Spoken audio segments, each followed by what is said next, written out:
Chapter 1. The Rejection of a Confession, Signing in for the Celestial Tyrant Body. In reading this book, leave your intellect at the door to I in the lower realm. The Tianwu Empire, by Lu Academy, stands as the foremost institution of its time, boasting a history of over 10 millennia. It has nurtured countless formidable individuals who have towered above the rest, a true testament to its legacy of excellence. Jiang Juanza, are you ever going to stop? We are simply incompatible. I am now the holy maiden of the academy. Do you truly believe you are worthy of me? Please do not trouble me any further. A girl with pink hair scolded impatiently, her expression rife with disdain. Her hair shimmered like crystals, her skin fairer than snow, and her cherry lips curved gracefully, exuding an air of noble arrogance. Even in her anger, her exquisite and ethereal beauty captivated those around her. Her youthful figure, sculpted by divine hands, was alluring and harmoniously proportioned. Yao Yao, you have changed. You are no longer the person I once knew. Jiang Juanza implored. You once vowed that we would grow old together. Have you truly forgotten? He clutched his heart, his pallid visage etched with despair, the pain within him acutely palpable. Jiang Juanza and Yun Yao, both orphans from a tender age, had endured scorn from others, relying on one another to navigate their arduous lives. By a stroke of fortune, Jiang Juanza discovered a treasure known as meteor tears. Meteor tears, an icy blue gem radiating with ethereal energy, was clearly no ordinary artifact. It was this extraordinary find that propelled Jiang Juanza and Yun Yao to gain admission into the prestigious Lu Academy. Within the academy, they encountered numerous powerful factions and the elite scions of illustrious families. Yun Yao's stunning beauty and enchanting figure naturally attracted the attention of many of these illustrious youths. These young nobles were affluent, handsome, and well-connected. Jiang Juanza, a mere commoner, found himself utterly incomparable to them. As a result, Yun Yao's perspective shifted gradually. She began to look down upon Jiang Juanza. Eventually, she clandestinely presented the meteor tears, which rightfully belonged to Jiang Juanza, to a teacher at Lu Academy. With the teacher's endorsement, Yun Yao successfully ascended to the status of the Academy's holy maiden. Empowered by this newfound title, she began to circulate in a more elevated social sphere, further diminishing her regard for Jiang Juanza, to the point that even speaking to him became a source of embarrassment. Yao Yao, who is he? What does he mean by growing old together?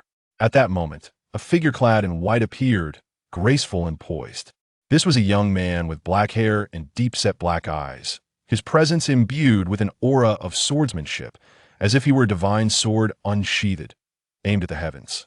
He was none other than Jianzhou Tsang, a holy son of Lu Academy. Ah, he is merely an oblivious suitor.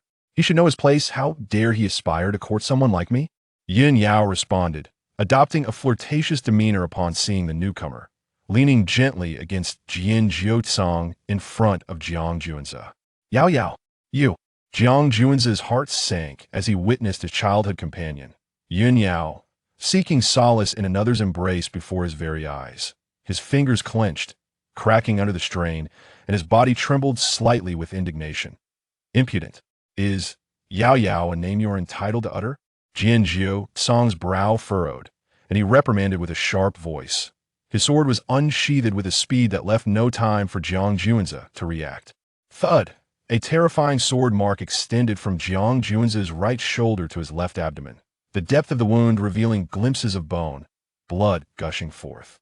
In this world, strength reigns supreme. To be weak is to bear the original sin. Moreover, Jianzhou Tsang was not just the holy son of the White Deer Academy, but also a direct descendant of one of the four prominent families of the Tianwu Empire, the Jin clan, wielding an intimidating status. Fortunately, this was the White Deer Academy, where students could spar with one another but were forbidden from taking lives. Were it outside these walls, Jianzhou Tsang could have slain Jiang Juanza without consequence. Jiang Juanza lay on the ground, his teeth nearly crushed from clenching, the overwhelming humiliation gnawing at his insides. His childhood sweetheart betrayed him, even throwing herself into another's embrace before his very eyes. Most disheartening was the realization that his strength paled in comparison to hers, having been severely wounded by a single strike. This profound sense of powerlessness made him long to howl at the heavens. Beep. The God-level sign-in system has successfully loaded. Beep. The sign-in location has refreshed. The host may conduct their first sign-in at White Deer Academy. Beep. Given that this is the host's first sign-in, a new player lucky strike has been activated. Will the host sign in at White Deer Academy? A cold, mechanical voice resonated within Jiang Juan's mind. Originally from Blue Star, he had traversed dimensions due to an accident, believing that the meteor tears would serve as his golden finger. Little did he know, his true golden finger was the sign-in system. Based on his previous experiences with novels, the emergence of a system signaled the moment for him to retaliate. Sign in, Jiang Juan's resolved. Beep. Congratulations to the host for triggering a new player lucky strike, sign-in successful, earning an 8-star reward, the Tsang Tian body. Boom! With the system's announcement, Jiang Juanza felt a vast and mighty power surging through him. The horrific wound inflicted by Jian Jiu Tsang rapidly healing. Boom! Another resounding roar echoed as 9 divine rings enveloped Jiang Juanza, each ring resonating with the roars of primordial beasts, their presence sweeping across the realms. Thud, thud, thud. Not far from Jiang Juanza, Jian Jiu Tsang and Yin Yao turned pale as they sensed this overwhelming aura, fear and panic flashing in their eyes, their bodies trembling as they retreated several steps. What on earth is happening? Why does he exude such a terrifying aura? Jian Jiu Tsang gazed at Jiang Juanza, who had just been severely injured by his sword, disbelief etched across his face. What is going on? Such an appalling aura of primordial beasts startled the formidable teachers within White Deer Academy, who rushed over, suspecting a formidable beast was attacking. Yet upon discovering that this terrifying aura emanated from a mere student, astonishment and shock filled their expressions. Jiang Juanza let out a long, resonant howl, and in an instant, the heavens above transformed, with clouds swirling and thunder rumbling. 9 divine rings manifested into the ethereal form of a Kunpeng, emerging from Jiang Juanza's being. With a powerful flap of its wings, it soared to an altitude of 90,000 miles, penetrating the clouds to collide with the heavenly gate. Boom! The sound reverberated like a thunderclap, resonating like a great bell. The majestic and formidable heavenly gate, which separated 2 realms, was unexpectedly breached by the Kunpeng's ethereal form. Such a spectacle astounded the entirety of the Tianwu Empire. What just transpired? Was that truly the Kunpeng spreading its wings, soaring to 90,000 miles? How astonishing! The Kunpeng has actually shattered the heavenly gate and ascended into the divine realm. I have never witnessed such a phenomenon. That direction leads to the White Deer Academy. Could it be that yet another prodigious talent has emerged from within its halls? Various dignitaries and officials of the Tianwu Empire gasped in awe. Even some extraordinary individuals who had long remained hidden cast their observant gazes toward this event. The Celestial Titan Body. It is indeed the Celestial Titan Body. XCHNGL, the president of the White Deer Academy, fixated his gaze on Jiang Juanza, his heart racing with excitement, while his fiery eyes concealed a fervent desire. Chapter 2. The Celestial Overlord Blood, a panacea for the human body. Attracting the covetous eyes of all-powerful factions, the Celestial Overlord Body is a formidable physique of unparalleled strength, invincible in close combat, and capable of challenging supreme emperors at its pinnacle. The only entity of comparable caliber is the ancient sacred body.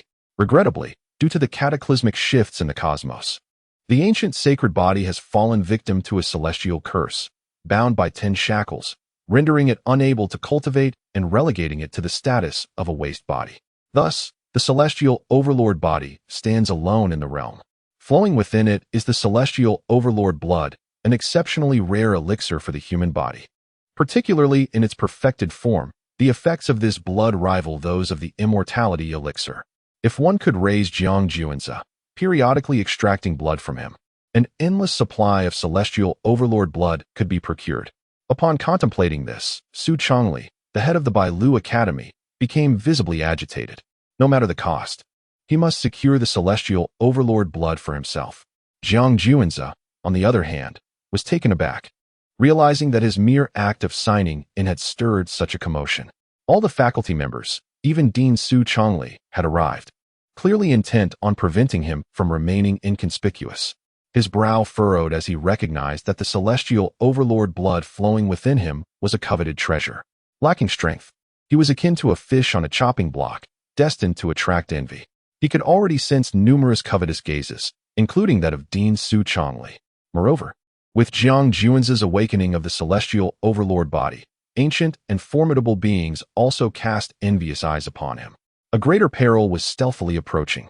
Just as he pondered how to navigate this predicament, the system's cold, mechanical voice echoed once more. Ding. You are, in fact, a scion of the Imperial lineage. Your family has sensed your existence and will welcome you back to the clan in half an hour. I am a scion of the Imperial lineage? Jiang Juan's heart trembled with shock, astonished to discover his noble heritage. Very well. What is your name? Dean Su Chongli approached Jiang Juanza, uttering 3 very wells in succession, his demeanor becoming amiable as he fixed his intense gaze upon Jiang Juanza.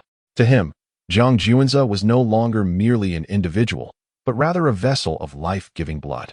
With the celestial overlord blood, akin to an elixir of immortality, he might ascend to the coveted realm he so desired, looking down upon the world with pride. Dean, my name is Jiang Juanza, he replied. Excellent. Would you be willing to take me as your master and become a direct disciple of mine? Enjoying the privileges of a holy son? Upon Su Chongli's words, gasps of astonishment erupted from those present. It had been 8 centuries since the dean had taken a disciple, and the prospect of accepting Jiang Juanza today was indeed enviable. Particularly, Yun Yao and the holy son Jian Jiuzong appeared exceedingly grim. Yun Yao and Jiang Juanza had grown up together as childhood friends. However, upon entering Bailu Academy, Yun Yao found herself with more options. Among the prodigies who possessed both power and beauty, none could be compared to Jiang Juanza. Thus, without hesitation, Yun Yao chose to abandon him. Unexpectedly, the tides have turned. Jiang Juanza possesses the celestial overlord body, and Dean Su intends to take him as a disciple personally. Consequently, Jiang Juan's status is destined to rise exponentially, with a future brimming with potential. Jian Jiuzong, however, did not foresee that the individual he had casually wounded with a mere stroke of his sword would be endowed with such fortuitous opportunities. Su Chongli of the White Deer Academy serves as the mentor to the current emperor of the Tianwu Empire. This implies that Jiang Juanza will become a junior to the emperor, a position that grants him a considerable advantage over Jian Jiuzong, who has wronged him by taking his woman and nearly bringing about her demise. Would Jiang Juanza let him off the hook? Clearly, such a notion is implausible, leaving Jian Jiuzong's countenance exceedingly grim. Ha! Dean Su, therein lies your folly. If you wish to monopolize the celestial overlord blood, you must first seek the consent of us. The aging relics of this world. A resounding, ethereal voice echoed through the air. Suddenly, the void distorted, and a gaping rift was forcefully torn open, through which a desiccated hand emerged. In an instant, an overwhelming pressure that seemed to command the very heavens and earth enveloped the scene. To the astonishment of all present, an elderly figure clad in black robes and leaning upon a dragon-headed staff stepped forth from the void. His form was withered to the extreme, emanating a potent stench of decay. You are still alive? Dean Su Chongli exclaimed, his pupils constricting sharply upon recognizing the newcomer. The figure was none other than Yan Huangjio, the founding sovereign of the Tianwu Empire. Of course, I am alive. Otherwise, how could I await the celestial overlord blood? Yan Huangjio's gaze bore into Jiang Juanza with intensity. With the acquisition of the celestial overlord blood, he could extend his life by at least 3,000 years. In the next moment, he made a direct move towards Jiang Juanza, a hand extending to obscure the sun and grasp him. Observing this, Dean Su Chongli's expression shifted, and he prepared to intervene. Suddenly, the sound of a sword ringing out from the heavens pierced the air, casting a cold radiance across the 19 provinces. With a single stroke, the clouds were shattered, and Yan Huangjio's vast hand was severed. Old Jiu, you are far too hasty. A figure cleaved through the sky, arriving on a flying sword. This newcomer was also an elderly man, his eyes clouded and skin sagging. Yet he radiated a fierce sword intent that seemed to rend the very fabric of space. The founding ancestor of the divine sword sect, Ao Sangtian. I did not expect you to still be alive. Dean Su Chongli and Yan Huangjio fixed their piercing gazes upon him. I claim my share of the celestial overlord blood. Ao Sangtian stated resolutely, foregoing any further pleasantries. I never imagined that you old geezers would still be among the living. A melodious voice, akin to the chime of silver bells, chimed in.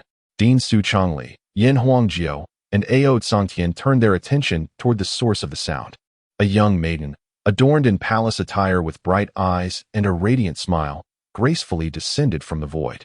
Her skin was fair and flawless, complemented by exquisite makeup that rendered her beauty unparalleled, rivaling the likes of the moon and flowers.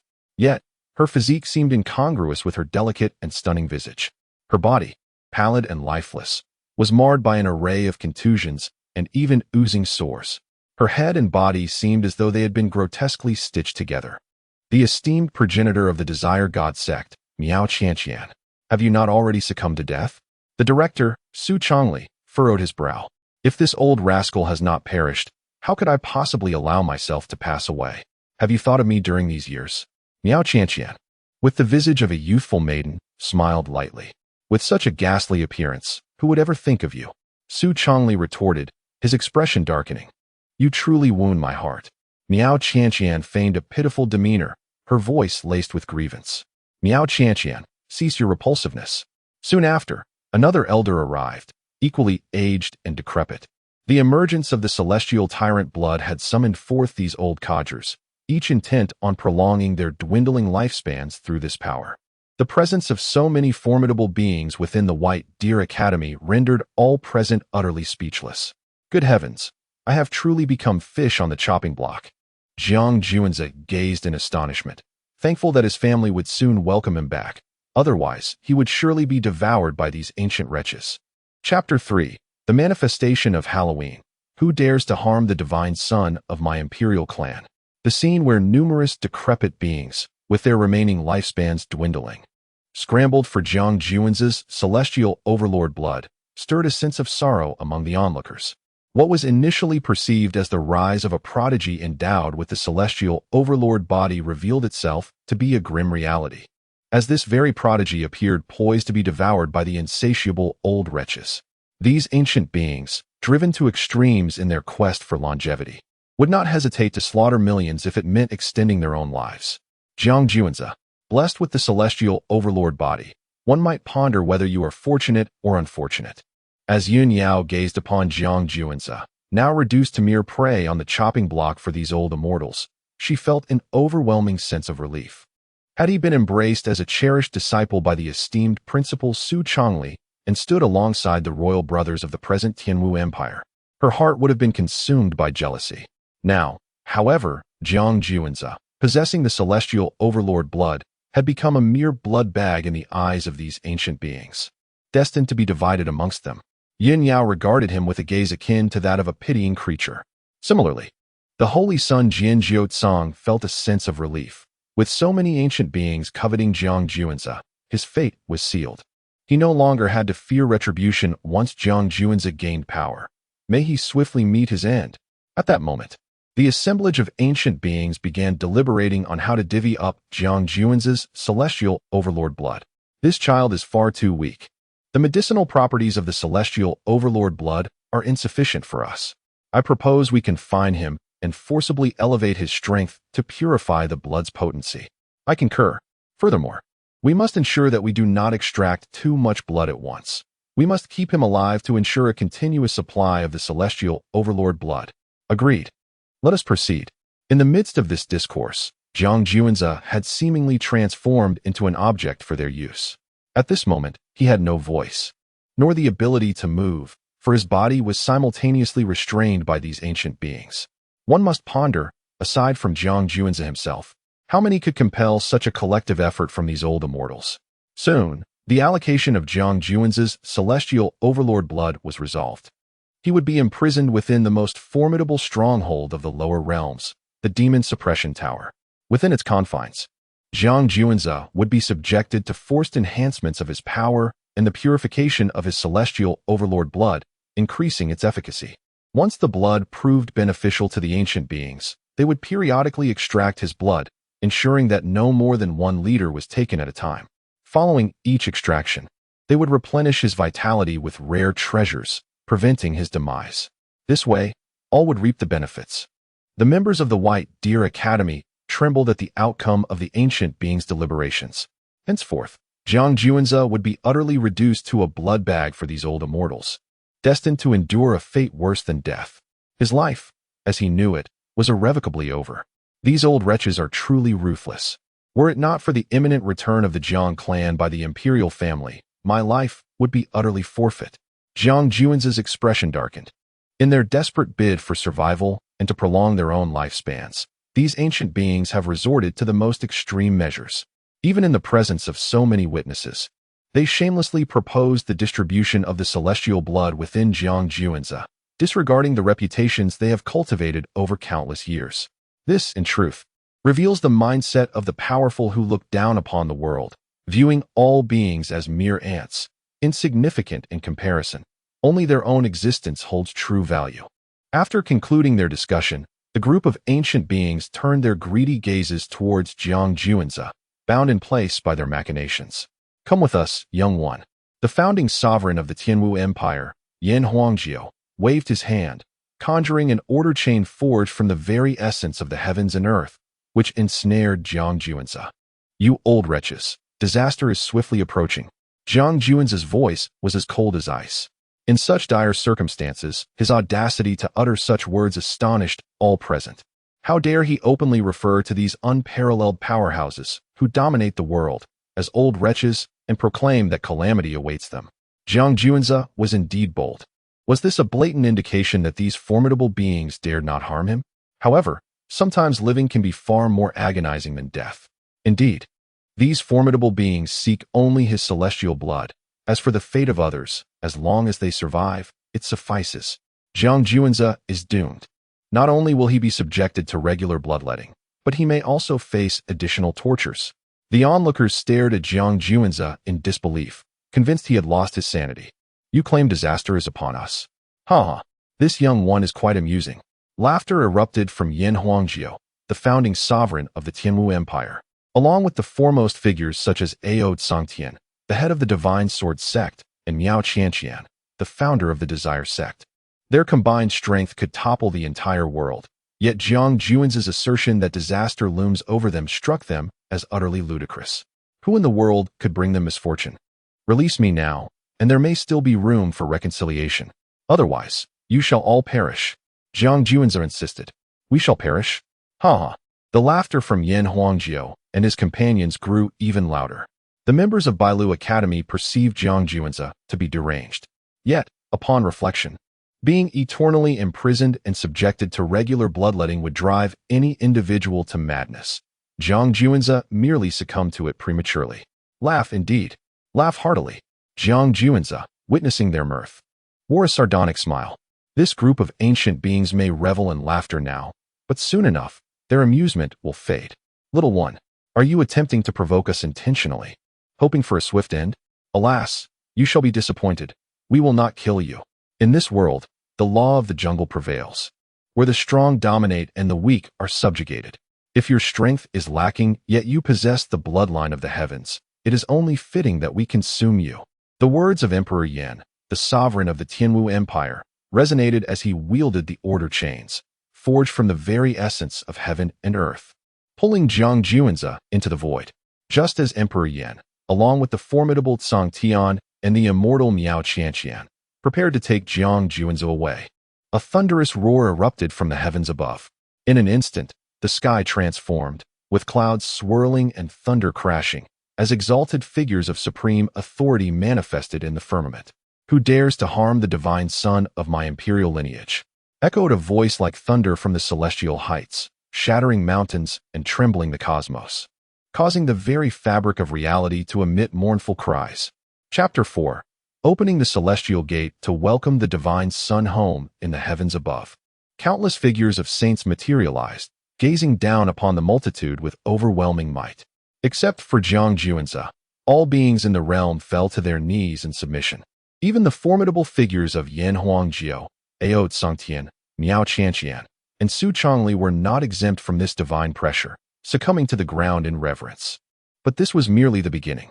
A celestial gate, shattered by the ethereal form of the Kunpeng, revealed a colossal vessel that blotted out the sun, radiating a chilling, icy light as it traversed the void toward the White Deer Academy. This ship, as dark as ink, was adorned with the grotesque imagery of ancient ferocious beasts, exuding an aura of terror. Among these designs, a majestic and vigorous character of Jiang stood out prominently. It was a symbol that ordinary cultivators dared not behold, for even a fleeting glance could lead to their corporeal forms disintegrating under its oppressive force. Upon this vessel stood 100,000 soldiers clad in black armor, each wielding a blood-red blade, their gazes sharp and imposing. Most significantly, each of them possessed strength that rivaled the greatest cultivators of the realm, such as Yan Huangjiu, Ao Tsangtian, and Miao Qianqian. This was an army of unimaginable ferocity, one that ordinary mortals could scarcely conceive. The Jiang family, from which this imperial lineage emerged, was known to have produced unparalleled emperors, their power formidable beyond measure. Why had they suddenly descended upon the lower realm? Moments ago, the saints had manifested, declaring that none dared harm the son of the Jiang family. Who could this divine son be? All eyes at the White Deer Academy turned toward Jiang Juanzi, their expressions filled with shock and horror. The divine son had been startled. We have come forth to welcome the divine son back home. The 100,000 soldiers descended in an orderly fashion from the vessel, kneeling in unison before Jiang Juanzi, their voices resonating in unison, shaking the very heavens and earth. Witnessing this spectacle, Yan Huangjiu, Ao Tsangtian, Miao Qianqian, and Su Chongli felt a tremor within, their faces pale with dread. The very Jiang Juanzi they had coveted for his celestial bloodline was, in fact, the divine son of the Jiang imperial family. Calamity was imminent for them. No, it cannot be. How could he possibly be the son of the imperial family? Among those present, Yun Yao pointed at Jiang Juanzi, her face a mask of disbelief, as if caught in a dream, unwilling to accept that he was indeed the divine son. Yet, the reality before her incessantly affirmed that Jiang Juanzi was the son of the imperial lineage. I almost killed the son of the imperial family. The holy son of the White Deer Academy, Jian Zhou, felt his throat constrict as he swallowed hard, beads of cold sweat forming on his brow. His entire being trembled. He had initially perceived Jiang Juanzi as an unassuming commoner, only to find that he had transformed into the divine son of the imperial family, someone he now had to look up to. In comparison, his identity as the holy son of the White Deer Academy and the descendant of the Jin family, the four great families of the Tianwu Empire, seemed utterly insignificant against Jiang Juanzi's status as the divine son. Even a single soldier from the Jiang family could effortlessly obliterate his lineage, filling him with dread and trepidation. Please rise. Jiang Juanzi gazed upon the formidable elite force, whose very presence sent tremors through the heavens and the earth, and with grandiose fervor proclaimed, "This is the profound heritage of the imperial clan, the Jiang family." Each of the 100,000 soldiers, if summoned, could easily dominate the lower realms as unparalleled titans.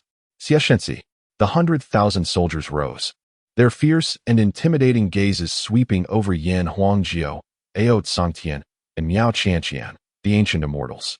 How dare they covet the celestial overlord's blood of the Jiang family's divine son? They were utterly oblivious to the grave danger they had invited upon themselves. Yan Huangjiu, Ao Tsangtian, and Miao Qianqian, is it? I have already foretold your impending calamity, yet you chose to scoff at my warnings, believing that no one from the lower realms could challenge you. Pray tell, how do you feel now? Jiang Juanzi's gaze was laced with amusement as he approached the kneeling immortals, his tone dripping with mockery. We did not realize you were the divine son of the imperial clan. We beseech your forgiveness. In the face of overwhelming pressure from the myriad sages, Yan Huangjiu, Ao Tsangtian, and Miao Qianqian prostrated themselves, their foreheads slick with cold sweat. They had offended a being of such supreme status, akin to inviting disaster upon themselves. Had they known Jiang Juanzi was the divine son, they would not have dared to covet the celestial overlord's blood, even with a multitude of courage. I previously extended an opportunity for your release, a chance for reconciliation. Alas, you mistook my words for jest and failed to appreciate it.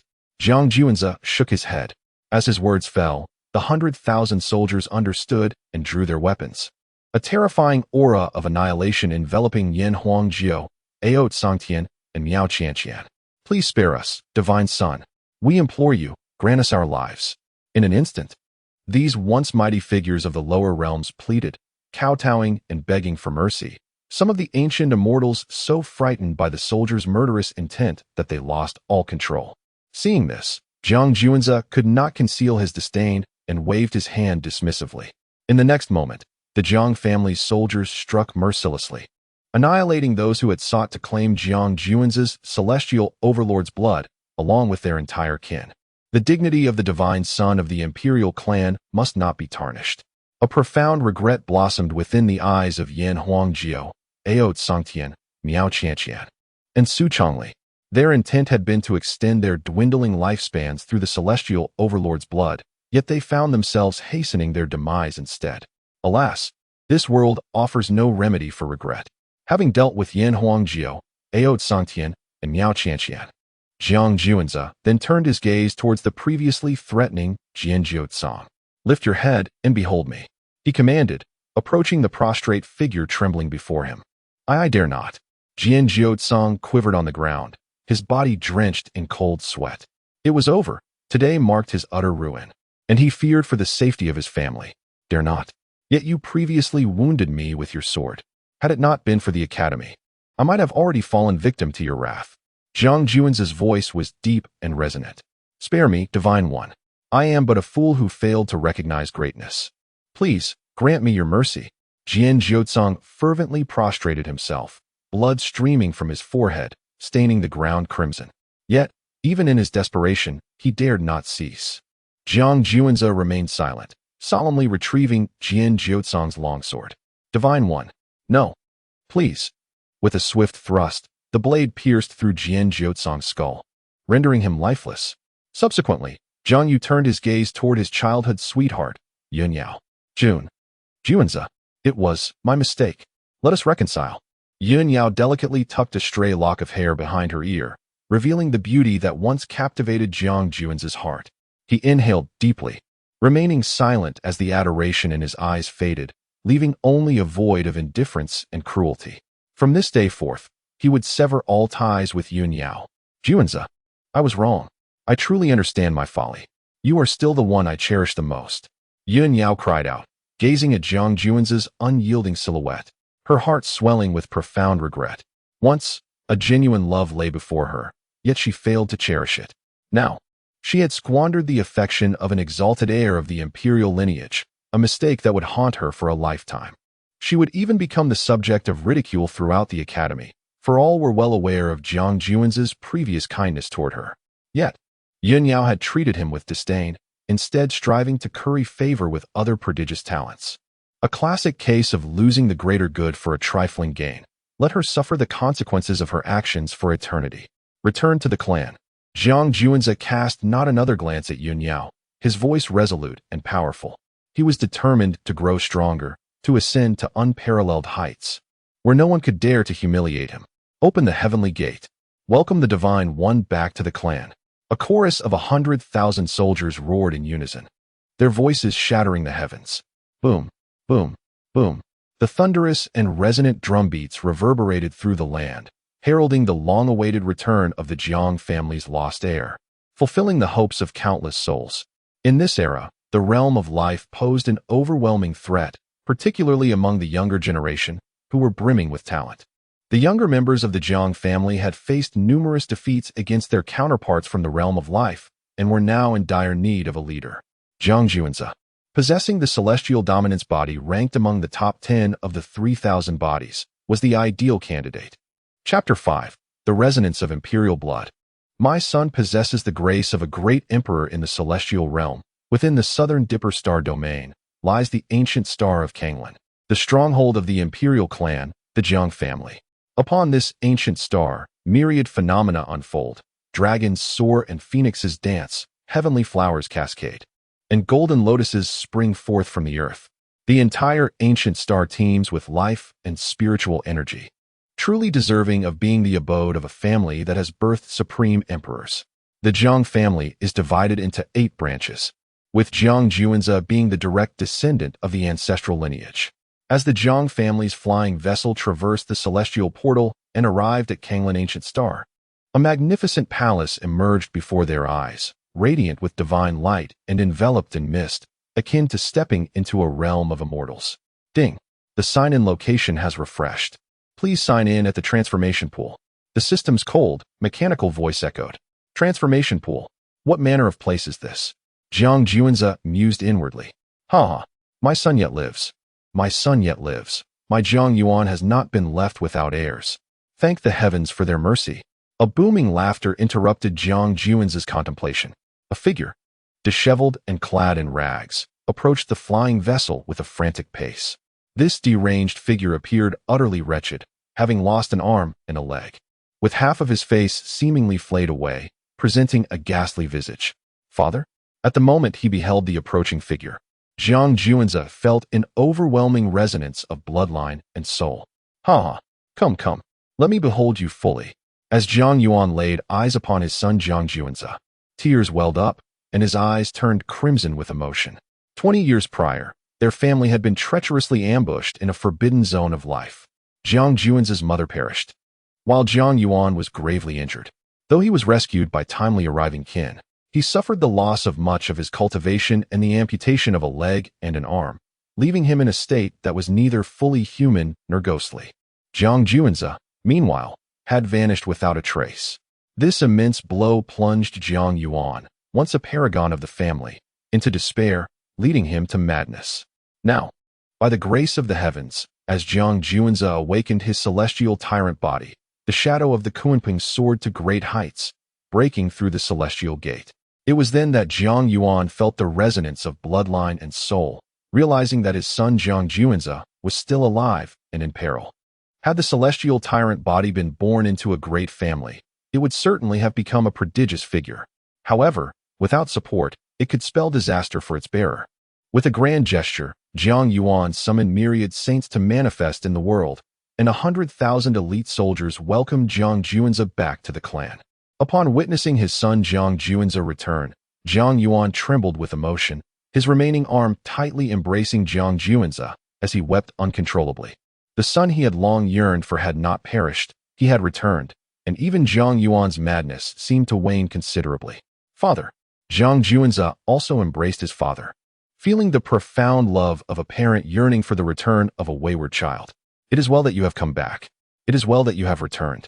Jiang Yuan examined Jiang Juanza with keen scrutiny, his voice trembling as he spoke. My beloved son, you have suffered in the lower realms.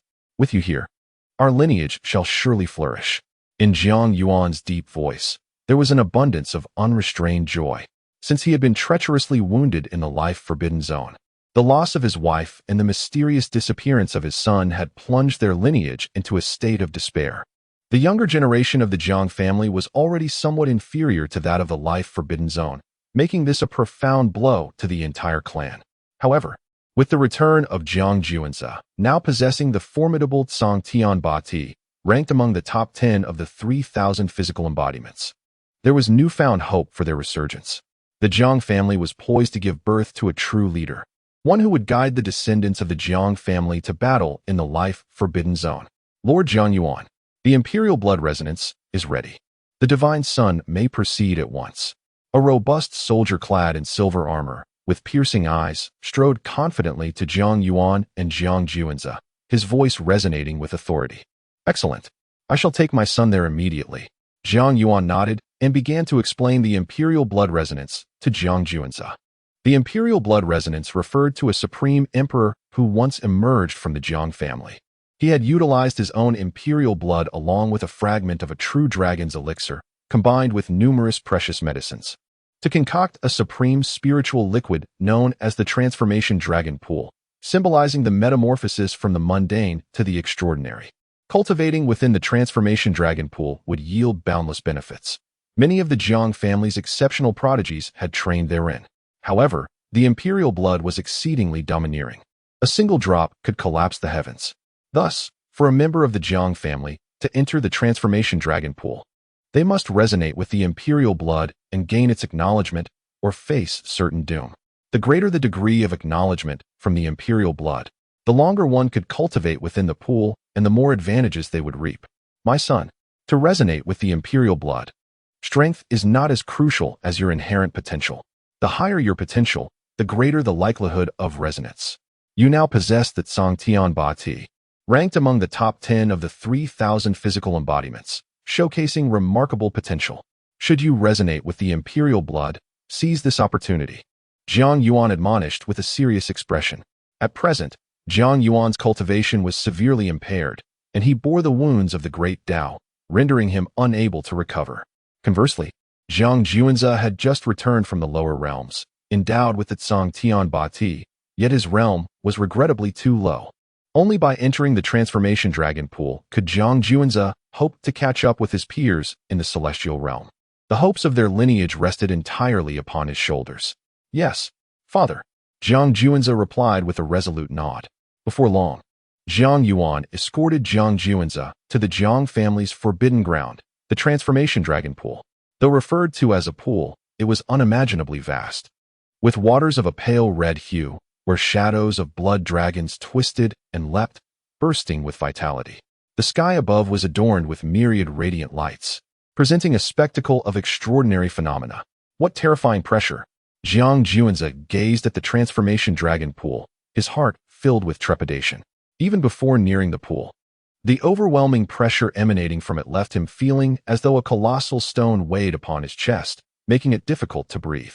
One could only imagine the formidable pressure he would face upon entering the transformation dragon pool.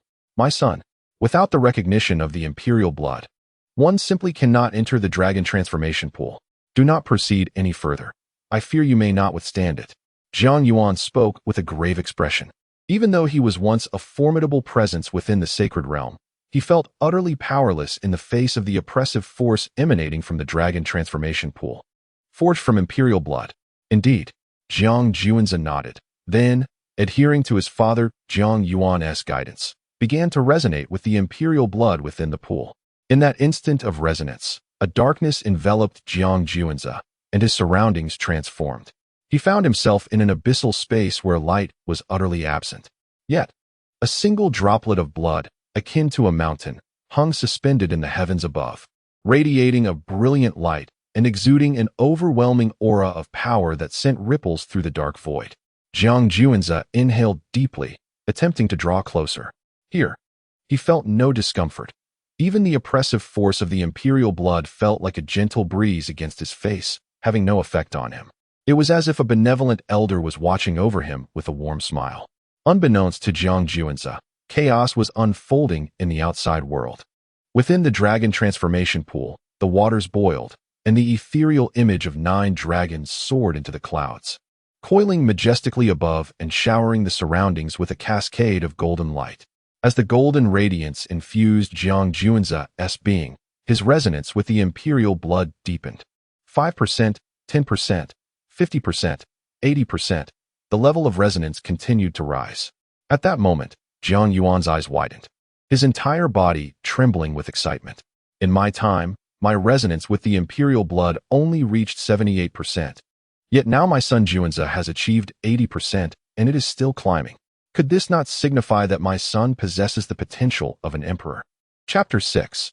Blood of the Emperor. Sign in at the dragon transformation pool as the recognition of the emperor's blood for Jiang Juanza reached an astounding 99%.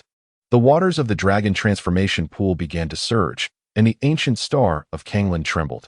Radiant beams of light cascaded from the heavens, enveloping Jiang Juanza in a glorious embrace, celebrating his extraordinary potential. Beside the dragon transformation pool, Jiang Juanza slowly opened his eyes. Father, how profound is my resonance with the emperor's blood? Has it acknowledged me? He turned to his father, Jiang Yuan, his expression brimming with anticipation. Yet, at that moment, Jiang Yuan stood frozen, disbelief etched across his face as he gazed at a white jade plate in his hand. Father?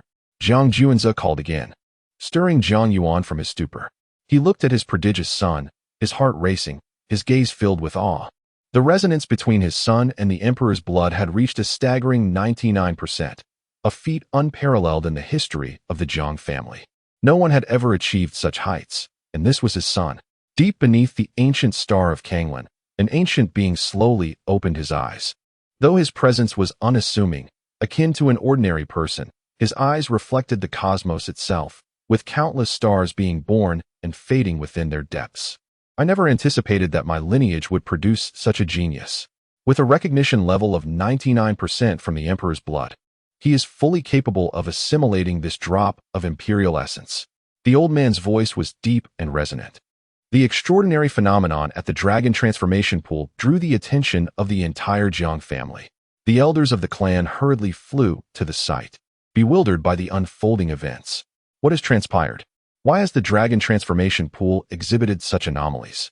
They frantically sought the cause. Esteemed elders, it is the resonance between my son Juanza and the Emperor's blood that has triggered this phenomenon. Jiang Yuan endeavored to quell his racing heart, pride swelling within him as he spoke of his son. To invoke such an anomaly at the dragon transformation pool, the resonance must be at least 80%. What is the current level of resonance with the Emperor's blood for your son? Upon hearing Jiang Yuan's words, the elders finally turned their attention to him and Jiang Juanza. You may find it hard to believe, esteemed elders, but my son Juanza's resonance with the Emperor's blood has reached an astonishing 99%. As he proclaimed this figure, Jiang Yuan's chest swelled with pride, casting aside his past despair. With such a prodigious child, he could not remain in despondency. He must set an example for his remarkable son. Initially, the clan elders were skeptical, suspecting Jiang Yuan of deception.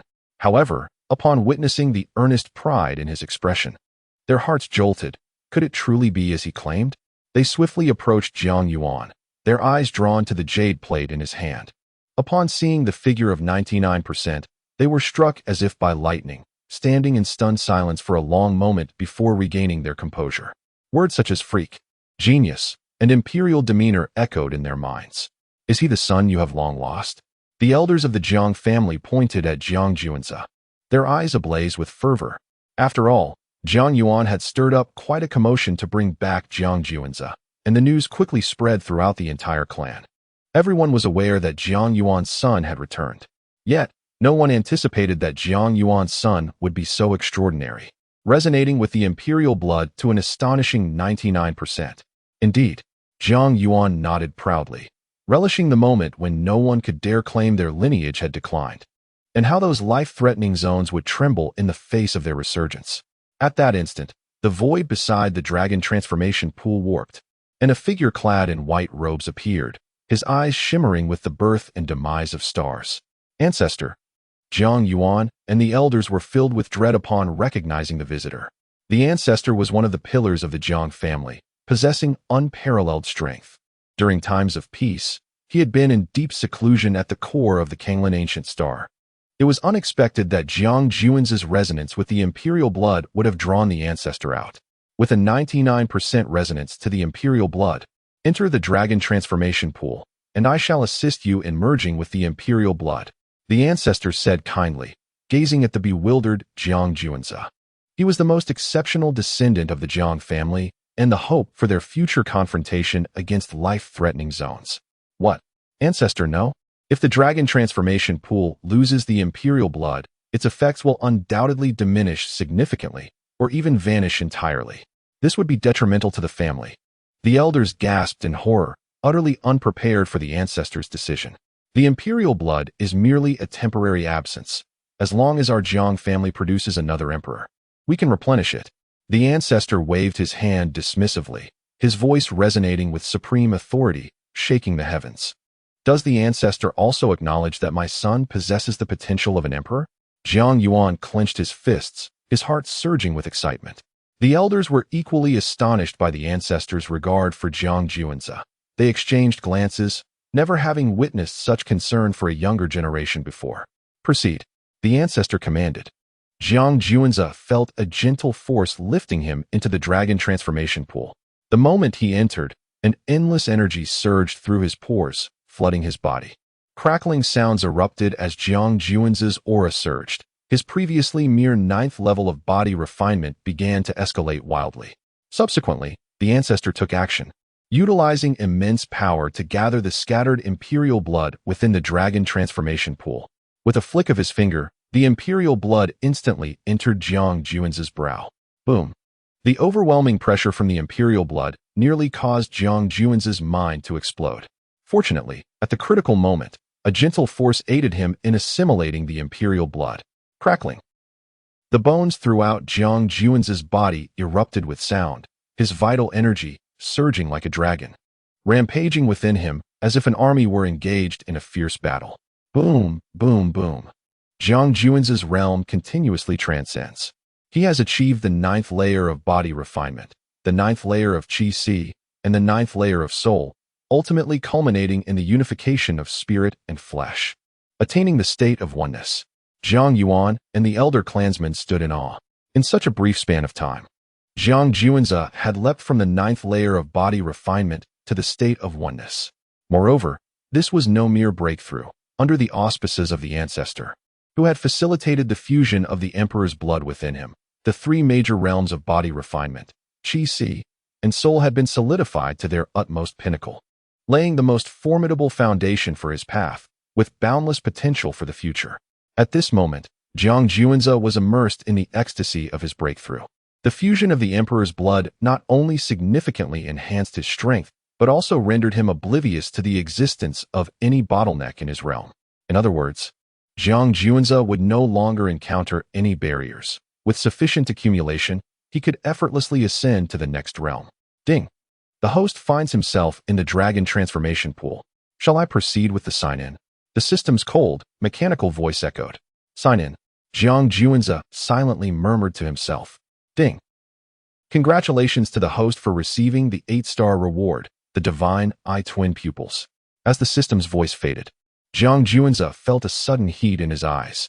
When he opened them again, he beheld 4 pupils, with mysterious runes shimmering brightly within. Chapter 7. The Emperor's Scripture of Chaos, a world-shattering bell toll. According to legend, those with dual pupils are born saints, possessing the extraordinary ability to perceive the essence of all things, coupled with boundless divine powers to create and reshape the cosmos, radiating immense divine might. The combination of dual pupils and the celestial body renders Jiang Juanza an unparalleled prodigy, capable of defeating divine offspring and dominating the ages. It is the dual pupils. Upon witnessing Jiang Juanza open his eyes, revealing his 4 pupils, Jiang Yuan and the elders of the clan were momentarily rendered speechless. Is this a jest? Both the celestial body and dual pupils are immensely formidable and unfathomably profound physical traits. Possessing even one would allow one to stand above the masses. Yet, who could have anticipated that both attributes would converge within a single individual? Even the ancestral figure, with eyes that contained the essence of stars, displayed a look of astonishment. Having lived for nearly 10 millennia and encountered countless prodigies and divine offspring, he had never witnessed the simultaneous manifestation of the celestial body and dual pupils in one person. Is the heavens intent on allowing the Jiang family to birth another emperor? Jiang Yuan, you, such a prodigious child, must not languish in despair. You must embody the grandeur of your father. Furthermore, once Juanza emerges from the dragon transformation pool, you are to impart to him our family's supreme scripture, the Emperor's Scripture of Chaos. Moreover, from this day forth, Juanza shall be appointed as the young clan leader. Find a suitable occasion to announce this. The ancestral figure's proclamation left Jiang Yuan and the elders in a state of utter shock. The Emperor's Scripture of Chaos, crafted by the Emperor of Chaos from the Jiang family, is already exalted by virtue of its title alone. Among the billions of Jiang family members, only a mere 100 can practice this scripture. Within Jiang Juanza's generation, merely 3 individuals possess the potential to cultivate it. The higher the resonance with Imperial blood, the easier it is to refine the Emperor's Scripture to its pinnacle. Moreover, the position of young clan leader is of immense significance. The authority wielded by a clan leader of an imperial lineage is inconceivable.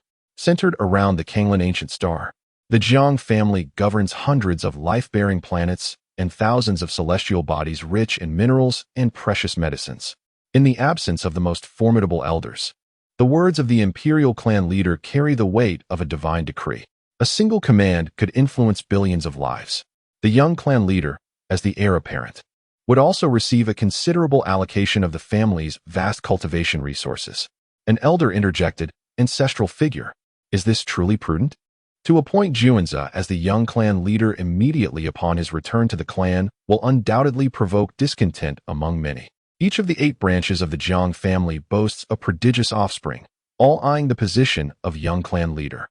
Yet now, it has been usurped by Jiang Juanza, who has recently descended from the lower realms. Can these divine offspring of the Jiang family accept this? I decree it so. Those who dissent may challenge Juanza at the same realm. The victor shall claim the title of young clan leader. The ancestral figure declared with authority. With the celestial body and divine dual pupils, along with the recognition of imperial blood, if Jiang Juanza cannot ascend to the position of young clan leader, then who among them possesses the qualifications to do so? It appears that the younger generation of the Jiang family is once again in turmoil. Upon hearing the words of the ancestor, the clan elders murmured inwardly.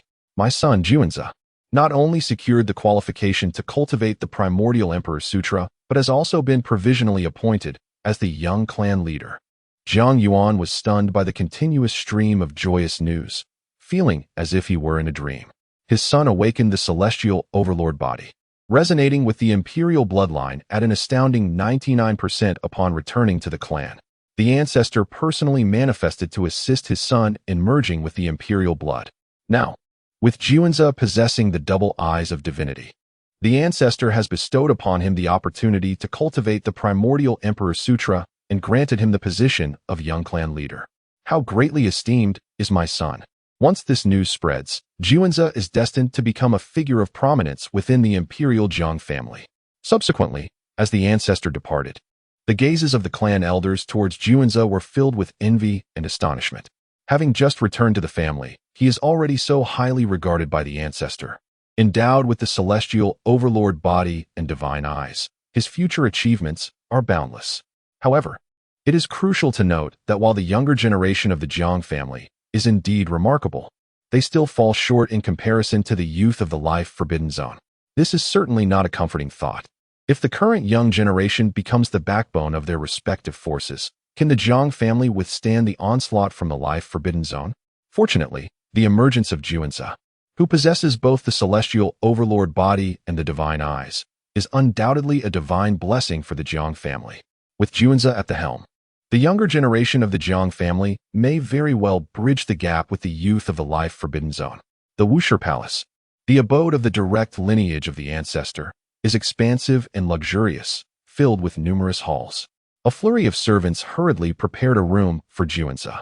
My son, you are now the young clan leader of our Jiang family, residing in the Ying Tian Hall, which was once the childhood residence of our primordial emperor. Additionally, this is the primordial Emperor's Sutra bestowed upon you by the ancestor. You must diligently practice it and not disappoint the expectations placed upon you by the ancestor and everyone else. Zhang Yuan said, his expression grave as he looked at his prodigious son, his tone earnest in advice. Rest assured, father, I will not let down the ancestor and everyone's expectations. Juanza replied resolutely. With the celestial overlord body and divine eyes, coupled with the support of an invincible clan, if he cannot dominate the realm, he would be utterly ineffectual.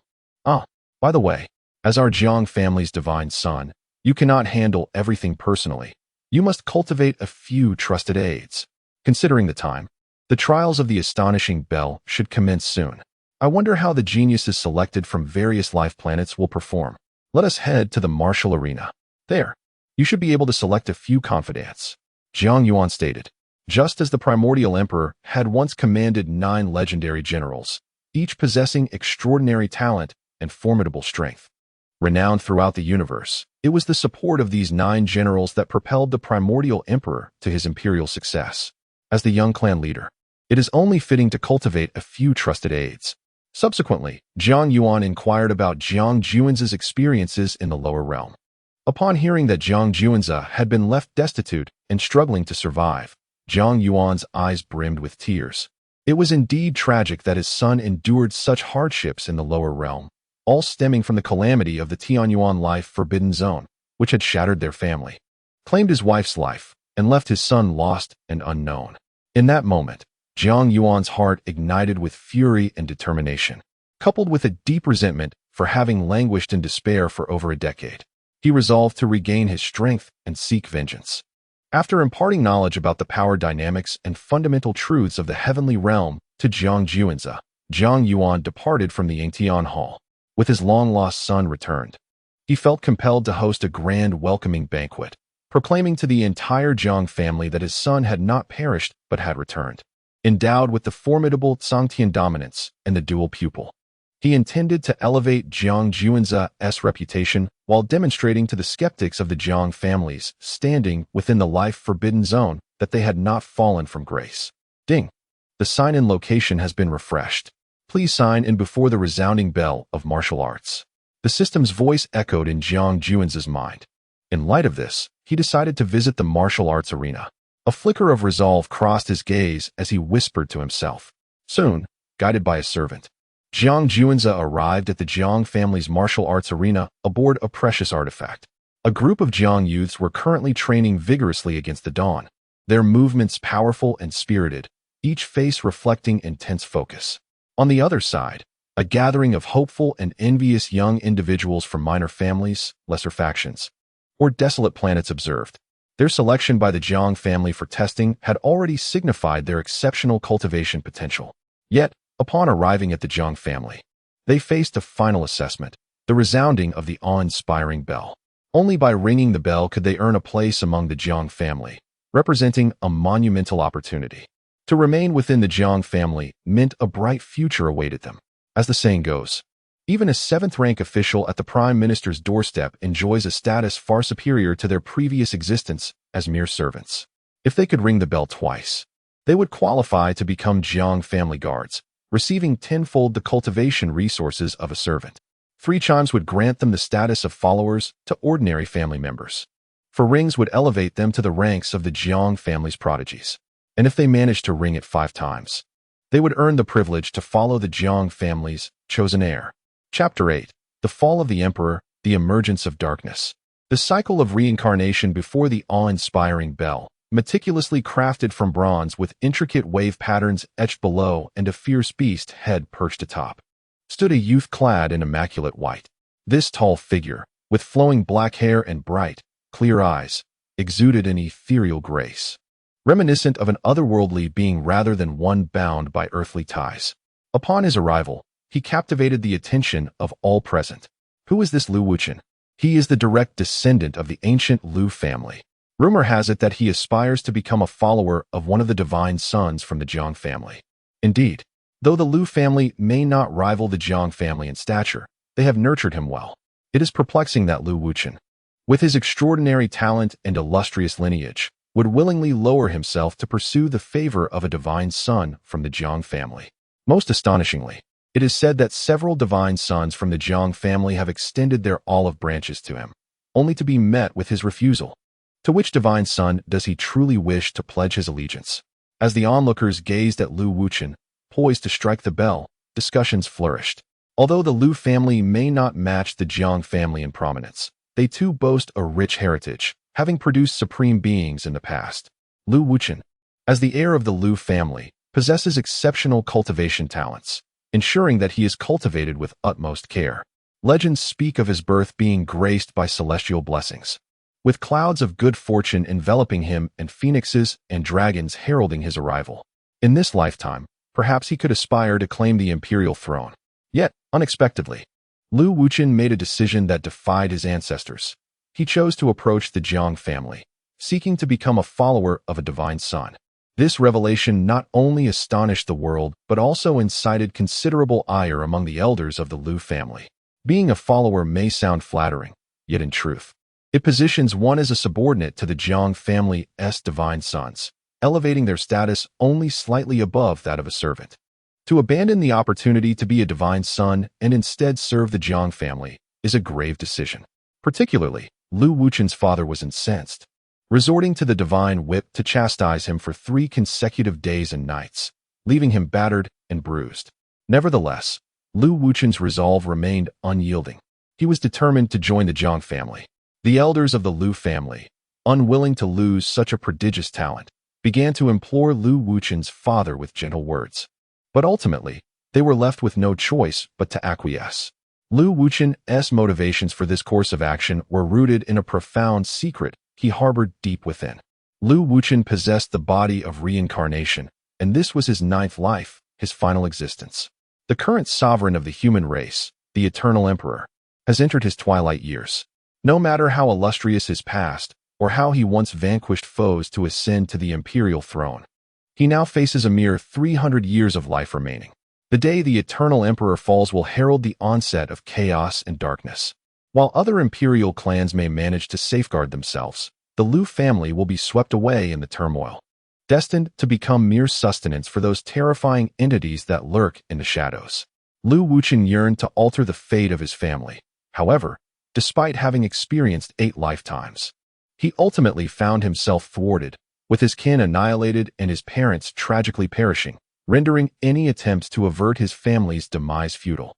This left him feeling profoundly powerless. In his 9th reincarnation, after much contemplation, Lu Wuchen resolved to align himself with a divine scion from the Jiang clan. Throughout his previous 8 lives, this scion was nothing short of extraordinary, exhibiting unparalleled valor and prowess, vanquishing adversaries with ease and commanding respect across the vast cosmos, ultimately leading the Jiang family to conquer a realm of life's perils. Thus, Lu Wuchen aspired to follow this scion, hoping to safeguard his lineage amidst the encroaching chaos. However, perplexingly, he could not recall the name of this enigmatic Jiang scion. In his memory, the scion had acted with great fanfare, yet the world seemed to forget his existence, shrouded in mystery. Consequently, Lu Wuchen arrived at the Jiang family estate, aware of the names of the other 7 scions but entirely ignorant of the 8th. This elusive 8th scion became his target. With my talent, summoning the reverberating bell 5 times should be a mere trifle. With that declaration, Lu Wuchen struck the bell. A resonant boom echoed forth, unleashing a torrent of sound waves that reverberated in all directions, deafening all who heard it. In a daze, the onlookers beheld a vision of a mountain of corpses and a sea of blood, witnessing the fall of a sage, an awe-inspiring spectacle. This was not mere illusion, but a vivid imprint engraved by the heavens upon the reverberating bell, manifesting at that very moment. With the first toll, one could become a servant of the Jiang family. The second toll granted the status of guard. The third allowed one to be a follower among the ordinary clan members. The fourth signified allegiance to the illustrious. The fifth bestowed the right to follow the divine scion of the Jiang family. Yet, this was not the limit of Lu Wuchen's potential. With the 6th toll, only the most distinguished among great families could achieve such a feat. The 7th toll signified one as a top-tier prodigy. When the 8th toll resounded, every gaze was transfixed, stunned into silence. Lu Wuchen stood as a peer, rivaling certain scions of the Jiang clan. What thoughts swirled within his mind? One might wonder, wishing to delve into his very essence. Indeed, to elicit 8 tolls from the reverberating bell was a testament to his prowess, allowing him to contend with some of the Jiang scions, yet astonishingly, he chose to lower his station and become a follower of one of them. Around him, anguished cries filled the air. Had they been blessed with Lu Wuchen's gifts and lineage, they would never settle for such a diminished role. Listening to the murmurs of those around him, Lu Wuchen couldn't help but let out a bitter smile. He, too, had not desired to belittle himself. His previous 8 lives had followed this same path, aiming to leverage the advantages of rebirth to preserve his family. Yet, he had failed across 8 lifetimes, until the 9th, when he finally realized that if he could not safeguard his family through his own strength, he must seek the aid of others. Despite the vehement opposition from his family, he refrained from elucidating the reasons behind his actions. Rather than subjecting his kin to fear and panic, he chose to shoulder the burden alone. Thus, with unwavering resolve, Lu Wuchen made his way to the Jiang family, hoping to secure a glimmer of hope for his lineage. Lu Wuchen, I am Su Changfeng, a loyal follower of the illustrious Haoyan, the direct descendant of the Xian ancestor. Your ability to resonate the astonishing bell 8 times has garnered the admiration of Haoyan, prompting yet another invitation to you, along with the esteemed title of guest disciple. A young man clad in black scrutinized Lu Wuchen, his expression betraying a mix of astonishment, envy, and jealousy. Followers exist within a hierarchical relationship, while guest disciples are regarded as equals in partnership. Thus, Jiang Haoyan's allowance for Lu Wuchen to stand on equal footing with him represented a significant concession. I am grateful for the kind intentions of Haoyan, yet the one I wish to follow is not him. Lu Wuchen shook his head, politely declining Jiang Haoyan's invitation. In his recollection, although Jiang Haoyan had displayed remarkable prowess in the battles against the Forbidden Zone, he remained overshadowed by the unparalleled prodigy of the Jiang family. Lu Wuchen, my master holds you in such high regard and has made this considerable concession, and yet you fail to recognize the opportunity? Su Chongfeng's anger flared at these words. At that moment, a tall figure entered the training grounds. It was the astonishing Bell. What rewards might it bestow?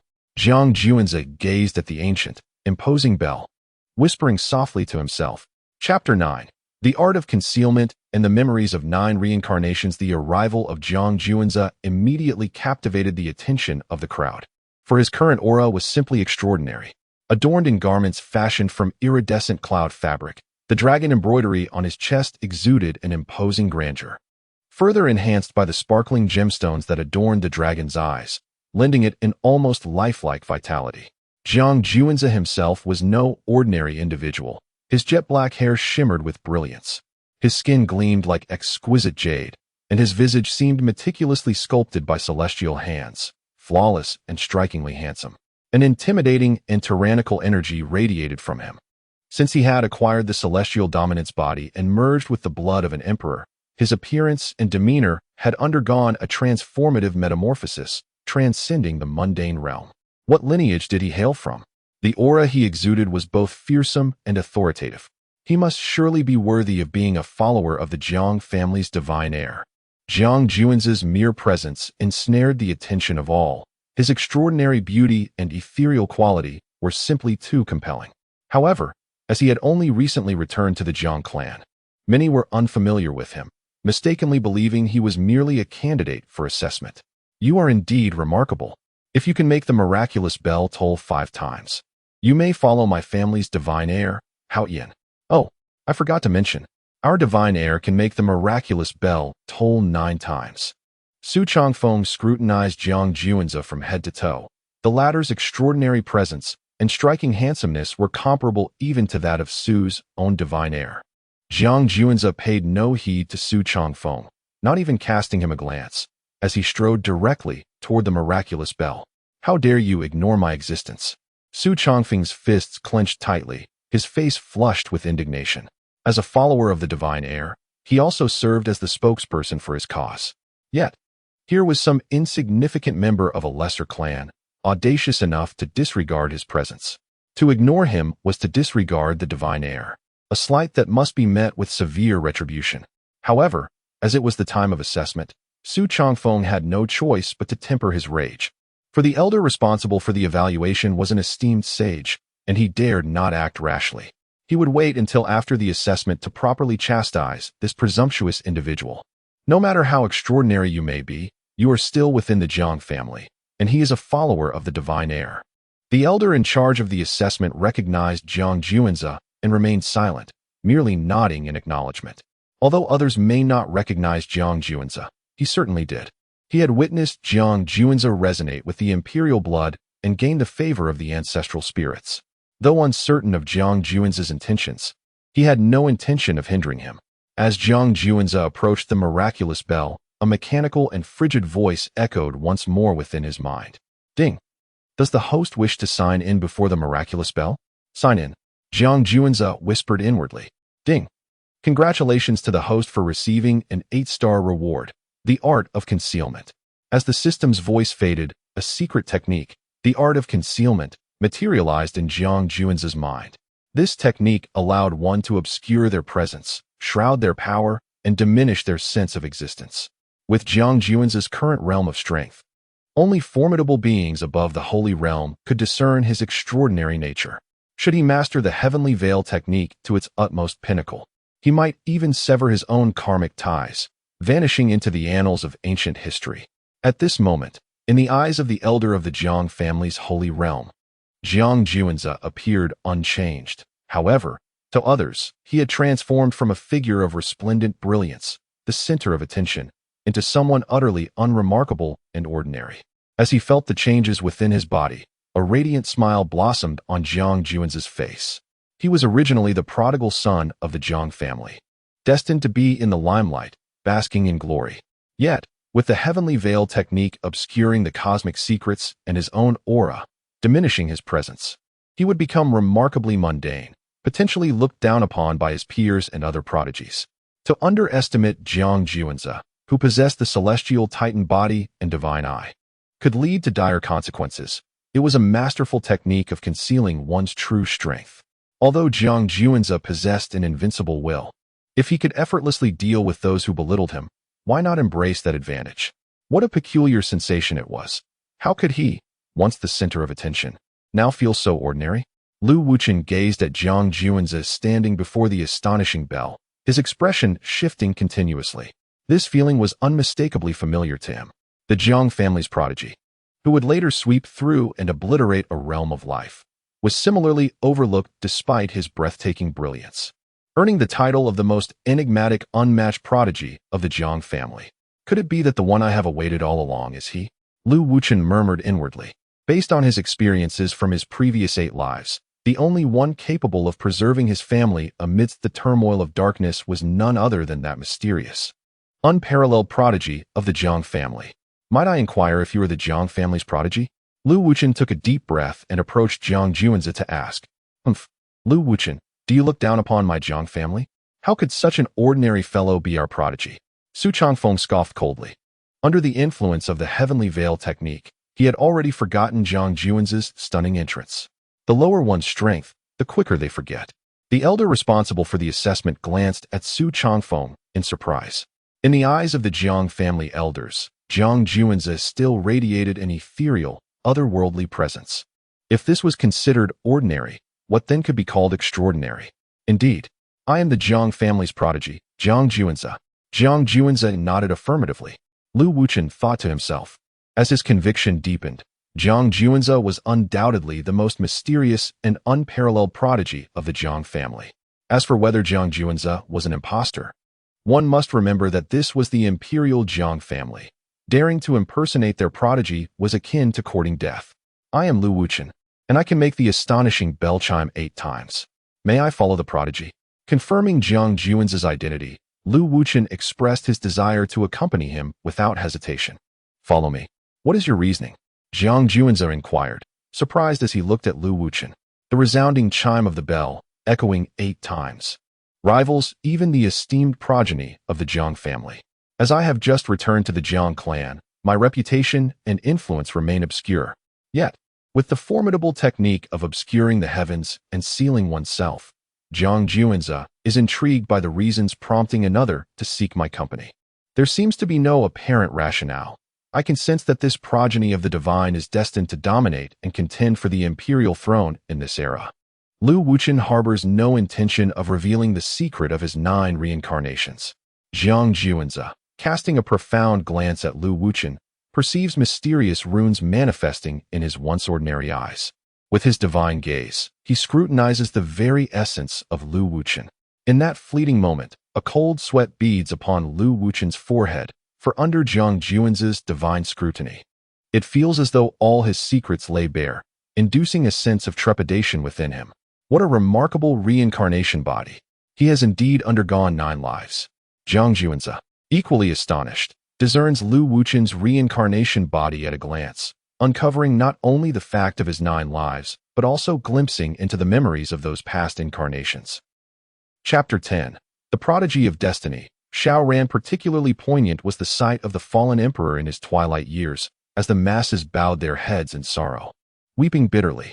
With the emperor's suppression lost, chaos erupted, spilling the blood of countless beings, reducing innumerable tribes to mere prey for terrifying entities.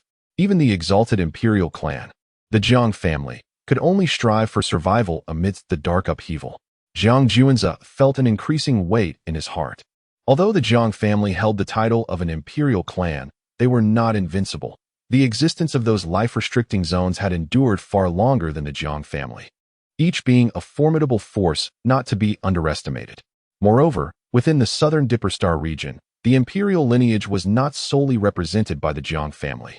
The source of the dark turmoil lay within those life-restricting zones.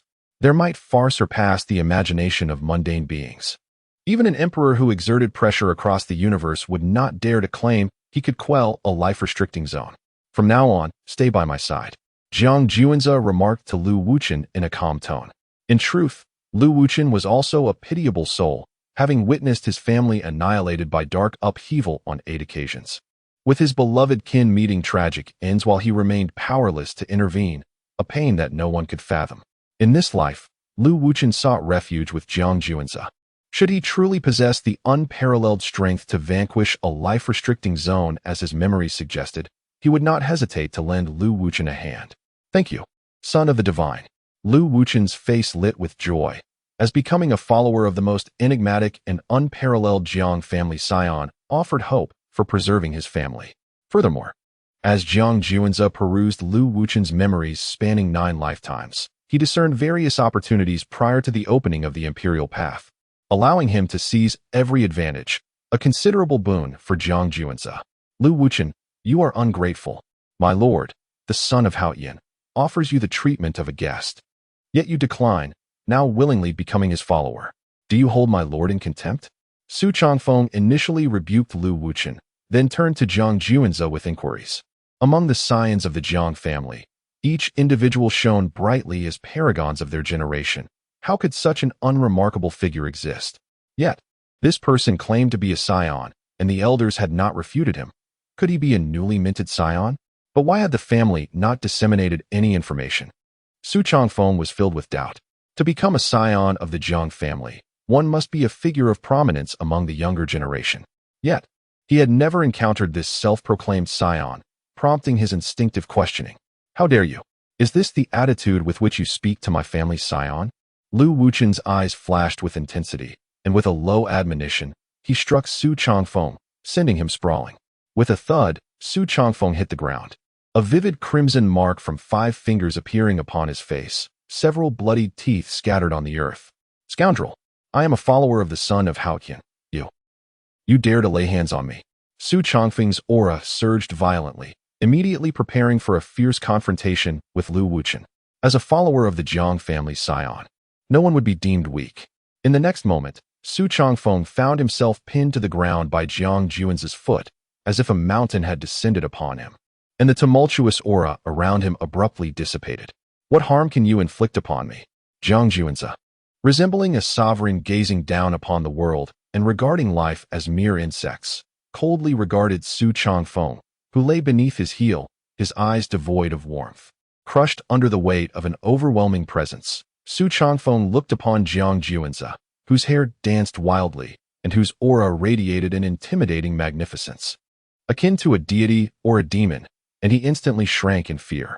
I am but a small figure who failed to recognize the greatness before me, unaware of the arrival of a divine scion. I beg for your forgiveness. Su Changfeng's voice trembled with trepidation. At this moment, he finally came to his senses. Although a follower of the Haoyan divine son, his earlier words had clearly transgressed a grave taboo. The scion of the Jiang family held a status far beyond that of a mere follower like him, and yet he had publicly dared to question a Jiang scion. Even if the latter were to slay him, he would have no recourse.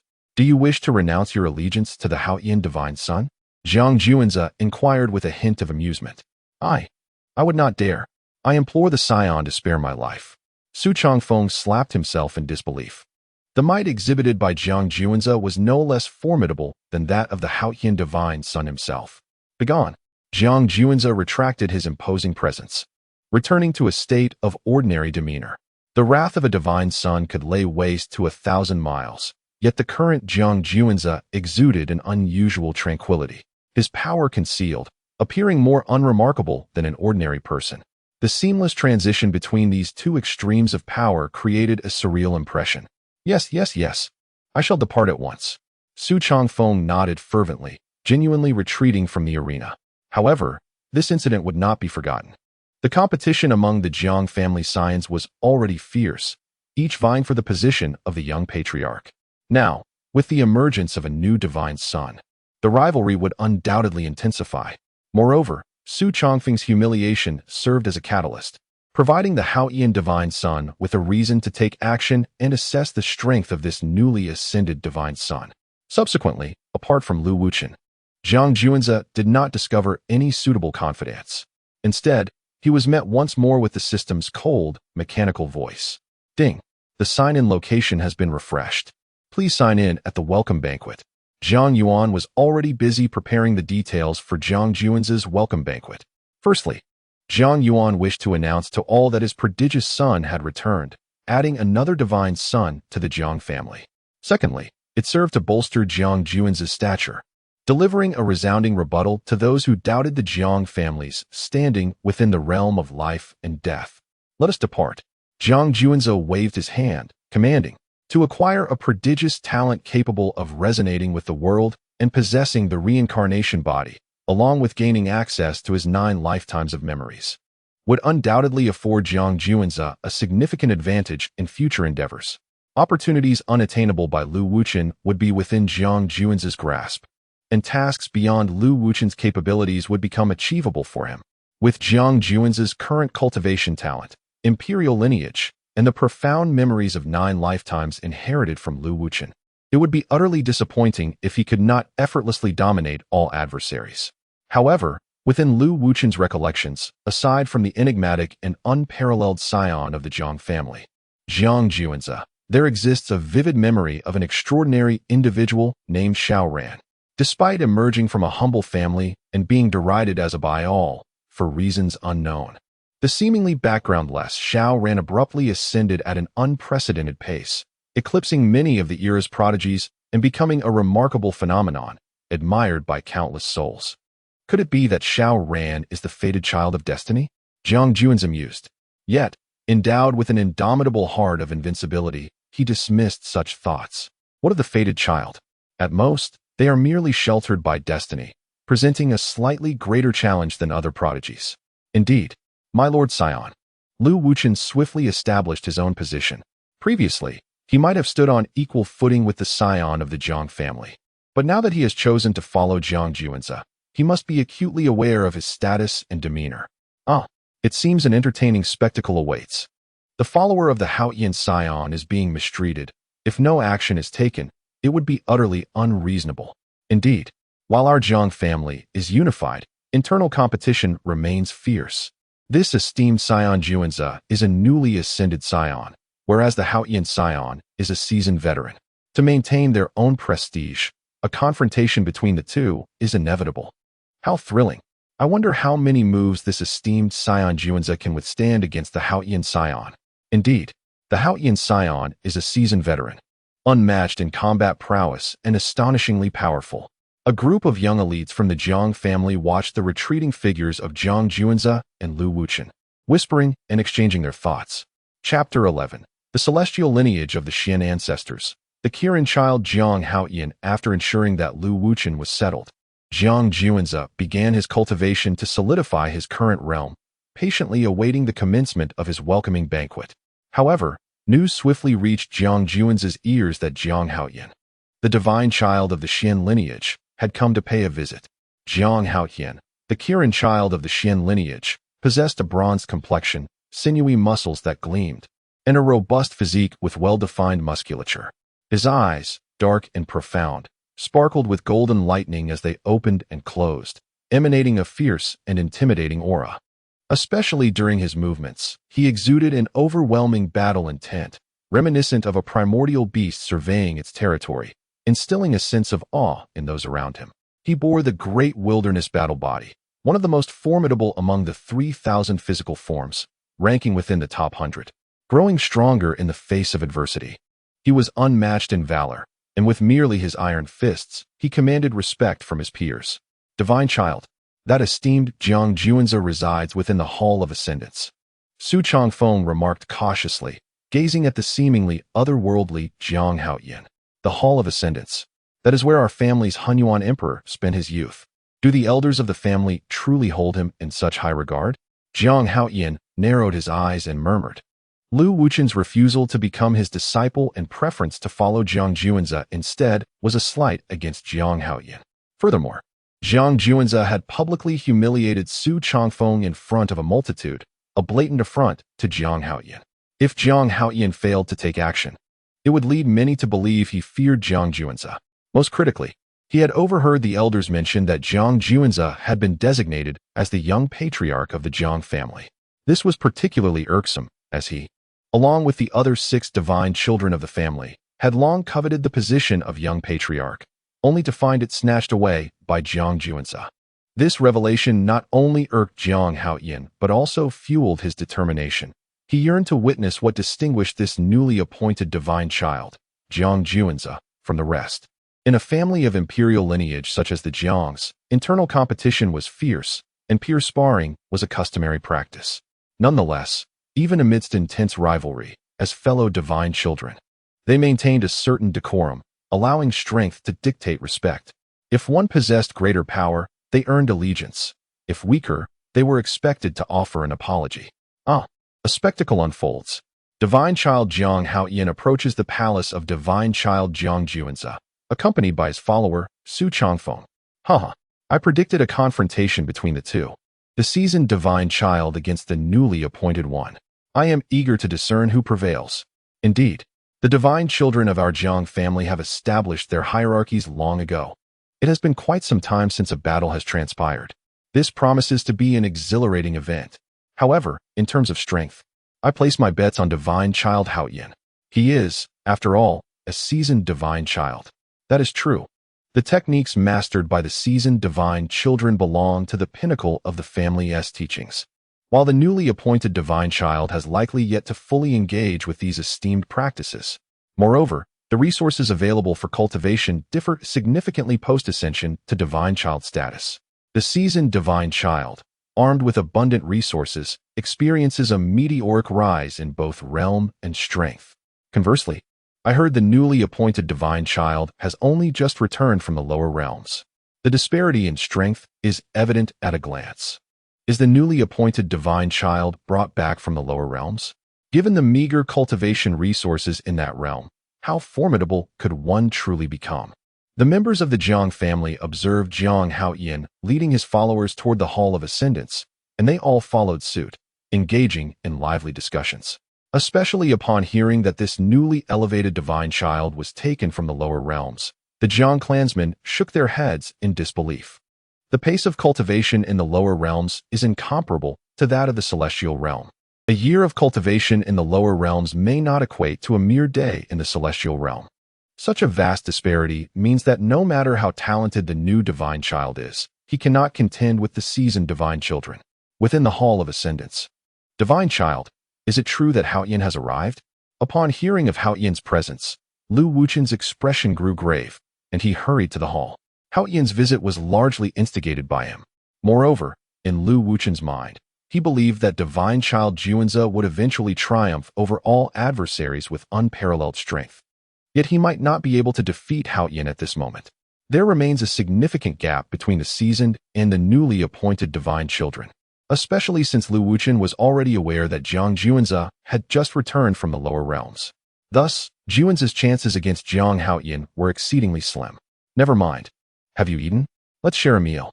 I have never tasted such exquisite food in the lower realms. Jiang Juanzi exclaimed, pointing at the lavish dishes on the table. Crafted from the flesh of ancient ferocious beasts. He marveled at the culinary delights. The essence contained within this beastly meat could enhance one's vitality and fortify one's strength. In the lower realms, he had never indulged in such nourishing fare. Divine Child, is this really the time for feasting? Lu Wuchen lamented, lightly smiting his forehead. As the newly appointed Divine Child, this was a crucial moment for Jiang Juanzi to establish his reputation. Without renown, how could he command respect within the Jiang family? A defeat at the hands of Jiang Haoyan would undoubtedly deal a heavy blow to Juanzi's standing. Let the challenges come. I wish to witness the true strength of the Qilin child of the Xuanzu lineage. Jiang Juanzi declared, tearing into a piece of beast leg meat, chewing heartily. Undeterred by any challenge. Having ascended to the position of the younger clan leader, his foremost task was to assert his dominance over the other 7 divine children, becoming the rightful leader of the younger generation of the Jiang family, and venture into the life-threatening territories. At that moment, the sound of heavy footsteps echoed in the hall, as though an ancient beast was approaching. An overwhelming pressure enveloped the entire Hall of Ascendance, causing Lu Wuchen's expression to shift. The weight of those footsteps seemed to resonate with his very heart, tightening it with anxiety. The immense aura made a bead of cold sweat form on his forehead. In this life, he had yet to seize the opportunity that had arisen prior to the opening of the Imperial path, making him slightly inferior in strength compared to the Jiang divine children. Soon, a robust figure with bronze skin came into view. The Qilin child Jiang Haoyan of the Xuanzu lineage had arrived. Are you the newly appointed divine son, Jiang Juanzi? Truly extraordinary.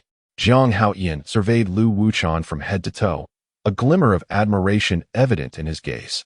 As expected of a member of the Jiang family, he possessed a demeanor as refined as jade, an ethereal quality akin to that of a celestial being. He had never encountered Lu Wuchan before. Even when he sought to recruit him, he entrusted the task to his follower, Su Changfeng. As for Jiang Juanzi, he had never laid eyes on him either. Now, perceiving Lu Wuchan's exceptional bearing, he mistakenly identified him as Jiang Juanzi. Meanwhile, Jiang Juanzi, who was indulging in meat at the side, was rendered nearly invisible under the effect of the concealment technique, thus escaping Jiang Haoyan's notice. "Ah, my lord, there has been a misunderstanding. He is Lu Wuchan, the one you wish to recruit as a guest. The one you seek is indeed the divine son, Jiang Juanzi." Su Changfeng quickly leaned in to whisper in his ear, rectifying the error. "Ah." Upon Su Changfeng's reminder, Jiang Haoyan finally noticed Jiang Juanzi, who was thoroughly enjoying his meal at the dining table, and his expression turned slightly awkward. However, his brow soon furrowed in confusion, for just moments ago, he had been completely oblivious to Jiang Juanzi's presence, which struck him as rather peculiar. Chapter 12. The first confrontation of the two divine sons and the exaggerated stakes cousin. "Your appetite is quite impressive," Jiang Haoyan remarked, scrutinizing Jiang Juanzi, who was indulging in a lavish feast, his brow furrowed in discontent. At this moment, Jiang Juanzi appeared exceedingly ordinary. One would expect a scion of the Jiang family to possess an ethereal grace and remarkable charm, yet Jiang Juanzi was entirely unremarkable. The kind of individual one could easily lose in a crowd. How could a divine son of the Jiang family be so commonplace? His appearance and demeanor bore no distinction from that of any passerby, making it difficult to draw attention. Could it be due to his recent return from the desolate lower realms? Jiang Haoyan's gaze assessed Jiang Juanzi with dissatisfaction. A divine son of the Jiang family should not be so mediocre. He could not fathom why the elder of the clan placed such importance on Jiang Juanzi, allowing him to reside in the residence of the young Emperor Han Yuan and even appointing him as the junior clan leader. Alas, there is no alternative. One cannot savor the ancient relics and the flesh of primal beasts in the lower realms. These are truly nourishing delicacies. Would you care to join me in this feast, cousin? Jiang Juanzi laughed as he continued to eat. Not at all. You should be aware of my intentions. Either you bow your head and apologize, or we shall engage in battle. Jiang Haoyan's gaze bore down on Jiang Juanzi, his fighting spirit surging, distorting the very fabric of the void around him, causing the ground beneath his feet to crack and fissure. He yearned for a duel with Jiang Juanzi. Firstly, a divine son should be valiant and unwilling to back down easily, and secondly, he sought to uncover the depths of Jiang Juanzi's prowess. What merit had allowed him to ascend as the new divine son of the Jiang family and claim the title of junior clan leader? I am finally satiated. Cousin, although it has yet to be officially declared, I am already the junior clan leader of our Jiang family, and I shall not bow to you. While it is easy for us to engage in combat, let us ensure we do not tarnish our camaraderie. After all, the future of the Jiang family relies on us. Jiang Juanzi declared after patting his belly. As the newly appointed junior clan leader, he understood the necessity of planning for the family's future, for it would ultimately rest in his hands. Only through unity could the Jiang family continue to flourish. Internal strife and discord would only lead to their downfall and eventual disintegration. Junior clan leader, you truly dare to say such things. Today, I shall demonstrate that the position of junior clan leader is not easily attained. Jiang Haoyan clenched his fists, his expression one of defiance. The very notion that this Jiang Juanzi, who had only recently returned from the lower realms, could be designated as junior clan leader incited 1,000 grievances within him. For years, the divine sons of the 7 branches had vied for this title, yet it remained contested. Unexpectedly, a newcomer from the lower realms had been parachuted into this esteemed position, leaving the other divine sons indignant. Thus, he resolved to defeat Jiang Juanzi and prove to the clan that he, Jiang Haoyan, was the rightful heir to the title of junior clan leader. Very well. Let me experience your strength, cousin. If I were to lose, I would immediately relinquish the position of young clan leader to my cousin. Conversely, should my cousin lose, he will have to look to me for guidance in the future. A glint of determination flashed in Jiang Juanzi's eyes, his voice resounding like thunder, reverberating through the heavens. A formidable aura enveloping the hall of heavenly response. It is settled. Jiang Haoyan's eyes sparkled with fervor, his spirit of battle surging even more intensely. Today, he shall undoubtedly ascend to the position of young clan leader. Let us proceed to the martial arena at once. With that, Jiang Juanza rose and made his way towards the arena. If he could not win the allegiance of the other 7 clan progenies, how could he fulfill the responsibilities of the young clan leader? It seemed this was also a trial set forth by the ancestors. To firmly secure his position, he must first confront the other 7 clan progenies. The crowd of onlookers from the Jiang family erupted in excitement upon witnessing Jiang Juanza and Jiang Haoyan heading directly toward the martial arena. The 2 progenies are indeed about to engage in battle. Let us hurry and secure a good vantage point. No rush, no rush. Such a monumental event as this surely requires some stakes. Place your bets, everyone, quickly. If Juanza can withstand a single strike from Haoyan, the odds are 10 to 1. If Juanza can endure 2 strikes, the odds rise to 20 to 1. If he can withstand 3 strikes, the odds are 30 to 1. If he can hold out for 4 strikes, the odds increase to 40 to 1. Should Juanza endure 5 strikes or more, the odds soar to 100 to 1. A young man from the Jiang family skillfully produced a betting table from his storage ring, calling out loudly. Juanza has just returned from the resource-poor lower realm. Even with his unparalleled talent, he will require time to consolidate his abilities. It would be remarkable if he could withstand even a single strike from Haoyan. I wager on 1 strike. While that may be true, Juanza is a newly risen progeny and should possess some strength. I'll wager on 2 strikes. Hey, do you all underestimate Juanza so much? I have faith in him. I'll wager on 3 strikes before he succumbs to Haoyan. The members of the Jiang family began placing their bets. At this moment, no one held high hopes for Jiang Juanza, who had returned from the impoverished lower realm. In the minds of the Jiang family, if Juanza could undergo a period of consolidation, perhaps he could contend with Haoyan, but that time is not now. Without practicing the clan's supreme techniques and lacking the abundant resources for cultivation, how could Juanza possibly triumph over Haoyan? You are being unreasonable. If Juanza were to win, what then? Lu Wuchen angrily pushed through the crowd of bettors, raising his voice in protest.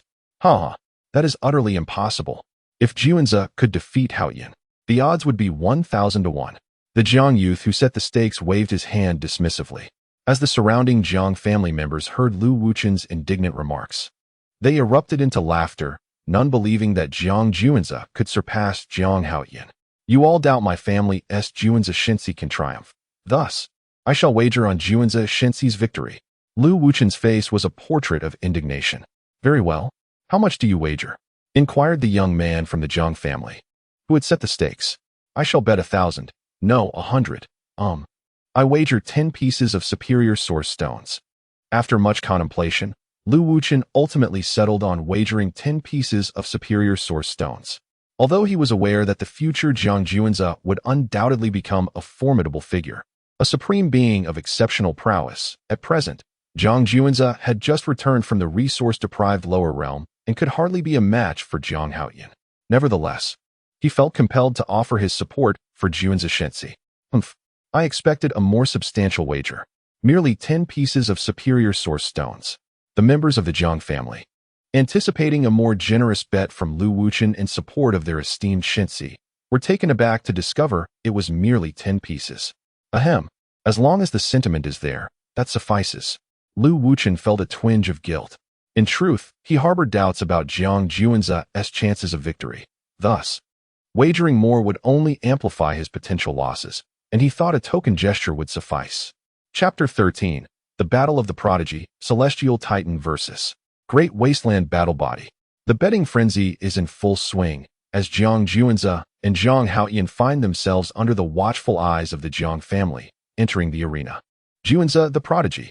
At this moment, no one holds faith in your victory. Everyone is wagering to see how long you can withstand the blows from Haoyan, the Prodigy. Only I, Lu Wuchen, believe that you shall triumph over Haoyan. After placing his bet, Lu Wuchen hurriedly arrived at the arena, vocally expressing his loyalty. Some members of the Jiang family, upon hearing this, were left speechless. If you truly have such confidence in your prodigy, why wager merely 10 high-grade source stones? Unfortunately, from any perspective, no one could discern an advantage for Juanza over Haoyan. Betting 10 high-grade source stones was, in essence, akin to throwing them away. Oh, their essay betting pool? Go. Wager all 1,000 high-grade source stones on my victory. Hearing this, Jiang Juan's eyes sparkled with excitement as he tossed Lu Wuchen a storage ring. This was his pocket money given by his father, Jiang Yuan, upon returning to the family. He would receive 10,000 high-grade source stones every month. Lu Wuchen, receiving the storage ring, stood frozen in place. 10,000 high-grade source stones was an immense sum. How much confidence did Juanza possess in himself? Was he truly unafraid of losing it all?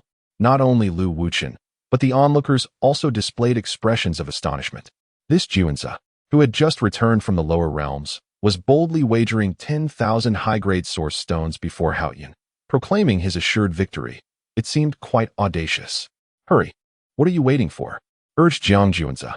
Possessing the celestial titan and dual pupils, along with having integrated Imperial blood in the dragon transformation pool, he was destined to be invincible. To Jiang Haoyan, he was merely a stumbling block on the path to his supremacy. Very well. Lu Wuchen, gazing at the weighty storage ring in his hand, felt a sense of foreboding. Juanza's actions seemed rather unwise. Yet, as a follower of Juanza, he could not voice his doubts, ultimately yielding to the command with a bitter expression and a sigh, reluctantly betting on Juanza's victory. In Lu Wuchen's eyes, his prodigy was essentially gifting money away. The Jiang family youths facilitating the betting observed this, their mouths stretching into wide grins, anticipating substantial profits. Cousin, you certainly have confidence in yourself, Jiang Haoyan remarked, narrowing his eyes at Jiang Juanza. At that moment, he was fully prepared for battle, his aura formidable and unmatched, his fighting spirit soaring. He would fight with all his might, not only out of respect for Jiang Juanza, but also to demonstrate to the family who truly deserved the position of the young patriarch. If I lacked confidence, how could I assume the role of the young patriarch and lead the younger generation of our Jiang family? Jiang Juanza chuckled lightly. Very well, then let me witness your prowess, cousin. Jiang Haoyan ceased his chatter, and with a clenched fist, the sound of sonic booms reverberated, deafening. His fists, seemingly forged from molten iron, radiated a metallic sheen, brimming with a formidable sense of power, as if a single punch could pierce the heavens, instilling awe in all who beheld it. Especially when he unleashed that punch, in an instant, a divine glow erupted, revealing a fiercely formidable white tiger poised atop his iron fist, its roar shaking the skies. This punch, a force of nature, possessed an unparalleled might. Being one of Jiang Haoyan's signature killing techniques, among his peers, few could withstand its impact. Upon witnessing this, Jiang Juanza inhaled deeply. Though he possessed the celestial dominance body, ranked among the top 10 of the 3,000 physical manifestations, he was uncertain of its true strength. Moreover, after returning to his clan, he had assimilated a drop of Imperial blood within the dragon transformation pool, further augmenting his already fearsome physique. Now, he intended to use Jiang Haoyan, the Kirin son of the Xuanzu lineage, as a testing stone, to gauge the true extent of his terrifying power. Thus, facing Jiang Haoyan's punch, Jiang Juanza did not evade but instead countered with a punch of his own. This punch, seemingly ordinary, exuded an aura of sovereign dominance, a kingly presence that looked down upon all creation. A thunderous collision ensued, and in that moment, divine radiance burst forth, with terrifying shockwaves engulfing the dust and debris. Sweeping in all directions, a figure was sent flying backward like a cannonball, blood spewing forth, staining the ground crimson. Who was it that had been struck and was now hurtling backward? It must be the son of Jiang Juanza, the spectators thought, their eyes fixed on the airborne figure amidst the swirling dust, eager to discern the truth. No, that cannot be. It was indeed the son of Haoyan who was spewing blood and being propelled backward. Gasps of disbelief echoed, their astonished voices faltering. For the onlookers, the outcome was utterly unexpected. They had anticipated Jiang Haoyan, as the seasoned scion of the Jiang family, to vastly surpass Jiang Juanza in prowess. The latter, just returned from the lower realms, seemed incomparable to Jiang Haoyan. Yet, the reality unfolded contrary to their expectations, as in their initial clash. It was Jiang Haoyan who found himself at a disadvantage. Brother, I truly underestimated you. Jiang Haoyan rose, wiping the blood from the corner of his mouth, his expression grave, his gaze profoundly intense. Particularly, His arm that had just thrown the punch now trembled, the bones already fractured. He had not anticipated that his younger brother's physical form could possess such extraordinary strength. It is worth noting that he himself was endowed with the great wilderness battle body, ranked among the top 100 of the 3,000 physical embodiments, known for its terrifying might. Yet, even with such formidable physical prowess, he found himself outmatched by his younger brother. What kind of physique did Jiang Juanzi possess? Brother, that punch was delivered with my utmost strength. Therefore, do not hold back any longer. Unleash your full power. Jiang Juanzi stood with his hands clasped behind his back, his demeanor earnest. Jiang Haoyan, true to his lineage as the Kirin son of Xuanzu, had surprisingly made Jiang Juanzi's fist feel a twinge of pain during their clash. Test. Upon hearing the words, Jiang Haoyan's face twitched involuntarily. Had he not just exerted himself to the fullest? Were it not for Jiang Juanzi's solemn and earnest expression, Jiang Haoyan might have believed he was being mocked. However, the situation had reached a critical juncture, and retreat was no longer an option. The position of the young clan leader rightfully belonged to Jiang Haoyan. He took a deep breath, casting aside all thoughts, and summoned the great wilderness battle body. Unleashing his fighting spirit, a surge of golden fighting energy soared into the heavens, a force to be reckoned with. The great wilderness sacred fist. At this moment, Jiang Haoyan seemed to transform into an invincible war god, with countless fist shadows descending like a mountain's weight. Each punch sent violent tremors through the ground. Facing this relentless barrage of fists, Jiang Juanzi activated the celestial overlord body, his formidable physique leaving everyone in awe. This was a clash of raw power. Every impact resonated like the tolling of a bell, echoing across the sky. The onlookers were left in a state of shock, utterly unprepared to witness the remarkable combat prowess of Jiang Juanzi, who had only just returned from the lower realms. Chapter 14. Suppressing Jiang Haoyan. Information on ancient relics. Am I not dreaming? Is the divine son Jiang Juanzi not just returned from the resource-deprived lower realm? How could he possibly engage in such a fierce battle with the divine son Haoyan? Terrifying. Truly terrifying. Both are at the initial stage of the unification realm. Yet the magnitude and power of their clash rival that of the perfected unification realm. Goodness. From whose lips did the notion that Juanzi was incapable of contending against Haoyan emerge? I foolishly wagered that Juanzi would not last a single strike against Haoyan. How foolish of me. I bet on Juanzi not lasting 2 strikes against Haoyan. Yet judging by the current circumstances, he could endure not just 2, but even 200. Such a loss, such a tremendous loss. Wait. Open your eyes wide and observe. It is indeed Juanzi who holds the upper hand. My heavens, how formidable. The battle between Jiang Juanzi and Jiang Haoyan grew increasingly intense, drawing the attention of several elders from the Jiang clan. So, this is the son Jiang Yuan retrieved from the lower realm? Truly impressive. He can actually suppress Haoyan. Jiang Yuan's son is nothing short of terrifying. Haoyan employs our Jiang family's supreme techniques, while Juanzi utilizes what must be lowly methods from the lower realm. Yet even so, he still manages to dominate Haoyan. To what extent is his physical prowess? Indeed, this child is astonishingly powerful. To have such a Qilin child in our Jiang family is indeed a great fortune. The elders of the Jiang clan generously praised Jiang Juanzi. The supreme techniques employed by Jiang Haoyan, akin to wielding a divine artifact, contrasted starkly with the rudimentary methods of Jiang Juanzi, likened to wielding a mere wooden stick.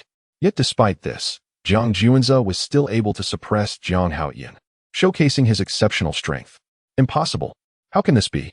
What sort of constitution does this younger cousin possess? Wielding lowly techniques from the lower realm, yet managing to contend with my supreme methods on equal footing. No. He has even begun to subtly suppress me. Jiang Haoyan's expression turned grim, his heart profoundly shaken. How could he, as a direct descendant of the esteemed Jiang clan, with access to the finest cultivation resources and techniques, be subdued by his cousin Jiang Juanzi returning from the lower realm? This was a reality he struggled to accept. I refused to believe. Jiang Haoyan roared skyward, his voice resonating with the power to shatter the heavens, echoing like a dying war god's final lament, both sorrowful and grand. Cousin, your strength is indeed formidable. Jiang Juanzi laughed heartily, reveling in the thrill of battle. This was his first experience of the formidable might of the celestial body. where even as a Qilin child of the Jiang clan's ancestral line, he could suppress his opponent relying solely on the rudimentary techniques of the lower realm. Hearing Zhang Juan's seemingly complimentary words, Zhang Haoyin spat out a mouthful of blood. As a Qilin child of the ancestral line, how could his power be anything less than formidable? Yet today, he faced an extraordinary prodigy. Despite exerting all his strength, he remained unable to shift the situation. Is this the reason why the family appointed him as the young clan leader? Zhang Haoyin's face was etched with bitterness. His younger cousin had only just returned from the lower realms and had yet to grasp the family's most advanced techniques. If given some time to master these supreme methods and treasures, what would become of him? With a resounding thud, Zhang Haoyin was once again sent flying by Zhang Juan's punch, creating a massive crater in the ground, dirt and stones flying, smoke billowing. Elder brother, you have been defeated, Zhang Juanza announced, standing at the edge of the pit and extending his palm. I have lost.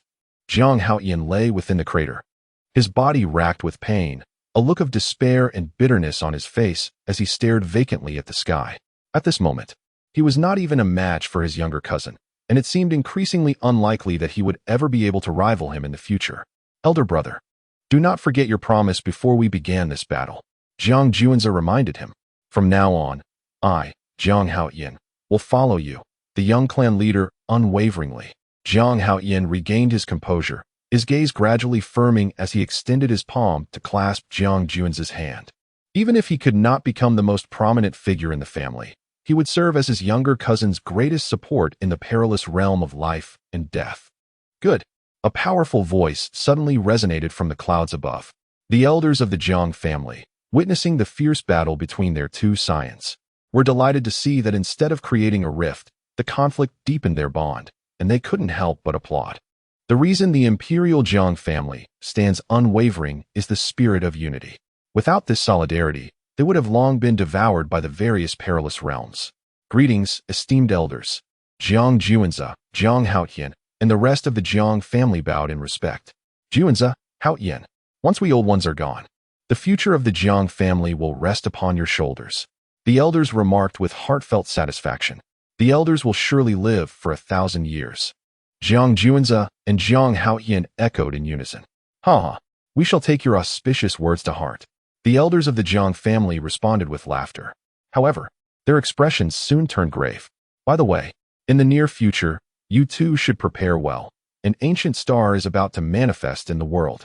Within this ancient star lies a relic from antiquity, containing many heavenly materials and treasures unseen in the current age. However, due to the star's dilapidated state, it cannot bear individuals of greater strength. Only those of the Unity realm, like you, will be the best candidates. You must be wary, for those prodigies from the perilous realms are likely to head there as well. A fierce battle may very well ensue. The elders of the Jiang family furrowed their brows, their expressions filled with concern. This forthcoming manifestation of the decayed ancient star is not only about seizing opportunities and treasures. It also serves as a trial for Zhang Juanza and Zhang Haoyin. Delicate flowers nurtured in a greenhouse are destined for fragility. The prodigies from the perilous realms are all formidable adversaries. Only through the trials of blood and fire can Zhang Juanza and Zhang Haoyin emerge as the sturdy pillars of the Jiang family. Indeed, the clan elder. Without the slightest hesitation, Zhang Juanza and Zhang Haoyin nodded in agreement, their eyes ablaze with fervent combat spirit. The younger generation of the Jiang family had long been overshadowed by their counterparts from the realm of life's forbidden zones. As the newly appointed young clan leader, Zhang Juanza recognized the necessity of shouldering this responsibility and turning the tide of battle. After offering a few words of praise to Zhang Juanza, the clan elder departed. The recently ascended divine son Zhang Juanza had, against all odds, triumphed over the seasoned divine son Zhang Haoyin, thereby establishing his reputation with this remarkable victory. The onlookers from the Jiang family gazed upon Zhang Juanza with profound admiration and respect. By the way, Lu Wuchen, earlier, I wagered 10,000 superior source stones. How much have I won? Zhang Juanza called out to Lu Wuchen. Divine son, your winning odds are 1 to 1,000. You bet 10,000 superior source stones. Thus your winnings amount to 10 million superior source stones. Lu Wuchen replied, his expression one of despair. What troubles you? You seem somewhat unhappy. Did you not bet on my victory? Jiang Juanze inquired, looking at Lu Wuchen in astonishment. Chapter 15. The Welcome Feast. Forces from all directions converge. My unwavering loyalty to the Divine Son compelled me to wager on his victory. Alas, my stakes were far too modest. Lu Wuchen pounded his chest in despair, on the verge of tears. Previously, he had intended to bet 1,000 high-grade source stones, with odds of 1 to 1,000, amounting to a staggering 1 million high-grade source stones. However, due to his lack of faith in Juanze, who had returned from the lower realm, he only dared to wager 10 high-grade source stones. Although 10,000 high-grade source stones constituted a significant sum, he lamented the loss of 1 million high-grade source stones, wishing he could slap himself in regret. Why had he doubted Juanze? Well, it's better than losing altogether. Jiang Juanze comforted, patting Lu Wuchen on the shoulder. Indeed, the Divine Son speaks truth. Lu Wuchen gathered his spirits, casting a glance at the despondent Jiang family members around him. He straightened his posture, feeling a measure of relief in his regret. Though his wager was small, he had nonetheless emerged victorious. 10,000 high-grade source stones was no trifling amount. The others, however, fared far worse. No one had faith in Jiang Juanze, leading the vast majority to wager on how long he could withstand Jiang Haoyan's onslaught. Yet reality struck hard. No one anticipated that Jiang Juanze would triumph over Jiang Haoyan. Particularly disheartened was the young man from the Jiang family who had set the wager. Previously believing that Jiang Juanze's bet of 10,000 high-grade source stones was akin to gifting him money. Now, this young man lay collapsed on the ground, unconscious. Faced with Jiang Juanze, who had vanquished the Divine Son Jiang Haoyan, he dared not dispute the debt. This gamble had not only left him utterly impoverished, but had also cost him his family's assets accumulated over many years, a loss more painful than death. Meanwhile, the preparations for the welcome feast for Jiang Yuan's son were already circulating through the Jiang family. Various factions had received the news. The return of the Divine Son Jiang Juanze from the lower realm sparked immense curiosity among the populace. The earlier incident at the Tianyuan Life Forbidden Zone, where the Jiang family had been ambushed, had already become widely known. Jiang Yuan, the proud scion of the Jiang family, bore grave injuries with no hope of recovery. His wife was deceased, and his son was missing, leading to a heartbreaking family tragedy. Now, Jiang Yuan had miraculously found his son in the lower realm. Yet questions lingered about the son's potential. Could he become the pillar of the Jiang family? In the southern Dipperstar domain, the Tianyuan Life Forbidden Zone stood as an ancient realm, older even than the Jiang family. There lay slumbering fallen sovereigns, their numbers surpassing 10, exuding terror and might. Upon a floating island, crackling sounds erupted as lightning danced violently, and a silver-haired youth donned in a purple thunder robe cultivated amidst the tempestuous sea of thunder. The fierce bolts of lightning coursed around him, yet they did not harm him in the slightest. Amidst the wild strands of his hair, he resembled a thunder god bestowing divine retribution. Suddenly, the youth, illuminated by the electric glow, abruptly opened his eyes, 2 lightning runes materializing within his gaze. As his eyes flickered, the roar of thunder resounded, and the brilliance of lightning dazzled. He lifted his arm, grasping at the void, and a piece of animal hide parchment appeared in his hand. Upon perusing the contents of the parchment, a cold smirk emerged upon the otherwise expressionless visage of the man. To his astonishment, the previously gravely wounded Jiang Yuan had managed to reclaim his son, and was even hosting a welcoming banquet for him. How amusing! The smile on Lei Yunting's face grew increasingly frigid. As a divine offspring from the life-restricted zone of Tianyuan, he wielded thunderous powers that overshadowed his peers. With few rivals among the young prodigies, Jiang Yuan, having suffered immense losses, his wife deceased, and his son Jiang Juanze missing, was the handiwork of Lei Yunting's father. Why does the Divine Son laugh? Inquired a stunningly beautiful woman, clad in minimal attire, who slinked into Lei Yunting's embrace like a seductive serpent, her voice dripping with allure. Behold for yourself, Lei Yunting replied, handing the parchment to the enchanting woman. What are your intentions, Divine Son?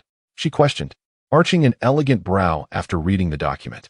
I have successfully endured the first day's trial of thunder. My physical fortitude now rivals that of those with extraordinary constitutions. Furthermore, I have comprehended a formidable divine technique amidst the heavenly thunder's refinement. Since Jiang Yuan is hosting a banquet for his son, I shall seize this opportunity to test my current prowess, as well as the might of this newfound divine technique. Lei Yunting scoffed with a chilling laughter. The Tianyuan life-restricted zone and the Imperial Zhang family had long been embroiled in relentless conflict, steeped in deep-seated enmity. Lei Yunting's visit to the Zhang family was a calculated endeavor to humiliate them, aiming to bring disgrace upon the banquet they were hosting. In the southern Dipperstar domain, the Lanyuan imperial court stood as an ancient power rivaling the Zhang family, and had historically maintained amicable relations with them. Within a resplendent and imposing palace, a noblewoman of graceful stature spoke softly. Lian, your father wishes for you to attend the welcoming banquet of the Zhang family's divine son. She was adorned in court attire, her beauty undiminished by the passage of time. Despite her over 40 years, her skin remained as smooth as a maiden's, and every gesture exuded an air of nobility. She was one of the consorts of the ruler of the Lanyuan imperial court. Understood. That divine son has just returned from the lower realm. I wonder what his talents and character are like. My father eagerly wishes to arrange a marriage, does he not? Opposite the noblewoman sat a frosty young girl, her countenance untouched by makeup, yet her natural beauty was breathtaking. Her delicate fingers danced across the guqin, producing melodies that felt ethereal. She was the third princess of the Lanyuan imperial court, equally a radiant paragon of excellence. Alas, our Lanyuan imperial court is on a decline. Thus we must strengthen alliances through marriage. The noblewoman sighed. They knew little of the Zhang family's newly returned divine son, but it mattered not. Even if he were utterly inept, his heritage as a Zhang was sufficient. In the future, I shall undoubtedly transcend the ages. Why does my father, the emperor, remain reluctant? Long Lian sighed softly. In her eyes, that scion of the Zhang family had only just returned from the resource-scarce lower realms, and compared to the prodigies of the celestial realm, he seemed scarcely more than a mere wastrel. How could she, a paragon of grace and talent, be compelled to marry someone she deemed inferior? Yet, the decision of her father was immutable. Lian, your mother is aware of your extraordinary potential, but who can truly predict the future? This Zhang scion might very well be an exceptional talent. The noblewoman consoled her daughter, though she too opposed the union. The emperor's decree was beyond her influence as a mere consort. Mother, I shall go. Long Lian nodded resolutely, her heart asserting, yet, if this Zhang scion, who has just returned from the lower realms, proves to be a wastrel, I would rather perish than submit. Aside from the life-restricting abyss of Tianyuan and the Dragon Abyss Imperial Court, numerous ancient factions were also mobilizing to journey to the Kanglan Ancient Star, preparing to partake in the welcoming banquet hosted by the Zhang family. Chapter 16. Chu Kuangshan, indeed audacious, a vessel, shimmering with a frigid luminescence. A relic of ancient warfare, traversed the void like a streak of light, leaving a trail of stars in its wake. At the prow stood a youth, his hair dancing wildly in the wind, with a rugged visage, arms crossed, and one foot poised on the ship's edge, exuding an air of superiority as if he were the sole ruler of the universe. Clad in resplendent dark golden armor that sparkled with an otherworldly brilliance, it was evident that this was no ordinary attire. Upon his back rested a formidable sword, hefty enough to serve as a shield. The sword, as black as ink, was etched with a myriad of enigmatic runes, emanating an aura of dreadful power, mysterious and potent. Embedded in the hilt was a crimson gemstone, from which surged waves of formidable energy. This was an ancient holy weapon, capable of unleashing extraordinary might. Fengbo, why have we not yet arrived at the Zhang family estate? Are we lost? The young man, named Chu Kuangshan, inquired, his voice resonant and his brow furrowed. He was the prodigious scion of the Imperial Chu clan, having journeyed here upon hearing that the Zhang family was to host a welcoming banquet for their own divine scion. He intended to partake in the festivities and witness firsthand the nature of this so-called Zhang family prodigy. The divine scion shall arrive shortly. Fengbo responded, cautioning him. However, the Zhang family is an imperial clan of equal standing to our Chu family. I kindly ask that you temper your temperament during this visit. Fengbo was acutely aware of his young master's disposition, which often radiated an air of disdain towards his peers, viewing them as mere trifles. In a word, he was indeed audacious, especially towards those factions that had previously crossed him, all of whom faced utter annihilation. Yet, the Imperial Zhang family was an entirely different matter. Should they be wronged, retaliation would not be easily achieved. Their visit was intended solely for camaraderie, and Feng Bo wished to avert any conflict. Very well, I understand. Chu Guangshan replied nonchalantly, his arms still crossed. The more Feng Bo cautioned him regarding the Jiang family, the more it ignited his rebellious spirit. At that moment, a rift in the fabric of space suddenly appeared in the path of the Chu family's vessel. Forthwith, a beast cart, drawn by a primordial breed known as the Black Nightmare Horse, burst forth from the rift, nearly colliding with the Chu family's ship. Who dares to impede the vessel of the Chu family? Chu Guangshan bellowed, filled with ire, as he unsheathed his heavy sword, intent on cleaving the beast cart in two. The abrupt emergence of the cart from the spatial fissure had startled him, and during the ship's evasive maneuver, he had nearly been thrown overboard. This incident undeniably provoked his wrath. Divine Scion, please, do not act impulsively. It is the beast cart of the Longyuan Imperial Court. Feng Bo interjected hastily, attempting to restrain him. What of the Longyuan Imperial Court? An aging power on the verge of decline, sustained solely by the emperor, devoid of any capable successors. After countless years, when the current emperor of the Longyuan Imperial Court falls, it is likely that the court will fragment and be lost in the annals of time. Chu Guangshan scoffed. Dare to curse my Longyuan Imperial Court? Are you seeking death? A sharp voice emanated from the beast cart, dressed in a flowing white gown. Her makeup exquisite and her countenance frigid, Long Lian emerged from the cart, casting a cold gaze upon Chu Guangshan. Your Highness, it is the third princess of the Longyuan Imperial Court, Long Lian. Feng Bo reminded once more. Ah, it is Miss Lian. The moment he laid eyes on Long Lian, Chu Guangshan's expression brightened. She was precisely of the type he favored, worthy of becoming his concubine. He was determined to claim her. Who are you? How dare you utter my name? Long Lian's icy demeanor was unmistakable. The audacious individual not only cursed her imperial court, but now seemed to be setting his sights on her, inciting her wrath. I am the divine son of the Chu clan, Chu Guangshan. Miss Lian, I wonder if I have the privilege to address you by your name? Chu Guangshan proclaimed with pride, his chest puffed out. The Chu clan stood at the pinnacle of power, while the Longyuan Imperial Court was in a state of decline, teetering on the brink of extinction. Thus, he regarded Long Lian with utter disdain. You. Granny Li, let us depart. Long Lian, sensing a hint of trepidation at Chu Guangshan's words, turned to leave. Indeed, Your Highness. The elderly woman accompanying Long Lian cast a wary glance at Chu Guangshan before preparing to drive the beast cart away. Stop. Did you think you could leave after colliding with my Chu clan's warship? At Chu Guangshan's signal, Feng Bo's presence surged, instantly blocking the beast cart and sealing this space. Chu Guangshan, what more do you desire? Long Lian's expression darkened. I desire nothing more than to be smitten by you at first sight. You are worthy of becoming my concubine. Chu Guangshan stated unabashedly, his gaze brazenly appraising Long Lian's delicate figure. You are exceedingly arrogant, truly believing I fear you? Long Lian's eyes glimmered with lethal intent. A princess of a waning imperial power dares to speak to me in such a manner? To become my concubine would be your honor. Therefore, you shall remain here today. As he concluded, Chu Guangshan signaled to Feng Bo. Feng Bo understood. The authority of a sage unmistakable, and was about to take action against Long Lian. While he harbored reservations about the resurgent Jiang clan, he felt no such caution towards the faltering Longyuan Imperial Court. As for Granny Li, though somewhat formidable, she was not his equal. Stand down. My princess is already betrothed to the divine son of the Jiang clan, Jiang Juanza. Would you dare lay a hand upon us? Granny Li interjected sharply. She comprehended that the current Longyuan Imperial Court could no longer suppress the Chu family, compelling her to leverage the Jiang family as a means of intimidation. The woman I have set my sights on is beyond your concern regarding whom she might wed. You need only to be my woman.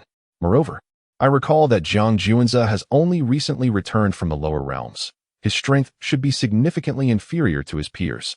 Why would you associate with such a worthless individual when you could be with me? Chu Guangshan declared without a hint of courtesy. He paid no heed to Jiang Juanza, who had just resurfaced from the lower realms. The saying goes, a single misstep leads to a cascade of errors. Jiang Juanza had languished for over a decade in the resource-deprived lower realms, lagging far behind his contemporaries in the celestial realm. The chance of him catching up in terms of strength is exceedingly slim. Is what you say true? Feng Bo, unlike Chu Guangshan, was not so arrogant and boisterous. Upon hearing the words of Granny Li, he immediately furrowed his brow. Indeed, it is true. The announcement of my princess's engagement to the Jiang family's scion will be made at this welcoming banquet, Granny Li stated plainly. Feng Bo. Chu Guangshan frowned, casting a discontented glance at Feng Bo. If that is the case, you may leave. Feng Bo gestured dismissively. Farewell. Without further ado, Granny Li took the reins of the beast carriage, swiftly departing with Long Lian. Feng Bo, I have taken a liking to the third princess of the Longyuan Imperial Court. She shall become my concubine. Watching the beast carriage carrying Long Lian grow distant, Chu Guangshan's dissatisfaction deepened. My lord, if Long Lian were merely the third princess of the Longyuan Imperial Court, there would be no issue with her becoming your concubine. However, she is now the fiancée of Jiang Juanza, the scion of the Jiang family. Thus, she is untouchable. Feng Bo shook his head.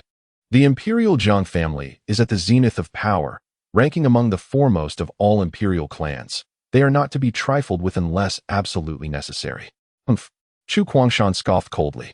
Then, as a thought crossed his mind, the prospect of seizing the fiancée of the Jiang family's scion excited him greatly.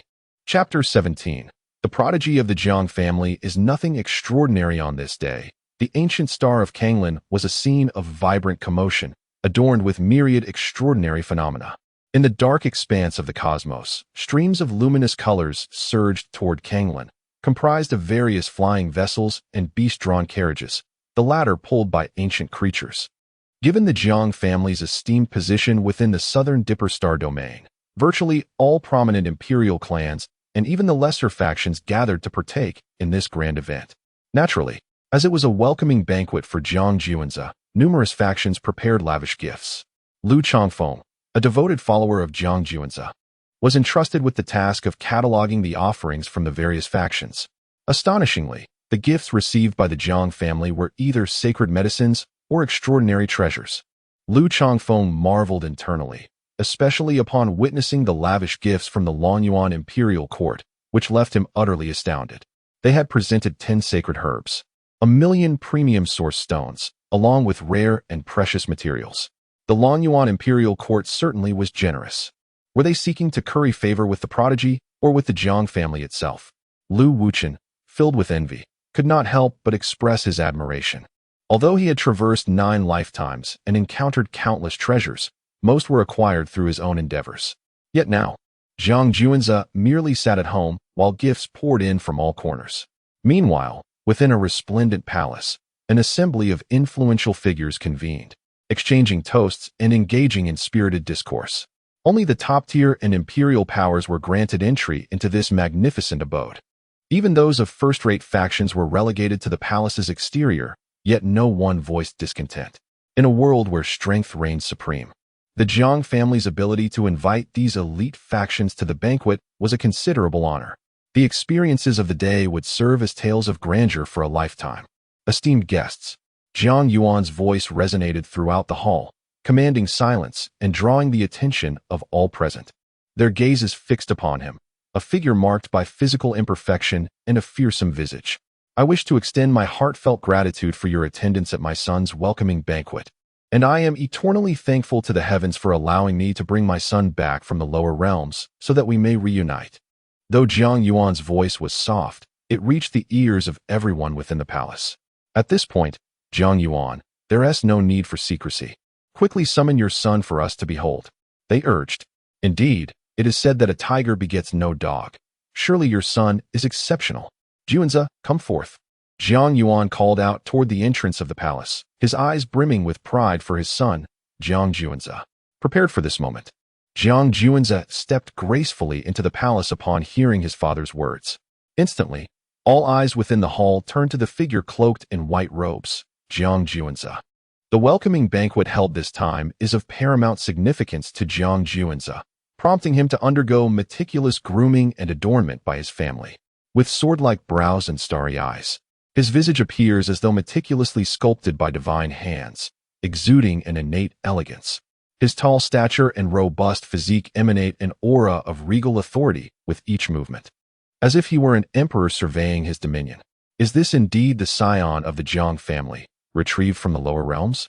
truly extraordinary. The moment Jiang Juanze made his entrance, many individuals from Imperial factions narrowed their eyes in appraisal. Regardless of Jiang Juanze's actual prowess, in terms of appearance and bearing, he rivaled the finest heirs of any Imperial lineage. Moreover, having recently returned to his family from the mortal world, if he were weak and of low standing, he could not possibly radiate the Imperial demeanor that surpasses his peers. At the moment of his appearance, some genuinely believed they had encountered a lofty emperor. However, under the influence of the celestial veil technique, only those of the Saint Realm could perceive his exceptional nature. Below the Saint Realm, observers merely regarded Jiang Juanze as exceedingly ordinary, attributing the praises of the Saint Realm experts to mere flattery of the Jiang family. Father, Jiang Juanze approached Jiang Yuan with a calm demeanor, respectfully addressing him. Even amidst the presence of Imperial and top-tier powers, whose formidable aura reached its zenith, Jiang Juanze displayed not a hint of trepidation or retreat. Possessing an indomitable heart, he felt confident in surpassing all present, ascending to the pinnacle and gazing down upon the masses. Thus, why would he falter or fear? Ladies and gentlemen, this is my son, Jiang Juanze. Jiang Yuan proclaimed proudly to all gathered. It seems this so-called scion of the Jiang family is rather unremarkable. I was led to believe he would be truly extraordinary. A discordant voice suddenly echoed throughout the grand hall. Scion, you. Feng Bo felt a jolt at Chu Guangshan's words.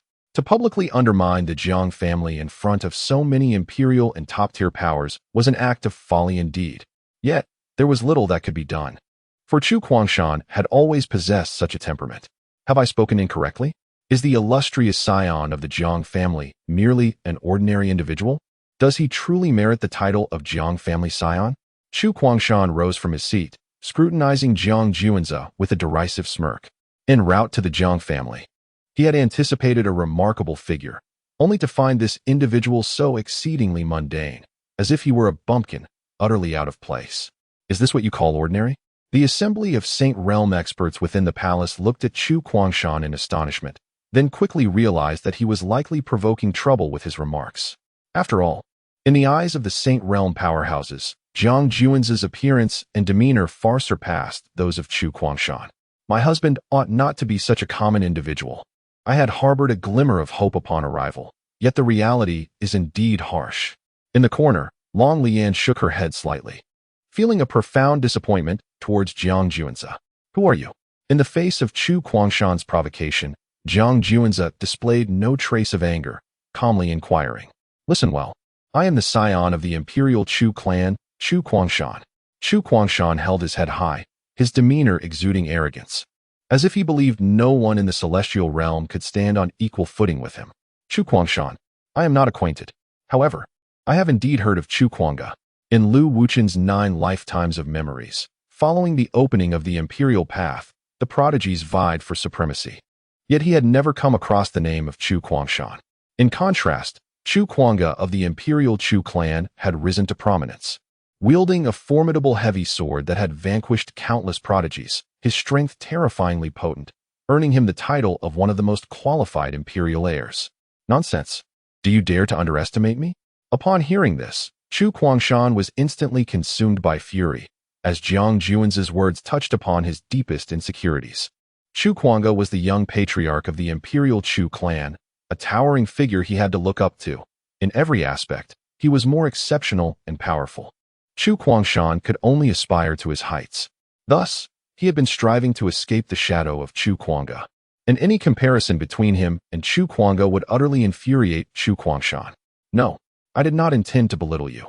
Rather, I genuinely have not heard of you. Jiang Juanze waved his hand, his face reflecting sincere honesty. Chapter 18. Crushing Chu Guangshan. Curse it. Jiang Juanze, I, Chu Guangshan, wish to spar with you. Will you dare to accept my challenge?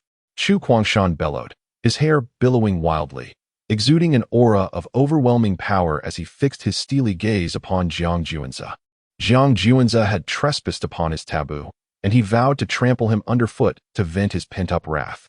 Within the palace, the formidable figures from various Imperial clans and top-tier forces silently observed the unfolding scene. The Chu family's scion, Chu Guangshan, was indeed renowned, and his notoriety stemmed from his outrageous nature. At this moment, as the Jiang family hosted a banquet to welcome their divine son, Chu Guangshan audaciously disrupted the occasion, challenging Jiang Juanzi, the Jiang family's divine son. It was worth noting that Jiang Juanzi had recently returned from the resource-deprived lower realms, and there was undoubtedly a significant disparity in cultivation and power compared to the younger generation of the heavenly realm. How could he possibly be a match for Chu Guangshan? This was nothing short of a public humiliation for the Jiang family, a resounding slap to their face. Even Feng Bo, who stood behind Chu Guangshan, could not help but shake his head and sigh. His own scion possessed such a temperament, and the fact that Jiang Juanzi had provoked Chu Guangshan only made it seem justifiable for him to be taught a lesson. Impudent. Chu Guangshan, my Jiang family is not a place where you can run rampant. Moreover, there is no need for my clan's younger members to intervene. I alone can subdue you. A robust youth with bronze skin, Jiang Haotian, the Qilin son of the Xian ancestor lineage, bellowed, his face flushed with anger, and a glint of murderous intent flickering in his eyes. To humiliate the Jiang family's reputation before so many imperial and top-tier forces was an act of sheer recklessness. Just because of you? Chu Guangshan scoffed, his prideful character making him view his peers with disdain, save for the shadow cast by his family's younger clan leader, Chu Guangzi. He had complete confidence that he could suppress Jiang Haotian, the Qilin son of the Xian ancestor lineage. Arrogant to the extreme. If you dare, let us battle in the martial arena. Jiang Haotian, utterly repulsed by Chu Guangshan's untested arrogance, turned to leave the palace. Cousin, today is my welcoming banquet.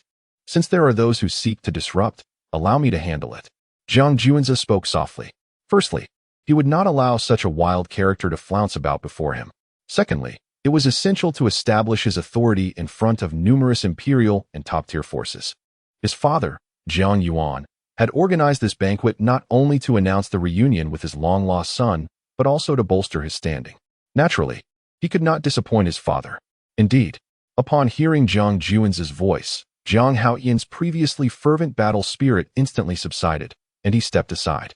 Jiang Haotian saw nothing wrong with his actions, yet it left everyone present astonished. The various imperial clans and top-tier forces were well aware of the Jiang family's young divine son, Jiang Haotian, as the esteemed Qilin son of the Xian ancestor lineage, possessed an unfathomable strength among his contemporaries, coupled with a notably aloof disposition. To his utter astonishment, Jiang Juanzi, with but a single utterance, rendered his adversary powerless to retaliate, retreating to the side with an air of deference gracing his countenance. The powerful members of the imperial clans and top-tier forces, witnessing this scene, were left in disbelief. After all, the Jiang family boasts 8 branches, each represented by a prodigious Kirin child, renowned for their unmatched prowess. Reliable sources indicated that the position of the Jiang family's young patriarch was vacant, with the heirs from various branches vying for this esteemed title, each unwilling to concede to the others. It was utterly unexpected that Jiang Haotian, the Kirin child from the Xuanzu branch, would exhibit a modicum of respect towards this newly returned scion from the impoverished lower realm. The elite from the imperial and top-tier factions squinted, their eyes glimmering with intrigue. This scion from the Jiang family, emerging from such desolation, appeared to possess an extraordinary essence. You wish to challenge me? How delightful! Let us meet at the training arena. Chu Guangshan laughed uproariously, eager to depart the palace and head to the arena. His motivation wasn't a fear of damaging the Jiang family estate, but rather a desire to avoid incurring the wrath of these imperial and elite powers through combat. Despite his audacity, he was not foolish. Offending 1 or 2 might be manageable, but to offend them all would be sheer folly. Today, not only did he intend to trample Jiang Juanzi underfoot, but he also aimed to abduct the 3rd princess of the Lonyuan imperial court, who was poised to form a union with the Jiang family and thus become his concubine, once the welcoming banquet concluded. As for the repercussions of his actions, he deemed it unnecessary to fret. There would undoubtedly be those ready to clean up after him. With this thought, Chu Guangshan felt a surge of excitement, eager to bring Jiang Juanzi to heel. The training arena? No need for that. Here shall suffice. Jiang Juanzi shook his head. Here? Huh? Are you afraid to step outside? Chu Guangshan scoffed, assuming Jiang Juanzi had second thoughts about his initial agreement. It was not fear of the outside that held Jiang Juanzi back, but rather the conviction that resolving this matter required no such departure. Jiang Juanze shook his head and uttered words that astonished all, exuding an air of audacity. Humph! How amusing! I believe myself to be audacious. Yet here stands one even more so. Let me see how you intend to deal with me. While Chu Guangshan laughed, the chill in his gaze was unmistakable, particularly so as he unsheathed the heavy sword from his back. His overwhelming aura surged forth, pressing down upon Jiang Juanze. Chu Guangshan was well aware that Jiang Juanze had just returned from a realm of scarce resources and undoubtedly lacked the strength to match him. Thus, he aimed to humiliate Jiang Juanze, forcing the direct descendant of the Jiang family's ancestral line to kneel before him. However, Chu Guangshan had miscalculated. Under the oppressive weight of his formidable presence, Jiang Juanze stood resolute, as immovable as a mountain, unaffected by the pressure exerted by Chu Guangshan. Zhang Haoyan, fully cognizant of Jiang Juanze's capabilities, leaned against the wall, arms crossed, a mocking expression etched upon his face as he observed Chu Guangshan. To attempt to compel Jiang Juanze, the young patriarch of the Jiang clan, to kneel through sheer intimidation is undoubtedly a folly. Indeed, this proved to be the case, as Jiang Juanze faced the oppressive aura of Chu Guangshan with remarkable composure, merely unleashing a casual punch. Under the influence of the concealment technique, this blow appeared unremarkable, yet it was infused with an extraordinary restraint of power. Chu Guangshan was utterly oblivious to the terrifying might concealed within that strike. With a look of disdain, he brandished his heavy sword and charged directly at Jiang Juanze. However, at the moment the sword made contact with Jiang Juanze's fist, Chu Guangshan was struck by an unstoppable force emanating from Jiang Juanze's blow. This tremendous power surged through the sword and into Chu Guangshan's arms, causing them to shatter into two clouds of crimson mist in an instant. Yet, the ordeal was far from over. As the colossal force transferred to his body, he trembled violently, blood gushing uncontrollably from his mouth. Ultimately, he was sent flying from the palace by Jiang Juanze's punch. In that moment, the entire palace was enveloped in silence. The sound of a pin dropping could be heard, as all eyes turned to the quietly retracting fist of Jiang Juanze. Chapter 19. The True Dragon Treasure Technique astonishes the assembly. Gasp. This Jiang family's divine son. The assembly of Imperial and Supreme forces were left in utter astonishment as they witnessed Jiang Juanze deliver a devastating blow to Chu Guangshan, propelling him out of the palace. In the aftermath of their fierce confrontation, it was evident that both Jiang Juanze and Chu Guangshan were at the early stage of the unification realm. It was entirely reasonable for Chu Guangshan, being the divine son of the Imperial Chu family, to have attained this stage, especially given the abundant resources at his disposal. However, Jiang Juanze, a scion of the Jiang family who had recently returned from a resource-poor lower realm, achieving merely the 9th level of body refinement would have been commendable. Yet, to everyone's astonishment, he exhibited the strength of the early unification realm. Had Jiang Juanze's power surged so dramatically upon his return to the Jiang family? It was nothing short of terrifying. Moreover, there was more to this spectacle. Given that both Jiang Juanze and Chu Guangshan were at the same level, one would expect their combat abilities to be relatively comparable. Yet, to the utter disbelief of all, Jiang Juanze struck Chu Guangshan's heavy sword with a fist, inflicting a critical blow that sent him flying from the palace. It was crucial to note that Chu Guangshan, as the divine son of the Imperial Chu family, practiced their supreme techniques and wielded an ancient sacred weapon. Even so, he was no match for Jiang Juanze, who effortlessly overpowered him. Jiang Juanze, the Qilin son of the Jiang family, possessed an astonishingly formidable physique, rivaling even the ancient progeny of extraordinary beings, if not surpassing them. Meanwhile, Zhang Haoyan, leaning against the palace wall, felt a surge of anxiety. He began to doubt whether Jiang Juanze had truly unleashed his full potential during their previous battle. Perhaps Jiang Juanze had merely been preserving his own dignity. After all, being defeated by a single punch would not only tarnish his reputation, but could also shatter his resolve. To have been bested by Jiang Juanze, who had only recently returned from a resource-deprived realm, was an outcome difficult to accept, especially after having held a position of superiority among his peers for so long. Nevertheless, as a member of the Jiang family and a future pillar of their strength, Jiang Juanze had opted to engage him in a prolonged battle, allowing him to save face. In contrast, Chu Guangshan, a member of the Imperial Chu family, made a scene in front of numerous Imperial and Supreme forces, disrupting Jiang Juan's welcoming banquet. Thus, Jiang Juan showed no mercy, delivering a single, crushing blow. As for Jiang Yuan and the elders of the Jiang family within the palace, they were nearly ecstatic at the sight. Behold, this is our Jiang family's divine son. Even after just returning from the lower realm, he can strike down the divine son of the Chu family with a single punch. Especially for Jiang Yuan. Pride filled his countenance as he yearned to proclaim, "Look, this is my son." He appeared so unassuming. Yet his strike was so fierce and domineering that it could contend with an ancient sacred weapon. What kind of physique did he possess? And how powerful was his physical strength? In the Dragon Abyss Imperial Court, the third princess, Long Lian, gazed with sparkling brilliance in her beautiful eyes.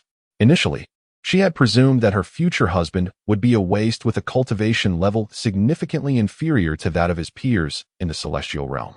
However, she was taken aback when he single-handedly inflicted severe damage upon Chu Kuangshan, stirring ripples of surprise within her heart. Long Lian harbored her own secrets and was confident in her pursuit of the imperial throne in her lifetime. Thus, her standards for her future partner were exceedingly high. Chu Kuangshan, as the scion of the Chu clan, was renowned for his formidable power, yet now, he found himself unable to withstand even a single strike from her future husband.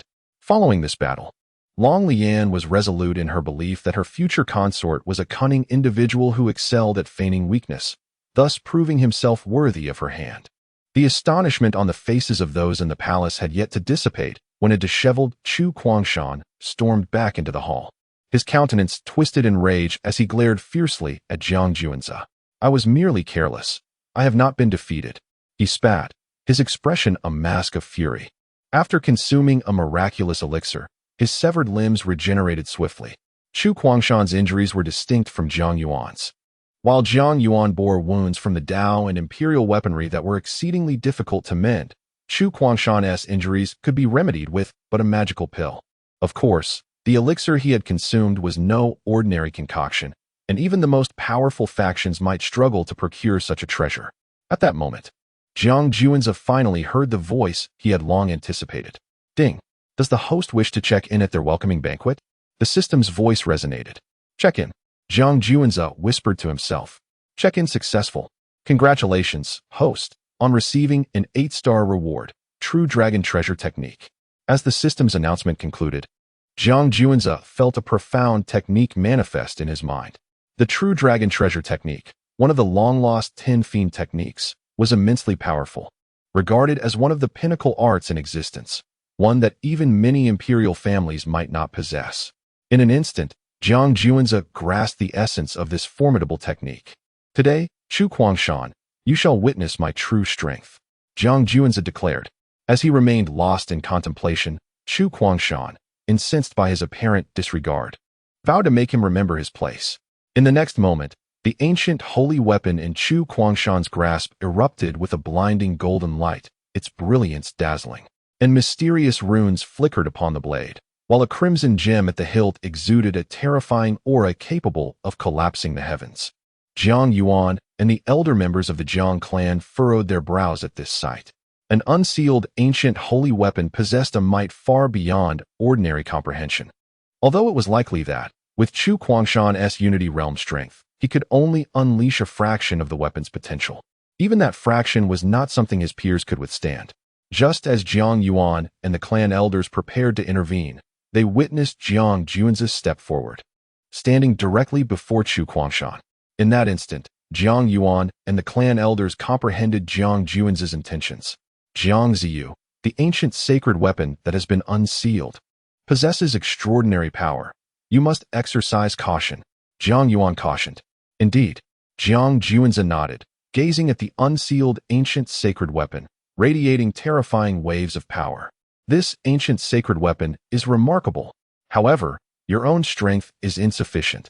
Your current achievements are overly reliant on this weapon. If you were to wield a typical treasure, you would barely measure up to my followers. Therefore, I shall take charge of this ancient sacred weapon for you from now on. Though Jiang Juanza's voice was soft, it resonated throughout the palace, leaving all present in a state of astonishment. Could it be that this scion of the Jiang family intends to forcibly seize the unsealed ancient sacred weapon? Such an act would undoubtedly be suicidal. Arrogance. Chu Guangshan exclaimed in anger, unable to endure the audacity of this individual who surpassed even his own arrogance. The unsealed ancient sacred weapon, bearing unparalleled holy might, shook the heavens, causing the surrounding void to rumble as it descended upon Jiang Juanzi. True dragon treasure technique, dragon summoning hand. Jiang Juanzi silently commanded within, his 5 fingers transforming into 5 dragon apparitions, akin to hands that could pluck stars and seize the moon, shrouding the sky and blocking the sun as they reached for Chu Guangshan and the ancient sacred weapon in his grasp.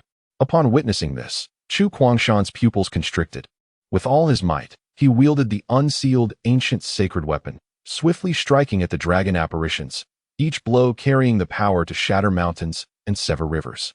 Yet, an ethereal force instantaneously nullified his attacks, causing Chu Guangshan's heart to tremble with alarm. He struggled fiercely, but could not sever the 5 dragon apparitions. This is impossible. Chu Guangshan seethed with impotent fury. There is nothing impossible. You are too reliant on this ancient sacred weapon. Without it, you are nothing. As Jiang Juanzi's words fell, he exerted force with his palm, causing the 5 true dragon apparitions to constrict.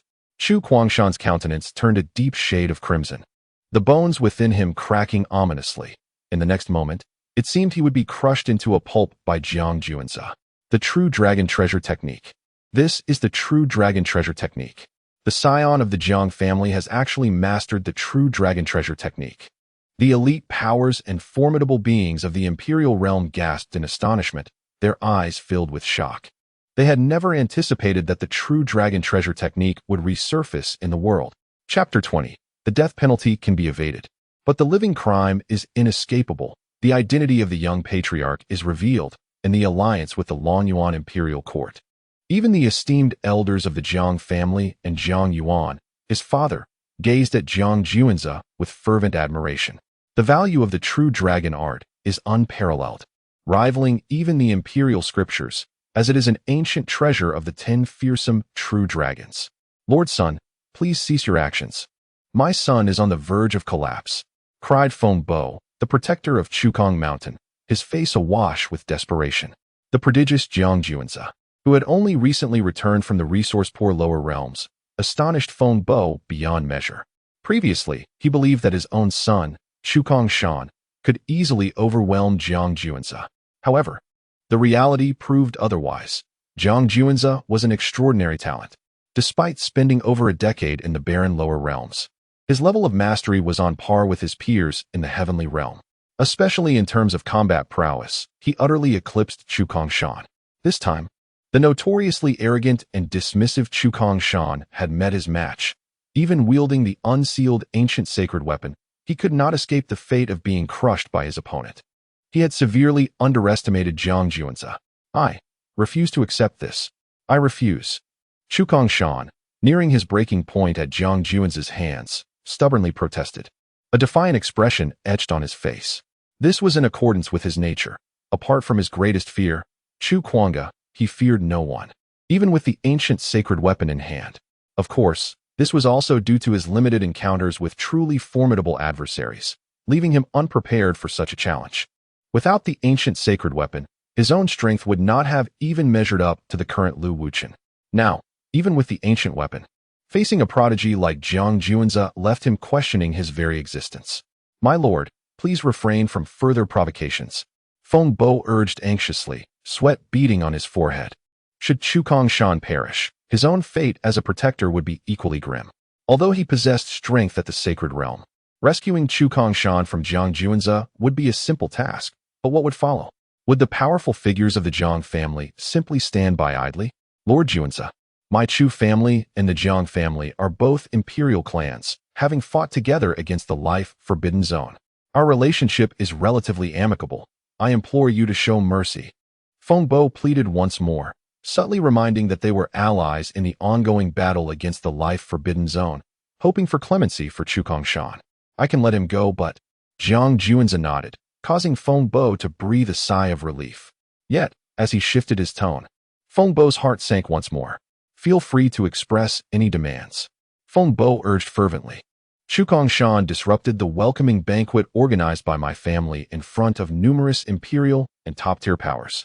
This is a direct affront to the Jiang family's dignity, showing utter disdain. Thus, while his death penalty can be evaded, he cannot escape the consequences of his actions. If you wish for me to spare his life, then I require a life star and 3 resource-rich mineral planets as compensation. Jiang Juanza contemplated for a moment before stating, "What? A life-bearing planet? 3 planets abundant in mineral and medicinal resources? This. Feng Bo was utterly astonished by Jiang Juanza's audacious demands. What? Unwilling? Jiang Juanza exerted pressure once more, causing Chu Kuang to scream in agony, blood gushing from his mouth. Willing. My Chu family is willing, Feng Bo hastily declared. For the time being, preserving Chu Kuang's life was paramount. Simultaneously, he felt a twinge of resentment towards Chu Kuang for having warned him repeatedly to refrain from provoking the Jiang family. He never anticipated such a dire outcome.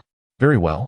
Then I invite the divine son of Chu to recuperate at my Jiang family for a period. Once the transfer of these planets is complete, my Jiang family shall escort the divine son back to his clan. Jiang Juanza smiled faintly, unceremoniously discarding Chu Kuang onto the ground, while he conveniently stowed the unsealed ancient sacred weapon into his storage ring. Upon witnessing this scene, Feng Bo hung his head in despair, opening his mouth, but ultimately letting out a resigned sigh. The Jiang family's expedition had resulted in significant losses, including a life-bearing planet, 3 mineral-rich medicinal planets, and now, an ancient sacred weapon as well. Their divine son was indeed more of a hindrance than a help. Congratulations to the Jiang family for acquiring yet another prodigious talent. After a prolonged silence, the numerous imperial and top-tier forces gradually regained their composure from their astonishment.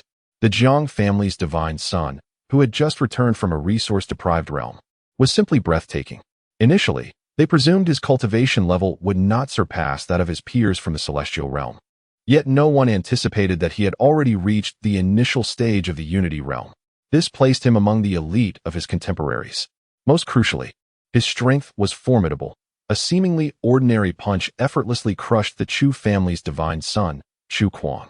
When Chu Kuang, unwilling to concede, unleashed the ancient sacred weapon, the onlookers believed Jiang Juanza was in peril, only for him to reveal the long-lost true dragon technique, astonishing everyone present. The Jiang family, already among the foremost in imperial powers, had now gained such an extraordinary prodigy, promising a bright future. Only by fostering such talents could the family continue to thrive. Unlike the Longyuan imperial court, which faced inevitable decline due to a lack of successors, leaving the emperor to struggle alone. Everyone, please, do not stand on ceremony. Jiang Yuan responded with a smile, his eyes brimming with pride and joy as he gazed upon Jiang Juanza, wishing the world to know, this is my son, my Jiang family's prodigy. However, Jiang Yuan soon tempered his demeanor, adopting a serious expression. Next, I have 2 announcements to make. First, from this day forth, my son Juanza will officially become the young patriarch of the Jiang family. Second, my Jiang family will enter into a marriage alliance with the Longyuan imperial court, with the betrothal being my son Juanza and the 3rd princess of Longyuan, Long Lian. As Jiang Yuan's words echoed through the hall, astonishment spread among those present. The Jiang family was exceedingly powerful, with each branch boasting a remarkably gifted divine son. The selection of which divine son would assume the position of young patriarch was a matter of considerable deliberation for the Jiang family. Originally, the Jiang family intended for several divine heirs to compete for supremacy. However, they unexpectedly conferred the position of young patriarch upon Jiang Juanza. Although Jiang Juanza, having recently returned from the resource-deprived lower realms, is indeed impressive, the immediate bestowal of this title upon him, devoid of any prior reputation, raises questions about whether the other heirs will acquiesce. Does the Jiang family not fear the upheaval this may incite among the younger generation? Moreover, the alliance with the Longyuan imperial court is puzzling. It is well known that although the Longyuan imperial court is an imperial lineage, it faces a dearth of successors and relies solely on the current emperor for sustenance, clearly in decline. In contrast, the Jiang family stands at the zenith of power. Logically, they should seek to ally with a flourishing imperial force. What, then, could compel the illustrious Jiang family to entwine their fate with the Longyuan imperial court? This is indeed a matter worthy of contemplation. Jiang Juanze, the very person at the center of this situation, is equally bewildered. He is aware that his status as young patriarch will be announced at the welcoming banquet. Yet he was not informed that he is to wed the third princess of the Longyuan Imperial Court, Long Lian. What might the appearance and demeanor of the third princess be? Surely, my father would not lead me astray, Jiang Juanze mused inwardly. Chapter 21. Dark Clouds and Thunder. Enemies meet with renewed hostility at this moment. A beautiful maiden approached Jiang Juanze, a smile adorning her face, seemingly quite pleased with him. I am Long Lian, the third princess of the Longyuan Imperial Court. I humbly request the favor of my future husband. After gracefully bowing to Jiang Juanze, her enchanting eyes sparkled with curiosity about him. She wondered how Jiang Juanze, having returned from the lower realms, could possess such remarkable strength, truly beyond her expectations. Indeed, she was Long Lian, the third princess of the Longyuan Imperial Court. As Jiang Juanze beheld her exquisite visage, likened to a luminous pearl and radiant jade, he noted a spirited elegance about her that rivaled even the most valiant of men. Deep within, he whispered to himself, what delightful tidings for the Jiang family. Today, we rejoice not only in the return of our long-lost prodigy, but also in a splendid union with the Longyuan Imperial Court. How fortunate we are. Within the palace, numerous figures of imperial and supreme status swiftly reacted, offering their heartfelt congratulations. Meanwhile, Jiang Juanze was engaged in a mental conversation with his father, Jiang Yuan. Father, why did you not inform me in advance? I was utterly unprepared, Jiang Juanze expressed. In truth, I had not intended to consent to this marriage, Jiang Yuan replied, his tone grave. You are well aware that our Jiang family is in its prime, while the Longyuan Imperial Court lacks a worthy successor. The disparity will only widen in the future. However, they revealed a secret and presented an irresistible condition. Jiang Yuan's voice lowered as he elaborated. Deep down, he believed that any alliance for his son should be with a family of equal stature, another imperial force in its ascendance. Yet the conditions set forth by the Longyuan Imperial Court were compelling, as they directly pertained to Jiang Juanze's future. What conditions did the Longyuan Imperial Court propose? Jiang Juanze inquired, curiosity piqued. It was well known that the Jiang family, being of imperial lineage, would not easily be swayed by mere offers. What could the Longyuan Imperial Court possibly present that would captivate his father, Jiang Yuan? In truth, the original founder of the Longyuan Imperial Court was an unparalleled emperor endowed with the celestial overlord physique. However, this supreme emperor had made countless enemies. During his peak, he even devastated 3 forbidden zones of life.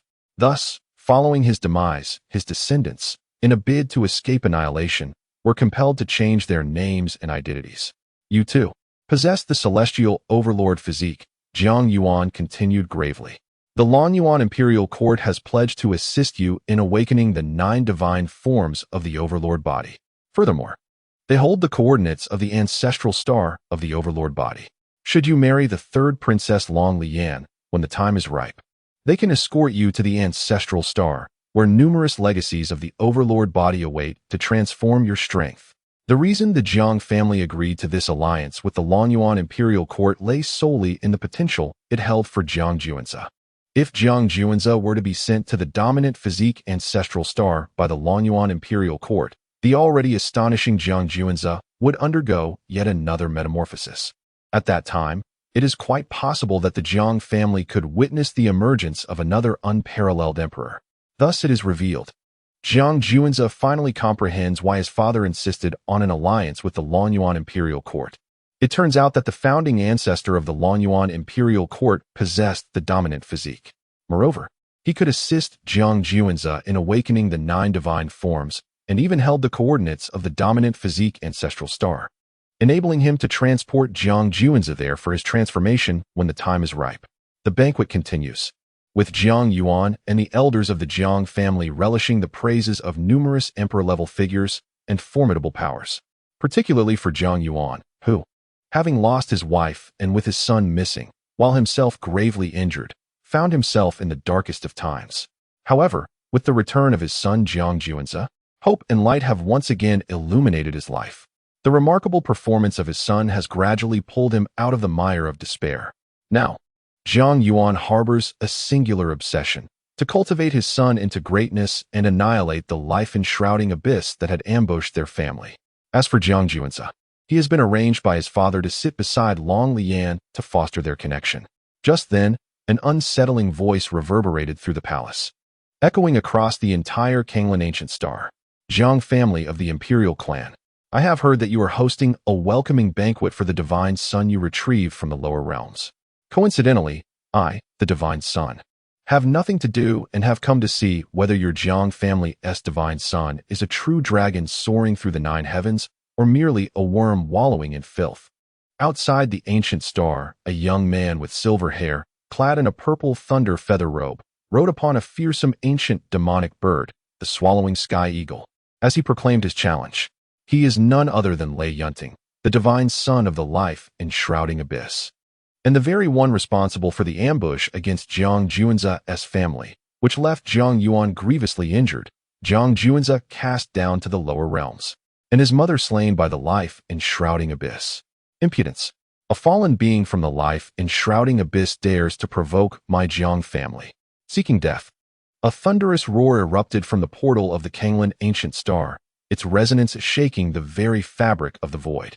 A colossal hand emerged from the portal, unhesitatingly reaching towards Lei Yunting, its grasp capable of annihilating heaven and earth. Humph!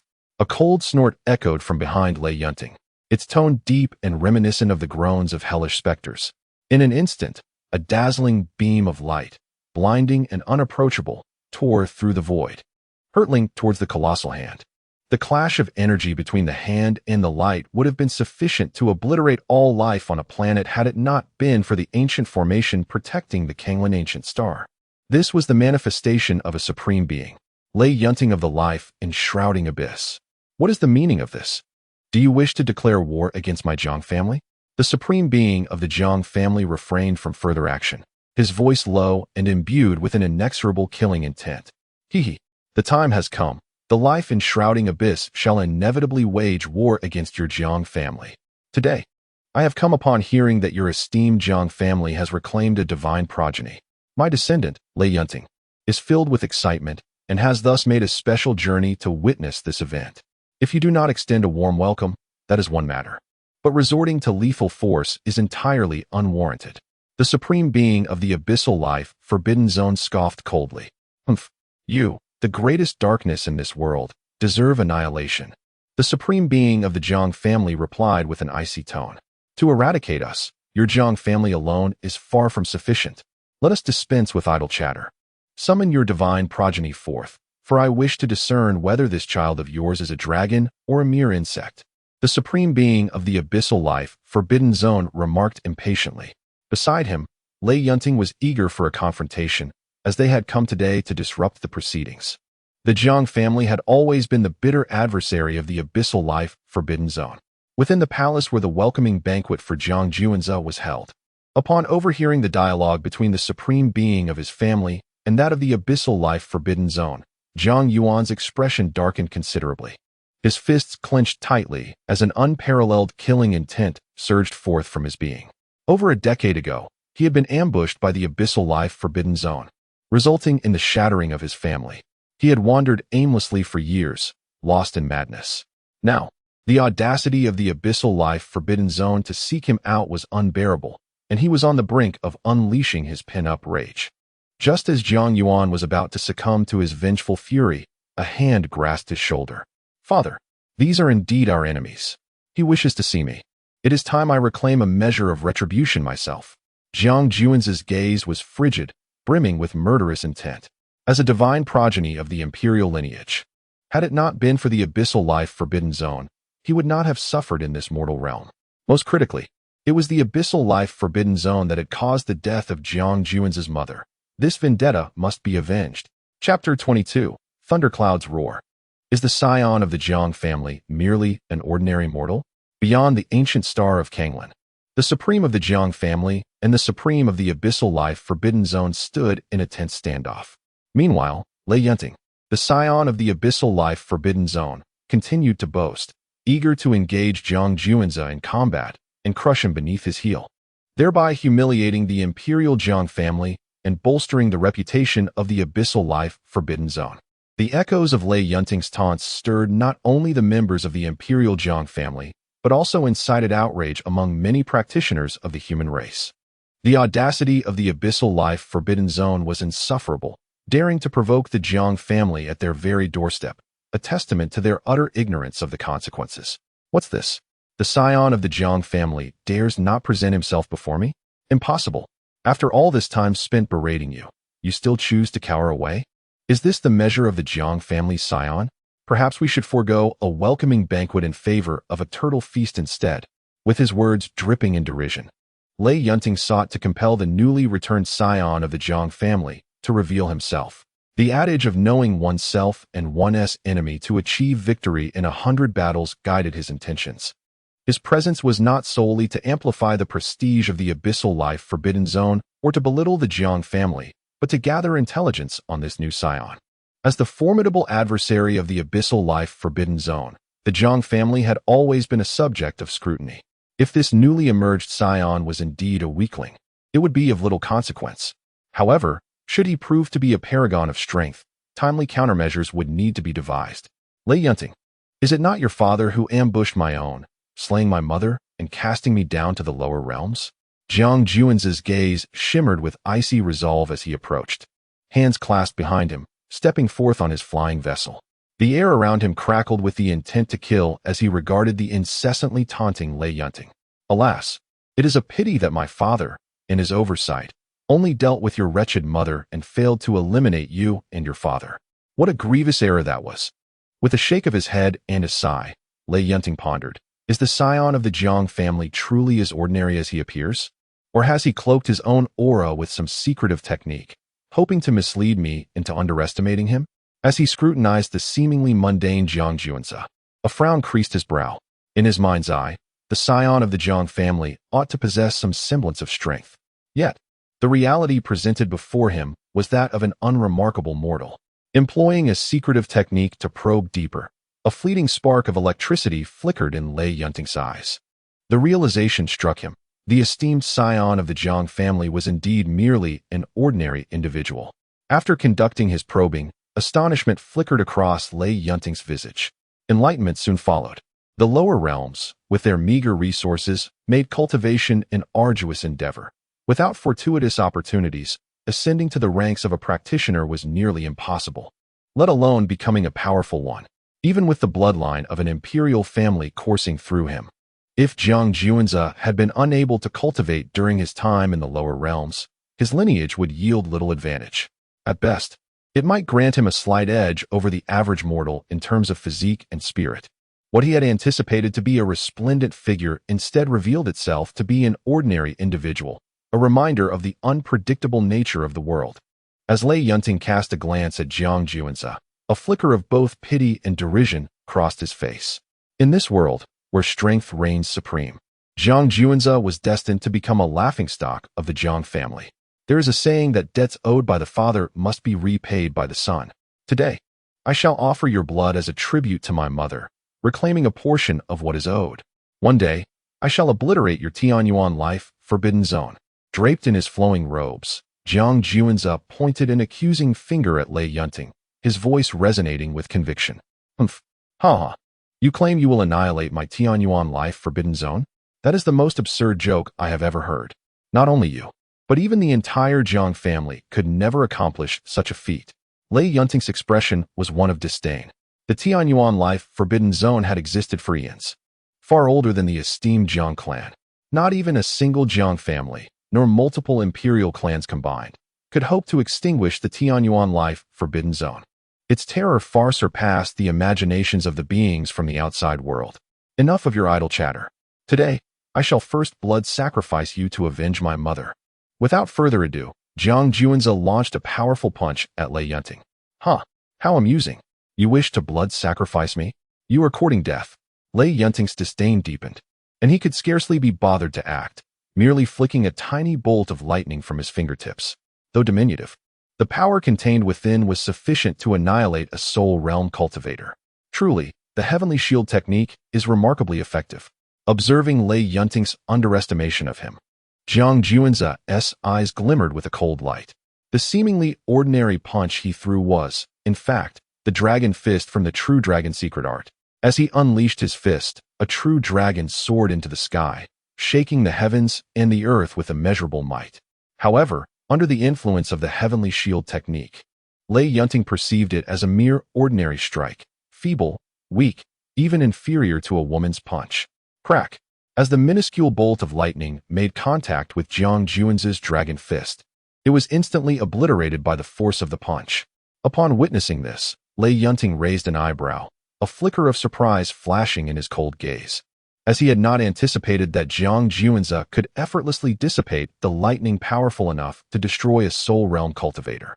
Nevertheless, he still regarded Jiang Juanza with indifference, preparing to receive the punch with his bare hands. The supreme being of the Tianyuan life forbidden zone was alarmed, pondering, what was Lei Yunting thinking? The fist wielded by the scion of the Jiang family was imbued with unparalleled strength and power, accompanied by a spectral dragon that swept across the cosmos. Yet, Lei Yunting was intent on meeting this blow with his own flesh. He was courting death. Even with his body having been tempered by the first thunder, he could not endure such a ferocious and domineering strike. Yunting, quickly evade. Do you not recognize the power of this punch? Your current physique cannot withstand it. The supreme being of the Tianyuan life forbidden zone admonished, urging Lei Yunting to take cover. This punch is as soft as cotton, even weaker than a woman's fist. I could easily block it with a mere finger. Why would I need to evade? Lei Yunting stood his ground, exhibiting no intention of evasion. In pursuit of a more commendable display, he even raised a solitary finger, poised to receive Jiang Juan's formidable punch with nothing but that digit. The supreme being of the abyssal life forbidden zone darkened at this sight. Could it be that this divine offspring from the abyssal life forbidden zone was a fool? To attempt to withstand such a ferocious and domineering strike with merely a finger? The voice of the supreme of the Jiang family echoed in the ears of the supreme of the abyssal life forbidden zone. This Lei Yunting was no longer merely underestimating the Jiang family's divine offspring.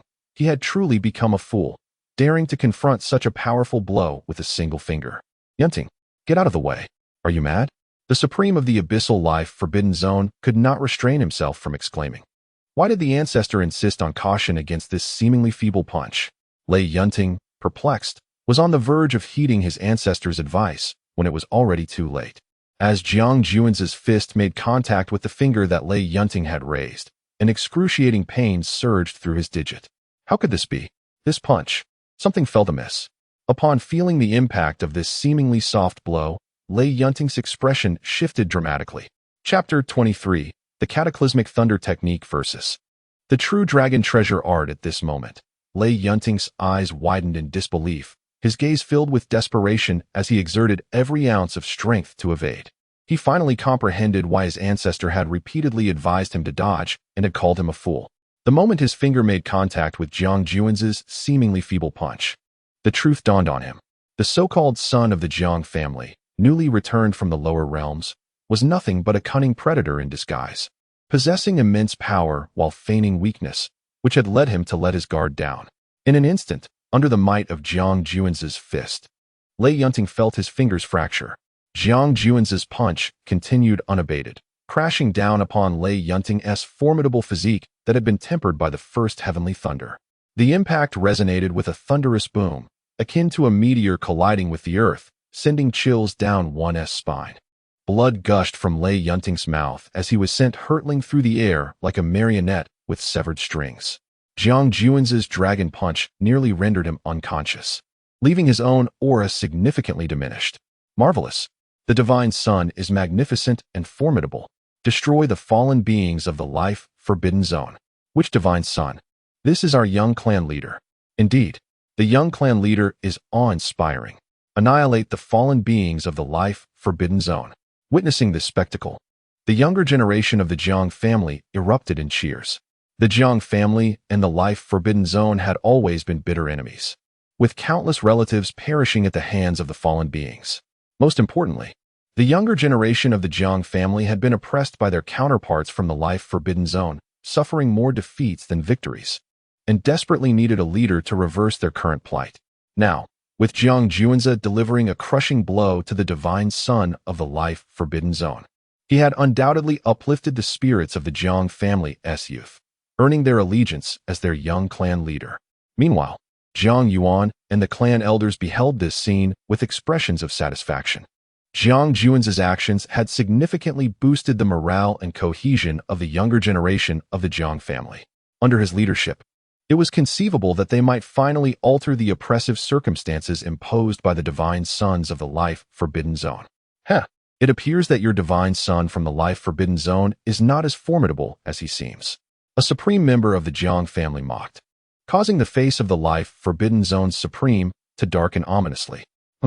Lei Yunting, why are you still lying there? How long do you intend to remain prostrate? The supreme of the Life Forbidden Zone scolded his underachieving descendant. As the words of the Life Forbidden Zone's supreme echoed in Lei Yunting's mind, he finally regained his senses. He had been careless, truly careless.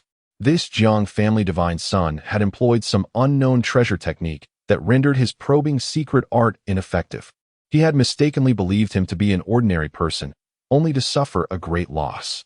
Moreover, what was the true nature of this Jiang family divine son? How could he, having just returned from the resource-depleted lower realms, possess such extraordinary power? The expression on Lei Yunting's face was exceptionally grim. Had he not narrowly evaded a fatal blow at the last moment, he would have surely met with not merely severe injury, but death itself. Coughing violently, he exclaimed, "How despicable! I underestimated you."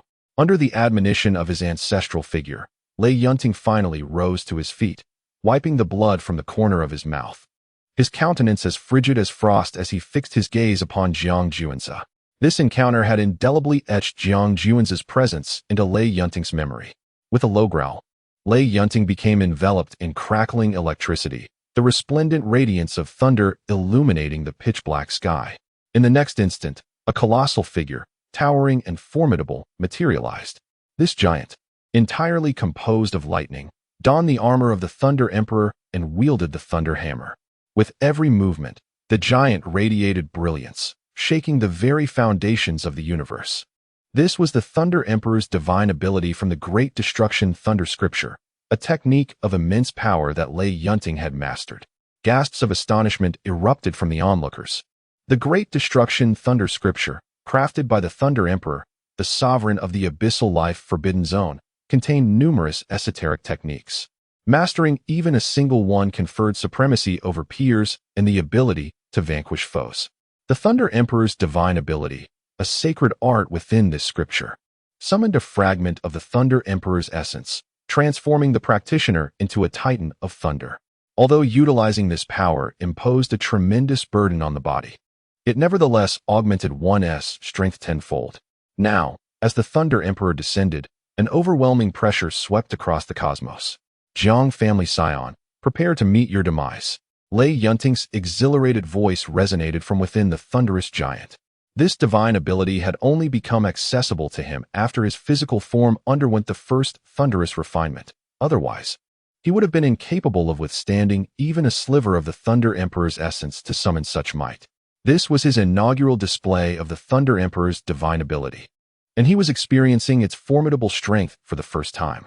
Empowered by the Thunder Emperor's essence, Lei Yunting felt as though he possessed the capacity to transcend heaven and earth. With a mere thought, the thunderous giant lifted the Thunder Hammer high.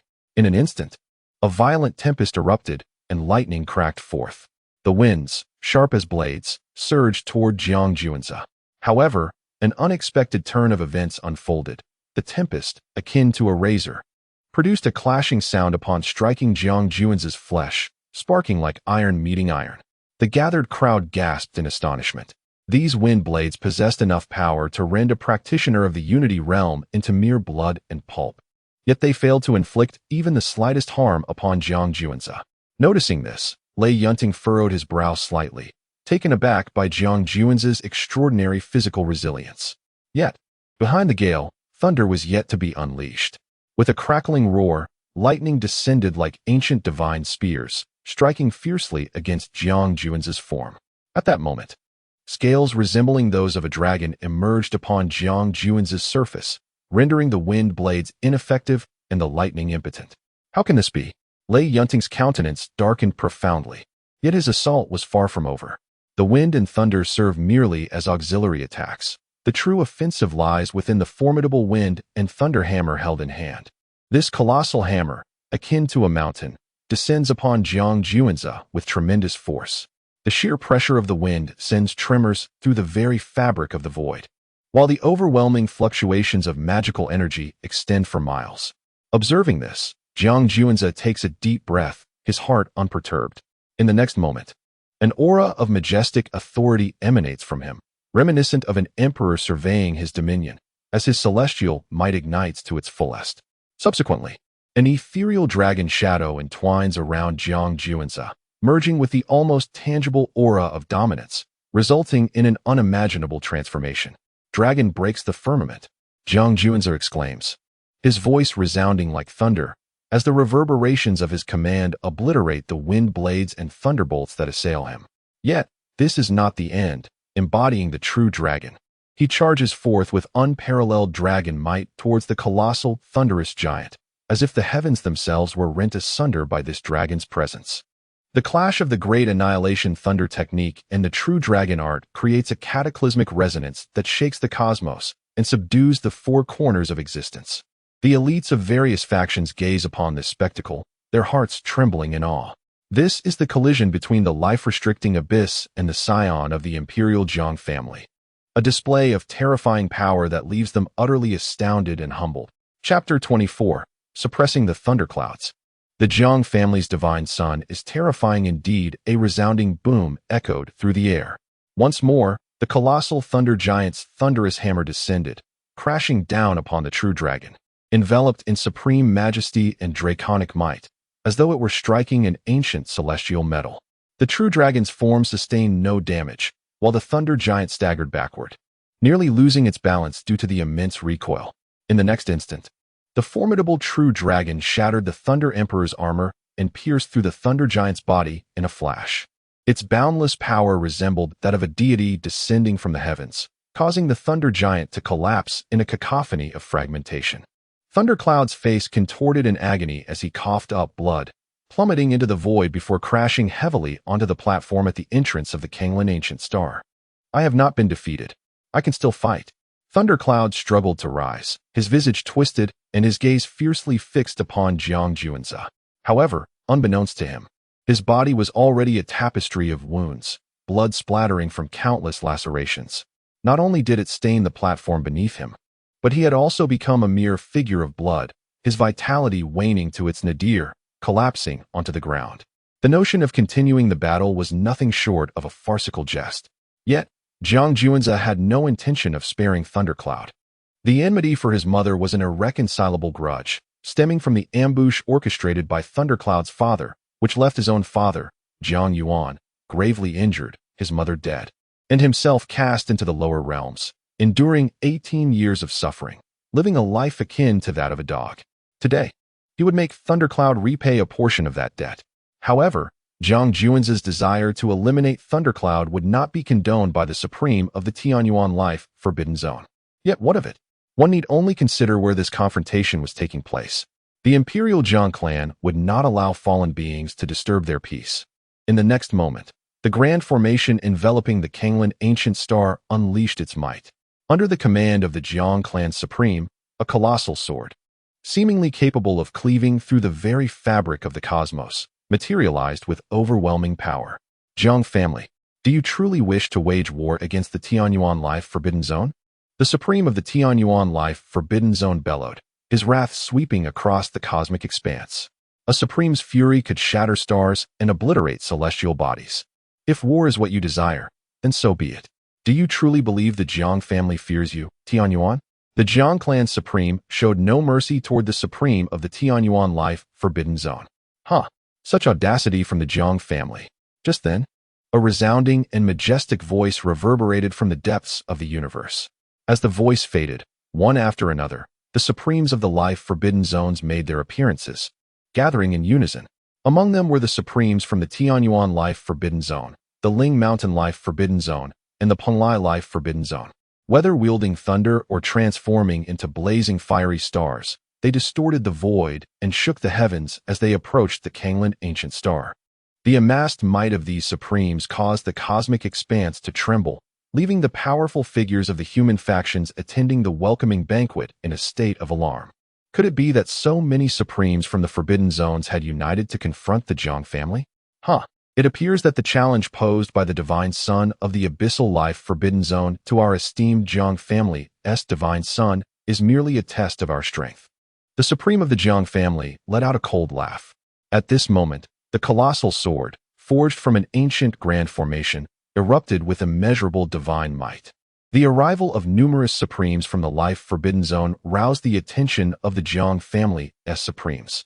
They gathered outside the Kingland Ancient Star, standing resolutely against the Supremes of the Life Forbidden Zone.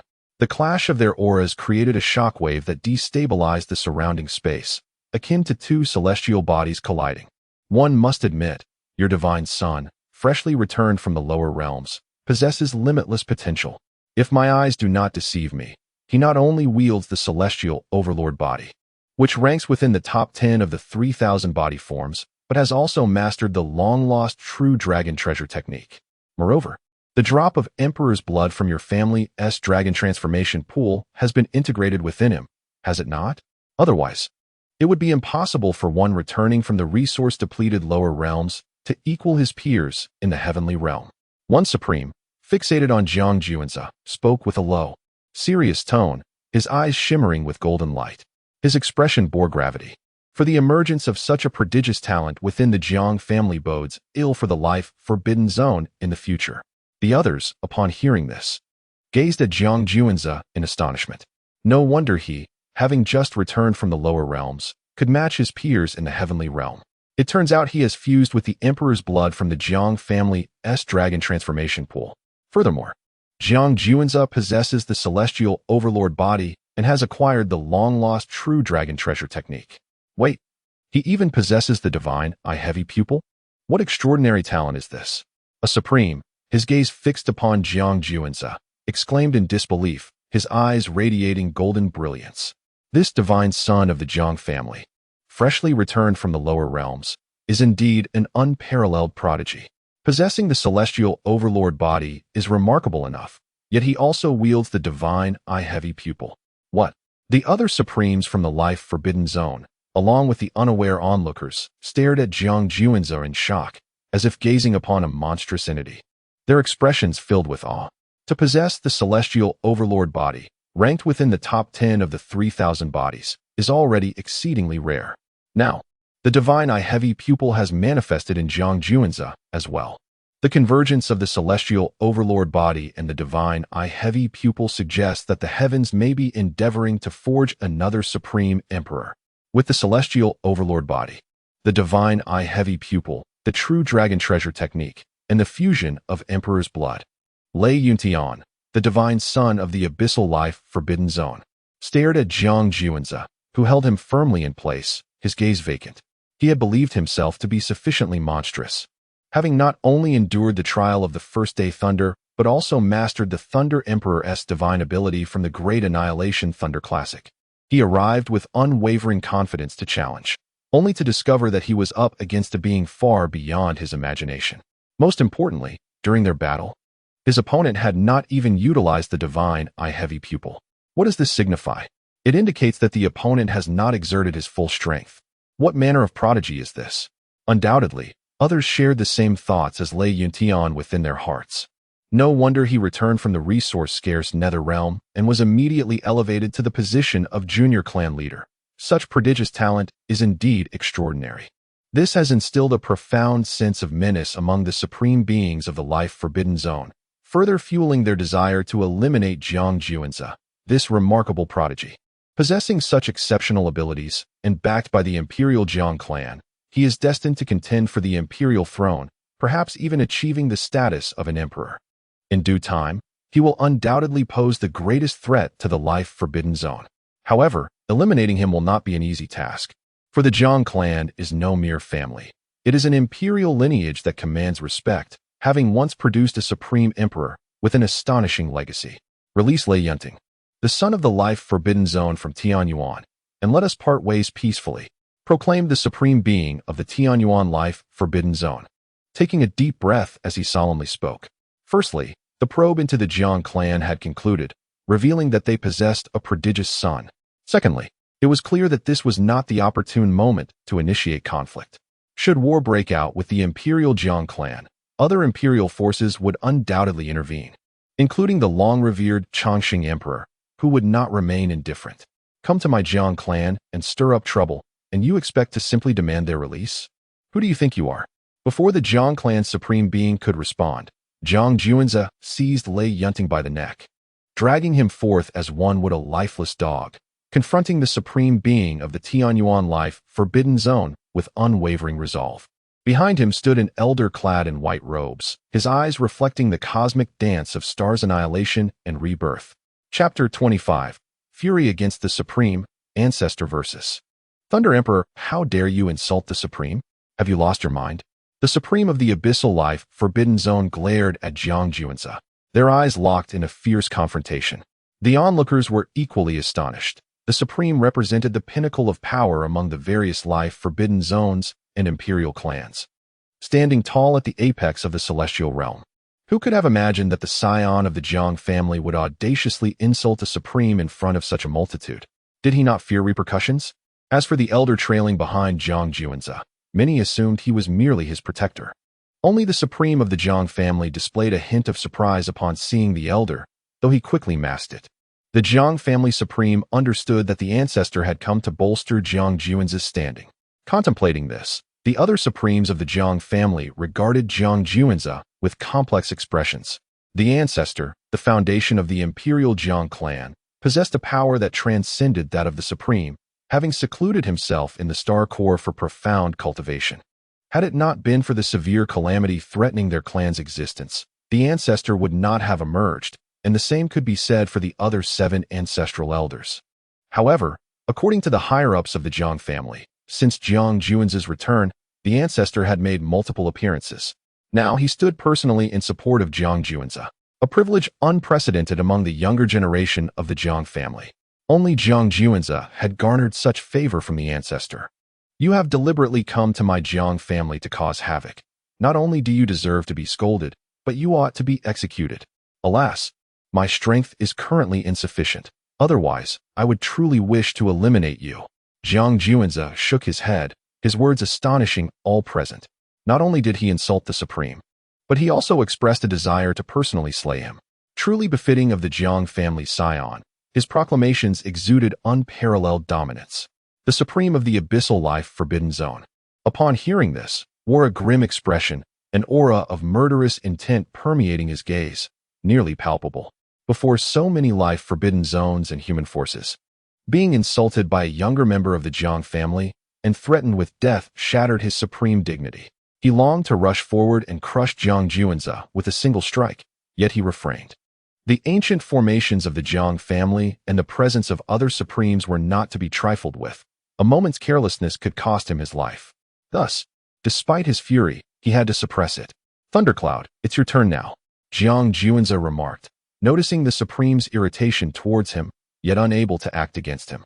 He turned his attention to the stricken Lei Yunting, whom he had seized by the throat. At that moment, Lei Yunting was devoid of the arrogance he had displayed earlier at the Kangland Ancient Stars portal.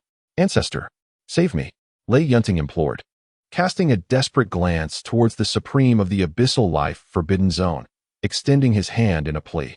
Do you truly believe he can save you? You overestimate him. Zhang Juanzi shot another disdainful glance at the Supreme, a mocking smile gracing his lips. The Supreme, incensed by Zhang Juanzi's contempt and derision, felt his wrath rekindle. However, constrained by the circumstances, he found himself unable to rescue Lei Yunting. Zhang lad, I advise you to release Lei Yunting. Otherwise, a Supreme will have you in his sights in the future. Do you understand? In the profound abyss of life, the supreme threat loomed ominously. To be marked by a Supreme is no trivial matter. Lei Yunting's father shattered my family, and you expect me to spare him? Do you comprehend why I have yet to eliminate him? You assume I am deterred by your realm of life? No, you are mistaken. The vengeance for my mother is a debt that cannot be overlooked. To simply kill him would be far too lenient. I shall subject him to the most excruciating torments this world has to offer. In due time, I will capture the agonizing cries of his punishment on crystal, sending it to his father, informing him that this is merely a trifling interest. One day, I will personally end his life to honor my mother. As Jiang Juanzi spoke, he unleashed a barrage of blows upon Lei Yunting in the presence of the supreme beings from the realm of life. Just as Lei Yunting was on the brink of death, Jiang Juanzi forcibly administered a spirit pill, reviving his vitality once more. Observing this, the various forces present felt a surge of apprehension. The Jiang family's prodigy not only possessed unparalleled talent, but was also incredibly ruthless. It seemed that death would not come easily for Lei Yunting. The Supreme of the Abyss felt an overwhelming rage, his body trembling with fury. Clearly, there was no hope of rescuing Lei Yunting now. It would be wise to depart rather than endure further humiliation. The other Supremes shared this sentiment and began to withdraw. However, their departure required the consent of one individual present. As guests in the Jiang family, you are all invited to stay. The voice of the ancestor resonated, as if echoing from beyond the heavens, ethereal and distant. He made his move, targeting the Supreme of the Abyss first, for he had threatened the most distinguished of his lineage, Jiang Juanzi. Since you dare to express your intentions towards my cherished descendant, I shall resolve this matter once and for all. With a thunderous clap, the ancestor unleashed his formidable power, his hand resembling that of an ancient deity descending from the heavens, reaching for the Supreme of the Abyss. Upon witnessing this, the Supreme's pupils constricted, his heart pounding with dread. Ancestor, do you truly dare to kill me? Are you not afraid that the Abyss will wage war against your Jiang family? Panic seized the Supreme of the Abyss. The ancestor of the Jiang family transcended the realm of supremacy with a mere thought. He could bring the heavens crashing down and shatter the stars, his strength beyond imagination. Most crucially, the ancestor, as the foundation of the Jiang family, seldom intervened unless their existence was threatened. Why, then, was today so dire? Not only had the ancestor taken action, but he had set his sights on him. You dare to cause trouble in my Jiang family and threaten my descendants. You deserve to perish. Without uttering another word, the ancestor's ancient hand clutched the fleeing Supreme of the Abyss. No. The Supreme of the Abyss was utterly distraught, his power rippling through the cosmos as he unleashed every treasure and secret technique at his disposal, struggling in vain, a pitiful sight akin to that of an ant. The hand of the ancient deity tightened, and the Supreme of the life-forbidden zone was instantly crushed into a mass of sanguine pulp, their soul dissipating into the void. Utterly extinguished, the primordial exhibited an expression of disdain, akin to having squashed a fly with their own hand, evoking a sense of revulsion. The other Supremes of the life-forbidden zone, witnessing this, were seized with terror, each displaying their unique abilities in a frantic attempt to flee. However, the primordial was not inclined to let such an opportune moment for annihilating the Supremes of the life-forbidden zone slip away. The remaining Supremes, gripped by fear, felt their very souls tremble, and with two muffled thuds, two more Supremes fell, painting the entire starry expanse in a crimson hue. Just as the primordial reveled in the slaughter, a bolt of lightning pierced the heavens, descending from the mysterious and unknown depths of the cosmos, aiming directly at the primordial. As if the very fabric of the universe were about to be torn asunder, the Lord of the life-forbidden zone, the Thunder Emperor, had personally intervened. A Supreme gasped in astonishment. In response, the primordial exhibited no fear. Instead, they let out a hearty laugh. Thunder Emperor, previously, several of your fellow lords of the Forbidden Zones attempted to encircle and eliminate the aging Eternal Emperor, seeking to devour his imperial essence. Alas, they failed and suffered grievous wounds.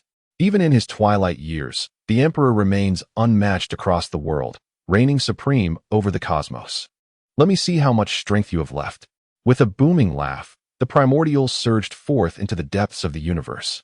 As the overwhelming might of the Emperor enveloped the surroundings, and chaotic energies surged and roiled, no one could have anticipated that what began as a battle between two scions had now escalated into a confrontation among the Supremes.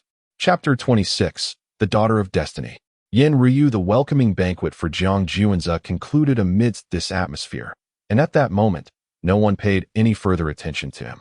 Despite Jiang Juanzi's formidable victory over the son of the life-forbidden zone, Lei Yunting, and the revelation of his possession of the celestial overlord body and the heavy eye, alongside the integration of Imperial blood and the cultivation of the true dragon treasure technique, all of these accomplishments paled in comparison to the significance of the battle between the two supreme beings. The confrontation between Jiang's ancestor and the Lord of the Life-Forbidden Zone, the Thunder Emperor, captured the gaze of all powers from the celestial realm. The fervor surrounding Jiang Juanza's banquet was utterly insignificant when juxtaposed with the monumental clash of the ancestor and the Thunder Emperor.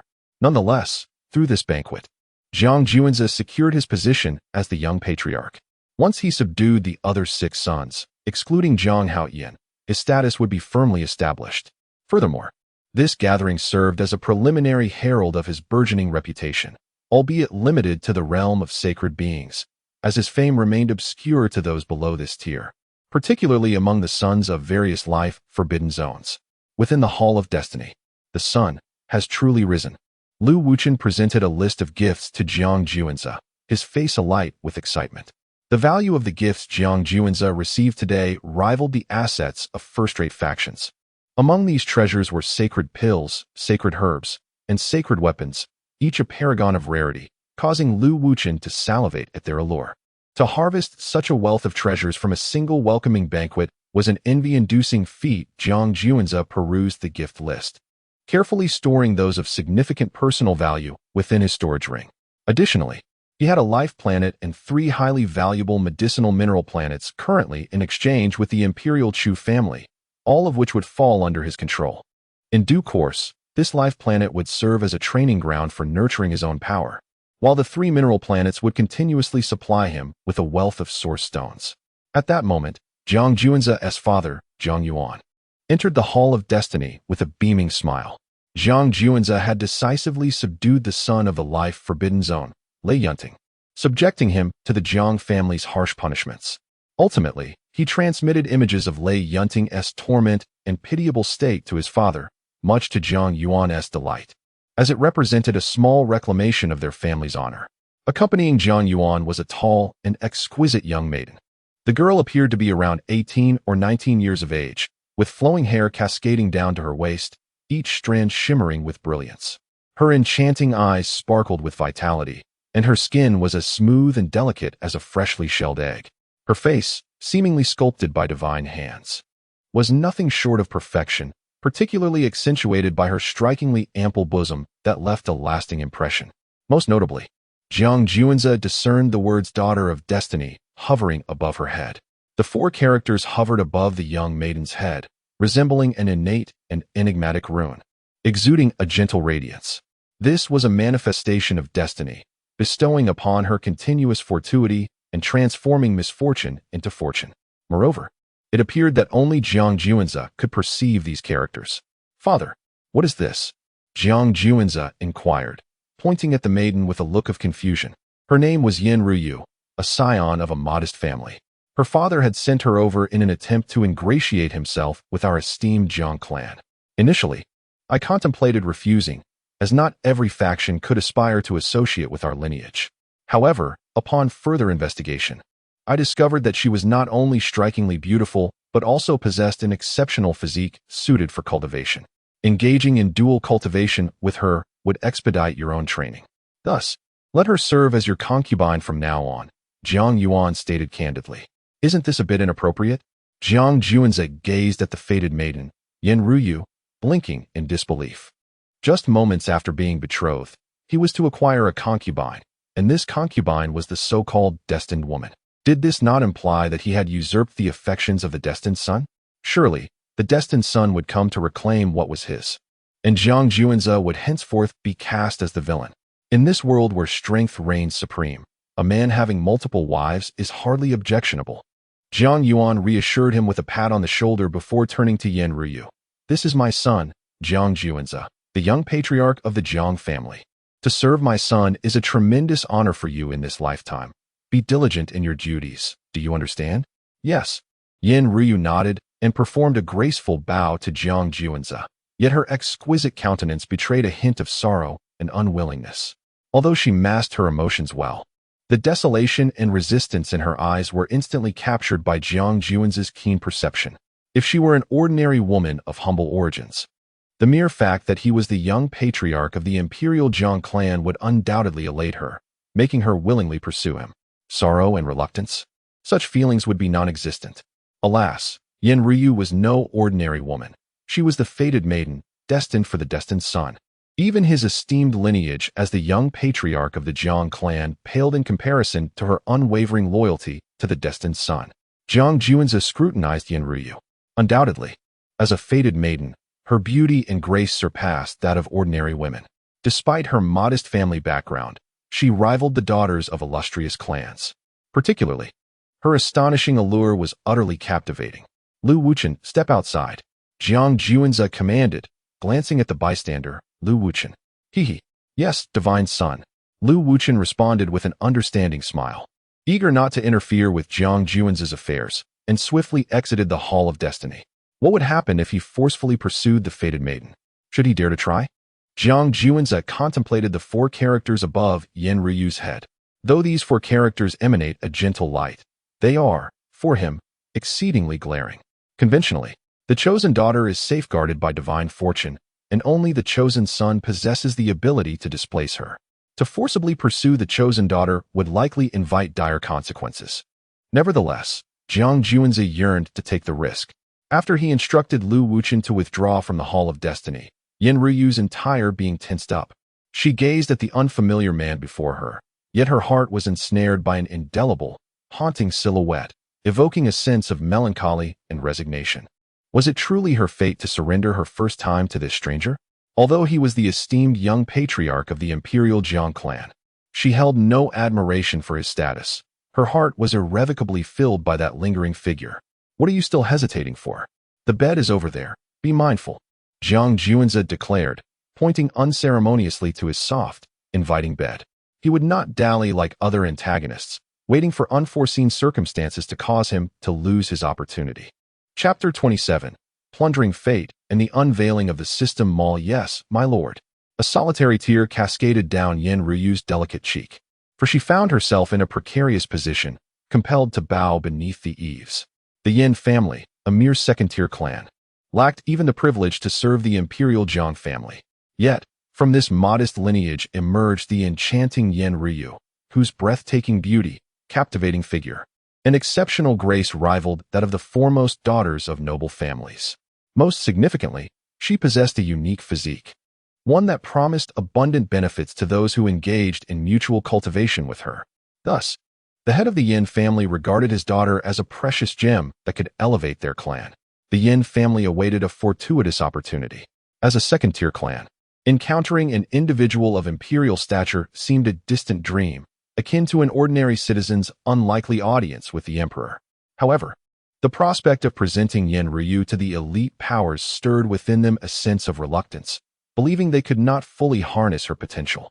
At this juncture, a divine scion from the Jiang family, who had fallen to the mortal realm, returned to host a welcoming banquet, inviting both imperial and elite powers to partake in the festivities. Even those below the pinnacle of power were welcome. The Yin family recognized their chance. By offering Yin Ryu to this scion of the Jiang family, they could forge a connection with the Imperial Jiang clan, propelling themselves to new heights. Alas, the distance to Kanglin Ancient Star was vast, and their limited strength rendered swift travel impossible. When the Yin family finally arrived, they discovered that the banquet for Jiang Juanzi was nearing its conclusion. They bore witness to Jiang Juanzi's overwhelming power as he subdued the scion Lei Yunting from the abyss of life. This spectacle filled them with awe and reverence. Should Yin Ryu align herself with this illustrious scion, the Yin family would surely experience a remarkable transformation. Subsequently, a battle erupted between the Jiang family's ancestor and the ruler of the abyss, the Thunder Emperor. The Yin family understood their own limitations, recognizing that they were not even qualified to spectate such an exalted confrontation. Therefore, their focus remained on cultivating a relationship with the Imperial Jiang family. Fortuitously, the Yin family unexpectedly encountered Jiang Yuan, clearly articulating their intentions. After assessing Yin Ryu, Jiang Yuan expressed his satisfaction. This led to the moment when Jiang Yuan introduced Yin Ryu to Jiang Juanzi. However, unbeknownst to the Yin family, Yin Ryu had already secretly pledged her heart to another. Their love story began in a secluded forest, sealed with a roasted chicken, and a vow that he would come to marry her. Alas, the capriciousness of fate intervened, and under duress, Yin Ryu was delivered to the Jiang family. For the sake of her family and her parents, she acquiesced. The tear that fell from Yin Ryu's eye was shed for the one she loved. "Forgive me," Xiao ran.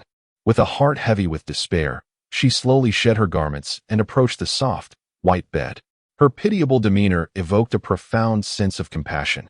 Had it been anyone else, they would have found it unbearable to compel her into actions against her will. Yet, Jiang Juanze was no ordinary individual. Today, not only did he intend to share a bed with the fated daughter, but he also yearned to discover what would transpire should he forcefully pursue her. As Yin Ryu shed her garments, revealing a form as exquisite as jade, Jiang Juanze's expression abruptly shifted. He felt an inexplicable darkness envelop him, as if a portion of his intangible fortune had been siphoned away at that very moment. Merely witnessing the body of the fated daughter had resulted in the depletion of his own luck. If he were to forcibly claim her, would he not find his fortune entirely drained? Jiang Juanze's countenance grew grim. He had previously underestimated the situation, considering himself the scion of the Imperial Jiang clan, blessed with the celestial body, the divine eyes, and infused with a drop of Emperor's blood, having also cultivated the true dragon art. He believed he could easily overcome a mere fated daughter. Yet, the reality was that attempting to force the fated daughter consumed his own fortune. Fortune, though ethereal and intangible, undeniably existed. A high fortune brought opportunities. One might stumble upon a treasure at a humble stall or, after a fall from a cliff, acquire an unparalleled technique or the legacy of a formidable warrior. Moreover, with sufficient fortune, one could avert calamity and turn peril into safety. Those chosen by fate were all harbingers of great fortune. A person's elevated fortune often correlated with their future achievements. Now, having merely glimpsed the fated daughter's form, Jiang Juanze was already experiencing backlash from his fortune, resulting in its loss. If he were to indeed force the fated daughter, a swift calculation revealed that his fortune could very well be entirely consumed. Without fortune, he would encounter a streak of misfortune, facing trivial mishaps such as biting his tongue on cold water or stumbling upon stepping outside. In the event of a conflict, he might even sprain an ankle or suffer cramps. In severe cases, one could perish from the backlash of depleted fortune. How might he sever the fated aura surrounding Yin Ryu? Jiang Juanze furrowed his brow, his gaze fixed intently upon Yin Ryu, who lay upon the bed, awaiting his approach. Suddenly, a chime echoed in his mind. Host has gazed upon Yin Ryu's form for an extended duration, inducing feelings of shame and humiliation within her. 10 points of fortune value have been plundered. The system shop is now open. The host may use the plundered fate fortune to purchase items. This revelation left Jiang Juanze astonished. Simply by observing Yin Ryu for a brief moment, he had successfully plundered 10 points of fortune value. Moreover, to his astonishment, a system shop existed. With a thought, he accessed the fortune shop. The items within were abundant, ranging from 1-star to 10-star goods. However, the higher the star level, the greater the fortune required for acquisition. For instance, the 10-star technique, the transformation into freedom, demanded a staggering 1 billion fortune points. Jiang Juanze's eyelids twitched in response, his mouth watering as he could only gaze longingly. The paltry 10 points of fortune he possessed would suffice only for a 1-star item. Subsequently, Jiang Juanze casually browsed through the system's marketplace, gaining a clear understanding of the destiny fortune values required to purchase various star-rated items. He also discerned that items rated 5 stars and below were rather inconsequential for him. As the esteemed young patriarch of the Imperial Jiang clan, his authority was astonishingly vast. He could acquire as many 5-star and below items as he desired. For someone of Jiang Juanze's stature, though such items were not entirely worthless, they were hardly significant. Only items rated 6 stars and above were deemed treasures in his eyes. Thereafter, Jiang Juanze turned his gaze toward Yin Ryu, who lay on the bed, and his smile gradually morphed into an uncontrollable grin. After he had plundered 10 points of fortune from Yin Ryu, the words "Daughter of Destiny" formed above her head, flickering momentarily, indicating that she still possessed a considerable amount of fortune ripe for the taking. Moreover, as long as Yin Ryu felt humiliated or ashamed, he would be able to siphon fortune from her. What do you intend to do? Yin Ryu looked at Jiang Juanze, whose smile resembled that of a ravenous wolf, her expression akin to that of a frightened and helpless lamb. Could this scion of the Jiang family truly be a pervert? Chapter 28. The Chosen One. Xiao ran. Please return my woman. Jiang Juanze gazed upon the destined woman, Yin Ryu, reclining on the grand bed, and began to meticulously instruct her to assume various poses. In his 2 lifetimes, although he had never engaged in intimate relations, he had learned much from the instructors of the distant islands in his previous existence. Moreover, having lost a fragment of his fortune merely by gazing upon Yen Ryu, he recognized the necessity of seizing this opportunity. He could not allow his fortune to wane in vain. Merely observing the body of the destined woman would be an egregious loss. Yen Ryu, believing that Jiang Juanzi would soon proceed with the next step after lying on the grand bed, was taken aback when this scion of the Jiang family instructed her to adopt one embarrassing pose after another. To her astonishment, he was even recording the moments with a crystal image device. Indeed, the scion of the Jiang family was a pervert. Yen Ryu's cheeks flushed crimson, a mix of humiliation and fury swirling within her. Meanwhile, Jiang Juanzi's heart brimmed with delight, although he had yet to conquer Yen Ryu. The continuous chimes of the system notifications resonated in his ears. The fortune of the destined woman, Yen Ryu, diminished 5, 10, 8 points in no time. Jiang Juanzi had amassed a total of 88 points of fortune from Yen Ryu. Regrettably, this sum only permitted him to acquire items of 2-star quality from the system's marketplace. He pondered whether Yen Ryu's fortune could ever be restored. If it could, he would be able to harvest her fortune repeatedly. At that moment, the pressing matter of conquering Yen Ryu seemed trivial. As the young patriarch of the Imperial Jiang clan, he could have any woman he desired. With but a word from him, women could encircle the Kanglan ancient star within the hour. After enduring the bitter experiences with Yun Yao, he vowed never again to be a sycophant in pursuit of a woman's affection. Yen Ryu was unique, and thus he would exploit her distinctiveness. Whether or not he could conquer her was of little importance. What truly mattered was how much fortune he could extract from her. Just then, a knock echoed at the door. "Your Highness, a person named Xiao Ran wishes to see you." Lu Wuchen's voice rang out from beyond the door. Xiao Ran. Jiang Juanzi's spirit surged at the mention of the name. Ever since Yen Ryu's emergence, he had anticipated the arrival of the destined son. His predictions proved accurate as Xiao Ran indeed appeared. Meanwhile, Yen Ryu, posing in a state of embarrassment, felt a flicker of excitement and joy upon hearing the name Xiao Ran. "Xiao Ran has come for me. He must be here to retrieve me." Joy enveloped Yen Ryu's heart. Previously, when she found herself in peril within the desolate woods, it was Xiao Ran who had rescued her, and their bond had solidified in the presence of a roasted chicken. Xiao Ran possessed not only striking looks, but also grace and strength. In the heart of Yen Ryu, Xiao Ran was no less than the divine offspring of the Imperial clans. Moreover, she believed that if Xiao Ran were to receive the support of an Imperial-level force, he would undoubtedly soar to unprecedented heights, rendering the other divine heirs utterly unworthy of even attending to his shoes. Now that Xiao Ran had arrived, she was confident he would soon extricate himself from the clutches of the Jiang family's heir, and the two would joyfully be together. "Bring Xiao Ran to the Yingtian Hall," Jiang Juanzi commanded, having already perceived the destined child, Xiao Ran, as mere fodder. Given his current position as the young patriarch of the Imperial clan, even with the destined child's arrival, he doubted any significant upheaval would occur. Xiao Ran would simply submit to his harvesting. "Yes, divine heir," Lu Wuchen responded, retreating to prepare for Xiao Ran's arrival at the Yingtian Hall. "Are you particularly pleased?" Overjoyed, Jiang Juanzi inquired, observing the barely concealed joy on Yen Ryu's face. While internally questioning whether the destined daughter truly believed Xiao Ran could liberate her, it was understandable. As the destined child, Xiao Ran was indeed deserving of her confidence. Nonetheless, he thought, "Let me see what sets this destined child apart." Upon hearing his words, Yen Ryu's expression shifted in surprise. No. She hastily shook her head.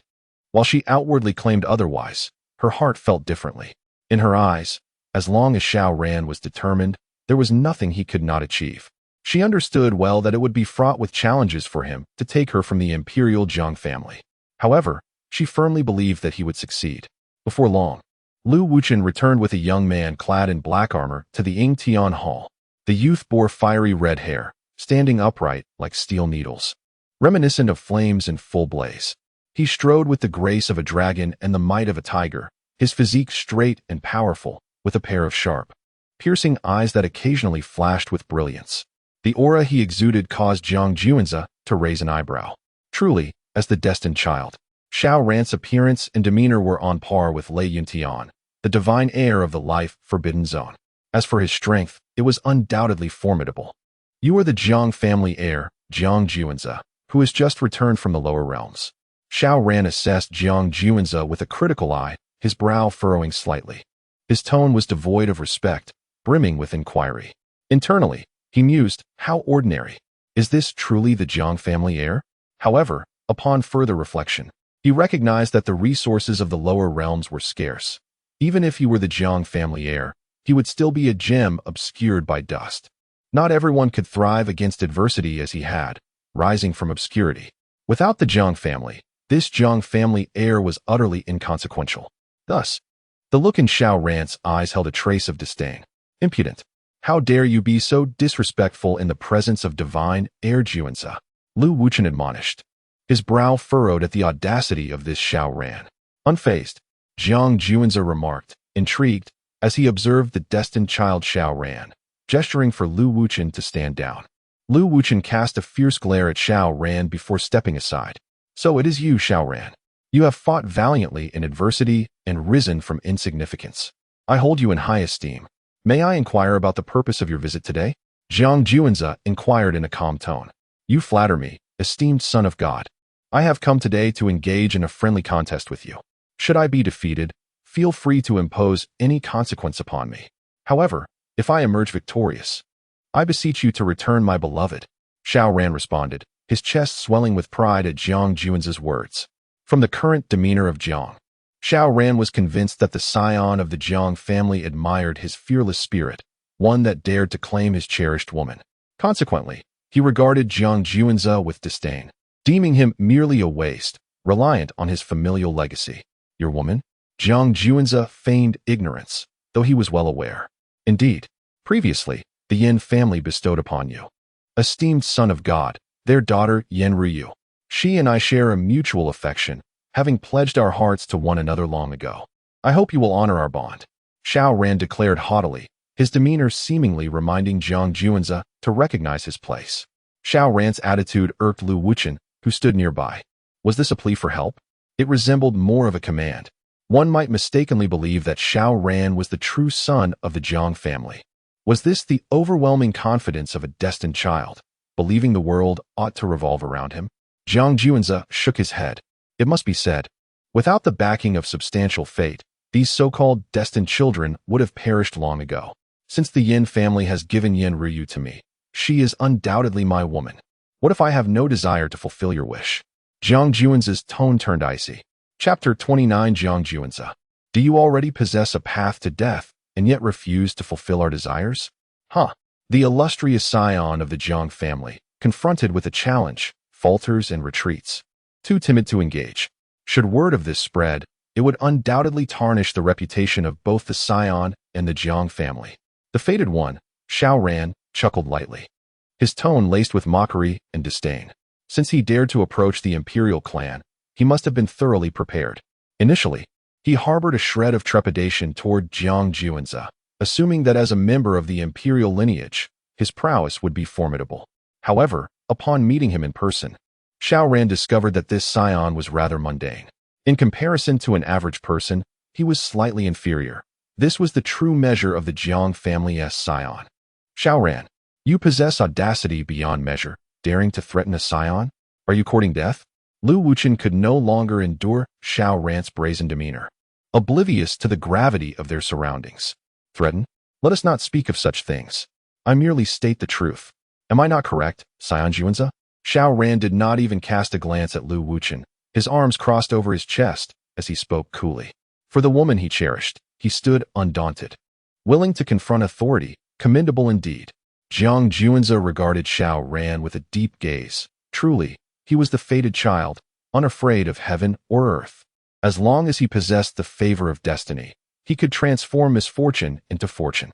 This was Xiao Ran's confidence, for he understood that he was the protagonist of this realm. What of the Imperial scion? Merely a waste, unworthy of his concern. Thus, you agree with my earlier proposition? Xiao Ran inquired, a smile gracing his features. In his quest for the woman he adored, he audaciously infiltrated the Jiang family, challenging their scion and intending to trample him underfoot. Once this news disseminated, it would surely resonate with multitudes and elevate his own reputation. Hence, let this ineffectual scion of the Imperial Jiang family serve as his stepping stone. But what if Yin Ryu does not wish to depart? Jiang Juanzi shook his head, posing the question. Impossible. With my charm. Cough, cough. Once Heir sees me, she will undoubtedly choose to follow, Xiao Ran declared with pride. He was exceedingly confident that his fervent pursuit of Yin Ryu had secured her affections. Yin Ryu, step forth and inform Xiao Ran whether you desire to accompany him. Jiang Juanzi called towards his chamber. Soon, Yin Ryu emerged from Jiang Juanzi's quarters. Upon seeing Xiao Ran, tears streamed down her cheeks, and she could no longer contain her emotions, rushing into his embrace like a fledgling returning to its nest, repeatedly striking Xiao Ran's chest with her delicate fists. Yin Ryu, you have already been pledged to the scion, yet you still entertain other men. Are you not slapping the scion's face? Lu Wuchen was nearly driven to madness by this scene. Yin Ryu had been offered to the Jiang family by her own clan, seeking to forge connections and reap benefits. Without delving into other matters, the news of the Yin family aligning with the esteemed Jiang clan would undoubtedly elevate the Yin family to new heights, where they would command respect from all factions. At that point, even the first-rate and top-tier powers would hesitate to act against them. Should the Yin family seize this opportunity, their expansion would be effortless. Yet now, Yin Ryu has audaciously thrown herself into another's embrace, a blatant affront to Juanzi, the divine heir. The one I cherish most is Xiao Ran. My arrival at the Jiang family was not by choice. Yin Ryu lamented, her demeanor exuding a pitiful charm. But you are already pledged to the divine heir. Lu Wuchen's expression darkened. It was evident that the divine heir had already claimed Yin Ryu. Where? Is it true? Have you given your first to this man? Xiao Ran, upon witnessing his beloved emerge from Jiang Juanzi's chamber, felt an ominous premonition surge within him. Hearing Lu Wuchen declare that Yin Ryu belonged to the Jiang family's divine heir struck him like a thunderbolt, rendering him motionless. The destined child's state of mind has been compromised, siphoning 50 points of fate. The system's voice resonated in Jiang Juanzi's mind. He narrowed his eyes, acknowledging the prowess of the destined child, who had unwittingly bestowed upon him 50 points of fate. The 4 mysterious runes of the destined child, formed from this very fate, continued to shine resplendently above his head, undiminished in brilliance. This clearly indicated that the fortune of the destined child, Xiao Ran, far surpassed that of the destined daughter, Yin Ryu, marking her as a valuable prize. I. Faced with the shameful position Jiang Juanzi had compelled her to assume, Yin Ryu found herself at a loss for words. Before she could speak, Jiang Juanzi interjected, indeed. She has given her first to me. His intent was to shatter Xiao Ran's composure and appropriate his fortune. Jiang Juanzi, how dare you defile my beloved? You are courting death. Xiao Ran's composure shattered upon hearing those words, his mental state further destabilized. He had regarded Yin Ryu as his most cherished possession, and the thought of her being sullied by Jiang Juanzi was unbearable. In an instant, a crimson war spear materialized in Xiao Ran's grasp, an aura of deadly intent enveloping Jiang Juanzi. Simultaneously, Jiang Juanzi siphoned another 100 points of fate. Having amassed over 200 points of fate, he could procure items of the 3rd tier, yet such trifles held no allure for him. Xiao Ran, you must remain composed. This is the Imperial Jiang family. The moment you reveal your murderous intent, numerous powerful figures will take notice. My master cannot act recklessly. You must challenge Jiang Juanzi through formal channels. Only then can you extricate yourself unharmed. A gentle female voice echoed in Xiao Ran's mind. I understand. Master. He glanced at the ring adorning his finger, striving to temper the fury simmering within. Were this not the Jiang family, he would have long since slain Jiang Juanzi and departed with his beloved in tranquility. The accursed Jiang family, one day I shall bring about your annihilation, Xiao Ran silently vowed within his heart. Regardless of the Jiang family's imperial lineage, he firmly believed that he would one day ascend to the throne of emperors. And when that day came, he would be the first to obliterate the Jiang clan. All of this was keenly observed by Jiang Juanzi, whose divine gaze pierced through the veil of reality. The ring upon Xiao Ran's finger was undoubtedly his hidden advantage. Jiang Juanzi longed to inform Xiao Ran that his advantage had become obsolete. The era now belonged to systems. Jiang Juanzi, I pose but one query. Dare you accept my challenge? Should I emerge victorious, you shall allow us to depart unscathed. If I should falter, you may dispose of me as you wish. Xiao Ran asserted, brandishing his spear towards Jiang Juanzi, his aura brimming with battle intent and murderous energy. His voice resonating with authority. Heh, Yin Ryu, I wonder if you wish to accompany Xiao Ran. Jiang Juanzi addressed Yin Ryu with an indifferent gaze. If the son of Juanzi truly harbors feelings for me, then he should facilitate our union. Yin Ryu's eyes sparkled with a newfound allure as she regarded Xiao Ran. Very well. This son of God is not devoid of compassion. You may leave, Jiang Juanzi declared with a wave of his hand. Son of God. Xiao Ran, Yin Ryu, and Lu Wuchen simultaneously expressed their astonishment at Jiang Juanzi's sudden acquiescence. Lu Wuchen, the Yin family dares to toy with this son of God. Such insolence warrants eradication. Take a few men and ensure not a single soul remains. Jiang Juanzi's voice was as frigid as ice. Hey! Lu Wuchen accepted the command, finally breaking into a hearty laugh. Chapter 30. Provocation of the Chosen One and the Chosen Maiden. Relentlessly reaping the benefits at the mention of this, Yin Ryu's body froze in place. My lord, please do not act thus. Acknowledge my mistakes. I implore you to retract your decree. Upon hearing Jiang Juanzi's intention to target the Yin family, Yin Ryu panicked, abandoning any thought of leaving with Xiao Ran, and instead clung to Jiang Juanzi's leg, weeping. You are blameless. You merely wish to be with the one you cherish. Moreover, you mentioned earlier that you, my lord, have affections for me, and that you would support my wishes. Now that you have granted my wish, why do you act so? Jiang Juanzi lifted Yin Ryu's delicate chin with his finger, seemingly perplexed. No, Yuer's heart belongs solely to you, my lord. I shall not depart with Xiao Ran. I beseech you to revoke your decree. Yin Ryu pleaded fervently. You are placing me in a difficult position. Jiang Juanzi cast a sidelong glance at Xiao Ran, shaking his head. From this day forth, I, Yin Ryu, willingly sever all ties with Xiao Ran. I shall serve you, my lord, and implore you to retract your decree. Yin Ryu repeated, her expression filled with desperation. Jiang Juanzi, you despicable wretch. Is this the conduct of the Jiang family scion? They say calamity should not befall one's family, yet you dare to leverage Yuer's kin against her. Are you even human? If you possess courage, accept my challenge. Let it be one-on-one. Should I lose, you may do with me as you will, but if I prevail, you must allow us to leave unscathed. Without vengeance upon the Yin family. Xiao Ran exclaimed angrily, his crimson spear aimed directly at Jiang Juanzi, his voice ringing with indignation. Enough of your noise. Here's the deal. If you wish for me to spare your family, then you must eliminate him. Jiang Juanzi glanced at Xiao Ran with irritation, stroking his chin, and after a moment of contemplation, tossed a dagger to Yin Ryu. Wow, what? Yin Ryu looked at the dagger on the ground, then at her beloved Xiao Ran, rendered speechless and uncertain, never having anticipated that matters would escalate to this point. Jiang Juanzi, you are utterly vile. Not only do you threaten Yuer's family, but now you also coerce her to kill me.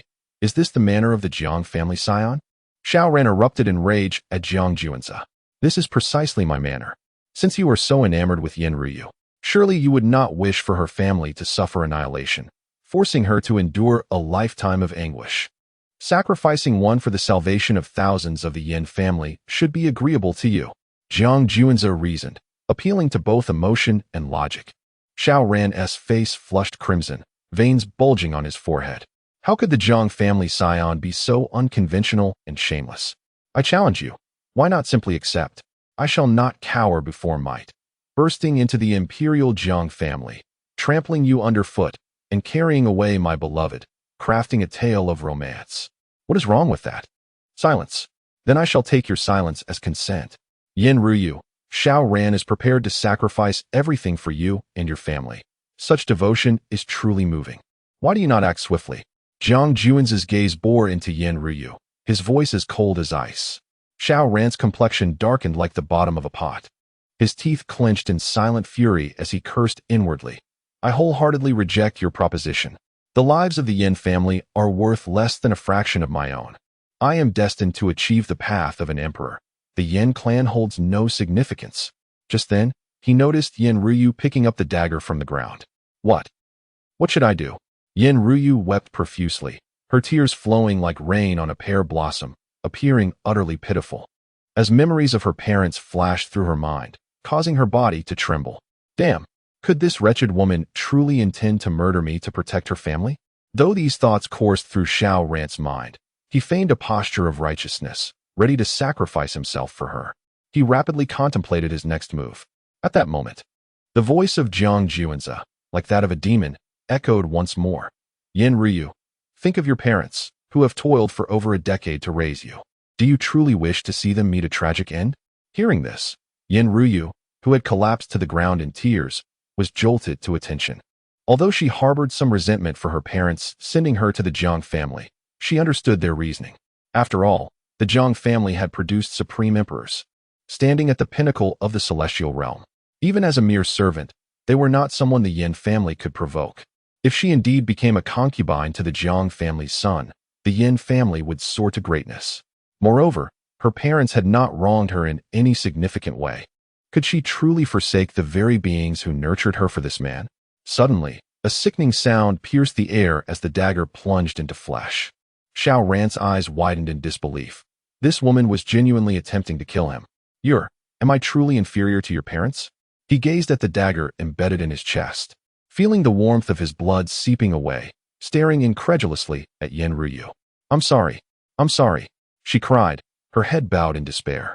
Simultaneously, Jiang Juanzi heard the system notification.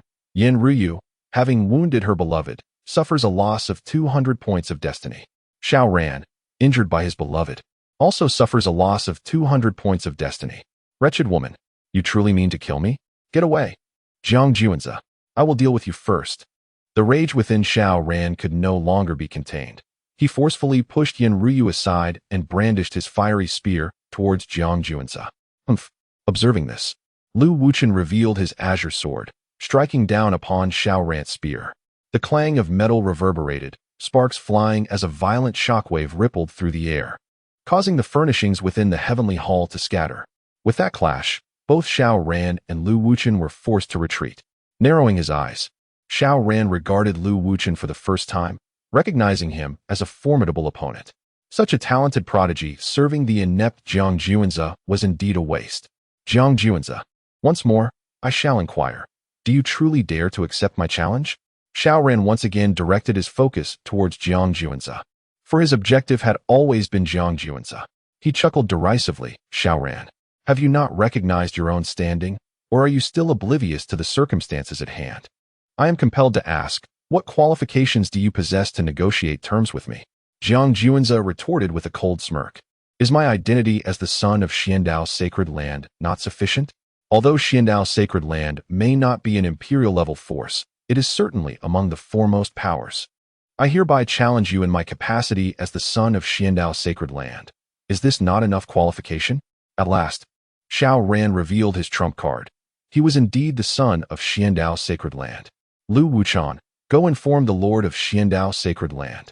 Tell him that Xiao Ran, the son of Xiandao's sacred land, intends to assassinate me, the young patriarch of the Jiang family. A playful smile graced Jiang Juanzi's lips as he spoke. As you wish. Divine son. Lu Wuchen departed swiftly. Jiang Juanzi, do not invert right and wrong. When have I ever sought to assassinate you? I have merely wished to engage in a friendly contest. Yet you, a coward, lack the courage to accept the challenge. Do you truly believe yourself worthy of being the young patriarch of the Jiang family? Moreover, let me remind you that Xiandao's sacred land has made remarkable contributions in the battle against the life-forbidden zone. Do you dare to act against Xiandao's sacred land? Are you not concerned about inciting the ire of other factions? Xiao Ran's expression darkened to the utmost. Chapter 31. A Rift with the Sacred Land of Xianyao. Xiao Ran's powers rendered null. Jiang Juanzi did not spare a glance toward Xiao Ran. Shortly thereafter, a middle-aged man clad in a blue robe, exuding an air of nobility, hurriedly approached the Hall of Heavenly Response under Lu Wuchen's guidance. Master Zhang Qingxian of the Sacred Land of Xianyao pays his respects to the son. The middle-aged man, gazing at Jiang Juanzi, who was seated at the head of the hall, bowed deeply, beads of cold sweat already dotting his forehead. Master. Xiao Ran's expression darkened at this sight. It was a profound humiliation for the esteemed leader of the sacred land to kneel before a mere son of the Jiang family. devoid of any dignity. Surely you recognize him?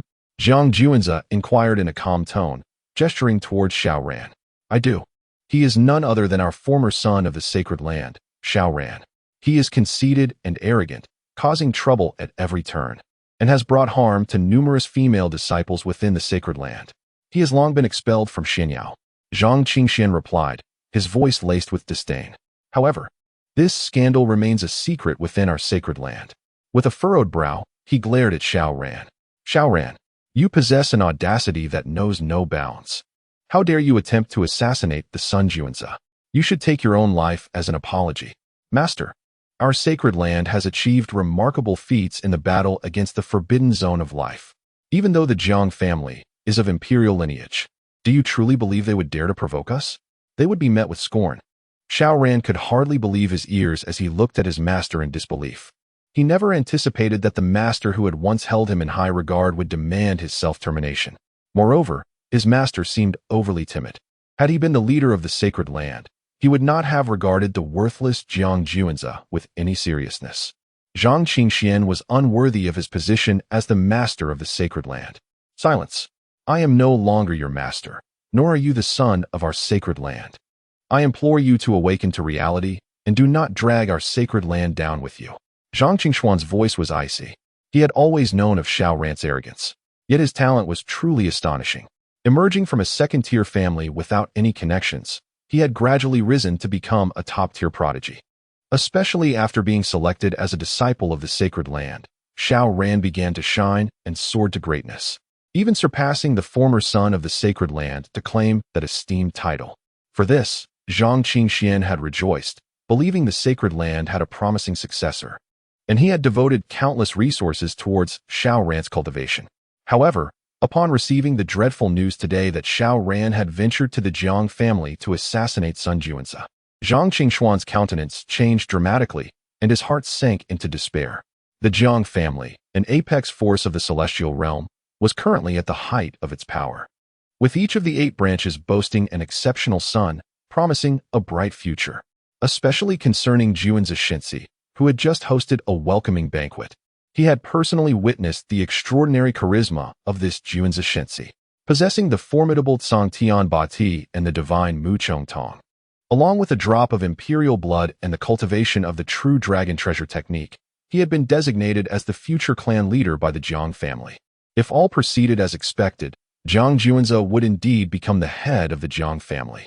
However, to everyone's astonishment, at this critical juncture, the holy son of his own sacred land audaciously sought to assassinate this Juanze Shensi for the sake of a woman.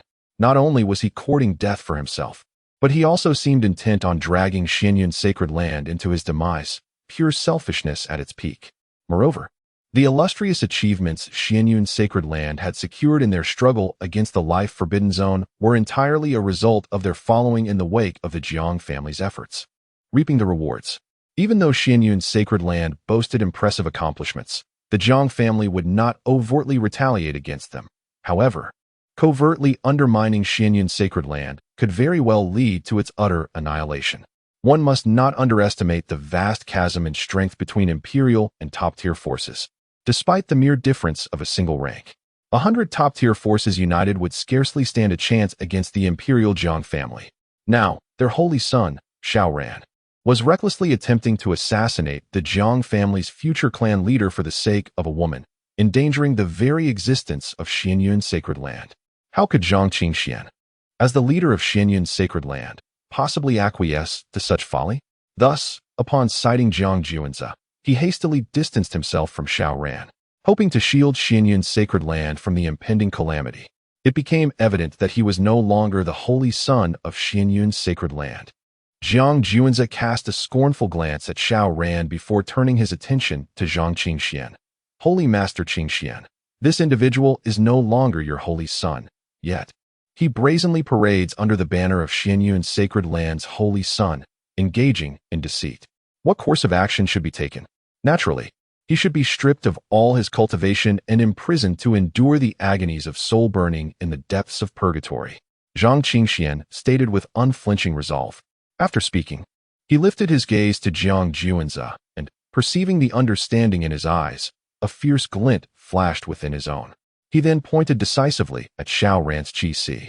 With a resounding pop, Xiao Ran's cultivated qi disintegrated instantaneously. Yet, this was merely the beginning. Zhang Qingxian proceeded to strike several key acupoints within Xiao Ran's body, dismantling his mastery over various supreme techniques and methods learned within Xianyun's sacred land. Finally, with a swift motion, Zhang Qingxian struck the top of Xiao Ran's head, inflicting damage upon his soul. Thus, Xiao Ran was irrevocably reduced to the status of an ordinary man. You old wretch! How dare you strip me of my cultivation? One day, I shall annihilate Xianyun's sacred land and eliminate you. Xiao Ran cried out in despair as he collapsed to the ground, utterly unprepared for Zhang Qingxuan's ruthless decisiveness. Ding! With Xiao Ran severing ties with Xianyun's sacred land, his mental state deteriorated, resulting in the plundering of 1,000 points of heavenly destiny. The system's voice echoed in Jiang Juan's mind. With over 1,000 points of heavenly destiny, he could procure items of 4-star caliber from the system's marketplace. I shall save this for later. Jiang Juanze contemplated, aware that this child of destiny still harbored much heavenly fortune to be claimed. Xiao Ran, I concede your exceptional prowess. Yet do not forget that your ascent to this point was entirely due to the support of Xianyun's sacred land. In this day and age, you fail to recognize the gravity of your actions. For the sake of a woman, you have dared to offend the revered Juanze Shensi. Do you truly wish for the entire sacred land to bear the consequences of your folly? Moreover, you have the audacity to insult your master, disregarding all that was bestowed upon you as if it were mere fodder for dogs. Zhang Qingxuan's countenance darkened ominously. And what of it? Are you aware of the immense benefits she will bring to me? Do you genuinely believe I hold any affection for the Xianshao sacred land? Even in its absence, I would rise unscathed. Allow me to be candid. Possessing me is the true fortune for your Xianshao sacred land. In Xiao Ran's heart, he envisions himself destined to attain the throne of an emperor. What is the mere Xianshao sacred land to me, with its paltry resources for cultivation? It is a waste to share them with other disciples. They might as well be entirely bestowed upon me. You wretched fool! Zhang Qingxian felt a tempest of rage ignite within him, astonished that even at this juncture, Xiao Ran remained oblivious to his transgressions. Huh, Yanryu, have you heard? Xiao Ran does not genuinely love you. Rather, you are merely a means to an end for him. If I am not mistaken, Xiao Ran has cultivated a fire attribute technique, albeit one flawed, resulting in a malevolent flame searing at his heart. Should he aspire to advance, he must rely on your furnace body to extinguish that vile flame. At that moment, you are highly likely to be reduced to ashes by it. Jiang Juanze smiled faintly and spoke chapter 32, inviting the Xiao family. The chosen one slays the chosen daughter. No, it cannot be. I refuse to believe it. Xiao Ran, what he said is not true, right? Upon hearing this, Yanryu shook her head vigorously, unwilling to accept Jiang Juanze's words. Jiang Juanze, do not attempt to sow discord between Heir and me. I, Xiao Ran, walk the path of righteousness. Heir is my beloved. How could I ever exploit her?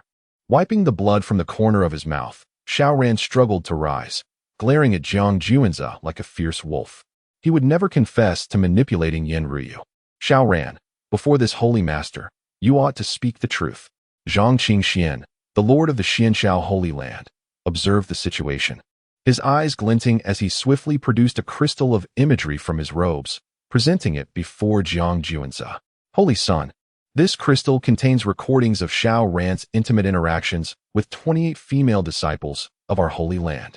They have all been involved with him, and these 28 disciples are all considered his beloveds. I implore you to take a look. Oh, is that so? Jiang Juanze accepted the crystal, a flicker of appreciation flashing in his gaze towards Zhang Qingxian. Observing Jiang Juanze's reaction, Zhang Qingxian could not help but reveal a hint of delight. He hoped to redeem himself through this opportunity, wishing to ensure that this matter would not implicate the Xianshao Holy Land. As spiritual energy flowed into the crystal, the intimate images of Xiao Ran and the 28 female disciples of the Xianshao Holy Land began to play. It was undeniable that Xiao Ran was a master of charm. Coupled with his handsome appearance, ethereal demeanor, and formidable status, no woman he set his sights on could escape his flattery. Indeed, as Zhang Qingxian had mentioned, Xiao Ran had declared to each of these 28 disciples that they were his beloveds. Truly, as the chosen one, he already had a harem of 28. Given more time, the number would likely double. Meanwhile, Yin Ruyu stared blankly at the crystal, her expression filled with disbelief. Her spirit waned, and Jiang Juanze seized another 200 points of her destined fortune, causing the mystical runes representing the chosen daughter above her head to dim. Yin Ruyu's destined fortune was nearly depleted by Jiang Juanze's relentless extraction. Xiaoran, what more can you say? Her heart felt as though it were extinguished. Her beautiful eyes reddened as she glared at Xiaoran. This is all a fabrication, a slander against me. Consider this. If I did not love you, why would I risk my life to storm the Imperial clan of the Jiang family to rescue you? He implored. Do not heed Jiang Juanze's insidious words. He is a despicable and shameless scoundrel. Xiaoran hurriedly explained, simultaneously harboring a deep loathing for the old man Zhang Qingxian. He had never anticipated that this seemingly ethereal figure, exuding an air of otherworldly wisdom, was, in truth, a hypocrite who had secretly captured his most private moments. In her heart, Yin Ruyu felt a twinge of hesitation. Xiaoran spoke with undeniable truth. He had risked his life to infiltrate the Imperial clan of the Jiang family. She could not fathom that Xiaoran harbored no feelings for her. Upon reflection, it was indeed Jiang Juanze who had been sowing discord between them, making him the most detestable of all. Yin Ruyu, Xiaoran claims you are his beloved. Do you think he could bear to harm you? The voice of Jiang Juanze echoed ominously once more. Jiang Juanze, you are a demon more loathsome than the fallen beings of the Forbidden Zones. Xiaoran condemned aloud, while urgently attempting to contact the beautiful mentor concealed within his ancient ring. With his powers now diminished, he no longer hoped to challenge Jiang Juanze. Instead, he prayed that his mentor could safely extricate him from the Jiang family. For he absolutely could not afford to perish. Wait a moment, I am gathering my spiritual energy. I shall surely be able to lead you away from the Jiang family. A feminine voice resonated in Xiaoran's mind. Upon hearing his mentor's reassuring words, Xiaoran felt a wave of relief wash over him. As long as he could escape the Jiang family unharmed, he would undoubtedly repay this day as humiliation 100-fold, especially to that wretched Jiang Juanze, the son of the Jiang family, whom he vowed to dismantle piece by piece to quench his rage. Thank you for the compliment. Here's the deal. If you can eliminate Yin Ruyu, I shall spare your life and allow you to leave. What do you say? Jiang Juanze proposed once more. To kill Ruyu in exchange for my life and freedom? Jiang Juanze, you underestimate me far too much. Ruyu is my beloved. How could I bring myself to harm her? Xiaoran would never place his trust in the despicable son of the Jiang family, who was more malevolent than a demon. Once his mentor's power was fully restored, she too would aid in his departure. Xiaoran, I am so sorry. Upon hearing this, Yin Ruyu felt a surge of emotion and guilt. She had once contemplated ending Xiaoran's life, but he was indeed the man she cherished, and he cared for her. Is that so? Lu Wuchen, take some men and invite the Xia family over. Jiang Juanze commanded with a sinister smile. Yes, young master. Lu Wuchen complied and swiftly departed. Jiang Juanze, what are you plotting now? Xiaoran's expression darkened upon hearing this. Previously, Yin Ruyu had chosen her family over him. Who would Xiaoran choose between Yin Ruyu and his family? Jiang Juanze mused, stroking his chin with curiosity. Shameless. How could the Imperial Jiang family produce such a despicable son as you? You are the shame of the Jiang family. Everyone looks down upon you. Xiaoran's defenses crumbled as he hurled accusations at Jiang Juanze. Amidst Xiaoran's relentless tirade, Lu Wuchen returned, bringing along several thousand members of the Xia family, including Xiaoran's parents and siblings.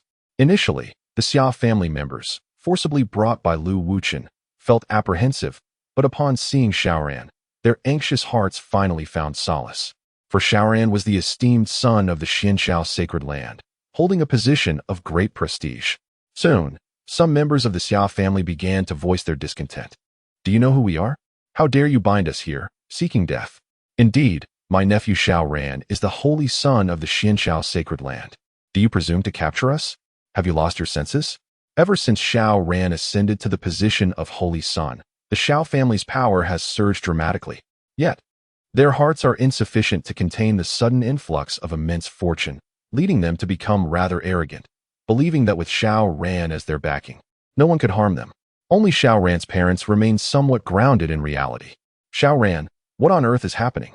A robust man, resembling a fierce beast, inquired, while a graceful woman beside him, possessing a striking beauty, wore an expression of deep concern. However, Xiaoran found himself at a loss for words. Xiaoran, have you not yet decided? Will you choose Yan Ryu or your family? Jiang Juan's voice resonated in Xiaoran's ears like the whisper of a demon. I. Xiaoran glanced at Yan Ryu, then at his family, his parents and siblings. I am sorry, Ryu. I trust you will forgive me. I cannot perish. Nor can my family. With a swift and ruthless stroke, Xiaoran plunged his sword into Yan Ryu's neck, executing the act without a hint of hesitation. The Chosen One slays the Chosen One, his heart tainted, siphoning away 2,000 points of destiny. In her final moments, Yan Ryu's beautiful eyes widened in disbelief. Never anticipating Xiaoran's unyielding decisiveness, devoid of even the slightest hesitation. Truly, he is the Chosen One, destined for greatness. Jiang Juanzi, too, was taken aback by Xiaoran's brutal resolve. Can my family and I leave now? Xiaoran inquired. It is impossible for you to depart. If you leave, how shall I reap the rewards? Jiang Juanzi scoffed inwardly. As the young patriarch of the Imperial Jiang family, not everyone can dare to offend him. Those who do must bear the corresponding consequences. Chapter 33. The furious reproach of the Xiao clan and the unraveling of Xiaoran. Jiang Juanzi, what more do you desire? As Jiang Juanzi remained silent, seemingly lost in contemplation, a chill gripped Xiaoran's heart. He found the scion of the Jiang family truly fearsome. Simultaneously, an overwhelming ire surged within him. The sensation of his fate being dictated by another was profoundly displeasing. Alas, this predicament was of his own making.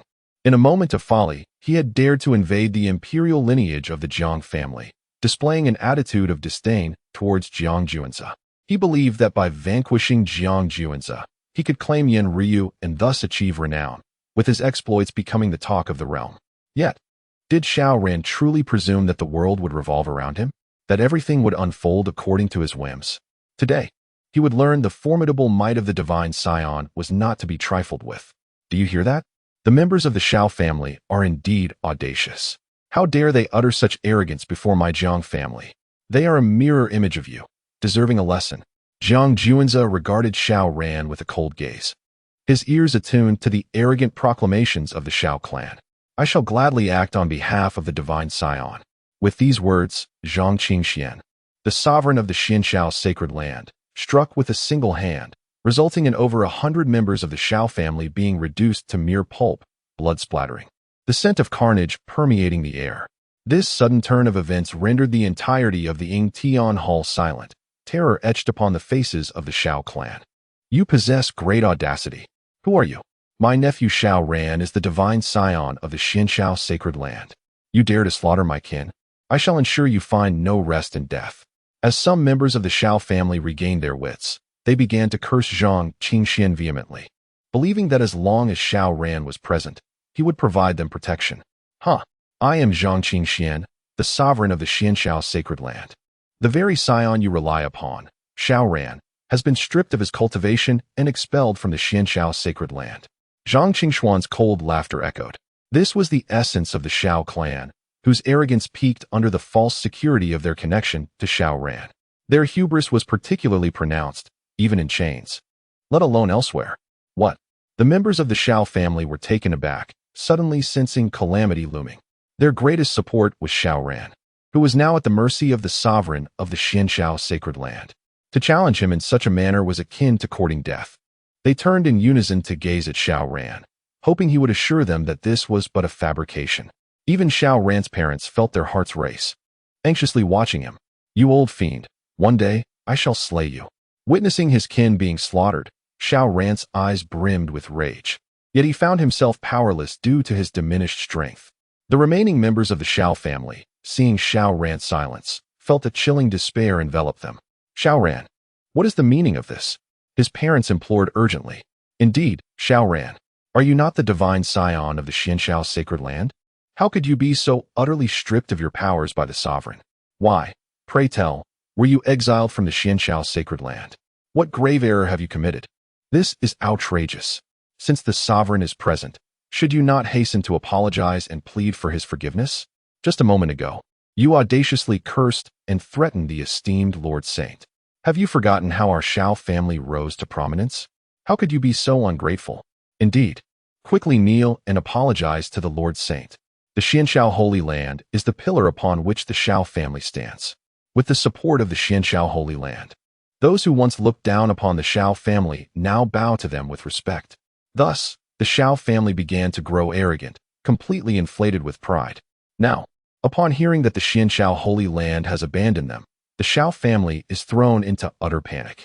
Should those factions wronged by the Shao family learn of this news, they will undoubtedly face relentless retaliation, and the Shao family will be doomed. I. Shao Ran was consumed with grief and fury, his face betraying a look of utter confusion and helplessness. Had he truly erred? For the sake of a woman, he had offended the divine scion of the Imperial clan, Jiang Juanzi. In the end, he had gained nothing but suffered severe losses. The Xianshao Holy Land had severed ties with him. The one he sought to use, Yan Ruyu, had been slain by his own hand, and now he had implicated his family. I am not at fault. The fault lies with this world. My cultivation method is flawed and requires Yan Ruyu's unique physique to compensate. I have done nothing wrong. Subsequently, Shao Ran's expression grew resolute. He refused to acknowledge any fault, insisting the world itself was an error. Why should the scion of the Jiang family hold such superiority, manipulating him at will? Why was he not the scion of the Imperial Jiang family? Had he been, the other scions would be mere waste in comparison. Furthermore, why had he encountered continuous setbacks upon reaching the Jiang family, when he had previously sailed smoothly through life? Why did the world not revolve around him? Do you still refuse to accept your mistakes?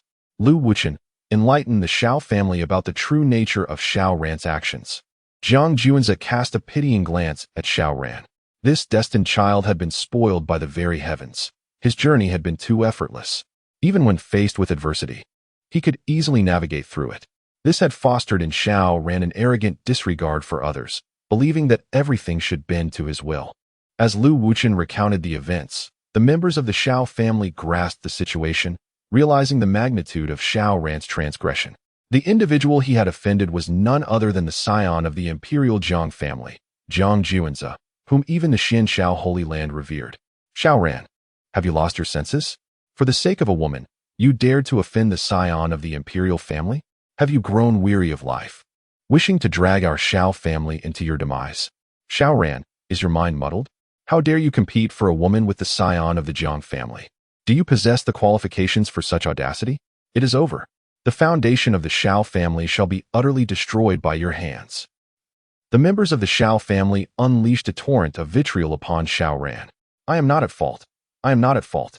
Jiang Juanzi, this is all you're doing. Why did you not accept my challenge? Had you acquiesced, I would have trampled you underfoot and taken Yan Ryu for myself.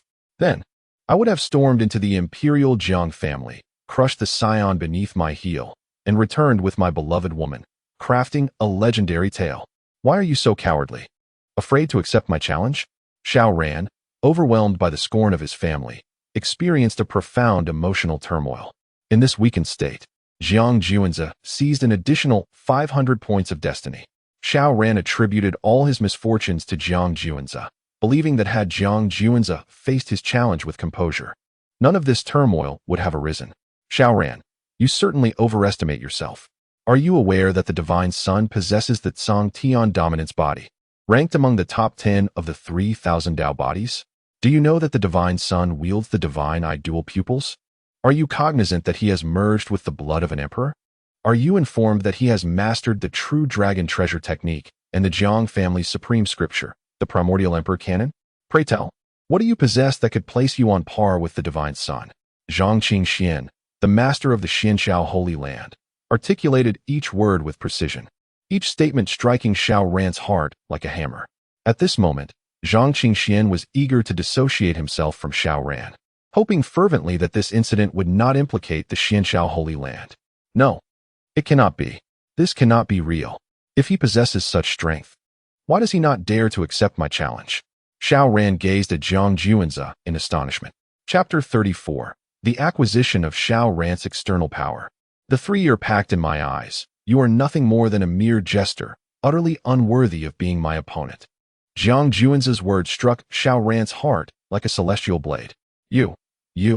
Reflecting on all that had transpired, Shao Ran suddenly realized the bitter truth. He was merely a pawn manipulated by the scion of the Jiang family, devoid of even the slightest qualification to be his rival. In the future, consider the consequences before acting. What do you possess to contend against me? Is it the powerful spirit within the ring you hold? Jiang Juanzi stepped closer to Xiao Ran, patting his shoulder, and unveiled Xiao Ran's greatest secret. How do you? As his most profound secret was laid bare, Xiao Ran's spirit jolted, revealing a countenance of disbelief. The spirit of Xiao Ran's master, hidden within the ring, also displayed a look of astonishment. In her prime, she was a supreme being, but due to the treachery of a petty individual, her physical form was obliterated, leaving only her severely wounded spirit to escape annihilation. After countless years of slumber, she was unexpectedly awakened by Xiao Ran. In her current state, her spirit was exceedingly frail. She dared not reveal her existence. The spirit of a supreme being could easily attract the covetous eyes of countless powerful entities. If they could refine her spirit, immense benefits would ensue. Thus, for her own safety and to cultivate a favorable relationship with Xiao Ran, she took him as her disciple, guiding him step by step towards strength, hoping that one day he could restore her corporeal form. However, she never anticipated that the scion of the Jiang family, Jiang Juanzi, would discover her existence. Now, escape from the perilous lair of the Jiang family had become an impossibility. In the next moment, Jiang Juanzi had removed the ancient ring from Xiao Ran's hand and began to toy with it. Xiao Ran, of course, wished to resist. But what qualification did he possess to do so, having lost his cultivation? The spirit of his beautiful master trembled within the ancient ring. Could it be that fate had truly conspired against me? She lamented inwardly, now reduced to a mere spirit, and that of a battered one at that. Especially after being discovered by Jiang Juanzi, she realized that the Jiang family's powerful figures had already locked onto her. A single misstep would lead to catastrophic consequences. Ding! Having lost the soul-nourishing ring, Xiao Ran's mental state deteriorated, resulting in the plundering of 5,000 points of destiny. The system's voice echoed. After losing his external power, Xiao Ran inadvertently provided Jiang Juanzi with 5,000 points of destiny. At that moment, the four mysterious runes of the Chosen One, formed from his destiny, dimmed significantly, now only shining with a mere 2/3 of their former brilliance. Return it to me. Give me back the soul-nourishing ring. Xiao Ran's eyes widened in fury, his features contorted in despair as he lunged toward Jiang Juanzi, only to be forcefully pinned to the ground by Lu Wuchen with a resounding thud. Zhang Qingxian, eliminate everyone except for Xiao Ran's mother. Jiang Juanzi waved his hand, his demeanor and tone as dismissive as if he were crushing a few insignificant ants beneath his feet. Indeed, young Master Juanzi, Zhang Qingxian, upon hearing this, could not suppress his delight and promptly set about executing Jiang Juanzi's orders, believing that the Xianshao sacred land was now secure. No, please, Jiang Juanzi, you shall not die a good death. Xiao Ran's eyes brimmed with blood and tears as he bellowed in rage, his gaze filled with fury. Do you understand? When I was in the lower realms, there were those who coveted the blood of the tyrant within me, and as a result, their entire clan was annihilated.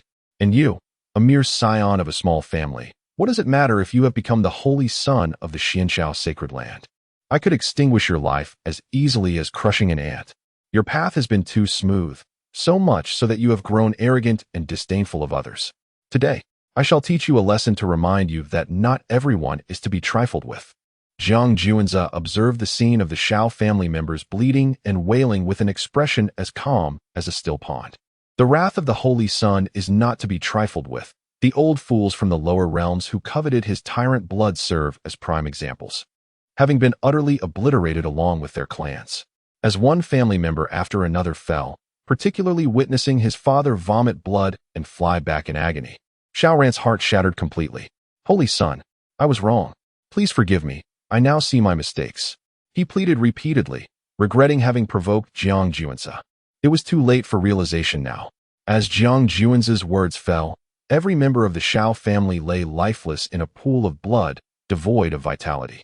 Xiao Ran's eyes widened as he gazed at each deceased relative, his expression already numb. However, when he beheld his father's corpse, a tremor of emotion surged through his otherwise listless gaze, and tears of blood streamed down his face. In his fantasies, He had envisioned himself forcefully storming the Imperial clan of the Jiang family, overpowering the holy son Jiang Juanzi, and taking away his beloved Yen Ruyu, thereby crafting a tale of glory and fame. Yet he had never anticipated that the price he would pay would be so excruciatingly steep. Yen Ryu had been slain by his own hand, the Xianxiao sacred land had severed ties with him, and the soul-nurturing ring belonging to his beautiful mentor had been taken from him. In the end, the entire Xiao family had perished, leaving only himself and his mother alive. He felt regret and recognized his mistakes, but alas, it was far too late. Reflecting on the past, he realized how excessively arrogant and disdainful he had been, disregarding even the holy son of the Jiang family. As Xiao Ran's mentality crumbled and his spirit shattered, Jiang Juanzi seized an additional 3,000 points of fateful fortune from him. Thus, the words child of destiny, formed by the aura of fate above Xiao Ran's head, had dimmed significantly, indicating that there was scarcely any fortune left for Jiang Juanzi to extract. Meanwhile, Jiang Juanzi's own fortune had surpassed 10,000, enough to procure 5-star items from the system marketplace. Nevertheless, he chose to conserve his resources. Jiang Juanzi, I am a complete failure. Just kill me. Xiao Ren slumped to the ground, a sense of death blossoming within him.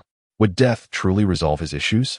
Very well, you may leave, Jiang Juanzi said, waving his hand dismissively. Leave? What trickery do you intend this time? Xiao Ren gazed blankly at Jiang Juanzi. I can grant you 3 years. If within this time you manage to rise again, I shall accept your challenge. Should you fail to ascend, I will personally end your life, Jiang Juanzi proclaimed, reclaiming his throne. Are you truly willing to give me 3 years? Xiao Ran, who believed he was doomed, felt a flicker of fighting spirit ignite within his heart, which had been engulfed by despair. Indeed, I hope you will honor your word. Otherwise, your mother may encounter some unfortunate events. Do you understand? Jiang Juanzi remarked, casting a glance at Xiao Ran's mother. Xiao Ran chose not to respond, nor did he cast another glance at his mother, instead resolutely striding toward the exit. After such a blow, he comprehended the significance of survival. Regardless of Jiang Juanzi's ulterior motives, he must first endure, then rise anew, seeking vengeance for his grievances. Jiang Juanzi's intention in allowing Xiao Ran to go was straightforward. He wished to conduct a small experiment to ascertain whether Xiao Ran's destiny could be restored. If it could not, he would simply eliminate him. If it could, he would continue to reap the benefits, for he harbored a deep envy for Jiang Juanzi's mastery of the transformative art. As this farce drew to a close, the next matters at hand would involve dealing with Xiao Ran's mother, his enchanting master, and the Xianxiao sacred land. Chapter 35. Dear Aunt, surely, you do not wish for Xiao Ran to perish. Zhang Qingxian. Jiang Juanzi turned his gaze towards Zhang Qingxian, the master of the Xianxiao sacred land. Divine Son. Upon hearing Jiang Juanzi's voice, Zhang Qingxian was jolted, his heart racing uncontrollably. He understood that the fate of the Xianxiao sacred land hinged upon this moment. Xiao Ran was once the sacred son of your Xianxiao sacred land. Yet since he has long been expelled, let this matter rest, Jiang Juanzi stated with an expression devoid of emotion. Indeed. Thank you, Divine Son, for your magnanimity. Upon hearing these words, Zhang Qingxuan's face lit up with unrestrained joy, internally releasing a heavy sigh of relief. They had finally weathered the calamity that Xiao Ran had brought upon the Xianxiao sacred land. Fortunately, he had acted swiftly to sever ties with Xiao Ran, otherwise, the entire sacred land would have been implicated and met with destruction. Now, all was well. The esteemed divine son of the Jiang family displayed great forbearance, choosing not to hold the Xianxiao sacred land accountable. The immense weight that had hung over Zhang Qingxuan's heart finally lifted. However, should such an incident occur again, do not expect my leniency, Jiang Juanzi warned, his gaze sharp and unyielding. Rest assured, divine son, I shall impose strict discipline upon my disciples to ensure that no such disquieting events occur in the future. Upon hearing Jiang Juanzi's admonition, Zhang Qingxian felt a chill run down his spine, beads of cold sweat forming on his forehead. In truth, he had never anticipated that Xiao Ran, upon becoming the sacred son of Xianxiao, would grow so arrogant after a surge in power. How dare he brazenly invade the Jiang family, not only disregarding the divine son, but also daring to vie for women with him, utterly reckless. Upon returning, he would certainly impose strict measures upon his disciples. Should such a situation arise again, His fragile heart could scarcely endure it. "Very well. You may take your leave," Jiang Juanzi said, his demeanor impassive as he waved his hand. "Yes, I take my leave." Zhang Qingxian bowed deeply, stepping back a few paces before turning to depart. Subsequently, he began to contact the elders of the Xianshao sacred land, recounting the events that transpired within the Hall of Ascendance in their entirety. Upon hearing Zhang Qingshuan's account, the elders of the Xianshao sacred land were engulfed in a cold sweat. It turned out that within such a brief span, they had narrowly escaped the clutches of doom. Fortunately, Master Zhang Qingxian had been astute enough to sever ties with Xiao Ran in a timely manner. Otherwise, the 10,000 souls of the Xianshao sacred land might have been doomed to accompany Xiao Ran in death. As the elders grew increasingly respectful of Zhang Qingxian, their animosity towards Xiao Ran intensified. He was indeed the root cause of the near demise of the Xianshao sacred land. In the end, Master Zhang Qingxian discussed with the elders, determining that they must prepare a gift to atone. While Jiang Juanzi might be forgiving, they could not afford to be remiss. Ultimately, the Xianshao sacred land presented 2 immensely valuable mineral medicinal planets as a gesture of goodwill. As for the life planet, the Xianshao sacred land possessed only one. After addressing matters regarding the Xianshao sacred land, Jiang Juanzi approached Xiao Ran's mother, gently lifting her chin with his fingers. Xiao Ran's mother, named Zhao Qianrou, though in her 40s, possessed a degree of cultivation and, coupled with her impeccable maintenance, was undoubtedly a strikingly beautiful woman. At this moment, Zhao Qianrou gazed at Jiang Juanzi with a countenance full of hatred, such a fierce glare. Yet one must recognize that this predicament is entirely of your dear son, Xiao Ran's making, Jiang Juanzi remarked nonchalantly, feigning ignorance of the animosity reflected in Zhao Qianrou's eyes. "You have slaughtered the entire Xiao family, leaving only me and Xiao Ran. What is your ultimate aim?" A solitary tear slipped from the corner of Zhao Qianrou's eye, her voice tinged with sorrow. "Aunt, surely you do not wish for Xiao Ran to perish, do you? I could easily crush him with a mere flick of my wrist," Jiang Juanzi suddenly declared, his face now mere inches from Zhao Qianrou's delicate visage, a faint, enchanting fragrance wafting into his nostrils. "What are you truly intending to do?" Zhao Qianrou turned her face aside, attempting to evade him, yet Jiang Juanzi's hand firmly held her in place. "How would you feel about becoming my personal maid, catering to my every need?" Jiang Juanzi's gaze roamed unabashedly over Zhao Qianrou's slender figure, and he exhaled softly, his breath brushing against her ear as he inquired, You are not afraid that I might poison you while serving you?" Zhao Qianrou felt a tingling sensation at her ear, her expression a mix of embarrassment and anger. "Poison me?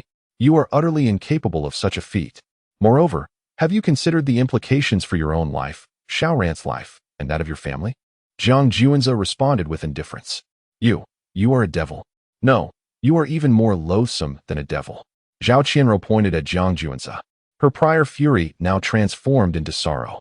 "Thank you for the compliment. Then I shall take it as your consent." A smile graced Jiang Juanzi's face. When the Yin family presented the destined maiden Yin Ryu to him, he had already embraced the role of the villain, destined to be trampled upon by the protagonist. Yet, who would willingly accept such a fate? Especially since Jiang Juanzi is the young patriarch of the esteemed Jiang clan, holding a position of unparalleled authority. Why should I allow you to humiliate me? Moreover, Jiang Juanzi felt no aversion to embodying the villain's role. If that is the case, he would fully embrace it. If the protagonist seeks to slap his face, I regret to inform you that you are unworthy, even if you are the fated child chosen by the heavens. Should you wish to strike me, be prepared to have your celestial fortune seized in return. As for making Zhao Qianrou his personal maid, the ultimate target remained Xiao Ran. If Xiao Ran's fated fortune could be restored, allowing him to rise anew and seek vengeance against Jiang Juanzi, only to discover that his mother had become Jiang Juanzi's maid, the spectacle would be utterly explosive, providing ample opportunity for Jiang Juanzi to reap the rewards. Having dealt with Zhao Qianrou, Jiang Juanzi then turned his attention to the ancient, soul-nourishing ring. "Do you wish to live or die?" Jiang Juanzi posed the question without any unnecessary embellishment. "If you desire death, I could simply entrust the soul of Xiao Ran's beautiful master to the clan's elder for refinement. Perhaps a supreme being could be reborn. If you wish to live, Jiang Juanzi could have the clan elder use Yin Ryu's vessel to reconstruct the form of Xiao Ran's enchanting mentor. However, Xiao Ran's beautiful master would inevitably become a personal maid, attending to his daily needs, much like Zhao Qianrou. I wish to live. After a brief moment of hesitation, Xiao Ran's beautiful master expressed her desire to survive. If she wished for death, she would not have clung to life until now. She still harbored grievances to avenge, had yet to reach the pinnacle of her ambitions, and many endeavors remained unfinished. She did not wish for her life to end. I can reshape your body, but from now on, you shall serve as my personal maid, attending to my needs. Are you willing? Zhang Juanzi inquired. I am willing. Upon hearing Zhang Juanzi's offer to restore her form, Xiao Ran's beautiful master felt elated. However, when she learned that Zhang Juanzi intended for her to serve as a maid, she hesitated for a moment, but soon acquiesced. Firstly, if the Imperial clan of the Zhang family were to reconstruct her body, its quality would undoubtedly be exquisite. Moreover, her appearance would be flawless, aligning perfectly with her expectations. Secondly, although she had once held the status of a supreme being, she was now akin to a stray dog, and serving a divine son of the Zhang Imperial family was not such a poor fate. Anyone capable of becoming a divine son of the Zhang family possessed extraordinary potential, and with the support of the Imperial clan, attaining supremacy would not be insurmountable. Furthermore, Zhang Juanzi was the young patriarch of the Zhang family. Aligning herself with such a promising divine son was certainly not a loss. Chapter 36. With the power of the dual pupils. There is no need to borrow the bones of others. Excellent. Zhang Juanzi nodded in satisfaction and immediately initiated contact with his father, Zhang Yuan. Before long, Zhang Yuan arrived, his gaze sweeping over the disarray of the Ying Tian Hall without a flicker of emotion, for he was already well aware of the events that had transpired. The daughter of the Yin family truly does not recognize what is valuable. I shall send someone to annihilate the Yin family, and that fellow Xiao Ran shall be dealt with as well. Zhang Yuan's brow furrowed, his cold, piercing gaze betraying an unmistakable fury. The Yin family had sent Yin Ruyu to the Zhang family to become Zhang Juanzi's concubine. Thus, she was now one of their own. Yet now she sought to leave with another. It was akin to one's wife donning infidelity and fleeing with another man. Should this news spread, what face would the Zhang family have left? Although Yin Ruyu was now deceased, Zhang Yuan remained deeply displeased. Father, I shall handle this matter, and there is no rush to kill Xiao Ran. I still have use for him. The reason I summoned you here was to seek your assistance. Zhang Juanzi interrupted Zhang Yuan's intent to eliminate Xiao Ran. Though Xiao Ran currently possessed little of the heavenly mandate, he would not perish easily. Furthermore, Zhang Juanzi wished to observe whether Xiao Ran's heavenly fortune could be restored, enabling him to reap benefits. Thus Xiao Ran must not die just yet.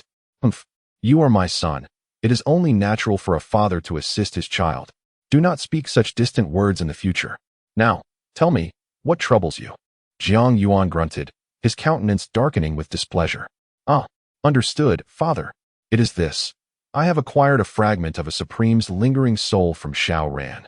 Therefore, I wish for our family to utilize Yin Ruyu's physical form to forge a new body for it. Zhang Juanzi produced the soul-nurturing ring and gestured towards Yin Ruyu's corpse. A supreme soul, you say? If it can be refined, it may very well enable our Zhang family to recreate a supreme. Zhang Yuan's thoughts delved into the soul-nurturing ring, a sinister smile creeping upon his fearsome visage.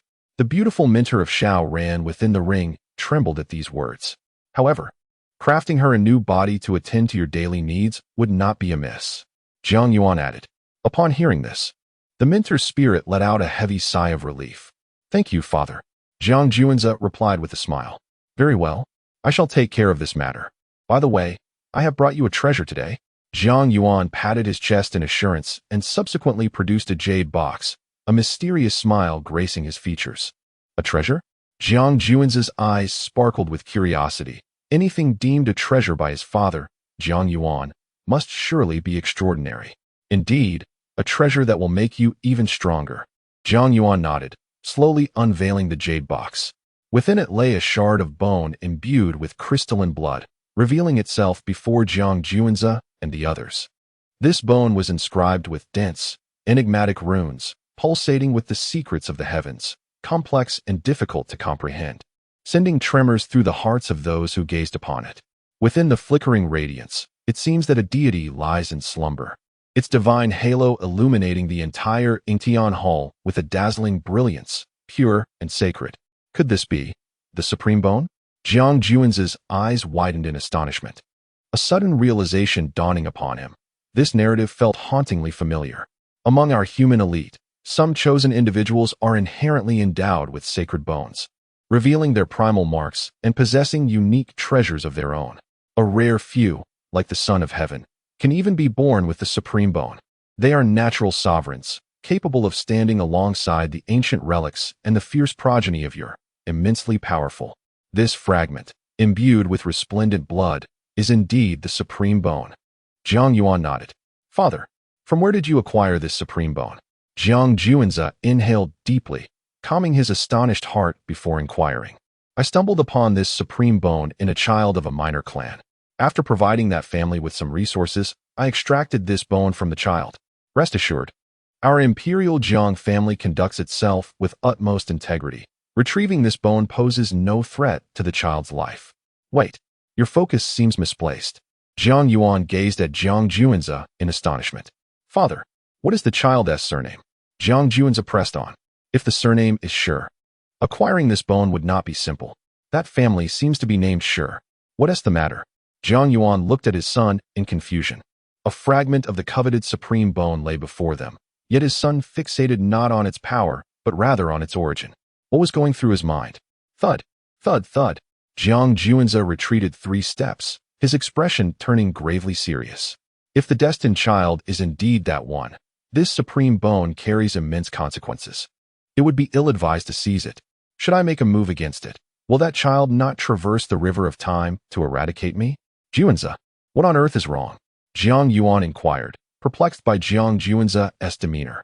How could a mere bone weigh so heavily on his son's mind? Father, I am fine. However, I will not integrate this bone into my being. Jiang Juanza took a deep breath, striving to quell his inner turmoil. Why not? You possess the celestial overlord body and the heavy eyes. With the addition of this Supreme Bone, who among your peers could rival you? Jiang Yuan expressed his bewilderment.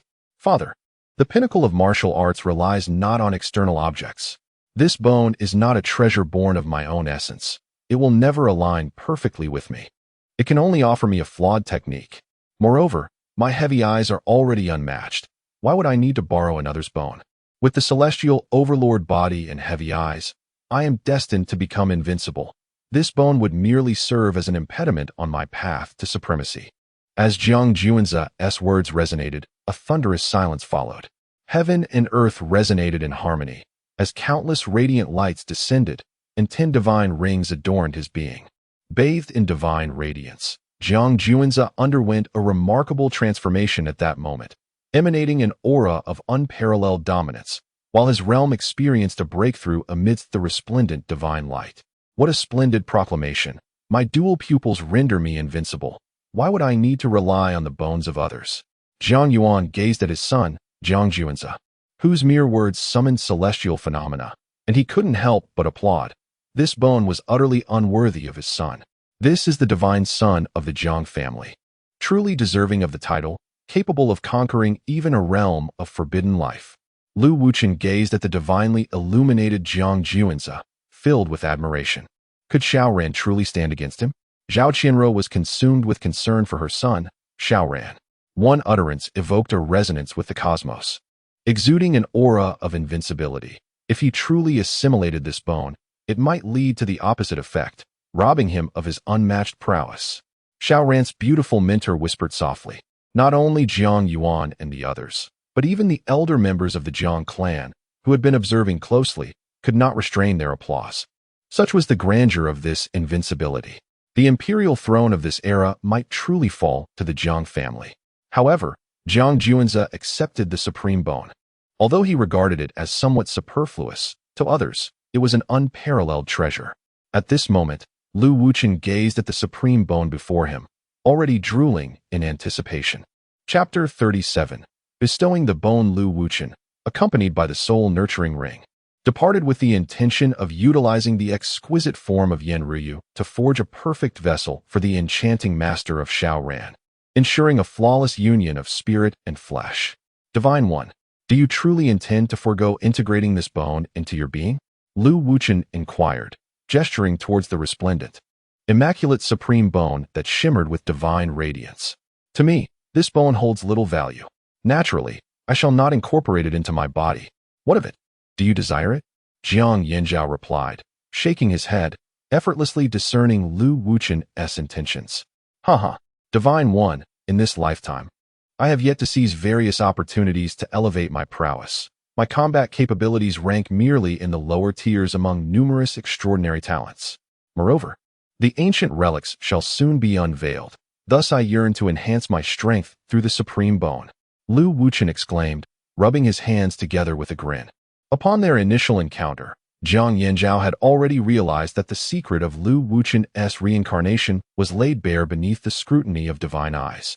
So he decided to candidly share his own secret. In this lifetime, he had not yet ventured beyond his family's trials to acquire various opportunities, resulting in his current weakness. With the ancient relics on the verge of opening, he understood that his present abilities would render him vulnerable. Furthermore, as a follower of the Divine One, he was unwilling to allow his strength to dwindle in comparison to Jiang Yanzhao's.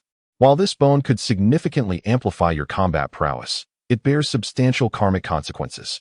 Are you certain you wish to assimilate this bone? Jiang Yanzhao asked with a grave expression. Divine One, regardless of the karmic implications, I merely wish to avoid falling too far behind you. Otherwise, how could I hope to remain your follower? Lu Wuchen's voice resonated with determination. To him, the supreme bone represented a fortuitous opportunity, and he was resolute in seizing it. Then take the bone.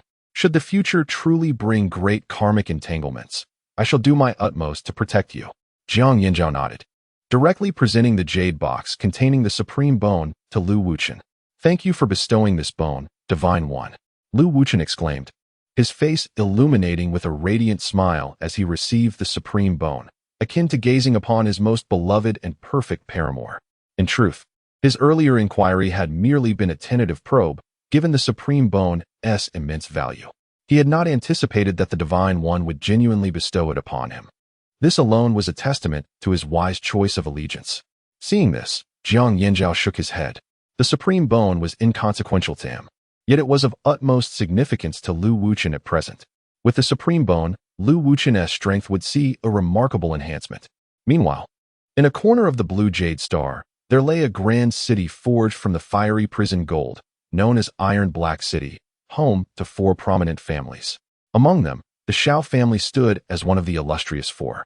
However, within the confines of the Shao family estate, an eerie silence prevailed. With not a soul in sight, the inhabitants of Iron City are well aware that the Shao family has incurred the wrath of an unknown power, leading to the abduction of all its members, none of whom have returned thus far. At this juncture, a disheveled figure, garbed in tattered clothing and resembling a beggar, entered through the city gates. It was none other than the fated one, Shao Ran. As he gazed upon the familiar streets of Iron City, passing by the taverns and brothels he often frequented, his eyes were filled with a haunting nostalgia. Yet this time, his transgression against the Imperial scion, Jiang Juanza of the Jiang family, had resulted in the total annihilation of the Shao clan. Father, uncles, and all my kin, I vow that one day, I shall avenge you. I swear to dismember Jiang Juanza. Shao Ran clenched his fists tightly. As he continued his somber walk, he finally returned to the grand estate of the Shao family. Creak. Pushing open the door, he stepped inside, only to find the courtyards of his uncles and parents eerily deserted, steeped in an unsettling silence. Every member of the Shao family had perished due to his youthful arrogance, and his mother had been taken hostage by Jiang Juanza. What am I to do? What can I possibly do? Despite his earlier bravado, he was now utterly lost. The Xianshao sacred land had severed ties with him. His revered teacher had been taken from him, and the Shao family had been obliterated. What means did he have to grow stronger? How could he rise from the ashes? How could he confront Jiang Juanza, the scion of the Jiang family? As Shao Ran wandered through the Shao estate, returning once more to its entrance, his eyes, devoid of focus and clouded with confusion, turned skyward. Suddenly, a colossal ancient demonic bird, resplendent with feathers gleaming like iron, descended swiftly towards the Shao residence, carrying 2 individuals.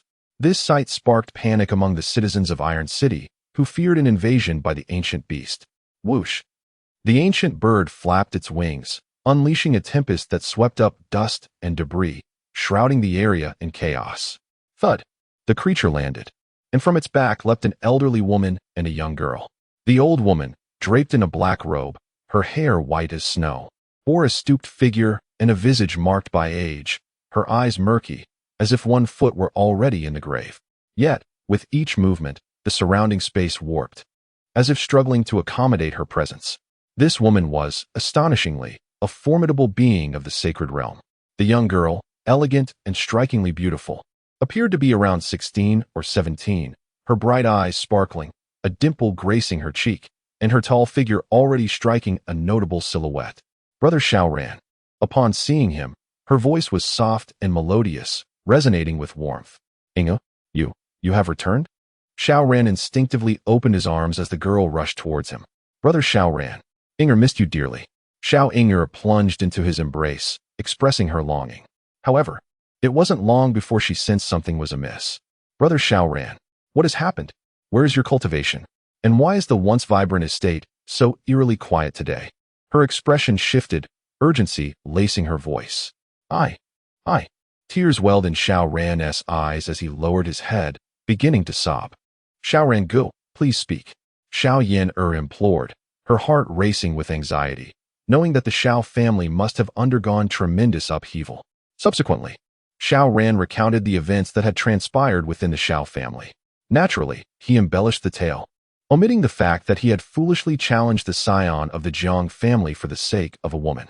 By the end of his narrative, it seemed as though he were the most innocent victim, while Jiang Juanzi, the scion of the Jiang family, was painted as the epitome of malevolence. Jiang Juanzi of the Jiang family, truly despicable. Not only has he crippled my brother's cultivation, but he has also annihilated the Xiao family and imprisoned my aunt. No, I must confront him. I shall seek justice for my brother and the Xiao family. After hearing Xiao Ran's account, the flames of fury within Xiao Yin could no longer be contained. Yin do not go. That is the Imperial Jiang family. And Jiang Juanzi is exceedingly vile and unscrupulous. We cannot contend with him. Xiao Ran hastily attempted to dissuade her. Brother Xiao Ran, have you not always been curious about my identity? Today, I shall reveal it. I am the cherished jewel of the patriarch of the Deluo Star Xiao family. What of the Jiang family scion? I hold him in utter disdain. Xiao Yin declared with defiance, turning to leave as she resolved to avenge her brother. The Deluo Star Xiao family. That seems to be an imperial-level power as well. Yet, why has the cherished jewel of an imperial family been fostered within the Xiao family for so many years? Xiao Ran pondered, bewildered. Suddenly, a jolt of realization coursed through him as if he had recalled something. Chapter 38. The Fortuitous Encounter of the Chosen One. Xiao Ran. The ancient relics emerged. The Xiao family of Deluo Star stands as a formidable imperial force, while the Xiao family of Iron City merely ranks as a secondary power. The disparity between the two is insurmountable. However, despite this vast gulf, the Xiao family of Deluo Star chose to foster Xiao Yin in the Xiao family of Iron City, a decision that Xiao Ran finds hard to believe could be devoid of hidden motives. Xiao Ran has always treated Xiao Yin with great affection, nurturing her as one would a beloved wife. This whimsical endeavor of cultivating a young girl into a future partner instills in him a profound sense of accomplishment. Consequently, Xiao Yin has become exceedingly attached to him. Recently, as Xiao Yin revealed her true identity and recounted a legend imparted by her father during his lifetime, Xiao Ran's mind began to race with possibilities. According to his father's tales, the Xiao family once ascended to prominence overnight due to a certain treasure, only to subsequently decline just as swiftly because of it. Could it be that the Deluo Star Xiao family entrusted Xiao Yin to us in pursuit of this very treasure? Xiao Ran pondered aloud, before gathering a few items and hastening towards the Xiao family cemetery. Based on the clues I possess and the family lore, that treasure should reside within the tomb of our ancestors. Upon arriving at the cemetery, Xiao Ran wasted no time and began to excavate the ancestral grave. It wasn't long before he breached the burial chamber.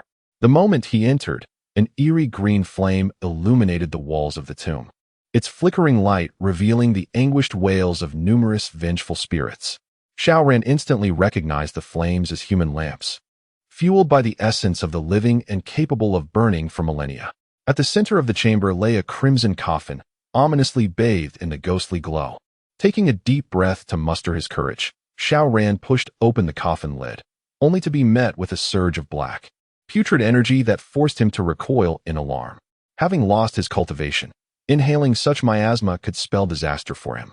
Inside the coffin, he discovered a ghastly, pallid skeleton, infested with a swarm of black maggots that had turned the remains into their breeding ground. "Ancestor, I, your descendant Xiao Ran, beg your forgiveness," he exclaimed, steeling himself as he poured prepared tung oil into the coffin and ignited it. The flames erupted, roaring to life, and the cacophonous cries of the writhing maggots filled the air. The sound of their bodies bursting under the intense heat resembled the popping of beans. Gradually, the skeletal remains of his ancestor were reduced to charred ash. After a time, as the flames began to dwindle, the coffin and the remains had vanished without a trace. Undeterred by the lingering heat, Xiao Ran began to sift through the blackened residue, soon finding a bone fragment the size of his thumb. This bone, imbued with innate divine patterns, radiated a mesmerizing crimson glow. The moment Xiao Ran grasped it, a surge of information flooded into his mind, overwhelming him with exhilaration. This bone is known as the spirit-eating bone. Once transplanted into one's own body, it grants the ability to enhance one's strength through the slaughter of living beings, consuming their blood and flesh. The ancestors of the Xiao family rose to prominence thanks to this bone. However, the bloodshed it incited became too excessive, leading to the Xiao family's downfall as they became targets of various forces. Furthermore, this bone is exceedingly malevolent. After devouring a certain number of beings, it may very well backfire on its possessor, transforming them into a blood and flesh puppet.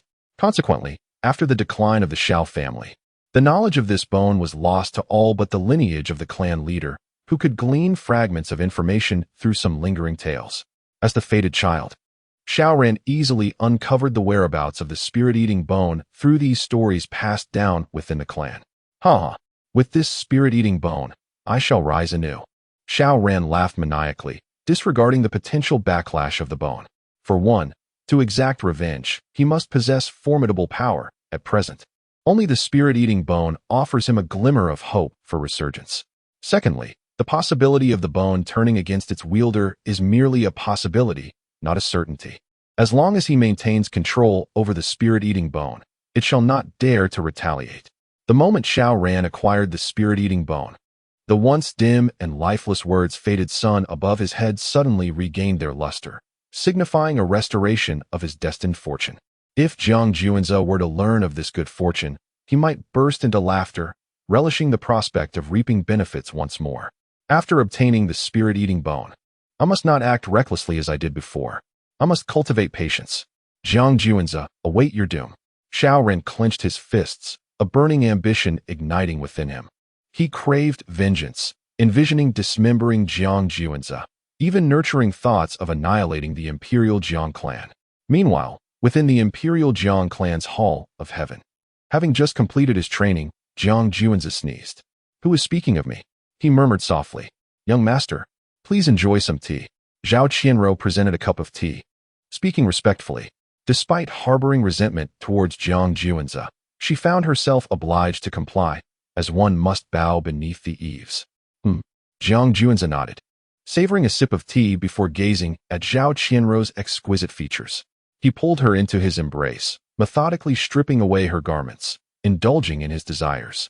Little did Xiao Ran know, while he toiled to rise, his mother was yielding to Jiang Juanze's desires. After a tempestuous interlude, the two finally came to a halt. "Ding! The sign-in location has refreshed. Please sign in at the ancient ruins." The system's voice suddenly resonated in Jiang Juanze's mind. Are the ancient ruins about to manifest? He pondered quietly. Half an hour later, Jiang Yuan entered the Hall of Heaven with a serious expression. "Juanze, the ancient ruins are soon to reveal themselves. Prepare yourself. For in 3 hours, we shall embark." Jiang Yuan declared earnestly. "Yes, father." Jiang Juanze nodded, his heart brimming with anticipation, pondering what treasures might await him at the ancient site. After all, the more profound the heritage of a place, the more exquisite the rewards it bestows. However, I must caution you on several matters. First, the ancient ruins are fraught with peril. Even with your celestial body and divine eyes, you must exercise utmost caution. Second, With the emergence of these ruins, it is likely that the progeny of certain forbidden zones will also make their way there. We cannot afford to tarnish the illustrious reputation of our Jiang family. Furthermore, that female supreme soul should be ready for refinement by the time you emerge from the ancient ruins.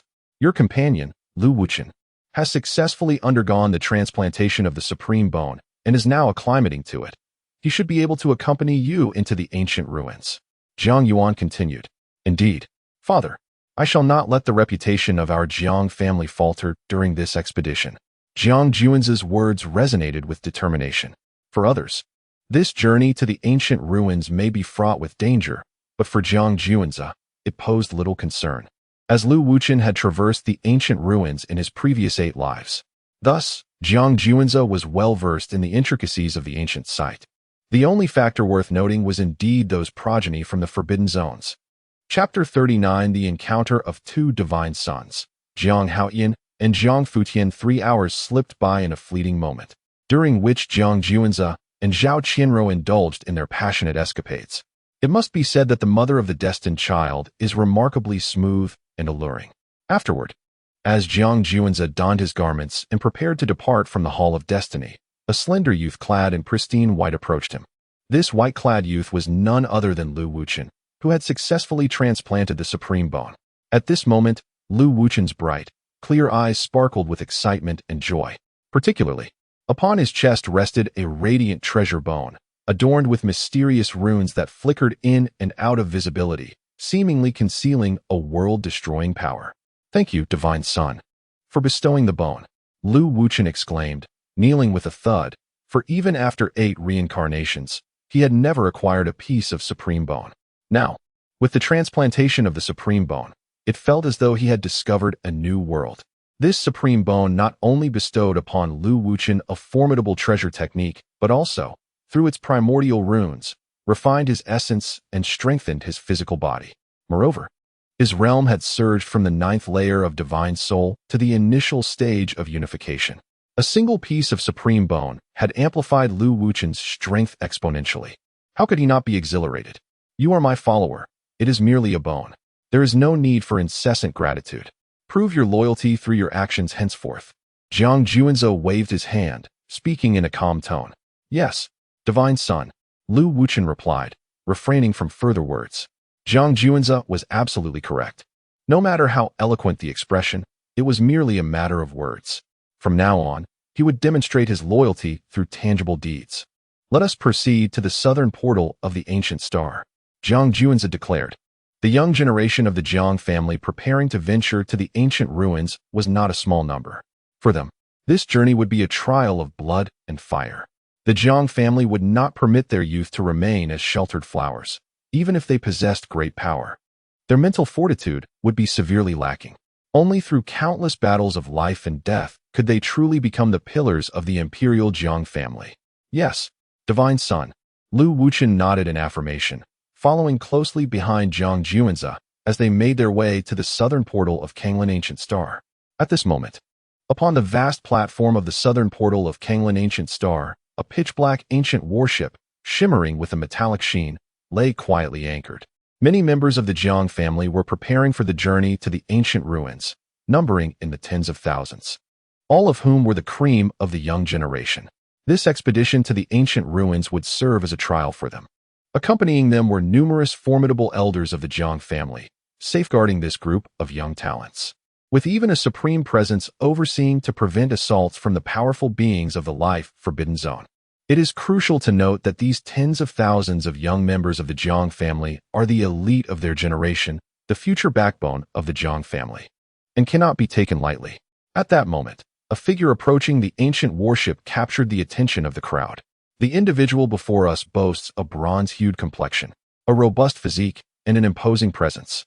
His eyes, dark and profound, flicker with golden lightning at their opening and closing, exuding a fierce allure. As he strides forth, an overwhelming aura of martial prowess envelopes him, reminiscent of an ancient beast surveying its dominion, instilling fear in all directions. Behold, it is the divine scion, Jiang Haoyan. Upon his arrival, the younger generation of the Jiang clan is swept with fervent admiration and reverence. They are the vanguards of their youth, Yet Jiang Haoyin and his ilk stand as the true paragons at the pinnacle of their generation, their strength unparalleled. The younger members of the Jiang family regard these divine scions as idols and aspirations. Hence, every appearance by such figures draws the gaze of the multitude, akin to a sovereign on a grand procession. Divine Scion, this time, you must lead us, the younger generation of the Jiang family, to vanquish those fallen beings of the life-restricted zones. Let us elevate the illustrious name of our clan.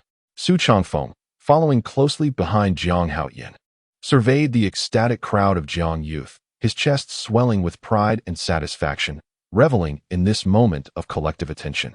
While Jiang Haoyin may be the focal point, the followers inevitably draw admiration and envy as well.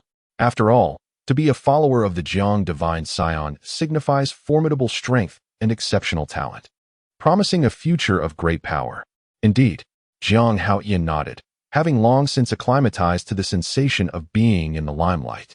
Just as he savored this collective gaze, the younger generation of the Jiang family erupted in another exclamation. Quick, look! Could that be the Kirin child of the Earth ancestor lineage, Jiang Futian? Hasn't he been honing his skills in the ancient battlefield? Upon hearing this, Jiang Haoyin's brow furrowed as he swiftly turned to behold a distant figure approaching. Clad in a robe adorned with vibrant flowers and a beast-faced armor, the youthful warrior approached, his waist girded with a finely crafted belt.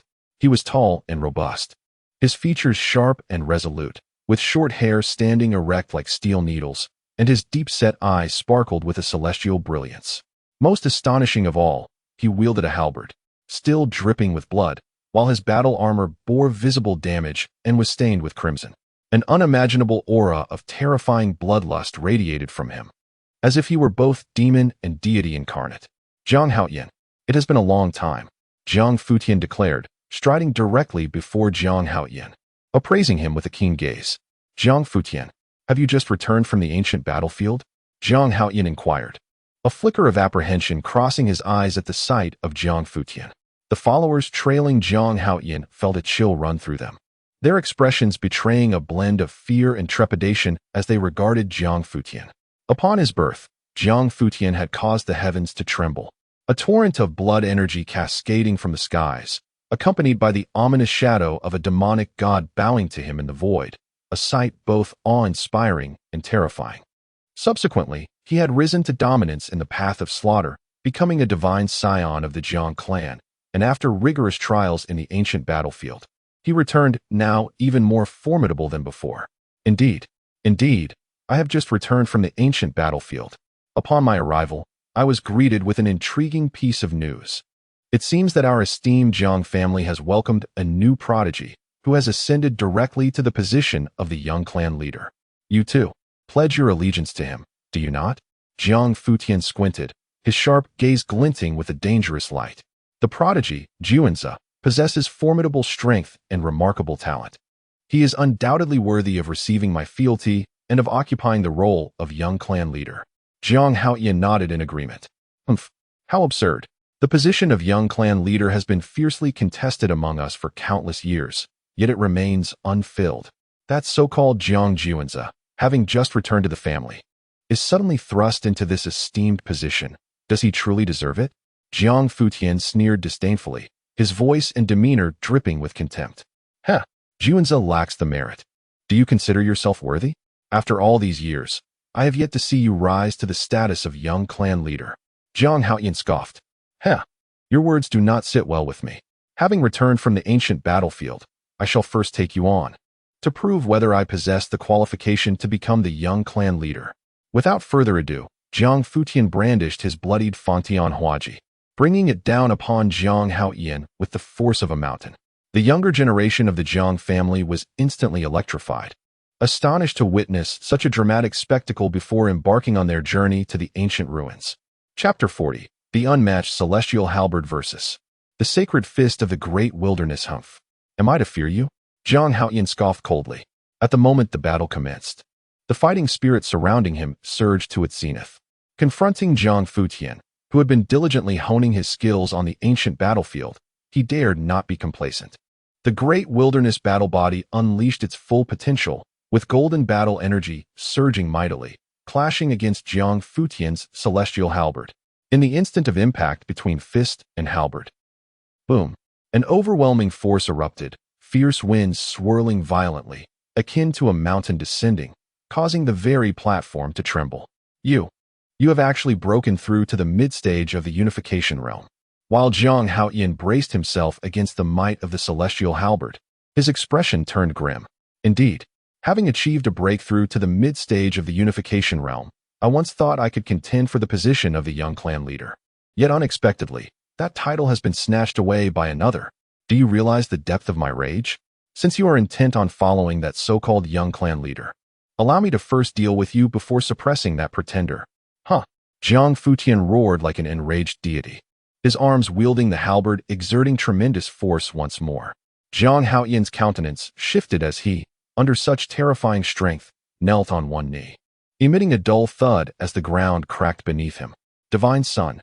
The expressions of Zhang Haoyin's followers, including Su Changfeng, turned ashen. They never anticipated that the Divine Son would be subdued so swiftly. Jiang Futian, do not let arrogance cloud your judgment. Zhang Haoyin's temples throbbed, teeth gritted, he bellowed fiercely, his body straining as if to shift a mountain, gradually rising with great difficulty. Seeing this, Zhang Futian frowned. The great wilderness battle body is an exceptionally formidable physique, growing stronger in the face of adversity. Thus, he must quickly resolve this conflict. Therefore, Zhang Futian refrained from continuing the stalemate with Zhang Haoyin. Unmatched celestial halberd. Zhang Futian shouted, the celestial halberd cleaving through the void, seemingly severing the heavens themselves, exuding boundless power, a divine might unparalleled. On the other side, Zhang Haoyin showed no signs of yielding. Boom. The golden battle energy blazed even more fiercely, soaring into the skies, its might overwhelming. Great wilderness, sacred fist. In that moment, Zhang Haoyin transformed into an invincible war deity, countless fist shadows crashing down like Mount Tai.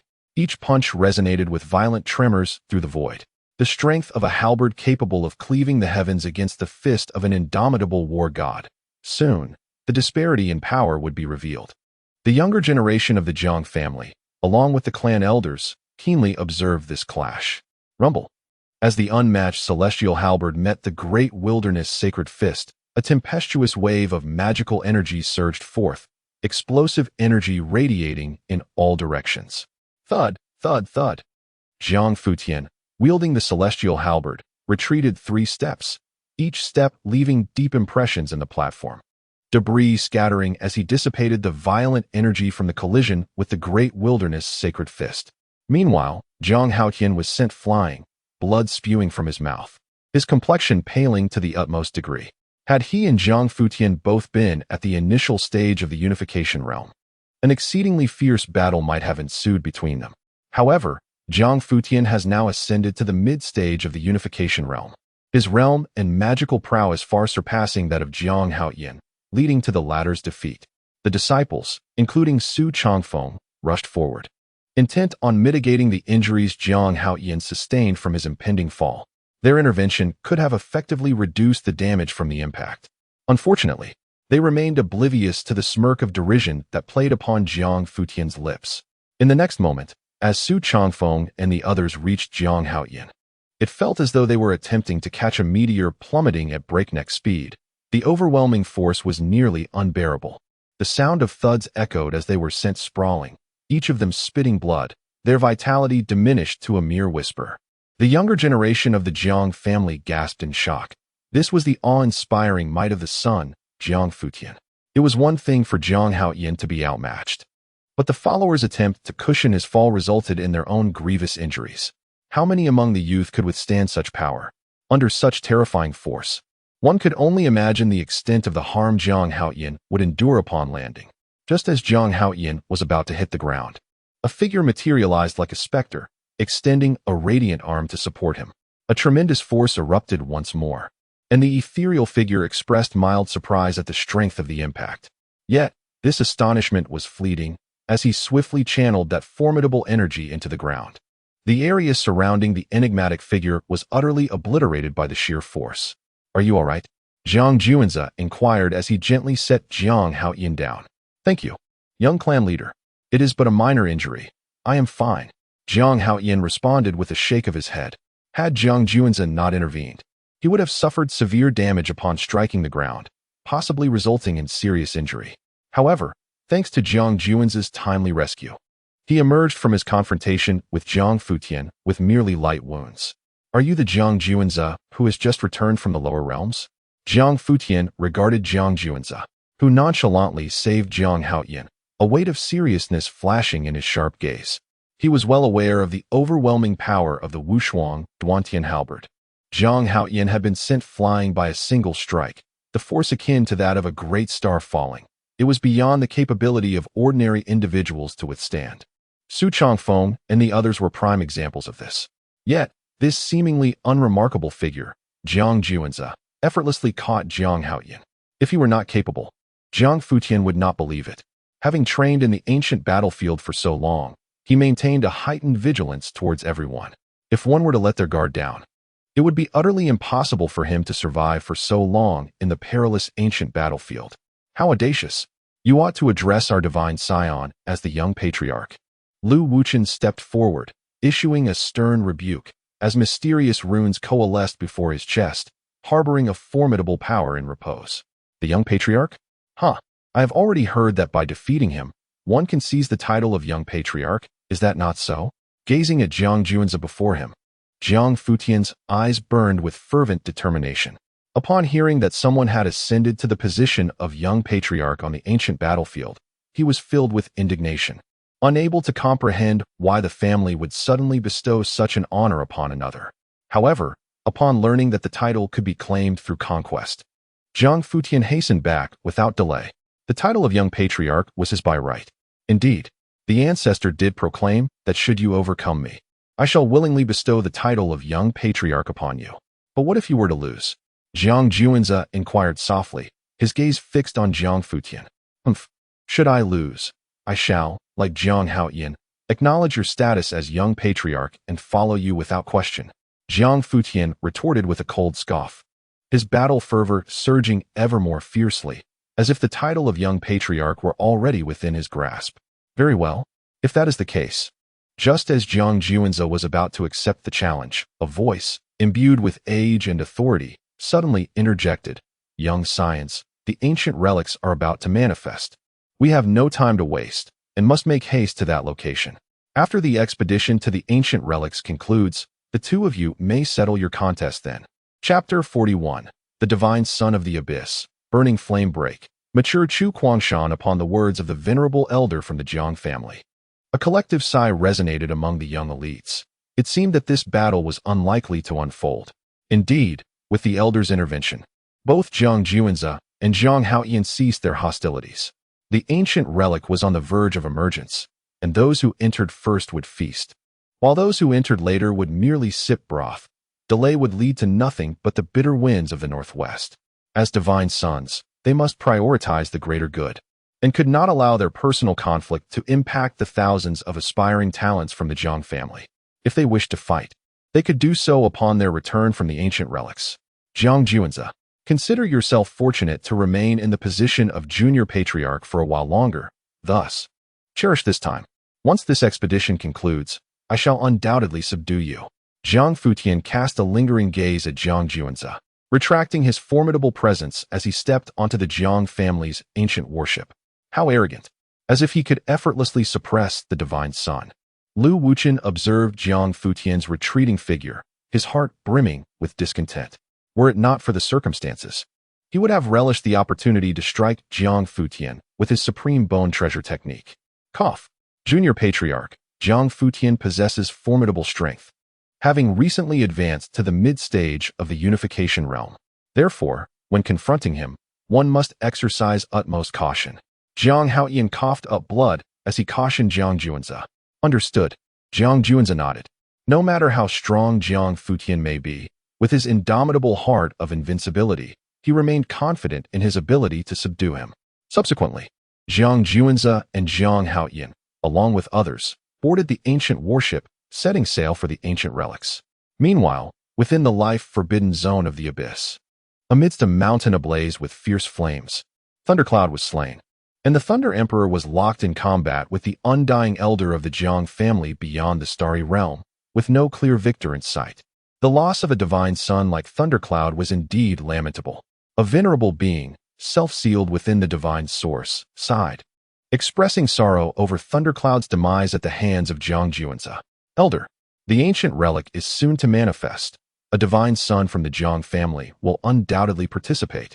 When the time comes, I shall annihilate all Jiang divine sons to avenge Thundercloud. This shall also serve to avenge our grievances in the abyss. A young man, adorned with flame runes inscribed upon his forehead, hands, and feet, proclaimed with audacious confidence. This youth, named Burning Flamebreak, stood at a mere height of less than 1.5 meters. Like the fallen Thundercloud, he was a divine son of the life-forbidden zone, naturally attuned to flames. His mastery of fire manipulation was unparalleled, having reduced 2 divine sons from the human Imperial powers to ashes with his fiery might. Such accomplishments instilled within him an immense sense of pride. Indeed, the Elder believes in your capabilities. Thus, you shall venture forth to the ancient relics and make your presence known. Particularly, ensure the extermination of the Jiang divine son who vanquished Thundercloud. This will bolster the prestige of our abyss. The ancient being instructed. Yes, Elder, await my good news. The flames flickered as they withdrew slowly from the fiery mountains, embarking toward the ancient ruins under the protection of their guardian. Within the training grounds of the Imperial Chu family, a youth with wild hair and a rugged visage donned a black training outfit, relentlessly striking a humanoid statue resembling Jiang Juanzi. Jiang Juanzi, Jiang Juanzi, Jiang Juanzi. The boy roared, striking the statue with all his might, causing the ground to tremble as resounding echoes of his blows reverberated through the air. This youth was none other than Chu Kuangshan, who had nearly been crushed to death by Jiang Juanzi. After relinquishing a life planet and 3 mineral herb planets, he was finally released back to the Chu family. Upon his return, Chu Kuangshan could not escape a severe reprimand and punishment. It was one thing to attend the welcoming feast for Jiang Juanzi, the son of the Jiang family, but quite another to cause a ruckus and provoke him. While it was customary for Chu Kuangshan to stir trouble among other top-tier forces, he had audaciously chosen to confront the Imperial Jiang family. Had he managed to best the son who had just returned from the lower realms, it might have been excusable. Yet, he had barely escaped with his life from that encounter, nearly turned to pulp by Jiang Juanzi. Were it not for Feng Bo's timely intercession and the Chu family's concession of a life planet and 3 highly valuable mineral herb planets to the Jiang family, Chu Kuangshan would have likely met a gruesome fate. The humiliation was profound, echoing through the halls of his family like a distant memory. Those elite factions previously victimized by Chu Kuangshan were delighted to hear of his downfall, and had it not been for the fear of offending the Chu family, they might have celebrated with a grand feast. Consequently, upon his return, Chu Kuangshan faced not only a stern rebuke, but was also cast into a perilous region known as the Windy Abyss for punishment. The winds there, while not lethal, inflicted unimaginable pain upon the body and spirit of those condemned. Even a gentle breeze would evoke excruciating agony for the tormented souls. Chu Kuangshan screamed in torment for an entire day and night, a suffering that would haunt him eternally. Naturally, he directed all his resentment toward Jiang Juanzi. Unable to confront him in a real battle, he ordered the creation of multiple statues of Jiang Juanzi to vent his fury. Observing this, Feng Bo, his guardian, sighed and shook his head. The recent encounter with the Jiang family had dealt a significant blow to Chu Kuangshan, one that he found difficult to accept. Having once believed himself to be among the elite of the divine sons, he now realized, after clashing with Jiang Juanzi, that he was nothing but a mere pawn, easily subdued. This revelation inflicted a deep wound upon his psyche. With a shattering sound, the statue of Jiang Juanzi was marred with cracks, ultimately obliterated by a furious punch from Chu Kuangshan. Beside the shattered statue of Jiang Juanzi lies a collection of sculptures devastated by Chu Kuangshan. My son, have you finished venting your frustrations? With the awakening of the ancient relics, numerous formidable heirs of various powers will converge, all of whom are exceedingly strong opponents. Are you truly prepared? Feng Bo expressed his concern. Rest assured, Feng Bo, in the past, I have indeed been excessively arrogant and proud. Jiang Juanzi delivered a crushing blow that forced me to confront reality. During this expedition to the ancient relics, I am eager to ascertain where my strength ranks among the many heirs. Furthermore, should I encounter Jiang Juanzi again, I shall not be as careless as I was before. This time, I am determined to engage him in a fierce battle. Chu Guangshan declared, his fists clenched and his words resolute. Indeed, I hope you will sweep away all adversaries in the ancient relics and elevate the prestige of our Chu family. Feng Bo encouraged. Having already observed the maturity that had developed in his heir after the confrontation with Jiang Juanzi, at the very least, he no longer exhibited the previous arrogance and disdain for others. Chapter 42. The Bodhisattva of Ling Mountain, Yuan Hu, and the emergence of the ruined ancient star. Demanding retribution for the harm done to my brother Xiao Ran with the imminent opening of the ancient relics, countless birds and beasts summoned forth various divine lights, creating an awe-inspiring spectacle as they drew near in their majestic chariots. Massive, menacing ancient warships, having endured countless battles, traversed the void, their destination set upon the ancient relics. Among this commotion, a resplendent peacock, adorned with 3 iridescent plumes atop its head, soared through the pitch-black, silent expanse of the starry sky, flapping its divine wings with remarkable speed. The peacock's size rivaled that of mountains, and wherever it passed, the void trembled, showering down a cascade of radiant colors. Sacred and beautiful, yet beneath this divine and exquisite facade lay a scene of mountains of corpses and seas of blood, engulfed in infernal flames. Upon the broad back of the peacock sat a multitude of monks in meditative posture, reciting scriptures with voices that resonated over millions of miles without cease. However, all beings who heard their chants were overtaken by crimson madness, their bodies infused with overwhelming demonic energy, plunging into the path of darkness. Among these monks, one young figure stood out remarkably.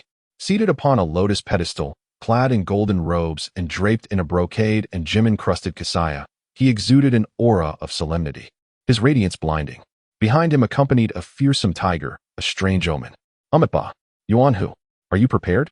An elderly monk chanted the Buddha's name, inquiring of the young monk Yuan Hu. Master, Yuan Hu is ready. Yuan Hu nodded, and on his dignified countenance, a sinister smile suddenly emerged, tendrils of demonic flames rising from beneath his lotus seat. This duality of both Buddha and demon rendered Yuan Hu eerily enchanting. In the days of yore, this ancient relic was said to harbor legendary treasures, which were rightfully ours to command. Alas, at that time, the human sovereign was at his zenith. Even under the leadership of our Buddha, the 3,000 of Ling Mountain could not contend against the human emperor. All but our Buddha fell, while the 3,000 of Ling Mountain perished. The elderly monk admonished, as we journey to the ancient relics. I hope you will lead our disciples of Ling Mountain to retrieve all the relics of our fallen brethren. Rest assured, Master, Yuan Hu shall not disappoint you. Yuan Hu affirmed with a nod. This is the celestial coordinate of position 530. The heavenly realm is vast, boundless, and incomprehensibly expansive. The only known area to sentient beings is the southern Dipper star domain, while deeper realms are shrouded in chaotic mists, a territory of mystery and the unknown. The southern Dipper star domain itself is divided into myriad regions, designated by the numeral 110,000. Navigating this star domain without spatial coordinates renders one vulnerable to losing their way. As time passed, various mighty factions and numerous sects congregated here.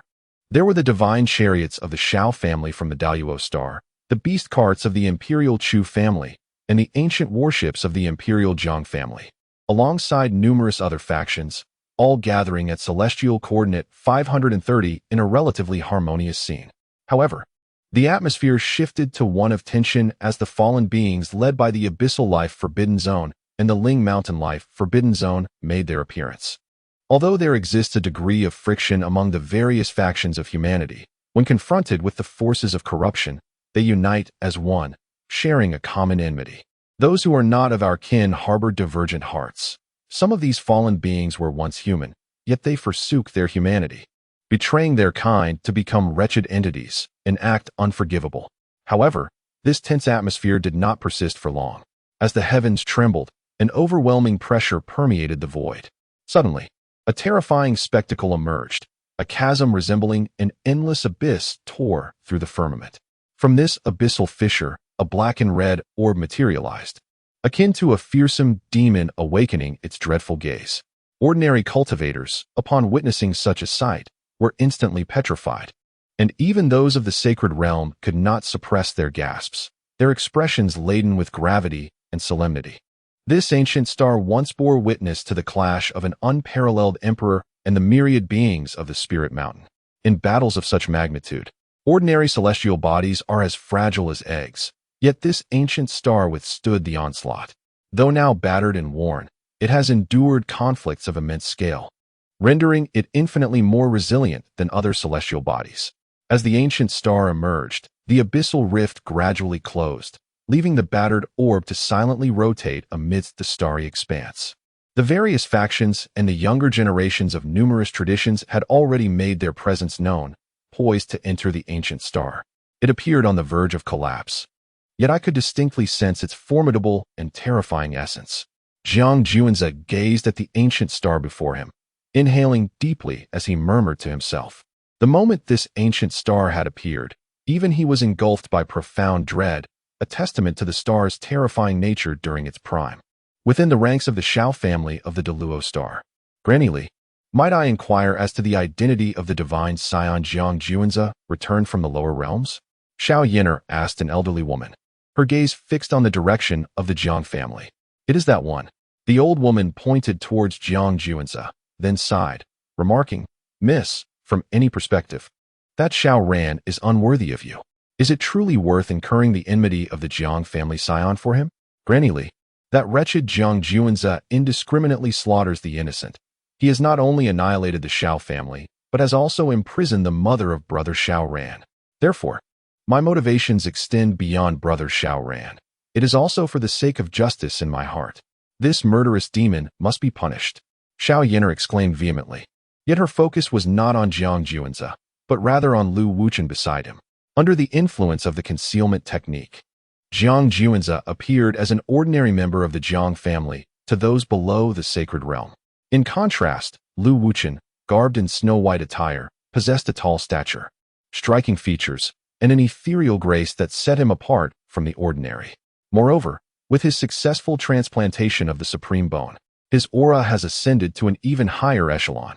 Thus, it is no surprise that Shao Yin'er mistakenly identifies Lu Wuchen as Jiang Juanza. Miss, Jiang Juanza is not only the scion of the Jiang family, but also the young clan leader. With just a word from him, the entire Shao family, or even the beings on a distant star, would face annihilation. Granny Li sighed once more, sensing that her young mistress seemed to have lost her reason. Shao Yin'er, her countenance resolute, chose to remain silent. Regardless of the circumstances, anyone who dared to harm her brother Shao Ran would inevitably pay a steep price. Even if the perpetrator were the scion of the Imperial Jiang family, having inflicted harm upon her brother, she would ensure they faced severe retribution. The ruined ancient star had stabilized, yet its atmosphere was permeated with a thick miasma of death. Any cultivator below the sacred realm who dared to enter would meet certain doom. Let us all act together and carve a path through this oppressive death aura, allowing the younger generation to enter, declared a powerful figure of the sacred realm. The other sacred realm experts from various factions nodded in agreement, uniting their strength to forge a passage through the perilous miasma of death, granting the younger generation access to the desolate ancient star. Chapter 43. The Ruined Ancient Star, where primordial beasts roam at the moment when the esteemed beings of the sacred realm opened the passage. All the young prodigies present seized the opportunity and leaped in. Soon, Jiang Juanza and the other young elites of the Jiang family descended upon this desolate ancient star. It must be said, the environment of this ancient star is exceedingly harsh. Scalding magma surged wildly, while violent hurricanes lashed against the crowd like blades. The air was thick with a pungent odor. After merely inhaling a couple of breaths, Jiang Juanza felt dizzy and promptly conjured a protective barrier of light around himself using his mystical powers. The others followed suit, for the atmosphere of this ruined ancient star was saturated with deadly toxins that necessitated a shield of magic. Otherwise, the strange and lethal toxins in the air could insidiously permeate into their bodies through the skin, leaving them utterly defenseless. Roar! As Jiang Juanza and the younger generation arrived at the ruined ancient star, a horde of primordial beasts, akin to the terrifying creatures of the wilderness, emerged from the towering mountains and deep valleys. Their roars reverberated through the land, and amidst their thunderous cries, the flowing magma erupted violently, transforming into a rain of molten rock that plummeted down. In an instant, anguished screams echoed incessantly. But that was not the end.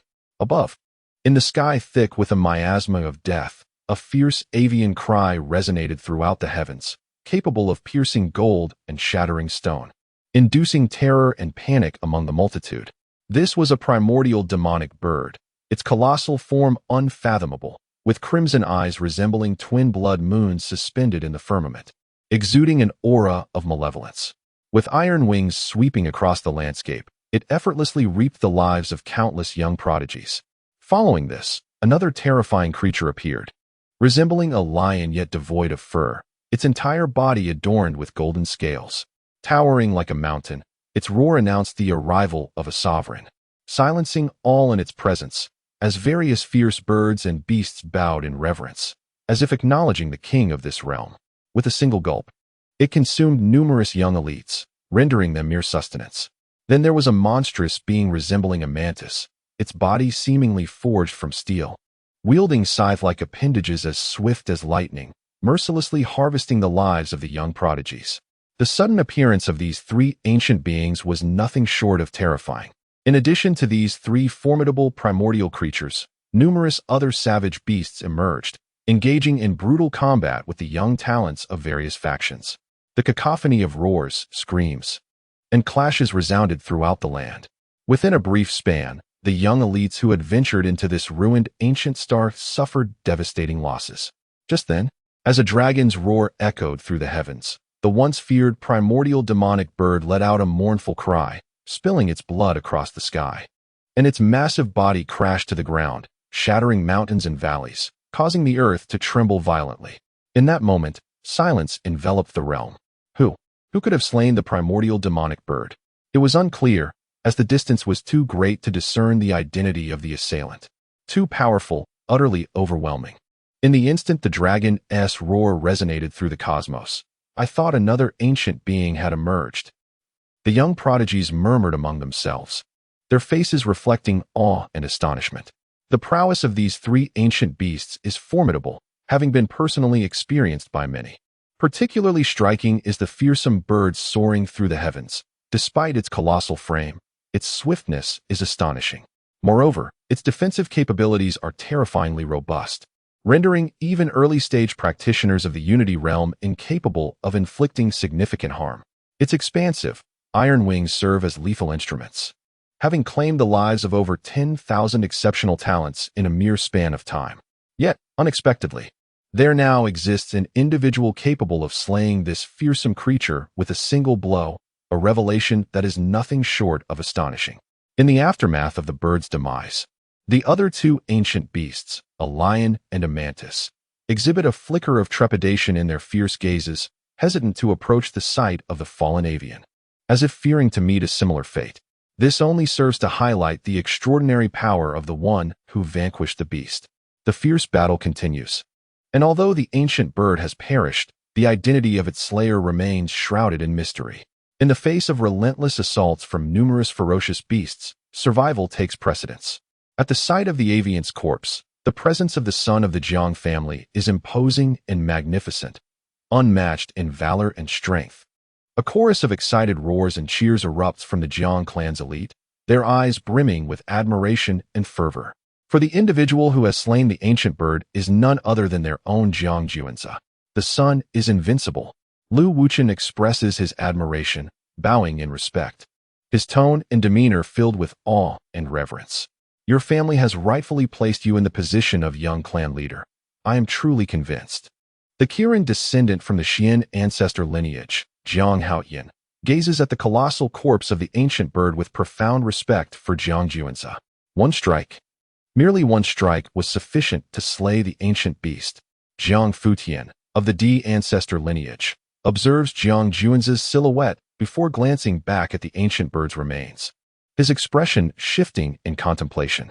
He has a deep understanding of the bird's might.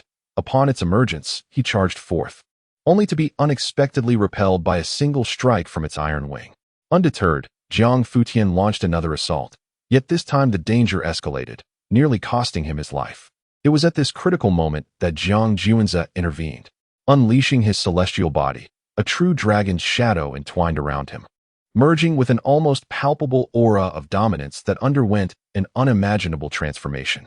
With unparalleled dragon might, he surged towards the ancient bird, as if the heavens themselves were severed by his presence. Ultimately, Jiang Juanze stood proudly, a figure of otherworldly prowess, while the ancient bird succumbed in a pool of blood. In the shadow of the ancient bird's corpse, Jiang Juanze appeared to Jiang Futian as though he towered alongside the heavens, resembling an emperor surveying his dominion.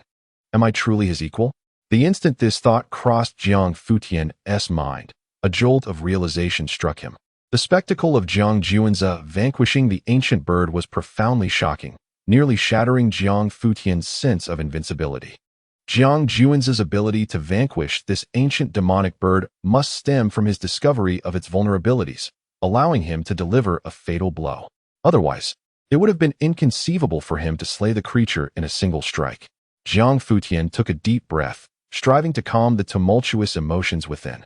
On the battlefield, as the ancient demonic bird fell to Jiang Juanze's decisive attack, the remaining two ancient relic beasts, the lion and the mantis, succumbed to the joint efforts of the various powers' young prodigies. The emergence of these three ancient relic beasts was quite unexpected, catching many of the elite heirs off guard. However, once the prodigies gathered their wits, they swiftly fell to their demise. As the three ancient relic beasts perished, the young elites from the various factions sounded the horn for counteroffensive. After several hours of brutal combat, all the ferocious beasts were ultimately eradicated. The desolate ancient star was vast, and after the extermination of the beasts, the disciples from numerous sects rapidly dispersed to locate the precise whereabouts of the ancient ruins. Jiang Juanze, having perused Lu Wuchen's 9 lifetimes of memories, was well aware of the ruins' exact location. Thus, with a grand gesture, he led all the members of the Jiang clan towards a singular direction. Chapter 44. The Bearer of Fate. Wherever the Bearer of Fate treads, ancient relics lie in wait. Yet hold on. With the locations of these ancient relics shrouded in uncertainty, it is prudent for us to disperse and seek their precise whereabouts. Instead, you lead our kin onward in a singular direction. Are you certain we shall uncover the ancient relics? Jiang Futian voiced his skepticism. The young prodigies of other factions act independently. Their chances of discovering the ancient relics far surpass ours. Jiang Futian, are you questioning the scion of my family? Lu Wuchen interjected, furrowing his brow as he stepped forward. You have trained on the ancient battlefield. You must know that in the military, dissent is intolerable. Indeed, dissent is not permissible in the military, provided that the sole voice is one that commands universal respect. Currently, individuals from all factions are scattered across this planet, searching for clues to the ancient relics. Yet here we are, under the leadership of this young clan leader, floundering about like headless flies. It is well known that those who enter the relics first feast, while those who follow merely sip the broth. Delay further, and we shall be left with nothing but the cold winds of the northwest. My intentions are solely for the benefit of our kin, Jiang Futian retorted without reservation. Scattering to seek clues regarding the ancient relics undoubtedly presents a greater probability of success than congregating in a futile search. Thus, Jiang Futian opposed Jiang Juanze's reckless advance with the clan, akin to aimless insects. Some within the clan shared Jiang Futian's sentiments, believing that immediate dispersal in pursuit of the ancient relics was indeed the most judicious course of action. Lu Wuchen was about to respond, yet a hand landed upon his shoulder. Jiang Juanze stepped forward, shaking his head at Lu Wuchen before turning his gaze to Jiang Futian. Jiang Futian, I am aware of your discontent regarding my ascension to the position of young clan leader. However, it is imperative that you heed my words. Otherwise, the clan's laws shall be enforced, and I may even execute you on the spot. The family will not utter a word in protest. Do you comprehend? Jiang Juanze patted Jiang Futian's shoulder. His tone was calm, yet the undeniable authority in his words sent a chill through Jiang Futian's heart. Jiang Juanze was correct. As the young clan leader, his words held weight. Challenging his authority could lead to dire consequences. Indeed, I understand. Jiang Futian took a deep breath, his fists clenched tightly. Though he harbored immense discontent, he found himself powerless against Jiang Juan's dominion as the young clan leader. He could only suppress his anger and fervently wish for the expedition to the ancient relics to conclude swiftly. For then he could seize the position of young clan leader from Jiang Juanza. That is well. Next, I shall demonstrate the truth through action, Jiang Juanza declared, his hands clasped behind his back, exuding an ethereal elegance, reminiscent of an immortal gazing down upon the mundane world, as if all was within his grasp. What truth? A hint of confusion flickered across Jiang Futian's already troubled visage. Wherever the bearer of fate appears, there lie the ancient relics. Jiang Juanza pointed forward, his voice resolute, as if the words he spoke were the very essence of truth, proclaiming that the ancient ruins would soon unveil themselves before them. The bearer of great fortune, wherever he tread, would surely lead them to the site of these ancient relics. Jiang Futian silently scoffed at this notion, feeling increasingly convinced that Jiang Juanza was indulging in folly. Nevertheless, since Jiang Juanza had made such a bold assertion, Jiang Futian resolved to witness for himself whether this so-called bearer of fortune could indeed guide them to the ancient ruins. If they were found, that would suffice. However, should they remain elusive, Jiang Juanza's position as the young clan leader might well be jeopardized. After all, Jiang Futian had always advocated for their dispersal in search of clues, which would undoubtedly enhance their chances of discovery. Yet, the young clan leader, Jiang Juanza, obstinately insisted on leading the elite members of the clan in a chaotic manner, akin to headless flies. Should they delay the entry of their distinguished members into the ancient ruins, leaving them deprived even of a sip of the bounty? Such a strategic miscalculation would warrant a stern reckoning for Jiang Juanza. It would also compel the clan as higher-ups to reassess his capability to hold the position of clan leader, placing his status in peril. Unbeknownst to Jiang Juanza, Jiang Futian's inner thoughts remained concealed, and there was no need for him to be privy to them. Having perused the 9 lives of Lu Wuchen's memories, Jiang Juanza was acutely aware of the exact location of the ancient ruins. However, leading his kin directly to the site would undoubtedly invite suspicion. Furthermore, in any future ventures into secret realms, Jiang Juanza would invariably display this prophetic foresight. Hence, to safeguard the secret that would enable him to navigate the many hidden domains with ease, he boldly claimed to be a bearer of great fortune. After all, fortune is an elusive concept, intangible and enigmatic. Even the supreme sovereigns and ancient emperors have failed to grasp its intricacies. Yet, countless formidable figures remain steadfast in their belief in the notion of fortune. A true bearer of fortune can indeed manifest. Wherever I go, opportunity beckons. Meanwhile, aboard the ancient warship of the Jiang clan, stationed outside the dilapidated ancient star, the clan elders furrowed their brows in deep concern. The mighty beings of the sacred realm could effortlessly observe the young elites on the ruined ancient star through various means. Thus, they noted that Jiang Juanza was leading the clan's young talents not in a dispersed search for clues to the ancient ruins, but rather charging ahead with no clear purpose in sight. This course of action by Juanza was, indeed, questionable. One elder shook his head, his gaze flickering, and murmured, "No one knows the precise location of the ancient ruins. Splitting up would at least increase the odds of discovery. Yet, Juanza leads our young elites in a disorganized frenzy. This young clan leader has made a grave error." Another elder voiced his dissatisfaction with Jiang Juanza, asserting that, as the head of the Jiang clan, every action he took had far-reaching implications, necessitating careful deliberation. Jiang Juanza's conduct had naturally cast a significant shadow over him. "Esteemed elders, my son Juanza surely has his reasons. I implore you to exercise patience," Jiang Yuan interjected. Regarding Jiang Juanza's actions, he found them inscrutable. However, he harbored immense confidence in his son, firmly believing that Jiang Juanza would never disappoint him. Indeed, this belief was validated. Within the desolate ancient star, after an arduous hour of journeying, a vast expanse of architectural ruins emerged before their eyes. Despite enduring the relentless passage of time, these remnants stood defiantly, unyielded to dust. Found it! The ancient relics lay just ahead. Truly, the young clan leader had led them to the fabled ancient relics. The young clan leader, wise and formidable. A chorus of exuberant cheers erupted from the distinguished members of the Jiang family. The previous hour of travel had sown seeds of doubt in many minds concerning Jiang Juanza. Yet now, with the ancient relics within reach, all skepticism dissipated. As the young clan leader, Jiang Juanze had indeed guided them to the ancient relics. How could this be? Jiang Futian gazed at the ruins before him, his mind struggling to accept the reality that the ancient relics had been so effortlessly uncovered. It felt akin to a group discovering the pyramids without the aid of satellites or maps. An utterly astonishing feat. I carry great fortune wherever I tread. Ancient relics manifest, hardly a cause for astonishment. Jiang Juanze's voice resonated beside Jiang Futian. He then turned to the elated and animated clan members, declaring, "All right, we, the Jiang family, are the first to arrive at the ancient relics. Everyone, please exercise caution as we venture into the exploration." As Jiang Juanze's words echoed, the distinguished members of the Jiang family surged forward with jubilant shouts towards the ancient relics. Chapter 45. The Relics of the Demon Buddha. Jiang Juanze encounters Xiaoyaner. After all, being the first to enter the ancient relics signifies the opportunity to seize the advantage. Within these ancient ruins, they can prioritize the acquisition of precious artifacts.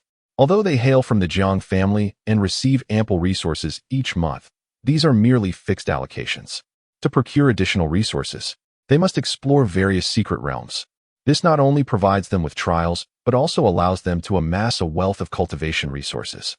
Now, under the leadership of Jiang Juanze, the young elites of the Jiang family have been the first to discover the ancient relics, granting them the chance to secure these invaluable artifacts without contention from others. Aboard the ancient warship of the Jiang family, drifting near the desolate ancient star. Esteemed elders, I told you that Juanze would undoubtedly lead our family's elites to uncover the ancient relics. He would not disappoint us. He is truly the son of Jiang Yuan. Jiang Yuan exclaims, his face aglow with pride. The elders who had previously expressed doubts about Jiang Juanze now were expressions of shock and embarrassment, quietly averting their gazes, their aged faces betraying their discomfort. They had anticipated that Jiang Juanze, leading the family's elites, would flounder aimlessly like a headless fly, delaying their search for the ancient relics. To their astonishment, Jiang Juanze's extraordinary fortune guided him and the young elites directly to the ancient relics. What could they possibly say now? The discovery of the ancient relics by Jiang Juanze and the talented youths of the Jiang family has also stirred considerable commotion among other factions. Jiang Juanze's formidable abilities pose no challenge to the powerful beings of various sections. His celestial body, divine eye, the fusion of Imperial blood, and the mastery of the true dragon's sacred technique render him exceptionally radiant and extraordinary. Moreover, as the young patriarch of the Jiang family, he commands significant attention from the esteemed figures of other factions. Particularly after entering the desolate ancient star, they remain vigilant regarding his movements. Initially, upon witnessing Jiang Juanze and the elites of the family progressing with apparent aimlessness, they were filled with doubt and confusion. Some powerful beings even resorted to mockery. For Jiang Juanze's brilliance incited envy, even among those of the saintly realm. They envied his cultivation talent, his extraordinary fortune, and lamented that such a prodigious figure was not among their own descendants. Yet, to their dismay, it was not long after their ridicule that Jiang Juanze successfully led the Jiang family's elites to the ancient relics. This revelation left them astonished and infuriated.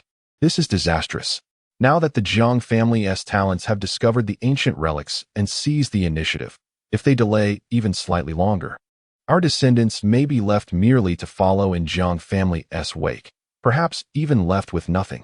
With the ancient relics now located by the Jiang family's scion, the powerful beings of various factions grew anxious. They each employed their means to relay the location of the ancient relics to their own descendants. What? The Jiang family has indeed found the ancient relics. This is intolerable. Everyone, move swiftly. We cannot allow the Jiang family to monopolize the precious artifacts within. Indeed, one must act swiftly, otherwise, even a drop of soup may elude them. In such a brief span of time, how did the Jiang family manage to uncover the ancient relics? All major factions and numerous prodigies of various sects hastily journeyed towards the location of the ancient remnants. The ancient relics are, in fact, the remnants of an immortal lineage from primordial times. This dilapidated ancient star, harboring celestial treasures, was obliterated by the life-forbidden zone of the Spirit Mountain, a fate that even the Supreme Emperor could not avert. Some of its precious artifacts have already been claimed by the Supreme Emperor, yet even the remaining divine objects are exceedingly valuable to the young elites of the various powers and sections. As time elapsed and the ages turned, the entrance to this immortal lineage was completely buried underground, with the remnants of ancient structures on the surface merely a fraction of the original architectural grandeur.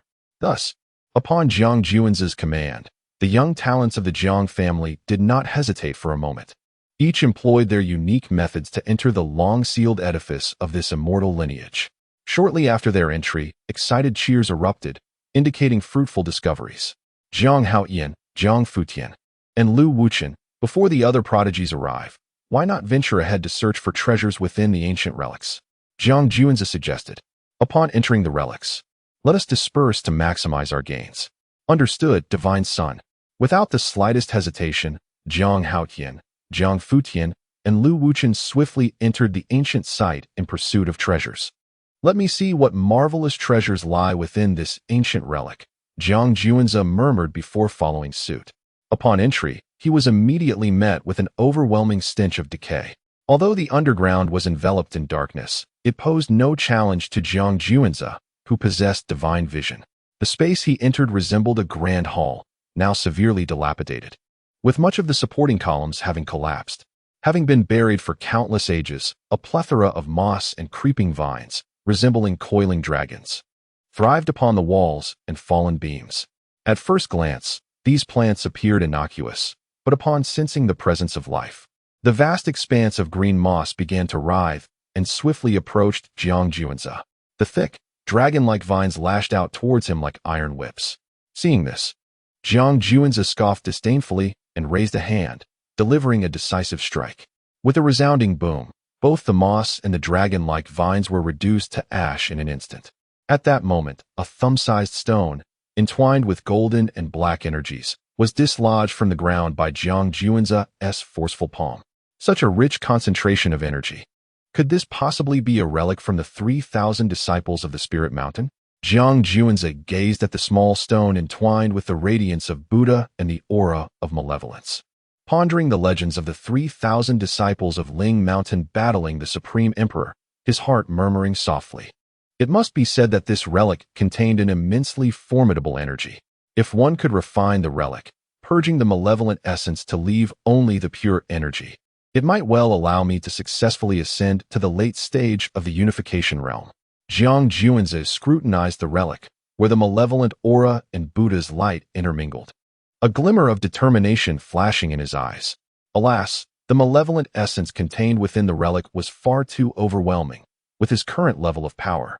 It was utterly impossible to refine it. To forcefully attempt such a feat would only lead to his own contamination by the malevolent aura, resulting in the loss of his sanity and his transformation into a fiend. However, there was no cause for despair, while he could not refine it himself. The formidable beings within his clan would easily accomplish this task. He could then absorb the pure energy contained within the relic at a later time. The 3,000 disciples of Ling Mountain had all perished at the hands of the ancient emperor, and if each had left behind a relic, that would amount to 3,000 relics. Such a treasure should certainly attract the attention of the elite within the clan. Upon concluding his thoughts, Jiang Juanzi began to relay information to the distinguished members of his clan, urging them to pay close attention to the relic, which was imbued with immense energy. The members of the Jiang family who received Jiang Juanzi's message felt their excitement intensify. If all 3,000 relics were to be acquired by the elite of the Jiang family, the cultivation levels of the young talents would undoubtedly experience a significant enhancement. Just as Jiang Juanzi prepared to continue his exploration of the ruins, the sound of hurried footsteps echoed in the air. He turned to see the eldest daughter of the Shao family, Shao Yan'er, entering his view. She had also arrived at this ancient relic. Chapter 46. Bare-handed confrontation with the ancient sacred weapon. Shao Yan'er was taken aback, realizing that the Jiang family had swiftly located the ancient ruins. Her breath quickened as she hurried to the site, finally arriving first after the Jiang family's elite. Upon entering the ancient ruins, she encountered Jiang Juanzi. However, Jiang Juanzi practiced the Veil of Heaven technique, appearing utterly unremarkable to those below the Holy Realm. Initially, when entering the dilapidated ancient star, Xiao Yin'er had mistaken Lu Wuchen, who was beside Jiang Juanzi, for him. Now, upon seeing Jiang Juanzi, she perceived him merely as an ordinary member of the Jiang clan, entirely unaware that he was the scion who had bullied her brother, Xiao Ran. Due to the past transgressions of the Jiang clan scion against her brother, Xiao Yin'er harbored an inexplicable animosity toward all members of the Jiang family. Jiang Juanzi cast a dispassionate glance at Xiao Yin'er, oblivious to her connection with the fated child. Xiao Ran. He disregarded her presence entirely and began to turn away, having stowed away the relics of the demon Buddha from the sacred mountain's restricted zone. Wait. Xiao Yin'er interjected, blocking his path. Is there something you need? Jiang Juanzi furrowed his brow slightly. What you just put away was the demon Buddha relic, wasn't he it? Hand it over, and I shall let you depart. The threat was palpable in her tone as she eyed Jiang Juanzi's storage ring. During her search for the ancient ruins, she had acquired a demon Buddha relic and was aware of its immense value. Furthermore, her lack of regard for the Jiang family, who had wronged her brother, fueled her intent to seize the relic from Jiang Juanzi. After all, they were all members of the Jiang clan. Acquiring such a treasure would not only benefit her, but also serve as retribution for Xiao Ran. As for whether she could defeat Jiang Juanzi, that thought never crossed her mind. Xiao Yin'er was the cherished jewel of the Xiao family, a paragon of excellence. If she could not best an ordinary member of the Jiang clan, she might as well seek her demise by striking her head against a rock. You demand the demon Buddha relic in exchange for my freedom? Jiang Juanzi smiled, a smirk laced with derision gracing his lips. This woman was undeniably beautiful, yet her audacity to rob him was laughable. What are you laughing at? Xiao Yin'er questioned, her irritation palpable as she regarded the smile on his face. I am amused by your overestimation of your own capabilities, Jiang Juanzi replied candidly, shaking his head. Overestimate my capabilities? How dare you underestimate this divine maiden? Very well. Today I shall show you, you presumptuous fool, the true might of this divine maiden. Angered by the disdain of such an ordinary Jiang clan member, a fierce flame ignited in Xiao Yin'er's enchanting eyes. Today, she would make an example of this seemingly inconsequential member of the Jiang family. As Xiao Yin'er grasped the void, a magnificent azure longsword materialized in her hand. This sword, adorned with mysterious runes that shimmered, emanated a chilling aura with every swing. The very fabric of space seemed on the brink of freezing. This was undoubtedly an ancient holy weapon imbued with formidable power, even without employing any sword techniques. The mere presence of this ancient artifact was not something everyone could withstand. As the azure sword descended upon him, Jiang Juanzi stood his ground, extending a hand to receive the ancient weapon barehanded. Could it be that he was a fool? To attempt to barehandedly intercept an ancient holy weapon? Truly, his audacity was reckless. Upon witnessing this, the beautiful glint in Xiao Yin'er's eyes flickered with a hint of derision and disdain. To attempt to catch an ancient weapon with bare hands was akin to courting death. What mortal flesh could rival such a divine blade? In the next moment, an astonishing event unfolded before her eyes. The ice soul sword did not cleave Jiang Juanzi's hand as she had anticipated, nor did it sever his body in twain. Instead, a resounding clash echoed as the ice soul sword met Jiang Juanzi's palm. A tempest of terrifying magical energy surged forth, creating powerful shockwaves that rippled in all directions, fracturing the ground beneath Jiang Juanzi's feet like a spider's web. How could this be possible? Xiao Yin'er stood dumbfounded at the spectacle before her. Was this truly not a dream? Someone had managed to withstand an ancient holy weapon with mere flesh? Moreover, when the ice soul sword struck Jiang Juanzi's palm, it felt as though it had collided with primordial celestial gold. The immense backlash had already inflicted severe internal injuries upon her. With such meager power, he dared to rob me? One could only wonder from where his confidence stemmed. Jiang Juanzi, observing the astonished Xiao Yin'er, could not help but let out a derisive laugh. Ancient holy weapons were wielded by those of the sacred realm, and only they could fully unleash the weapon's might. For beings below the sacred realm to wield such weapons, unleashing even a fraction of their power would be remarkable. Yet, even that fraction was far beyond the capabilities of ordinary armaments. Thus, many scions from powerful factions, despite being unable to exert the full might of an ancient holy weapon, still chose to wield them. Unfortunately for Xiao Yin'er, she had encountered Jiang Juanzi, who possessed the celestial overlord body and had integrated a drop of Imperial blood. The strength of Jiang Juan's physique had long surpassed all expectations. If one were to measure the physical strength of other Unity Realm cultivators at a mere 10, Jiang Juan's strength would be a staggering 1,000. The celestial overlord body rendered him invincible in close combat, a truly unparalleled physical presence. This was no mere boast. Xiao Yin'er exerted herself, attempting to withdraw the Ice Soul Sword from Jiang Juan's iron grasp. Yet, despite her efforts, the sword remained as if embedded within his palm, refusing to budge. "Release it," she commanded, her voice laced with authority, as her magical energy surged forth, ready to invoke her sword techniques. However, Jiang Juan's would not grant her that opportunity. It is not that Jiang Juan's harbors fear or trepidation towards Xiao Yin'er's invocation of swordsmanship. Rather, he simply does not wish to squander excessive time on her. Would it not be more fruitful to seek treasures within that span? Thus, with a forceful kick, Jiang Juan's struck Xiao Yin'er in the abdomen. A wave of excruciating pain surged through her, and her delicate hand could no longer grasp the ancient sacred weapon. She was sent hurtling away, crashing against the wall with a resounding thud. Dust billowed forth, and fragments of stone cascaded down. With that single blow, Xiao Yin'er was rendered incapable of resistance. Subsequently, under the piercing glare of Xiao Yin'er, Jiang Juan's nonchalantly stowed the Ice Soul Sword, that ancient sacred weapon, into his storage ring. Return my Ice Soul Sword." Xiao Yin'er, embedded in the stone wall, gazed at her treasured weapon being seized by Jiang Juan's, her face contorted in rage. She struggled to free herself from the wall, yet the weight of Jiang Juan's earlier strike left her utterly powerless. Initially, she had intended to avenge her brother, Xiao Ran, by retaliating against the Jiang family and reclaiming the demon Buddha relic from this man. But now she found herself at a loss, having sacrificed her ancient sacred weapon, the Ice Soul Sword, in the process, a true case of losing both the lady and the soldiers. "Why should I return your Ice Soul Sword?" Jiang Juan's replied with a taunt. That single retort ignited a fire of indignation within Xiao Yin'er. She had never encountered such brazen shamelessness. However, as she caught sight of Jiang Juan's approaching her with a devilish grin, a fleeting glimmer of panic flickered in her beautiful eyes. "What do you intend to do?" Chapter 47, TSK.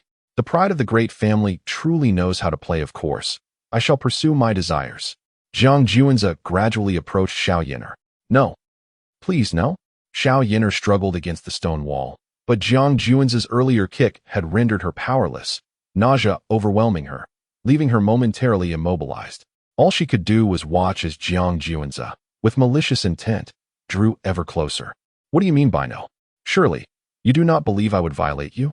Jiang Juan's gazed at Xiao Yin'er's current state, momentarily at a loss for words. However, one must admit, Xiao Yin'er was indeed beautiful. Had they been in his domain, the Ying Tian Palace, he might have indeed sought to indulge in her charms. Yet now, they were within an ancient relic, a site for the trials of the young elites from various factions and sections. Numerous formidable beings were undoubtedly observing the actions of these prodigious youths. As the young patriarch of the Jiang family, how would he be perceived if he were to assault this unknown woman? Such an act would not only tarnish his reputation, but also diminish his family's esteemed name. A mere woman, no matter how strikingly beautiful, could never eclipse the significance of his own reputation and family honor. Moreover, given his status, he could have his choice of any woman he desired. Thus, Jiang Juan's was not foolish enough to violate Xiao Yin'er. However, though Jiang Juan's would not stoop to such disgrace, a fitting punishment was warranted. "Help! Someone please help!" Aware of Jiang Juan's imminent approach, Xiao Yin'er envisioned a terrifying scenario where she would be violated. Unable to free herself from the stone wall, she could only hope for deliverance. "Shout all you wish. Even if you scream until your throat is raw, no one will come to your rescue." Jiang Juan's taunted, extending his hand toward Xiao Yin'er. In this ancient relic, filled with the elite of the Jiang family, who would come to her aid. As Xiao Yin'er beheld the approaching hand of Jiang Juan's, she let out a high-pitched cry, her heart racing in panic. "Be quiet." With a swift motion, Jiang Juan's struck her, silencing her piercing cry. In an instant, the cacophony ceased, and tranquility returned to the surroundings, allowing Jiang Juan's to relax his furrowed brow. Xiao Yin'er stared at Jiang Juan's with wide, bewildered eyes. Throughout her life, not even her father had ever struck her delicate face. Jiang Juanze was the first man to lay a hand on her. Soon after, she felt his fingers caressing her right hand. Upon realizing her storage ring had inexplicably appeared in the grasp of this ordinary member of the Jiang family, her heart sank. The storage ring. Return it to me, Xiao Yin'er exclaimed, understanding that this Jiang clan member's true aim was not her, but rather the precious ring upon her finger.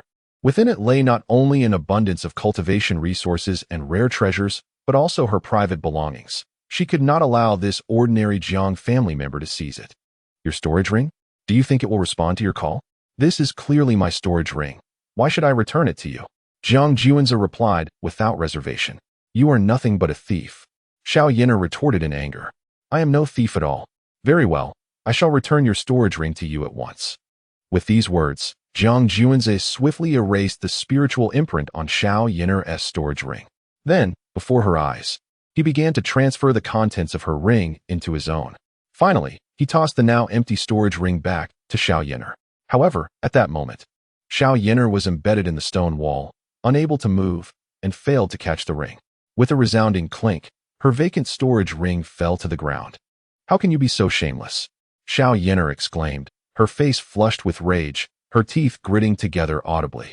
With all her belongings gone, what use was an empty storage ring? You are truly a nuisance. I have returned the storage ring you demanded. Moreover, in the future, behave yourself and refrain from coveting treasures at first sight.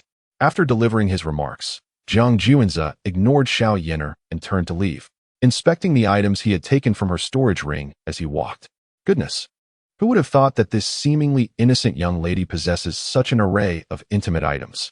And this pair of undergarments is merely held together by a single string, while this sheer garment is almost translucent, aiming for an alluring mystique. I see.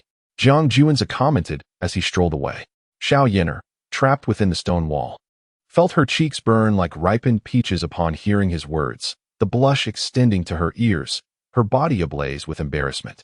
The thought that her private belongings were now in the hands of a man, being toyed with, made her wish for a crevice to hide in. Wait. It seemed her private items were not merely exposed to this ordinary member of the Jiang family. Undoubtedly, many powerful figures from various factions and esteemed sects had witnessed this scene. The realization struck her like a bolt, filling her with mortification. What was the difference between this and running naked through the streets? She had utterly disgraced herself. Ah, you scoundrel! I will never let you get away with this. Xiao Yin'er felt as though she had experienced social death, with the root of her humiliation being that detestable Jiang family member. Indeed, the truth was as such. Jiang Juanze, as the young patriarch of the Jiang family, boasted the celestial overlord body and the divine eye of heavy pupil. He had even merged with a drop of Imperial blood and practiced the true dragon treasure art. Under the influence of the concealment technique, he appeared ordinary to those below the sacred realm, yet to the mighty beings of the sacred realm and above, he was nothing short of a celestial marvel. He emanated in ethereal radiance, his features exquisite, as if meticulously sculpted by the hands of the divine. Thus, various factions and numerous sects were keenly observing Jiang Juanze. Meanwhile, Xiao Yin'er, the cherished jewel of the Daluo Star Xiao family, was also a much-admired goddess, attracting considerable attention herself. In this present moment, the private affairs of the illustrious Xiao family's divine maiden, Xiao Yin'er, have been unfurled before the discerning eyes of numerous formidable beings. It is conceivable that before the conclusion of the ancient relics, Xiao Yin'er will achieve notoriety throughout the celestial realm, albeit for reasons far from commendable. Consequently, the esteemed reputation of the Daluo Star's Xiao family shall undoubtedly suffer significant repercussions. Alas, what folly compelled the young lady to provoke Jiang Juanze? A sigh escaped the lips of her guardian, Granny Li. The expressions of the Xiao family's powerful members were equally grim, for this has resulted in an immense loss of dignity. Meanwhile, representatives from other factions could only observe with amusement, as the reputation of this cherished jewel of the Xiao family appeared irrevocably tarnished. As Jiang Juanze delved deeper into the relics, he unexpectedly received distress signals from several members of the Jiang family. Divine Son, we are under attack by mysterious creatures. Please, come to our rescue. Chapter 48. The Tentacled Monster, Not from the Celestial Realm? Jiang Juanze gazed contemplatively at the coordinates sent by the family's elite. Lu Wuchen had traversed 9 lifetimes, having entered ancient ruins on multiple occasions. Although he had not fully explored the entirety of these ruins, he was well aware of several perilous areas. The location shared with him by the family's luminary was indeed one of these treacherous zones, harboring a bizarre and fearsome creature. However, the entity's power did not exceed that of the Unity Realm. After all, the current state of the dilapidated ancient star could hardly withstand forces beyond that threshold. Without hesitation, Zhang Juanze promptly set off, determined to rescue the family elite. As he swiftly navigated through a crumbling passageway, he finally arrived at the area where the family member was in peril. It was a cavern the size of a football field, damp and marsh-like, with a faint purple miasma swirling in the air. A single breath would leave an ordinary person dizzy, 2 breaths would lead to unconsciousness, and 3 could threaten one's life. Coupled with the pervasive toxic energy, the danger was compounded significantly. Yet, this was not the most perilous aspect. The walls of the cavern were riddled with countless holes, from which black tentacles appeared to gestate. These tentacles, adorned with suction cups, bore mysterious runes that flickered ominously. Moreover, a nauseating slime oozed from these orifices. The 3 family elites, calling out for help, were mired in the swamp, struggling to allocate part of their energy to fend off the encroaching miasma and deadly aura, while simultaneously defending against the assaults of numerous black tentacles. By the time Zhang Juanze arrived, the situation had become dire. One individual was even being dragged toward a hole by a tentacle. "Help! Please save me." The family elite's face was a mask of panic and despair as he implored the other 2 for assistance. Yet, in their own struggle, the other 2 could offer no help to their comrade, who was on the verge of being consumed by the tentacles. Seeing this, Zhang Juanze acted without a moment's hesitation. A surge of purple energy enveloped him as he executed a swift strike, akin to a celestial blade cleaving through mountains, severing the black tentacle. Divine Son. The rescued family elite, upon seeing Zhang Juanze, was overwhelmed with emotion, nearly collapsing at his feet in tears of gratitude. The arrival of the Divine Son was impeccably timed. Had it been a moment later, he would have become the monster's meal. Divine Son. The other 2 family elites, upon hearing this, turned sharply, penetrating the hazy purple miasma to finally glimpse the figure they had longed for. "Help us, Divine Son," they cried out, grasping at the last vestige of hope as if clinging to a lifeline by the precipice. Zhang Juanze tossed the rescued elite to the cave's exit before swiftly moving to the remaining 2, grasping each by an arm and similarly hurling them toward safety. "Be careful, Divine Son. The swamp is eerie, rendering one unable to move or fly after being tainted. Furthermore, these tentacles can regenerate at an astonishing speed even after being severed." The 3 prominent family members urged anxiously. "It matters not." Zhang Juanze waved his hand. His fingers clenched into a fist. An ethereal dragon shadow manifested above the brilliance of his fist, the sound of its roar resonating throughout the cavern. "Dragon Fist," Zhang Juanze declared with a fierce tone, his fist radiating with an awe-inspiring energy, as if a true dragon had descended from the heavens. The terrifying fluctuations of his magical power threatening to shatter the void itself. Boom! The void trembled, the ground shattered, and a bizarre creature, covered in tentacles and secreting a viscous slime, appeared before Zhang Juanze. With a strike of the dragon fist, it shattered mountains and rivers. The creature seemed to sense the impending danger, its countless black tentacles coiling towards Zhang Juanze like chains of order. However, under the might of the astonishing dragon fist, these black tendrils were reduced to mere sludge before they could even approach him. Suddenly, the grotesque creature opened its gaping maw, revealing countless sharp teeth glinting with a chilling sheen, releasing a stench that seemed to have festered for endless ages, corrupting the entire cave. Enveloped by such an intense odor, Zhang Juanze's protective shield of magical energy flickered and soon completely disintegrated. This was not the end. After eroding his protective magic, it began to corrode his very being. Were it not for Zhang Juanze's formidable body, he would have been reduced to mere bones in less than a breath. Divine Son. The 3 family elites gasped, their faces etched with concern as they prepared to charge in desperation. At that moment, a pair of profound eyes, seemingly imbued with the essence of the universe, emitted brilliant divine light that could overturn the heavens and sever the firmament. In an instant, The grotesque, tentacled creature was cleaved in two by the divine gaze. Jiang Juanzi, seizing the opportunity, unleashed another punch. The dragon's roar echoed once more, accompanied by a thunderous explosion and a piercing scream, as the creature was obliterated into a pulp. Divine Son, are you unharmed? The three family elites, astounded by Jiang Juanzi's effortless defeat of such a formidable creature, were also deeply worried about his current state. After all, the corrosive stench released by the tentacled monster was extraordinarily potent, capable of claiming even their lives with a mere misstep. I am unscathed, Jiang Juanzi responded, contemplating the remains of the tentacled creature. From Lu Wuchen's memories, he only knew that this monster was powerful. However, upon confronting it, he discerned through his divine gaze that the essence of this creature's life was entirely different from that of beings from the heavenly realm. Could it be that this creature is an entity from beyond the realms? Jiang Juanzi conjectured. As the young patriarch of the Jiang family, his authority was substantial, and his knowledge far surpassed that of others. The chaotic and unknown regions outside the heavenly realm had always been areas of intrigue for its inhabitants. As for whether such tentacled creatures existed in the chaotic unknown, no one could say for certain. Divine Son, the reason we three find ourselves ensnared within this cave is due to these few enchanted relics of the Buddha. The three distinguished members of the family interrupted Jiang Juanzi's contemplation, each presenting two relics of the Buddha with reverence. What are you doing? Jiang Juanzi queried. Not accepting the relics. Our lives were saved by the Son of God. Without your intervention, we would have perished long ago, and it would have been impossible for us to acquire these relics. Therefore, we implore you to accept them as a token of our gratitude for your life-saving grace. Though the faces of the three family elites bore signs of reluctance, they understood how they had survived. We are all members of the Jiang family. How could I stand by and watch you perish?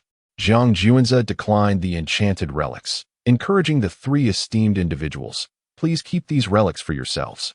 If you truly wish to express your gratitude, then devote yourselves to your training, striving to become the pillars of our Jiang family. The three family elites gazed at Jiang Juanzi with eyes brimming with admiration and respect. In their hearts, they silently resolved to train diligently, aspiring to become the backbone of the family and assist Jiang Juanzi in becoming the strongest. At that moment, a figure was drawn to the scene by the recent battle. Chapter 49. Should I encounter Jiang Juanzi again, I shall certainly subdue him. Jiang Juanzi and three prominent members of his clan turned to see the newcomer. Lu Wuchen, drawn by the echoes of the fierce battle. Divine Son, are you unharmed? Lu Wuchen inquired with concern, recalling that this area was known to harbor a fearsome beast. I am well. Jiang Juanzi waved his hand dismissively. That is a relief. Lu Wuchen scrutinized Jiang Juanzi for a moment and, seeing him unscathed, finally exhaled in relief. However, upon witnessing the scene within the cave, he was taken aback. In his recollection, the strange creature possessed formidable and terrifying power, far beyond that of young elites. To his astonishment, in such a brief span of time, it had been decisively vanquished by the Divine Son, truly deserving of the title of the strongest being capable of neutralizing a realm of life. Enough, everyone. While the other faction's prodigies have yet to arrive, let us swiftly scour the relics for treasures. Jiang Juanzi commanded with a wave of his hand. At present, within this ancient relic, only the Jiang clan's prodigies remained, and aside from being cautious of certain perilous areas, they faced no competition from other factions. The time before the arrival of the other prodigies was the prime opportunity to excavate the relic and seek fortuitous encounters.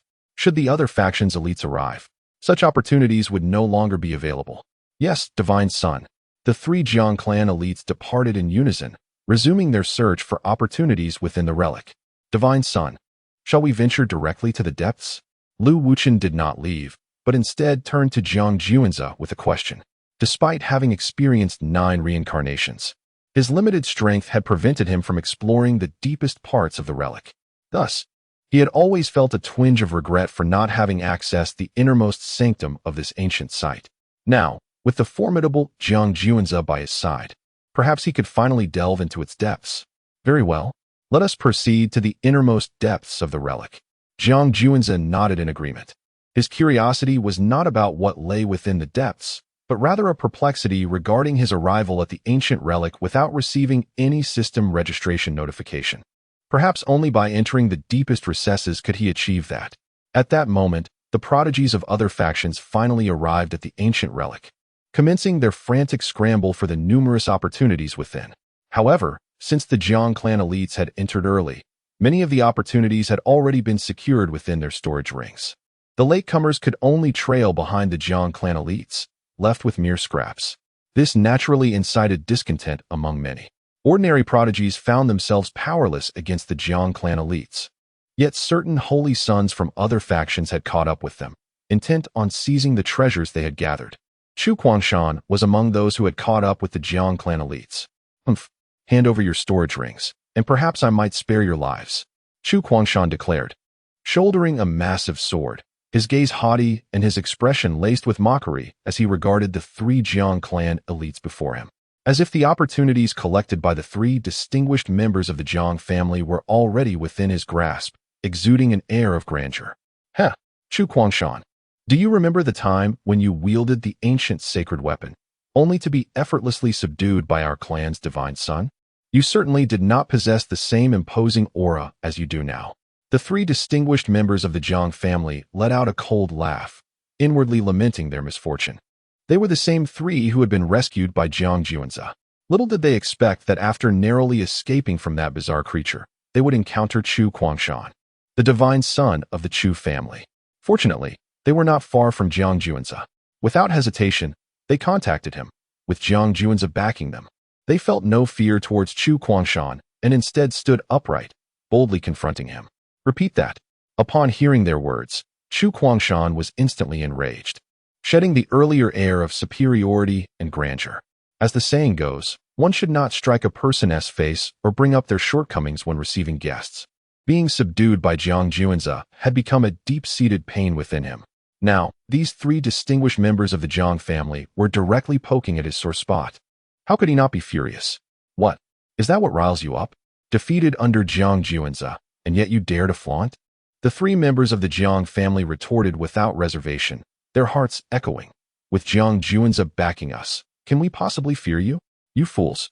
Let me tell you, last time, I was merely careless. If I encounter Jiang Juanzi again, I will personally subdue him, Chu Guangshan shouted in anger, preparing to teach these 3 distinguished members of the Jiang family a lesson. Oh, is that so? At the sound of a voice, Chu Guangshan was suddenly struck with fear, his hair standing on end. The owner of that voice was the very one who had previously subdued him with ease, forcing him to compensate with a life star and 3 highly valuable mineral medicine planets, allowing him to leave the Jiang family safely. Thus, this voice had been etched into Chu Guangshan's very soul. He sharply turned towards the source of the voice, and upon seeing that figure, instinctively took 2 steps back. Once he regained his composure, a wave of humiliation washed over him. He had been so frightened by Jiang Juanzi that he reacted instinctively. Especially with various factions and powerful figures from numerous traditions observing, should they witness his current cowardice, not only would he lose face, but he would also bring shame upon the Imperial Chu family. And indeed, that was the case. The Chu family's experts outside the ruined ancient star, upon witnessing their divine son retreating in fear from Jiang Juanzi, could not help but cover their eyes in despair, unable to bear the sight. The divine son of the Chu family, Chu Guangshan, had been so intimidated by Jiang Juanzi that it would soon become a topic of heated discussion among many factions, and Chu Guangshan would become a figure of ridicule. As for Jiang Yuan and the elder members of the Jiang family aboard their ancient warship, they were grinning from ear to ear, as if to say, "See, this is our divine son, who has directly frightened the divine son of the Chu family into retreat." Within the ancient ruins, feeling utterly humiliated and embarrassed for the Chu family, Chu Guangshan's face flushed crimson as he glared fiercely at Jiang Juanzi. Especially upon witnessing the smug demeanor of the 3 distinguished members of the Jiang family, Chu Guangshan's inner fury swelled uncontrollably. Such insolence was intolerable. Jiang Juanzi, last time, I was careless. This time, I shall undoubtedly prove my superiority over you. Chu Guangshan pointed his sword at Jiang Juanzi, his voice booming with indignation. There is no need for that. You are simply not my match. Jiang Juanzi shook his head dismissively. Nonsense. Are you belittling me? Chu Guangshan glared at Jiang Juanzi, who regarded him with utter disdain. His brows furrowed in anger, and his muscles trembled, poised for an attack. It is not that I underestimate you. Rather, you genuinely lack the qualifications to be my adversary. Lu Wuchen, I shall take my leave first. Let us convene at the deepest part of the ruins later. I shall leave him to you. Jiang Juanzi regarded the defeated Chu Kuangshan with indifference. In his mind, this confrontation held no significance, and he was even too apathetic to engage with the vanquished Chu Kuangshan. Jiang Juanzi, unable to endure Jiang Juanzi's contempt any longer, Chu Kuangshan erupted in a roar, gripping his massive sword, which was as imposing as a mountain, and struck down upon Jiang Juanzi. In the face of Chu Kuangshan's assault, Jiang Juanzi did not even cast a glance. Haha, Chu Kuangshan, your opponent is I. Lu Wuchen's voice rang out. Having successfully transplanted the supreme bone and significantly enhanced his strength, Lu Wuchen had longed for an exhilarating battle but had yet to find the opportunity. Now, he saw a perfect chance to test his newfound power against Chu Kuangshan. Boom. Lu Wuchen intercepted Chu Kuangshan's attack directed at Jiang Juanzi. Get lost. How could a mere follower ever hope to contend with me? Chu Kuangshan. Chu Kuangshan did not spare Lu Wuchen a glance. He merely sought to repel him and pursue Jiang Juanzi for a fierce battle. However, Chu Kuangshan had gravely misjudged Lu Wuchen's capabilities. Chapter 50. The Blame-Bearer, Lu Wuchen, endowed with an innate reincarnation physique, undoubtedly surpasses ordinary mortals in strength. Coupled with his successful transplantation of the supreme bone, his body has been further enhanced. Most significantly, the weapon he wields, a sword as translucent as jade and radiating brilliant light, is no ordinary item. It is the Junzi sword, one of the mightiest ancient sacred weapons of the Lu family. At this moment, facing off against Chu Kuangshan, Lu Wuchen stands resolute, opting for a direct confrontation. Clang. The sound of metal clashing reverberates, waves of sound exploding, and sparks flying. Chu Kuangshan is immediately enveloped by an overwhelming force, nearly causing him to lose grip on his heavy sword. His expression shifts. He had not anticipated that a follower of Jiang Juanzi could possess such formidable strength. With no choice, Chu Kuangshan quickly grasps his sword with both hands, engaging in a stalemate with Lu Wuchen, testing their strength against one another. Indeed, I am a follower of Juanzi, but you, as the scion of the Chu family, seem rather lacking. Lu Wuchen too grips his sword with both hands, his expression rife with mockery and derision directed at Chu Kuangshan. Huh, such audacity. Do not dare to compare me with your mere follower. Chu Kuangshan casts a disdainful glance at Lu Wuchen. While he is surprised by the strength Lu Wuchen exhibited moments ago, that astonishment is fleeting. Now, he intends to demonstrate the vast chasm of power that exists between an ordinary genius and a true scion. Boom. Chu Kuangshan unleashes his full combat prowess, a terrifying aura erupting around him, his blood surging and muscles bulging as his strength multiplies. Observing this, Lu Wuchen swiftly retreats. It must be said that Chu Kuangshan's power is indeed astonishing. After unleashing his full force, Lu Wuchen finds himself unable to withstand such might. Die. Seeing Lu Wuchen evade, Chu Kuangshan rushes forward, intent on crushing him with a thunderous display of power, ensuring that all recognize that not just anyone can challenge him. Clang clang. Chu Kuangshan dances with his sword like a dragon. Despite its size, comparable to a door, he wields it with remarkable agility. Yet, Lu Wuchen remains undeterred, engaging in a fierce battle with Chu Kuangshan. Sparks fly, torrents clash, and Lu Wuchen grows increasingly exhilarated as the battle rages on. Ha! What exhilaration! Lu Wuchen laughs heartily. Though his strength pales in comparison to Chu Kuangshan, his speed surpasses that of his opponent, rendering them nearly evenly matched. This battle with Chu Kuangshan is nothing short of exhilarating. Conversely, Chu Kuangshan's expression darkens considerably. He had intended to subdue Lu Wuchen with overwhelming force, only to discover that, despite his full power, he cannot easily claim victory. The opponent possesses sufficient strength to contend with him. Damn it! Chu Kuangshan seethes with rage in his mind. He is a figure of unparalleled strength on par with Jiang Juanzi. Yet now, he finds himself unable to subdue even a mere follower of Jiang Juanzi. And the emotions of anger and humiliation intertwine within him, fueling his increasingly ferocious and violent attacks. Lu Wuchen felt an immense pressure, yet he remained steadfast.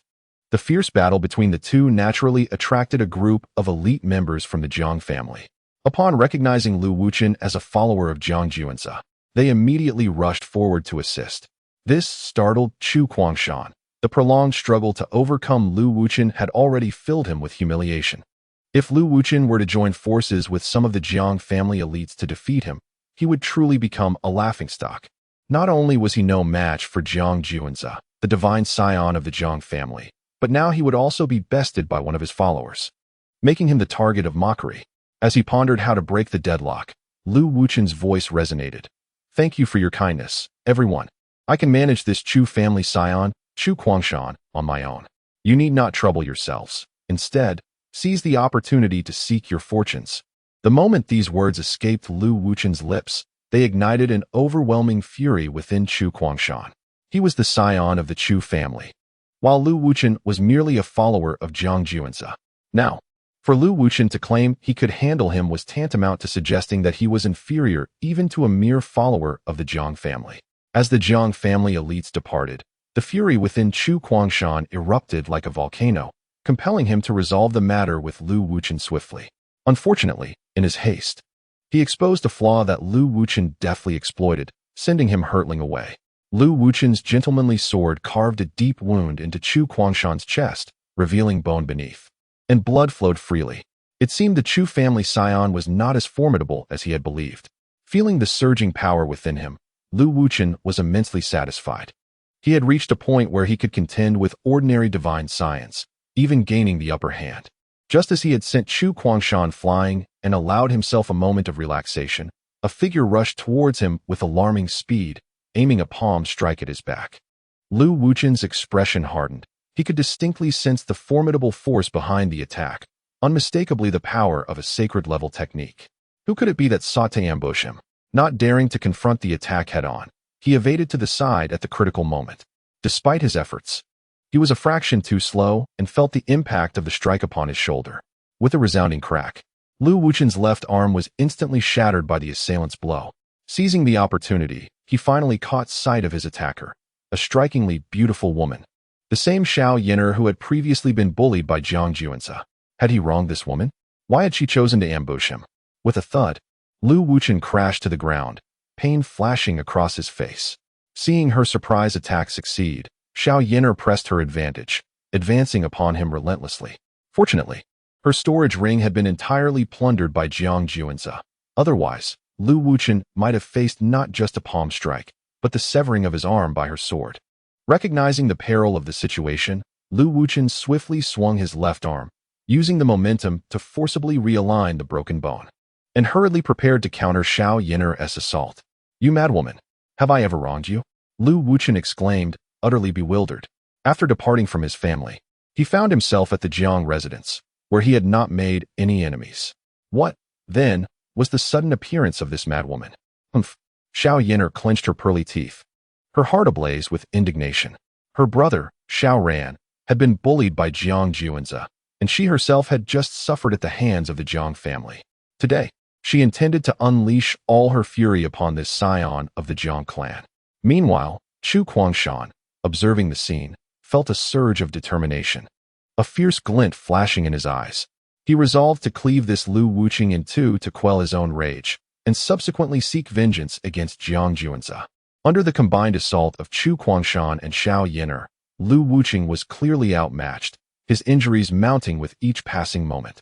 Chu Guangshan, the illustrious scion of the Imperial Chu family, was reduced to being besieged by others. How humiliating! And you, madwoman, to ambush me without provocation is utterly bewildering.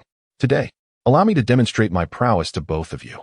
Realizing he could not withstand the onslaught from Chu Guangshan and Xiao Yin'er, Lu Wuchen prepared to unleash his ultimate move. A terrifying surge of energy began to coalesce before his chest. Chapter 51. Lu Wuchen's solo battle against Chu Guangshan and Xiao Yin'er. The unfortunate trio of the Jiang family, a formidable aura erupted from Lu Wuchen's chest, radiating with a scorching brilliance akin to a blinding sun. As the grand runes of the Tao manifested, the terrifying energy before Lu Wuchen surged to its zenith. This overwhelming presence startled Chu Guangshan and Xiao Yin'er, who now regarded Lu Wuchen as an unparalleled sovereign. The dread emanating from him made their hearts tremble incessantly. It is the supreme bone. A chill ran down the spines of Chu Guangshan and Xiao Yin'er, compelling them to act and interrupt Lu Wuchen's assault. However, they were a moment too late.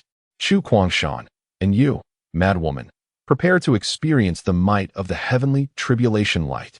Lu Wuchen bellowed. In an instant, the grand runes danced wildly, illuminating the ancient ruins as if it were noon, while the terrifying force locked onto Chu Guangshan and Xiao Yin'er. The dreadful energy amassed in Lu Wuchen's chest surged forth towards them. Unite to resist. In the face of peril, Chu Guangshan and Xiao Yin'er quickly reached a consensus, unleashing their most powerful techniques to fend off the heavenly tribulation light. Alas, the heavenly tribulation light, a divine judgment from above, possessed the power to annihilate worlds. Even with their combined defensive treasures and techniques, Chu Guangshan and Xiao Yin'er could not withstand its terrifying might. With a thunderous roar, a shockwave erupted. As expected, both Chu Guangshan and Xiao Yin'er were sent flying by the heavenly tribulation light, their internal organs in turmoil, bones cracking like popping beans, and blood pouring from their mouths uncontrollably. Both fell to the ground, pale and unable to rise, their astonished gazes fixed upon Lu Wuchen. I have lost. I cannot believe I have been defeated by a follower of Jiang Juanzi. Chu Guangshan lay on the ground, pounding his fists in anguish. Veins bulging from his forehead, his expression a portrait of despair, his heart screaming in turmoil. This was yet another severe blow to his Dao heart. Losing to Jiang Juanzi was one thing, for he was the son of the Jiang family, a peer of his caliber. However, to be unable to even defeat a mere follower was a humiliation that left him questioning his dignity as the scion of the Chu family. It would surely become a stain on the Imperial Chu family. After all, the Imperial Chu family had invested vast resources, only to cultivate such a being who could not even surpass Jiang Juanzi's follower. It seemed the Chu family had truly lost its luster. Meanwhile, Xiao Yin'er struggled to her feet.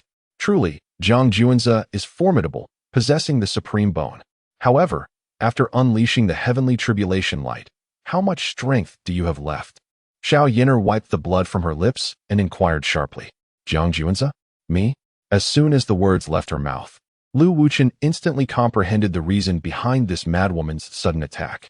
It appears that Juanzi Shensi has enmity with her, and this madwoman has mistaken him for Juanzi Shensi himself. This is not the first time she has been mistaken. It leaves Lu Wuchen quite speechless, as he seems to have become the scapegoat for Juanzi Shensi. My lady, you have mistaken the person, he exclaimed. He is merely a follower of Jiang Juanzi. Lu Wuchen. Chu Guangshan, struggling to rise, offered a reminder. What? He is not Jiang Juanzi? Merely a follower of Jiang Juanzi?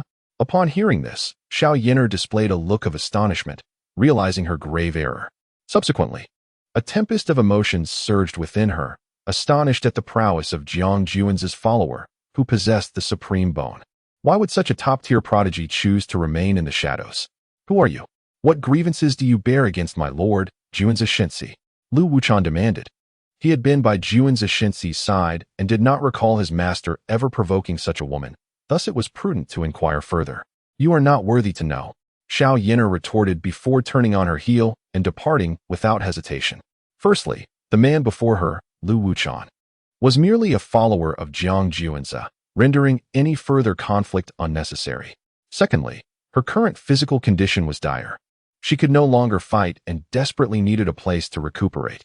Wait, our matter is far from over.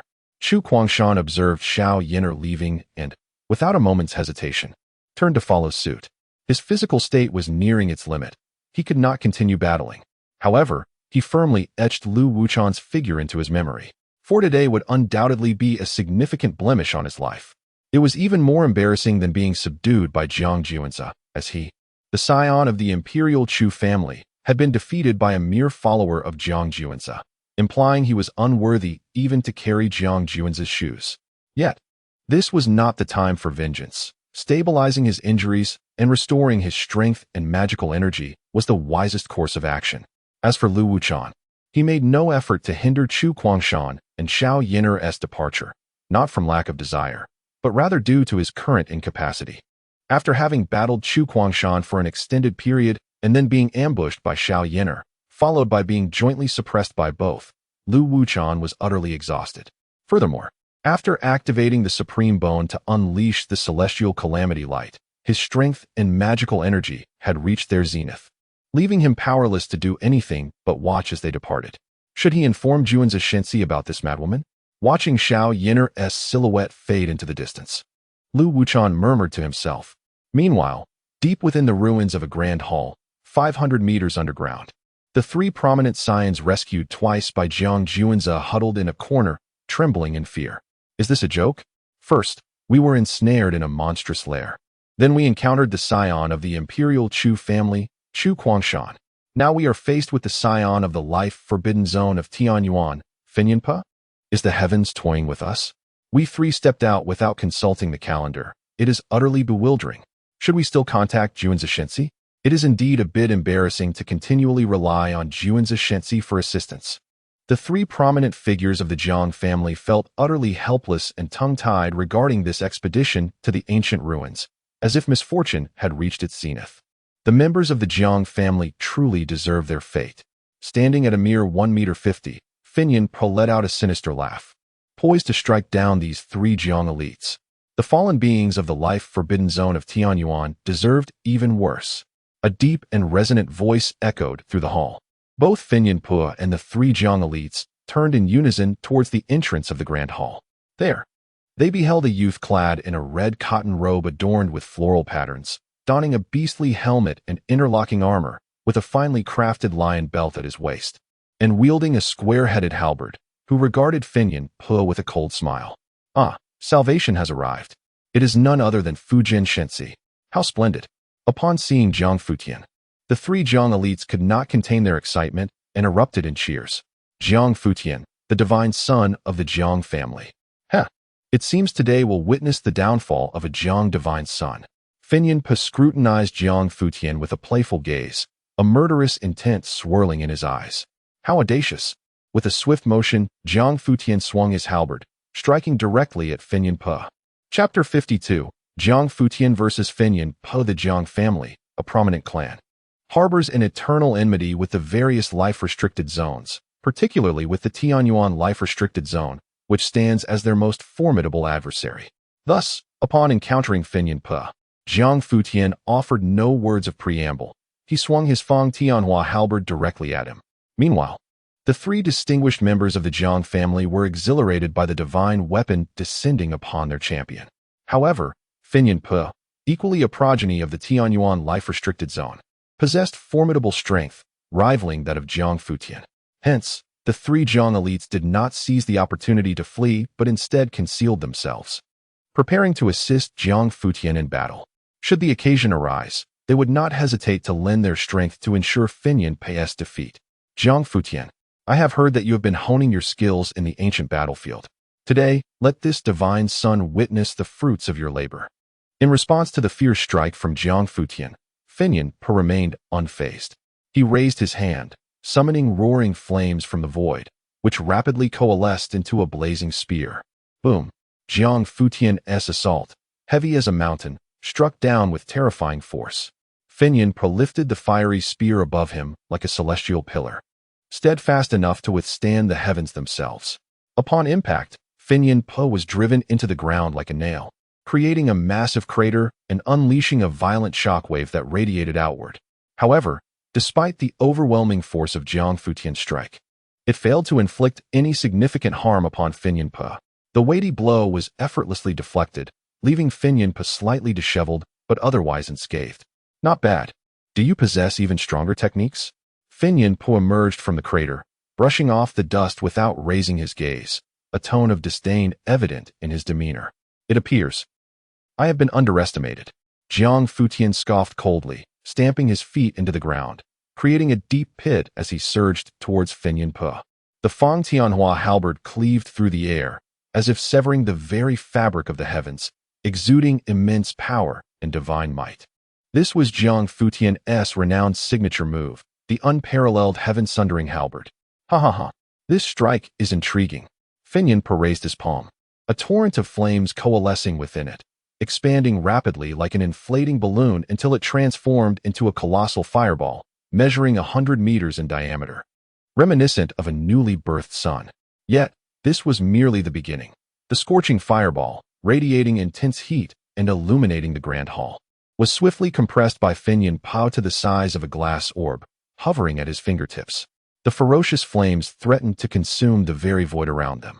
Flame sphere, Finyan Po murmured, and the orb at his fingertip transformed into a blinding streak of fire, hurtling towards Jiang Futian with unprecedented speed. At the moment when the flame round collided with the unmatched Broken Heaven spear, an indescribable surge of energy erupted. The already dilapidated hall could no longer withstand the ferocious force unleashed by both parties, beginning to crumble and fragment. The three distinguished members of the Jiang family were paralyzed with fear, rendered motionless by the fierce battle between Jiang Futian and Finyan Po. Their strength was overwhelming, so potent that even a mere ripple could potentially lead to their untimely demise. In the next instant, a thunderous roar echoed. The ruined hall could no longer endure the onslaught of the two violent energies and collapsed entirely. Jiang Futian, Finyan Po, and the three Jiang family elites were all buried alive in the debris. Surprisingly, it was the three elites of the Jiang family who first broke through the rubble. Positioned in a corner, the collapse had not severely affected them. Once they successfully emerged from the ground, they swiftly rushed to the site where Jiang Futian was entombed. Digging fervently, before long, they unearthed Jiang Futian. At that moment, his complexion was ashen, and he bore extensive, severe burns across his body. Furthermore, a rampant fire toxin coursed through his veins, consuming his spiritual energy and scorching his internal organs and bones. Futian, the divine son. The three Jiang elites hastily produced a healing elixir and attempted to administer it to Jiang Futian. However, he was in no condition to swallow, which alarmed the three elites. What were they to do? With no other options remaining, one of the Jiang elites adopted a righteous demeanor, inhaled deeply, and performed mouth-to-mouth resuscitation to feed the elixir to Jiang Futian. The other two elites could not help but raise their thumbs in admiration, deeply impressed. At that moment, Jiang Futian slowly opened his eyes, locking gazes with the elite who had just assisted him. What are you doing? How dare you take liberties with this divine son? I shall kill you, Jiang Futian exclaimed, his eyes wide with disbelief. He had lost his first kiss, and it had been stolen by a man. How could he not be enraged? Divine son, I was saving you. The elite quickly dodged aside, speaking in haste. The other two elites promptly interjected, Divine son, you were unable to swallow the elixir earlier, which is why he resorted to such a method. He truly was trying to save you. Despite their explanations, Jiang Futian still felt an overwhelming urge to retaliate. Just then, a violent explosion reverberated through the air, and the somewhat disheveled figure of Finyan Po, the divine son of the abyssal life forbidden zone, emerged from the ground. A gruesome wound, deep enough to expose bone, was prominently visible on his chest, even revealing the rhythmic beating of his internal organs. He had evidently suffered grave injuries from the unmatched Broken Heaven spear. Upon witnessing this, the three Jiang elites exchanged glances and then charged towards Finyan Po in unison, seizing the opportunity to strike while he was vulnerable. As for Jiang Futian, though he had consumed the healing elixir, the fire toxin continued to ravage his insides, causing him to break out in cold sweat and convulse in pain. He was unable to continue fighting and could only focus on recuperating. Since you all are so eager for death, then I shall grant your wish. As the three elite members of the Jiang family charged towards him, Finyan Po remained unfazed. In an instant, he transformed into a being of fire. Although it lasted but a fleeting moment, when he reverted to his original form, the gruesome wounds that marred his body had completely healed. Through this elemental transformation, he had miraculously restored his injuries. The three Jiang elites, witnessing this, were taken aback. A severely wounded Finyan Po was already a formidable opponent, but a fully restored one was an entirely different matter. Without a moment's hesitation, they turned to flee, unceremoniously hoisting Jiang Futian onto their shoulders as they made their escape. Did they truly believe they could evade him? With a menacing grin, Finyan Po pursued the trio with relentless speed. His primary objective in entering the ancient ruins was not merely to seek treasures or explore opportunities. It was to hunt down the elite members of the Jiang family, particularly their divine scion. Now that Jiang Futian was so close at hand, he could not possibly let this chance slip away. Divine Scion Junzai, Divine Scion Junzai, help us. The three Jiang elites, while fleeing, sent desperate messages for aid to Junzai. They had previously followed him away from the fierce battle between Lu Wuchun and Chu Guangshan, and it had only been a short while since they had parted ways. They hoped Junzai had not ventured too far. Today, none shall come to your rescue. Mark my words. Fun Yinpo's astonishing speed brought him ever closer to the three Jiang elites. Chapter 53. Son of God, save me. Damn it. Jiang Futian found himself hoisted upon the shoulders of a family prodigy, gazing at the swiftly approaching figure of the Son of God, Fun Yinpo, whose piercing and deadly gaze was suffused with an overwhelming aura of menace. He felt a tumult of resentment and humiliation.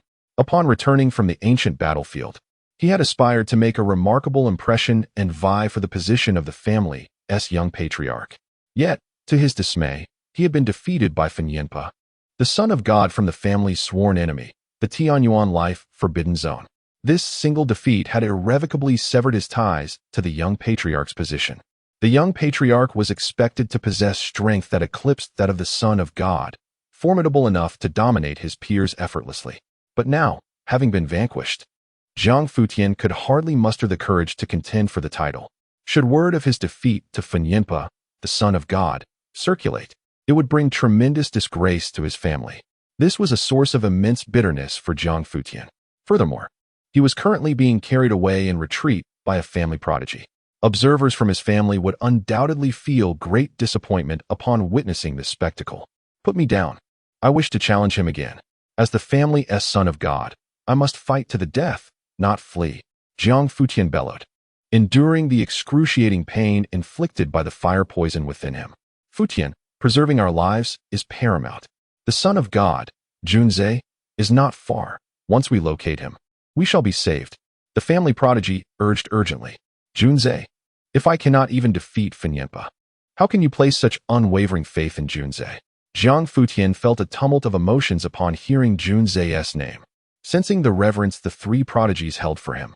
Suddenly, the three prodigies realized that Jiang Futian's return not only aimed to enter the trials of the ancient ruins, but also to contest the position of young patriarch against Junzai. Yet, here they were, repeatedly invoking Junzai's name before Jiang Futian. Was this not a slap in his face? However, it must be acknowledged that Junzai was indeed extraordinarily powerful. Regardless, their immediate priority was to find Junzai for rescue. Thus, the trio fell silent, resolutely pushing forward. Observing their silence, Jiang Futian too became quiet, pondering whether their confidence in Junzai stemmed from fear of offending him, thus refraining from voicing their thoughts aloud. Junzai, I have already been defeated, bringing shame to our family. As the young patriarch, I hope you can thwart Fun Yinpo. Should you fall to him as well, let us both atone with our lives. Jiang Futian's heart harbored a deep-seated disdain for Junzai. Why should he, upon returning to the family, be granted the position of young patriarch? Now, facing external threats, he desperately wished for Junzai to triumph, to decisively crush Fun Yinpo beneath his feet and cleanse the disgrace he had brought upon their family.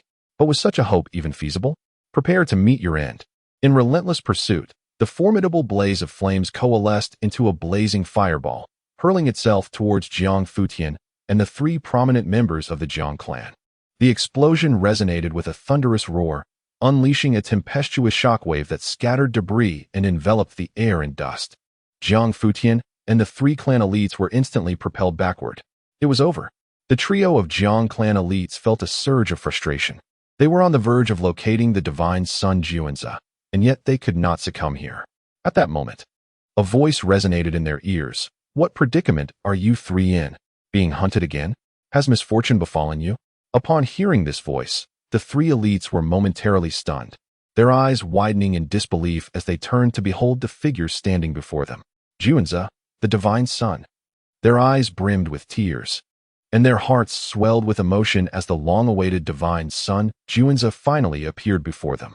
Without hesitation, they clung to Jiang Junzi's leg, unwilling to release their grip. Divine Son, we have suffered greatly at the hands of the blaze of flames. Look at us, bruised and battered. Even the Divine Son Futian has fallen to the blaze of flames, tormented by fire poison. It is utterly tragic. Divine Son, you must avenge us. The three elites, resembling wronged wives, poured out their grievances to Jiang Junzi. Observing their plight, particularly the lamentation regarding his defeat, Jiang Futian's expression darkened. Though the truth was as they described, he found it irksome to hear. The divine son of the forbidden zone of Tianyuan, blaze of flames. Enough. Step aside. I shall handle the rest. Jiang Juanzhou waved his hand, speaking calmly. Upon hearing his words, the elites gazed upon the towering figure of the divine son Juanzhou, which seemed to rival mountains, and promptly retreated. With the divine son's backing, their previous fear in the face of the blaze of flames dissipated, their postures straightening as if they had never been pursued. Ah, how intriguing. I have encountered the main character. You must be Jiang Juanzhou, who recently returned from the lower realms to the heavenly realm. You are the one who slayed Lei Yunting, are you not? Blaze of flames halted upon seeing Jiang Juanzhou, scrutinizing him in an attempt to discern what set apart this divine son who had vanquished Lei Yunting. The initial impression was ordinary. The second impression remained distinctly ordinary. The third impression prompted doubt. Is he truly the young patriarch of the Jiang clan? He appears rather unremarkable. In the grand tapestry of imperial forces, which divine son is not resplendent, exuding an ethereal quality, with striking beauty. Yet this divine son of the Jiang clan is so ordinary that one could scarcely pick him out in a crowd, even employing the secret arts of Tianyuan. No unique traits of Jiang Juanzhou could be discerned. Perhaps the information provided by the ancestor was somewhat exaggerated? Blaze of flames pondered internally. Indeed, Lei Yunting was slain by my hand. Jiang Juanzhou nodded in acknowledgement, while simultaneously scrutinizing the diminutive figure of Fen Yinpa, who stood at barely 1.5 meters. The fact that he had managed to inflict such injuries upon Jiang Futian indicated that his strength was undoubtedly formidable. How delightful! Today, I shall eliminate you all. The imperial clan of the Jiang family will surely lament this loss.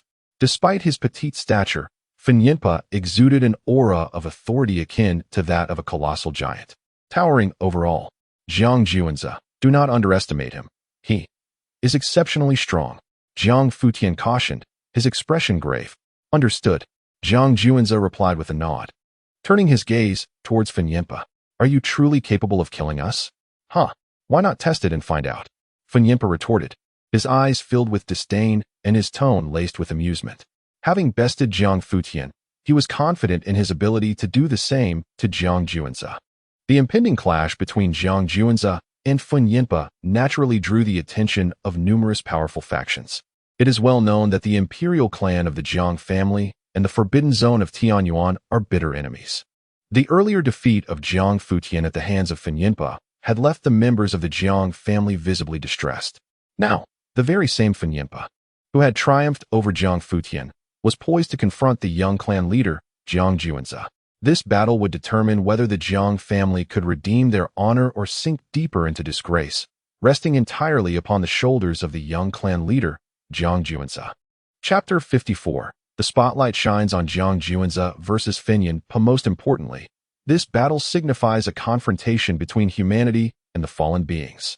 Due to the turmoil of darkness, the fallen beings in various life-restricting zones and humanity are sworn enemies. The fallen require humanity as sustenance, and how could humanity willingly become the prey of the fallen? Thus, the animosity between humanity and the fallen is profound and irreconcilable. Jiang Juanzhou, the most outstanding youth from the Imperial Jiang clan, stands against Fen Yinpa, the CR de la CR of the younger generation from the Tianyuan life restriction zone. Both individuals epitomize their respective races, making their duel a focal point of interest for numerous factions and doctrines.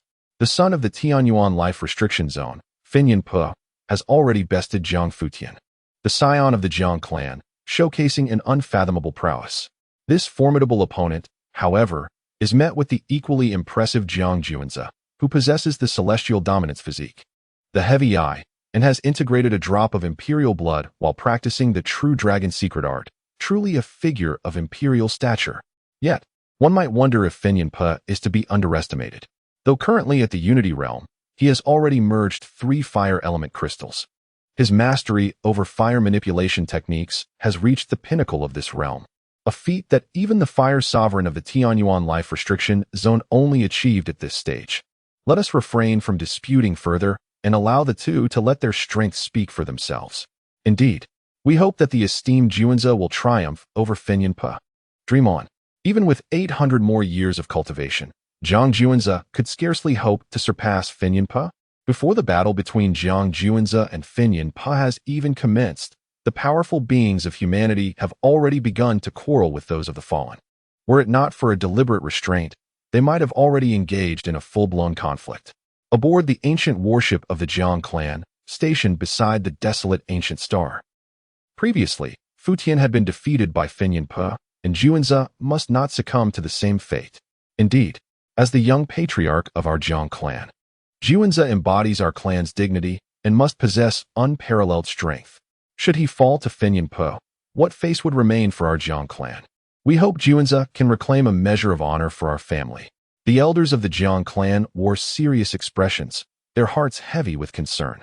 Zhang Futian's defeat at the hands of the enemy son of the Tianyuan life restriction zone has already brought great shame to the Zhang clan. If our young patriarch, Zhang Juanze, were to also falter, our clan would become a mere laughingstock. After all, if even the young patriarch is defeated, it signifies the absence of any outstanding prodigies within the younger generation of the Zhang clan. Esteemed elders, I firmly believe that Juanze will overcome Finyan Pa and restore the dignity lost by Futian for our Zhang clan. Zhang Yuan spoke solemnly. In his heart, he regarded his son, Zhang Juanze, as the strongest among his peers, favored even by the ancestors, thus confident that he would prevail over Finyan Pa and reclaim the family's lost honor. Let us hope for such an outcome. The elders of the various clans nodded in acknowledgement. After all, the formidable reputation of the burning flame had long surpassed that of his peers, making him not an adversary to be trifled with.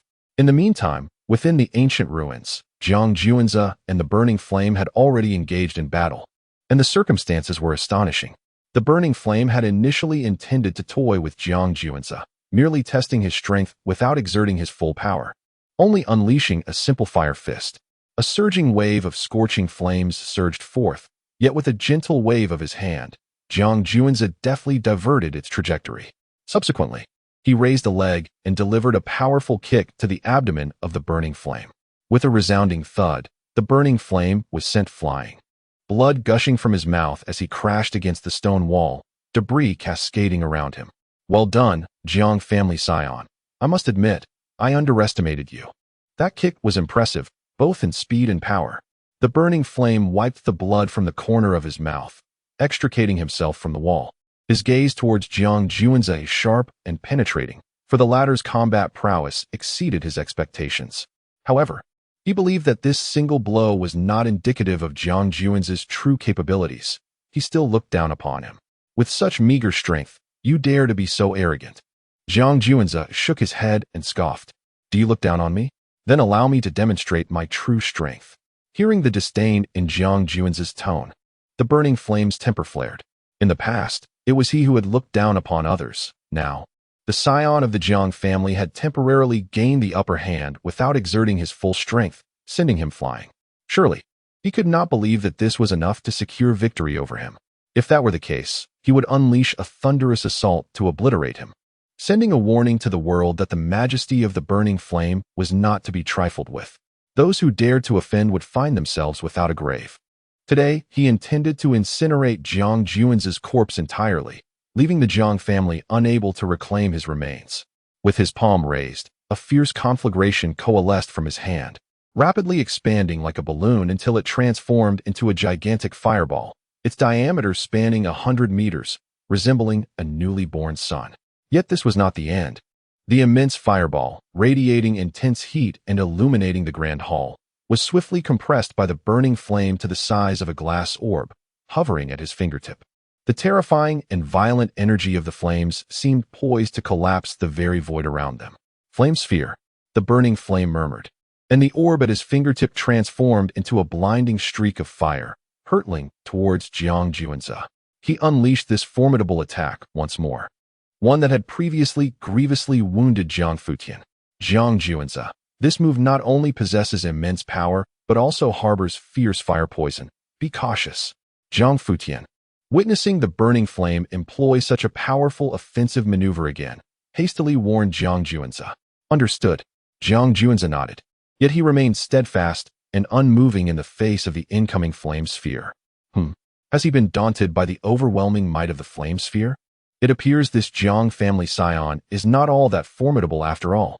The flames of despair regarded the motionless Jiang Juanzi, a hint of contempt curling at the corner of his lips. Yet in the next moment, Jiang Juanzi raised one arm, and a layer of intricate golden dragon scales emerged upon his skin, swiftly enveloping his entire being. The dragon armor, Jiang Juanzi murmured, and at that instant, he radiated a resplendent golden light, transforming into a dragon man, exuding an aura of dominance and majesty, as if an ancient ferocious beast had descended from the heavens, breaking through the realm to arrive here. Boom.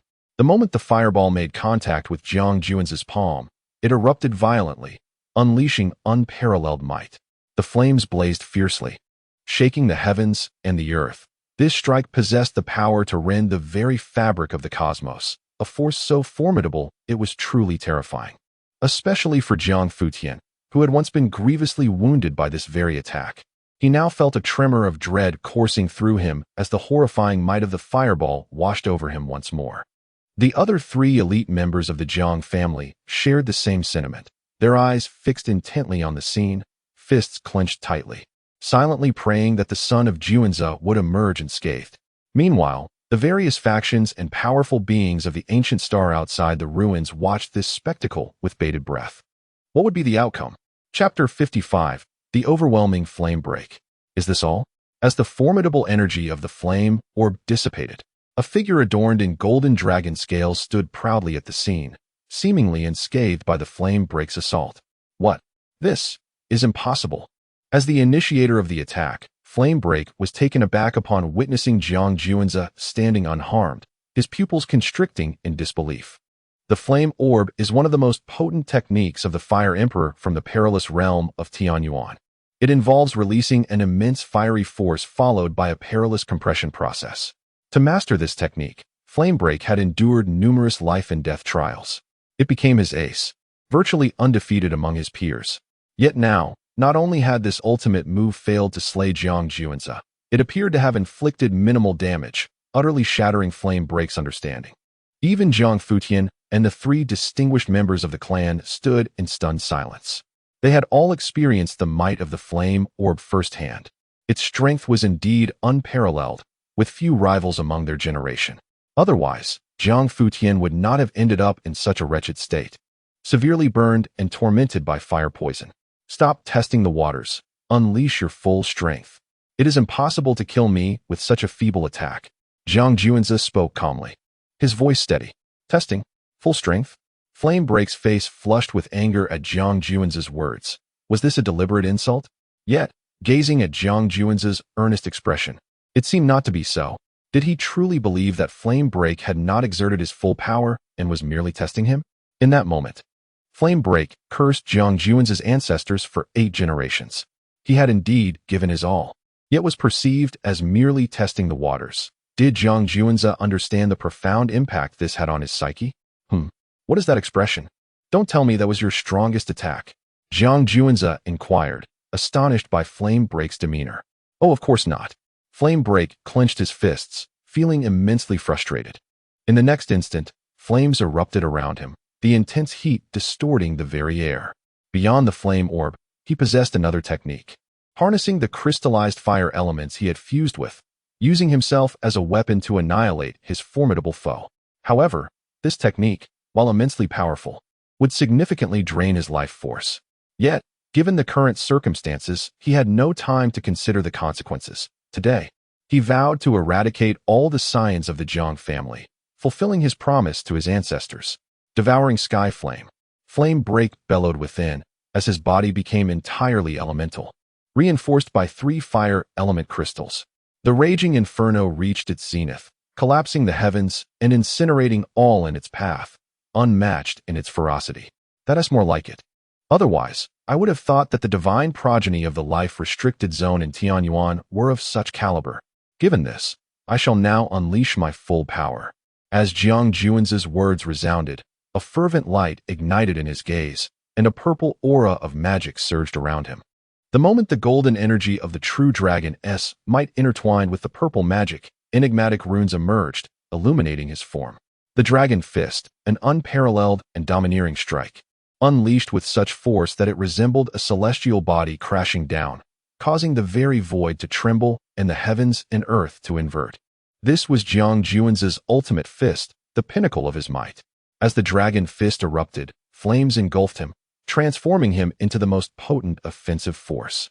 When the two collided, flames soared, magic surged, and the dazzling brilliance that erupted was akin to two stars colliding, shaking the void and blindingly radiant. A wail pierced the air as the figure of Fenyan emerged, his complexion pallid to the extreme, blood gushing from his mouth. Particularly, the right side of his body had vanished without a trace, as if entirely obliterated by a rift in space. His vitality was swiftly dissipating. In stark contrast, Jiang Juanza maintained his serene demeanor, as if everything lay well within his grasp. Truly, he was the scion of the Jiang family, fearsome beyond belief among his peers. None had managed to suppress him so utterly. He was the first. Lei Yunting's demise was not in vain. Fenyan concede defeat with utmost respect. As Fenyan uttered these words, his eyes began to glaze over, life force rapidly ebbing away. He had come to the ancient ruins with the intent of capturing all the scions of the Jiang family, yet he found that this Jiang Juanza was such an anomaly. Only after clashing directly with him did he comprehend the vast chasm that lay between them. Perhaps only the mightiest scion of Tianyuan, Yishuahan, could subdue him. The other scions of Tianyuan, in the face of Jiang Juanza, were merely fodder. Regrettably, the strongest scion, Yishuahan, was seldom seen, having secluded himself in profound meditation. Moreover, with his life force rapidly diminishing, Fenyan realized that he would never witness the moment when the mightiest scion of Tianyuan, Yishuahan, would suppress Jiang Juanza. Thus, the scion of the fire vein lineage, Fenyan perished within this ancient ruin, his vitality extinguished. Jiang Juanza, is this truly the extent of your combat prowess? I once foolishly aspired to challenge Jiang Juanza for the position of the young clan leader. Now, upon reflection, it is laughable, truly laughable.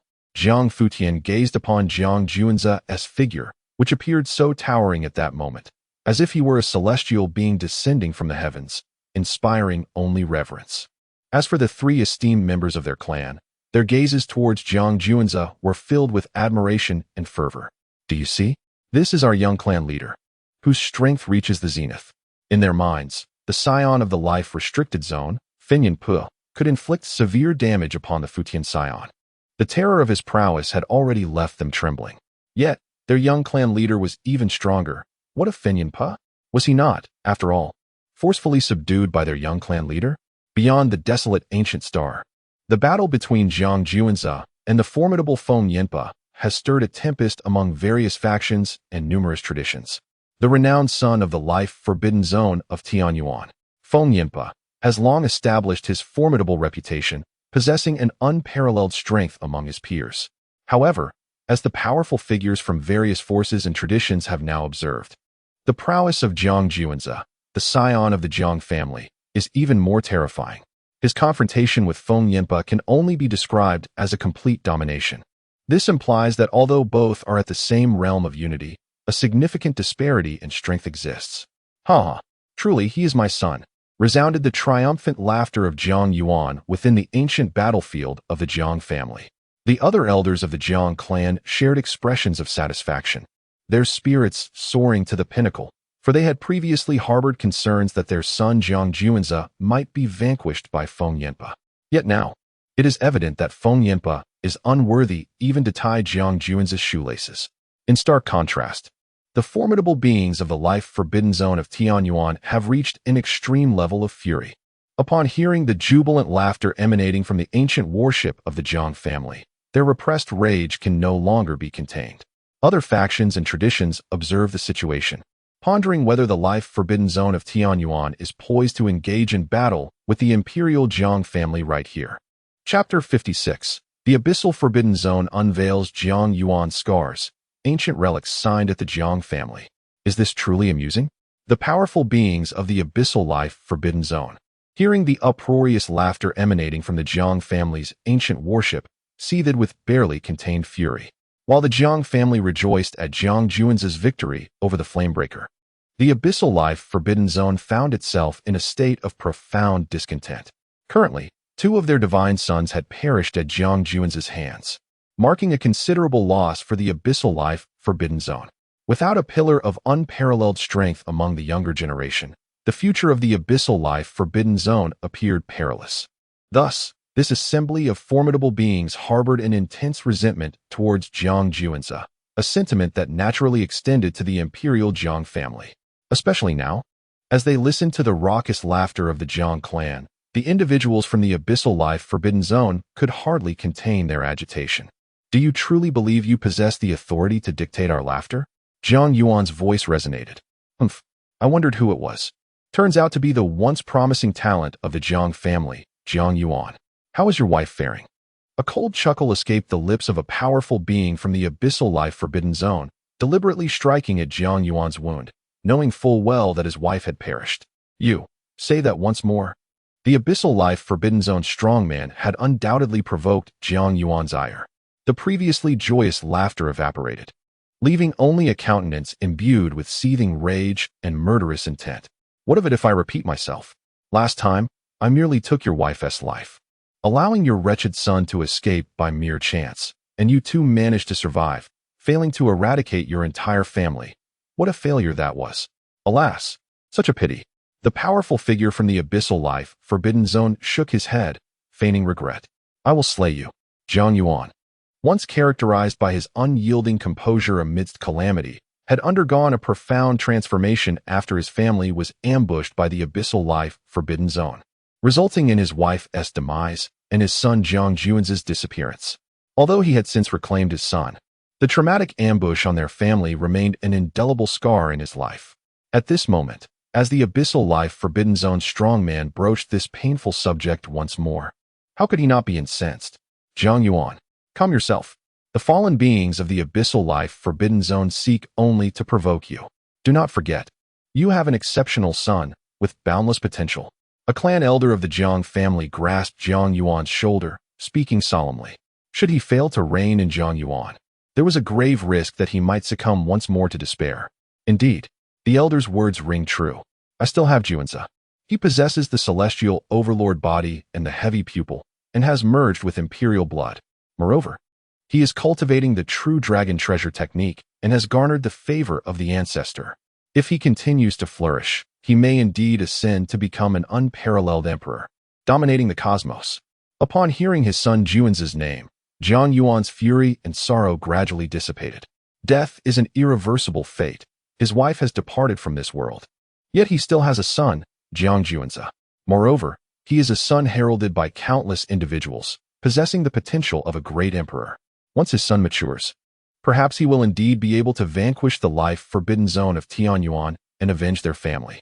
Contemplating this, Jiang Yuan completely calmed his emotions. He must live, and he yearns to witness his son Juanza grow stronger, for one day, they shall surely obliterate the life Forbidden Zone of Tianyuan. The fallen beings of the life Forbidden Zone, beware. Today, my son Juanza has the capability to slay 2 of your divine sons. In the future, he shall eliminate you all, until the life Forbidden Zone of Tianyuan is utterly dismantled. Jiang Yuan suppressed his fury and spoke in a low voice. What a jest! For so many years, your Jiang family has been unable to contend with my life Forbidden Zone of Tianyuan. Now that you have a son, you believe you can challenge us? Laughter erupted from the numerous powerhouses of the life Forbidden Zone of Tianyuan. Whether it is true or false, let us wait and see. With that, Jiang Yuan fell silent. A once formidable figure, now reduced to a mere shadow, still dared to make such boasts, hoping to rely on his son to annihilate us. It is truly a farce. The powerful beings of the life Forbidden Zone gazed at Jiang Yuan, who had lost an arm and a leg, their eyes betraying unabashed mockery. In their view, Jiang Yuan was merely a discarded pawn. He might have conversed on equal terms with them in the past, but now, he was simply a pitiful creature clinging to life. The words of the Tianyuan life Forbidden Zone's powerhouse pierced Jiang Yuan deeply. Once, he had been a celebrated prodigy of the Jiang family, yet now, he was but a cripple. To claim that it did not pain him would be a lie. He had once dreamt of reclaiming his former glory. Yet the injuries inflicted by the Great Path and the Imperial weapons made recovery an insurmountable challenge. Thus, he refrained from further retorts. His son Juanza was now his sole pillar of strength. Look, our Juanza is slaughtering the prodigies of the life-forbidden zone of Tianyuan. Ha! A voice suddenly rang out, drawing the attention of all to the ancient ruins. The young generation of the Jiang family that ventured to the ancient ruins for trials numbered in the thousands. The young prodigies from the life-forbidden zone of Tianyuan were also plentiful. Upon the arrival of the divine sons from the life-forbidden zone of Tianyuan into the ancient ruins, Jiang Juanza, while seeking opportunities, led the elite of the Jiang family to annihilate the prodigies from the life-forbidden zone of Tianyuan and other forbidden zones. They were an unstoppable force. None could rival him. In a short span of time, tens of thousands of prodigies from the life-forbidden zones fell at the hands of Jiang Juanza and the elite of the Jiang family. Witnessing this scene, the expression of the powerhouses from the life-forbidden zone of Tianyuan turned as dark as the bottom of a pot. Jiang Juanza's actions were severing their very foundation. Meanwhile, the Imperial family of Jiang and other human factions rejoiced at this sight. Not only was this a covert dismantling of the future strength of various life-forbidden zones, but it also significantly diminished their competitiveness within the ancient ruins, allowing many young elites from human factions to reap the benefits. On Jiang Yuan's face, there was an unmistakable pride. Despite his incapacitation, he took solace in the fact that he had a commendable son who could avenge him. Within the ancient ruins, as numerous eminent figures from various factions poured in, the atmosphere began to grow increasingly vibrant. Initially, Jiang Juanza was uncertain of his course of action until he witnessed three distinguished prodigies from the Tianyuan life-forbidden zone pursuing a prominent member of the Jiang family. It was precisely due to the Tianyuan life-forbidden zone that his family had been ambushed, resulting in his father's incapacitation, his mother's demise, and his own suffering in the lower realm for over a decade. Thus, Jiang Juanza did not hesitate to confront the prodigies of the Tianyuan life-forbidden zone. He even reached out to all the outstanding members of the Jiang family who had entered the ancient ruins, proclaiming that anyone who could slay a prodigy from the Tianyuan life-forbidden zone or any other life-forbidden zone would be rewarded handsomely.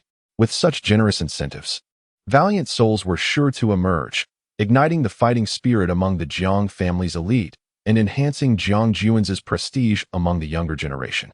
Consequently, his actions inflicted significant losses upon the various life-forbidden zones, inciting considerable ire among their formidable beings. It was not until Jiang Juanza encountered Yuan Hu, the divine son of the Lingshan life-forbidden zone, that a sense of anticipation arose within the hearts of the powerful figures from the various life-forbidden zones. Simultaneously, a voice echoed in Jiang Juanza's mind. Ding! Would the host like to sign in at the ancient ruins?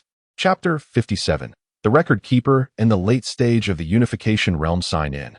Jiang Juanza declared without hesitation.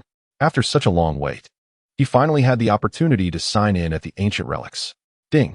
Sign in successful. Congratulations to the host for receiving an 8-star reward.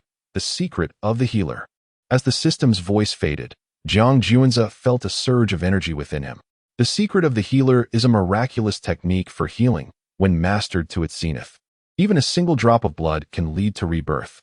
Though Jiang Juanza was merely scratching the surface of this art, achieving the feat of regeneration from severed limbs posed no challenge.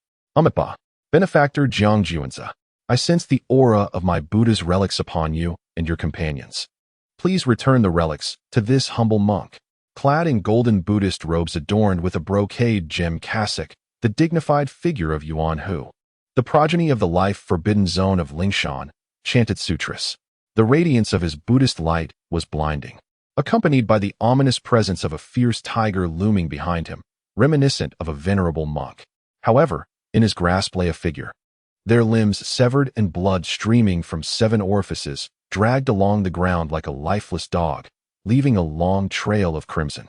Upon closer inspection, it was none other than Jiang Haoyan, the divine son of the Jiang family. At this moment, Jiang Haoyan appeared utterly ghastly, his life force waning.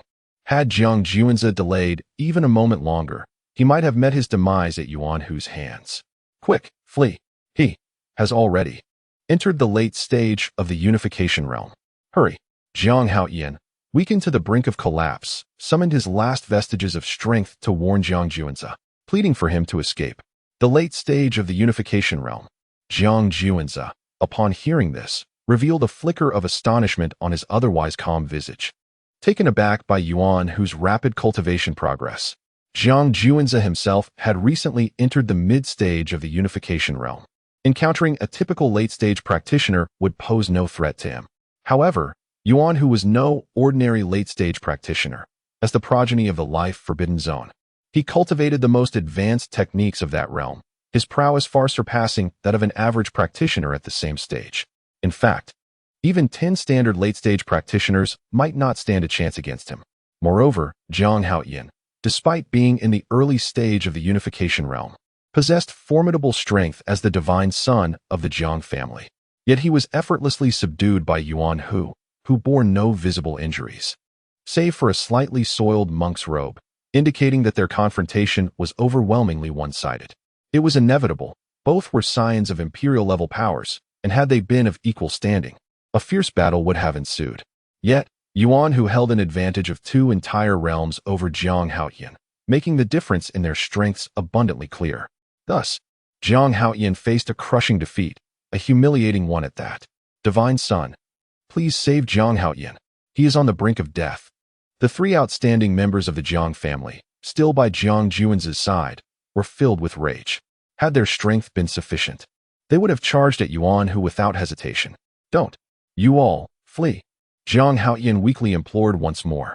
Desperation etched upon his face. Should Zhang Juanzi and Yuan Hu exist within the same realm, he would firmly believe that victory would ultimately belong to Zhang Juanzi. However, at present, Yuan Hu has ascended to the latter stage of the unification realm, placing him a full realm above Zhang Juanzi, rendering the latter's chances of triumph exceedingly slim.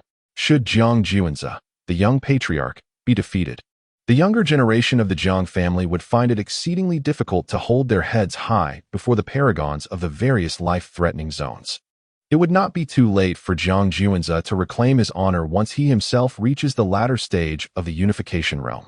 But to flee. As the young patriarch of my clan, how would others perceive the Zhang family if I were to retreat in disgrace? Zhang Juanzi shook his head, clearly showing no intention of retreating. What does it matter if he is a full realm above me? With an indomitable heart, Zhang Juanzi bears no fear. You are the son of the life restriction zone. Yuan Hu, correct? Release Zhang Haoyan.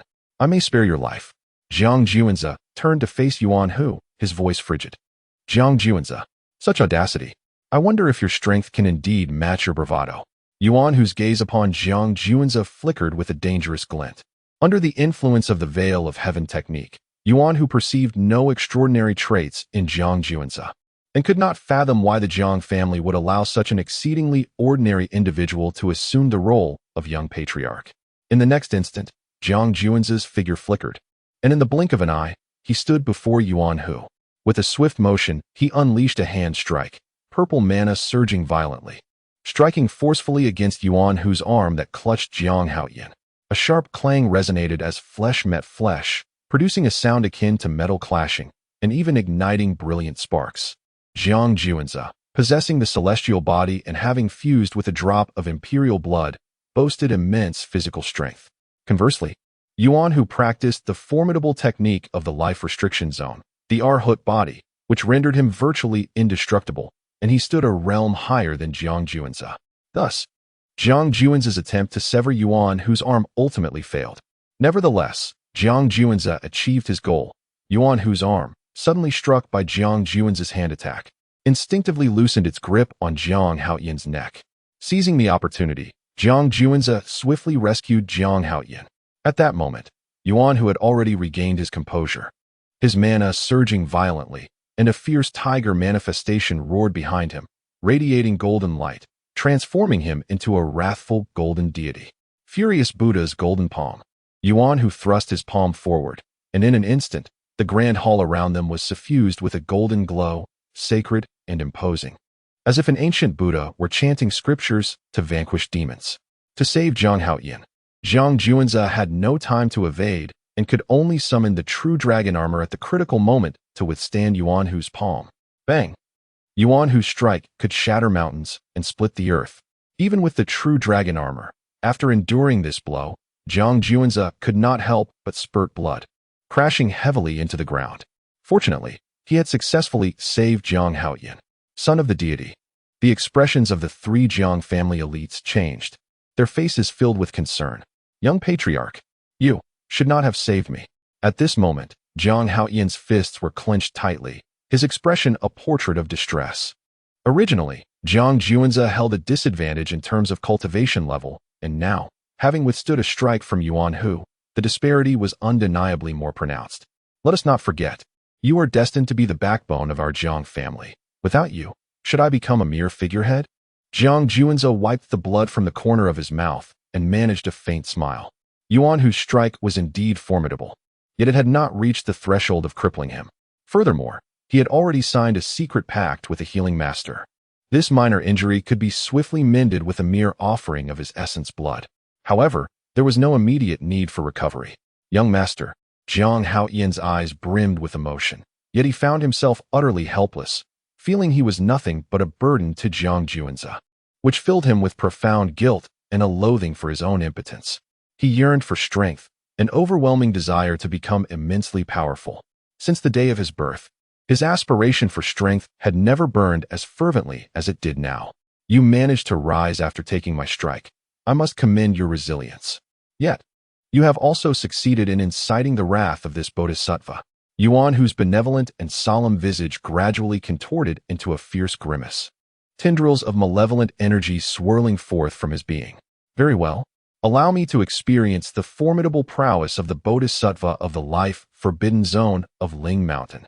Jiang Juanza had yet to encounter a true adversary within the same realm, and Yuan Hu, who surpassed him by a level, would surely compel him to unleash his full potential. Chapter 58. Suppression of Yuan Hu, the incomplete monk within the divine source. In the next moment, Yuan Hu clenched his hand in the void, grasping a resplendent, glass-like Vajra demon-subduing staff. This staff radiated a luminous brilliance, echoing with celestial chants, as golden Buddhist light bathed the space, rendering it as if gilded. Subdue the demons, Yuan Hu thundered, his voice resonating with power, as the Vajra staff seemed capable of striking the heavens. The profound chants reverberated, akin to countless Buddhas in harmonious meditation, dispersing an endless divine radiance. Yet this scene, which should have been tranquil and solemn, instead exuded a chilling aura, as if these celestial beings were not Buddhas but formidable demons. Subdue demons? What a farce! It is you who embodies the true demon. Jiang Juanza scoffed, charging forward without hesitation, igniting an extraordinary clash between the two. Yuan Hu's strikes were imbued with the might of both demons and Buddhas, his battle prowess far exceeding that of other practitioners within the same realm. In the throes of battle, he appeared as an ancient Buddha descending into the world. Jiang Juanza, enveloped in surging purple energy, met the onslaught with his formidable celestial body, complemented by his divine second sight, allowing him to perceive the essence behind Yuan Hu's every attack. Although Yuan Hu's assaults appeared overwhelmingly powerful, they consistently failed to land upon Jiang Juanza, who was aided by his second sight, leaving Yuan Hu furrowing his brow in frustration. Moreover, the formidable offensive capabilities of Jiang Juanza's true dragon technique compelled Yuan Hu to regard him with utmost seriousness, recognizing it as an unparalleled treasure technique. To Yuan Hu's astonishment, Jiang Juanza, possessing only mid-level strength within the unification realm, had managed to contend with him to this extent. Master Jiang Juanza, it seems this monk has underestimated you, Yuan Hu declared, his brow entwined with demonic energy. With a forceful palm strike, it appeared as though countless worlds were born and perished within his grasp, accompanied by the howls of fierce beasts and birds. This technique, known as the world-destroying palm, was crafted by the ancient Buddha of the Ling Mountain's life-restricted zone, and it was exponentially more potent than the earlier Buddha's Wrath Vajra palm he had unleashed. Boom! Upon the release of this strike, the entire decayed ancient star trembled. Having previously borne the battles of emperors and the multitude of Ling Mountain's denizens, the ancient star had already deteriorated to its limits. It could only withstand forces at or below the unification realm, yet Yuan Hu's strike evidently surpassed this threshold, threatening to cause the ancient star to disintegrate. Even the formidable beings from various factions and lineages had not anticipated that Yuan Hu, as the son of Buddha from the Ling Mountain's life-restricted zone, could unleash powers exceeding the unification realm with his late-stage prowess. nearly leading to the ancient star's demise. To stabilize the ancient star, powerful figures from numerous factions and lineages sprang into action, ensuring its integrity, for countless young prodigies were undergoing trials within its confines. And the ancient star could not be allowed to collapse. Within the ancient ruins, after Yuan Hu executed his palm strike, Jiang Juanzi harmonized his spirit and energy, once again unleashing the ultimate offensive technique from the true dragon technique, the dragon severing the cosmos.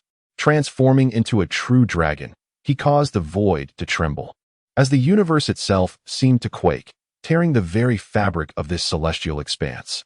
This is the most formidable offensive secret technique he currently possesses. The thunderous clash of Jiang Juanzi and Yuan Hu reverberated like the collision of two colossal stars, with mysterious runes swirling and violent gusts of energy sweeping in all directions. Observing this, Jiang Haoyin and the three prominent figures from his family hastily sought refuge. A moment's negligence could lead to their demise in such a cataclysmic confrontation. Die! Yuan Hu bellowed, attempting to unleash his palm once more, only to encounter immense resistance that halted his hand in midair, rendering him unable to advance. Damn you! Jiang Juanzi's expression grew grave as he unleashed the full might of the celestial body and true dragon technique, fiercely countering Yuan Hu's annihilation. In the wake of their intense collision, everything around them was obliterated. The grand hall trembled perilously, and the ground fissured with profound cracks. With a resounding crack, Yuan Hu's countenance shifted as a searing pain surged from his palm to his mind. Jiang Juanzi let out a powerful roar, his true dragon technique gaining the upper hand. With a resonant crash, Yuan Hu's arm contorted grotesquely, his annihilation technique shattered, and blood gushed uncontrollably from his mouth. Moreover, a horrific wound was torn across his chest by the force of the dragon technique, exposing stark white bones and organs, with blood pouring forth like a fountain, staining the earth red. This is impossible. Yuan Hu's face was a mask of horror as he staggered backward, each step accompanied by a spurt of blood. The gravity of his internal turmoil was unbearable. He was the progeny of the life-forbidden zone of Ling Mountain, having cultivated various supreme techniques, unrivaled among his peers, with an unfathomable prowess. Most crucially, his realm was a notch above that of Jiang Juanzi. Yet, in this clash with Jiang Juanzi, he had met with utter defeat, and a devastating one at that. Unable to withstand the Jiang family's divine son, Jiang Juanzi, who was merely one level beneath him. Indeed, you are formidable. The progeny of the late stage of the unification realm, Jiang Juanzi remarked gravely as he regarded Yuan Hu, who displayed a visage of shock. This battle was undeniably his victory, yet Yuan Hu's annihilation technique had inflicted significant wounds upon him, prompting Jiang Juanzi to acknowledge Yuan Hu without hesitation. However, the calmness of Jiang Juanzi and the nonchalant tone of his words struck Yuan Hu like 1,000 daggers to the heart. For Yuan Hu, this was an immense humiliation. Meanwhile, beyond the remnants of the ancient star, all life-forbidden zones began to harbor expectations following Jiang Juanzi's encounter with Yuan Hu, the progeny of the life-forbidden zone of Ling Mountain. Yuan Hu, possessing the strength of the late stage of the unification realm, was deemed the only one among the younger generation who could potentially subdue Jiang Juanzi. Such aspirations painted a beautiful picture, yet reality proved harsh. The anticipated outcome did not materialize. Instead, they witnessed a scene that left them disconcerted.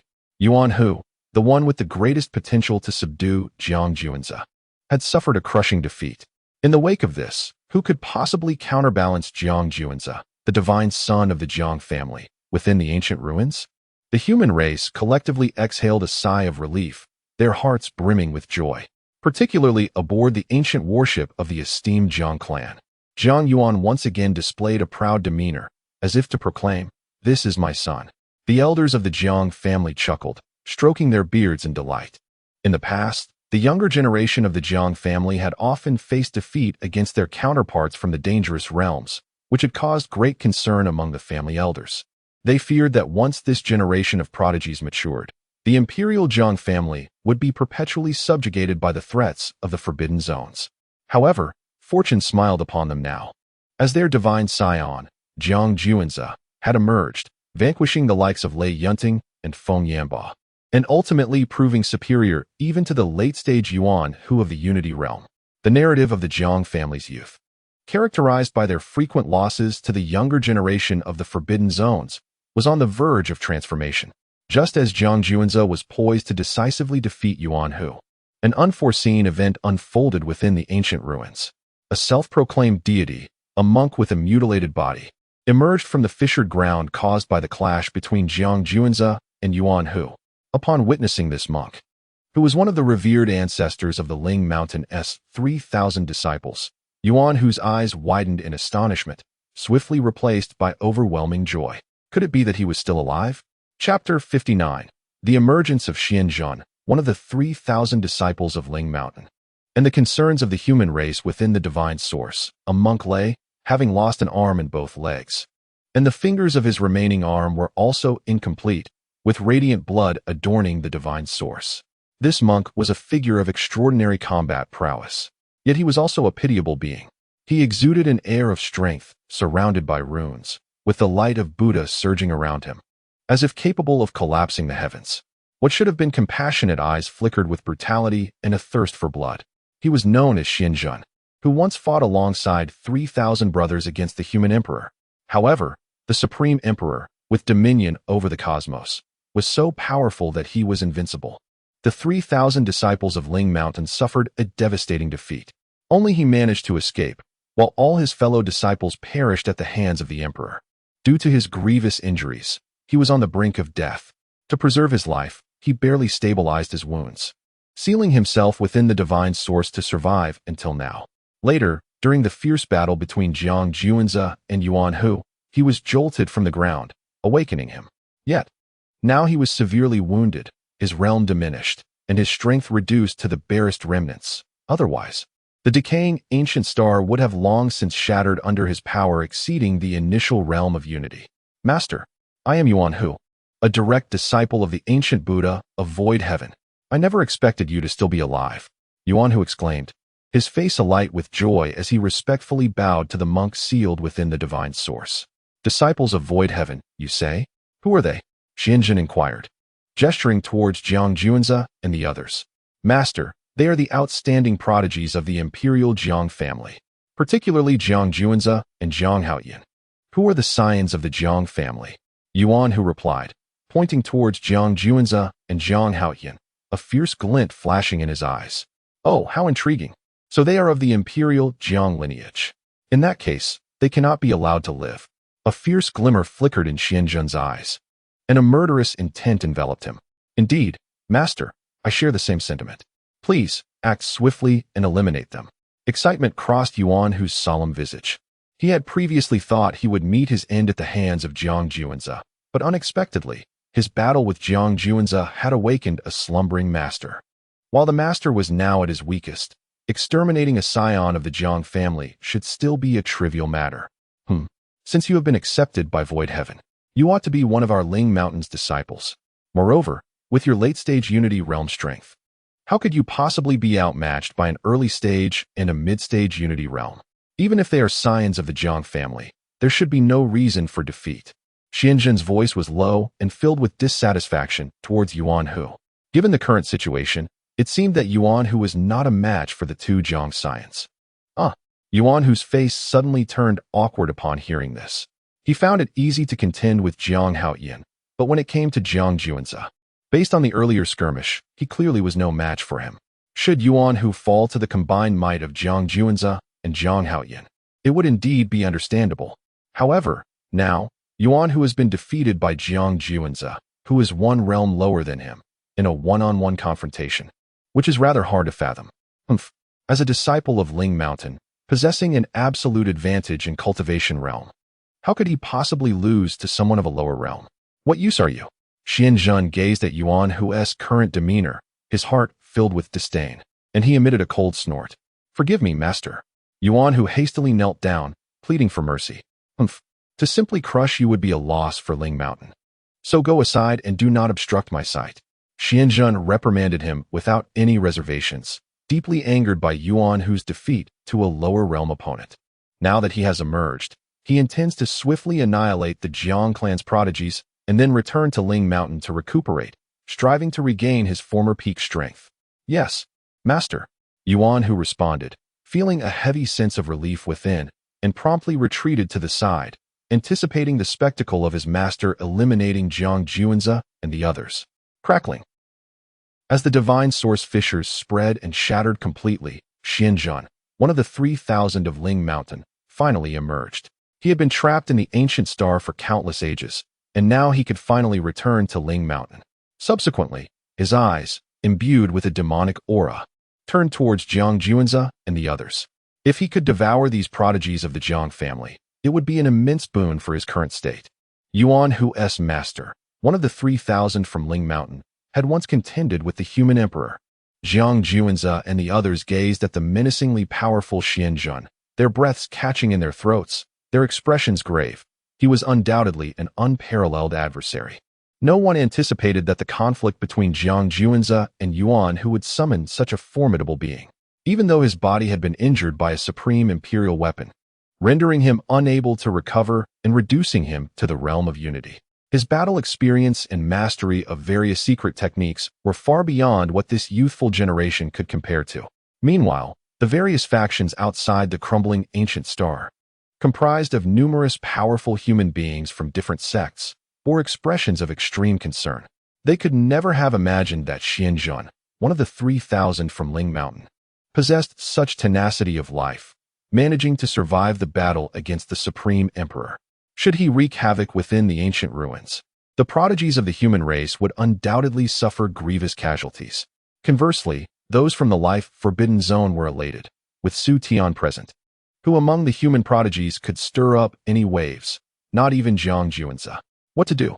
On the ancient warship of the Jiang clan, Jiang Yuan and several elders wore expressions of profound distress.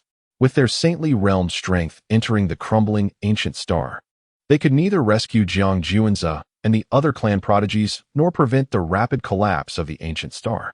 Even suppressing their own realms would not suffice, unless they, like Xianzhen, were to drop to the realm of unity. Yet even so, it was already too late to save Jiang Juanzi and the other clan prodigies. Jiang clan, let us see if you will still remain so complacent as you were earlier. The Life Forbidden Zone of Tianyuan and the Life Forbidden Zone of Ling Mountain simultaneously issued mocking remarks. This undoubtedly plunged Jiang Yuan and the elders of the clan into despair. Within the ancient ruins, he, little ones, you shall all become the blood offerings for this supreme being. Xianzhen emitted a villainous and triumphant laughter, casting his gaze upon Jiang Juanzi and the others as if they were mere lambs. What shall we do? A heavy feeling settled in Jiang Haoyan and the family's elites, their faces betraying a growing sense of panic. They were no match for Xianzhen. At that moment, Jiang Juanzi stepped forward, his serious gaze scrutinizing Xianzhen from head to toe. Oh, I see no fear in your eyes, only a fervent battle spirit. How intriguing. A flicker of surprise crossed Xianzhen's haughty eyes, which seemed to survey the world from above. He had not expected Jiang Juanzi to exhibit such a lack of fear. Could it be that after defeating Yuan Hu, his confidence had swelled, leading him to underestimate his opponent? If that were the case, then he would soon learn that Yuan Hu was but a mere trifle, unworthy of comparison. Chapter 60, Xianzhen vs. Jiang Juanzi, a collision of extraordinary magnitude. The ruined ancient star shall perish. My heart is indomitable. Your current prowess, no matter how formidable, has yet to transcend the realm of unity. Thus, to me, you are merely a troublesome adversary. Jiang Juanzi spoke in a calm tone, exuding an aura of invincibility, as if a war god had descended to survey the world. Humph. An amusing young man, truly unaware of the vastness of the heavens and the earth. In my prime, when I battled the Supreme Emperor, your ancestors had yet to be born.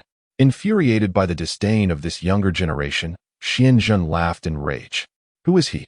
The Supreme of the Life Forbidden Zone in Ling Mountain, who once clashed with the Supreme Emperor at his zenith. Now belittled by a mere youth. How could he not be enraged? To speak of battling the Supreme Emperor? How audacious! Was that truly a battle? It was merely a one-sided thrashing. Jiang Juanzi scoffed at the remark. The Supreme Emperor stands at the pinnacle of humanity, a symbol of invincibility. Even if you summoned 3,000 from Ling Mountain, it would not suffice to face the Supreme Emperor. The inexperienced are often fearless before the mighty. Behold as I obliterate you, you loquacious little wretch. Xianzhen was genuinely provoked by Jiang Juanzi. With a fierce glint in his eyes, he unleashed a palm strike. A technique akin to the Buddha's Wrath diamond palm previously employed by Yuan Hu. This was his own creation, and when executed, it was exponentially more powerful than Yuan Hu's version.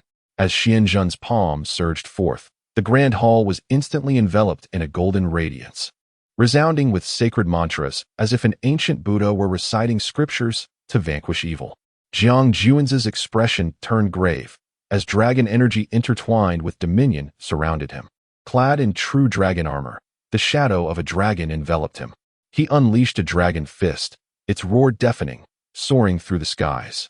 Bolstered by the might of his celestial body, with purple mana surging mightily, the three prominent figures of the Jiang family exhibited anxious expressions, fervently hoping that Juanzi would emerge unscathed.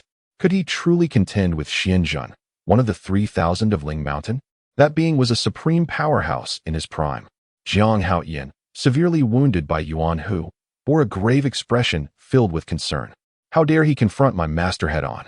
Truly unaware of his own mortality, Yuan Hu snickered from the sidelines. Although Xianzhen's realm had indeed fallen to the realm of unity, his combat experience and mastery of power far surpassed that of these divine progenies, especially the Buddha's Wrath diamond palm, created by Master Xianzhen himself, was a technique far superior to Yuan Hu's execution. Engaging Xianzhen in direct confrontation was tantamount to courting annihilation. Boom! As the Buddha's Wrath diamond palm collided with the dragon fist, the air trembled violently, the cosmos was inverted, and a tempest of raging energy swept in all directions. Such a collision reverberated across the entire ruined ancient star. The earth split apart, ancient ruins crumbled, fierce winds howled, and lava erupted, rendering an already harsh environment even more treacherous. The clash between Jiang Juanzi and Xianzhen had transcended the power of the realm of unity, leading to the disintegration of the ruined ancient star. What is happening?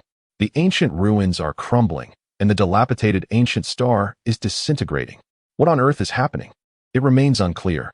I can only sense an extraordinarily powerful collision erupting deep within the ancient ruins, seemingly surpassing the unification realm. What? No wonder the ancient star is in such a state. But how can there exist beings that transcend the unification realm? Never mind that. We must flee.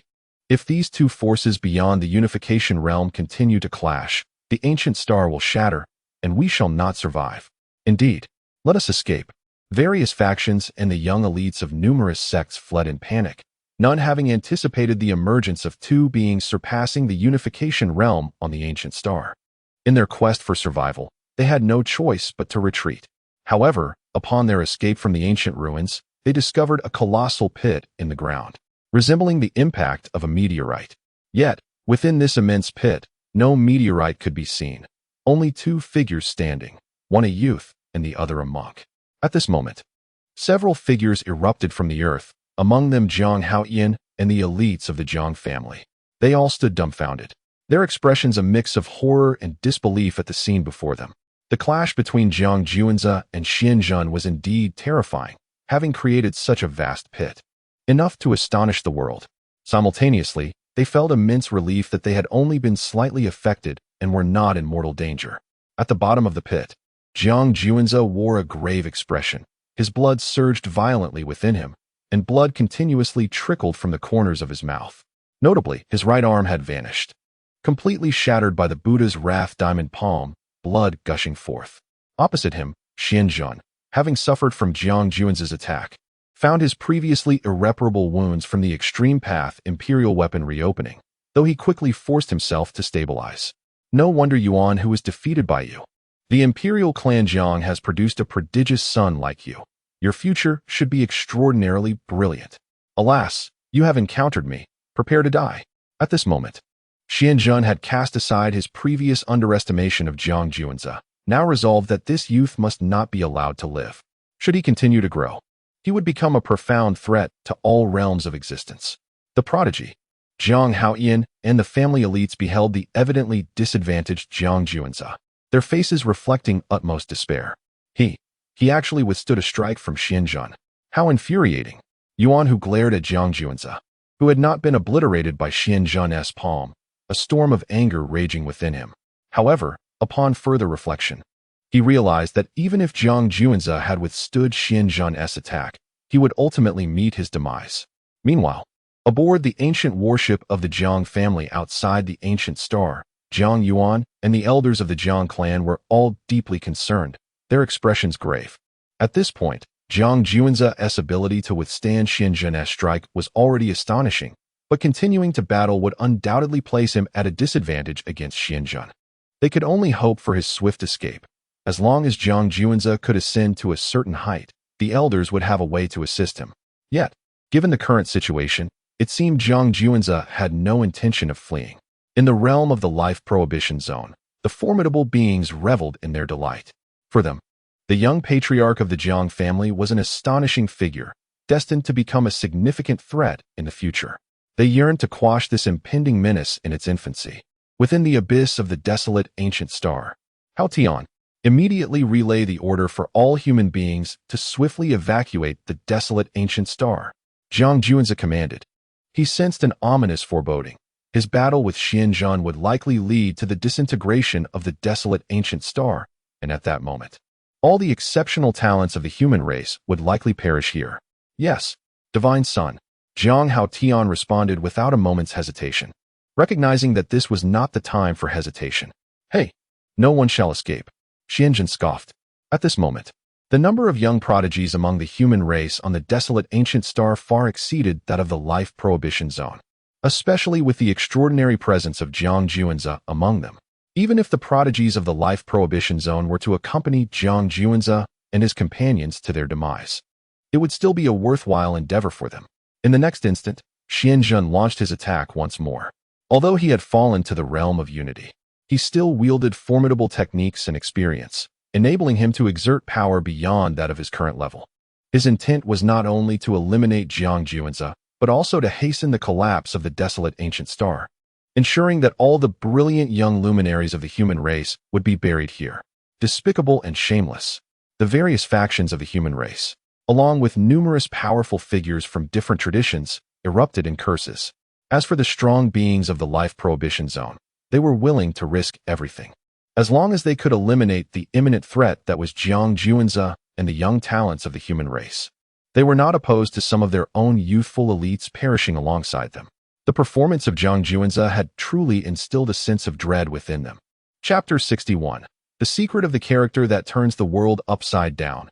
A powerful assault on Xian Zhen within the vast abyss of the desolate ancient star. Jiang Juanze engaged in a fierce battle with Xian Zhen. Each clash reverberated through the crumbling realm, as their formidable powers transcended the boundaries of the Unity realm, further destabilizing the already ravaged ancient star. You have lost an arm. What do you intend to fight me with? Xian Zhen sneered, intensifying his onslaught. A series of blows struck Jiang Juanze, causing him to spew blood and be hurled through the air. Jiang Yuan watched the unfolding scene with anguish, his heart tearing at the thought of witnessing his son's demise after finally retrieving him from the lower realms. The expressions of the other elders of the Jiang family mirrored his distress, their hearts heavy with worry.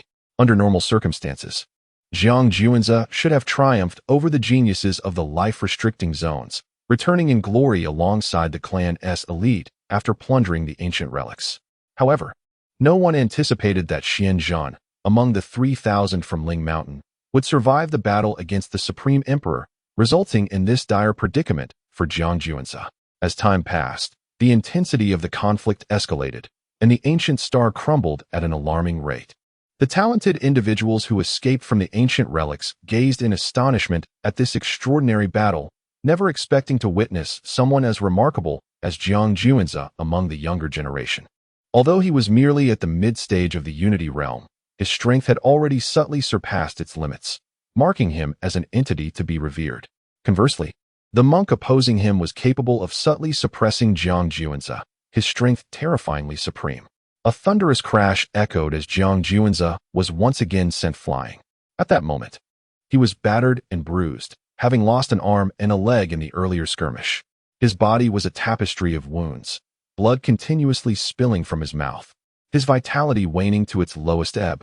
Xian Zhen, too, was not in a much better state. The wounds inflicted by the Supreme Emperor's weapon were uncontrollably bleeding. His complexion ashen. Jiang brat, I underestimated you. I never imagined you could withstand me to this extent. Though I admire your spirit, you must ultimately perish. Buddha's wrath. Diamond palm. Xianzhen's expression darkened. He had never anticipated that a mere junior could engage him in such an astonishing confrontation. This realization only solidified his resolve to eliminate Jiang Juanze. Allowing him to grow would undoubtedly spell disaster for the various life-restricting zones. He unleashed another palm strike, as if a mountain was descending upon Jiang Juanze. No, Juanze, why won't you flee? Jiang Yuan's eyes widened with desperation as he attempted to rush into the crumbling ancient star. Yet, he was forcibly restrained by the elders of the Jiang family. Any attempt to intervene would not only fail to save Jiang Juanze, but would also endanger his own life. Jiang Yuan, your concern is clouding your judgment. Remain calm. Juanze has not yet lost. An elder offered counsel, pondering the reason behind the unwavering expression on Jiang Juanze's face since moments ago, as if he held everything in his grasp. Could it be that he possessed some hidden advantage?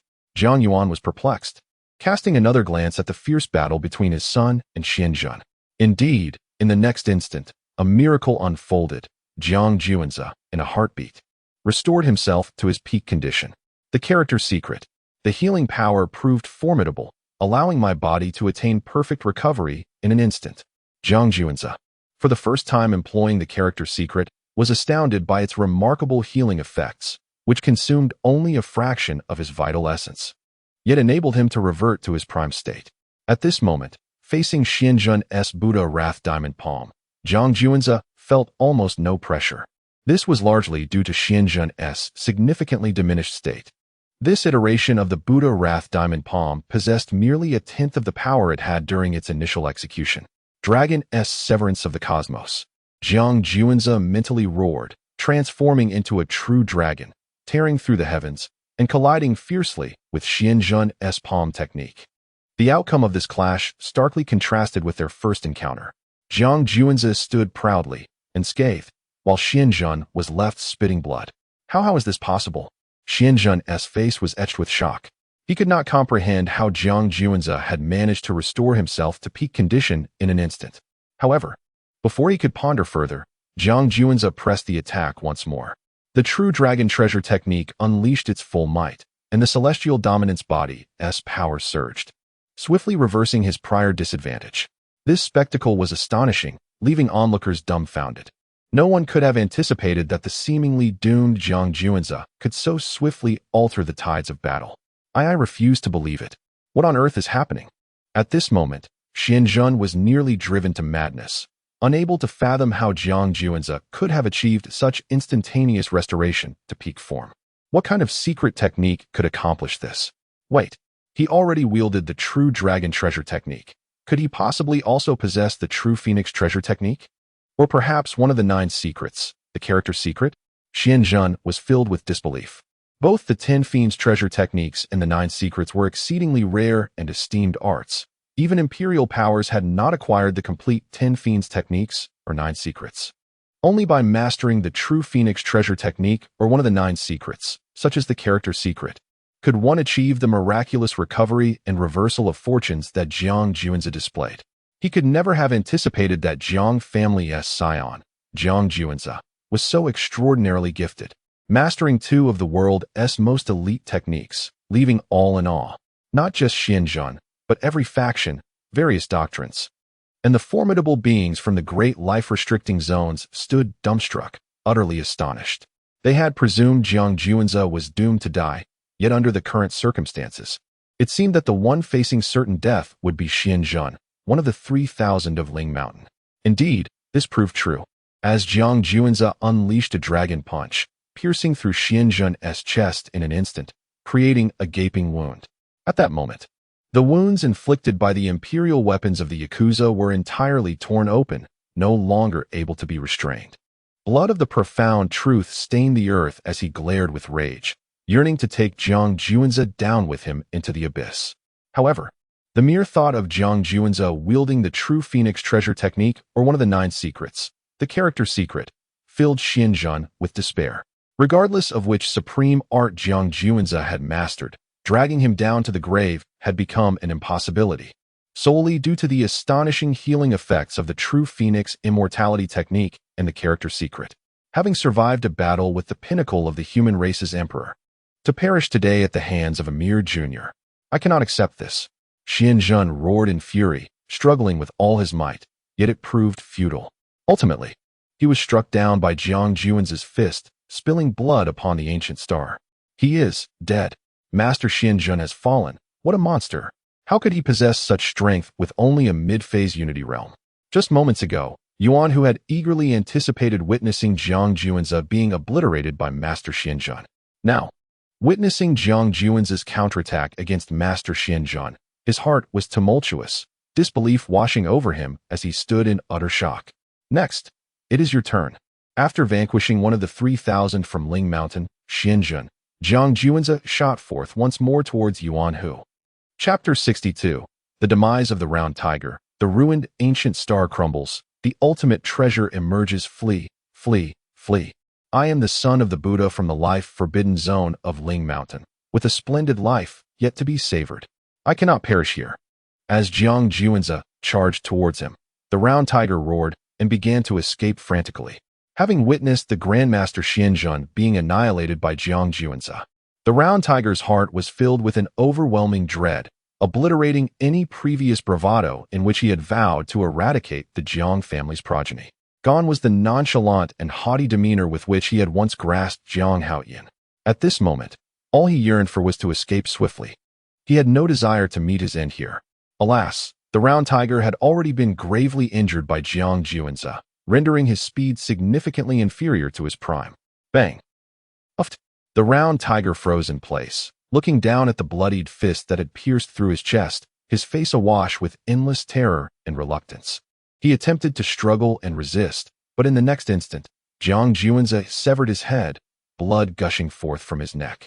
Thus, the son of the Buddha from the life-forbidden zone of Ling Mountain, the Round Tiger, met his demise. Outside the ruined ancient star, the powerful beings from the life-forbidden zone of Ling Mountain were on the verge of madness, their eyes wide with disbelief. Xianzhen, one of the 3,000 from Ling Mountain, was a top-tier supreme being. Though gravely injured from battling the unparalleled emperor, recovery was not beyond possibility. Yet, this formidable figure had been slain before their very eyes by a younger member of the Jiang family. Moreover, the son of the Buddha, the Round Tiger, was a product of immense resources and painstaking effort from the life-forbidden zone, only to be obliterated by the Jiang family's progeny, Jiang Juan's. This incited the powerful beings of Ling Mountain to rage to the point of exclaiming in disbelief. On the Jiang family's side, however, jubilation reigned. This is my son, Jiang Yuan. Ha ha, this is my son. Jiang Yuan laughed heartily, his face brimming with pride. The elders of the Jiang family showered Jiang Juan's with praise without reservation, proclaiming that the emergence of such a progeny was a blessing and fortune for the family. Those who had witnessed the fierce battle between Jiang Juan's and Xianzhen, surpassing the realm of unity, experienced a tumultuous whirlwind of emotions. He is astonishingly powerful. Had he not unleashed his full might even against the son of the life-forbidden zone, Fengyan? Jiang Futian wore a bitter smile. He had previously vowed to seize the position of the young clan leader from Jiang Juan's. Yet, given the current circumstances, he realized he stood no chance whatsoever. The fact that Jiang Juan's was acknowledged by the family indicated his strength was beyond question. Do you still wish to challenge Jiang Juan's? Jiang Haoyan inquired softly, patting Jiang Futian on the shoulder. Challenge Jiang Juan's? Forget it. Jiang Futian shook his head, facing Jiang Juan's with his current explosive power would only invite suffering. Have you come to terms with it now? No longer mocking me as you did before? Jiang Haoyan asked once more, well aware of Jiang Futian's earlier taunts upon returning from the ancient battlefield. All right. I was in the wrong back then. At this moment, Jiang Futian chose to concede. And despite his inner arrogance, he could not help but yield. Ha. Once we return, let us indulge in a drink together. Reflecting on my first challenge against Juan's, it truly feels both embarrassing and laughable. Jiang Haoyan also chuckled wryly. Very well. Once we return, we shall share a drink and discuss your battle with Juan's in detail. Jiang Futian nodded, equally curious about the intricacies of Jiang Haoyan's confrontation with Juan's. Meanwhile, within the Shao clan's camp, Shao Yener gazed at Jiang Juan's with incredulity. Grandmali, you mean to say he is the divine scion of the Jiang family, Jiang Juanza? She asked, covering her mouth in shock. I told you. That is indeed him. Grandma Li replied matter-of-factly. He is simply too ordinary. I thought he was merely a typical prodigy of the Jiang family. Xiao Yin'er took a deep breath, continuing her lament, especially recalling how Jiang Juanza had seized her storage ring and displayed some private items. Her face flushed with embarrassment. This had been a significant humiliation. It was no wonder he was so formidable. Initially, Xiao Yin'er had wondered if even an ordinary prodigy from the Jiang family could possess such strength and easily overpower her. It turned out he was the divine scion, Jiang Juanza, who had bullied her brother Xiao Ran, hence his immense power. Ordinary. Grandma Li looked astonished. If Jiang Juanza was deemed ordinary, what terms could be used to describe the scions of other factions? Brother Xiao Ran, I'm sorry, but it seems I cannot assist you this time. Xiao Yin'er silently vowed. As the imperial scion of the Jiang family, Jiang Juanza held an alarming status, and having already suffered a significant loss at his hands, her expectations of revenge for her brother felt utterly futile. As for the imperial scion of the Chu family, Chu Guangshan, he inwardly vowed to never provoke Jiang Juanza again, realizing the futility of such an endeavor. At that moment, the disintegration of the ruined ancient star accelerated, and most of the prominent prodigies had successfully retreated, leaving only a few still fleeing. Yet, Jiang Juanza, the center of attention, chose not to flee but instead plunged once more into the abyss. Juanza, what is he doing? Why hasn't he escaped? As the collapse of the ruined ancient star hastened, Jiang Yuan, who had been quite pleased until now, felt a surge of panic upon seeing his son charge back into the pit. Wait, as the ruined ancient star crumbles, it seems a peculiar aura is breaking free from the core. One of the elder Jiang clan members remarked in uncertainty. In the next moment, the overwhelming force of the Tao rules surged forth like a tempest, crushing towards the core of the ruined ancient star. What on earth is happening? This scene left various factions and numerous powerful beings in a state of shock. Such a formidable force of rules instilled trepidation even in the hearts of those at the saint or sovereign level. Yet, Jiang Juanza resolutely charged towards the core of the star. As the remnants of the ancient star crumbled, the earth fissured, and a radiant orb gradually materialized before his eyes. It was that. Jiang Juanza's eyes sparkled with brilliance. The reason he had not fled the disintegrating ancient star at the first opportunity was precisely because of this luminous sphere. Within this orb, he felt an inexplicable connection, a deep sense that it was of utmost significance to him, as though it belonged to him. Should he fail to seize the orb in time, the overwhelming force of the grand principles would obliterate it entirely. Naturally, Jiang Juanza's actions drew the attention of all around him. Was he mad? Such immense power of the grand principles could not be withstood, even by those in the saint realm or the supreme. Was he courting death? Someone gasped in disbelief. He is doomed. A powerful figure from the realm of life and death scoffed, asserting that unless the emperor himself intervened, it was impossible to withstand the multitude of grand principles and myriad forces.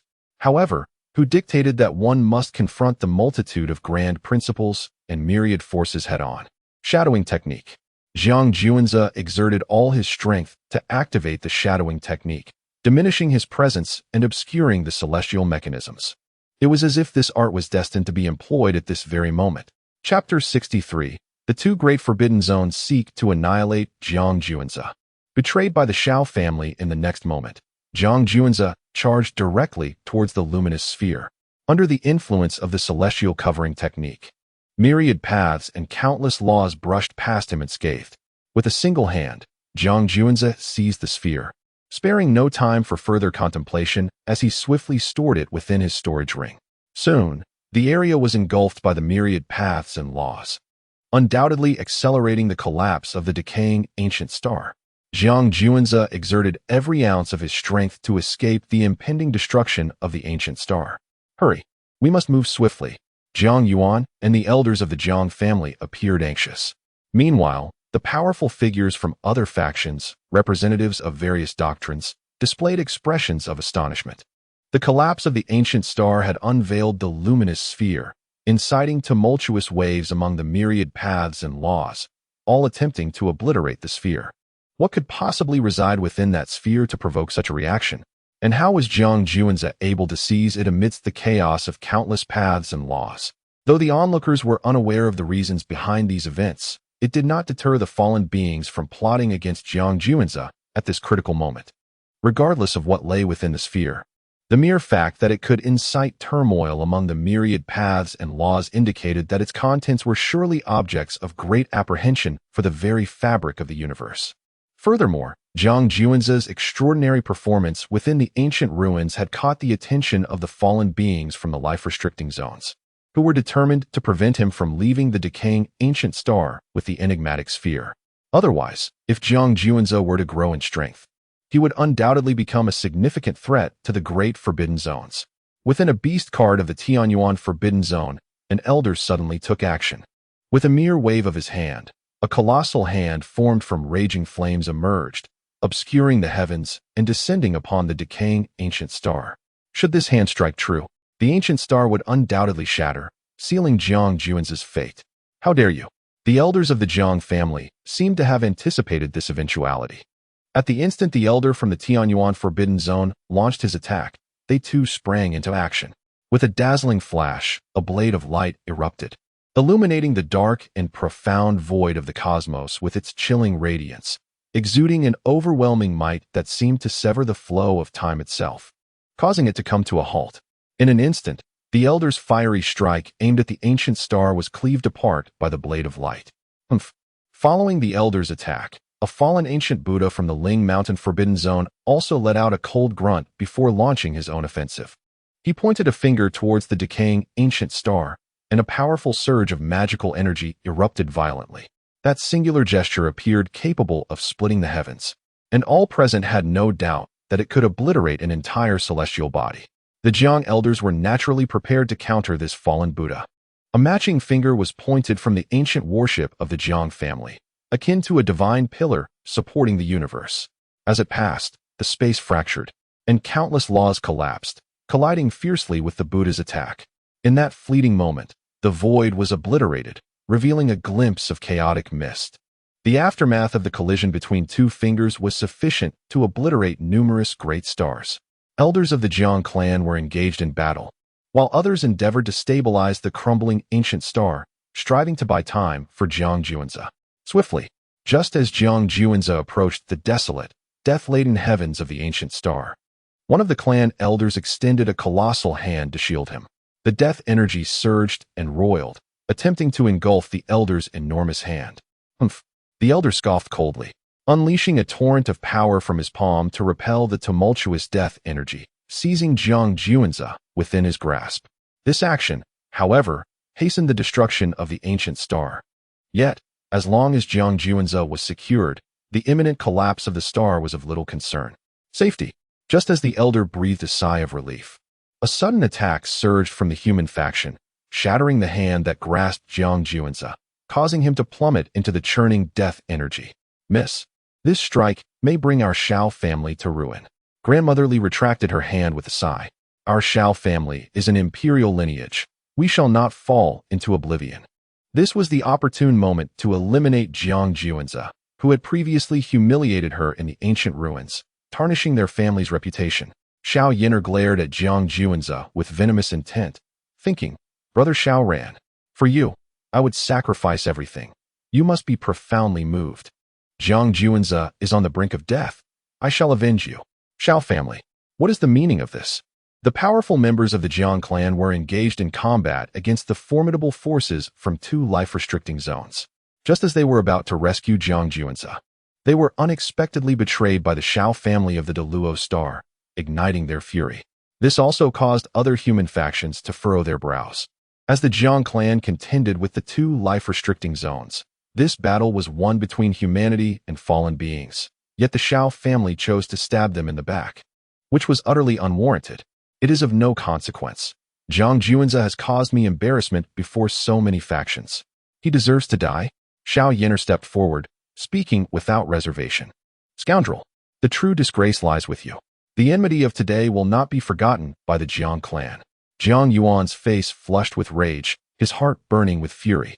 He was on the verge of saving his son, Jiang Juanze, only to be blindsided by the Shao family's betrayal, which led to his son's descent into the swirling death energy. Ha! Well done. The two powerful beings from the life-restricting zones applauded the scene. Boom. At that moment, the ancient star erupted entirely, unleashing a tremendous wave of energy.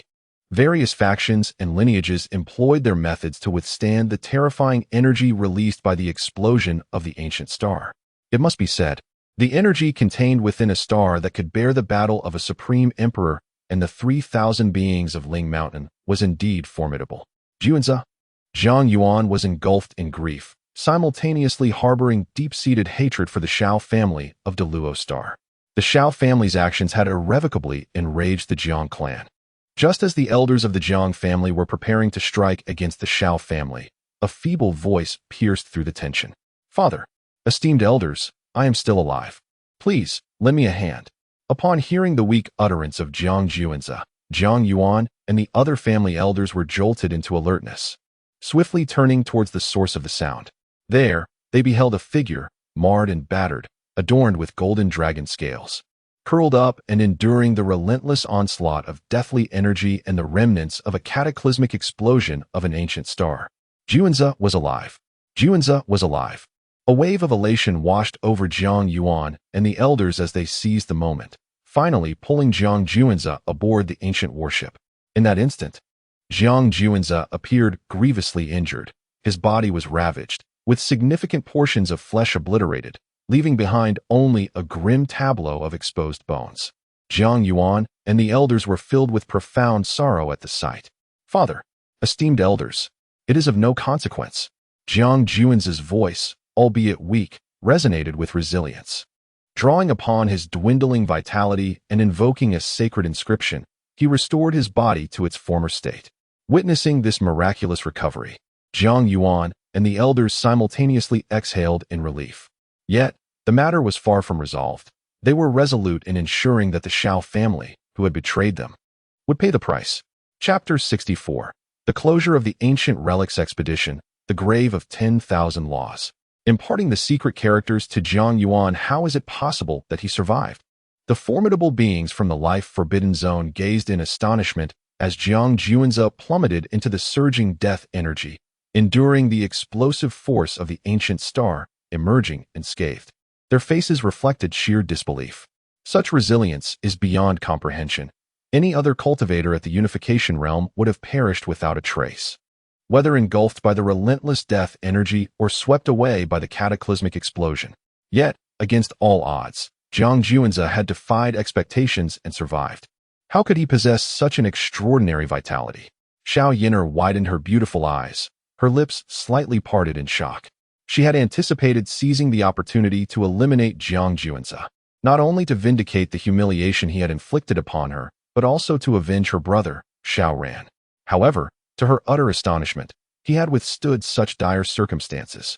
"My lady, it seems our Xiao family may be in grave trouble," sighed Granny Li once more. Initially reluctant to betray the Jiang family, she had succumbed to Xiao Yin'er's pleas, who had even threatened her with death. If she did not act against Zhang Juanza, Xiao Yin'er would resort to drastic measures. Reluctantly, Granny Li had agreed to intervene, yet Zhang Juanza's tenacity had thwarted their intentions, leaving the Xiao family's future uncertain. It was merely a surprise attack on the Jiang family scion. What is the big deal? The Jiang family is an Imperial clan, and so are we. Why should we fear him? Xiao Yin'er scoffed dismissively. Her assertion held a semblance of truth. Under normal circumstances, the Xiao family would indeed not fear the Jiang clan. However, their intervention had occurred during a confrontation between the Jiang family and the life-forbidden zone, a treacherous backstab that could tarnish their reputation among other factions. Granny Li's expression turned grave. In the face of the life-forbidden zone, human factions typically united in solidarity. Yet, the Xiao family's actions had disrupted this unity, sowing seeds of discord among the powers. In past conflicts, human factions had been free from trepidation, as the life-forbidden zone was a common adversary. But now, after the Xiao family's betrayal of the Jiang clan, how would other factions perceive them? If human forces were to engage the life-forbidden zone again, would they not have to remain vigilant against their own kind, fearing treachery from within? If unity faltered, how could they hope to contend with the formidable life-forbidden zone? We, the Xiao family, are a distinguished Imperial clan. Why should we concern ourselves with the opinions of other factions? Xiao Yin'er replied, her demeanor growing increasingly impatient.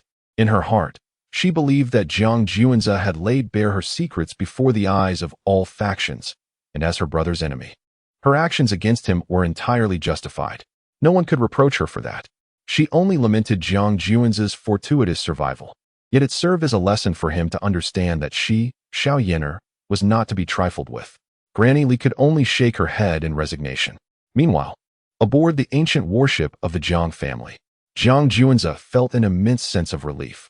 The celestial titan body endowed him with unparalleled physical prowess, while the dragon's treasure technique fortified him with formidable defenses. The secret of the character granted him remarkable regenerative abilities. Thus, amidst the torrent of deathly energy and the explosive forces of ancient stars, he miraculously survived. With Jiang Juanze's survival and the protection of the Jiang family's elite, the powerful beings from the zones of life did not strike again. Their expressions darkened as they began to retreat. In both the Abyssal Life Zone and the Spirit Mountain Life Zone, the most exceptional youths had perished at Jiang Juanze's hands. Particularly in the Spirit Mountain Life Zone, a Supreme had fallen at his hands, leaving them in a state of dismay. As the life zones withdrew, other factions and doctrines also commenced their retreat. The name of Jiang Juanze would soon echo among the various powers, for his performance in this ancient relic expedition was nothing short of astonishing.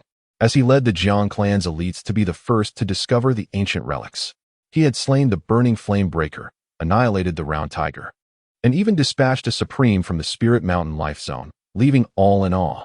Let us depart. Once we return to the clan, we shall deliberate on how to address the matter with the Shao family. The Deluo Star Shao family, just wait. The elders of the Jiang clan bore grim expressions. Their only solace was that Jiang Juanze had survived. This was the best outcome. After a period, the ancient warship of the Jiang clan returned to the Kanglan Ancient Star. The family elders disembarked, each with a serious demeanor, preparing to convene a clan meeting to strategize against the treachery of the Shao family. Meanwhile, Jiang Juanze and his father, Jiang Yuan, returned to the Hall of Destiny. Juanze, what business do you have with your father? Jiang Yuan inquired, a hint of confusion on his face. Father, if the secret of the character is cultivated to its pinnacle, it should be able to heal your injuries, right? Jiang Juanze asked, observing his father's grievous and unhealed wounds. The secret of the character. So, the method of recovery you employ is indeed one of the 9 secrets. Jiang Yuan exclaimed, his incomplete body trembling at the revelation. He bore injuries from the extreme Dao Emperor weapon, wounds of the great Dao, rendering ordinary healing methods ineffective. However, the secret of the character was different. This was a supreme technique, reputed to be capable of restoring even the slightest trace of blood when mastered to perfection. Indeed, I initially grasped the secret of the character in our family's 10,000 Laws burial pit, and after facing life and death in the ancient relics, I fully mastered it. Jiang Juanze had already devised this explanation. The 10,000 Laws burial pit was a forbidden ground of the Jiang family, accessible only to core members. It housed numerous top-tier techniques, such as the Dragon's Treasure Technique, the Qilin Treasure Technique, and the 9 Secrets, among others. However, all these techniques were incomplete and could not be directly practiced. Only those with great fortune or exceptional talents might be able to reconstruct these fragmented techniques to enable their cultivation. In the future, Jiang Juanze would undoubtedly sign numerous top-tier methods, and to prevent the secrets of his signings from being revealed, the 10,000 Laws burial pit was undoubtedly the best rationale. My son truly possesses the demeanor of an emperor. Jiang Yuan, without a shred of doubt, expressed his heartfelt admiration. In his heart, he believed that his son, Juanze, mastering one or even several laws within the abyss of 10,000 laws was hardly a matter of astonishment, simply because his son possessed the bearing of an emperor. However, he was taken aback to discover that Juanze had actually comprehended one of the 9 secrets, the secret of the character within the abyss. This revelation must surely be an enlightenment meant for him. Jiang Yuan gazed upon his own battered form, deeply moved by his son's thoughtfulness. Subsequently, Jiang Juanze entrusted the cultivation method of the secret of Zhe to his father, hoping that one day he could completely recover and regain his former splendor. After all, The fact that a powerful being from the forbidden zone of Tianyuan had resorted to using an extreme Imperial weapon to launch a surprise attack speaks volumes about how astonishing Zhang Yuan was during his prime. After bidding farewell to his father, Zhang Juanze turned his attention to the luminous orb he had acquired amidst the destruction of the ancient star. This orb, envied by the heavens, faced a relentless onslaught from myriad paths and countless laws eager to extinguish it, underscoring its immense value. Zhang Juanze retrieved the orb from his storage ring, and in an instant, the laws of heaven and earth surged once more.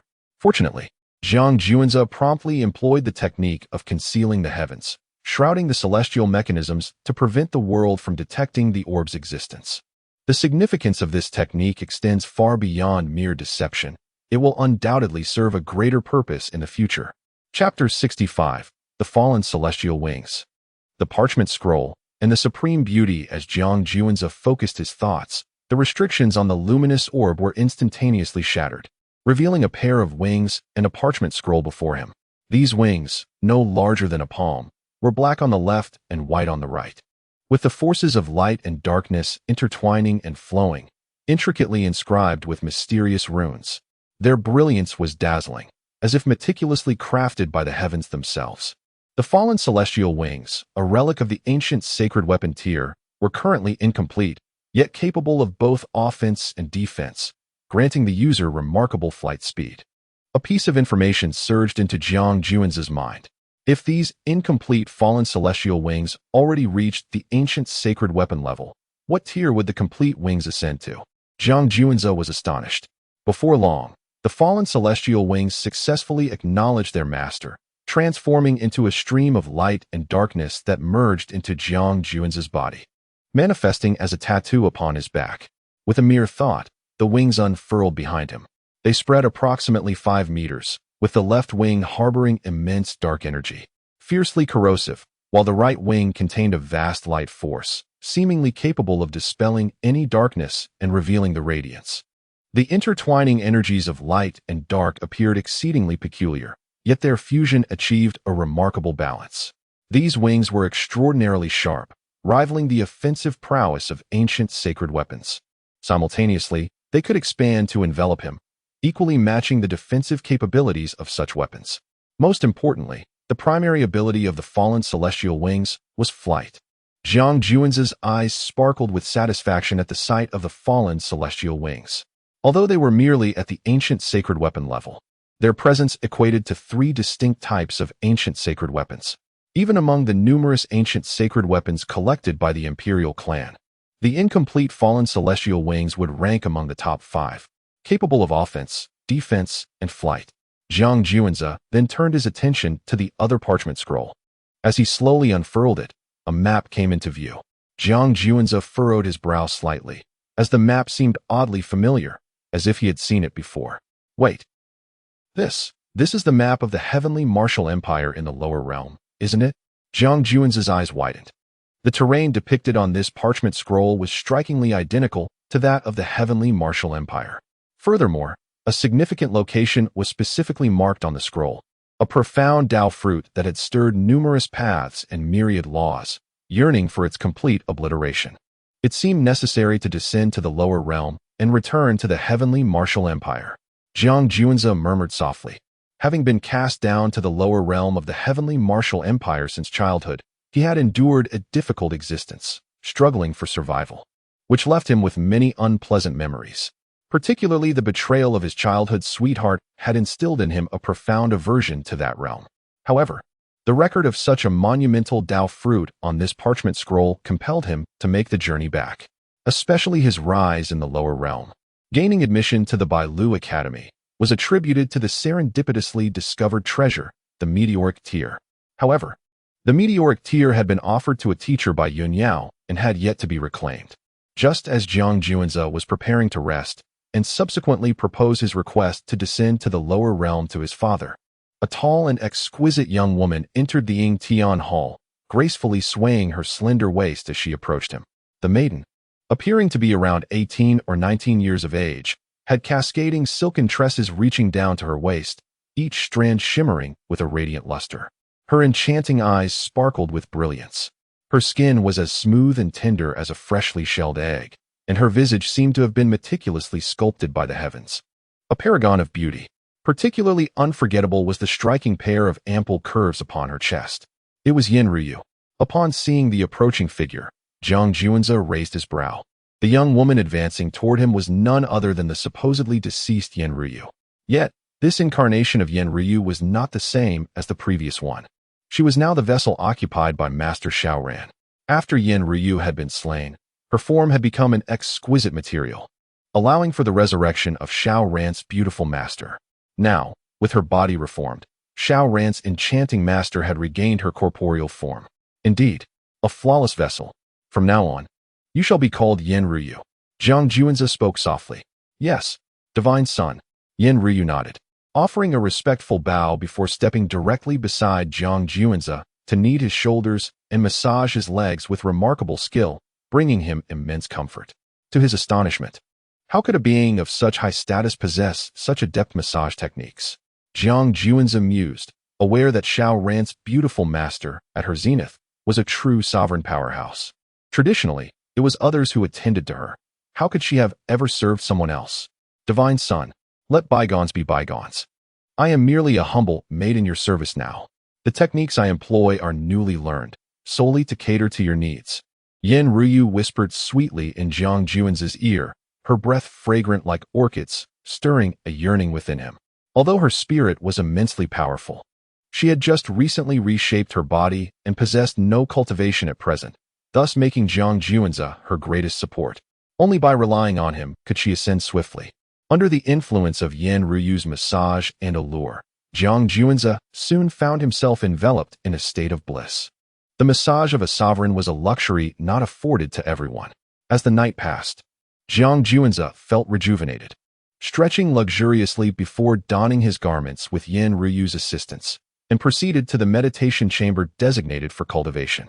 Within the ancient relics, all the magical Buddha relics acquired by the Jiang family elites had been refined by the family's formidable members, extracting the essence while discarding the dross. Jiang Juanzi happened to possess 8 magical Buddha relics, all obtained from the ancient ruins.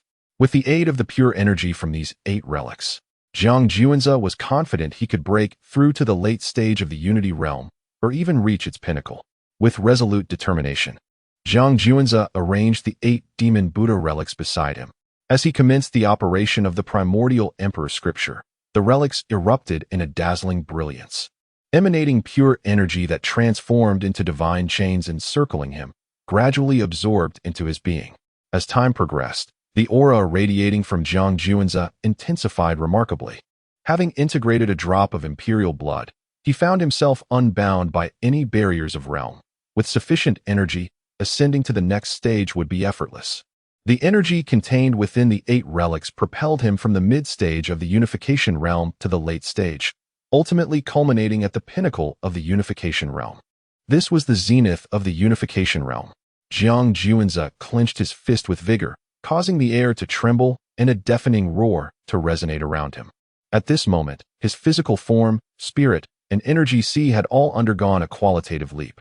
Should he confront Yuan Hu, the son of the Buddha from the life-forbidden zone of Ling Mountain, a single strike from him would suffice to annihilate his foe. It must be said that this expedition to the ancient ruins had yielded substantial rewards, not only establishing his own renown, but also granting him significant opportunities. After breaking through to a new realm, Jiang Juanzi exited the tranquility of his meditation chamber. Soon, he received a message from his father, Jiang Yuan, indicating that the family had reached a decision regarding the Xiao family, urging him to promptly proceed to the family assembly hall.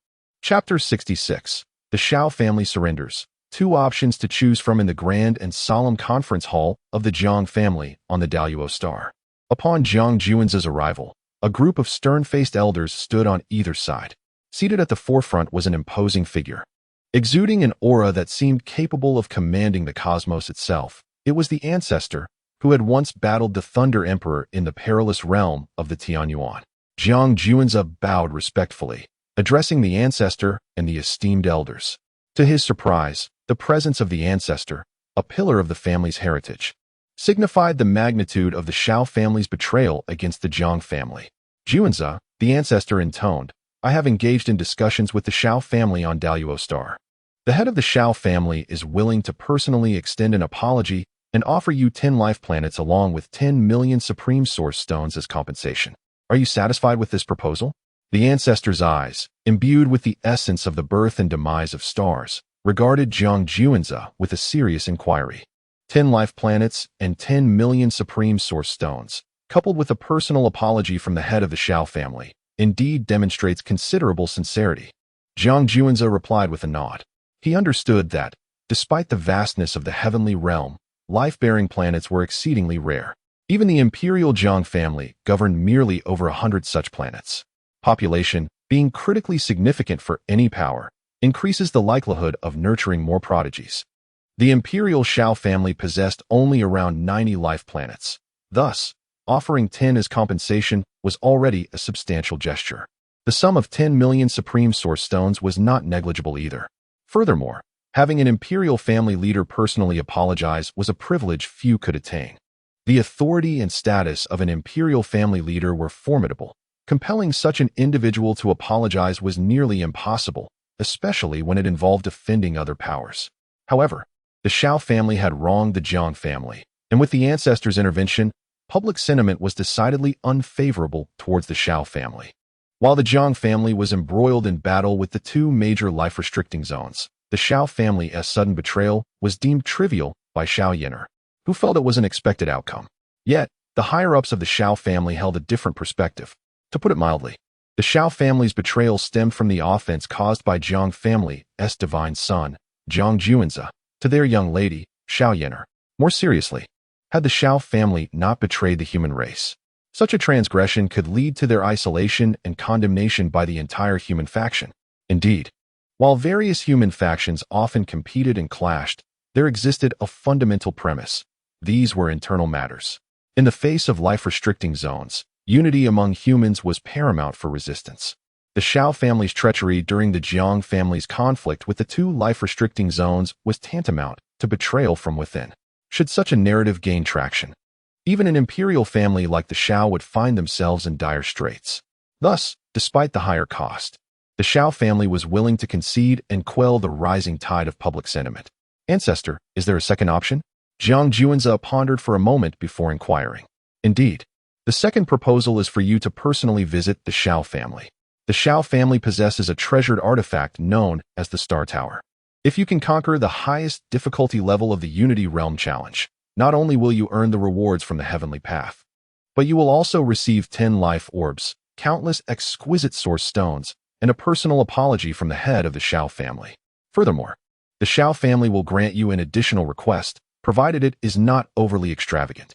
However, should you fail to surpass the highest difficulty of the Unity Realm Challenge, any grievances with the Shao family will be entirely settled, with no compensation offered, as reiterated by the ancestor.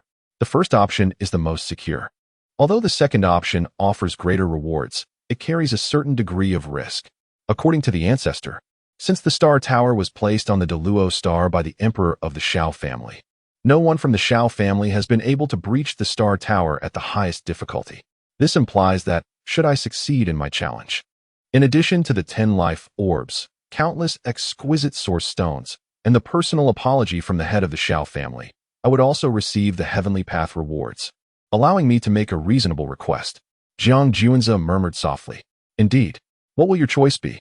The ancestor and the family elders all turned their gazes toward Zhang Juanzi, eager to discern whether he would opt for the safer first proposal or take the risk with the second. After all, the rewards from the heavenly path are extraordinary. Should one perform remarkably, they might even receive the blessings of the heavenly path, extreme imperial weapons, the laws of the emperor, or perhaps even the elixir of immortality. Moreover, the Shao family would accommodate Zhang Juanzi's reasonable request, although the phrase not overly extravagant does impose some constraints. Asking for 10 life orbs and countless exquisite source stones does not seem unreasonable. Ancestor, Juanzi has made up his mind. I choose the second proposal. Since no one from the Shao family has managed to overcome the challenging levels of the Star Tower, let me, an outsider, shatter that barrier. I want the Shao family to see the records of the Star Tower, reminding them of the fear instilled by our Zhang family. Zhang Juanzi stood tall. his voice resolute and powerful. "I knew you would choose the second proposal. I will personally accompany you on your visit to the Shao family. However, do not take the challenge of the Star Tower lightly. Prepare yourself. 3 days from now, we shall officially head to the Deluo Star and visit the Shao family." The ancestor gestured. "Understood, Ancestor." Juanza takes his leave. Jiang Juanza bowed respectfully to the ancestor and the family elders before gradually exiting the conference hall. Now that Jiang Juanza has made his choice, the specific details moving forward will be determined by the ancestor and the elders of the Jiang family. Upon returning to the Hall of Response, Jiang Juanza was greeted by Lu Wuqing. At this moment, following the expedition to the ancient ruins, Lu Wuqing had enhanced his strength, reaching the mid-stage of the Unity Realm, and he now possessed the power to easily overwhelm Chu Kuangshan and Xiao Yan'er. Thus, Lu Wuqing was brimming with confidence. "Son of Heaven, here is the information you requested. Please take a look." Lu Wuqing presented a jade slip with both hands before Jiang Juanza. Jiang Juanza nodded thoughtfully, and with a mere flicker of his mind, the information contained within the jade slip unfolded before him in its entirety. Truly deserving of the title of the Chosen One, his allure was so profound that it compelled the young lady of the Shao family to risk her family's downfall in offering assistance. Jiang Juanza murmured softly to himself. Within this jade slip, he finally comprehended the genuine reason behind the Shao family's betrayal. It was driven by Xiao Yan'er's desire to avenge her brother, Xiao Ran. "By the way, what is Xiao Ran's current condition?" Jiang Juanza inquired. "Divine Son, Xiao Ran is remarkably resilient.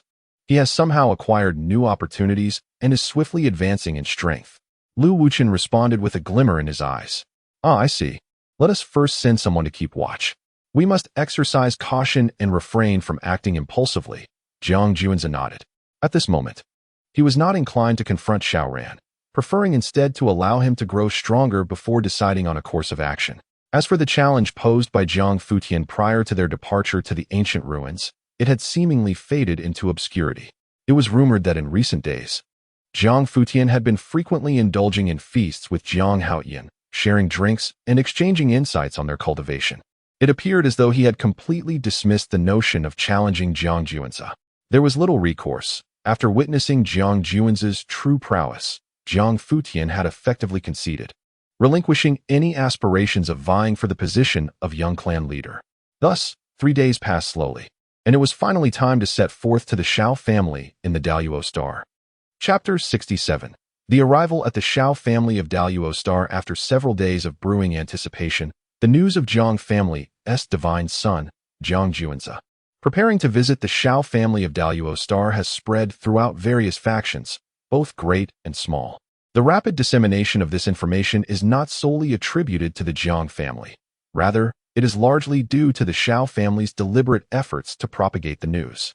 The Shao family is acutely aware of the grave mistake they have made. While the Jiang family's strongmen engaged in a fierce battle with the powerful beings of the Forbidden Zone, the Shao family chose to act treacherously, which will severely tarnish their reputation among the human race, should they become targets of malicious factions accusing them of treachery against humanity. The Shao family risks complete isolation from the very race they belong to, leading to their utter demise. Consequently, the Shao family hastily announced their intention to offer an apology to the Jiang family, while the Jiang family, in turn, expressed their willingness to forgive, thereby diverting public attention. It is not the act of making mistakes that is fearsome, but the refusal to acknowledge them. The Shao family's actions can be seen as a desperate attempt to salvage their family's reputation. Moreover, had Jiang Juanza chosen the first option presented to him, the Shao family would undoubtedly have suffered significant losses. To their surprise, however, Jiang Juanza opted for the second course of action. It is worth noting that the highest difficulty level of the Star Tower has proven insurmountable, even for the most talented members of the Shao family. Not even formidable beings beyond the Unity Realm dare to claim they could conquer the supreme challenges of the Unity Realm within the Star Tower. The Shao family presented two options. The first was to demonstrate their sincerity in apologizing, while the second concealed their true intention, enticing and provoking Jiang Juanza. Are you not the young patriarch of the Jiang family? Do you truly lack the courage to face such a challenge?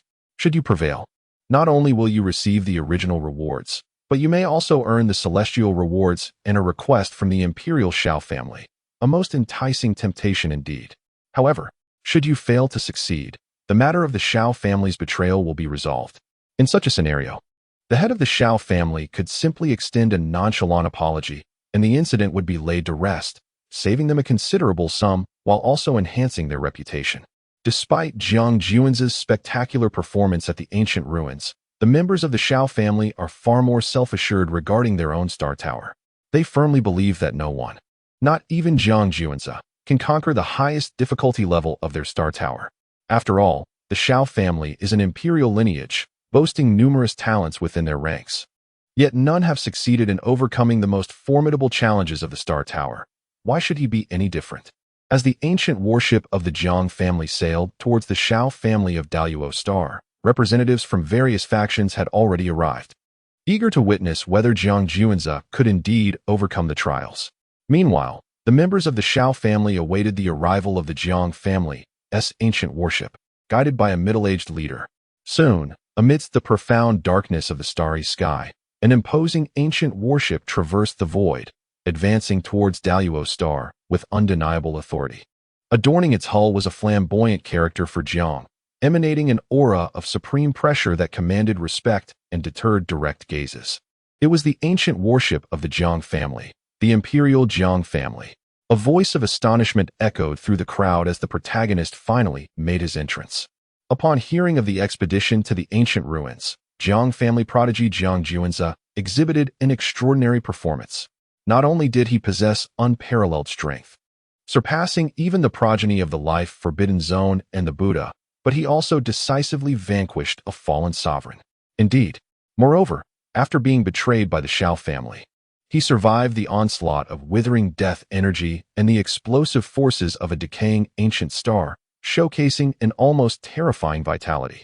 It is said that this very Juanza led his clan's elites to be the first to discover the ancient ruins, allowing the Jiang family to seize ample opportunities, thereby elevating the prowess of the younger generation to new heights. I am truly curious about what this Juanza looks like. Numerous cultivators gazed intently at the Jiang family's ancient warship, eager to discern whether Jiang Juanza truly possessed 3 heads and 6 arms, capable of such remarkable feats. Some female cultivators even displayed expressions of anticipation, their hearts stirred. This is a world where strength is revered. And given that Jiang Juanza is also the young patriarch of the Jiang family, his status is unparalleled. To catch his eye would indeed be a monumental ascent. Ha! You have finally arrived. Truly, it brings great honor to my Shao family. A middle-aged man laughed heartily, striding directly toward the Jiang family's ancient vessel. He was tall and rugged, with graying temples, exuding an air of unyielding dominance with every movement.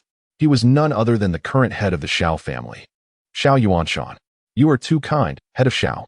Jiang Yuan, alongside several clan elders, emerged from the ancient warship and spoke coolly, harboring no fondness for the Shao family, who had previously schemed against his son.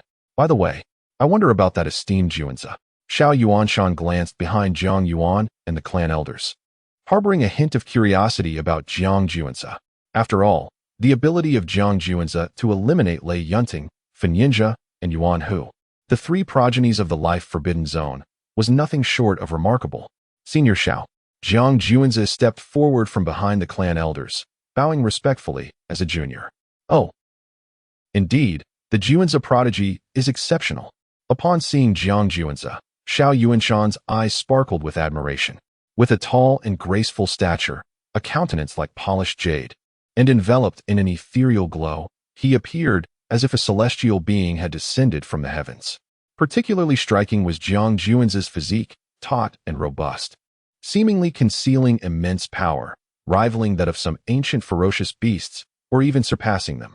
Moreover, most importantly, Jiang Juanza possessed dual pupils and had cultivated the true dragon secret art, truly embodying the essence of a child of the heavens.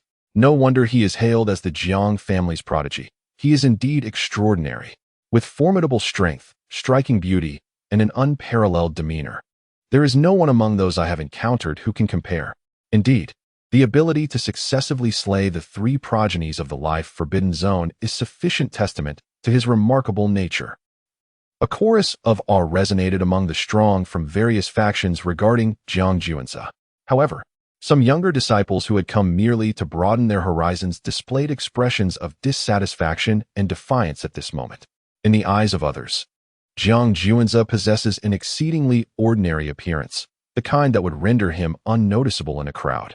However, the elders within the clan continuously shower praises upon him, which raises suspicions of favoritism towards the Jiang family. Furthermore, all present are youthful individuals. Indeed, the reputation of the Jiang family's prodigy is formidable. Yet without engaging in a battle or demonstrating his prowess, who would willingly concede their inferiority? Coupled with the elders' commendations of Jiang Juanzi, the younger generation is eager to challenge him, each aspiring to prove to the clan's elders that they are the most exceptional among them. At this juncture, the head of the Shao family, Shao Yuanshan, has welcomed Jiang Juanzi and the rest of the Jiang clan into a resplendent palace, adorned with opulence.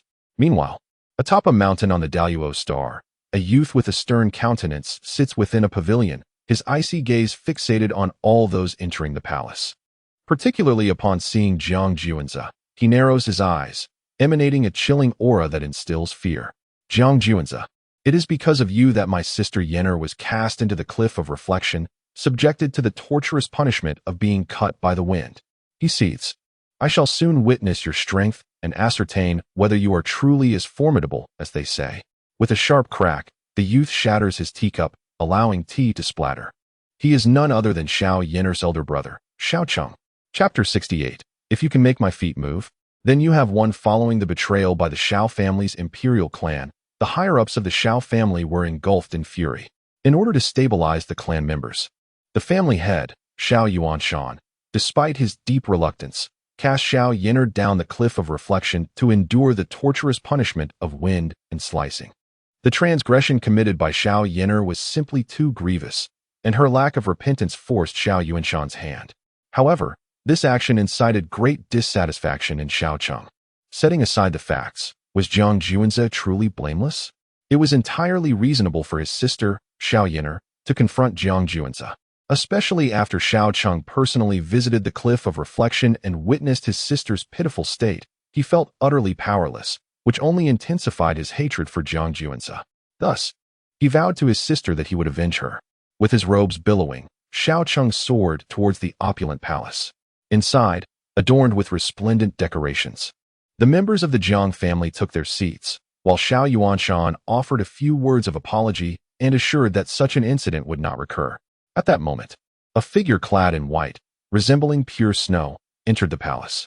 With a tall and elegant stature, Shao Cheng first cast a piercing glance at Jiang Juanzi before striding directly to his father, Shao Yuanshan. Father, I have long admired the renowned Jiang Juanzi. Might I have the opportunity to spar with him today? Shao Cheng boldly inquired, his gaze challenging Jiang Juanzi. Chenger, do not be disrespectful. Withdraw at once, Shao Yuanshan admonished, his brow furrowed. The antics of these siblings were indeed a cause for concern. Today was not a fitting occasion for a duel. Jiang Juanzi, it is said that you possess formidable strength, but to me, you seem rather ordinary. I wish to spar with you today. Do you dare to accept my challenge? Shao Cheng disregarded his father's words and provocatively approached Jiang Juanzi. Seeing this, Shao Yuanshan rubbed his temples in exasperation, his expression filled with helplessness. The siblings, Shao Cheng and Shao Yenner, had truly been spoiled by him. Jiang Yuan and the elders from both families merely glanced at Shao Cheng, paying him little mind. Enough. You are not my match, Jiang Juanzi declared, shaking his head. Indeed, Shao Cheng possessed commendable talent, having reached the pinnacle of the unification realm.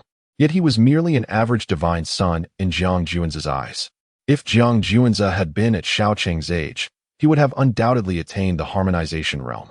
Not my match. Huh. Such audacity. Shao Cheng's handsome face darkened at this remark, his voice laced with animosity. If I do not accept your challenge, it would lead others to believe I fear you. I accept your challenge, Jiang Juanzi replied with indifference.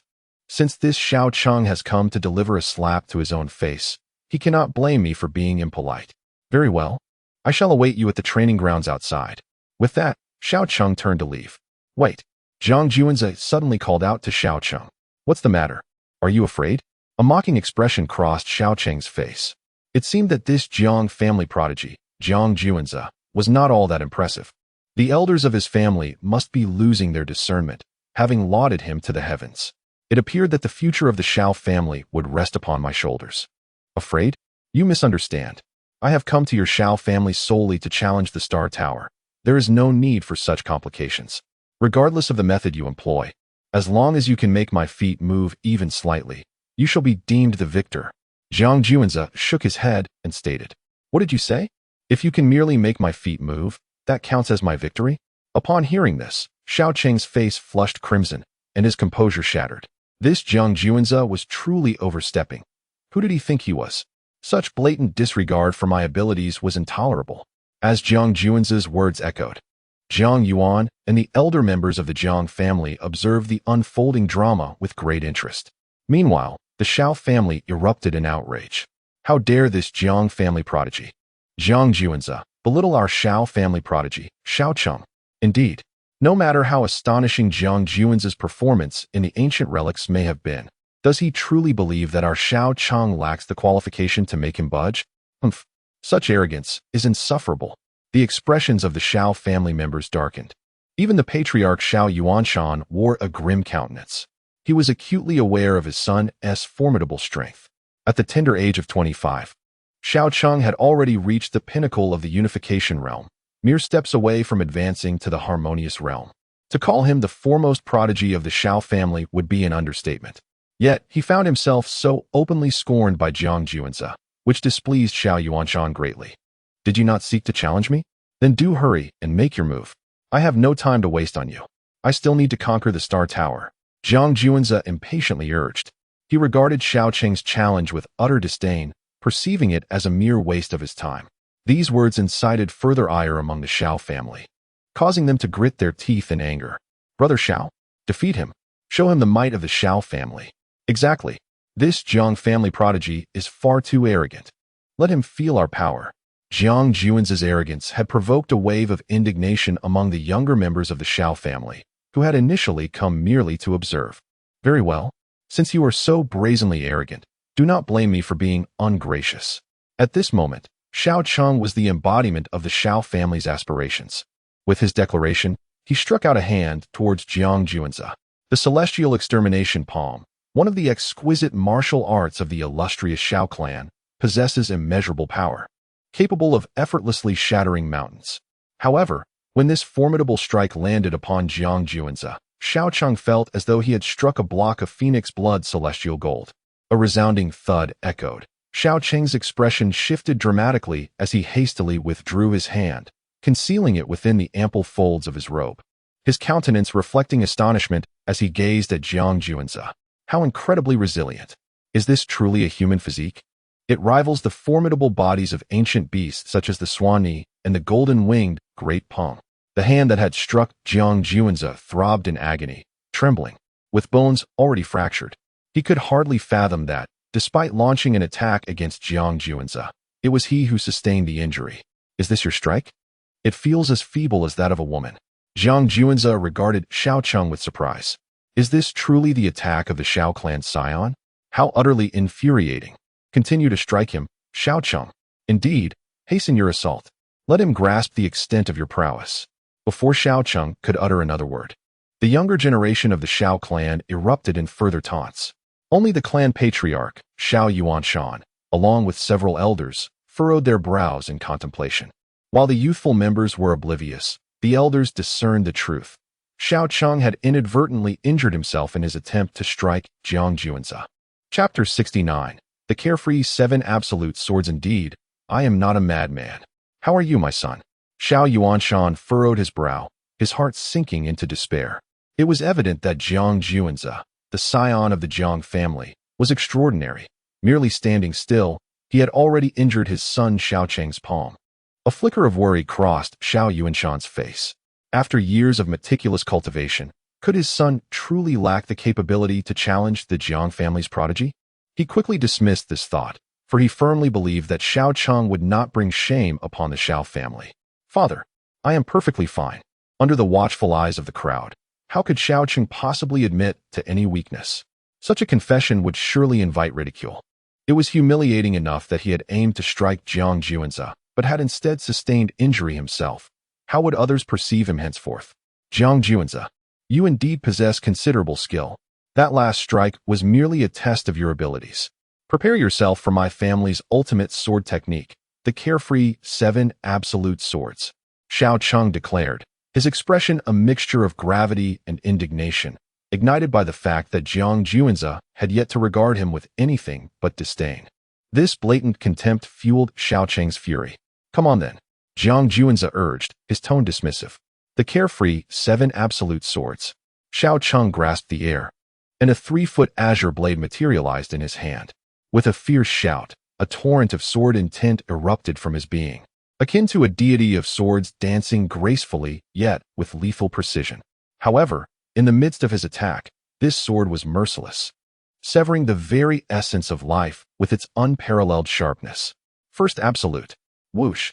The azure blade's brilliance flared, swift as lightning, and it struck at Jiang Juanzi's neck. A sharp clang echoed, resonating like metal colliding, sparks flying in all directions. Humph. Second absolute. Seeing this, Xiao Cheng scoffed coldly, his sword momentum shifting as he launched a second strike toward Jiang Juanzi's neck. The might of this second blow was twice that of the first. Clang. The sound of metal clashing rang out again, yet Jiang Juanzi remained unscathed, standing resolute like an ancient mountain, unwavering. Third absolute. After 2 strikes had failed to inflict any harm, Xiao Cheng's expression turned grave. He altered his stance again, slashing diagonally at Jiang Juanzi's chest. The power of this third sword was now thrice that of the first. As a shrill sound of metal scraping pierced the air, the onlookers frowned slightly. Regrettably, this strike too failed to wound Jiang Juanzi in the slightest. Fourth absolute. With a serious countenance, Xiao Cheng gritted his teeth and unleashed another strike. The force of this fourth sword reached 4 times that of the first. At this moment, veins bulged on Xiao Cheng's forehead. His muscles taut as he swung the blade with a fierce gust, crashing down upon Jiang Juanzi. Alas, even this blow did not elicit the slightest ripple in Jiang Juanzi's gaze. I refuse to believe it. Fifth absolute. Xiao Cheng roared defiantly. The might of the fifth sword has already reached 5 times that of the first sword. Yet, even so, it failed to breach Jiang Juanzi's defenses, leaving him utterly immobile. This is inconceivable. The sixth sword. Xiao Cheng, witnessing his inability to unsettle Jiang Juanzi, felt his pupils constrict, a hint of madness flickering across his visage. The power of the sixth sword, 6-fold that of the first, represented the pinnacle of his martial prowess.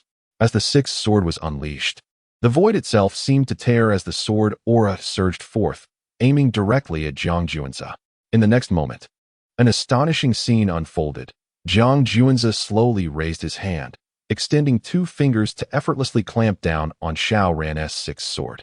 In an instant, the attack was rendered null and void, leaving all members of the Xiao family in a state of shock. Even Xiao Yuanshan, the patriarch of the Xiao clan, felt his heart plummet. He had never anticipated that the Jiang family's prodigy, Jiang Juanzi, could exhibit such monstrous capabilities. Effortlessly dispelling the first 6 strikes of his son's ultimate sword technique, the carefree 7 absolute swords. Jiang Juanzi, receive my most formidable strike, the 7th absolute. Xiao Cheng roared, unable to contain himself any longer. Even though he felt a strain in executing the 7th sword, he was compelled to unleash it. As the heir of the Xiao family and the future patriarch, how could he bear the shame of being unable to even make Jiang Juanzi budge? What would become of his dignity and reputation? How could he possibly claim the inheritance of the Xiao family? Who would respect him then? In the next moment, boom, the swords might soared into the heavens, penetrating the clouds, as a terrifying sword intent cascaded from above. The 7th sword possessed 7 times the power of the first, marking it as the strongest strike Xiao Cheng could muster, and it teetered on the brink of overwhelming force.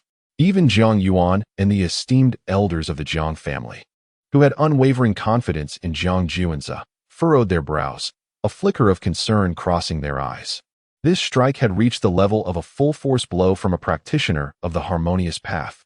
Jiang Juanzi, behold my blade. Xiao Cheng concentrated all his sword intent, unleashing his most powerful strike, a breathtaking sword. This blow bore a glimmer of intrigue. Upon witnessing this ultimate strike from Xiao Cheng, a slight ripple of emotion crossed Jiang Juanzi's gaze, but that was all. With a mere flick of his finger, Jiang Juanzi met the 7th sword head-on. In that instant, time seemed to stand still, enveloping the arena in silence. At that moment, Xiao Cheng felt blood trickling from the corner of his mouth, his entire body trembling uncontrollably. I had told you, you are simply not my match.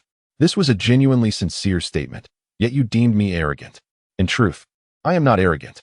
As Jiang Juan's words fell, Xiao Cheng was sent hurtling backward, crashing through numerous tables and chairs before sliding to a halt against the wall, his eyes rolling back as he succumbed to unconsciousness. It was not his intention to lose consciousness. Rather, given the circumstances, he had no choice but to succumb. Despite exerting every ounce of his strength, he found himself utterly incapable of shaking even a fraction of the formidable presence of Jiang Juanzi, the scion of the Jiang family. If he were not on the brink of unconsciousness, he would truly be at a loss as to how to face the multitude of Xiao family members who had placed their immense hopes upon him. Defeat. Xiao Cheng has been vanquished. Even with the utmost dedication to the Xiao family's supreme technique, the carefree 7 absolute swords, he lacked even the merit to challenge Jiang Juanzi. Was this a mere illusion? Had Jiang Juanzi attained such an extraordinary level of strength? At this moment, the younger generation of the Xiao family had fallen silent, their previous bravado extinguished, their faces flushed, and their tongues tied. Meanwhile, Xiao Yuanshan and the elder members of the Xiao clan wore expressions of utter dismay, their embarrassment palpable. Xiao Cheng, having been meticulously nurtured by the Xiao family, had risen to become a prodigious figure among his peers, bearing the expectations of all. Yet, unexpectedly, the much-anticipated prodigy, Xiao Cheng, had proven himself unworthy even to challenge Jiang Juanzi. This was nothing short of a disgrace, a humiliation that rubbed the Xiao family's reputation into the dirt. This rebellious son, why must he challenge Jiang Juanzi? Now, he has brought upon himself monumental shame. Xiao Yuanshan's countenance darkened, and with a wave of his hand, he ordered that the wayward Xiao Cheng be carried out of the palace. At this moment, Jiang Juanzi stood at the center of attention, a figure of undeniable prominence. Chapter 70. The Star Tower, Mysterious Crimson Eyes. The challenge begins. Master Xiao, I sincerely apologize. It seems my son Juanzi was a tad too forceful. Jiang Yuan rose to his feet, his words laced with a semblance of contrition. Yet, despite his utterance, the pride and arrogance etched upon his visage were unmistakable. Xiao Yuanshan couldn't help but feel his face twitch at the sight. Continue your charade, if you will. While feigning regret, your heart must be soaring with pride. With these thoughts swirling in his mind, Xiao Yuanshan managed to compose himself and disingenuously replied, It matters not. It is merely my son's lack of skill. Today, let him learn that there are others beyond him, realms beyond this. Experiencing a setback is indeed a blessing. Master Xiao, your magnanimity is commendable, Jiang Yuan remarked with a smile. Too kind. Xiao Yuanshan clasped his hands, projecting an image of a statesman with boundless grace.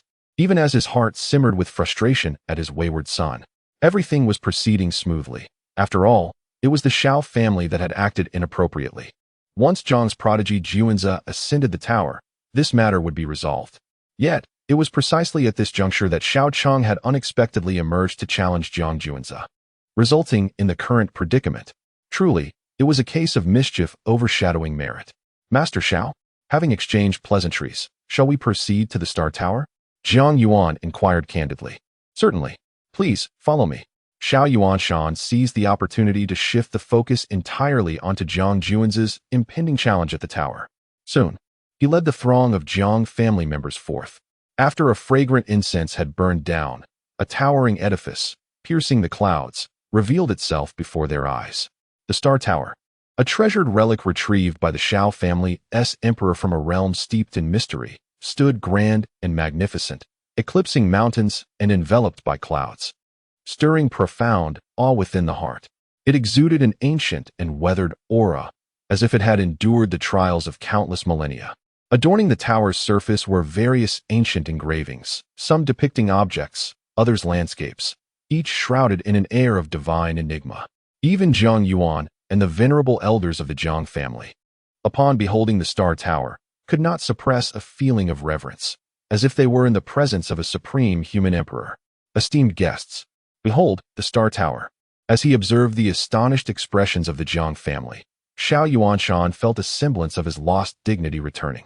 Indeed, the Star Tower was breathtaking, engendering awe and admiration. Senior Shao, previously, your family mentioned that should I conquer the highest difficulty of the return to Unity Realm, I would be granted a single request. If I wish to take the Star Tower with me, would that be permissible? Jiang Juanzi gazed fervently at the tower. Hee, young Master Juanzi, you jest.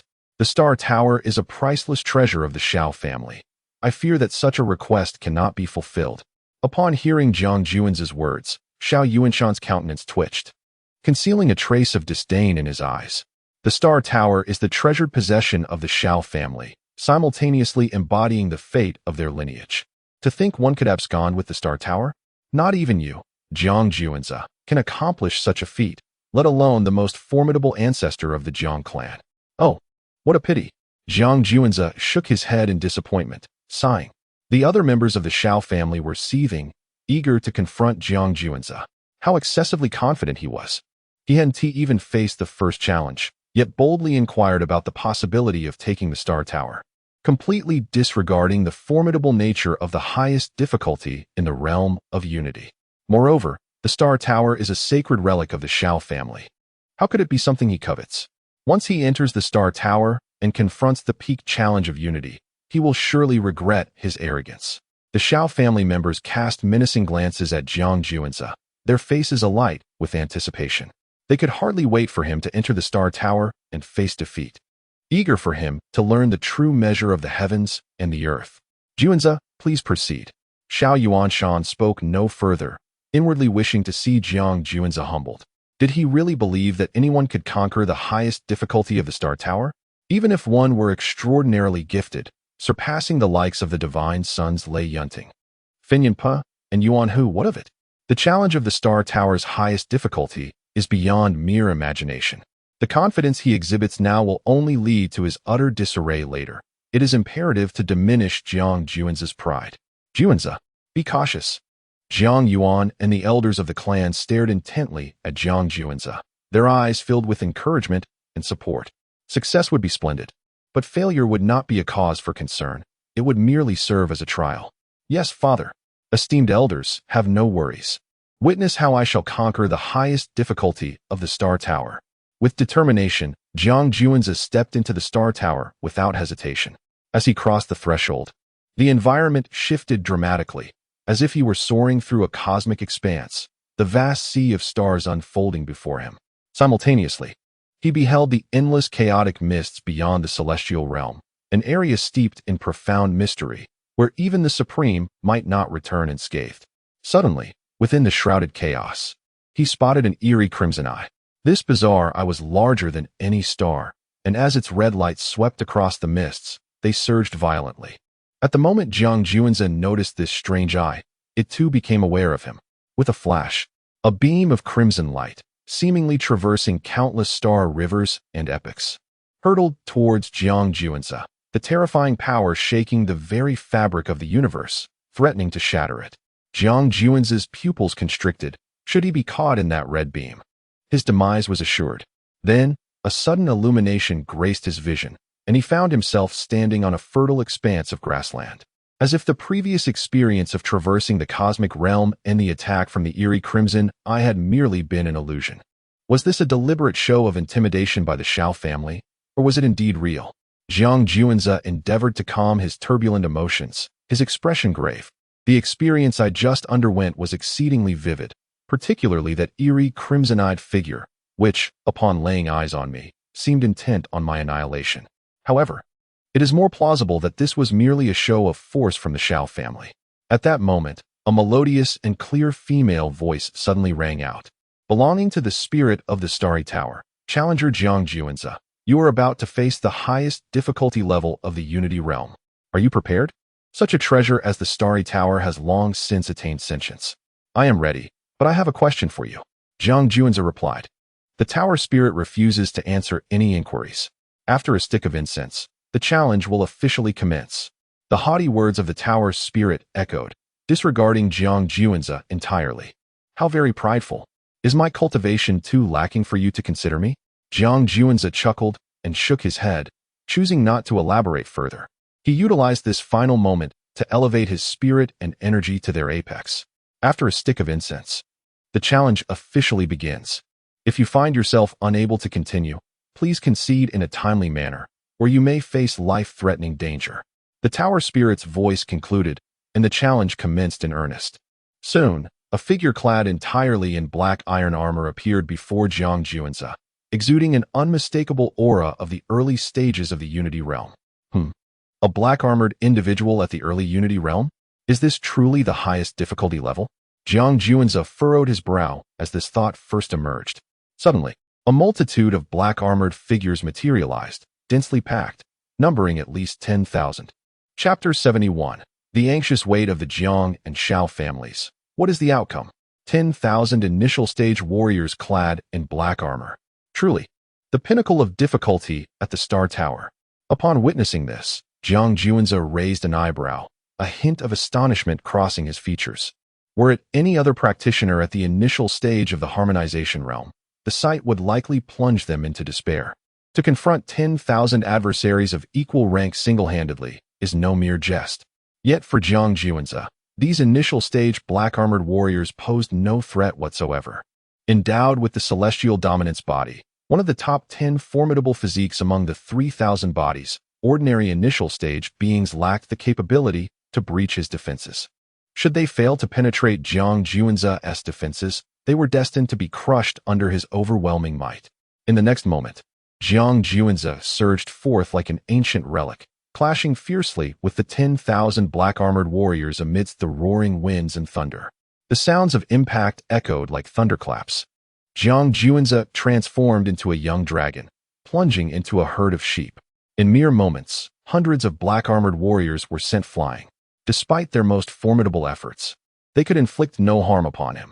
With each punch or kick, Jiang Juanzi effortlessly dispatched several, even dozens, of black-armored foes, rendering the battle overwhelmingly one-sided. As time passed, the numbers of the black-armored warriors dwindled until none remained. Surely, the highest difficulty level of the Star Tower could not be so easily surmounted. Jiang Juanzi murmured softly. And after vanquishing the 10,000 initial stage black-armored warriors, he merely experienced a slight breathlessness. Congratulations on withstanding the first wave of attacks. The second wave shall arrive shortly. The voice of the tower spirit echoed. One by one, figures clad in green armor appeared, also numbering 10,000. These green-armored warriors were even more formidable than their black-armored counterparts, each possessing strength at the mid-stage of the harmonization realm. As anticipated, Jiang Juanzi thought, his expression revealing a sense of inevitability. If defeating the first wave of black-armored warriors signified success, it would have been far too simple for him. Based on this, it was reasonable to infer that a third wave, followed by a fourth, would soon follow. As he clashed once more with the 10,000 green-armored warriors, Jiang Juanzi quickly discerned their formidable nature. Their green armor was not only more resilient than the black, effectively mitigating his attacks, but their weapons were sharper and possessed the capability to pierce armor. Most notably, these green-armored warriors could unleash attacks exceeding 3 times their usual power just before meeting their demise. This, of course, inflicted some damage upon Jiang Juanzi, yet it was merely a minor inconvenience. After a considerable duration, he succeeded in eliminating all the green-armored warriors. Not bad. You possess a certain level of skill. Prepare for the third wave of attacks. The tower spirit's voice carried a note of surprise. Shortly thereafter, 10,000 silver-armored figures emerged before Jiang Juanzi, the silver-armored warriors. Each possessing the formidable strength of the late stage of the unification realm, emanated an overwhelming battle intent that far exceeded that of their black and green-armored counterparts. With a thunderous roar, the third clash commenced. This encounter proved to be even more intense. Jiang Juanzi found it necessary to treat it with utmost seriousness. Even with the formidable defense of the celestial body, he could scarcely withstand the onslaught of the silver-armored beings, sustaining countless wounds of various sizes. Had he been any other practitioner of the unification realm, he would have been reduced to mere pulp by now. At this moment, it was only with great difficulty that these silver-armored warriors managed to compel Jiang Juanzi to unleash his true dragon armor. Indeed, in his previous encounters with the black and green-armored warriors, he had refrained from utilizing any magical techniques or methods, relying solely on the might of the celestial body to dispatch all his foes with mere punches and kicks. It was not until now, faced with the late-stage silver-armored warriors, that he was forced to employ the true dragon's divine techniques. As the true dragon armor materialized, sparks erupted, and the sound of metal clashing resonated incessantly. The silver-armored warriors' attacks could no longer inflict even the slightest harm upon Jiang Juanzi. Subsequently, their fate mirrored that of the black and green-armored warriors, falling victim to his overwhelming strikes. It was truly unexpected that you could effortlessly surmount the third challenge. Throughout the ages, countless prodigies have emerged, yet you stand at the pinnacle. After Jiang Juanzi withstood the third wave of silver-armored assaults, the tower spirit no longer regarded him with disdain. Having existed for eons, she had witnessed talents as numerous as the stars, yet those capable of enduring the first 3 waves of attacks from the black, green, and silver-armored warriors at the highest difficulty were exceedingly rare, truly extraordinary individuals. You flatter me. How many more assaults must I endure? Jiang Juanzi inquired. With a soft smile, the tower spirit remained silent. Soon after, figures clad in golden armor appeared before Jiang Juanzi. These golden-armored warriors all possessed peak strength within the unification realm, and their armor and weapons shimmered with radiant light, adorned with mysterious runes. A terrifying momentum surged forth from this legion of 10,000 golden-armored warriors. Any ordinary peak practitioners of the unification realm standing in their presence would be paralyzed by fear, unable to fight. Even Jiang Juanzi's expression turned grave.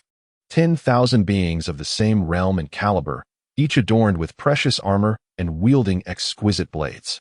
Though the armor and blades may not reach the level of ancient holy weapons, they undoubtedly qualified as superior among mortal ranks. Let us begin with the tower spirit's words. The 10,000 golden-armored warriors surged forth. With a thunderous boom, the ground trembled as an overwhelming force swept across the expanse, instantly transforming the once verdant grassland into a desolate wasteland. Kill! The thunderous roar of the 10,000 golden-armored warriors echoed through the heavens, akin to ferocious beasts unleashed, as they brandished their blades and charged towards Jiang Juanzi. Come forth. Jiang Juanzi inhaled deeply, his entire being pulsating with purple arcane energy. The ethereal figure of a true dragon enveloping him, showing no signs of retreat as he charged directly at the 1,000 golden-armored warriors. Dragon Fist. Jiang Juanzi silently reprimanded himself, unleashing a powerful dragon fist that distorted the very air around him. The sound of dragon roars reverberating with deafening intensity as turbulent winds surged for 800 miles. Boom!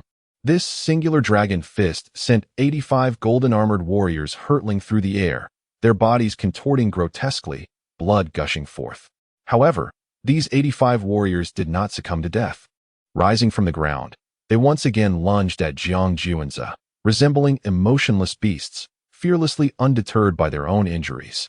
Today, let me revel in this slaughter. Jiang Juanzi bellowed in fury, resolute in his determination to conquer the most formidable challenge of the Star Tower's ascendancy realm. The unparalleled might of his invincibility grew ever more pronounced, even catching the attention of the tower spirit. Could this individual truly withstand the 4th wave of attacks? Outside. How long has it been? Why hasn't he emerged yet? Could Juanzi actually pass the highest difficulty challenge of the Star Tower's ascendancy realm? Jiang Yuan and the esteemed elders of the Jiang clan wore grave expressions, anxiously awaiting the outcome. Meanwhile, members of the Shao clan, including Shao Yuanshan, felt a growing sense of trepidation. In the past, prodigies who attempted the highest difficulty challenges of the Star Tower would return in less than the time it takes for a stick of incense to burn. Yet, Jiang Juanzi, the divine son of the Jiang clan, had already been inside the Star Tower for a full day without reappearing. Could he truly succeed in overcoming the highest difficulty challenge? Impossible, absolutely impossible. Chapter 72. The Blessing of the Heavenly Way, the Young Emperor, and the 10 Fiends' offspring within the Celestial Tower. Jiang Juanzi's purple aura surged with tremendous force, executing a dragon fist that resonated through the heavens. However, the golden-armored beings at the pinnacle of the unification realm proved to be as indomitable as cockroaches, relentlessly attacking Jiang Juanzi despite suffering grievous injuries. Even the true dragon armor was torn asunder by this relentless horde, blood spilling forth. Dragon breaks the cosmos.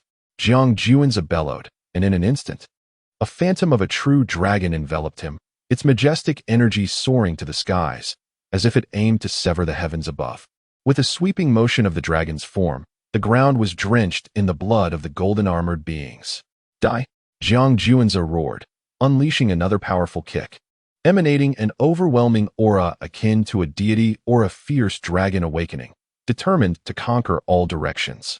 As time progressed, Jiang Juanzi's body became stained with blood, his own and that of the golden-armored beings. He resembled an unyielding machine, delivering relentless punches and kicks as one after another of his adversaries fell before him. Originally numbering 10,000, only 3,000 golden-armored beings remained. This fellow ranks among the top 10 prodigies I have encountered in eons. The tower spirit observed Jiang Juanzi's fierce battle against the 10,000 golden foes, astonished. To contend against two peers of the same realm and emerge victorious speaks volumes of one's prowess. To battle 10 of the same rank signifies being among the elite. To face 100, one becomes unparalleled. To confront 1,000, a true prodigy emerges, and to challenge 10,000, a talent of extraordinary caliber, truly embodying the essence of an emperor. As more time elapsed, Jiang Juanzi gasped for breath, his body marred with wounds, blood ceaselessly flowing, presenting a pitiful sight. Meanwhile, all the golden-armored beings before him lay defeated, their bodies piled high like a mountain, blood continuously dripping from the heap, the air thick with a metallic scent. With the fourth wave of assault, Jiang Juanzi triumphed. He had indeed overcome the fourth onslaught. At that moment, the tower spirit gazed at Jiang Juanzi with newfound respect and anticipation, no longer underestimating him. To withstand the fourth wave of the golden-armored being's attack places him among the pinnacle of prodigious talents throughout the ages. As Jiang Juanzi vanquished the 10,000 golden foes, the entire Daluo star trembled violently, myriad radiant lights cascading from the firmament, illuminating the celestial tower with divine brilliance. Countless mysterious runes adorned the sky, while the phantoms of ancient beings bowed in reverence to the tower. A crown, forged from the very essence of the laws of heaven and earth, hovered above the celestial tower, lingering without dissipating. Such an extraordinary phenomenon sent shockwaves across the Daluo star. This is the blessing of the heavenly way. No, it cannot be. Has Jiang Juanzi, the scion of the Jiang family, truly passed the highest difficulty of the Unification Realm's trial? The elder of the Shao family gazed in disbelief at the astonishing spectacle before him, exclaiming in shock, "No, I cannot believe it. Since the Star Tower has loomed over our Dalao star, no member of the Shao family has ever succeeded in overcoming the highest difficulty of the Star Tower's challenges. How could Jiang Juanzi possibly achieve this?" Xiao Yuanshan's expression darkened to the utmost extent. Could it be that none of the prodigies from the Shao family across countless ages could rival Jiang Juanzi? Has Juanzi truly conquered the peak challenge of the Unification Realm? As Jiang Yuan and the other elders of the Jiang family witnessed this extraordinary phenomenon, they felt a sense of relief mingled with overwhelming joy. Just then, an unexpected transformation occurred. Figures, crystallized from the power of the laws of heaven and earth, emerged. All these figures were undoubtedly at the pinnacle of the Unification Realm, yet the aura they emanated was no less formidable than that of cultivators in the Harmonization Realm. Heavens! If I am not mistaken, does one of those figures not resemble our Shao family's emperor in his youth? Moreover, look at that figure radiating golden mana. Does it not resemble the ancient sacred body? Indeed, it truly is the ancient sacred body. And the figure beside it must be the progeny of the true dragon. This is madness. What on earth is happening? How could even the offspring of the true dragon appear? Moreover, all these figures, formed from the laws of heaven and earth, are none other than the youthful forms of emperors or the offspring of the 10 ancient fiends. What could this possibly mean? As one figure after another coalesced from the laws of nature, every person present gasped in astonishment, their expressions teetering on the brink of madness. The manifestations created by the laws of heaven and earth were simply too astonishing, whether they were youthful emperors or the progeny of true dragons and Qilins. They left the onlookers dumbfounded and incredulous. In the next moment, these youthful emperors and the offspring of the 10 fiends moved, all entering the Star Tower. Could this phenomenon be incited by Jiang Juanzi, the scion of the Jiang family? All eyes were filled with shock. Within the Star Tower, Jiang Juanzi stood proudly atop a heap of the bloodied corpses of golden-armored warriors, his figure erect, the aura of dominance surrounding him unwavering. Tower Spirit, I have passed the highest difficulty of the Unification Realm challenge, have I not? Jiang Juanzi, drenched in blood and gasping for breath, felt the immense toll this battle had taken on him. Not quite. Prepare yourself for the 5th wave of attacks. The Tower Spirit replied, taking a deep breath and speaking with a hint of mischief. Ordinarily, vanquishing 10,000 golden-armored warriors would suffice to pass the highest difficulty challenge. However, such extraordinary individuals are exceedingly rare, and the Tower Spirit did not wish to let such a remarkable talent slip away so easily. Thus, a hidden challenge was specially set for such prodigious beings. Should one succeed in this hidden challenge, unimaginable rewards await. Alas, no one throughout history has ever managed to conquer this hidden challenge. Another wave of attacks? Could it be an army of 10,000 Harmonization Realm warriors?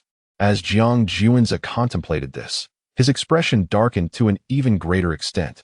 He himself was merely at the pinnacle of the Unity Realm, and should he possess the battle prowess of 10,000 beings at that level, he might indeed have to fight for his life.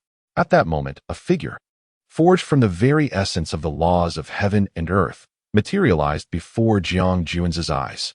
This was a youth, clad in garments as white as freshly fallen snow, with hair that shimmered like crystal. Though his physique was not particularly robust, Jiang Juanzi could distinctly sense the terrifying energy coursing within him. The boy stood there, exuding an overwhelming pressure that weighed heavily upon Jiang Juanzi, as if he alone could rival 10,000 golden-armored warriors at the pinnacle of the Unity Realm. He was formidable. Jiang Juanzi's expression turned grave. The young emperor. Indeed, he possesses great strength. The voice of the Tower Spirit echoed. What? So it is the young emperor. No wonder he exerts such formidable pressure. Thus, my opponent is he. Jiang Juanzi gazed upon the young emperor, formed from the power of the laws of heaven and earth. And instead of fear, a thrill of anticipation surged within him. He yearned to ascertain just how powerful a young emperor truly was. Your opponent is he. But he is not your only adversary. The words of the Tower Spirit resounded. Other young emperors, also forged from the laws of heaven and earth, along with the 10 fearsome progenies, began to emerge, appearing before Jiang Juanzi's eyes. Chapter 73. Overwhelmed by the young emperors and the 10 fiendish young sons. The path to breakthrough gasp. Jiang Juanzi gazed at the assembly of young emperors and the 10 fiendish young sons before him, his heart recoiling in trepidation. He had anticipated confronting a single young emperor and eagerly looked forward to grasping the extent of their might. Little did he know that he would be faced with a multitude of young emperors and a host of 10 fiendish young sons. It is vital to recognize that both the young emperors and the 10 fiendish young sons possess the capacity to dominate an entire era. To be pitted against such a formidable assembly is far more daunting than facing 10,000 cultivators of the harmonious path. Is this what you refer to as the 5th assault? Jiang Juanzi stammered, struggling to quell the tumultuous emotions within him. After all, anyone in his position would find the current scene utterly incomprehensible. This gathering of young emperors and 10 fiendish young sons is no trivial matter. They are beings capable of subjugating an entire epoch. If other prodigies were in Jiang Juanzi's predicament, they might lack the courage even to engage in battle, overwhelmed by fear. With so many young emperors and 10 fiendish young sons present, who among them could possibly contend? Even Jiang Juanzi himself began to doubt his own confidence. Indeed, these young emperors and 10 fiendish young sons are your adversaries. If you can vanquish them, any request you make will be granted, provided I am able to fulfill it. What? Are you truly afraid? Well, it is understandable, after all. The young emperors and the 10 fiendish young sons are destined to dominate an era, so your fear is quite reasonable. The Tower Spirit remarked languidly. Huff. Fear? Such a notion is non-existent. Every cell within my body quivers with exhilaration. To traverse the boundless expanse of time and confront so many young emperors and 10 fiendish young sons is indeed a privilege. Jiang Juanzi steadied his mind. Exhaling a deep breath, his battle spirit surging like a tidal wave. The despairing sight that would daunt other cultivators only served to ignite his resolve. He possessed an indomitable heart, unafraid of any challenge. What of the young emperors? What of the 10 fiendish young sons? In this life, he would undoubtedly overshadow his contemporaries, becoming unrivaled across the world. Very well, let me witness your prowess. The tower spirit's voice brimmed with anticipation. As the words of the tower spirit echoed, a figure enveloped in resplendent golden energy emerged, the ancient sacred body. Throughout the annals of time, the ancient sacred body and the celestial tyrant body have been arch-rivals, each claiming victories over the other. Now, the first to strike was none other than the ancient sacred body, launching an assault with the invincible 6 paths of reincarnation fist, a force that seemed capable of shattering the very heavens. With a single punch, the ancient sacred body appeared as though it would bring down a colossal star. The might of the punch was immeasurable, advancing unwaveringly, seemingly destined to obliterate anything that dared to stand in its path. Jiang Juan's expression turned grave, his body radiating purple energy, while golden dragon aura surged within him as he prepared to counter the 6 paths of reincarnation fist with his dragon fist. Boom! The collision reverberated through the void, thunderous echoes rolling forth as the overwhelming shockwave swept across the surroundings. Jiang Juanza and the ancient saint body stood firm, neither retreating an inch as they engaged in a fierce clash. 1 punch, 2 punches, 3 punches. This was not merely a collision of the celestial dominance and the ancient saint body, it was a battle of destiny. Purple and golden energies intertwined, shattering the void. While the echoes of Tao reverberated in mournful tones, yet neither party yielded. Following the ancient saint body's assault on Jiang Juanza, the young emperor of the Shao clan also made his move. With a decisive step, he formed a seal with his hands, instantly transforming into a towering figure that loomed between heaven and earth. The Royal Heaven Seal. A deep, resonant whisper reverberated through the realm. The terrifying seal emanating an aura of suppression that could quell the ages, descending upon Jiang Juanza with cataclysmic force. Come! Jiang Juanza roared defiantly. His focus divided as he battled the ancient saint body, hastily invoking the true dragon armor for defense. Boom! The moment the Royal Heaven Seal impacted the true dragon armor, blood gushed from Jiang Juanza's mouth, the armor fracturing into countless pieces. The armor, capable of withstanding the assaults of the golden armored beings, crumbled before this young emperor as if made of mere paper. Yet, this was not the end. Following the strikes from the ancient saint body and the young emperor of the Shao clan, one of the 10 fiends, the true dragon youngster, launched a ferocious attack. Boom! As golden energy surged and dragon aura roiled, the true dragon youngster unleashed a claw capable of rending the very fabric of reality. Eclipsing the sun and moon, a move Jiang Juanza frequently employed, known as the dragon severing the cosmos. At this moment, the true dragon youngster executed the dragon severing the cosmos with an authenticity surpassing Jiang Juanza's own, wielding immense power. With no time for contemplation, Jiang Juanza hastily countered with his own version of the dragon severing the cosmos, and the outcome was inevitable. A horrific wound was torn open across his chest, deep enough to reveal bone, blood cascading downward. Then, another young emperor intervened, employing the dueling character secret, a combat technique capable of mimicking the myriad methods of the universe. This was an extreme martial art, capable of simulating any attack and evolving into various divine killing techniques, ever-changing.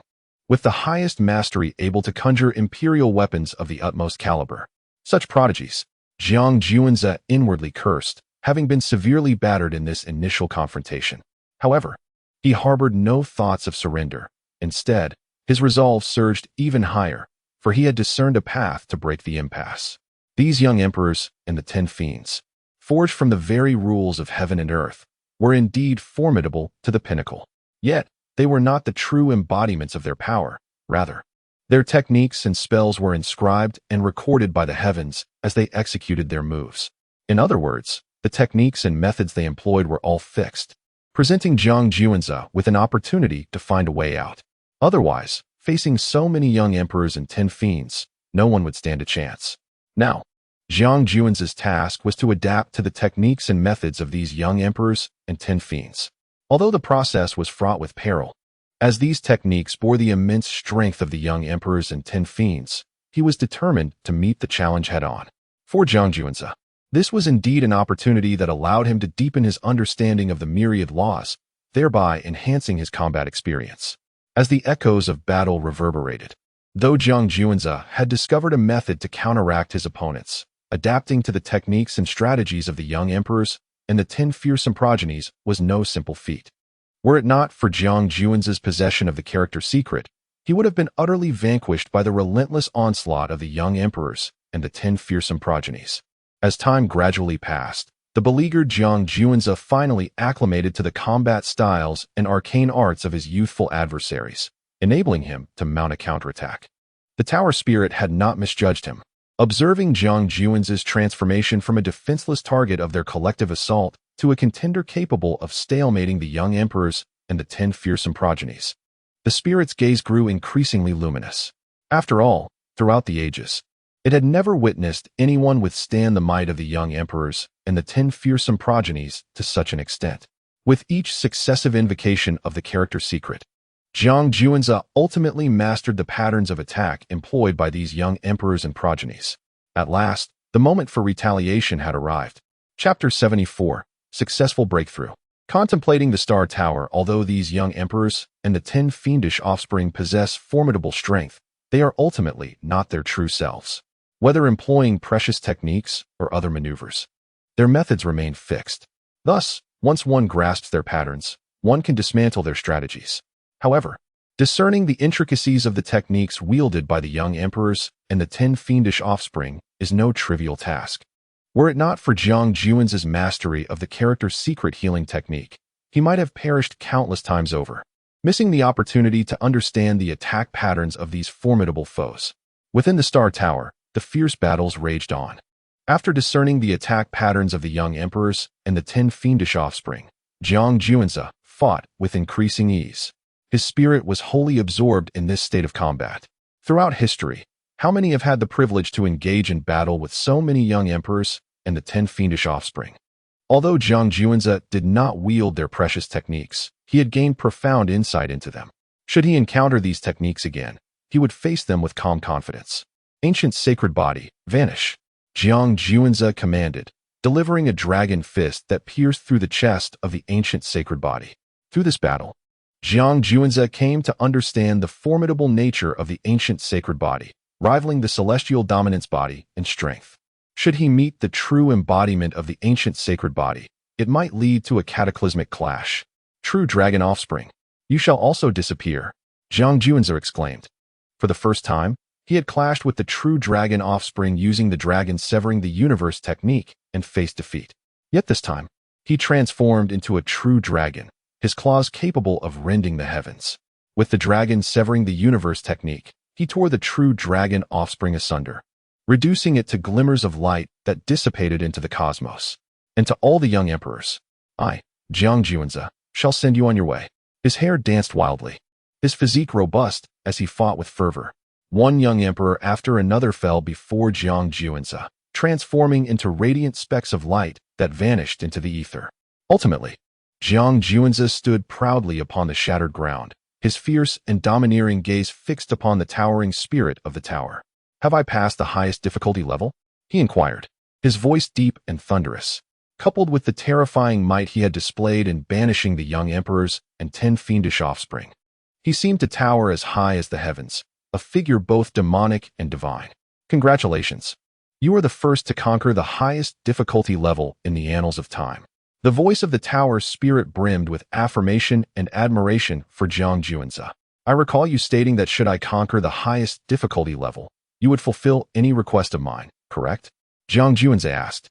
Indeed, I did make such a promise. Within my capabilities, I can grant you any request. The tower spirit nodded.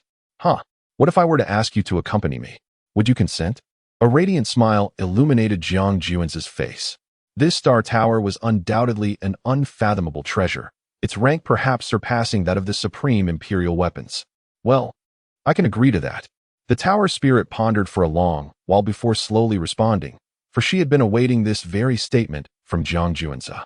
Having existed for countless eons, she had witnessed the rise and fall of innumerable prodigies, her ultimate goal being to find a master who could elevate her back to the heavens.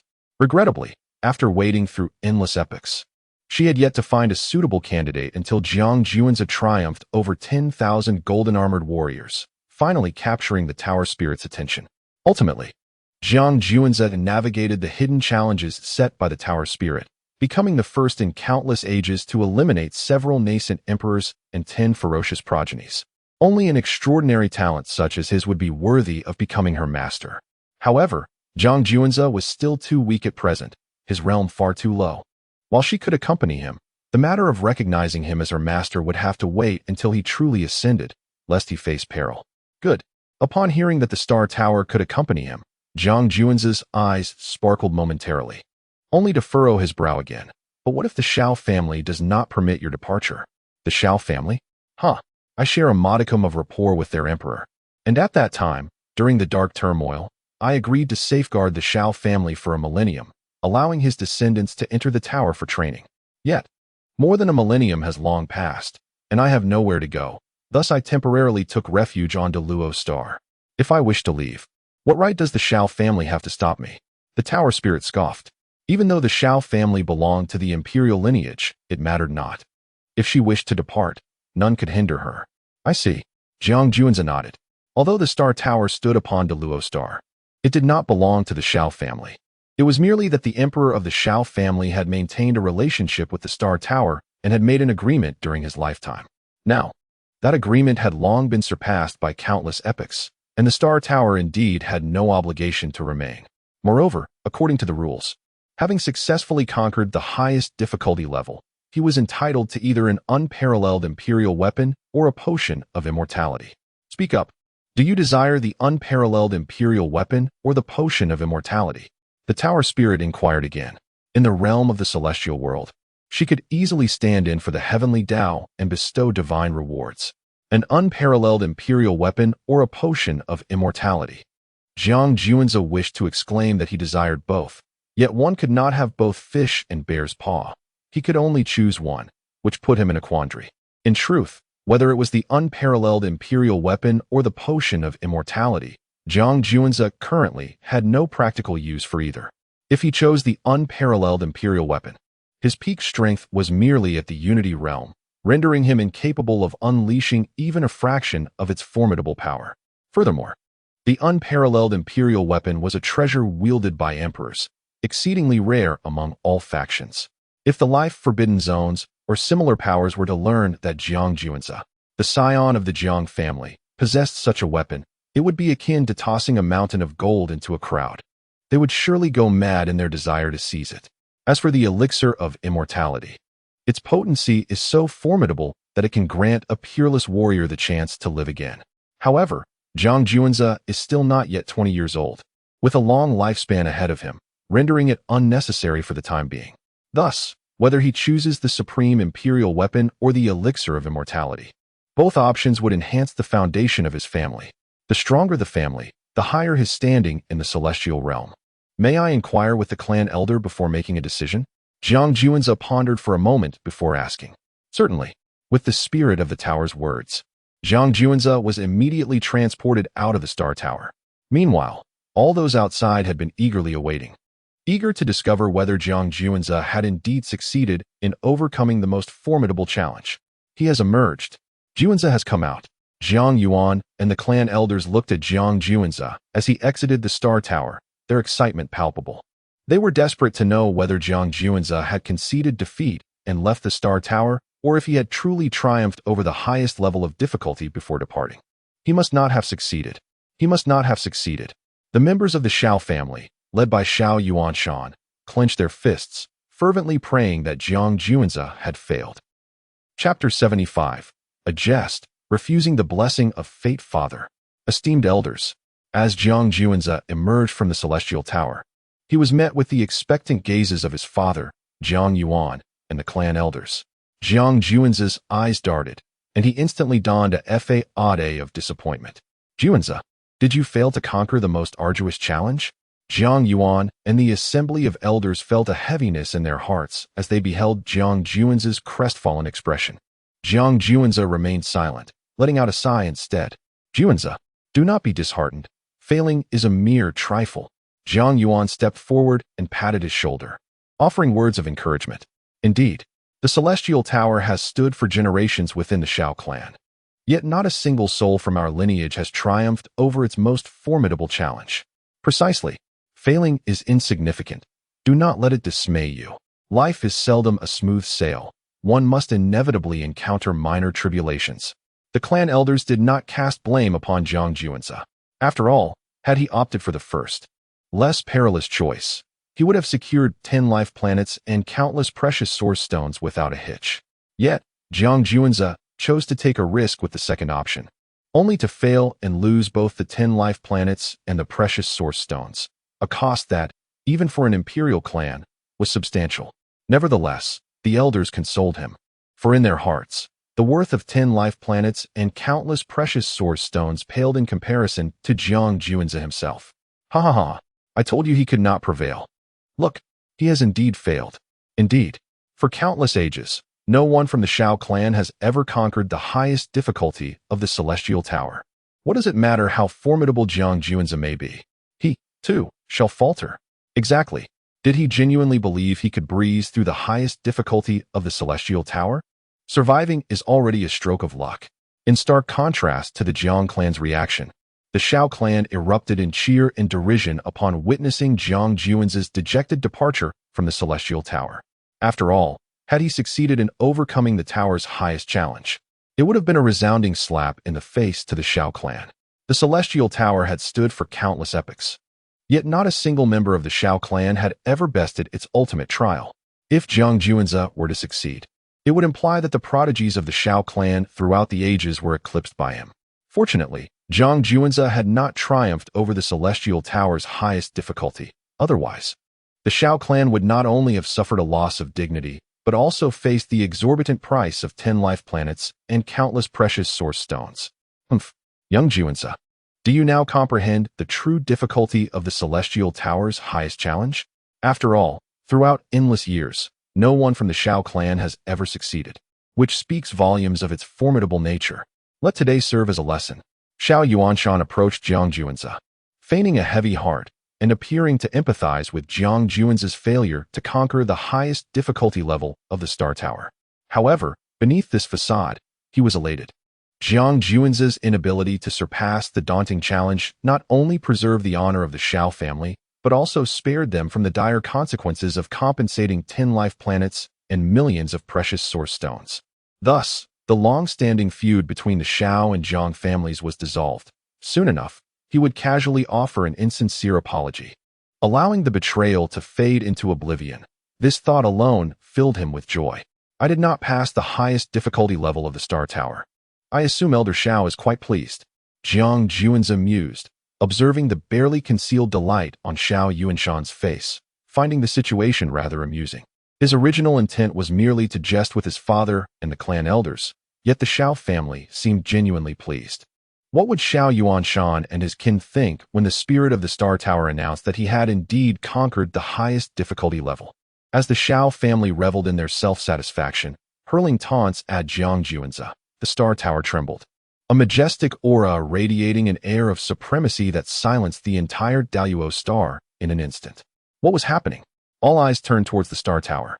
Congratulations to Jiang Juanzi for conquering the highest difficulty level of the Unification Realm. The calm voice of the tower's spirit resonated across the Daluo star, leaving everyone momentarily stunned. Past? Juanzi, what is going on?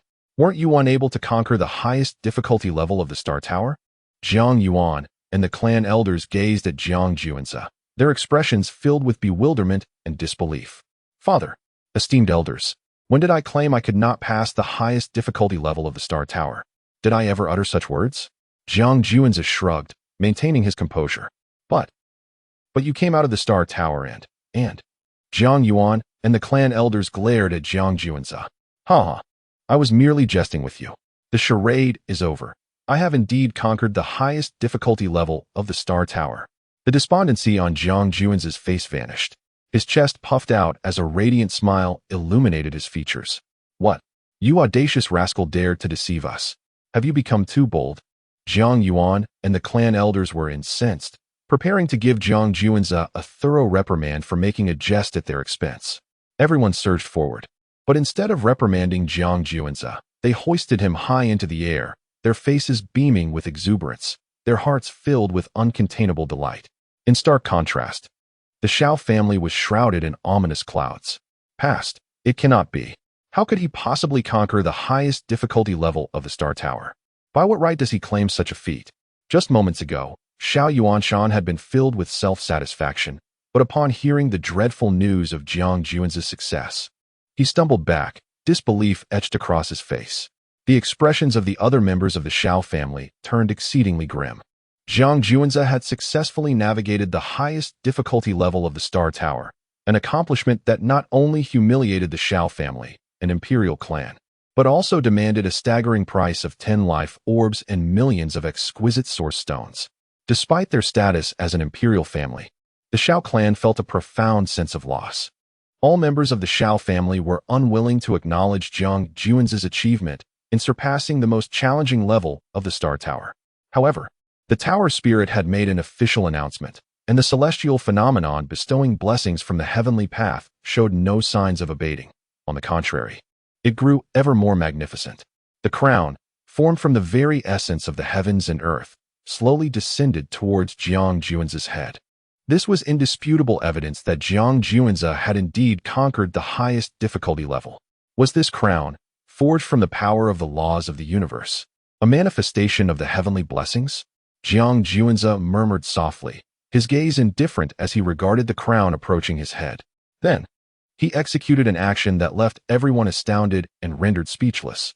With a powerful dragon fist, he shattered the crown into countless fragments. Chapter 76. The choice of the supreme Dao weapon in an instant. The members of the Xiao family were consumed by envy. Juanza, what are you doing? Jiang Yuan and the clan elders watched in astonishment as Jiang Juanza shattered the blessing of the heavenly Dao with a single punch, their mouths agape in disbelief. It should be known that receiving the blessing of the heavenly Dao is immensely beneficial. It not only allows a cultivator's innate talent to undergo a transformation, but also protects them from calamities, granting them the shelter of the heavenly Dao.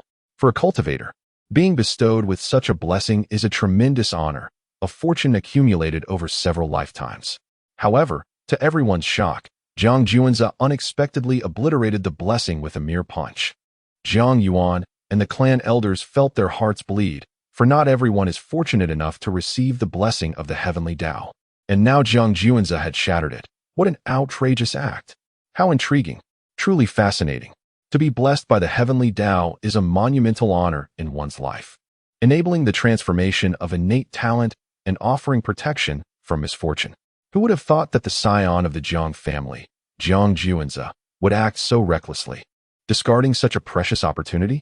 Xiao Yuanshan gazed at the shattered blessing, and his previously sour mood, stemming from Jiang Juan's triumph over the highest difficulty of the Star Tower, unexpectedly lightened. Did Jiang Juanza truly not comprehend the significance of the heavenly Dao's blessing? Otherwise, how could he commit such a foolish act? Perhaps this young master of the Jiang family suffered a blow to his head while conquering the highest difficulty of the Star Tower. After all, who in their right mind would willingly forsake the blessing of the heavenly Dao? Indeed, the blessing of the heavenly Dao is a rarity in the world. Yet Jiang Juanza shattered it with a single punch. Surely, something is amiss with his mind. The members of the Xiao family unanimously concluded that Jiang Juanza must have lost his senses, for who would voluntarily relinquish the blessing of the heavenly Dao? Standing his ground, Jiang Juanza listened to the mocking and derisive voices of the Xiao family, feeling their condescending gazes as if he were a fool. He shook his head slightly and turned his attention to his father, Jiang Yuan, and the clan elders. Father, esteemed elders, the reason I forsook the blessing of the heavenly Dao is that the Dao itself is flawed. Its essence is compromised. While accepting the blessing may offer significant immediate benefits, it would ultimately affect my entire life. In the future, under the influence of a flawed heavenly Dao, my physical fortune and innate talent would suffer deficiencies, preventing me from attaining perfection. Therefore, such a blessing is better left unclaimed. Jiang Juan's voice resonated like thunder, awakening all present. It turned out that his refusal was rooted in this profound understanding. Yet, how many could aspire to eternal perfection? Even emperors who tower above all, commanding the cosmos, would hesitate to claim they are without flaw. Well said. Since the heavenly path bears flaws, it is better to forego the bestowed blessings. This sentiment is easily expressed. Yet how many within the entire celestial realm can resist the allure of divine favor? Truly, He is the son of Jiang Yuan. Jiang Yuan gazed intently at his son, Jiang Juanze, his eyes sparkling with admiration. He had not anticipated the lofty aspirations of his offspring, who sought to remain unblemished. A feat even the ancient emperors would hesitate to claim. Could it be that his son aspires to surpass those legendary figures? Upon hearing Jiang Juanze's explanation, the elders of the Jiang clan couldn't help but nod in agreement. Their esteemed Juanze was indeed a being of immense determination and ambition, his thoughts and goals far beyond the comprehension of these venerable elders. Meanwhile, the members of the Shao clan fell silent upon hearing Jiang Juanze's words. Firstly, the fact that Jiang Juanze was favored by the heavenly path already attested to his exceptional nature. Secondly, the notion that he would decline such divine blessings due to the imperfections of the heavenly path was utterly inconceivable to the Jiang clan. Yet, Jiang Juanze took decisive action, shattering the bestowed blessings with a mere punch, as if casting aside something that others regarded as invaluable. It was laughable. Those who had previously mocked Jiang Juanze now realized they were not even on the same plane. Xiao Yuanshan sighed deeply within, filled with melancholy. Reflecting on his son, Xiao Cheng, and then glancing at Jiang Juanze, he felt the sting of comparison. There was no contest between the two. One was in the depths, while the other soared among the heavens. Father, esteemed elders, there is a matter upon which I seek your counsel, Jiang Juanze suddenly declared. Oh, speak then. Jiang Yuan and the assembled elders turned their attention towards him. I have successfully passed the highest difficulty level of the Star Tower, and thus I am to be rewarded with either a supreme imperial weapon or an elixir of immortality. Which should I choose? As Jiang Juanze's words fell, the atmosphere shifted.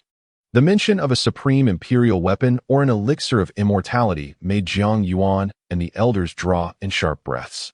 Though they had anticipated the possibility of such a reward, the reality stirred their hearts with uncontrollable excitement. Ultimately, after deliberation among Jiang Yuan and the elders, they decided to advise Jiang Juanze to select the supreme imperial weapon. Choosing the elixir of immortality would be of little use to him at this moment, as many of the clan's formidable elders still had ample lifespans, and some had already procured elixirs, living out their second lives. Moreover, a single elixir could only benefit one exceptional warrior, leading Jiang Yuan and the elders to dismiss the notion of the elixir outright. It is indeed wise to choose the supreme imperial weapon, as it not only enriches the family's heritage, but also enhances the overall strength of the clan. In the future, when Jiang Juanze rises to prominence, it could serve as his ultimate trump card. Excellent. I shall select the supreme imperial weapon. Jiang Juanze nodded. At the very moment he made his choice, the Star Tower trembled.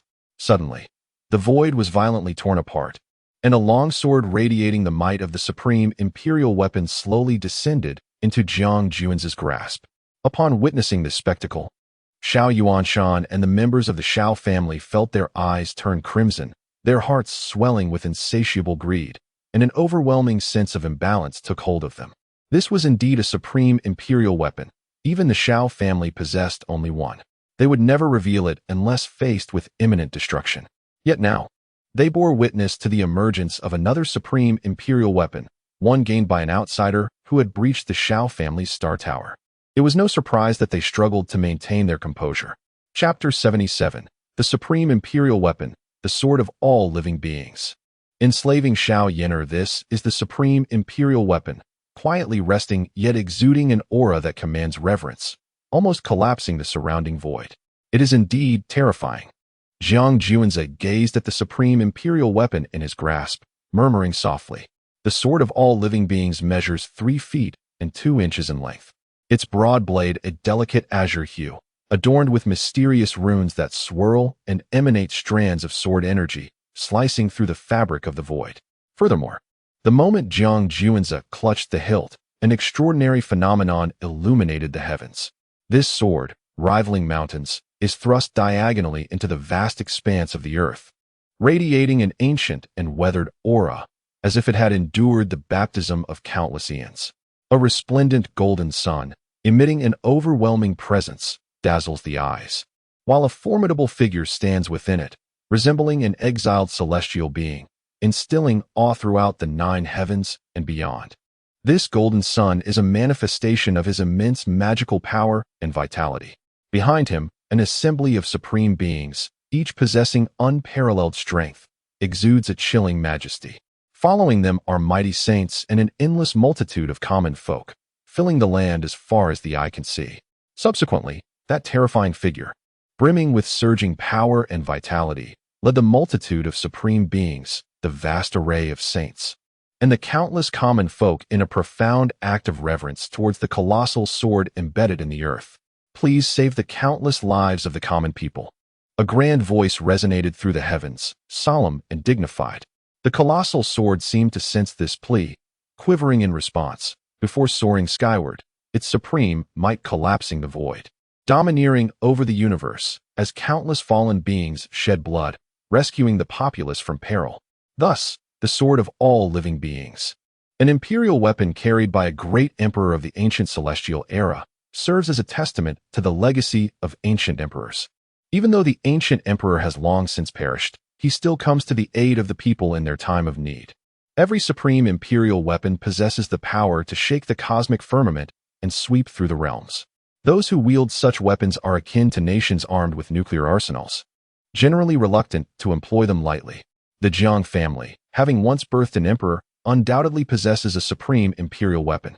Now, with Jiang Juanzi acquiring another supreme imperial weapon for the Jiang family, their overall strength is bound to rise significantly. How could Xiao Yuanshan and the members of the Xiao family not feel envious? Father and esteemed clan elders, please safeguard this supreme imperial weapon, the sword of all living beings, on my behalf. After casting a deep glance at the sword, Jiang Juanzi unhesitatingly entrusted it to his father and the clan elders. At this moment, possessing the supreme imperial weapon was a potential calamity for him. Excellent. Jiang Yuan and the clan elders, without the slightest hesitation, eagerly accepted the sword of all living beings with great care. They understood that, for Jiang Juanzi at this juncture, possessing the supreme imperial weapon was not advantageous. Entrusting it to the family for safekeeping was the most prudent course of action. If Jiang Juanzi were to carry the weapon himself, unforeseen incidents could easily arise. Given its extraordinary value, so precious that even an imperial-level force must exercise utmost caution in its preservation, let alone a mere junior of the Unity realm carrying it. Senior Xiao, when shall I receive the 10 million Supreme Source Stones? When will the 10 life planets be handed over? After entrusting the Supreme Emperor weapon, the Songqing sword, to his father and the clan elders for safekeeping, Jiang Juanzi turned to the increasingly red-eyed Xiao Yuanshan, whose gaze was rife with avarice, and inquired, I'll do it right away. Xiao Yuanshan's countenance twitched, his heart already in excruciating pain. To witness an outsider conquer the highest difficulty of their family's Starlight Tower and obtain a Supreme Emperor weapon was a bitter pill to swallow. Now, he was compelled to compensate with 10 million Supreme Source Stones and 10 life planets, causing his heart to bleed profusely. The other members of the Xiao family were equally incensed, feeling utterly oppressed. It was simply too unbearable. Regrettably, the bitter fruits of this predicament were borne by the Xiao family. Nay, it was truly the doing of Xiao Yener, and no matter how bitter it was, they had to grit their teeth and swallow it down. One could only imagine the immense losses inflicted upon the Xiao family by Xiao Yener and the ensuing hatred from its members. Senior Xiao once mentioned that if I were to conquer the highest difficulty of the Starlight Tower, he would grant me a request that was not excessive. Surely, he remembers this promise. Jiang Juanzi reiterated, I remember. At these words, Xiao Yuanshan's already unsightly expression grew even more grotesque, his face darkening to the color of a soot-stained pot. Then how about this? My request is for the Xiao family to seed another 10 life planets and 10 million Supreme Source Stones. Surely, that is not an unreasonable demand. Jiang Juanzi beamed with a sincere smile as he spoke. What? You still wish for the Xiao family to relinquish 10 life planets and 10 million Supreme Source Stones? Absolutely not. Do not even think about it. Jiang Juanzi's words fell like a meteor into the ocean, igniting towering waves of outrage. Before the family head, Xiao Yuanshan, could respond, the entire Xiao family erupted in dissent. Life planets constitute the very foundation of a power. An imperial force's strength derives not only from formidable warriors, but also from abundant resources and a continuous influx of talented individuals, making the population exceedingly significant. The Shao family controlled merely over 90 life planets, and ceding 10 to the Jiang family had already caused them immense heartache. However, they had no choice. They had brought this upon themselves by betraying the Jiang family, and they accepted their fate. Yet now, Jiang Juan's demand for an additional 10 life planets and 10 million Supreme Source Stones would undoubtedly cripple the Shao family's vitality. Therefore, before Shao Yuanshan could speak, the family members stepped forward in protest. Young Master Juanzi, you must understand, it is not that I refuse your request, but rather that it is indeed excessive and has provoked the ire of the Shao family. Shao Yuanshan declared, his face darkened. Internally, he was already cursing Jiang Juanzi, thinking that the notion of demanding 10 more life planets and 10 million Supreme Source Stones was utterly preposterous. Such a dream was beyond reach. In that case, perhaps it would be better for Shao Yener to serve as my maid for 3 years. This request is not excessive, is it? Jiang Juanzi finally revealed his true intentions. What? You want Yener to serve as your maid for 3 years? Yener is the cherished jewel of the Shao family. How can we allow her to serve you? What becomes of our family's honor? Upon hearing this, Shao Yuanshan immediately grew displeased. Why not let her go? This entire matter arose because of Shao Yener. Why shouldn't she bear the consequences? Indeed, our family's dignity has long been tarnished by her actions. Let her leave the Shao family at once. 3 years. That is far too short. Let her serve the Jiang family's divine son for a lifetime. The members of the Shao family shouted in unison. Shao Yener had long been spoiled by Shao Yuanshan and had never won the hearts of the people. Now, with the immense losses the Shao family had suffered, their anger was unmistakably ignited. They could hardly wait to expel this calamity from their midst. Moreover, if they were to refuse Jiang Juan's demand for Shao Yener to serve as a maid, who knew what further demands he might impose? Observing the scene, Jiang Juanzi chose to remain silent. Meanwhile, the family head, Shao Yuanshan, gazed vacantly at the enraged family members, and in that moment, he appeared to age several years. Bring Yener to me, he commanded. Chapter 78. Shao Yener wept inconsolably, unable to accept the dire outcome. As the cherished daughter of Shao Yuanshan, she had been indulged to an extreme, leading her to act without regard for the consequences. After all, with the backing of the Imperial Shao family and her father's unwavering support, she believed that any misstep would ultimately be smoothed over. However, the matter of betraying the Jiang family had escalated far beyond what she anticipated. The once pampered Shao Yener had already incited dissatisfaction among the Shao clan, and now, with the betrayal of the Jiang family, their discontent had reached a boiling point. To compound her troubles, she was now faced with the demand to compensate the Jiang family with 10 life planets and millions of Supreme Source Stones. Moreover, she had to witness Jiang Juanzi triumphing through the highest difficulty of the Star Tower, acquiring an extraordinary Imperial weapon. All of this turmoil stemmed from her actions, further intensifying the clan's displeasure towards her. If Shao Yuanshan were to continue favoring Shao Yener at this juncture, he would surely provoke the wrath of the clan, jeopardizing his position as the head of the family. Thus, he found himself with no recourse but to lower his head in submission. Not long after, Shao Yener was brought forth by 2 members of the Shao family. At that moment, she was a pitiful sight, her body marred with wounds of varying severity, blood ceaselessly dripping from her. Yener, Shao Yuanshan's heart ached at the sight of his daughter's condition. Yet, he felt compelled to act sternly to quell the anger of the clan members. Father. Upon seeing her father, the tears streamed down Shao Yener's cheeks, her pent-up grievances finally spilling forth. Having been spoiled by Shao Yuanshan throughout her life, she had never endured such humiliation and instinctively placed the blame on Jiang Juanzi. As for her own faults, she refused to acknowledge any. Her directives to Granny Li were simply a reaction to Jiang Juan's bullying and the grievous harm done to her brother, Shao Ran. Seeking vengeance seemed only natural to her. Yet, upon returning to her family, Granny Li was imprisoned, and Shao Yener herself was cast into the cliff of reflection, subjected to harsh punishments. Having been coddled since childhood, she was ill-prepared for such suffering. Now, in the presence of her father, all of her grievances surged forth, and she cried out in heart-wrenching despair, recounting Jiang Juan's wrongdoings and lamenting the Shao family's inadequate protection, which had led to her immense suffering as the esteemed daughter of the clan. In her anguished cries, Shao Yener remained oblivious to the increasingly frigid expressions of her kin surrounding her. She also failed to notice Jiang Juanze standing at a distance, observing her with a bemused expression. Ah, Xiao Yin'er, it seems you still harbor no remorse, Jiang Juanze remarked, clearing his throat. Why you? What are you doing in my Xiao family? At that moment, Xiao Yin'er finally recognized Jiang Juanze. Upon her return to the Xiao family, she was unceremoniously cast off the cliff of reflection, subjected to the cruel punishment of wind slicing and slow slicing, thus remaining oblivious to the events that transpired thereafter. My coming to the Xiao family is undoubtedly a consequence of your actions, Jia Juanze remarked with a light chuckle. Father, he once tormented me. You must stand up for your daughter, Xiao Yin'er pleaded, shaking her father Xiao Yuanshan's arm with a pitiful demeanor.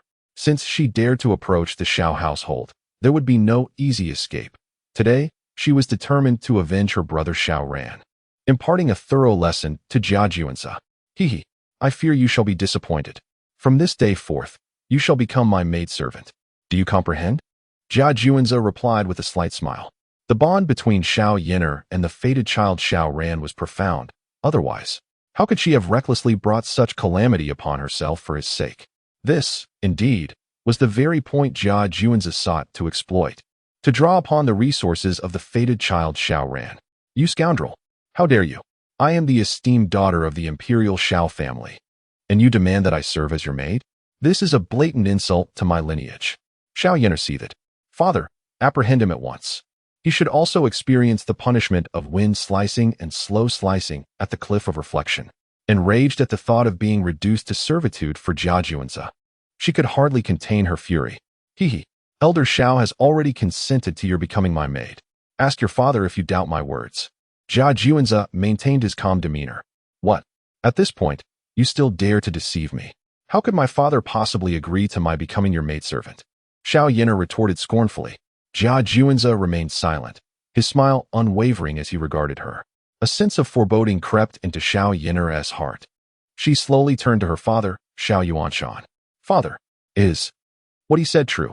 She inquired, her voice trembling as she sensed the cold, indifferent gazes of her kin surrounding her. Cough. Yin'er, you must serve divine son Juanze well. In just 3 years, I shall bring you home. And on my account, divine son Juanze shall not intentionally make things difficult for you. Xiao Yuanshan's expression shifted, ultimately delivering his words with a heavy tone. Simultaneously, he sought to warn Jia Juanze, hoping he would not overstep boundaries with his daughter, lest he, as her father, would not let the matter rest. Rest assured, Elder Xiao, Yin'er is your daughter. I shall not deliberately trouble her, Jia Juanze assured from the side. Xiao Yin'er was no destined maiden. Jia Juanze's desire for her to be his maid was primarily to confront Xiao Ran. Of course, should Xiao Yin'er err in her duties as a maid, she could not expect Jia Juanze to show leniency. No. Please, father, I refuse to become his maidservant. I do not want to. Overwhelmed by her father Xiao Yuanshan's affirmative response, Xiao Yin'er found it impossible to accept the outcome and resisted vehemently. Yin'er, 3 years have passed. Endure for 3 more, and your father will surely come to bring you back. Observing his daughter, Xiao Yin'er, who was vehemently resistant, Xiao Yuanshan felt a pang of sorrow, yet felt compelled to proceed. This predicament arose solely due to his daughter. Not only did they compensate the Jiang family with 10 life planets and countless precious source stones, but they also witnessed Jiang Juanze triumph over the highest difficulty of the Star Tower, acquiring an imperial weapon of unparalleled might. This incited the Xiao family's fury to its zenith, making it prudent for his daughter to retreat for a time. No, I refuse. Xiao Yin'er threw a tantrum, unwilling to accept this fate. Xiao Yuanshan closed his eyes and, with a swift motion, rendered her unconscious. I trust you will take care of my daughter. Otherwise, you understand. He clenched his fists, suppressing his inner rage, addressing Jiang Juanze. Of course, Jiang Juanze nodded. Internally amused. She is to serve, not to indulge. The notion of care is quite laughable. Thus, I, Xiao Yuanshan, extend my apologies to the divine son Juanze and the Jiang family. This time, the fault lies with the Xiao family. I humbly seek your forgiveness. Taking a deep breath, Xiao Yuanshan bowed deeply to Jiang Juanze, Jiang Yuan, and the clan elders, offering his contrition. Compensation has been rendered, apologies have been made. He then prepared to usher them out, as he truly wished to avoid further encounters with Jiang Juanze and the Jiang family. Wait, Senior Shao. I still need to take something with me. Chapter 79. Take away the Star Tower. The Shao family should take care. Jiang Juanzi spoke again. What else do you wish to take? Xiao Yuanshan's expression darkened. This Jiang family's prodigy, Jiang Juanzi, was indeed becoming quite audacious. The Shao family had already compensated with 10 life planets and millions of exquisite source stones, and Jiang Juanzi had successfully conquered the highest difficulty level of the Star Tower, earning an unparalleled Imperial weapon. He had also proposed that his daughter serve as a maid for 3 years, a request the Shao family had acquiesced to. They had even offered their apologies, yet Jiang Juanzi still sought to take something else from them. Did he truly believe the Shao family was a soft target, easily manipulated? If that was his assumption, he was gravely mistaken. Jiang Yuan and the elder members of the Jiang family looked at Jiang Juanzi in astonishment. The Shao family had fulfilled their obligations, offered their apologies, and the betrayal had seemingly been resolved. They could not comprehend what else Jiang Juanzi intended to extract from the Shao family. When I conquered the highest difficulty of the Star Tower, I had a delightful conversation with the tower's spirit. Thus I wish to take the Star Tower with me. Jiang Juanzi declared, pointing at the Star Tower. What? Juanzi wishes to take the Star Tower? Jiang Yuan and the elder members of the family were taken aback, their expressions shifting to shock as they gazed at Jiang Juanzi. Did he truly understand the gravity of his words? The Star Tower was the very foundation of the Shao family's fortune. How could it be relinquished to us? Indeed, to claim the Star Tower, it would necessitate a complete war between the Jiang and Shao families, wherein we would emerge victorious and seize the tower forcefully. However, such an endeavor would inflict severe losses upon our Jiang family, and the unprovoked seizure of the Star Tower would leave us isolated among all human factions. Yes, to act without justification solely for the Star Tower could lead to the downfall of the Imperial Shao family. What would the other human factions think of us?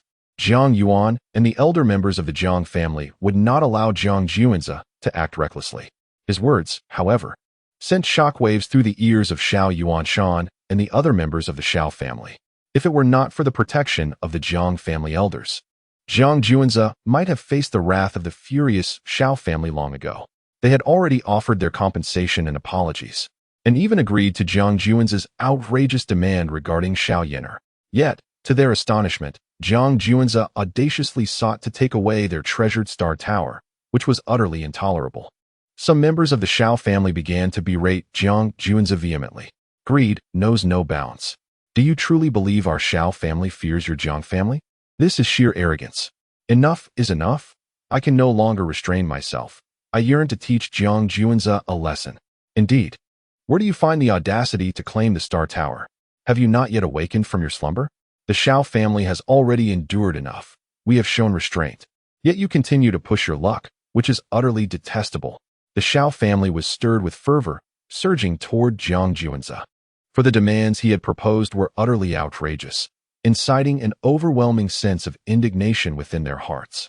At that moment, the patriarch of the Shao family, Xiao Yuanshan, emanated a formidable aura, a terrifying presence that silenced the agitated members of his clan, restoring tranquility to the scene. Approaching Jiang Juanzi, Xiao Yuanshan's demeanor was grave. Jiang Yuan and the elders of the Jiang clan swiftly positioned themselves protectively before Jiang Juanzi, wary of a sudden assault from Xiao Yuanshan. Young Master Juanzi, if you are jesting, I implore you to cease such frivolity. Do you comprehend? Xiao Yuanshan's countenance darkened, his tone stern. The Star Tower was the prized relic that anchored the fortunes of his family. For Jiang Juanzi to claim it was nothing short of a fanciful delusion. I am not jesting. And who decreed that the Star Tower belongs to the Shao family? Jiang Juanzi met Xiao Yuanshan's gaze unflinchingly, betraying not a hint of trepidation. Not the Shao family. Could it possibly belong to your Jiang clan? Xiao Yuanshan laughed in fury, desperately restraining the impulse to strike Jiang Juanzi down. Had Jiang Yuan and the elders not been present, he might have succumbed to that urge. Indeed, the Star Tower shall belong to my Jiang family henceforth. Jiang Juanzi asserted with conviction. Juanzi, what is the meaning of this? Do you truly intend to forcibly seize the Star Tower? Jiang Yuan and the elders were left utterly bewildered by Jiang Juanzi's declaration. Could he not have forewarned them? With their meager number, to attempt to seize the Star Tower on Shao territory was sheer folly, even with the ancestors' presence. Father, esteemed elders, The Star Tower does not belong to the Shao family. It was originally entrusted to guard the Shao family for 10 millennia by their emperor during the Dark Upheaval. And now, countless epochs have passed. The agreement with the Shao emperor has long since lapsed. The Star Tower remains here solely because it has nowhere else to go, while the Shao family presumptuously believes it to be their treasure. In reality, the Star Tower has merely a tenuous connection with the Shao emperor and is entirely unrelated to the Shao family, Jiang Juanzi explained. From where have you gleaned this information? Jiang Yuan and the elders of the Jiang clan gazed intently at Jiang Juanzi, their expressions sharp with curiosity. Naturally, it was revealed to me by the spirit of the Star Tower. Furthermore, I am not negotiating with the Shao family. I am merely delivering a notification. Jiang Juanzi stated plainly. You speak nonsense. Such baseless claims. The Star Tower unequivocally belongs to my Shao family. Shao Yuanshan, forsaking all semblance of decorum, erupted in anger. Whether I speak truth or falsehood, simply inquire of the tower spirit. Jiang Juanzi shrugged nonchalantly. No need for inquiries. Hear me, members of the Shao family. Our ties have reached their conclusion. Henceforth, I shall depart with Jiang Juanzi, the scion of the Jiang clan. The voice of the tower's spirit resounded, grand and magnificent, causing the entirety of Deluo Star to tremble. No. How could this be? It should not be like this. Shao Yuanshan and the members of the Shao family immediately displayed expressions of disbelief upon hearing these words. Who can blame you for the Shao family's lack of ambition? Countless years have passed, yet not a single prodigy has emerged to catch my eye. From now on, the Shao family must fend for themselves. As the tower spirit's words fell, a tremendous roar echoed. The earth shattered, and the Star Tower surged upwards, soaring into the boundless and profound starry sky. Shao Yuanshan attempted to intervene, but even as a supreme powerhouse, he was sent flying, spitting blood, by a mere wisp of the Star Tower's revealed might. The other strong members of the Shao family, witnessing this, all felt compelled to act. Alas, let it be. The Star Tower does not belong to our Shao family, and it cannot be forced to stay. Let it depart. A sigh emanated from deep within Deluo Star. The tower possesses a spirit. To force it to remain would only provoke its wrath, inevitably becoming a calamity for the Shao family in the future. It is better to let it go. Ancestor. Upon hearing this voice, Shao Yuanshan and the other members of the Shao family revealed looks of unwillingness. In their hearts, the Star Tower rightfully belonged to the Shao family, yet now it was departing. All blame pointed towards Shao Yuanshan's daughter, Shao Yinar. Chapter 80. Returning to the family, the path of being as a seed had it not been for the reckless actions of Shao Yinar. Jiang Juanzi would never have ventured into the tower. Without his intrusion, the Star Tower would not have departed from the Shao family. Even Shao Yuanshan, at this moment, found himself harboring some resentment towards his daughter. The Shao family had suffered grievously due to a single irrational act by Shao Yinar, which had plunged them into dire straits. As the head of the Shao family, Shao Yuanshan naturally bore the burden of his daughter's foolishness. To prevent future repercussions for the family, he was compelled to compensate the Jiang family. The final outcome, however, was intolerable for the Shao family. Seeding 10 life planets, compensating millions of precious source stones, and offering an apology was one thing, but allowing Jiang Juanzi to conquer the highest difficulty level of the Star Tower and obtain the supreme Imperial weapon was quite another. In the end, even the Star Tower was whisked away by Jiang Juanzi, resulting in an indirect loss of an Imperial weapon. The Shao family could hardly accept such a fate. Regardless of their acceptance, the events had transpired, and they could only swallow the bitter fruit of their own making. Yuanshan, this incident arose from your daughter's actions. Henceforth, it is time for you to step down in favor of another. The voice of the family ancestor resonated once more, causing Shao Yuanshan to stagger, his mind blank, nearly collapsing to the ground. Ancestor. I. Shao Yuanshan's face was etched with bitterness, his complexion pallid to the extreme. What? Are you unwilling to abdicate? The ancestor's tone carried a hint of displeasure. And no, I am willing to step down. Shao Yuanshan's voice was low, his spirits at a nadir. This time, he was thoroughly ensnared by his daughter, not only bringing immense loss to the Shao family, but also losing his position as head of the family. Senior Shao, we bid you farewell. Jiang Juanzi's voice rang out at this juncture. It was unnecessary to linger any longer. Farewell, Jiang Yuan and the clan elders of the Jiang family echoed, struggling to contain their elation. Humph! Xiao Yuanshan, devoid of the composure and grandeur befitting the head of the Xiao family, let out a cold snort, sweeping his sleeves in dismissal as he turned to leave. Influenced by his daughter Xiao Yin'er, he had been stripped of his position as head of the Xiao family, becoming the first in the family's history to be deposed. Thus, he found himself bereft of the face to remain any longer. Seeing this, Jiang Juanze and his kin paid no heed, lifting the unconscious Xiao Yin'er and soaring towards the portal of the great Luo star. The Jiang family had indeed reaped a bountiful harvest: 10 life planets, millions of precious source stones, and the supreme Imperial weapon, the Sangxing sword. Most importantly, Jiang Juanze had managed to bring the Star Tower into their fold. A single expedition to the Xiao family had yielded such immense rewards, and joy radiated from every face. Thanks to this venture, the overall strength of the Jiang family would surely ascend to new heights, granting them greater influence in the heavenly realm and elevating the status of their family members. As the members of the Xiao family watched Jiang Juanze and his companions depart, they erupted into a cacophony of curses.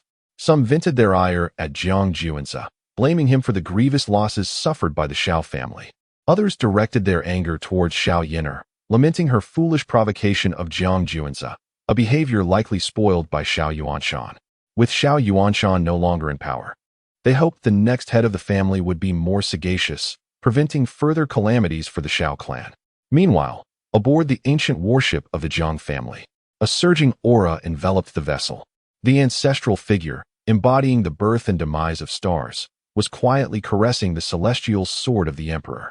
Had it not been for the ancestral figure's presence during this expedition to the Xiao family, Jiang Juanze and his companions would not have been able to depart so effortlessly.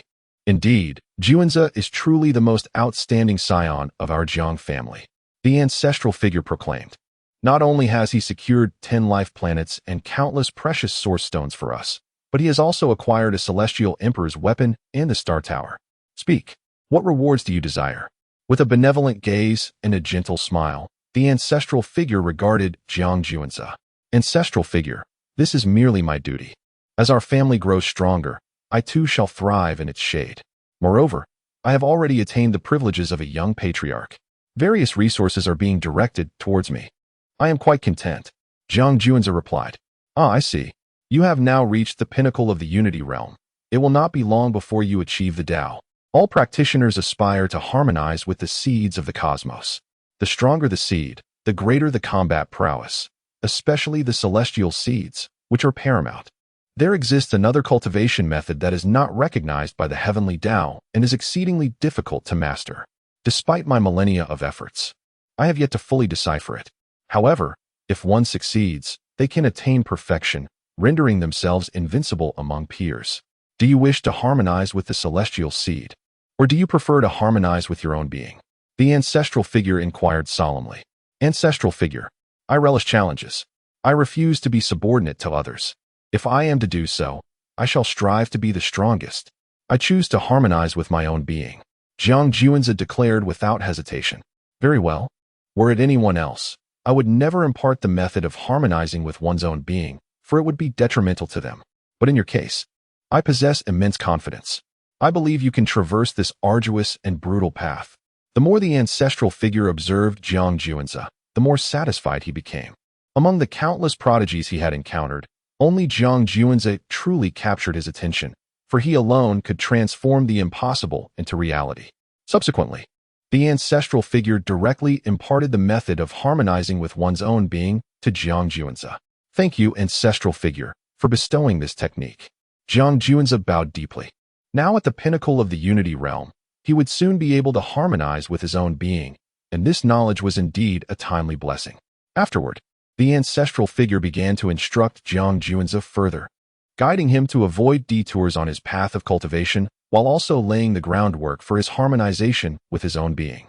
Standing nearby, Jiang Yuan and the elders of the Jiang family exchanged envious glances at this unfolding scene. The ancestral figure, representing the profound heritage of the family, has long been in seclusion, akin to a mystical dragon whose presence is seldom glimpsed, and has shown unparalleled concern only for the first among the descendants, Jiang Juanze. As time gradually unfolds, The ancient warship of the Jiang family traverses the boundless void, navigating through the dark and enigmatic cosmos, leaving behind a multitude of planets and vast rivers of stars. Meanwhile, the Star Tower silently trails the ancient warship, advancing towards the Jiang family. Before long, a cerulean planet emerges. It is the Jiang family stronghold, the ancient star of Kanglan. However, the arrival of the Star Tower instills a sense of dread within the Jiang clan. Is that the Star Tower of the Imperial Shao family? It appears to be in pursuit of our ancient warship. Have the ancestors quarreled with the Shao family? What audacity the Shao family possesses. Do they truly wish to provoke a conflict with us? Quickly, activate the protective star formation. We shall see what the Shao family truly intends.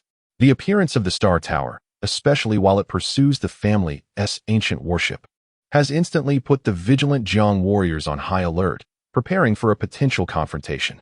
Chapter 81. The Great Misunderstanding. Goddess Jiang Yingluo and godson Jiang Daoxian, with the activation of the Guardian Star Array, the entire Kanglan ancient star was enveloped in a celestial glow, where radiant lights danced and runes filled the heavens.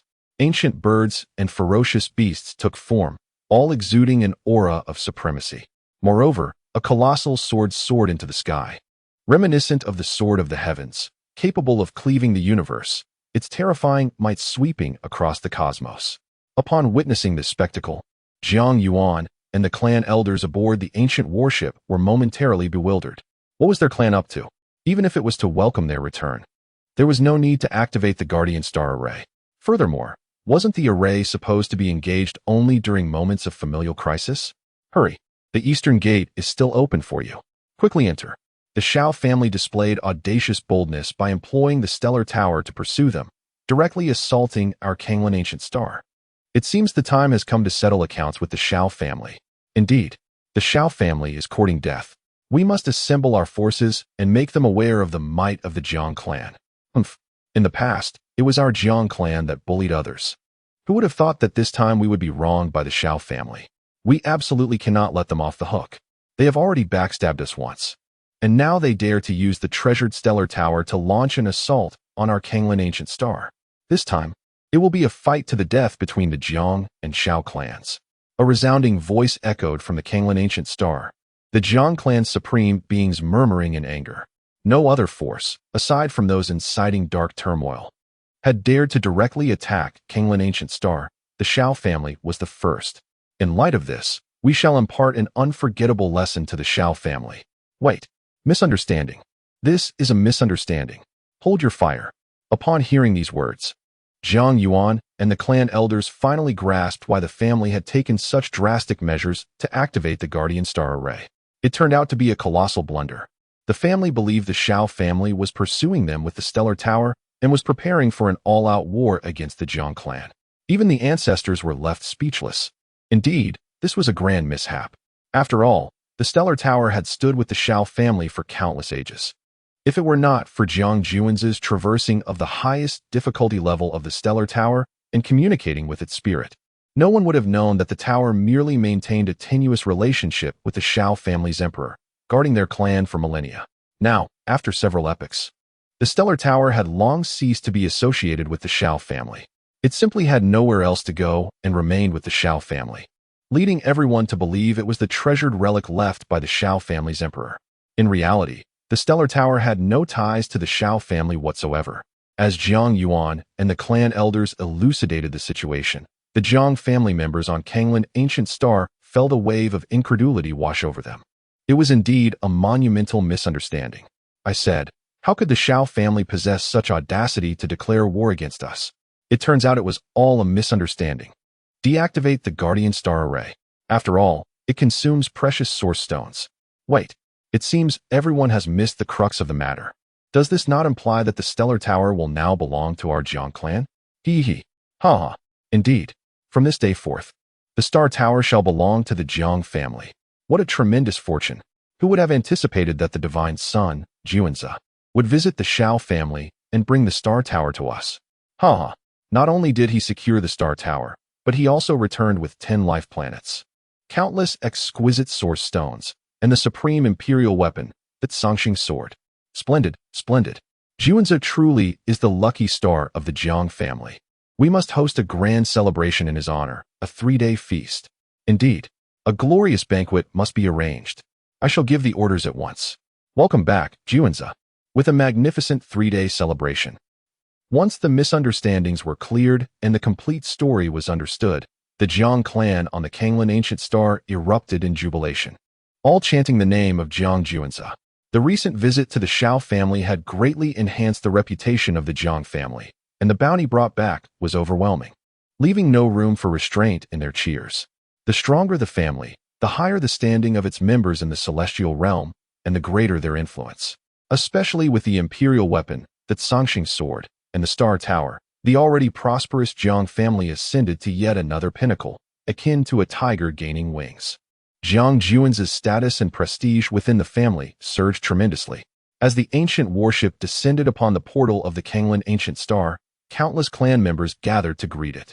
When Jiang Juanza stepped off the warship, the cheers of the clan reached a fever pitch. Juanza, the divine son, is majestic. Juanza, the divine son, is extraordinarily handsome. Juanza, the divine son, is unparalleled in the world. Waves of cheers cascaded through the air, resounding throughout the heavens, as the entire Kanglan Ancient Star echoed with the praises of Jiang Juanza. With a thunderous boom, the Star Tower landed upon the Kanglan Ancient Star. Henceforth, the members of the Jiang clan could enter the Star Tower for trials. Amidst the crowd, a woman with fiery red eyes stood with her arms crossed, intently observing Jiang Juanza. Clad in a crimson gown, her skin was as fair and translucent as exquisite mutton fat jade, exuding an aura of intense heat. She was Jiang Yingluo, the divine daughter of the Huang ancestor lineage, born with mastery over one of the 4 great divine fires of the celestial realm, the Tsangyan. Her strength unfathomable. Her aura was restrained, enveloped in an enigmatic mist. Had it not been for his astonishing feats, one might mistake him for an ordinary individual, she mused. Indeed, no wonder Jiang Haoyan and Jiang Futian Baodam. This Juanza is truly extraordinary. A refined voice resonated beside her. A gentleman, holding a folding fan and exuding elegance, approached gracefully. He was Jiang Daoxian, the divine son of the Chun ancestor lineage. With golden irises that seemed to hold 2 golden thunder pools, he could see through all illusions. Jiang Daoxian, I didn't expect you to emerge from seclusion as well. Shall we challenge each other? After all, we have vied for the position of the young patriarch for so many years, only to have our path intercepted by another. Can you truly accept this? Jiang Yingluo's gaze flickered as she spoke languidly. Heh. Jiang Yingluo, refrain from this charade. Do not presume to use me as a pawn. Engaging in a contest with this esteemed Juanza divine scion does not necessarily require a direct confrontation. As Jiang Daoxuan's words echoed, his golden eyes gazed upon the towering Star Tower that loomed over the ancient star, and he spoke with an air of nonchalance. The submission of Jiang Haoyan and Jiang Futian has already attested to the extraordinary prowess of this Juanza divine scion. Why would I rashly seek to challenge him? Since Jiang Juanza has successfully navigated the highest level of difficulty within the Star Tower, I shall endeavor to do the same, thus indirectly competing with him. Should I succeed in overcoming the tower's most formidable challenge, I may then consider confronting Jiang Juanza. Indeed, I am curious about the highest difficulty level of the Star Tower. I too wish to undertake this challenge, thereby gaining insight into the true capabilities of the Juanza divine scion. Jiang Yingluo nodded, her beautiful eyes sparkling with eager anticipation. Chapter 82. A grand celebration banquet in the majestic Star Tower. The youthful elites of the Jiang family gathered to celebrate the triumphant return of Jiang Juanza. This venture to the Shao family not only yielded 10 life planets and millions of exquisite source stones for the Jiang clan, but also brought back an unparalleled Imperial weapon and the coveted Star Tower, which was instrumental in suppressing the Shao family's fortunes. Such remarkable achievements warranted a grand celebration. The joyous cheers and jubilant voices of the Jiang family resonated throughout the ancient star of Kanglan. As the guest of honor, Jiang Juanza found himself encircled by admirers, urging him to partake in copious amounts of wine. Most of the attendees were core members of the Jiang family, including esteemed elders and exceptional talents. Should Jiang Juanza ascend to the position of family head in the future, these individuals would undoubtedly form his inner circle. Thus, he graciously accepted every drink. indulging in a spirit of camaraderie and revelry. However, as the libations flowed, Jiang Juanzi soon found himself overwhelmed. He had believed that his formidable heavenly body and his peak state of unity would render him impervious to inebriation. Yet, he underestimated the potency of the spirits he consumed. Crafted from sacred herbs and myriad heavenly treasures, these rare wines were a prized possession of the Jiang family, possessing an intoxicating strength that could even ensnare a saint. Consequently, it did not take long for Jiang Juanzi to succumb to the effects of the alcohol, falling into a stupor, and was subsequently carried back to the Hall of Destiny by Jiang Haoyan and Jiang Futian. How could he drink so much? Yin Ruyu observed Jiang Juanzi, now inebriated and unconscious, her brows furrowing in discontent as she directed a displeased gaze at Jiang Haoyan and Jiang Futian. Haha, today is a joyous occasion, and we certainly did not anticipate the young clan leader's poor tolerance for liquor. The two chuckled, reveling in their victory. During the drinking contest, they had vocally challenged him the most, seeking to reclaim their honor in a realm where they could not compete with Jiang Juanzi in strength. Ultimately, they emerged victorious, their faces adorned with pride. Regardless of the circumstances, they had succeeded in besting Jiang Juanzi at least once. Soon, however, Jiang Haoyan and Jiang Futian also succumbed to the effects of the alcohol, falling into slumber themselves. Yin Ruyu, witnessing this, rolled her eyes and ordered attendants to escort Jiang Haoyan and Jiang Futian back to their respective chambers before turning her attention to the unconscious Jiang Juanzi. Gazing at his handsome, slumbering visage, Yin Ruyu felt herself captivated. The feats accomplished by Jiang Juanzi were nothing short of astonishing, defying belief. As a sovereign, she had endeavored to regard Jiang Juanzi with the utmost admiration, yet she found herself continually underestimating his potential. Not only had he returned with an imperial weapon, but he had also brought back the Star Tower that would suppress the fortunes of the Shao family. Though his current realm was still modest, the potential for his future growth was undoubtedly formidable. As these thoughts swirled in her mind, she began to remove Jiang Juanzi's garments, slowly taking her place beside him. Serving such a remarkable individual was a privilege she did not take lightly. The lively and boisterous banquet continued unabated.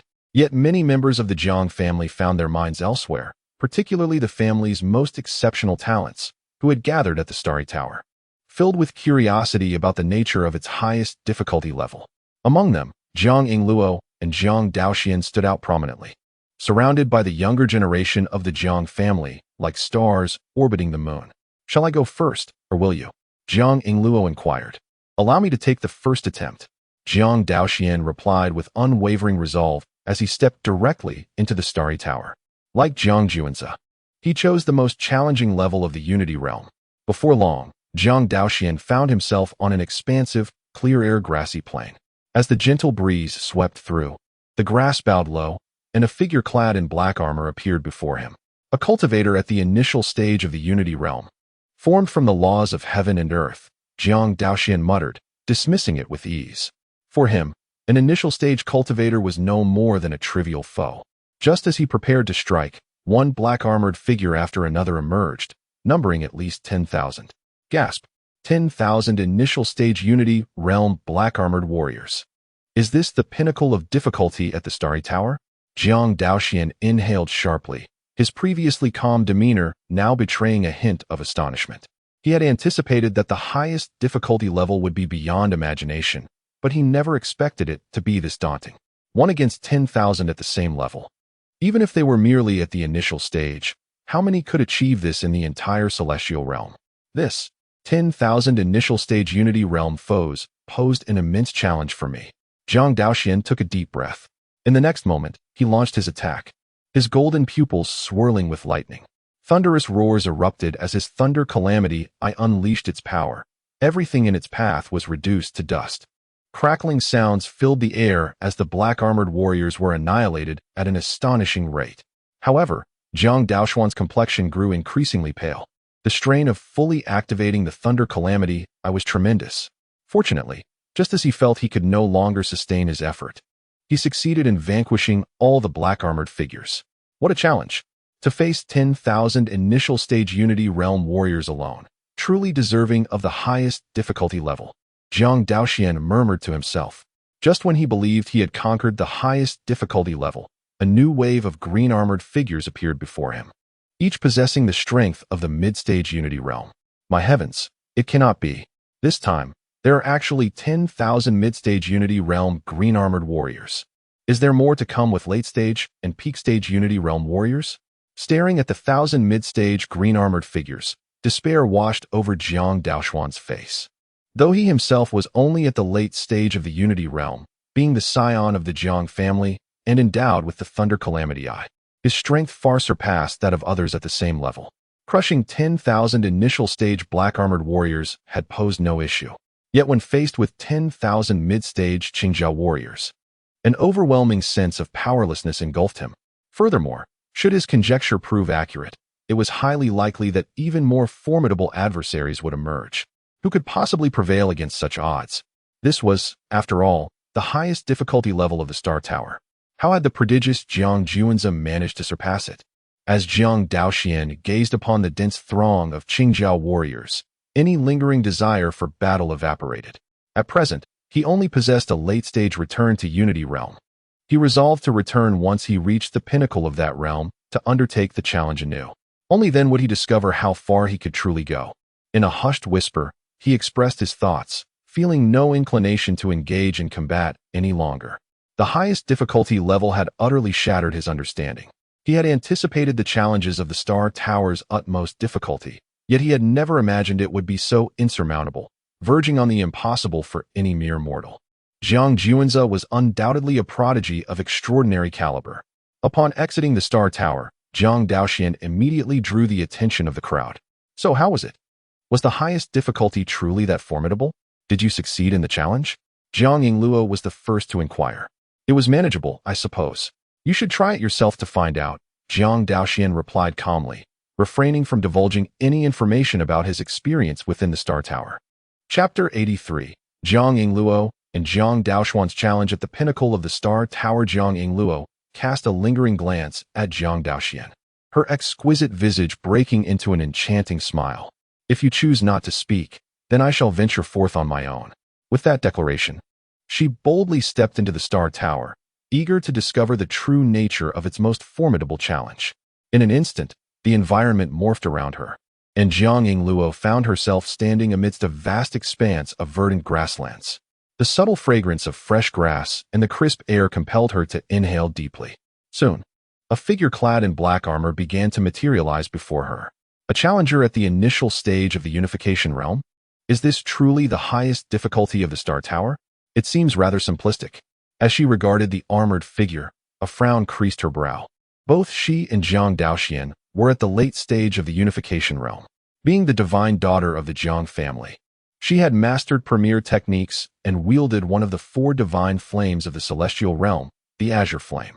Not only could she easily vanquish a practitioner at the initial stage of the unification realm, but few at her level could contend with her. A mere practitioner at the initial stage? Easily dispatched. Just as Jiang Yingluo prepared to strike down the black-armored opponent with a swift blow, a multitude of similar figures emerged, numbering a staggering 10,000. This unforeseen turn of events left her wide-eyed in astonishment. This is quite the exaggeration.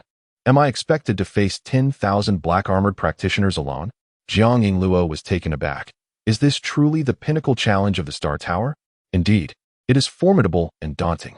No wonder Jiang Daoxian chose to remain silent. He intended to leave me unprepared. That insufferable scoundrel. Her expression grew grave. Her teeth clenched in determination. Yet, having arrived at this juncture, she harbored no thoughts of retreat. What of 10,000 initial stage practitioners? Today, she would unleash a conflagration that would consume them all. With a resounding roar, flames erupted around Jiang Yingluo, transforming her into a living embodiment of fire. The Azure Flame, one of the 4 divine flames of the celestial realm, was said to descend from the heavens, possessing a terrifying heat. Even practitioners at the initial stage of the unification realm could not withstand its inferno for more than 3 breaths before being reduced to ashes. Kill, Jiang Yingluo commanded, launching herself into the fray against the swarm of black-armored figures. Her speed was astonishing. Wherever she passed, the black-armored adversaries ignited in flames. This was the power of the Azure Flame. Not only was its temperature exceedingly high, but it could ignite any material, be it jade, steel, or celestial gold. All could serve as fuel for its fire. Before long, Jiang Yingluo came to an exhausted halt, panting heavily, for she had incinerated every last one of the black-armored practitioners. The blazing inferno painted the entire sky crimson. Though she had successfully reduced 10,000 adversaries to ashes, she sustained considerable injuries in the process. Now, I should have successfully passed the highest difficulty of the Star Tower, shouldn't I? As Jiang Yingluo whispered softly, she had yet to catch her breath when a formidable figure, a mid-stage Qingjiao warrior of the Unification Realm, materialized before her. What is happening? Please do not tell me that the black-armored warriors of the early Unification Realm are merely the commencement of the most challenging level of the Star Tower. Jiang Yingluo's brows furrowed, her delicate visage adorned with disbelief and astonishment. To vanquish 10,000 early-stage black-armored warriors was already a formidable feat, yet, to her shock, this was only the beginning of the Star Tower's highest difficulty level. Could it be true? Soon, a throng of Qingjiao warriors appeared before Jiang Yingluo, each radiating the aura of the mid-stage Unification Realm. How could she possibly contend with them? Upon witnessing this, despair filled her beautiful eyes. Imagine, having exerted every ounce of strength to ascend a mountain, believing she could finally look down upon all others, only to discover that this was merely the smallest hill among towering peaks. What a disheartening realization that would be. Consequently, it wasn't long before Jiang Yingluo conceded defeat and exited the Star Tower. Her mind was consumed with thoughts of how extraordinarily gifted Jiang Juanze must be to have successfully navigated the highest difficulty level of the Star Tower. He was simply beyond human comprehension. How was the highest difficulty level of the Star Tower, she wondered. Upon seeing Jiang Yingluo emerge from the Star Tower, Jiang Daoxuan's face broke into a bitter smile. Once I reach the pinnacle of the Unification Realm and prepare thoroughly, I shall return to challenge it once more. Taking a deep breath, Jiang Yingluo declared her intent and departed. The blow she had received was significant. She had once thought that no matter how powerful Jiang Juanze was, there must be limits to his strength. Now, she understood that the disparity between her capabilities and those of Jiang Juanze was akin to that between a firefly and the radiant moon. She was but a firefly, while Jiang Juanze shone like the moon, and the difference was insurmountable. However, Jiang Yingluo harbored no intentions of surrendering.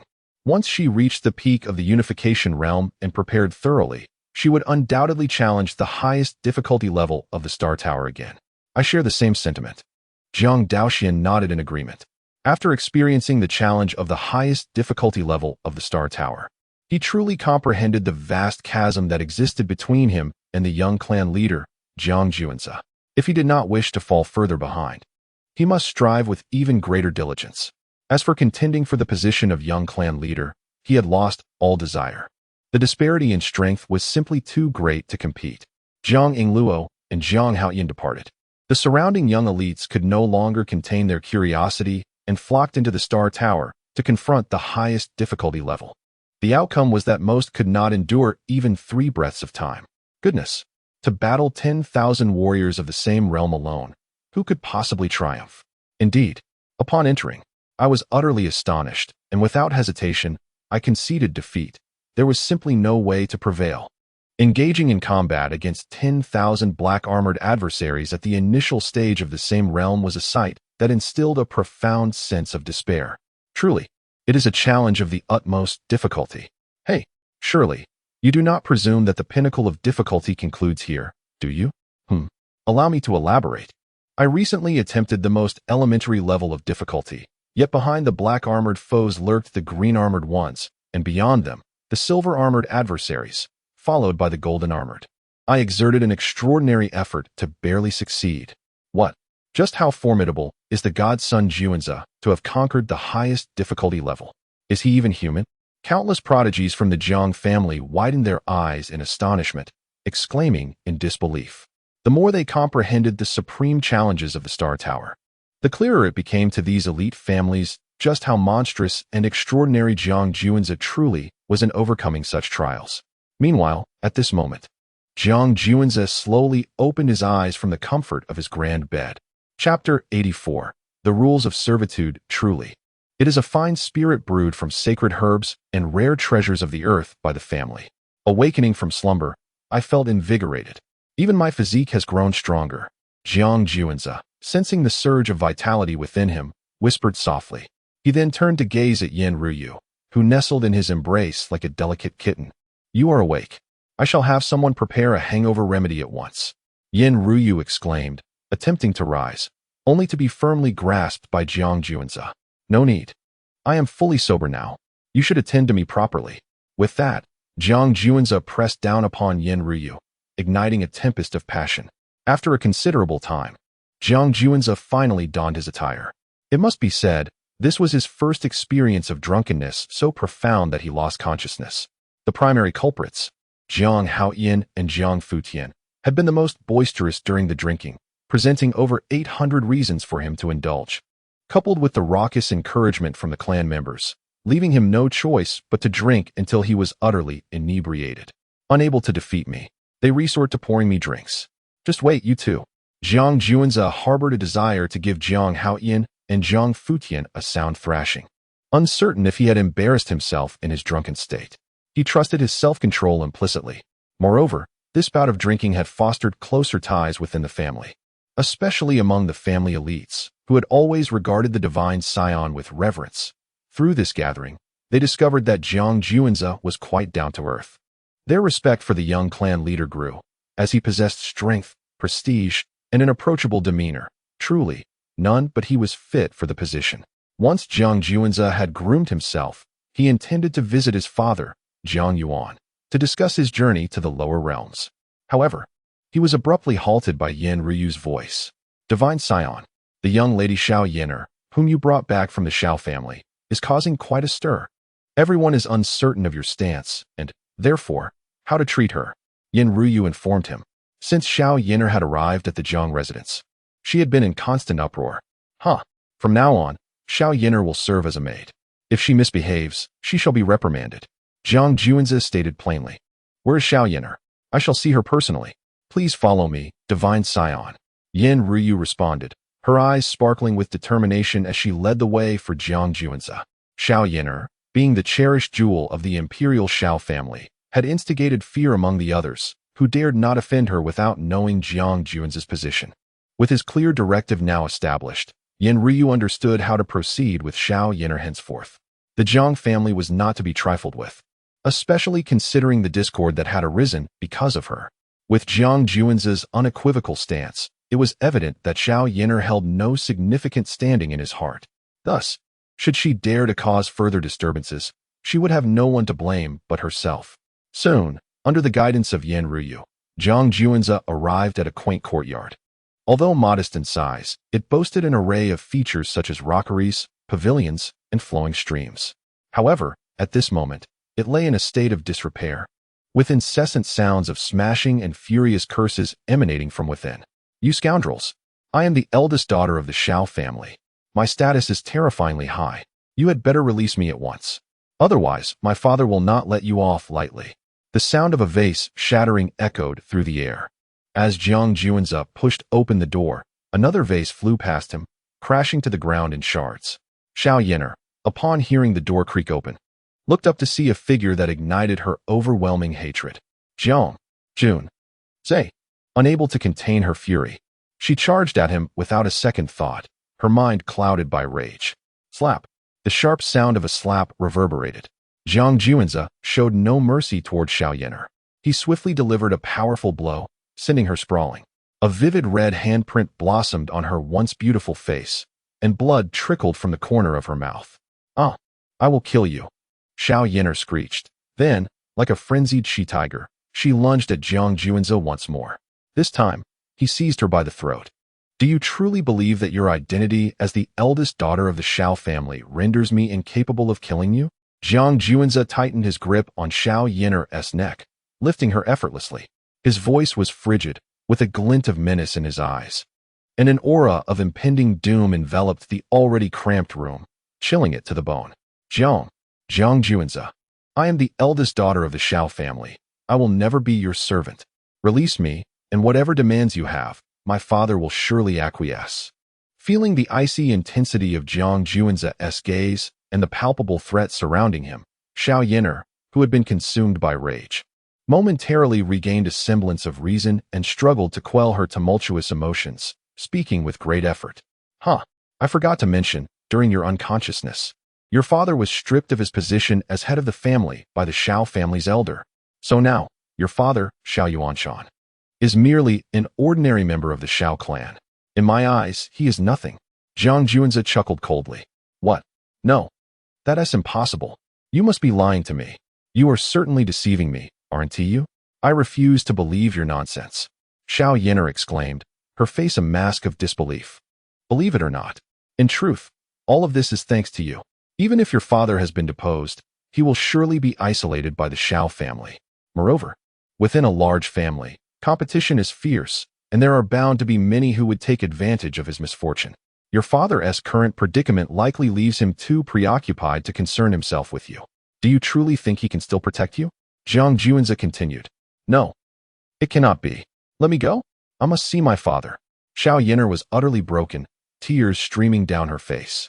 She yearned to return to the Shao family to ascertain the truth of Zhang Juanzi's words. Forget about leaving. From now on, remember your identity as a maid. Otherwise, I shall truly take your life. Zhang Juanzi's voice dripped with menace.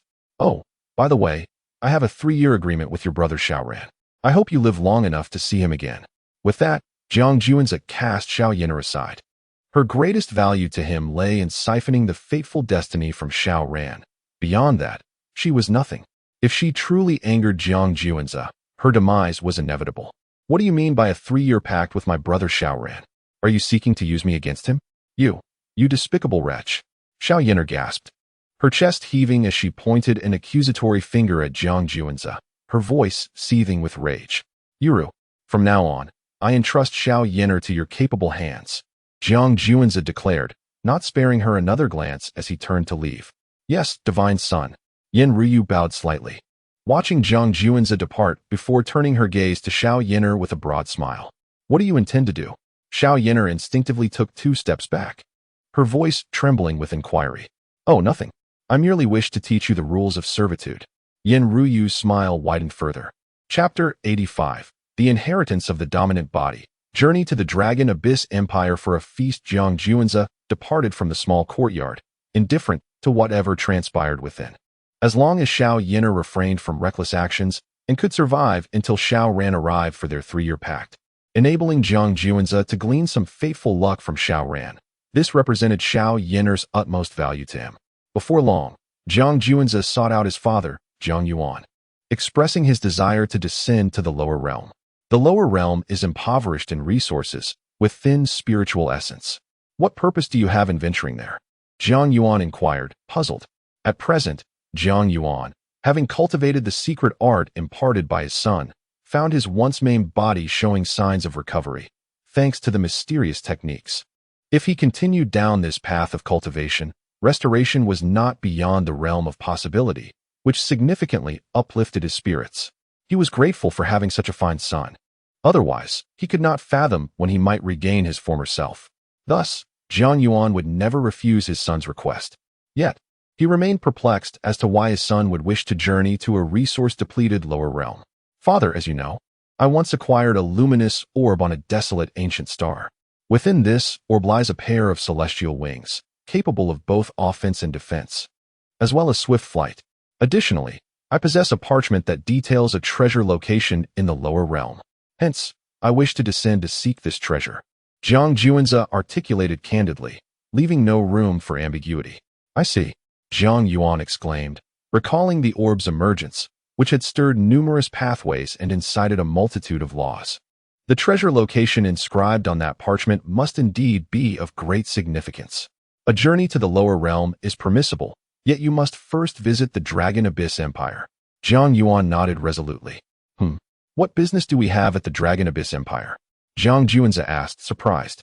The Dragon Abyss Empire, while navigating its own decline and forging a matrimonial alliance with our Zhang family, is also striving for self-preservation. As you are aware, the empire is devoid of successors and faces a precarious future. Recently, they hosted a martial arts competition on the life planets under their control. After rigorous selection, they have finally identified a martial champion, who has been accepted as a personal disciple by the ruler of the Dragon Abyss Empire. Should no unforeseen events arise, this champion is destined to become the pillar of the empire. Jiang Yuan elaborated. In order to create initial momentum for this martial champion, the Dragon Abyss Empire is hosting a grand banquet, inviting all forces from the celestial realm. As you are about to be betrothed to the third princess, Long Lian, and as the esteemed young patriarch of our Jiang family, it is imperative that you attend. Jiang Yuan concluded. I understand now. Jiang Juanza furrowed his brow, acknowledging the situation with a nod. Are you feeling a bit disheartened because you cannot descend to the lower realm just yet? Jiang Yuan chuckled suddenly. It is my duty as the young patriarch to place family matters above my own, Jiang Juanza replied resolutely. In matters of family significance, personal desires must inevitably take a back seat. It is simply unavoidable. Enough of this. I am yet to discern your subtle intentions. In truth, if it were merely a matter of attending a banquet for the top scholar, it would suffice to send anyone, even a mere commoner from the clan, as it would still confer honor upon the Longyuan Imperial Court. However, given your impending union with the third princess of the Longyuan Imperial Court, your absence would cast a shadow upon their reputation. What would the world say about the Longyuan Imperial Court? Thus, to preserve their own dignity, they have designated you to attend. Of course, this comes with conditions. The Longyuan Imperial Court must open the sacred site of the Celestial Overlord's legacy. Jiang Yuan smiled slightly and remarked, in the present state of the Longyuan Imperial Court, aside from the ancient emperor, there exists no other semblance of authority. Various factions are continuously testing the limits of the Longyuan Imperial Court. One can only imagine the devastation that would ensue should the ancient emperor fall. After all, the Longyuan Imperial Court is an imperial-level power, possessing unimaginable wealth. If the ancient emperor were to perish, the Longyuan Imperial Court would lack the strength to safeguard its vast riches, and at that point, who would not wish to partake of the spoils? However, should there be a marriage alliance with the imperial clan of the Jiang family, even in the event of the ancient emperor's demise, the Longyuan Imperial Court, though weakened, would not suffer to the extent of being divided amongst others. Thus, Jiang Juanza's representation of the Jiang family is a tremendous gesture of respect towards the Longyuan Imperial Court, simultaneously serving as a deterrent to those who covet its power. It sends a message to those who eye the Longyuan Imperial Court that, even in decline, the Jiang family will provide protection, allowing Jiang Juanza to attend personally, which would surely please the Longyuan Imperial Court, the sacred site of the Celestial Overlord's legacy. Upon hearing this, Jiang Juanza's eyes sparkled with enlightenment. Indeed, within the legacy site, one might grasp the essence of the Overlord's scriptures and techniques. This is the true path suitable for cultivating the Celestial Overlord's physique. Jiang Yuan expressed his anticipation. The Overlord's scriptures and techniques are the legitimate inheritance of the Celestial Overlord's legacy. The Longyuan Imperial Court, having recognized this, holds the right to negotiate terms with the Jiang family. I understand now, Father. Jiang Juanza nodded, his expression equally filled with anticipation. Very well. Return and make your preparations for departure. I shall notify the family in advance regarding your descent to the lower realms. Jiang Yuan stated. To descend to the lower realms, one must open the heavenly gate, a process that demands substantial resources. Furthermore, one's strength must not exceed that of a sage. Otherwise, the lower realm cannot accommodate the corporeal form of a sage. Should a sage forcefully descend, it would lead to the collapse of the lower realm, and the sage would face the punitive forces of the heavenly laws. The consequences could range from severe injury to utter annihilation by the celestial laws. Thus, when Jiang Juanza was brought back from the lower realms, the multitude of sages merely projected their presence, not descending in their true forms. Most crucially, only imperial-level powers possess the ability to venture into the lower realms, as only they can withstand the immense costs associated with such a journey. If the expenditures do not justify the benefits, celestial powers will categorically refrain from descending. After all, for the celestial powers, the mortal realm is barren and holds little value. Indeed, Father. Jiang Juanza nodded, turning to depart. He harbored no interest in the upcoming top scholar banquet. Merely going through the motions would suffice. For the paramount concern remained the inheritance of the dominant body. Should he attain this legacy, Jiang Juanza's strength would undoubtedly experience a significant enhancement. In the year 15286 of the Eternal Life Calendar, the imperial force of the Longyuan Imperial Court hosted the top scholar banquet to promote its martial champion, extending invitations to the celestial entities.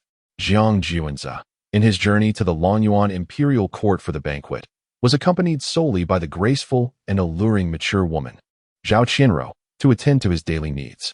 Additionally, he was accompanied by several protectors assigned by his family, along with a contingent of guards. Soon, an ancient warship departed from the Kanglan Ancient Star, setting sail towards the Longyuan Imperial Court for the grand banquet. Chapter 86. Journey to the Longyuan Imperial Court for the banquet, the brother of the martial champion. Hong Yi. The banquet for the top scholar at the Longyuan Imperial Court was grand in scale, yet it lacked the attendance of any significant figures. The Longyuan Imperial Court had seen better days, now merely a target of covetous glances from various factions. The mere presence of a martial champion did not strike awe in the hearts of these powers. After all, any imperial-level force could present several divine offspring and numerous prodigies. However, the Longyuan Imperial Court, while it boasted a few exceptional talents, had only one leading figure from the younger generation, the martial champion, who was not even a direct descendant, but an outsider who had triumphed through rigorous selection. Thus, many factions paid little heed to this banquet, in stark contrast to the overwhelming turnout for the welcoming feast held for Jiang Juanzi, where countless powers arrived uninvited. The ancient warship of the Jiang family soared through the void with great speed, occasionally tearing through the fabric of space to reduce travel time. Nonetheless, it took 3 full days to arrive at the Longyuan Imperial Court stronghold, the Tiando Star. Tiando Star, a verdant celestial body, radiated a phosphorescent glow, signaling that the protective formation had been activated to intimidate any would-be troublemakers. At the western portal of Tiando Star, numerous ancient warships, beast-drawn carts, and formidable ancient demonic birds from various factions began to arrive in succession. When the Jiang family's ancient warship appeared, it immediately captured the attention of countless onlookers. The overwhelming pressure emanating from this vessel was far beyond what the average person could bear. Furthermore, the imposing character of Jiang inscribed on its hull, fierce and vigorous, was nearly too daunting to behold. It was indeed the ancient warship of the Jiang family. The aura it exuded was terrifying, rendering all who beheld it unable to look directly at it. Indeed, it was said that throughout countless ages, this ancient warship had extinguished the lives of over 100 million beings. It was truly a vessel of destruction. Who could say which member of the Jiang family would grace the Longyuan Imperial Court's banquet? Surely it would be the divine offspring, Juanzi. After all, he was on the verge of marrying the 3rd princess of the Longyuan Imperial Court, Long Lian. Who else could possibly attend? Not necessarily. Do you know why the Jiang family's divine offspring is so formidable? It is not solely due to familial support. Their relentless dedication is equally indispensable. Their lives revolve around cultivation. For a mere banquet, is it worth the divine offspring's personal presence? Indeed, I suspect they won't send anyone of such high caliber. If a prodigy attends, it would already be a considerable honor for the Longyuan Imperial Court, as various factions speculated and debated among themselves.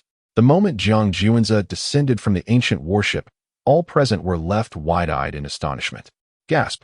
Could it truly be the divine offspring Juanzi in attendance? The Jiang family seems to be bestowing great honor upon the Longyuan Imperial Court.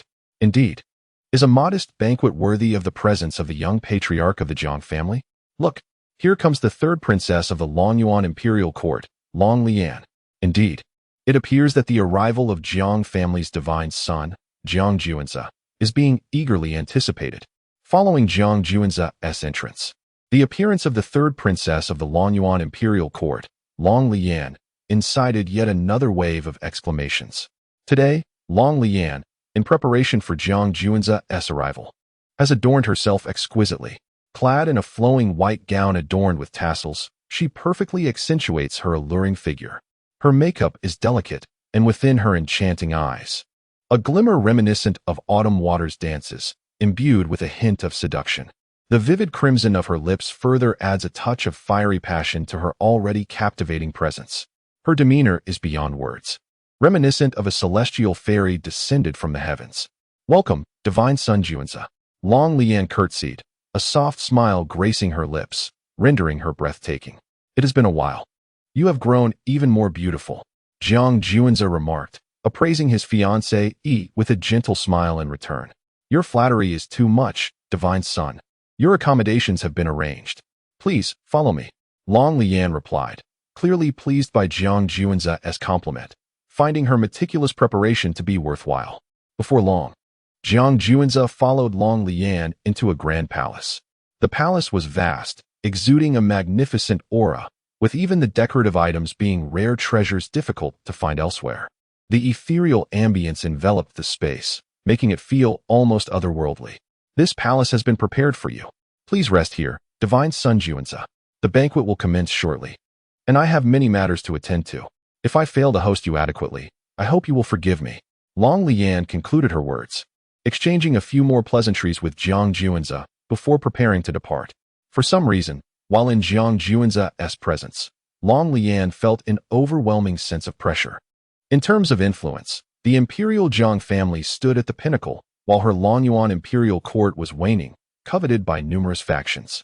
In terms of strength, Jiang Juanza was already a leading figure among the younger generation, having proven his immense capabilities in ancient relics and challenging the highest difficulty levels of the Star Tower.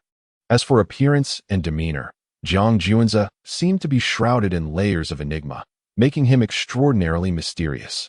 Long Lian could not shake the feeling of inadequacy in comparison to Jiang Juanza. Thus, she felt a significant weight upon her shoulders when facing him. It's all right. You go ahead and attend to your matters. I shall take a stroll as well. Jiang Juanza nodded, and, after watching Long Lian depart, prepared to explore the wonders of the Longyuan imperial court. Luoyan City, a bustling metropolis, was alive with the sounds of its inhabitants, a lively atmosphere palpable in the air. Jiang Juanza wandered through Luoyan City, discovering it to be no different from other grand cities. The Longyuan imperial court operated under a monarchical system, with all direct descendants residing within the palace or in their respective fiefdoms. The residents here were merely commoners of the Longyuan imperial court. At that moment, a roar from a beast echoed, resonating like thunder, low yet filled with an imposing presence. Boom, boom, boom. The thundering footsteps of the colossal creature sent tremors through the ground, as if the very earth were on the brink of collapse. A magnificent beast, adorned in resplendent golden armor and treading upon the snow, charged directly into the city of Luoyan. Witnessing this, the onlookers hastily sought refuge. However, the speed of the snow-treading giant was astonishingly swift. Many were caught unawares, tragically crushed beneath its mighty hooves, reduced to mere pulp. Blood splattered, and a pungent scent of gore swiftly enveloped the entire street. Clear the way. Get the hell out of my way, shouted a youth, marked by a mole on his nose, from atop the broad back of the snow-treading giant. He did not even glance at the lives extinguished by the beast's rampage, as if they were nothing more than insignificant ants. Without a second thought, he departed, leaving behind a trail of devastation. How arrogant, murmured Jiang Juanza quietly. Hush. Tread carefully. Words can bring calamity. Do you know who he is? How dare you call him arrogant? An elder, overhearing Jiang Juanza's remarks, promptly gestured for silence. Who is he? Jiang Juanza inquired, for this audacious individual riding the snow-treading giant through the bustling streets of Luoyan clearly held a significant status. That young man is none other than the brother of the current top scholar, known as Hong Yi. Chapter 87. A reunion with Hong Yi. A dramatic turn of events upon mentioning this name. The elder displayed an unmistakable fear, as if it were not merely a person, but a monstrous flood. Does the Longyuan imperial court not intervene? Jiang Juanza inquired once more. Presently, the martial champion, Hong Lai, was at the zenith of his power, having been accepted as a personal disciple by the old emperor, and was anticipated to uphold the Longyuan imperial court in the future. Yet Hong Yi, being Hong Lai's younger brother, who would dare to offend him for the lives of mere commoners? Alas, the current state of the Longyuan imperial court. The elder shook his head, a sigh escaping his lips, his face etched with sorrow, before he silently proceeded to retrieve the body of a young man, gruesomely trampled to death by a colossal snow beast. This young man was none other than his son, helplessly witnessing his son's demise under the feet of Hong Ye's snow beast. The elder's heart felt as if it had turned to ash, his eyes brimming with despair. The martial champion Hong Lai's brother, Hong Yi, was simply beyond his reach. Even having witnessed his son's death, The elder could only swallow his grief in silence. Divine One, will you not intervene in these injustices? Zhao Qianruo suddenly spoke up. Intervene? Huh. This is a matter for the Longyuan Imperial Court, and the world is rife with injustices. If I were to take on every grievance, how could I manage? Jiang Juanzi replied, casting a glance at Zhao Qianruo before resuming his leisurely stroll. Injustices unfold daily throughout the world. He was no deity. How could he possibly intervene in all? Regarding Hong Ye's brutal trampling of numerous innocents, Jiang Juanzi felt no stirrings of emotion. Such was the nature of this world. Not even a supreme emperor could alter it. Indeed, the Divine One is cold-hearted. Were my son Shaoran to witness such injustices, he would undoubtedly take action. He possesses a sense of righteousness and cannot abide such unfairness. Zhao Qianruo remarked, her gaze flickering as she spoke. Ah, you wish for me to involve myself in this matter, thereby confronting martial champion Hong Lai, which would inevitably escalate into a conflict between my Jiang family and the Longyuan Imperial Court, correct? Do not waste your efforts. Firstly, I do not regard martial champion Hong Lai with any measure of respect. Secondly, even if I were to slay him, the Longyuan Imperial Court would not dare retaliate. Do you understand? Furthermore, your words today have displeased me greatly, and the consequences shall be severe. This evening, I shall engage in some thrilling diversions with you, Jiang Juanzi declared, suddenly grasping Zhao Qianruo's delicate, porcelain-like chin, his tone laced with an intriguing playfulness. This served as a warning to Zhao Qianruo, a caution against harboring such thoughts in the future. Yes, Divine One. Upon hearing Jiang Juanzi's words, Zhao Qianruo's expression subtly shifted, fear mingling with a hint of anticipation within her heart. This feeling caused her to inwardly chastise herself for her own depravity. Jiang Juanzi was undeniably her adversary, yet he employed various means to torment her. How could she find any semblance of pleasure in this? Did she possess a tendency towards masochism? Let us depart. First, indulge in the culinary delights of Lianqing, and then perhaps stroll through the Qijin Pavilion or attend an auction. Jiang Juanzi playfully smacked Zhao Qianruo's rear and proceeded forward. Indeed, the sun, Zhao Qianruo's lovely face flushed crimson. It is worth noting that this was in the bustling streets, teeming with passers-by. Although Zhao Qianruo had surpassed 40 years of age, in the realm of cultivators, such an age is hardly significant. Moreover, due to her meticulous self-care, she appeared to be in her 20s, yet she possessed a mature, alluring aura that captivated many male admirers. Yet, amidst the crowd, Jiang Juanzi unabashedly slapped her pert backside, leaving her feeling a mix of embarrassment and indignation. Curiously, however, amid such circumstances, she felt a certain thrill within. Zhao Qianruo, how shameless you are. She chastised herself internally. Soon after, Jiang Juanzi and Zhao Qianruo entered a restaurant and ordered several signature dishes. For Jiang Juanzi, who was accustomed to the flesh of ancient beasts and ferocious creatures, the restaurant's fare seemed rather mundane. However, Zhao Qianruo relished every bite. What might be ordinary for Jiang Juanzi was a delicacy of the highest order for someone from a lesser family like Zhao Qianruo's. At that moment, a commotion erupted from upstairs. How dare you spill wine on me, you imbecile? Do you have any idea how much this outfit cost? You would not be able to pay for it even if you were sold.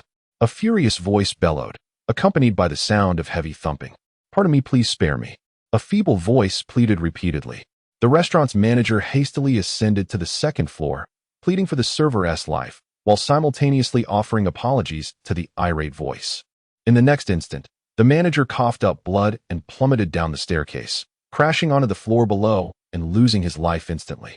The diners on the first floor, witnessing this, hurriedly vacated the establishment, eager to avoid entanglement in the unfolding chaos. Shortly thereafter, another figure tumbled from the second floor, landing on the first floor with a thud. It was the server, who, like the manager, had succumbed to his injuries. Heavy footsteps echoed down the staircase. A youth with a mole on his nose descended from the second floor, exuding an air of imperial authority, as if surveying his subjects, flanked by a group of arrogant followers.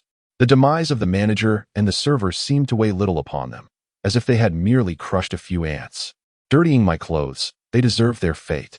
The youth scoffed, spitting a thick phlegm onto the lifeless bodies of the manager and server. The onlookers outside the restaurant could only seethe in silence, for he was none other than Hong Yi, the younger brother of Hong Lai, the martial arts champion of the Longyuan Imperial Court. Just as Hong Yi and his entourage were about to depart, they noticed Jiang Juanze and Zhao Qianruo seated in a corner, unperturbed and not fleeing like the rest. Upon beholding the exquisite visage of Zhao Qianruo and sensing the mature allure she exuded, Hong Ye's eyes sparkled with newfound interest. Such women possess an unparalleled magnetism for men. As he prepared to approach, a subordinate interjected, "Hong Yi, the auction is about to commence. If we delay any further, it will be too late. We cannot afford to let this opportunity slip away." "Understood," Hong Yi replied, yet his gaze lingered greedily on Zhao Qianruo. "I have set my sights on this woman. She shall grace my chamber tonight."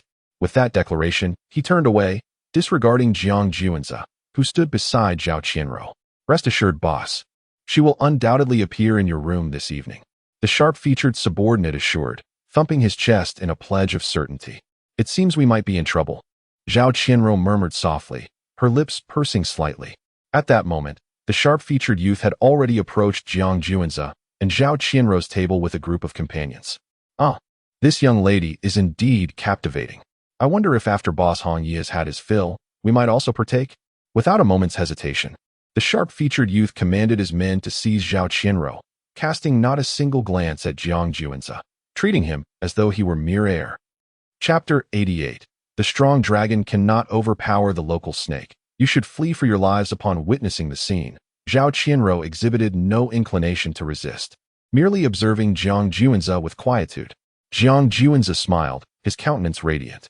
He was taken aback by the absurdity of the unfolding drama. In the next moment, he swatted his hand as one would a fly.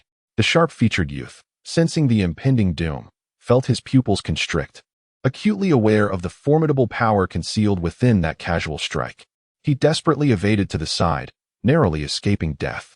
However, Hong Ye's other followers met a grim fate. Caught completely off guard, with a series of explosive sounds, their heads detonated, blood gushing forth. "Ah, to evade my casual blow, you possess commendable strength," Jiang Juanze remarked, a playful smirk gracing his lips. Who on earth are you? What audacity you possess! Do you not realize the grave calamity you have invoked?" The sharp-featured youth finally recognized the terrifying figure seated across from the woman coveted by Hong Yi. In a mere flick of the wrist, others had perished, their blood spilling in a horrific spectacle. Were it not for his unique physique and acute sensitivity to danger, he too might have met a similar demise.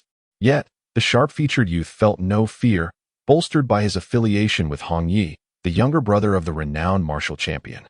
Hong Lai, with such a formidable backing, how could he possibly fear this individual?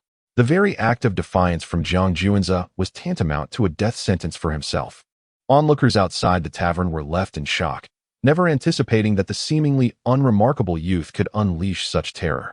It was a satisfying sight for them. Having long disapproved of Hong Ye's actions, yet restrained by the formidable presence of the martial champion, Hong Lai, from voicing their discontent. However, concern quickly arose for Jiang Juanze's safety. Having provoked the younger brother of the martial champion, this unassuming youth was likely to encounter grave trouble. A catastrophic disaster? Jiang Juanze had no intention of engaging in idle chatter with the sharp-featured youth and raised his hand once more. "Do you not realize your audacity? My boss is none other than Hong Yi, the younger brother of the current martial champion of the Longyuan Imperial Court. Your association with that woman is a privilege for both you and her. Should she please Hong Yi, you may even be generously rewarded. I advise you to exercise caution. Hong Yi is not someone you can provoke." As the sharp-featured youth witnessed Jiang Juanze's hand nearing, he attempted to dodge while revealing his background, hoping to instill a sense of caution in Jiang Juanze. However, his words failed to grant him even a moment's pause in Jiang Juanze's advance. And no. The sharp-featured youth, watching the approaching hand, desperately tried to evade but found himself utterly hopeless. The young man, brimming with arrogance, failed to be intimidated even by the formidable reputation of the notorious Hong Yi. Just as he believed his demise was imminent, a female voice resonated. "Please, spare him. Grant him a reprieve." At that moment, the young man felt as if he had heard celestial music, for the hand poised to strike him had indeed halted. "I have survived. I am alive." He exhaled a profound sigh of relief, having been paralyzed by fear, narrowly escaping the fate that had befallen his companions. "You are quite astute, young lady. Had you truly taken my life, you would have invited the relentless pursuit of Hong Yi. In truth, to capture the attention of someone like Hong Yi is a stroke of fortune that one could only dream of. The young man assumed that Zhao Qianruo had been cowed by the name of Hong Yi, and he spoke again, a hint of arrogance crossing his countenance. Why do you wish to spare him? Without a valid reason, you shall find yourself in dire straits. Zhang Juanzi, however, ignored the young man's bravado and turned to Zhao Qianruo, his voice cold. Zhao Qianruo shot him an exasperated glance, then leaned closer, whispering delicately, "Because I wish to kill him with my own hands." With that declaration, she advanced toward the young man. "And no, you must remain calm. My boss, Hong Yi, is the brother of the renowned martial hero, Hong Lai. If you take my life, he will not let you escape." Even at this juncture, the young man clung to the fearsome reputation of Hong Yi. "You overestimate yourself, and likewise, you overrate both Hong Yi and Hong Lai. In this world, only two individuals have ever known me intimately. What is Hong Yi to me?" Zhao Qianruo's words were punctuated by a swift kick to the young man's midsection, his anguished cries echoing throughout the establishment. The male patrons instinctively clenched their legs together. Even Zhang Juanzi felt a twinge of discomfort. "Ah, Hong Yi will truly not let you go." At that moment, the young man was utterly panicked, his reliance on Hong Yi's fearsome reputation proving futile as he could conceive no other means of survival. "Hong Yi, spare me. Even if that so-called martial hero, Hong Lai, were to arrive, I would not be afraid." Zhao Qianruo seized a nearby bench, disregarding her own dignity as she rained blows upon the young man. As she stood beside her adversary, Zhang Juanzi, the pent-up frustration and anger within her could no longer be contained. She unleashed it all upon the young man, lest she succumb to madness. Only when he lay lifeless did she finally pause, breathless and weary. "Young man, it is evident that you are no ordinary child. However, Hong Yi is indeed the brother of the martial champion, Hong Lai. Now that you have slain so many of Hong Yi's subordinates, while he remains unaware of the situation, you must flee. Yes, yes. A powerful dragon does not suppress a local snake. You should escape quickly. Indeed, within the Dragon Abyss Imperial Court, Hong Yi is not someone you can provoke. Hasten your escape, as Zhang Juanzi and Zhao Qianruo have slain numerous subordinates of Hong Yi. The onlookers are filled with a sense of vindication. Thus, the crowd fervently urges Zhang Juanzi and Zhao Qianruo to flee swiftly. After all, the Dragon Abyss Imperial Court is Hong Yi's territory, and his backing is formidable, being none other than the current martial champion, Hong Lai. A powerful dragon does not suppress a local snake. Hence it is wise for Zhang Juanzi and Zhao Qianruo to prioritize their escape at this moment. "Thank you for your kind intentions." Zhao Qianruo first expresses her gratitude to those around her, then turns to Zhang Juanzi. "Now that someone covets your woman, can you truly endure this? You are merely my concubine, not yet deserving of the title of my woman." With those words, Zhang Juanzi turns and departs. "Is that so? How heartless." Zhao Qianruo gazes at Zhang Juanzi's retreating figure towards the auction, a smile gracing her exquisite face. Chapter 89. The celestial auction housed the bloodthirsty lowly.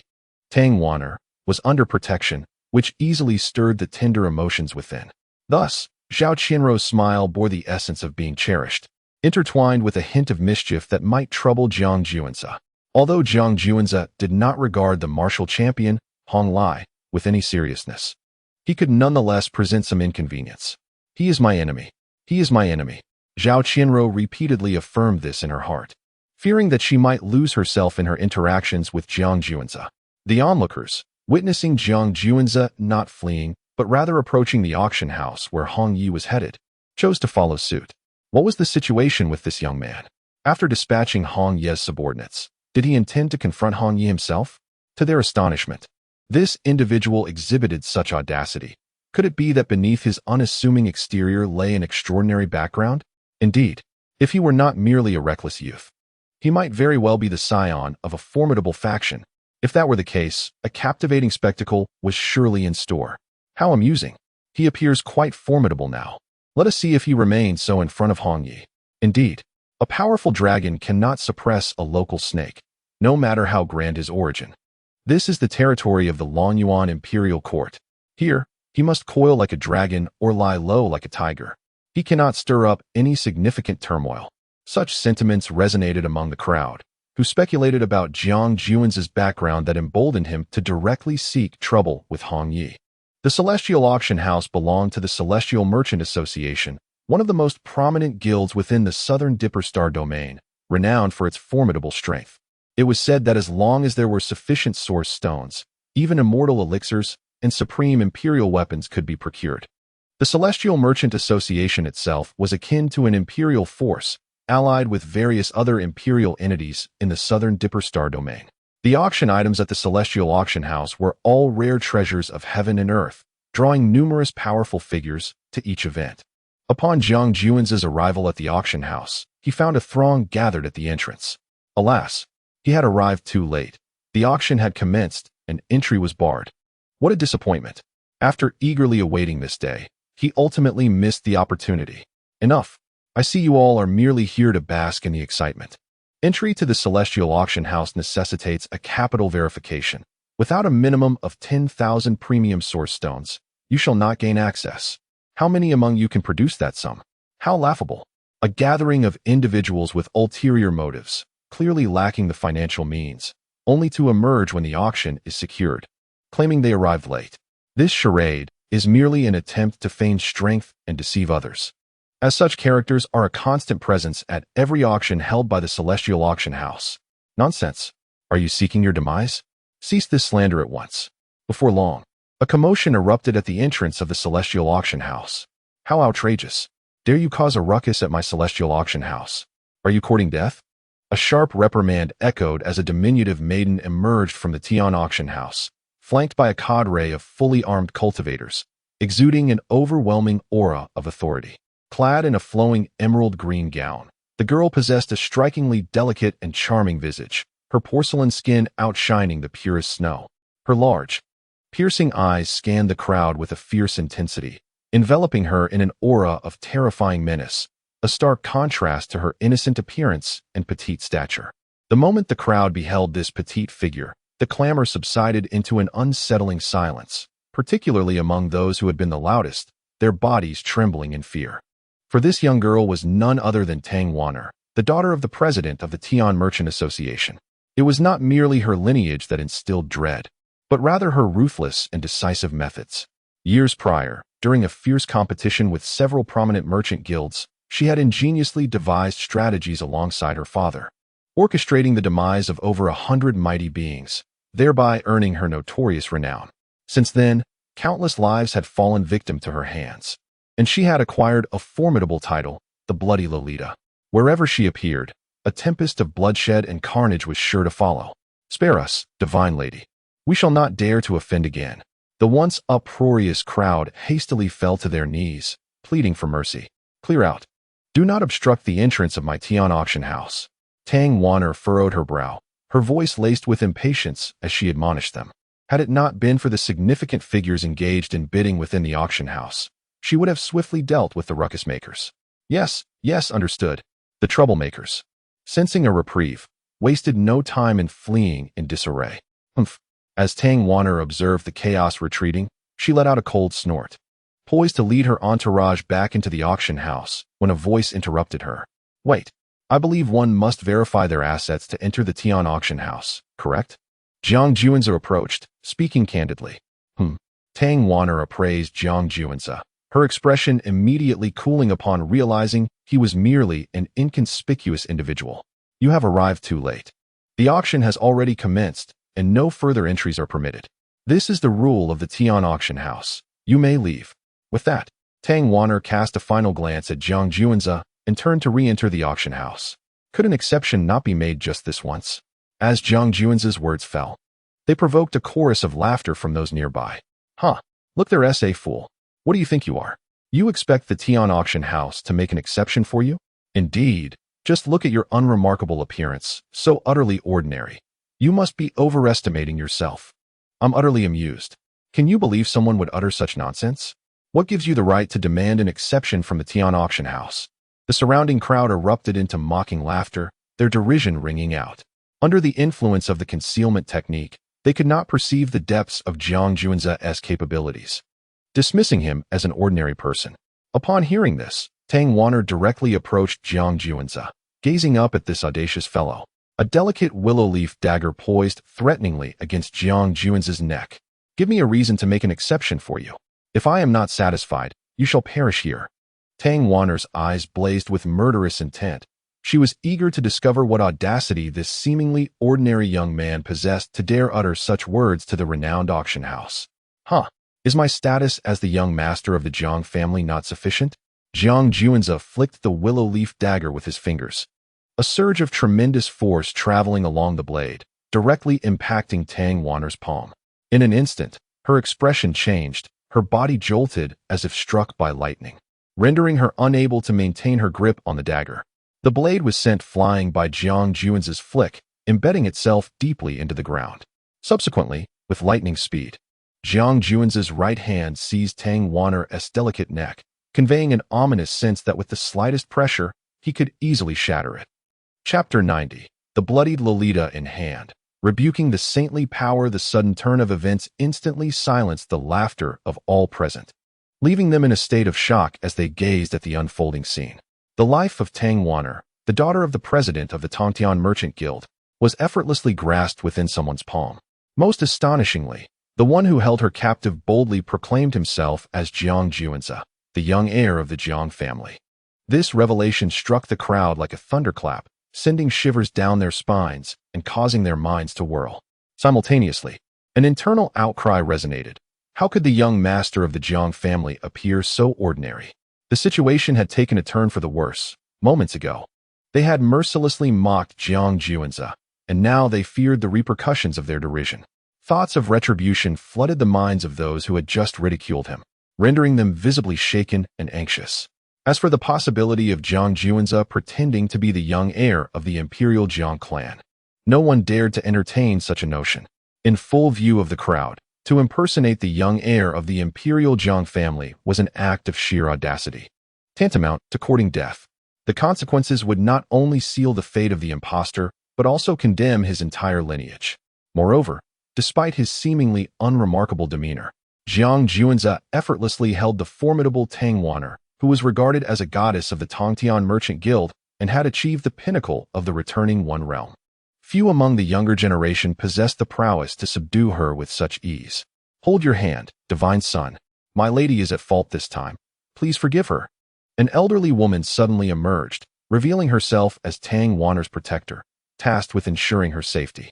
While others perceived Jiang Juanza as ordinary, to this saintly protector, he was anything but.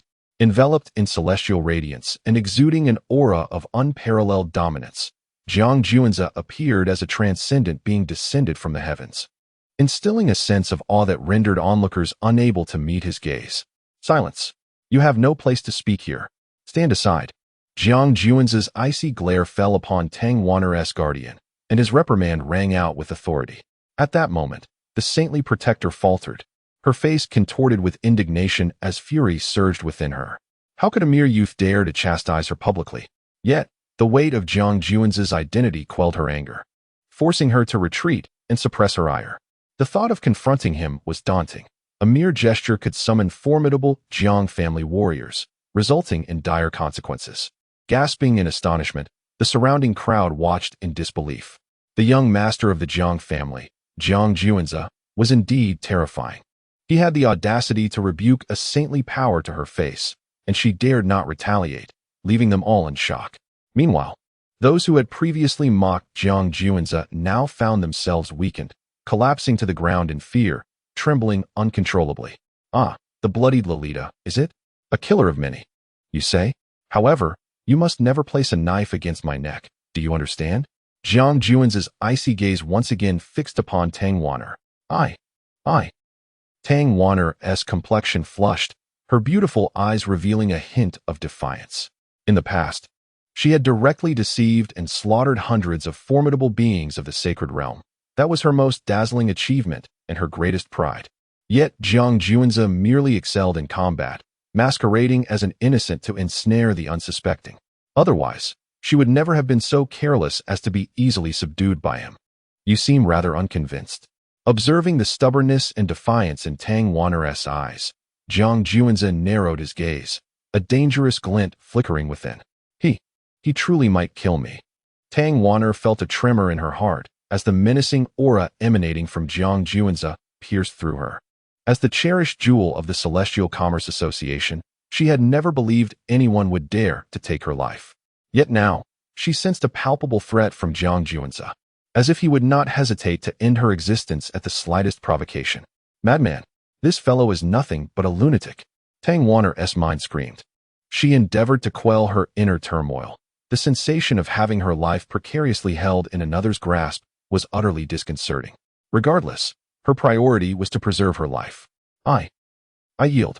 With her life dangling in Jiang Juanza's hands, Tang Wanner found herself compelled to submit. This Jiang Juanza, the scion of the Jiang family, was indeed a master of deception. Unaware of his true identity before, she had assumed him to be an ordinary individual. Upon discovering his status, she now sensed an enigmatic aura surrounding him, as if an invisible hand concealed his true depths, rendering him inscrutable. Am I qualified to enter the auction? Jiang Juanza inquired once more. Qualified. Absolutely qualified. The doors of the Celestial Auction House are always open to the scion. Tang Wanner replied resolutely. That is more like it. Jiang Juanza nodded, finally releasing his grip on Tang Wanner. Cough, cough, cough. Tang Wanner immediately erupted into a fit of coughing, gasping for breath. She had truly brushed against death's door, nearly crushed by Jiang Juanza's grip. Her protector, witnessing Jiang Juanza's release of Tang Wanner, finally breathed a sigh of relief. Otherwise, she would have been at a complete loss for how to proceed. To rescue Miss Tang Wanner would undoubtedly necessitate confronting Jiang Juanza. And when his protector emerged, she would certainly find herself in a precarious situation. If Jiang Juanza truly killed Tang Wanner, she would be unable to account for it to the president of the Celestial Commerce Association. It was a dilemma, but fortunately, Miss Tang Wanner had the sense to avoid further provoking Jiang Juanza. Otherwise, the consequences would have been dire. Without a shred of doubt, the protector knew that Jiang Juanza would dare to kill Tang Wanner. Lead the way, Jiang Juanza said, his gaze fixed calmly on Tang Wanner. Please, scion, follow me. Though Tang Wanner harbored resentment towards Jiang Juanza, she resolutely restrained it, for he was a person she could not afford to offend.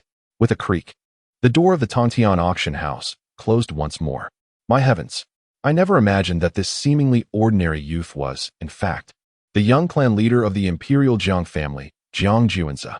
One must not judge by appearances, nor can the depths of the ocean be measured by a mere dipper. If this divine scion, Juanza, were to keep his identity concealed, who could have fathomed that he was the young clan leader of the Jiang family?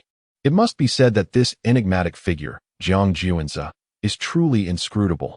Even with my third eye opened, I cannot discern his true strength, as if an invisible hand were shielding him from view. A spectacle is surely in store.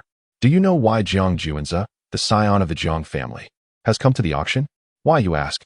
It is because Hong Yi, the younger brother of the renowned martial champion Hong Lai, once offended this divine scion at a tavern. Those who had followed from the tavern recounted the tale in its entirety. The expressions of everyone present transformed into a tapestry of intrigue. Hong Ye's reputation is notoriously foul, yet this time, he has finally encountered a formidable opponent. Chapter 91. The Auction, the Sacred Seed of Inferno. Hong Yi, emboldened by the fact that his elder brother is the martial champion of the Longyuan Imperial Court, behaved with an arrogance that knew no bounds, committing numerous atrocities with the ease of crushing an ant. His reckless rampaging through the city atop a colossal snow beast, trampling countless innocent lives, was a testament to his depravity. Yet, now he had provoked the scion of the Imperial clan, Jiang Juanza of the Jiang family. While others may have felt powerless against Hong Yi, Jiang Juanza was not one to be intimidated. Just moments ago, he had directly seized the daughter of the president of the Tongtian Merchant Association, Tang Wanner, and had sternly reprimanded the formidable beings of the sacred realm.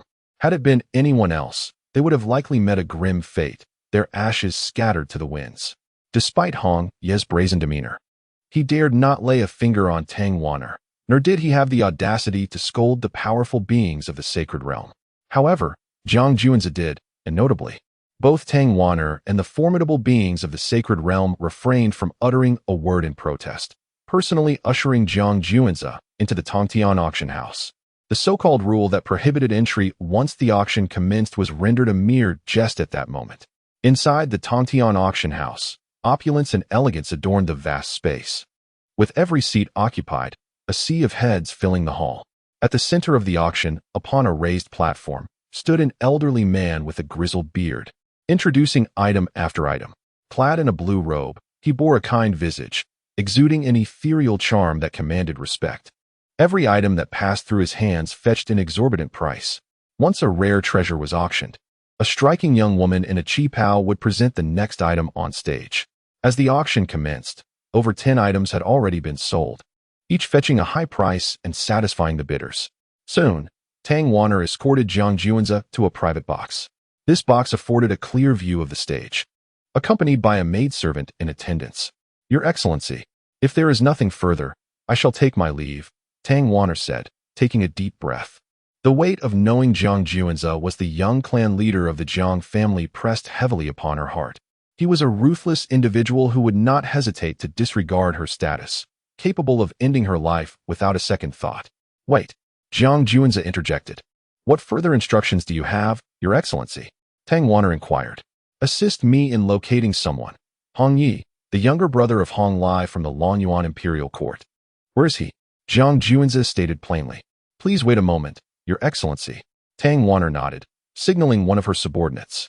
Before long, the subordinate reported back, revealing that Hong Yi was situated in box number 6, and his target appeared to be the sacred seed of Inferno. "Understood," Jiang Juanze nodded, gesturing for Tang Wanner to take her leave. After Tang Wanner departed from the private room where Jiang Juanze resided, she exhaled heavily, relieved. "Miss, here is all the information regarding Jiang Juanze, the scion of the Jiang family. Please review it." A subordinate presented her with a detailed dossier on Jiang Juanze. "All right." Tang Wanner nodded and began to peruse the documents. Recently, Jiang Juanze's actions had indeed been remarkable, yet in comparison to the myriad events unfolding daily within the celestial realm, they seemed trivial, failing even to breach the top 100 of the trending charts. His notoriety surged momentarily when he displayed his might on the desolate ancient star, annihilating the god of the life-forbidden zone, Fenyin Pu, and the Buddha's son, Yuan Hu, propelling him into the celestial trending list's upper echelon, only to fade back into obscurity thereafter. Subsequently, during his visit to the Shao family, he inflicted considerable embarrassment upon them, though his notoriety remained muted under their deliberate control. Thus, despite being the young patriarch of the Jiang family, Jiang Juanze had yet to attain a level of recognition throughout the celestial realm. The daily occurrences in the celestial realm were sufficient to overshadow all else. For instance, the news of the Eternal Emperor nearing the end of his lifespan and seeking to eradicate a life-forbidden zone in his final moments shocked the world. Following that, there were reports of the life-forbidden zone openly provoking and slaughtering 1 million human cultivators, inciting widespread outrage. Significant events transpired daily in the celestial realm. Unless one paid close attention, Jiang Juanze's actions would soon be eclipsed by other incidents. Upon completing her review of Jiang Juanze's information, a tremor coursed through Tang Wanner's heart. He had once vanquished 3 sons of the life-forbidden zone and even conquered the highest level of the Shao family star tower, which had ultimately been appropriated by the Jiang family. Tang Wanner's eyes widened in disbelief. Setting aside other accomplishments, the mere fact that Jiang Juanze had slain 3 sons of the life-forbidden zone was astonishing. Even she lacked the confidence to claim she could achieve such a feat. Simultaneously, she felt an overwhelming sense of relief for not having antagonized Jiang Juanze too severely. Otherwise, he could very well have ended her life. He was an individual with whom it was prudent to maintain amicable relations, rather than provoke. At this moment, the auction was reaching its zenith, with exquisite treasures being sold at astronomical prices one after another. "Son of Heaven, have you not found any rare treasures to your liking?" Zhao Qianruo, who had remained silent, finally inquired. The extraordinary items at the Tongtian auction house were indeed precious, but none contained what this son of heaven desired. Jiang Juanze shook his head, finding nothing that piqued his interest as the auction approached its conclusion. Given his status, whether it be martial arts, artifacts, or rare natural treasures, everything was within his reach with just a word. He attended the auction for 2 reasons: to explore any unusual curiosities and due to the brother of the Dragon Abyss Imperial Court's martial champion, Hong Yi. Although Zhao Qianruo was merely a personal attendant and not truly his woman, she was nonetheless his possession. The audacity of Hong Yi to covet what belonged to him was utterly reckless. Do not presume that even the illustrious Hong Yi or the esteemed martial champion Hong Lai would tolerate any attempts to infringe upon their possessions. Such audacity would swiftly reveal to the offender the formidable might of the divine lineage, a transgression that would undoubtedly lead to their demise. Not just anyone can dare to provoke the young patriarch of the esteemed Jiang clan. At this moment, the elder presiding over the auction suddenly became animated. The next item on the auction block was of immense significance to the aspiring prodigies on the brink of transcending realms. As anticipated, this coveted item is none other than the Celestial Flame Seed. Should one merge with the Celestial Flame Seed, their combat prowess would undoubtedly surpass that of their peers, with a promising likelihood of ascending to the sacred realm in the future. Moreover, the Celestial Flame Seed is one of the 5 elemental seeds. If one were to locate the remaining 4 elemental seeds, they could potentially acquire the legendary 5 elements Celestial Seed. The amalgamation of such seeds could yield an entity of imperial stature, and the attainment of supremacy would be well within reach. The starting bid for this Celestial Flame Seed is set at 200,000 premium source stones, with each subsequent bid requiring an increase of no less than 10,000 premium source stones. Upon the Elder's declaration, several individuals began to breathe with heightened urgency, enthralled by the allure of his words, including none other than Hong Yi, the younger brother of the martial champion. Chapter 92, Malicious Price Hike. The great misfortune of Hong Yi had come specifically for the sacred seed of burning heaven. His elder brother, the renowned martial champion Hong Lai, had issued a stern command. Under no circumstances could Hong Yi fail to secure the sacred seed. Only a select few remained composed amidst the fervor. The words of the elderly auctioneer undeniably piqued the interest of many regarding the sacred seed of burning heaven. However, gathering the other 4 types of sacred seeds was no simple task. Moreover, the sacred seed of burning heaven was primarily essential for cultivators on the brink of attaining enlightenment, rendering its demand limited. Thus, despite its rarity, only a handful dared to partake in the bidding. Yet, even with this limited participation, the price of the sacred seed soared, doubling within a remarkably short span. Esteemed guests, I am Hong Yi, the younger brother of the illustrious martial champion Hong Lai of the Longyuan Imperial Court. I have come to this auction in pursuit of the sacred seed of burning heaven, and I hope you will grant my brother Hong Lai a favor by allowing me to acquire it.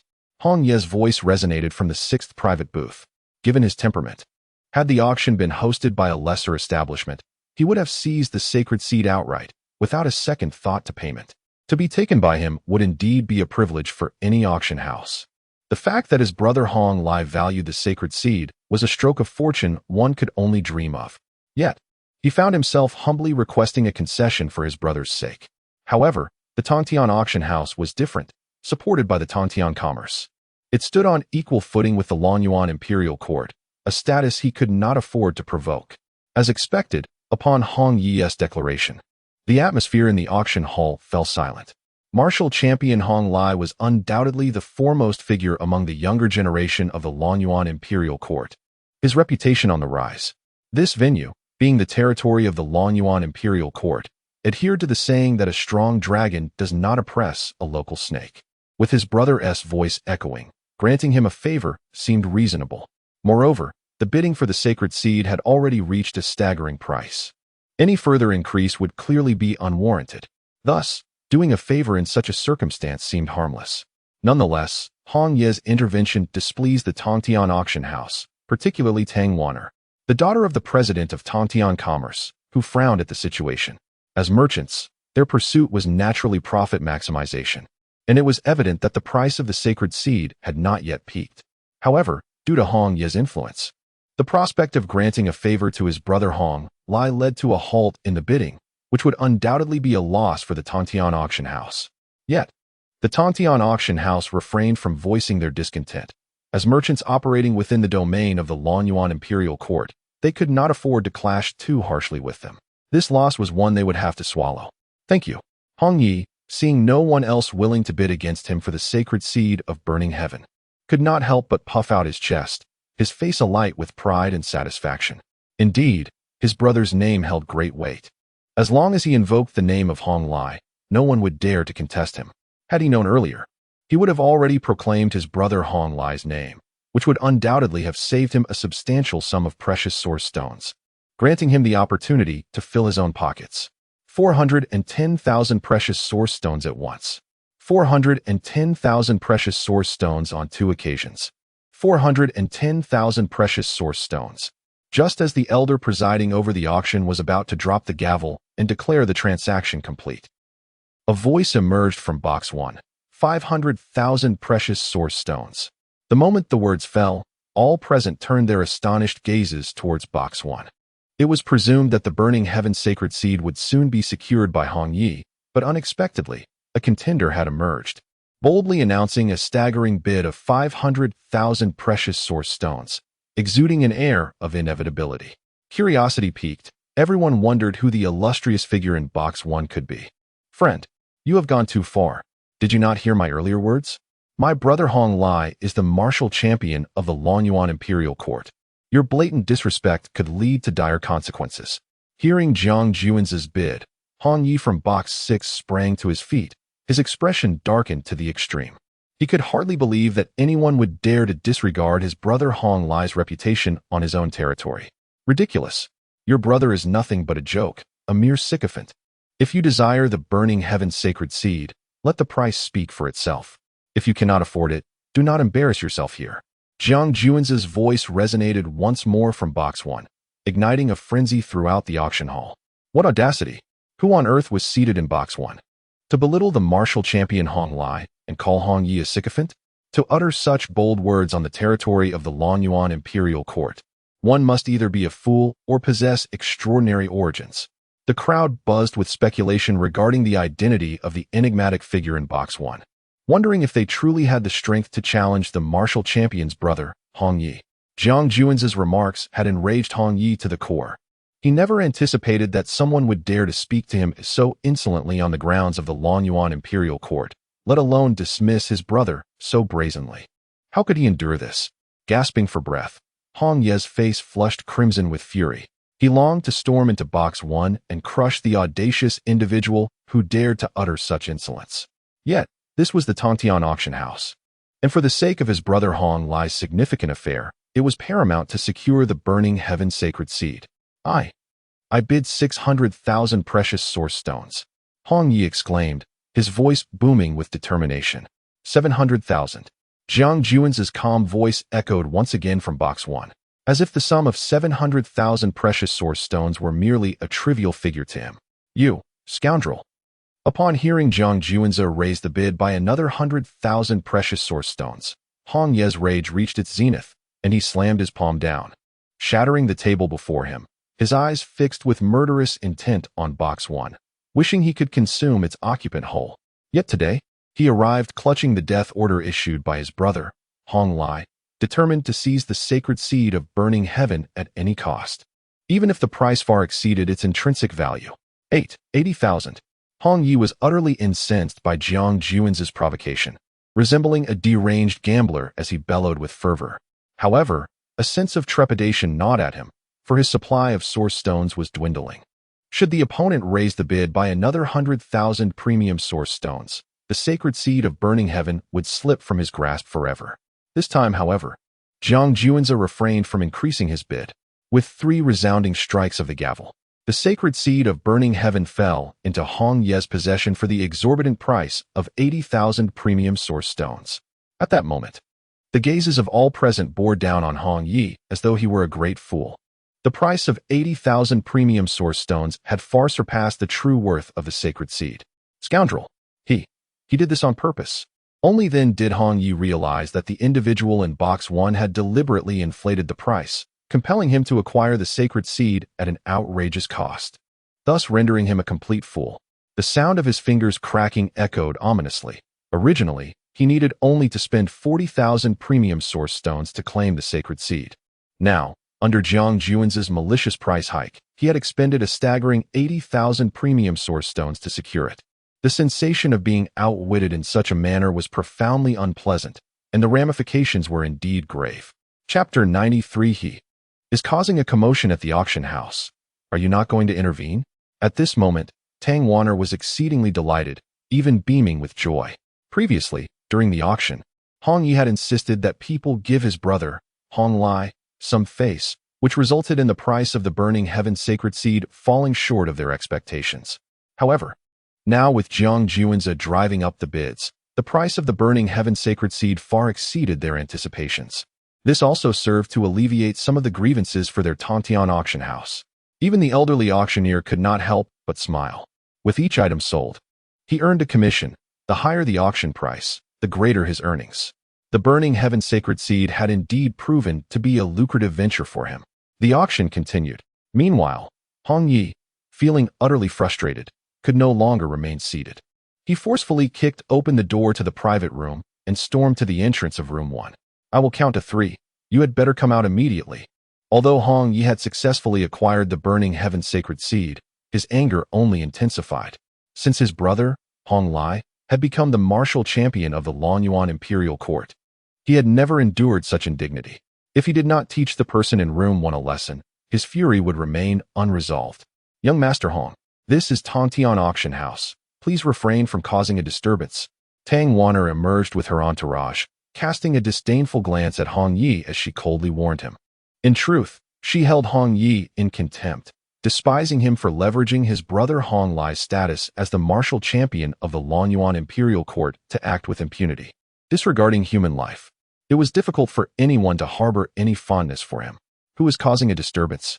I merely wish to see the individual in room 1. Is that a disturbance? Hong Yi retorted, his tone dark. I am aware this is Tontian Auction House, but the Tiando Star is the territory of our Longyuan Imperial Court, and my brother Hong Lai is the martial champion of the Longyuan Imperial Court, personally accepted as a disciple by the Emperor. If I truly intended to cause a ruckus, I would have long since broken down the door instead of standing here waiting for him to emerge. Hong Yi's expression was grim, and each of his words seemed to invoke the name of his brother, the martial champion, Hong Lai. Though he had committed numerous misdeeds and regarded common people as mere ants, he understood well whom he could provoke and whom he could not. The Tontian Merchant Association, like the Longyuan Imperial Court, was also an imperial-level force, so Hong Yi dared not escalate matters too severely with them.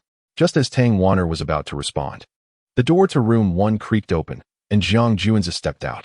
You scoundrel!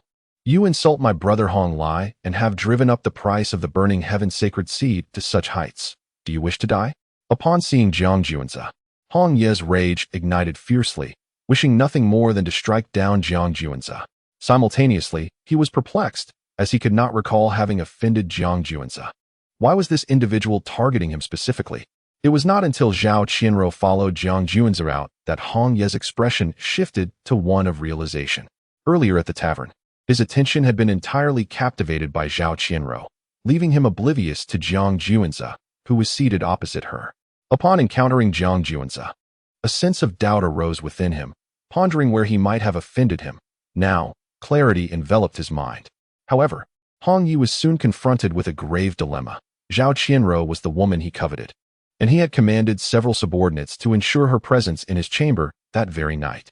Yet, Zhao Qianruo remained by this man's side. Where could his subordinates have gone? What have you done with my men? Hong Yi squinted, his gaze icy as it bore into Jiang Juanzi. What could I have done? Naturally, they have all been eliminated. Jiang Juanzi replied indifferently, not even deigning to meet Hong Yi's gaze. Well done. You have sealed your fate. My brother Hong Lai is the champion of the Longyuan Imperial Court, a direct disciple of the Emperor himself. You are finished, do you understand? Hong Yi declared vehemently, pointing an accusatory finger at Jiang Juanzi. In the next instant, a sharp crack echoed through the air, followed by Hong Yi's anguished scream. His finger, which had been pointed at Jiang Juanzi, was grotesquely twisted and utterly severed. Dare to point at me? What are you? Do not presume that your champion brother matters. Even if the Emperor of Longyuan were to arrive, he would show me the utmost respect. Jiang Juanzi's words fell like ice, and he delivered a powerful kick. With a thunderous impact, Hong Yi spewed blood, his body hurled across the room to crash heavily against the auction platform, embedding him within it. This spectacle captured the attention of all present. Such audacity! To disregard the Longyuan court's champion was one thing, but to claim that even the Emperor would treat him with deference was astonishing. Who exactly was this man? In that moment, the audience was fervently eager to uncover Jiang Juanzi's true identity. Meanwhile, Jiang Juanze ascended the platform step by step, seizing Hong Yi by the throat and yanking him forth. Debris and dust cascaded from Hong Ye's form, as Jiang Juanze's earlier kick had nearly claimed his life. I overlooked your reckless rampage through the city atop your monstrous steed. But you have gravely erred in pursuing my concubine. Understand this. Regardless of her station, she is beyond your reach. Jiang Juanze's voice was frigid, his eyes brimming with murderous intent. Elder Zhou, Elder Qian, why do you not act? Come to my aid. Hong Yi cried out, casting his gaze elsewhere in desperation. The elders he mentioned had been sent by his brother Hong Lai to protect him. Though not of the sacred realm, they were formidable figures in their own right. Yet, just as his words left his lips, two severed heads were unceremoniously thrown before him. The protectors, Elder Zhou and Elder Qian, lay lifeless at his feet. In that moment, Hong Ye's eyes widened in horror. The seemingly invincible Elder Zhou and Elder Qian had perished so easily? Is this your confidence? Jiang Juanze observed Hong Yi with a mocking expression. At the very moment when the two King Realm cultivators were about to strike at Jiang Juanze, they were effortlessly subdued by the formidable experts of the Jiang family. My brother Hong Lai is the martial champion of the Longyuan Imperial Court and a direct disciple of the Emperor. If you spare me, I can overlook this incident. Hong Ye's face turned ashen, having witnessed the demise of two powerful King Realm experts before his very eyes. His heart suffered a profound blow. He then cast a pleading glance towards Tang Wanner, the president of the Tongtian Merchant Guild. He is causing trouble at the Tongtian auction house. Aren't you going to intervene? Tang Wanner merely glanced at Hong Yi with indifference before turning her attention back to Jiang Juanze. Please, do as you wish. Son of the Jiang family, she stated candidly, showing no intention of intervening. One was Jiang Juanze, the scion of the Jiang family, and the other was Hong Yi, who relied on his brother's influence to act arrogantly. It was clear whom she favored. To offend Jiang Juanze for the sake of Hong Yi would undoubtedly be the most foolish choice. You. Hong Ye's eyes widened in fury upon hearing her words. Just moments ago, Tang Wanner had cautioned him against causing trouble, yet now, after witnessing his severe predicament, she merely encouraged Jiang Juanze to proceed. Who exactly was this person before him? Meanwhile, some individuals within the auction house, upon hearing the title of Son of Jiang, suddenly changed their expressions and stood up in alarm. Chapter 94. Now are you afraid? The martial champion Hong Lai makes his entrance. Junze, the son of the divine. Could it be that he is the young patriarch of the Imperial clan, the Jiang family? No wonder Tang Wanner, the president of the Tongtian Chamber of Commerce, treats him with such courtesy. No wonder he shows no fear towards the martial champion Hong Lai of the Longyuan Imperial Court, even boldly declaring that should the Emperor of Longyuan himself arrive, he would still be treated with respect. It turns out his background is truly formidable. Indeed, it is said that the Longyuan Imperial Court, in a desperate bid for survival, had to pay a hefty price to ally with the mighty Jiang family. To say that Hong Yi, or even the martial champion Hong Lai himself, could compare to Junze, the son of the divine, is utterly laughable. Hong Yi, accustomed to arrogance, has finally met his match today. It is well known that a strong dragon does not suppress a local snake, but this son of the divine, Junze, is clearly an exception. Within the auction hall, all eyes turned to Jiang Junze, revealing expressions of awe and admiration. His lineage is indeed extraordinary. The Jiang family, an imperial clan, stands proudly at the pinnacle of the celestial realm, capable of confronting even a life-threatening domain on their own. Currently, they are in a period of great prosperity, flourishing with talent, in stark contrast to the declining Longyuan Imperial Court. As the current young patriarch of the Jiang family, it is presumed that Junze will eventually ascend as the family leader, commanding respect across the universe and reigning supreme. How could a mere martial champion of the Longyuan Imperial Court even begin to be compared to the young patriarch of the Jiang family? The disparity between their statuses is akin to that of dust and stars. Compared to Junze, the young patriarch of the Jiang family, the martial champion Hong Lai is but a speck of dust. Upon hearing the murmurs of the crowd, Hong Yi instantly comprehended the magnitude of the individual who had his hand firmly grasped around his throat, capable of ending his life at any moment. The Jiang family is an entity even the Longyuan Imperial Court must curry favor with. How absurd it is that he had attempted to assert dominance over others using his brother, the martial champion Hong Lie's identity. No wonder the other party looked down upon him. In this moment, Hong Yi understood everything, and fear gripped his heart. This was a being he could not afford to provoke. Spare me. If you grant me my life, I shall comply with any request.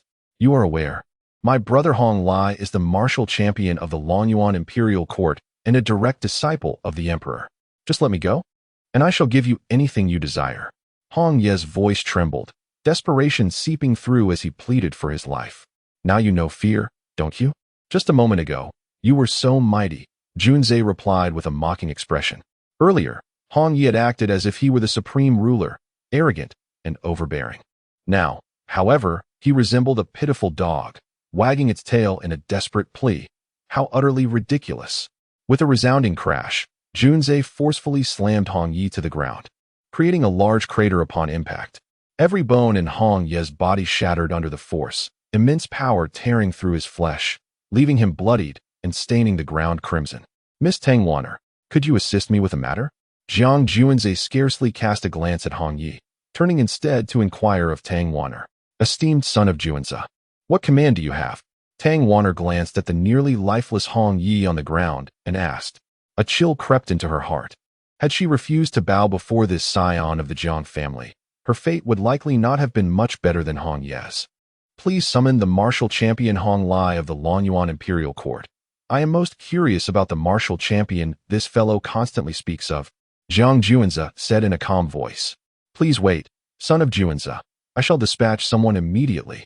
Upon hearing this, Tangwaner refrained from further comment and promptly sent someone to request the presence of the martial champion Hong Lie. Since Hong Lie became the martial champion of the Longyuan Imperial Court, Hong Yi, having acquired such a formidable backing, underwent a drastic transformation in temperament. No longer cautious and reserved, he began to indulge in reckless and arrogant behavior, embodying the essence of a petty individual basking in newfound favor. However, upon learning of this, Hong Lie, the martial champion, did not admonish or discipline him. Rather, he indulged Hong Ye's misdeeds even further. Now, it seems Hong Ye's trouble has escalated to involve the Jiang family scion, Jiang Junzi, and he is finally about to reap the consequences of his actions. The martial champion Hong Lie of the Longyuan Imperial Court now faces a significant dilemma. Within a palace of the Longyuan Imperial Court, a youth clad in a black robe sat majestically upon the throne, flanked by two alluring beauties who leaned against him. Below, over 100 cloaked cultivators reported to him. The youth on the throne was none other than Hong Lie, the current martial champion of the Longyuan Imperial Court, who was frequently mentioned by Hong Yi as his elder brother. Hong Lie had a rugged visage, with eyes as large as bronze bells, though they held a somewhat sinister glint. However, the most striking feature was his physique. His bronze skin was taut with muscle, veins bulging like coiling dragons across his body, exuding an explosive sense of power. His ascension to martial champion was due to his remarkable physique, the undying king body. This formidable constitution ranks among the top 20 of the 3,000 physical forms, reputed to endure 1,000 tribulations without perishing and to remain eternal through the ages. Even with but a single drop of blood remaining, one could recover, sharing a notable connection with the secret of the character Ji. Congratulations, son of Junzi. The seeds of the 5 elements have now been secured in your hands, with only the final sacred seed of the burning sky awaited from young Master Hong Yi. Once attained, the seeds will transform into the seeds of the 5 elements, proclaimed a middle-aged man with a mustache, his countenance obsequious. Indeed, it has been quite some time. Why has Hong Yi not yet returned? Go and see what is amiss, Hong Lie remarked, a smile of undeniable elation gracing his face. Internally, he mused on the advantages of becoming the martial champion of the Longyuan Imperial Court and being accepted as a direct disciple by the former emperor. Had it not been for the support of the Longyuan Imperial Court, the quest for the 5 element seeds would have been utterly unattainable. Now, with the prospect of gathering all 5 seeds imminent, a mix of anxiety and exhilaration surged within him. Indeed, the chosen one, the middle-aged man with a mustache, uttered these words before hastily departing the palace.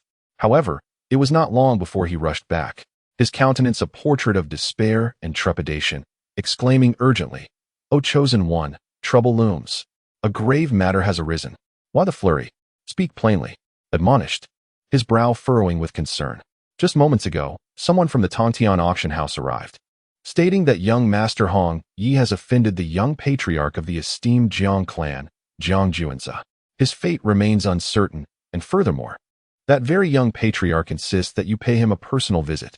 The mustachioed man stammered. What? Hong Yi has offended Jiang Juanza, and is now in peril? And he demands my presence? S expression darkened immediately upon hearing this. With a decisive wave of his hand, he declared, Humph. Assemble the troops. I am determined to uncover the true intentions of this young patriarch, Jiang Juanza. Chapter 95. The ambition of Hong Lai witnessing the tragic demise of his younger brother. Hong Yi, Hong Lai, the esteemed martial champion, was engulfed in a tempest of fury. Hong Yi was his beloved sibling, and now his fate was shrouded in uncertainty. Moreover, the scion of the Jiang family, Jiang Juanza, had the audacity to summon him, clearly seeking to provoke him. Indeed, the scion, the middle-aged man with a mustache, promptly rallied the troops, preparing to accompany Hong Lai on his journey. In their eyes, the martial champion Hong Lai was akin to a celestial being. What of Jiang Juanza, the young patriarch of the Imperial Jiang clan? Hong Lai remained the martial champion of the Longyuan Imperial court, personally accepted as a disciple by the old emperor, placing him on par with Jiang Juanza in terms of status. Furthermore, the martial champion's ability to emerge victorious from the throngs of prodigious talents to claim his title was a testament to his formidable strength. What of Jiang Juanza? Should one dare to challenge him, let it be so. Before long, martial champion Hong Lai, accompanied by a throng of supporters, surged towards the Tongtian auction house in Luoyang City with fervor and determination. At the forefront, Hong Lai's countenance was darkened with concern for his brother's well-being, and his dissatisfaction with Jiang Juanza reached a boiling point. His grievances were twofold. First, the plight of his brother Hong Yi, and second, the involvement of the third princess of the Longyuan Imperial court, Long Lian. With the backing of the Longyuan Imperial court, Hong Lai envisioned a future brimming with potential. Ascending to the sacred realm and ultimately to supremacy would be an attainable ambition. Even the throne of the emperor seemed within reach. In the future, he envisioned himself as the pillar of the Longyuan Imperial court, a bastion supporting the entire realm. He would be the very essence of the Longyuan Imperial court, possessing dominion over all, including the noble-blooded princesses such as Long Lian. Indeed, Hong Lai's aspirations extended far beyond merely the third princess. In his heart, he believed that all the princesses of the Longyuan Imperial court should bear his heirs, ensuring that his lineage would flourish in both bloodline and talent. As for the union between the third princess Long Lian and Jiang Juanza, it was a notion he deemed fit to dismiss. With his unwavering support, the Longyuan Imperial court would only ascend in greatness and strength. Why should they ever bow to the Jiang family? The young patriarch, Jiang Juanza, had an impressive track record, having slain 3 scions in the realm of life's forbidden zones. In this light, Hong Lai saw an opportunity to ascend by stepping over Jiang Juanza, showcasing to the world the magnitude of his strength and potential. He even envisioned his master, the emperor, recognizing that he, Hong Lai, would be the steadfast anchor of the Longyuan Imperial court, ensuring its continued ascent. Jiang Juanza, today, your arrival is fortuitous. Be my stepping stone, willingly, Hong Lai murmured, a seed of ambition igniting fiercely within his gaze. Upon arriving at the Tongtian auction house in Luoyang City, Hong Lai found it besieged by a crowd eager to witness the unfolding spectacle. The situation had escalated to such an extent that the auction could only be suspended. Yet, the onlookers did not disperse. Instead, they gathered around the auction house, reveling in the unfolding drama. The situation has escalated dramatically. The martial champion of the Longyuan Imperial court, Hong Lai, has arrived with an imposing entourage, seemingly prepared to confront the divine scion, Junzhe, head-on. The Longyuan Imperial court, like the setting sun, casts a shadow over Hong Lai's status, which pales in comparison to the resplendent Junzhe of the Jiang family. However, the fact that Hong Lai has distinguished himself among the numerous prodigies of the Longyuan Imperial court suggests that his prowess may rival that of Junzhe. This is not a certainty, for Junzhe has achieved the remarkable feat of vanquishing 3 divine scions from the realm of life and death, a record that Hong Lai may find challenging to surpass. There is no need for further debate, given the current circumstances. A clash between the martial champion Hong Lai and the divine scion Junzai is inevitable. Let us all bear witness. The onlookers buzzed with speculation, eager to discern who among Hong Lai and Junzai would ultimately prevail. Junzai, the divine scion approaches. What have you done to my brother, Hong Yi? Upon arriving at the entrance of the Tongtian auction house, Hong Lai commanded the crowd to disperse, his voice laced with fury. Before long, a limp figure was unceremoniously hurled from within the auction house. Hong Lai's expression shifted dramatically as he rushed to catch the falling figure. It was his younger brother, Hong Yi.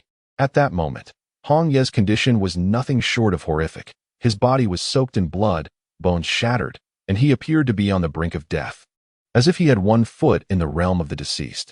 Hong Yi, wake up. Your brother has come to save you. Please, Hong Yi, wake up. As he beheld his brother's tragic state, Hong Lai's forehead throbbed with veins, his heart ablaze with rage. Brother, you have come. At last, you have arrived. Upon seeing Hong Lai, Hong Ye's eyes brimmed with tears. His brother had come. His pillar of strength had finally appeared. Junzai, if you have grievances, direct them at me. Why have you harmed my brother, Hong Yi? Unable to contain himself any longer, Hong Lai erupted, his icy gaze betraying a glimmer of murderous intent. Your brother, Hong Yi, is protected by you, yet he has indulged in nefarious deeds and has been utterly arrogant. I paid him no heed. To me, he is but an insignificant insect. Nevertheless, he has gravely erred by provoking me.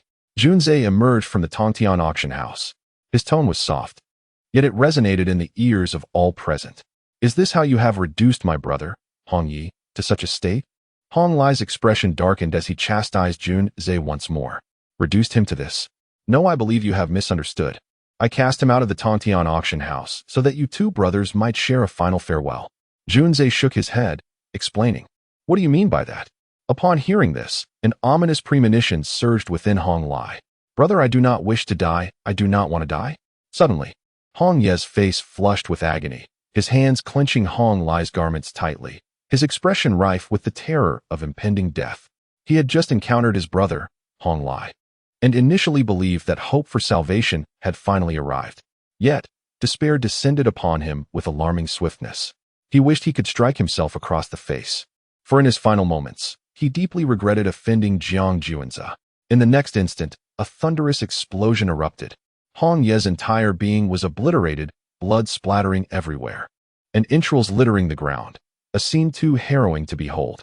Meanwhile, the martial champion, Hong Lai, was rendered a figure drenched in blood.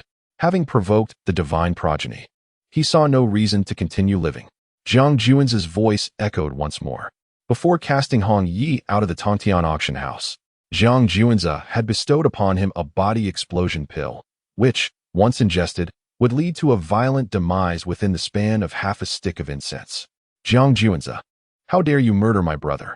I swear I shall not rest until you are dead. Hong Lai roared, having witnessed his brother Hong Yi perish before his very eyes. The suppressed fury within him erupted entirely. With a primal scream, he clenched his hand, summoning a massive, jet-black axe of grotesque design that appeared in his grasp, and he swung it directly towards Jiang Juanza. Chapter 96. The ancient sacred weapon, the sky-crushing axe, and the indomitable royal body, the sky-crushing axe. A formidable weapon wielded by a Saint King of the Lonyuan Imperial Court, possesses the might to shatter the heavens with a single swing.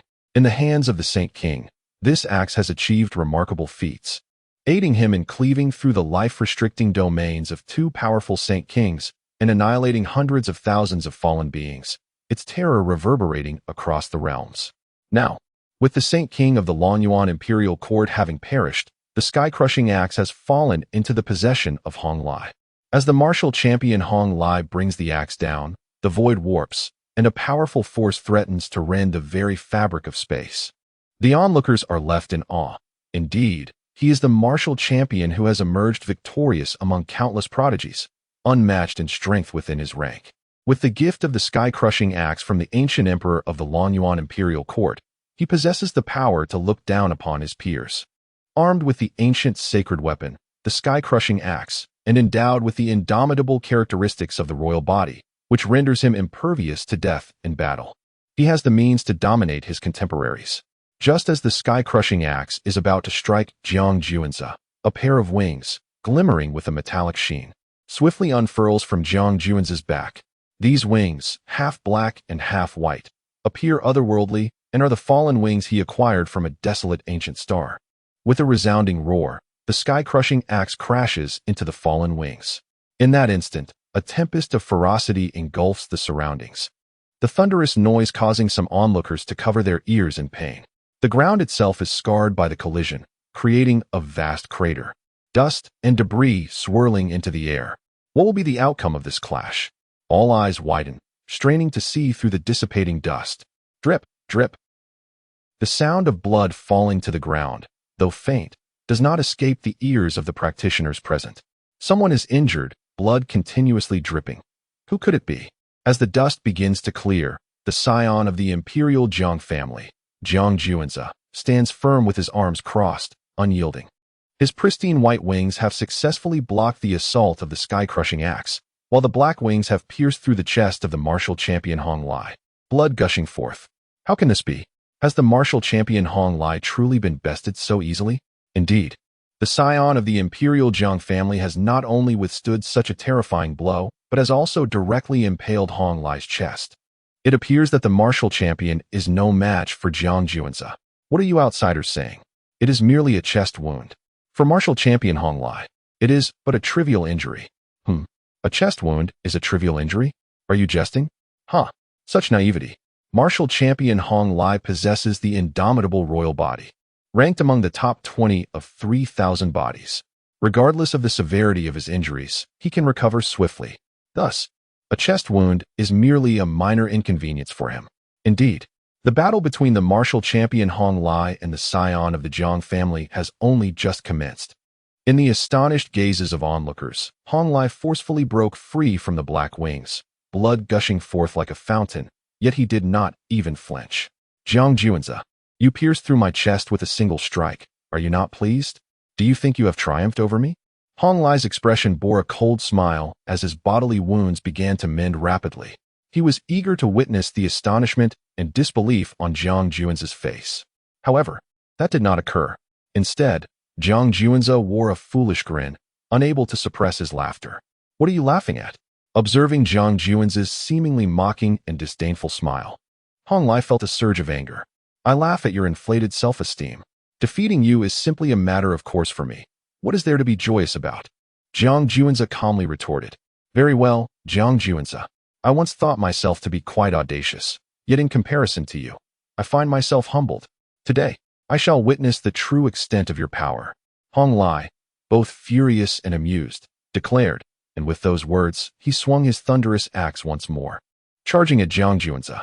In the course of his assault, Hong Lai adopted a reckless approach, eschewing any form of defense. It was pure offense, relentless and unyielding. Possessing the indomitable royal physique, he showed no fear of injury, which often left others bewildered by his audacity. After all, most would be concerned about their own safety, for enduring injury would inevitably lead to defeat. But Hong Lai was different. He relished the thrill of battle, thriving amidst adversity, embodying a ferocious spirit that traded wounds for wounds and lives for lives. The clang of the thunderous axe clashing against the fallen wings resonated continuously, captivating the attention of all present as they bore witness to this extraordinary conflict. In the aftermath, they were astounded by Hong Lai's prowess in all the heavens. Perhaps only he dared to confront injury and death head-on, engaging in a life-and-death struggle against a formidable foe. At this moment, Jiang Juanza seemed to be reduced to mere defense, utterly suppressed by Hong Lai's might. Jiang Juanza, were you not so arrogant just moments ago? Why now do you find yourself unable to lift your head? At this moment, Hong Lai was exhilarated. For today he aimed to step upon Jiang Juanza and proclaim his own renown to the world. He sought to convey to the Dragon Abyss Imperial Court that with him, Hong Lai, present, their future would only flourish further, devoid of concern for the Jiang clan's favor. You misunderstand. I merely wish to observe whether your physique and the secret technique I practice share any commonalities. The outcome brings me great joy. Your physique possesses many similarities with the secret technique I cultivate. If we were to validate my technique with your physique, it would undoubtedly reach new heights. With that, Jiang Juanza simply unleashed a single punch. In an instant, the The resounding roar of a dragon reverberated through the heavens, enveloping Jiang Juan's fist with a spectral dragon head. Boom! An unparalleled might erupted from Jiang Juan's dragon punch, as if a true dragon ascended into the sky, soaring towards the clouds above. Observing the martial champion Hong Lai, he was instantaneously shattered by Jiang Juan's dragon punch, his form rendered unrecognizable, a sight too ghastly to behold. The spectators were left in a state of stunned disbelief. Moments ago, it was clearly the martial champion Hong Lai who had suppressed Jiang Juanza, the scion of the Jiang family. Yet in the next heartbeat, the tides of battle had shifted dramatically. With a single punch, Jiang Juanza obliterated Hong Lai. A transformation of the situation so abrupt that it left the onlookers reeling in shock. Jiang Juanza. The anguished roar of martial champion Hong Lai echoed once more, as his fragmented body began to coalesce. However, Jiang Juanza was unyielding, denying Hong Lai any opportunity for recovery. From his storage ring, he produced a treasure of sealing nature. With a flash of brilliance, the still recovering Hong Lai was directly sealed within this artifact. Chapter 97. The unarmed seizure of the ancient sacred weapon. Long Lian's plea for mercy, I shall not be sealed. It is impossible, roared the martial champion, Hong Lai. Possessing the indomitable body of the king, it was exceedingly arduous for others to extinguish his life. Yet, there existed methods to counter him. Jiang Juanza employed a sealing treasure to confine him, a commendable choice indeed. However, Hong Lai was acutely aware of this strategy, and thus he possessed another ancient sacred weapon known as the Breaking Array. This weapon, entrusted to him by his master, the old emperor, was intended to mitigate his vulnerabilities. The Breaking Array was specifically designed to dismantle various formations and sealing treasures. With it in hand, Hong Lai could ensure he would not be ensnared by any formations or sealing artifacts. The moment Hong Lai unleashed the Breaking Array, Jiang Juan's sealing treasure became ineffective. Observing this, Jiang Juanza remained composed, undeterred. Surrounding him, purple energy surged, and with one hand, he condensed a terrifying draconic aura, morphing it into a colossal dragon claw that descended upon Hong Lai. Boom! Just as Hong Lai activated the Breaking Array, he was caught off guard and, like a falling meteor, was struck down into the depths of the earth by Jiang Juan's dragon claw. The overwhelming force momentarily reduced Hong Lai to a mere puddle of flesh. Fortunately, endowed with the indestructible body of the king, ranked among the top 20 in the 3,000 bodies, his flesh and bones swiftly coalesced, allowing him to recover. Seeing this, Jiang Juanza stepped forward once more. The heavens roared, and a brilliant purple light erupted from beneath his feet, surging towards Hong Lai. With a resounding bang, Hong Lai was blasted from the ground again, his body once more in disarray. Nevertheless, Hong Lai remained unfazed. With his indestructible body, he feared no adversary. In the next moment, Jiang Juanza unleashed his sealing treasure again. With the Breaking Array in my possession, attempting to seal me is sheer folly, Hong Lai scoffed. With the Breaking Array at his disposal, he had no fear of sealing treasures. However, this time was somewhat different. After employing the sealing treasure, Jiang Juanza launched another attack, targeting the very ancient sacred weapon, the Breaking Array. Humph! Hong Lai snorted, his demeanor calm and unperturbed. Rather than retreating, he willingly hurled the Breaking Array towards Jiang Juanza. You wish to seize the Breaking Array? Here is your opportunity. Let us see if you can catch this ancient sacred weapon. Though the Breaking Array specialized in dismantling formations and sealing treasures, it remained an ancient sacred weapon of considerable might. As the Breaking Array soared toward Jiang Juanza, it resembled a scorching celestial body plummeting down, unleashing a terrifying pressure that rendered all present unable to open their eyes. Weaker cultivators were overwhelmed by the immense force, collapsing to the ground, unable to rise. Boom! At the moment when the ancient saint soldier clashed with Jiang Juanza, the smile on the face of the martial champion Hong Lai blossomed even more radiantly. To withstand the ancient saint soldier was undoubtedly a path to ruin. Yet, in the next instant, the smile on Hong Lai's face froze, his eyes nearly bulging with disbelief. Jiang Juanza had astonishingly withstood the assault of the ancient saint soldier. No matter how fiercely the ancient saint soldier unleashed its power, Jiang Juanza's hand remained steadfast, akin to a pillar supporting the heavens. Not only Hong Lai, But everyone present stared in awe at the scene where Jiang Juanzi defied the ancient saint soldier. Although Hong Lai could not fully exert the might of the ancient saint soldier, to resist it at the peak of the unification realm was unfathomable in the eyes of all. This ancient saint soldier is indeed remarkable. Jiang Juanzi exerted force with both hands, attempting to wrest the ancient saint soldier from Hong Lai.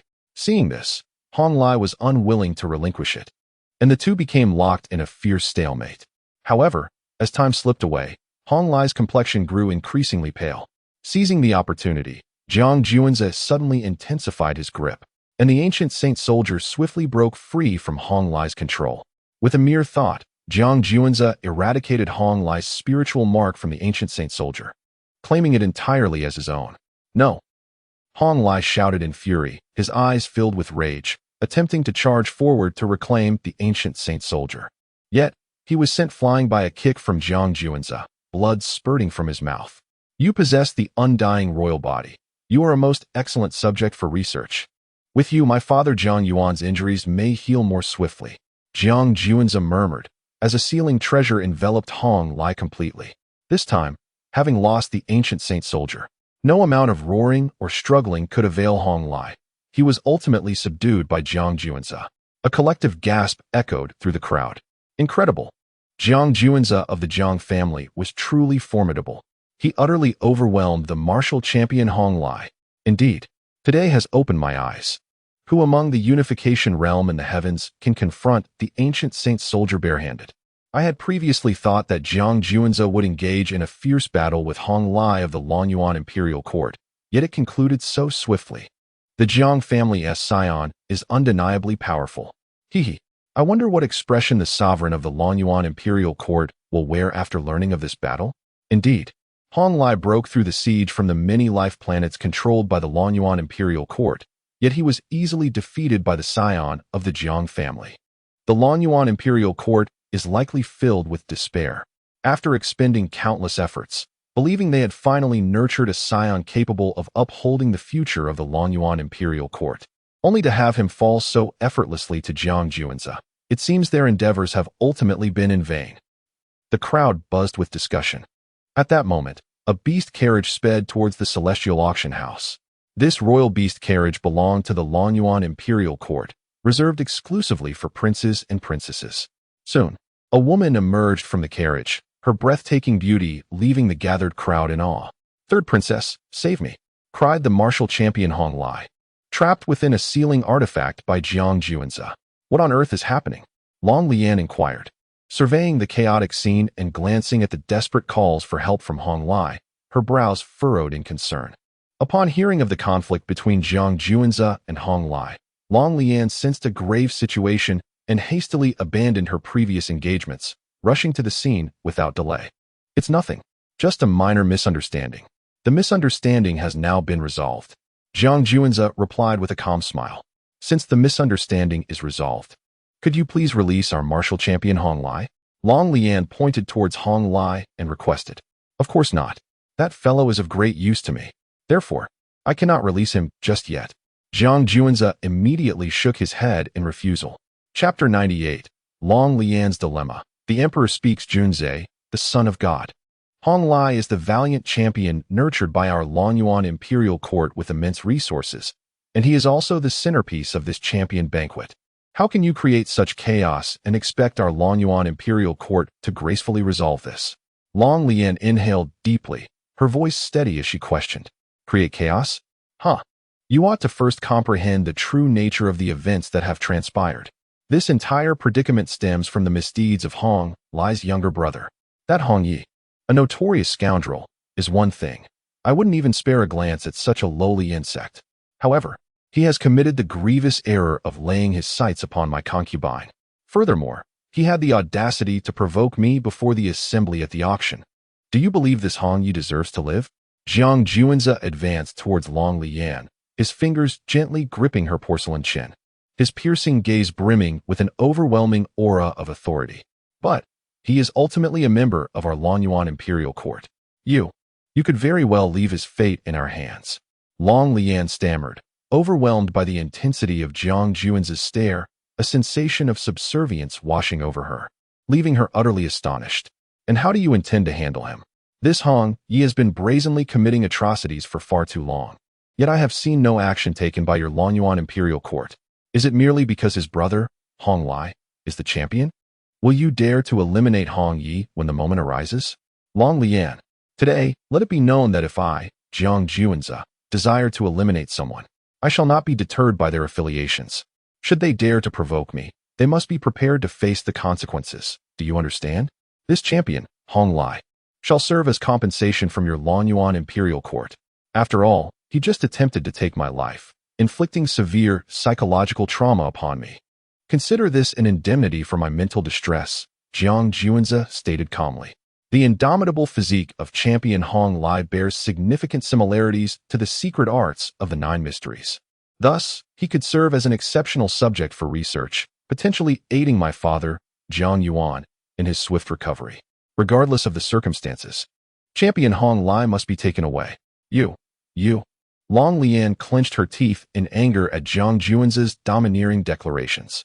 Simultaneously, her resentment towards Hong Yi intensified. Why must he provoke such a formidable figure?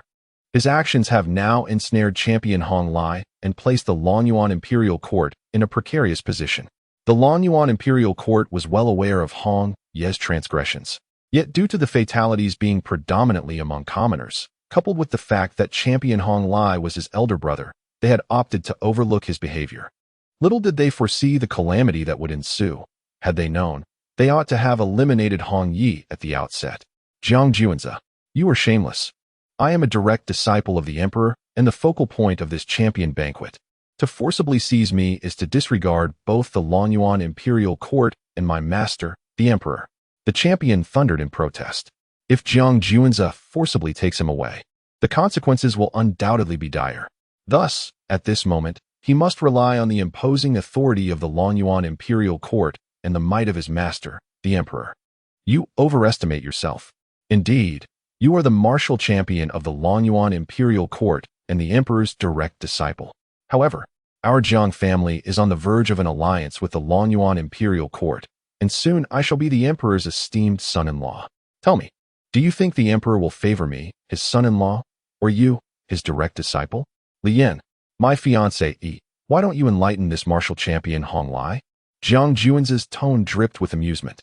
The status of a direct disciple is exceedingly high, especially within a waning power like the Longyuan Imperial Court, which desperately needs its direct disciples to uphold its legacy.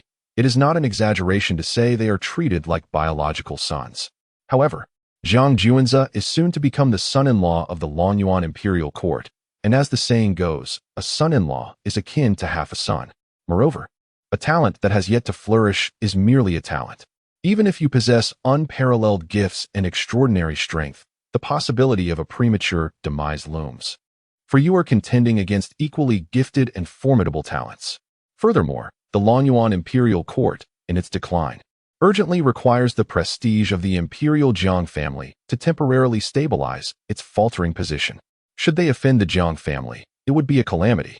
Discussions of the future would be futile, for the Longyuan Imperial Court would have no future to speak of. I am destined to be the one to uphold the Longyuan Imperial Court. You are merely an outsider. The martial champion, Hong Lai, shouted again, though internally he was quite unsettled. Had he previously vanquished Jiang Juanze, even the Imperial Jiang family would have been unable to object, for it would have been a conflict among peers. Yet, the current situation has escalated to involve two great imperial powers, placing Hong Lai at a significant disadvantage. After all, if he could defeat the Jiang family's prodigy, Jiang Juanze, and elevate the Longyuan Imperial Court's reputation, he would undoubtedly gain greater favor from the Emperor. At that point, even if Jiang Juanze made unreasonable demands, he would likely secure his own position. But now that he has faltered, the Emperor's regard for him will surely diminish, leaving him at a severe disadvantage. At this moment, Long Lian found herself in a dilemma. Allowing Jiang Juanze to take away martial champion Hong Lai would leave the banquet in disarray. What future would the Longyuan Imperial Court have? Conversely, if she prevented Jiang Juanze from taking him, it would certainly offend him and the Jiang family. And losing their support could lead to dire consequences for the Longyuan Imperial Court. Just as Long Lian grappled with this predicament, a grand and resounding voice, akin to thunder from the heavens, echoed throughout the realm. Since young Master Juanza wishes to take Hong Lai, then let him do so, father. But upon hearing this magnificent voice, Long Lian was instantly invigorated. She was deeply troubled regarding the matter of Jiang Juanza and martial champion Hong Lai, seeking a compromise, only to find her father directly permitting Jiang Juanza to take Hong Lai. Lian, there are no buts. One can only say that fate is such. Hong Lai is unworthy of being a pillar for our Longyuan Imperial Court.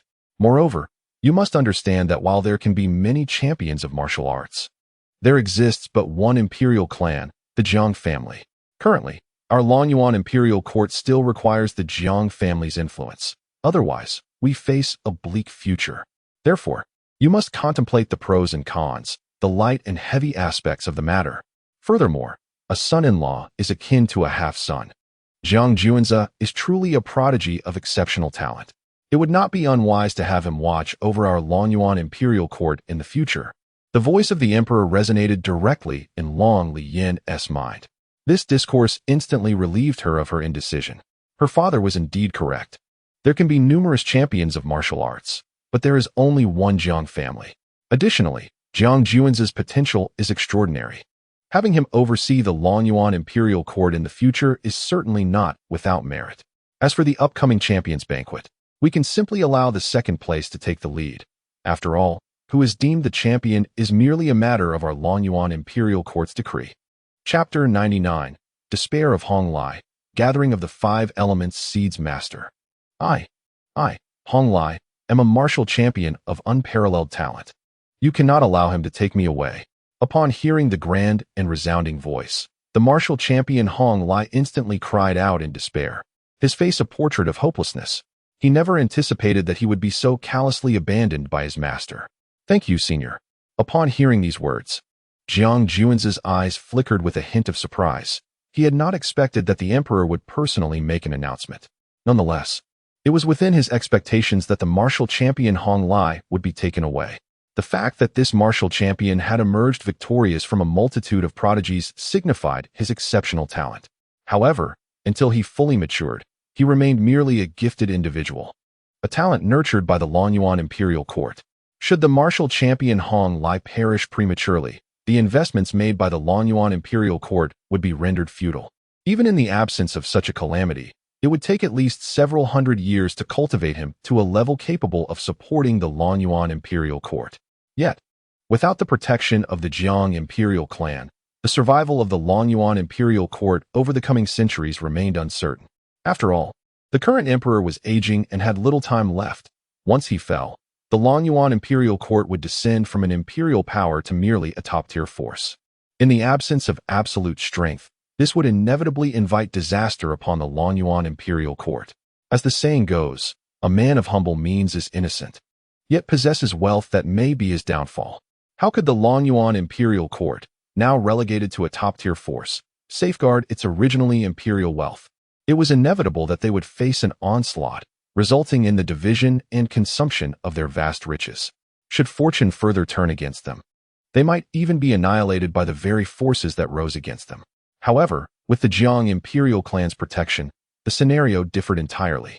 Even if the emperor were to fall, the formidable reputation of the Jiang clan would deter any force from challenging the Longyuan Imperial Court. As for the possibility of the Jiang Imperial clan seizing the opportunity to annex the Longyuan Imperial Court, this was a concern hardly worth contemplating. Should the Jiang clan attempt such a maneuver, their reputation would be irrevocably tarnished. For powerful families, especially an imperial clan, reputation is paramount. If their standing were to be diminished in such a manner, how could the Jiang clan command the various forces when faced with future upheavals? At that point, it was likely that no one would heed their commands, for who would not fear being absorbed by the Jiang clan when their own power was waning? Thus, the annexation of the Longyuan Imperial Court would undoubtedly be a loss for the Jiang Imperial clan, rendering it an endeavor not worth pursuing. No, this cannot be real. This is an illusion. It is absolutely not true.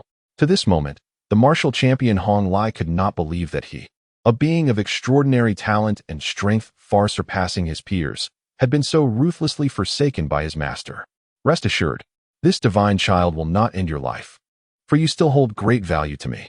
With a mere thought, Jiang Juanzi activated a sealing artifact, its brilliance radiating intensely, rendering the trapped martial champion Hong Lai completely immobile, unable even to utter a word. Thus, the conflict between Jiang Jiaxinzi Jiang Juanzi and the martial champion Hong Lai has reached a definitive conclusion.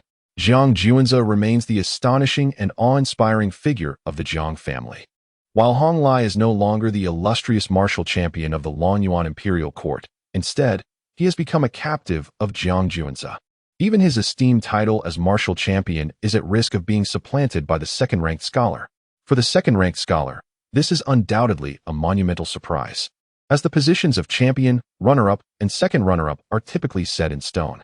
However, it was unforeseen that martial champion Hong Lai would offend Jiang Juanzi, leading to such a downfall, which inadvertently elevated the second-ranked scholar to the status of champion. During the champions' banquet hosted by the Longyuan Imperial Court, the second-ranked scholar unexpectedly became the focal point. "Do you harbor significant resentment towards me?" Jiang Juanzi inquired softly, lifting Long Lian's chin once more after dealing with Hong Lai. "You are the exalted scion of the Imperial Jiang family. You are well aware of the circumstances within the Longyuan Imperial Court. How could I dare to hold any animosity against you?" Long Lian retorted with a sidelong glance, her tone laced with melancholy. After all, martial champion Hong Lai was a prodigy meticulously selected by the Longyuan Imperial Court, and now he has been seized by Jiang Juanzi. Even as his fiancée, she finds herself powerless to plead on his behalf. It would be unnatural to claim that her heart harbors no resentment. Both Hong Yi and Hong Lai have offended this scion. They must face the consequences. Let the world recognize the price of offending Jiang Juanzi. This serves as a deterrent to outsiders. However, considering that Hong Lai is indeed your martial champion, it is only natural for you to feel resentment towards me. Yet, you must understand that in this world, the law of the jungle prevails. The strong dominate the weak. Jiang Juanzi gazed skyward at a 45-degree angle. His voice, though soft, exuded an overwhelming air of dominance. He also implicitly warned Long Lian that should the Longyuan Imperial Court grow weak, it would inevitably be devoured by stronger forces. Only under the protection of the Jiang family could the Longyuan Imperial Court remain unscathed. "I understand," Long Lian replied with a nod, her heart quietly sighing. Jiang Juanzi's words rang true. Only the strong possess a voice, while the weak amount to nothing. The Longyuan Imperial Court currently relies heavily on the Imperial Jiang family. What significance does a mere martial champion hold? With this encounter, Long Lian gained deeper insight into Jiang Juanzi's character. To encapsulate it in a single phrase, better to have the world owe me than for me to owe the world. He is undeniably an entity to be reckoned with. Subsequently, Jiang Juanzi departed, leaving Long Lian to manage the ensuing chaos. As for her resentment, it had already shifted towards Hong Yi. Had it not been for this inept individual, how could matters have escalated to such a degree? At this moment, Jiang Juanzi had returned to the palace that Long Lian had prepared for him. Zhao Qianrou silently followed behind, her silence a testament to the profound impact of the day's events. Zhao Qianrou was utterly astonished by Jiang Juanzi's formidable strength, facing the Longyuan Imperial Court without the slightest hint of trepidation. It was one thing to overpower the martial champion Hong Lai, but to directly subdue and capture him was an entirely different matter. The sovereign of the Longyuan Imperial Court did not attempt to rescue Hong Lai. Instead, he allowed Jiang Juanzi to take him away. This was the first time Zhao Qianrou truly comprehended the terror that Jiang Juanzi embodied. Could her son, Xiao Ran, truly contend with such an adversary? As these thoughts plagued her mind, her concern for her son deepened. Meanwhile, Jiang Juanzi was meticulously examining 5 sacred seeds, all acquired from the brothers Hong Yi and Hong Lai. He finally grasped why Hong Yi was so determined to obtain the Burning Sky sacred seed at the auction. It was because his brother Hong Lai had already gathered the other 4 attributes of sacred seeds.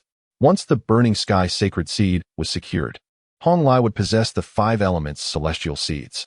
Should he successfully merge with them, the martial champion Hong Lai's power would undoubtedly escalate, overshadowing the current generation of prodigies. Alas, he would no longer have the opportunity to wield the 5 elements celestial seeds in harmony. Chapter 100. The request of Zhao Qianrou as the sacred seeds of the burning heaven converged with other elemental sacred seeds. An innate magnetism seemed to compel the five elements to unite. Observing this phenomenon, Zhang Juanze did not hinder their fusion. Rather, he actively lent his support. In an instant, the sharpness of gold, the vitality of wood, the chill of water, the searing heat of fire, and the weightiness of earth pervaded the entire palace. A radiant glow erupted, and the runes of the five elements broke free from the confines of the palace, manifesting in the heavens above. An aura that appeared to transcend the mundane world began to spread, instantly capturing the attention of all present on the celestial star. Is a rare treasure about to reveal itself? This phenomenon is astonishing. What caliber of artifact could evoke such an extraordinary display? Could it be a divine object? Hiss. You know nothing. This manifestation, this aura, seems to indicate that the seeds of the five elements are coalescing, on the verge of transforming into the celestial seeds of the five elements. What? The celestial seeds of the five elements? If one were to unify with the celestial seeds, who in the world could rival them? Who is fortunate enough to have acquired such a treasure? If only it could be seized. The site of the celestial seed's emergence is within the Imperial Palace of the Lonyuan dynasty. Do you dare to make a move? Perhaps it is better to refrain. The emergence of the celestial seeds instantaneously ignited the avarice of numerous cultivators. The celestial seeds are vastly different from the sacred seeds, ordinarily. It is already remarkable for an individual to unify with a sacred seed, as such treasures are not easily obtained by the common folk. Only the prodigies of great powers and illustrious families can hope to achieve this. And even an imperial force like the Jiang clan cannot guarantee that all of its thousands of prodigies can unify with sacred seeds, highlighting the rarity of such treasures.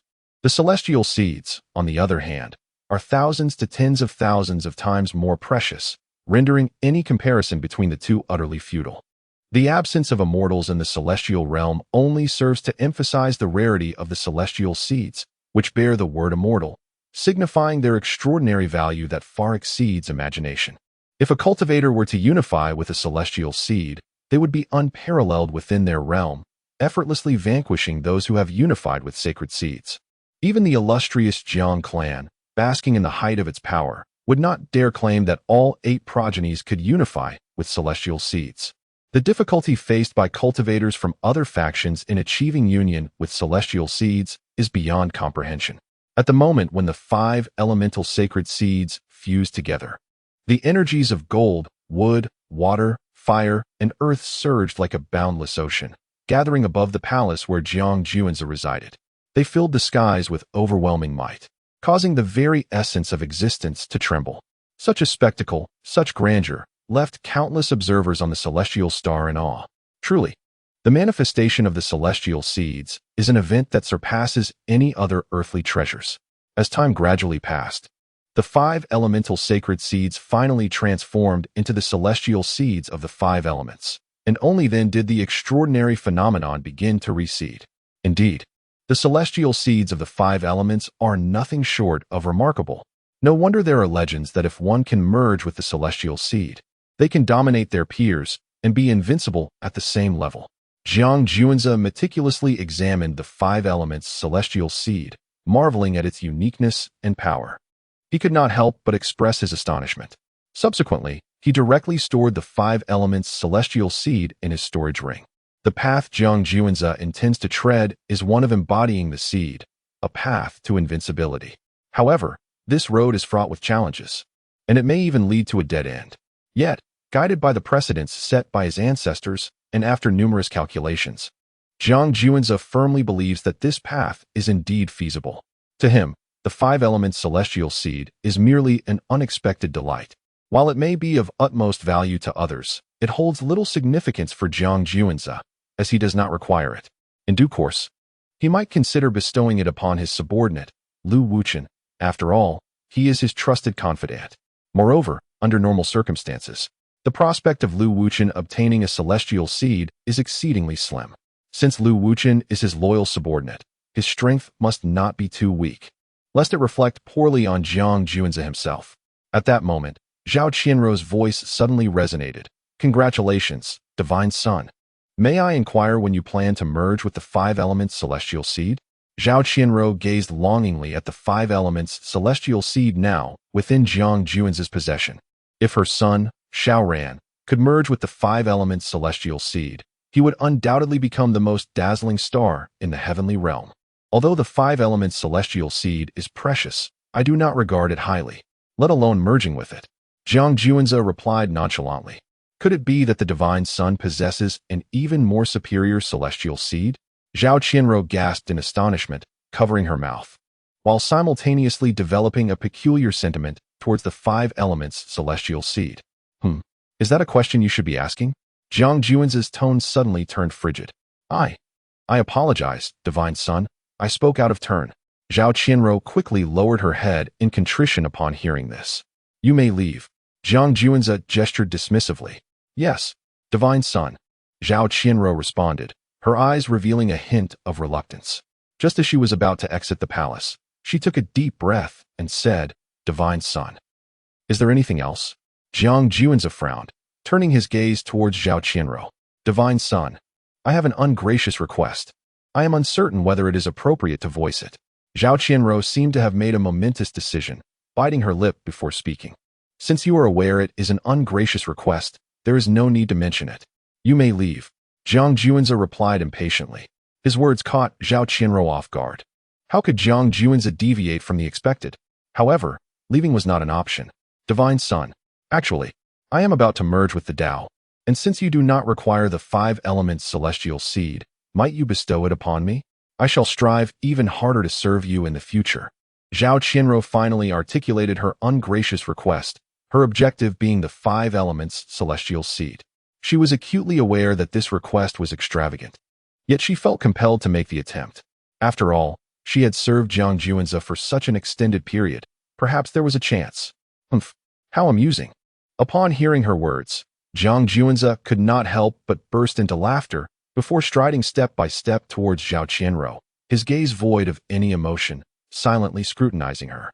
Do you have any idea how precious the 5 elements celestial seed truly is? Are you aware of the chaos and bloodshed it would incite if exposed to the outside world? And you, merely my concubine. What audacity do you possess to request the 5 elements celestial seed as a reward? Or perhaps, you are doing this for your son, Xiao Ran? Jiang Juanzi scoffed coldly. Zhao Qianruo realized the absurdity of her aspirations. Forgive me, divine son, it appears I was overly ambitious. She sighed inwardly, recognizing her imminent failure. She had hoped that after sharing a bed with Jiang Juanzi for so long, he might harbor some affection for her. To try was worth it. If she could obtain the 5 elements celestial seed, she would promptly present it to her son, Xiao Ran, for his path to enlightenment. Alas, it seemed she held little significance in Jiang Juanzi's heart. Remember, you are merely my concubine. Some things are beyond your reach. Furthermore, you have greatly angered me. With that, Jiang Juanzi pressed Zhao Qianruo's head down, forcing her to kneel, while he displayed an expression of relaxation and enjoyment. Chapter 101. The commencement of the Champions Banquet. The diplomatic current martial champion Zhou Li. On the following day, the grand banquet for the top scholar of the Longyuan Imperial Court commenced as scheduled. Undeterred by the abduction of Hong Lai by Jiang Juanzi, Zhou Li gazed at the palace where the banquet was to take place, his smile unwavering. Indeed, growing ever more radiant. To his astonishment, he, Zhou Li, had emerged as the martial champion, destined for meticulous cultivation by the Longyuan Imperial Court. How exhilarating! With arms outstretched, he was swept away by a tide of emotions, exuding an air of grandeur.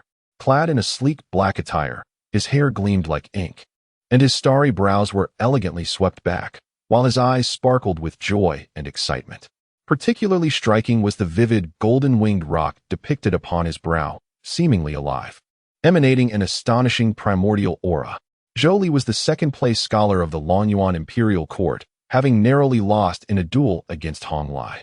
Yet now, due to Hong Lai's offense against the scion of the Jiang family, Jiang Juanzi, he had been captured. Zhou Li had thus ascended to the position of martial champion, poised for significant development under the auspices of the Longyuan Imperial Court. Moreover, just last night, the emperor had accepted him as a personal disciple, marking him as a future pillar of the Longyuan Imperial Court. How could Zhou Li contain his elation? As noon approached, the guests attending the banquet began to multiply. As the focal point of the event, Zhou Li navigated among the guests, familiarizing himself with many. The former martial champion, Hong Lai, was known for his arrogance and disdain for others. Upon achieving his title, he felt superior, indulging his brother Hong Ye's nefarious deeds, treating the lives of commoners as inconsequential. In contrast, the current martial champion, Zhou Li, was exceptionally adept in social dealings, exhibiting a humility that far surpassed Hong Lai's, engaging amiably with nearly everyone, devoid of any airs associated with his esteemed position. Even the third princess, Long Liyan, regarded Zhou Li with great satisfaction. At the very least, Zhou Li's humility and tact ensured that he would not inadvertently attract formidable adversaries to the Longyuan imperial court. Even now, the mere thought of Hong Yi and Hong Lai still incited anger within Long Liyan.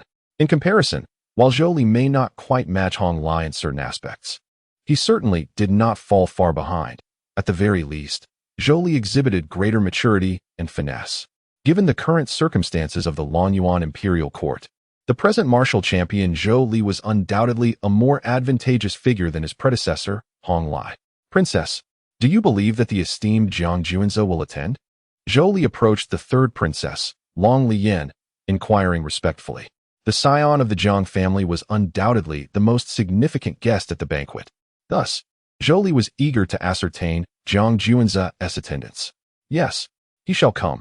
Long Liyan appraised Zhou Li, who was humble and courteous, and nodded in approval. Unlike the former martial champion, Hong Lai, whose demeanor lacked any semblance of respect towards her, often regarding her with an overtly aggressive gaze that repulsed her, Zhou Li presented not only with due respect, but also with a gaze that was remarkably pure and clear. Therefore, Long Liyan was thoroughly pleased with the current martial champion, Zhou Li. That is splendid. The current martial champion, Zhou Li, displayed an expression of eager anticipation, frequently casting his gaze towards the palace entrance. Although his prowess fell short of Hong Lai's, he possessed an astute understanding of the prevailing circumstances. Given the current state of the Longyuan imperial court, it was imperative to rely on the imperial clan, the Jiang family. In stark contrast, the former martial champion, Hong Lai, chose to confront the Jiang family's divine scion, Jiang Juanze, head-on, a decision that not only endangered himself, but also jeopardized the Longyuan imperial court. The outcome was all too evident. Hong Lai proved to be a fool. Despite his remarkable strength, his emotional intelligence was severely lacking.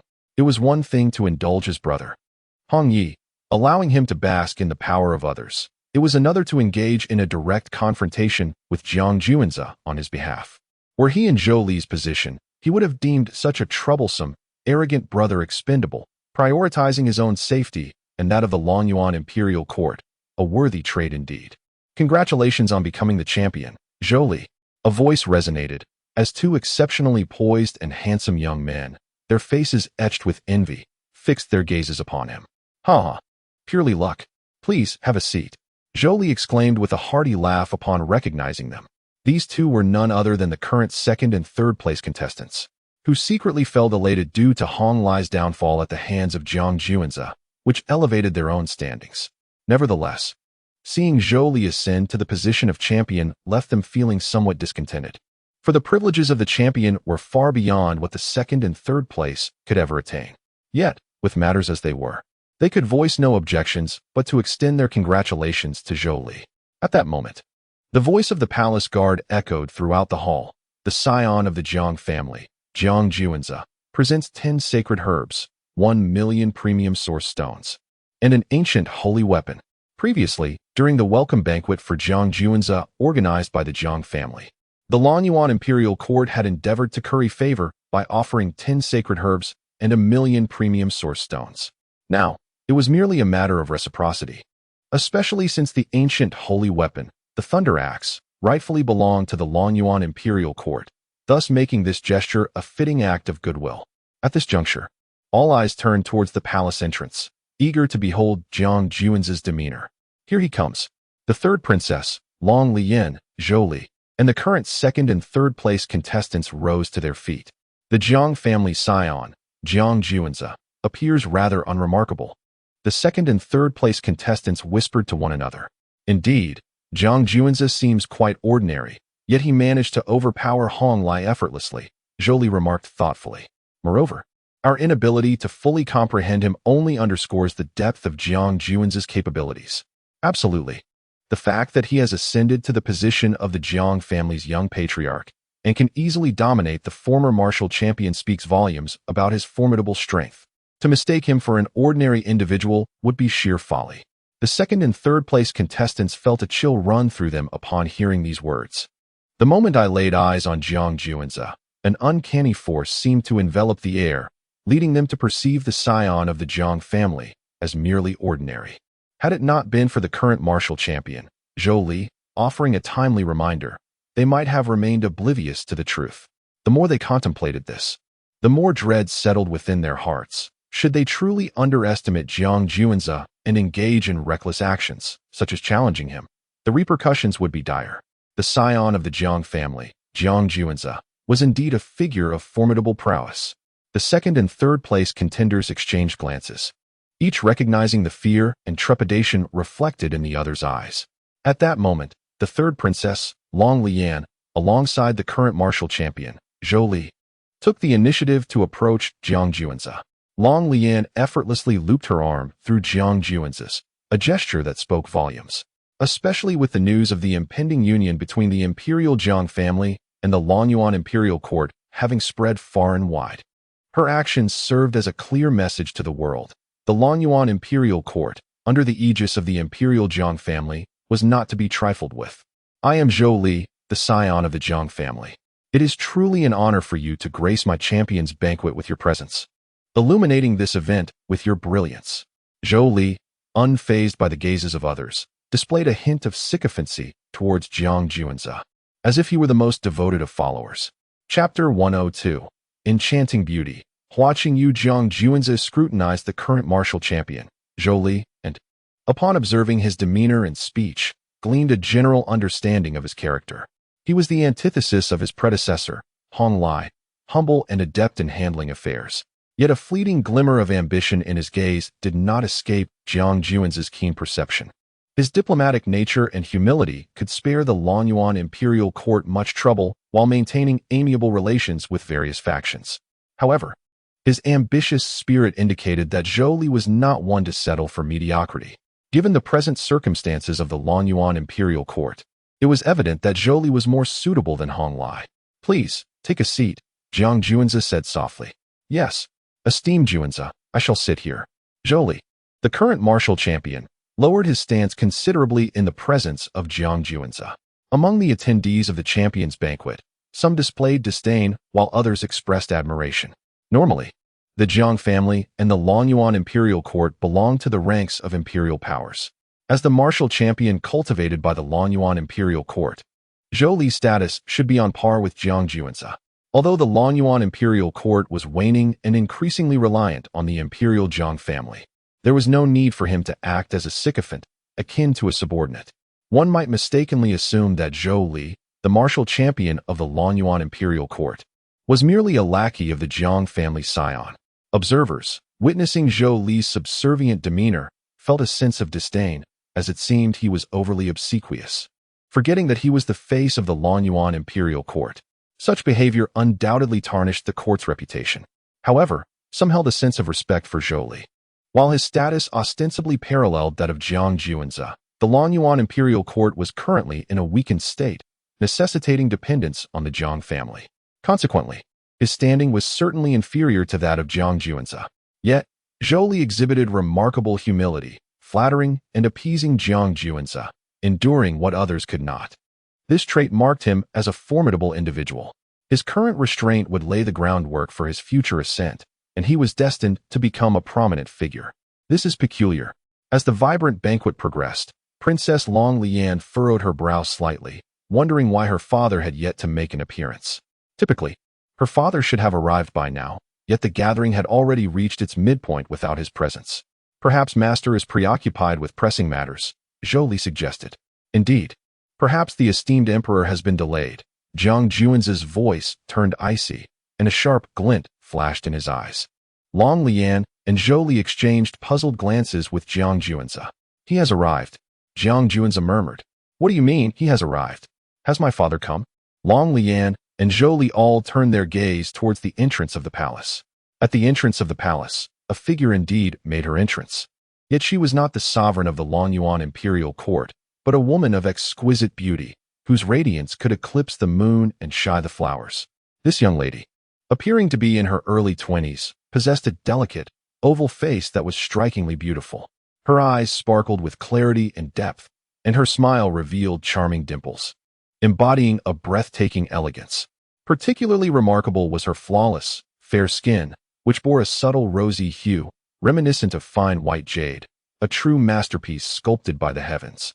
As she stepped into the palace, every gaze, regardless of gender, was drawn to her. Not only was she stunningly beautiful, but her presence also emanated an aura of extraordinary phenomena. A blade of grass could cut through the stars and sun, and a single flower contained countless living souls, leaving many in awe. How beautiful! Is she truly a celestial being? The crowd murmured in astonishment. Not only was she enchanting, but her strength must also be formidable. One could only wonder which faction's divine maiden she was.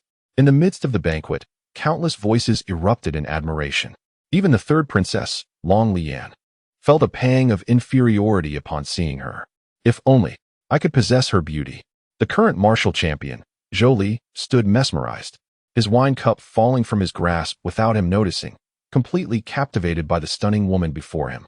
At that moment, he watched as the enchanting lady walked directly towards him. "Excuse me, are you the current martial champion, Zhou Li?" she inquired with a gentle smile, her beauty unparalleled. "Ah, yes, indeed. I am Zhou Li, the martial champion of the Lonyuan Imperial court." Zhou Li, who had been entranced by her beauty, quickly regained his composure. He straightened his posture, a natural air of pride emanating from him, a stark contrast to his earlier modest demeanor. After all, throughout history, heroes have struggled to resist the allure of beauty, which man does not wish to showcase his most formidable side in front of a captivating woman. "My name is Hua Qingyu, and I have long admired the martial champion. Zhou Li, may I sit here?" The lovely lady's voice was sweet and enchanting, her every gesture captivating. Of course," Zhou Li responded, his heart swelling with joy at the realization that such a beautiful woman had come to him, overwhelming him with delight. However, the table was already full, and for Hua Qingyu to take a seat, someone would have to vacate. He first glanced at the third princess, Long Lian. Although he was elated, he could not possibly ask her to leave. Then, he turned his gaze towards Jiang Juanze, but upon meeting his eyes, Zhou Li felt a shiver run down his spine. He dared not provoke him. He considered his options, finally settling on the flower ranking among them. Among the 8 seated at the table, apart from himself, Long Lian, and Jiang Juanze, there were 3 other members of the Lonyuan Imperial court. Only the second and third place holders held lower status than him. Thus, without hesitation, Zhou Li motioned for the third place holder to leave. The flower champion, though reluctant, had no choice but to step back, burdened by the identity and might of the top scholar, Zhou Li. Meanwhile, Hua Qingyu gracefully took the place of the flower champion. "Brother Zhou Li, congratulations on becoming the martial champion of the Lonyuan Imperial court. Allow me to toast to you." Hua Qingyu lifted her wine cup, her voice enchanting. Good. The way Hua Qingyu addressed him as brother Zhou Li made the martial champion, Zhou Li, feel a surge of blood rushing through him, igniting within him an impulsive desire to claim Hua Qingyu for himself. Just as Zhou Li was about to raise his cup to drink, "Put down the cup." Jiang Juanze firmly restrained Zhou Li, his tone cold. "Why?" Zhou Li looked at Jiang Juanze in confusion, feeling somewhat aggrieved as to why he was being denied the pleasure of drinking from Sister Qingyu's cup. "Drink from that cup, and you will irrevocably become her servant. Am I correct? A fallen being from the forbidden zone of life." Jiang Juanze cast a cold gaze towards the captivating Hua Qingyu. "Ah, you actually saw through it. How utterly dull," Hua Qingyu exclaimed, her beautiful eyes widening in surprise at Jiang Juanze's words. Chapter 103. The Emperor and the Supreme of the Life Forbidden Zone. Hua Qianyao regarded Jiang Juanze with a mix of disdain and astonishment. Despite her efforts to conceal the aura of her fallen being through secret methods, she was still discerned by him with a single glance. No matter how adept she was at masking her essence, it was impossible to deceive Jiang Juanze, whose divine eyes could penetrate illusions and gaze directly into the very source of existence. Within a grand and resplendent palace, 2 figures sat facing each other. One was cloaked in imperial robes, adorned with a majestic crown, exuding a formidable presence that seemed to consume mountains and rivers. He was none other than the sovereign of the Longyuan imperial court. However, the current emperor, in his twilight years, bore the marks of age. His once vibrant hair had turned white, and his skin had become slack, all of which were indicators of his decline. Notably, the signs of mortality manifested on his visage, projecting an aura of waning vitality, despite the overwhelming power he commanded that could shake the very heavens and earth. Opposite him sat a woman strikingly akin to Hua Qingyu, a beauty of unparalleled grace, yet possessing a maturity and allure that transcended her. If Hua Qingyu was a bud poised to bloom, this woman was a fully blossomed flower of exquisite beauty, leaving an indelible impression on all who beheld her. As they exchanged glances, tension crackled in the air.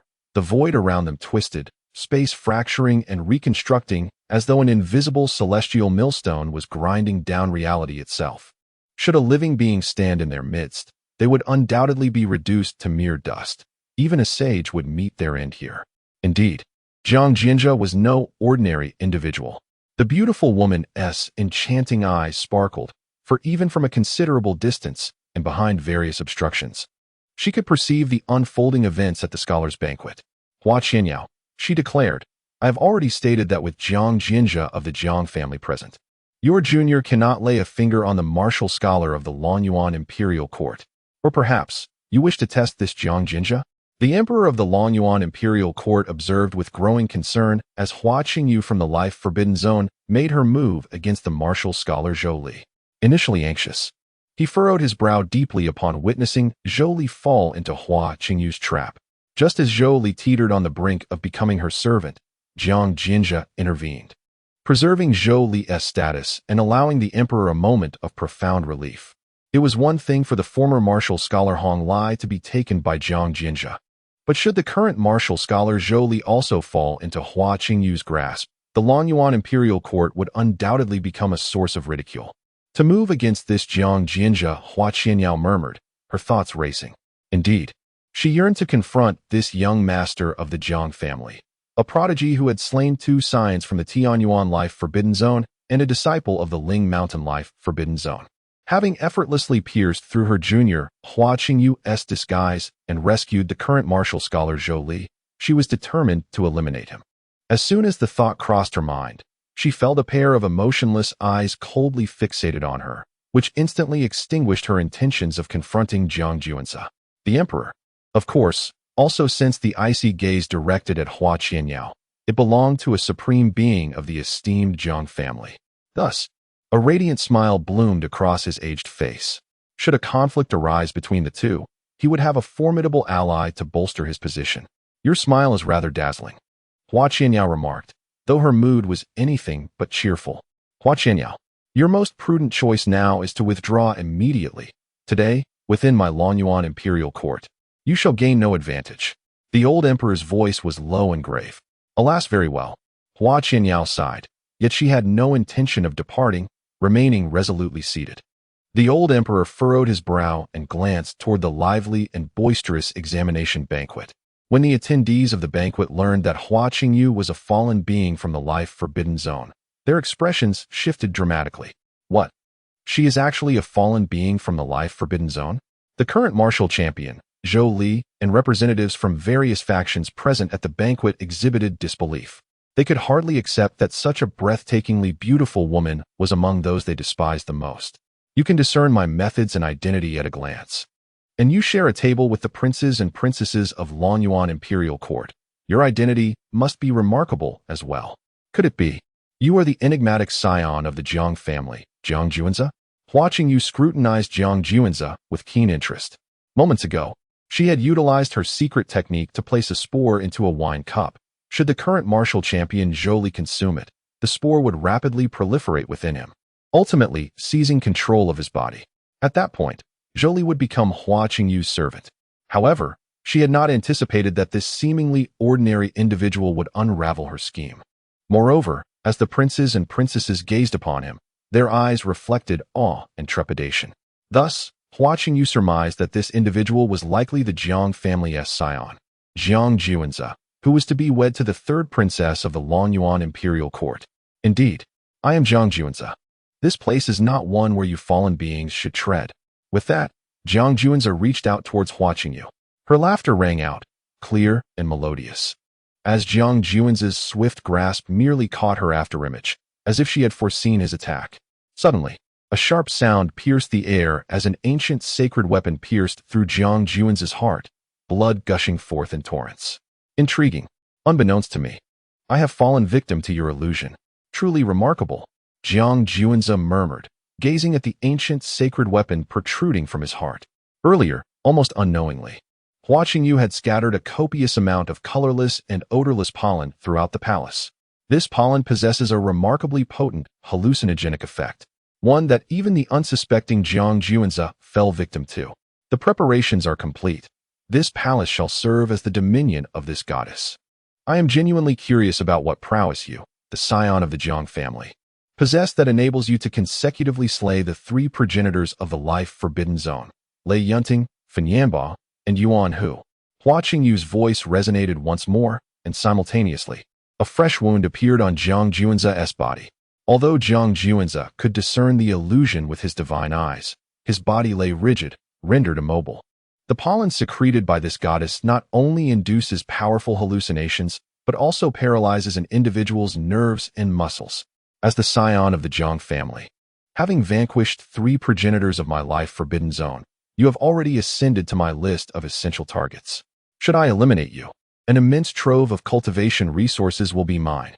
With her voice trailing off, Hua Qingyu forcefully slashed with the ancient holy weapon in her hand, beheading Jiang Juanzi. The Jiang family scion, Jiang Juanzi, appears to be rather unremarkable after all. Hua Qingyu gazed disdainfully at the severed head of Jiang Juanzi on the ground, her expression one of contempt. She had anticipated great strength from him, yet he proved to be nothing extraordinary. Chapter 104. The Scion of the Jiang Family. Not so easily vanquished. Gasp. He has perished. The scion of the Jiang family lies dead. My heavens, the Jiang scion was brutally dispatched, his heart shattered, his head severed. The demise is utterly horrific. I once believed the Jiang scion to be formidable, yet he was so effortlessly slain. It appears he is not as remarkable as rumored. Witnessing Jiang Juanzi pierced through the heart and beheaded by the goddess Hua Qingyu from the forbidden zone of Penglai, the attendees of the top scholar banquet erupted in exclamations of shock. Even the third princess Long Lian and the current martial champion Zhou Li stood frozen, their gazes vacant. How could the esteemed Jiang Juanzi perish so easily? Had he not previously vanquished three scions of the forbidden zones? Did he not overpower the former martial champion Hong Lai with ease and take him captive? Could all of this have been mere illusion? Even the old emperor, who had been keenly observing the banquet, widened his eyes in disbelief, his mouth agape, utterly at a loss for words. Now that Jiang Juanzi had been pierced through the heart and decapitated by Hua Qingyu wielding an ancient sacred weapon, he could hardly believe that Jiang Juanzi could still be alive. The suddenness of it all was staggering, and theoretically, Jiang Juanzi, as the young patriarch of the Jiang family, should possess far greater strength. Opposite the old emperor, the exquisite Hua Qianyao from the forbidden zone of Penglai revealed a radiant smile, as though the very heavens dimmed in comparison. She had previously thought highly of Jiang Juanzi, only to witness him so easily dispatched by her junior, Hua Qingyu. It seems that rumors are not to be wholly trusted. The tale spoke of Jiang Juanzi's prowess in defeating the two formidable scions, Lei Yunting and Fan Yanba, from the abyss of life, and of his overpowering the Buddhist disciple Yuan Hu from the Ling Mountain forbidden zone.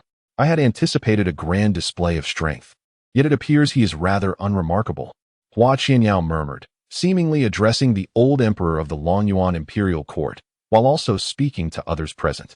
Huh. From the unknown void, a derisive chuckle echoed, followed by an eerie silence.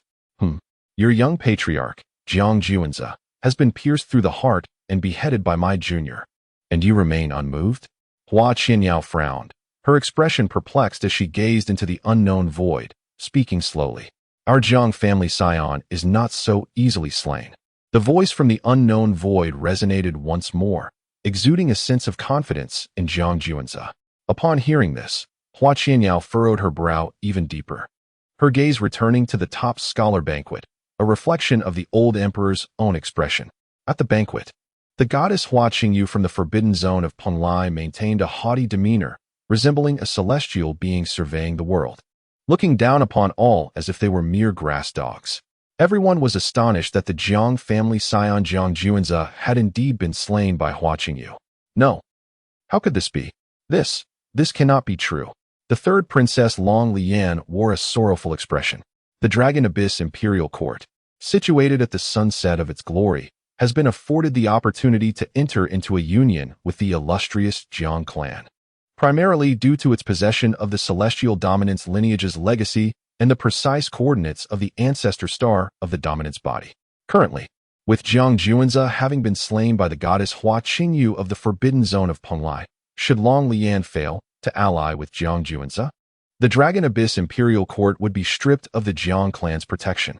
In such a dire scenario, surrounded by wolves and scrutinized by tigers, the fate of the Dragon Abyss Imperial Court would be perilous indeed. Unbelievable.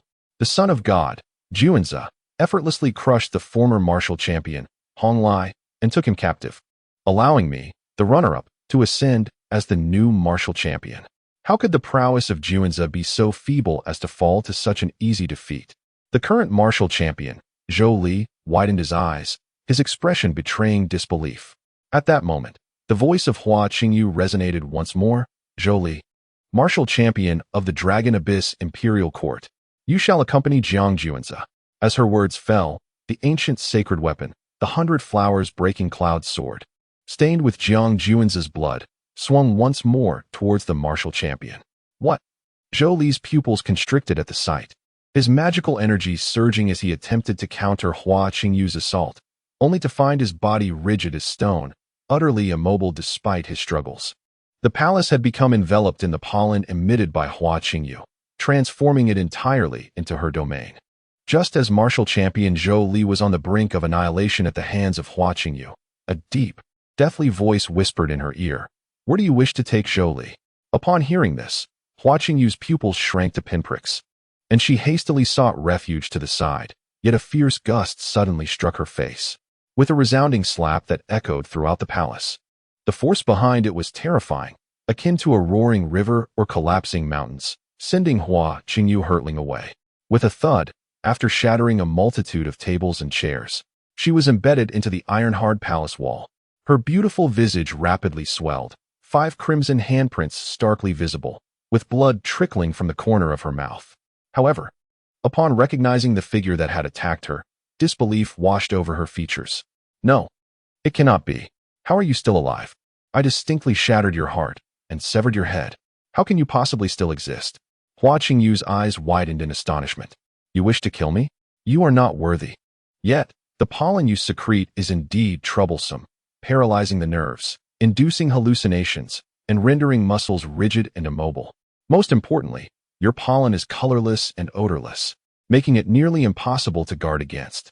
It has taken me considerable time to adapt to your toxic pollen, Jiang Juanza remarked, stretching his body with a calm demeanor. Of course, the primary reason for his survival was his momentary lapse in caution. The celestial dominance body, unparalleled in physicality when unleashed to its fullest, could even allow Jiang Juanza to withstand ancient sacred weapons. The secret of the Zhe character, a sacred method of healing, allows one to recover from even the gravest of injuries merely by expending some essence of life. With the formidable defense of the Tsang Tian Ba Ti and the restorative power of the Zhe character, it is nearly impossible for Jiang Juanza to meet his end, leading to a sense of complacency and carelessness within him. However, this experience serves as a stark warning to Jiang Juanza. He shall never again underestimate any divine child or daughter from the realm of life's forbidden zones, for there exist enigmatic methods beyond his comprehension. Thus, in future encounters with the divine children and daughters from the realm of life's forbidden zones, no matter the peculiar tactics they may employ, he shall exert every ounce of his strength to vanquish them decisively. Have you adapted to my pollen? What an absurd jest. Upon hearing this, Hua Qingyu felt an immediate surge of humiliation. The pollen she took pride in was a legacy passed down through generations of her clan.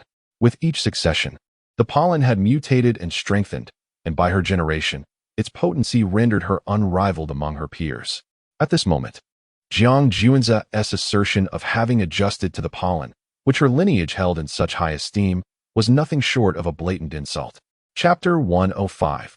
One of the three ancient sword techniques, the 10 fiendish arts. The grass character sword technique. As the crowd gazed upon the resurrected Jiang Juanza, they were left utterly astounded, their eyes wide with disbelief. He has returned to life.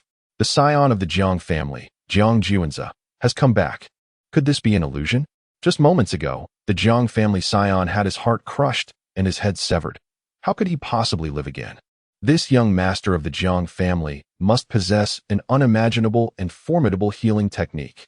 Indeed, it is said that the legendary True Phoenix immortality technique and the secret of the character of the 9 mysteries possess extraordinary healing properties. Reputed to restore life with but a drop of blood, it is hardly surprising that Jiang Juanza, as the young patriarch of the Jiang family, wields such a powerful art. The attendees of the top scholar banquet began to murmur among themselves, their gazes towards Jiang Juanza shifting entirely.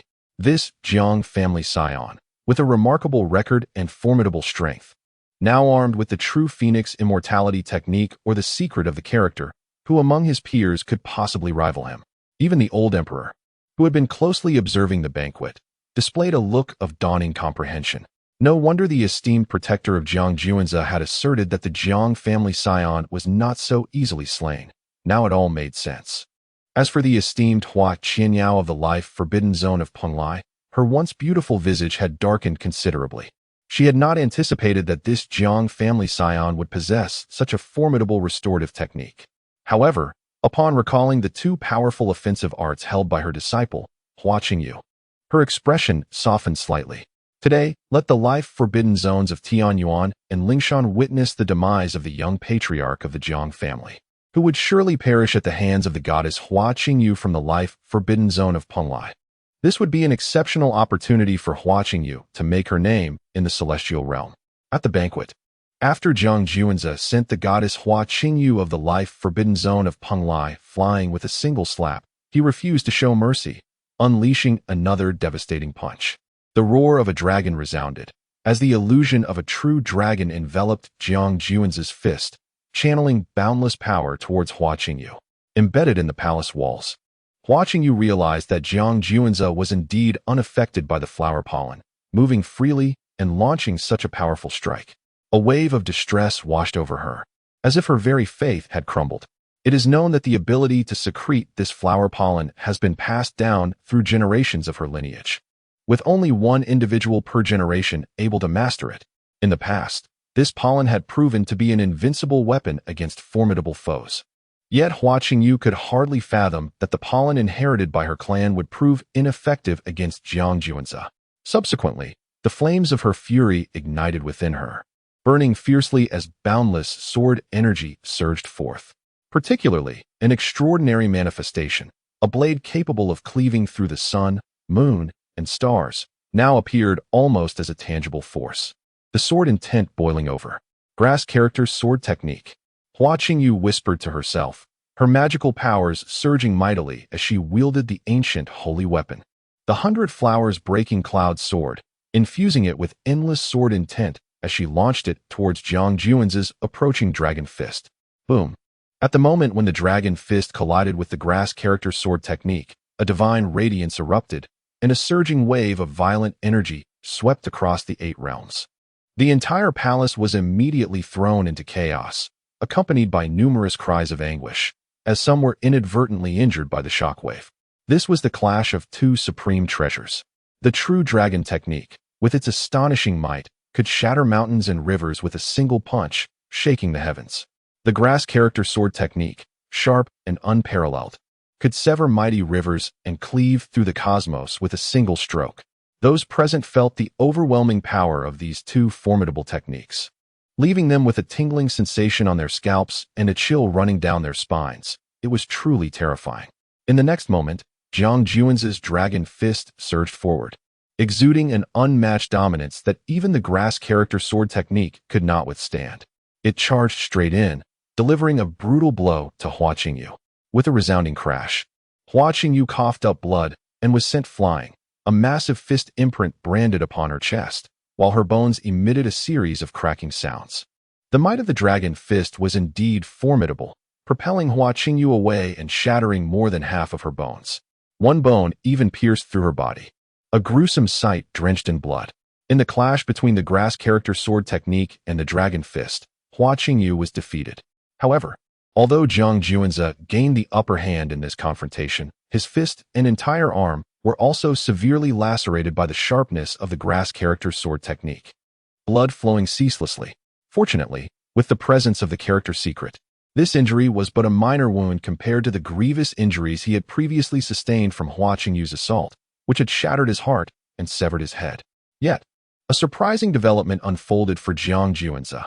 After activating the character secret, the wounds inflicted by the grass character sword technique on his arm did not heal, and the injury seemed to be worsening. The grass character sword technique, one of the 10 fiend treasures, truly deserved its place among the 3 great sword techniques of antiquity. Though it appeared that Hua Qingyu had not mastered it fully, Jiang Juanzi murmured, then summoned a torrent of magical power that surged towards his arm like an ocean. With the character secret exerting its full power, the injuries inflicted by the grass character sword technique began to gradually mend. Had Hua Qingyu comprehended the grass character sword technique on a deeper level, even with the aid of the potent healing power of the character secret, Jiang Juanzi might not have been able to recover. This exemplified the fearsome prowess of the grass character sword technique, renowned for its offensive lethality. Observing from a distance, the supreme figure of the Penglai Life Forbidden Zone, Hua Qianyao, noted that her junior, despite wielding one of the 3 great sword techniques, could not defeat Jiang Juanzi. Her beautiful visage darkened instantly. Hua Qianyao, it seems this junior of yours is not a match for the Jiang family's divine child. The old emperor of the Longyuan Imperial court, witnessing Hua Qianyao's grim expression, felt a surge of satisfaction within, stroking his beard with a smile. Should Jiang Juanzi be slain by Hua Qingyu, the alliance between the Longyuan Imperial court and the Jiang family would be in jeopardy. Now, seeing the Jiang family's divine child, Jiang Juanzi, overwhelmingly suppressing Hua Qingyu, the old emperor was naturally pleased. Do not rejoice too soon. Until the very last moment, the outcome remains uncertain.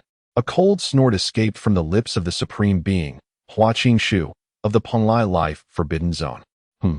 Could it be that Hua Qingshu possesses some hidden trump card? The old emperor furrowed his brow, his gaze involuntarily drawn to the unseen realm where the supreme of the Jiang family resided.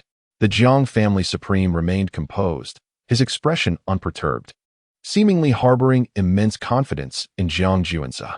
Observing this, the old emperor felt a sense of relief within. At the Imperial examination feast, the goddess of the Penglai Life Forbidden Zone, Hua Qingshu, struggled to rise to her feet, blood continuously flowing from her mouth and nose, her entire being exuding a sense of weakness, barely able to maintain her stance. Jiang Juanzi, no wonder you could consecutively slay the sons of the Tianyuan and Lingshan Life Forbidden Zones, Lei Yunting, Fen Yinpa, and Yuan Hu. Now, having suffered a grave injury from me, your prowess is indeed formidable. However, do not presume that this guarantees your victory. Until the final moment, the victor remains indeterminate. Hua Qingshu's gaze was sharp. Jiang Juanzi's strength had truly exceeded her expectations. Not only did he possess a supreme physique, but he also wielded the true dragon's treasure technique and a powerful restoration technique by his side. It was no wonder that Lei Yunting, Fen Yinpa, and Yuan Hu fell short against him. Hua Qingshu finally understood the reason behind it. Chapter 106. The Gate of the Primordial World in a fierce battle against the myriad ferocious beasts of the primordial era and the ancient demonic birds, Jiang Juanzi coldly laughed, showing no intention of granting Hua Qingyu even a moment's respite. His imposing aura radiated power, his inky black hair whipping wildly, reminiscent of a sovereign overwhelming the heavens, sweeping across the vast expanse. With a resounding voice that echoed like thunder, Hua Qingyu declared, "The gate of the primordial world, open." As she pointed into the void, ripples emerged instantaneously, akin to a tranquil sea disturbed by a falling star, boiling with energy. A portal rapidly took form in the emptiness, and the chilling roars of countless ferocious birds and beasts reverberated from within, instilling a bone-chilling terror. With a fearsome howl, a creature covered in crimson fur and glimmering with a deadly radiance extended its sharp claws from the portal. The moment it touched the ground, the entire palace trembled. Following this, a monstrous entity resembling a bull, but distinctly otherworldly, emerged entirely from the portal. This beast was cloaked in red fur, its limbs adorned with claws that sparkled ominously, and a pair of pitch-black horns that seemed capable of piercing the heavens. Its blood-red eyes burned with a frenzied madness. Exhaling 2 jets of white steam from its nostrils, the searing heat melting the palace floor beneath it. This was a colossal beast of the primordial era, the ancient wild bull. Yet, this was not the end. A cyclopean giant, its arms braced against the edge of the portal, stepped forth. Towering at a height of 100 meters, its body radiated a metallic sheen, muscles bulging and sinews coiling, exuding an overwhelming presence. Its single eye sparkled with golden lightning, embodying an otherworldly essence. Soon after, another fierce bird soared out of the portal. Its body was shrouded in a layer of azure scales, its beak blood-red, and its iron wings spanned 100 meters. With a powerful flap, it tore through the palace, soaring skyward before diving down towards Jiang Juanza like a falling star. These ferocious beasts and ancient demonic birds were summoned by Hua Qingyu through the gate of the primordial world. As long as the gate existed, countless primordial beasts and ancient birds would emerge to aid her in battle. However, Jiang Juanza, unfazed by the emergence of these formidable creatures, regarded them with disdain. In his eyes, no matter how powerful they appeared, they were merely at the pinnacle of the unity realm, akin to insignificant chickens and dogs. With each powerful strike of his dragon fist, the beasts and birds summoned by Hua Qingyu let out pitiful cries of anguish. In a short span, the entire palace collapsed. The blood of various primordial beasts and ancient birds flowing like rivers, their corpses piling high. What a prodigy! The scion of the Jiang family was indeed a monstrous talent. An ordinary monk, capable of facing 2 opponents of equal standing, should not be underestimated. To contend against 10 of his peers is truly to stand at the pinnacle of his rank. To battle 100 of his kind, he may be deemed unparalleled in the realm. Yet, at this moment, Jiang family's divine scion, Jiang Juanza, has forcefully slain over 1,000 primal ferocious beasts and ancient demonic birds, exhibiting no signs of fatigue. Indeed, he can be regarded as a prodigy. While one may have encountered strength, none have witnessed such extraordinary might. The cultivators from various factions attending the Imperial examination feast have long retreated to a safe distance, fearful of being inadvertently harmed.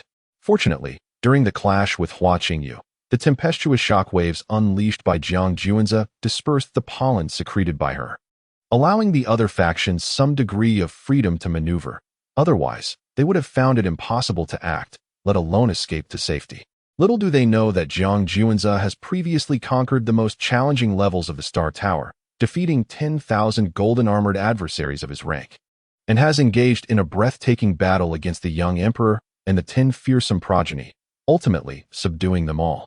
Presently, the overwhelming slaughter of over 1,000 primal beasts and ancient birds is merely a trivial affair for him. As time gradually elapses, the sacred maiden of the Penglai Life Forbidden Zone, Hua Qingyu, has begun to observe instability in the primal gate she summoned, with the emergence of ferocious beasts and birds diminishing. Most critically, her complexion has grown increasingly pale. The injuries she has sustained and the depletion of her magical energy have pushed her to the brink of collapse. How can it be? Over 1,000 peak primal beasts and ancient demonic birds have failed to subdue Jiang Juanza?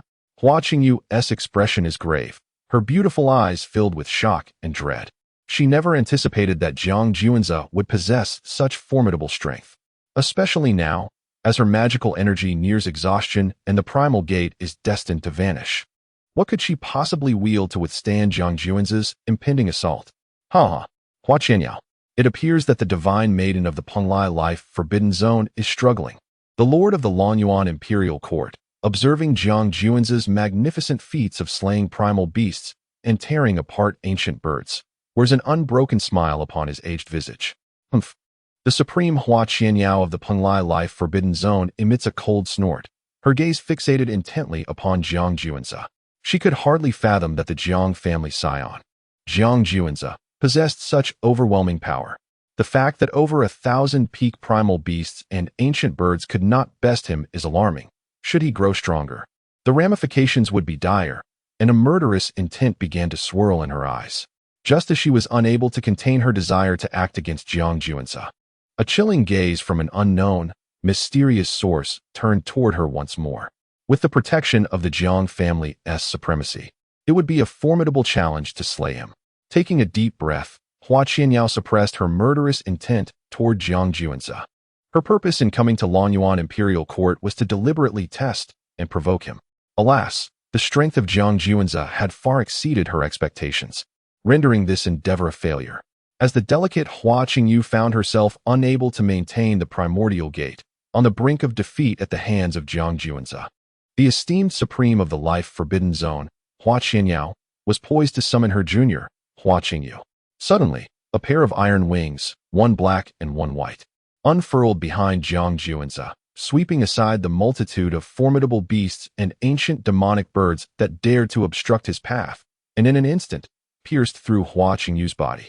This turn of events left Hua Qianyao, the supreme of the life forbidden zone, unable to remain passive. She yearned to rescue Hua Qingyu from Jiang Juanzi's grasp, yet was intercepted by the enigmatic Jiang family supreme. "Begone!" Hua Qianyao exclaimed in fury. "This is a battle of the younger generation. Previously, your Hua Qingyu shattered the heart and severed the head of my Jiang family scion, Jiang Juanzi, and I refrained from intervening. Now, you shall quietly observe." The voice of the Jiang family supreme resonated. Upon hearing this, Hua Qianyao was filled with rage. Jiang Juanzi possessed a secret art that ensured his survival, allowing him to endure even the shattering of his heart and the severing of his head. However, Hua Qingyu, the divine maiden of the life forbidden zone, lacked such a restorative power. It was merely a brief moment of delay that allowed the iron wings to slice through Hua Qingyu's form, reducing her to countless pieces, lifeless and beyond salvation. Chapter 107. The Supreme Strikes. Blood-soaked in the starry sky, Hua Qingyu, even in her final moments, gazed wide-eyed, disbelief etched in her exquisite eyes. She possessed two formidable killing techniques and was the sole bearer of her clan's unique ability to secrete pollen. She had anticipated a momentous display of prowess accompanying her elder, Hua Qianyao, to the Longyuan Imperial Court. Her ambitions included defeating the martial champion of Longyuan, Zhou Li, and extinguishing the young clan leader of the Jiang family, Jiang Juanzi. Yet, in the end, such aspirations proved to be mere fantasies. She could hardly fathom that Jiang Juanzi, the young clan leader, would demonstrate such monstrous capabilities. While her grass character sword technique fell short against Jiang Juanzi, given her recent mastery, what truly astonished her was her failure to prevail despite summoning over 1,000 peak-level primordial beasts and ancient demonic birds from the primordial gate. All were ruthlessly vanquished by Jiang Juanzi, culminating in her own demise. Indeed, within the realm of the powerful, there exist those even more formidable. There is always a higher mountain. Had Hua Qingyu known that Jiang Juanzi had previously slain 10,000 peak-level golden armored beings and suppressed young emperors and the offspring of 10 fiends, her emotions would have been unfathomable. Alas, she would never have the opportunity to discover this. In comparison to Jiang Juanzi's past feats, the slaughter of 1,000 peak-level primordial beasts and ancient demonic birds was utterly insignificant. No. With Hua Qingyu's life extinguished and her vitality obliterated, the supreme Hua Qianyao of the Penglai life forbidden zone felt her heart swell with rage, her eyes nearly bursting with fury. Her prodigy, Hua Qingyu, was the most exceptional prodigy of their lineage. Not only was her cultivation talent extraordinary, but at such a tender age she had already reached the pinnacle of the unity realm, mere steps away from achieving Tao. Moreover, her innate gifts and comprehension far surpassed her peers. For mastering the unique ability to secrete pollen required immense talent and insight, as did the grass character sword technique and the primordial gate. Now, the very prodigy she had so highly regarded had fallen to the hands of the Jiang family's divine son, Jiang Juanzi. Could she remain unperturbed? Rumbling. Enraged, Hua Qianyao made her move, conjuring a colossal hand forged from surging magical power, which obscured the sky and resonated ominously through the void, descending directly upon Jiang Juanzi. This scene naturally captured the attention of all at the champion's banquet. Hiss! This overwhelming force. It is a supreme. A being of supreme caliber. The target of the attack was unmistakably Jiang Juanzi of the Jiang family. Was the supreme of the Penglai life forbidden zone exacting vengeance for their divine maiden, Hua Qingyu?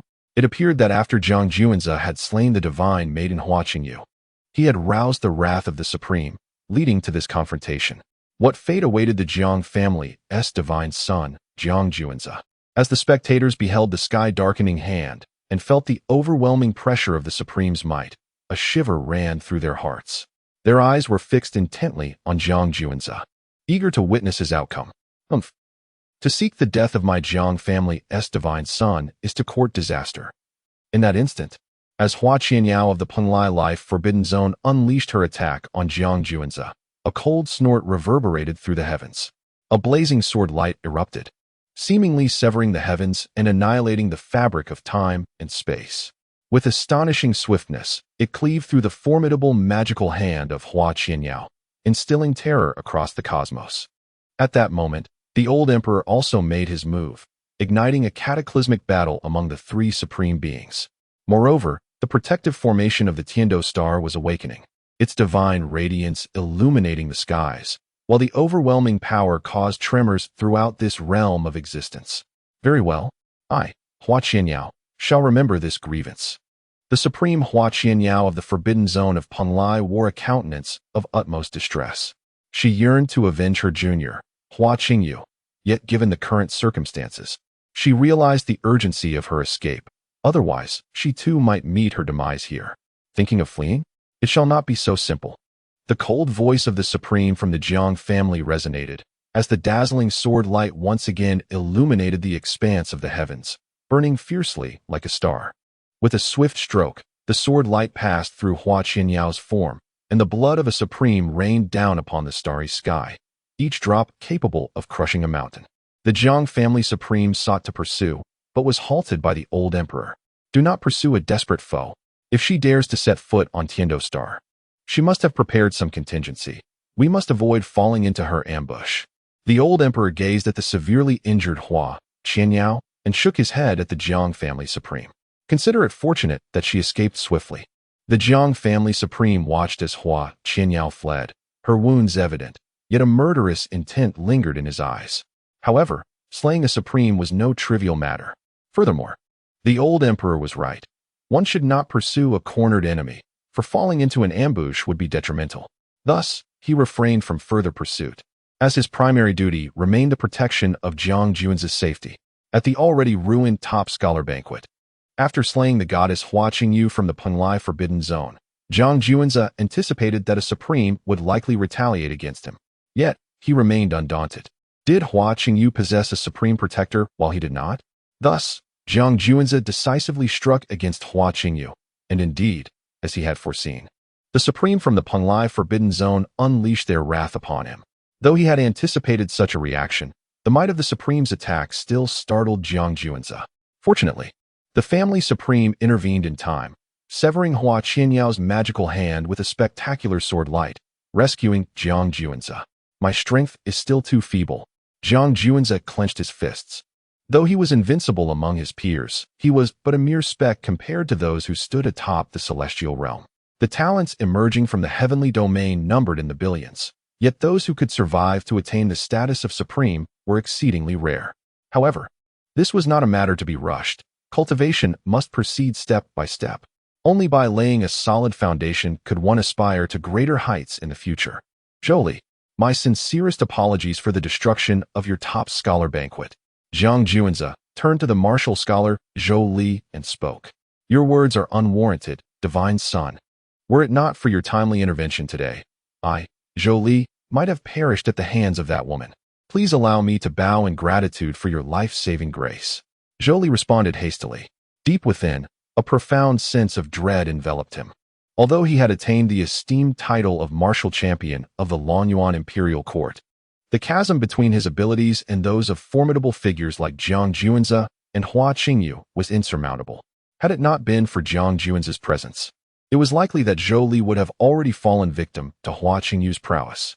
In the grand scheme of things, what significance did a mere champion's banquet hold? There was no need for such pretense. From this moment forth, you shall be the representative of the Lonyuan Imperial Court. Diligent cultivation is imperative. Jiang Juanzi advised and cautioned. Compared to these elite demigods, Zhou could barely be considered as having grazed the threshold of an ordinary demigod. The disparity in strength was immense. As the martial champion of the Longyuan Imperial court, possessing such limited power was utterly inadequate to uphold its dignity. Indeed, Zhou earnestly heeded the teachings of the demigod.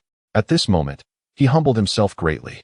Initially, he believed that with his strength, battling Zhang Juanzi for 300 rounds would pose no challenge whatsoever. However, after witnessing the clash between Zhang Juanzi and Hua Qianyao, the martial champion, Zhou swiftly came to terms with the stark reality. He was utterly outmatched. Not to mention 300 rounds. He would be grateful just to endure a single round. Chapter 108. Zhao Qianrou gradually succumbs. The Imperial examination banquet of the Dragon Abyss Empire concludes with such a fate.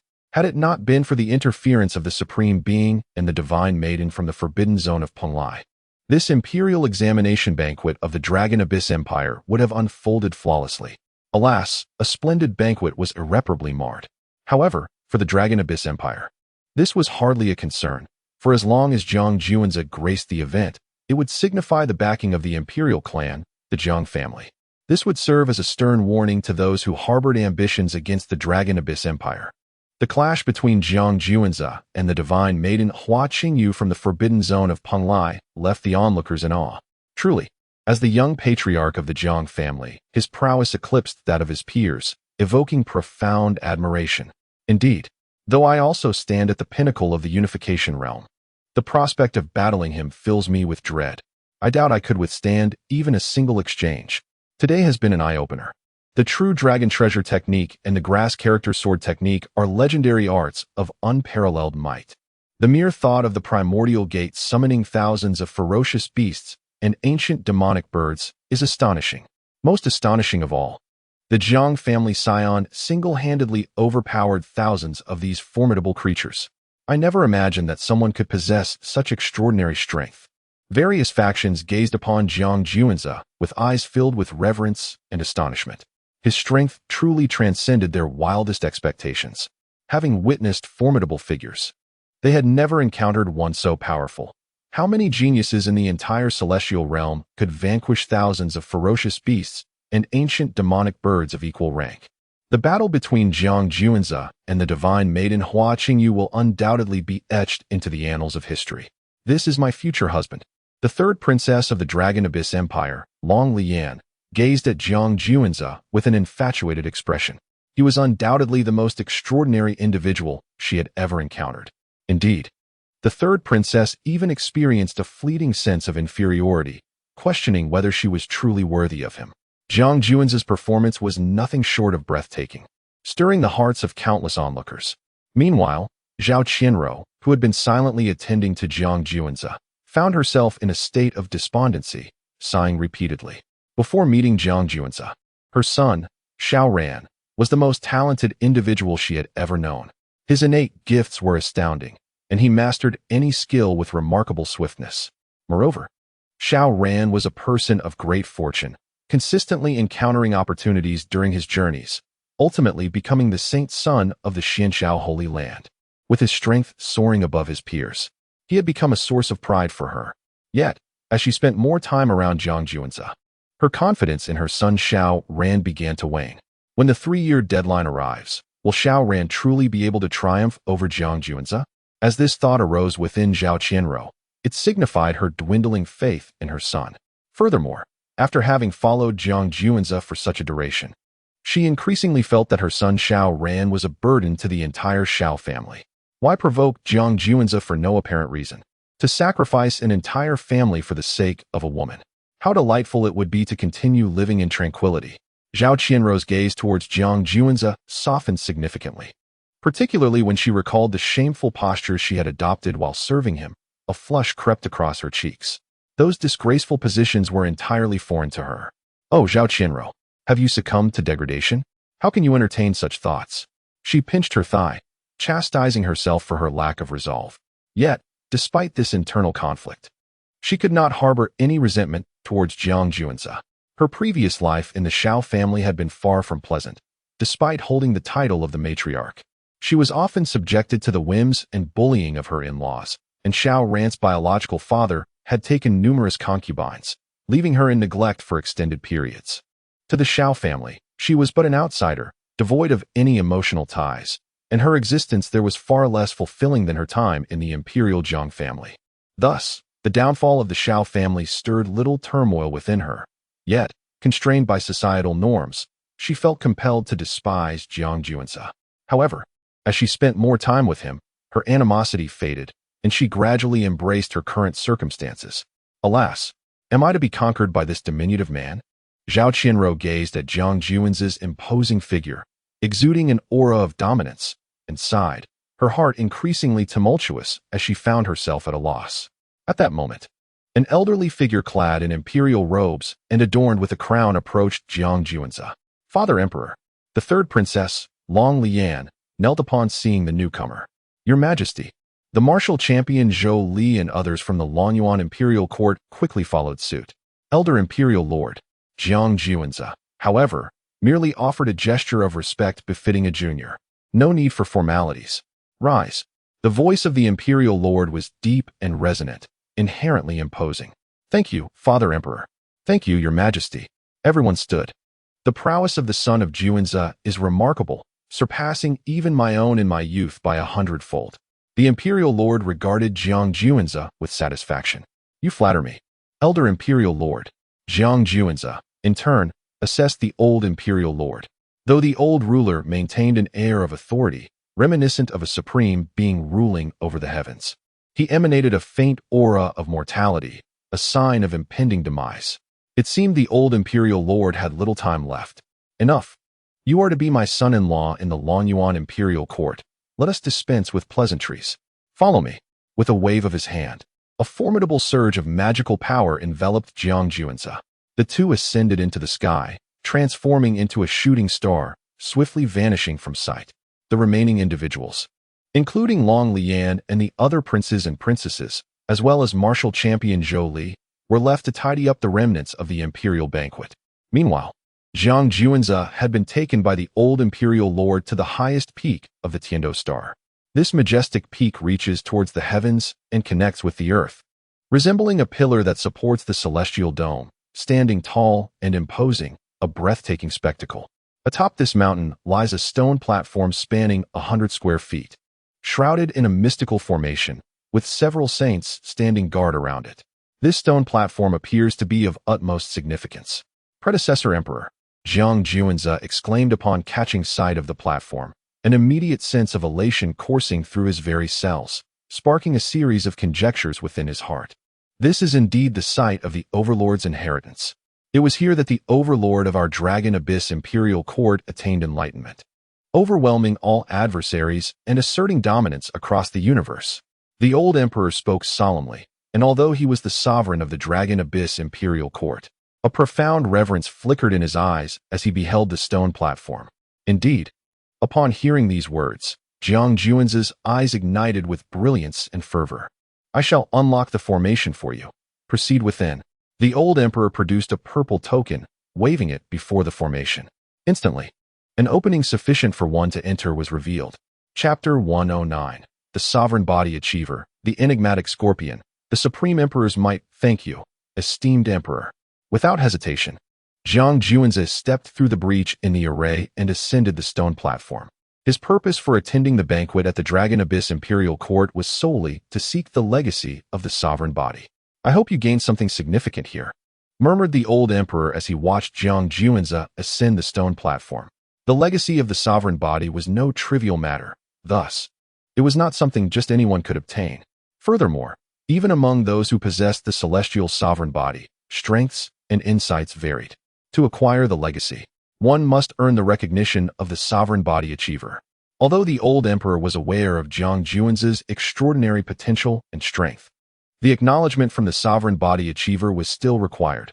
Otherwise, regardless of how exceptional Jiang Juanzi was, he could not attain the legacy. Upon the stone platform, Jiang Juanzi surveyed his surroundings, finding nothing particularly noteworthy. After a moment of contemplation, he activated the celestial sovereign body, resonating with the locale. Since this was the site of the sovereign body legacy, the celestial sovereign body should serve as the key to unlocking it. Indeed, As Jiang Juanzi summoned the celestial sovereign body, the earth trembled, and the stars above erupted in resplendent brilliance, cascading down from the heavens. In the next instant, the stone platform rumbled, and mysterious runes began to manifest upon its surface. The moment Jiang Juanzi beheld these enigmatic symbols, his consciousness was abruptly drawn into a dark, damp cavern shrouded in layers of mist. Activating his divine eye, he could barely discern the environment of the cave. The sound of dripping water echoed from the depths of the cavern. Where exactly was this place? Could it be the spiritual realm constructed by the sovereign body achiever? Furrowing his brow, Jiang Juanzi cautiously advanced deeper into the cavern. Unbeknownst to him, a figure, crawling along the ground, merged with the surrounding environment, stealthily trailing behind him. As Jiang Juanzi delved further into the shadowy, damp cavern, it gradually opened up, and the sound of dripping grew increasingly distinct. Eventually, in the innermost recess of the cave, he discovered a crucifix. Upon this crucifix was bound a figure, pierced through the chest by a massive blood-red nail, affixed to the wood. The incessant dripping sound was the figure's blood cascading from the nail to the ground. His hands and feet were secured by chains of order, woven from the very essence of the laws of heaven and earth. Surrounding his body were numerous mystical runes of suppression and sealing, rendering escape nearly impossible. Upon Jiang Juanzi's arrival, the figure on the crucifix slowly raised his head. It was a visage marked by age, a face crisscrossed with scars yet exuding a profound tranquility. His deep-set eyes devoid of emotion. "What is your name? Which faction do you hail from?" The voice of the figure was low and hoarse, inquiring of Jiang Juanzi. "I am Jiang Juanzi, a junior from the Jiang clan of the Imperial family." Jiang Juanzi responded earnestly, "The Jiang family. A formidable Imperial clan indeed. It is astonishing that a descendant possessing the celestial overlord's physique has emerged. However, to attain my legacy, you must first confront the peculiar entity that has been trailing you." The overlord, a being of extraordinary might, spoke in a measured tone. "A peculiar entity following me?" Jiang Juanzi furrowed his brow and swiftly turned to look behind him. To his astonishment, a creature resembling a venomous scorpion, its body glossy and black and adorned with a human head, lunged directly at him with lightning speed and ferocity. The grotesque visage was twisted in a savage, bloodthirsty frenzy, and its pincers seemed capable of severing mountains. "Humph!" Jiang Juanzi emitted a cold snort, unleashing a dragon fist that struck the strange scorpion. A thunderous crash reverberated through the cavern, shaking the very earth. The creature, unable to withstand the force of the dragon fist, let out a wretched cry and spewed forth a torrent of green blood towards Jiang Juanzi, who deftly evaded to the side. With relentless precision, he continued to rain down blows, rendering the peculiar scorpion incapable of lifting its head or mounting any resistance. In a final, devastating move, Jiang Juanzi transformed into a true dragon, executing the dragon cuts the cosmos technique, cleaving the creature in twain. "Predecessor, it is done," Jiang Juanzi proclaimed, delivering one last strike that obliterated the scorpion's remains. The overlord, bound upon a crucifix, gaped in astonishment, his eyes wide with disbelief. He had never anticipated that Jiang Juanzi could so effortlessly vanquish the strange scorpion. Reflecting on his own arduous struggle to defeat the creature, which had consumed an immense amount of his energy, he recalled the scorpion's formidable defenses, capable of withstanding even the unparalleled celestial overlord's might. Its tail, imbued with potent venom and as swift as lightning, made evasion nearly impossible, while its horrific visage emitted a dissonant sound that could disrupt one's spirit and sap their will to fight. The overlord had paid a hefty price to subdue the scorpion. Yet, here was Jiang Juanzi, dispatching the creature with such ease and grace. Did this not imply that were they of the same age, he would be utterly overpowered? "You are quite impressive. However, to inherit my legacy, you must endure yet another trial." The overlord's words had scarcely left his lips when Jiang Juanzi found himself transported to an ancient battlefield, awash in rivers of blood and mountains of corpses. The cacophony of battle cries, screams of anguish, and roars of fury filled the air. Above, two titanic figures clashed in a fearsome duel, their majestic forms resembling ancient deities standing amidst the heavens, unleashing a cataclysmic conflict. Their every movement sent tremors through the cosmos. compelling all of creation to bow in reverence before their overwhelming imperial might. Jiang Juan's complexion paled, his body quaking under the oppressive aura of dominion that nearly caused him to kneel. I, Jiang Juanza, shall undoubtedly ascend to become a great emperor. None shall compel me to bow, nor shall I kneel before anyone. Jiang Juanza let out a roar, reminiscent of a young dragon bellowing in fierce defiance, struggling with all his might against the oppressive forces. His resistance seemed to capture the attention of two terrifying entities, amplifying the overwhelming imperial might that bore down upon him. The sheer pressure caused his bones to crack, distorting his very form. Yet Jiang Juanza remained resolute, refusing to bow or kneel. His will, his conviction, and his unwavering heart towards the path were steadfast and unyielding. With a primal scream of frustration, Jiang Juanza unleashed his fists towards the two menacing figures. A sharp crack echoed through the air, reminiscent of shattering glass, and in an instant, he found himself back in the dark, damp cave. The figure bound to the cross, a formidable being on the path to dominance, gazed at Jiang Juanza in sheer horror. Not only was his power formidable, but his will, conviction, and heart towards the path were equally terrifying. He was truly a monstrous anomaly. Was that merely an illusion? Jiang Juanza gasped for breath, whispering to himself. Chapter 110. The Dominant Scripture, the Dominant Fist, the sad fate of the Bodhi Achiever. Just now, I employed significant means to unveil the brutal wars of the past, allowing you to also experience the unparalleled might of supreme beings. This is a test of your character. Only those with unwavering resolve can journey further. As for the peculiar scorpion that appeared earlier, it measured your strength, revealing your standing among your peers. After these two trials, you have indeed qualified for the inheritance of the Bodhi body. However, I must pose one final question. At this moment, the Bodhi Achiever gazed at Jiang Juanza with a mixture of satisfaction, admiration, and a hint of concern. Jiang Juanza's remarkable performance had already earned the acknowledgement of this Bodhi Achiever. His strength and character, compared to his youth, had only grown stronger. If Jiang Juanza does not falter on his path, he is destined to ascend to the pinnacle of the celestial realm and carve out a remarkable legacy. Esteemed elder, may I inquire? Jiang Juanza's expression turned solemn as he spoke. This question was pivotal to his potential inheritance of the Bodhi body. If you were to become an emperor, what would you do? The moment the Bodhi Achiever's words fell, his tranquil gaze erupted into boundless waves, fixating intently on Jiang Juanza. This question was of utmost importance. If Jiang Juanza's response did not align with his expectations, then no matter how formidable Jiang Juanza's abilities or talents, he would be denied the inheritance of the Bodhi body. If I were to become an emperor, I would sweep away the forbidden zones of life, quell the darkness and turmoil, and vanquish all foes in this world. I shall ensure that this realm can no longer obscure my vision.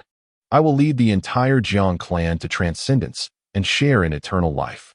Jiang Juanza's words resonated like thunder, reverberating through the heavens and the earth. The weight of the cause he invoked began to destabilize the very fabric of the Bodhi Achiever's spiritual realm. Observing this, the Bodhi Achiever's scarred visage transformed. His once placid eyes now stirred with tumultuous waves. Jiang Juanza's declaration was not mere rhetoric. It felt as if he was establishing a grand vow in the presence of the cosmos, invoking profound consequences that nearly shattered the spiritual world he had constructed. He could scarcely fathom that Jiang Juanza would utter such audacious and formidable words. You are quite impressive. The Bodhi Achiever inhaled deeply, transforming a multitude of unspoken sentiments into those four simple words. Esteemed elder, I wonder if I, Jiang Juanza, will be granted the inheritance of the Bodhi body? Jiang Juanza inquired earnestly.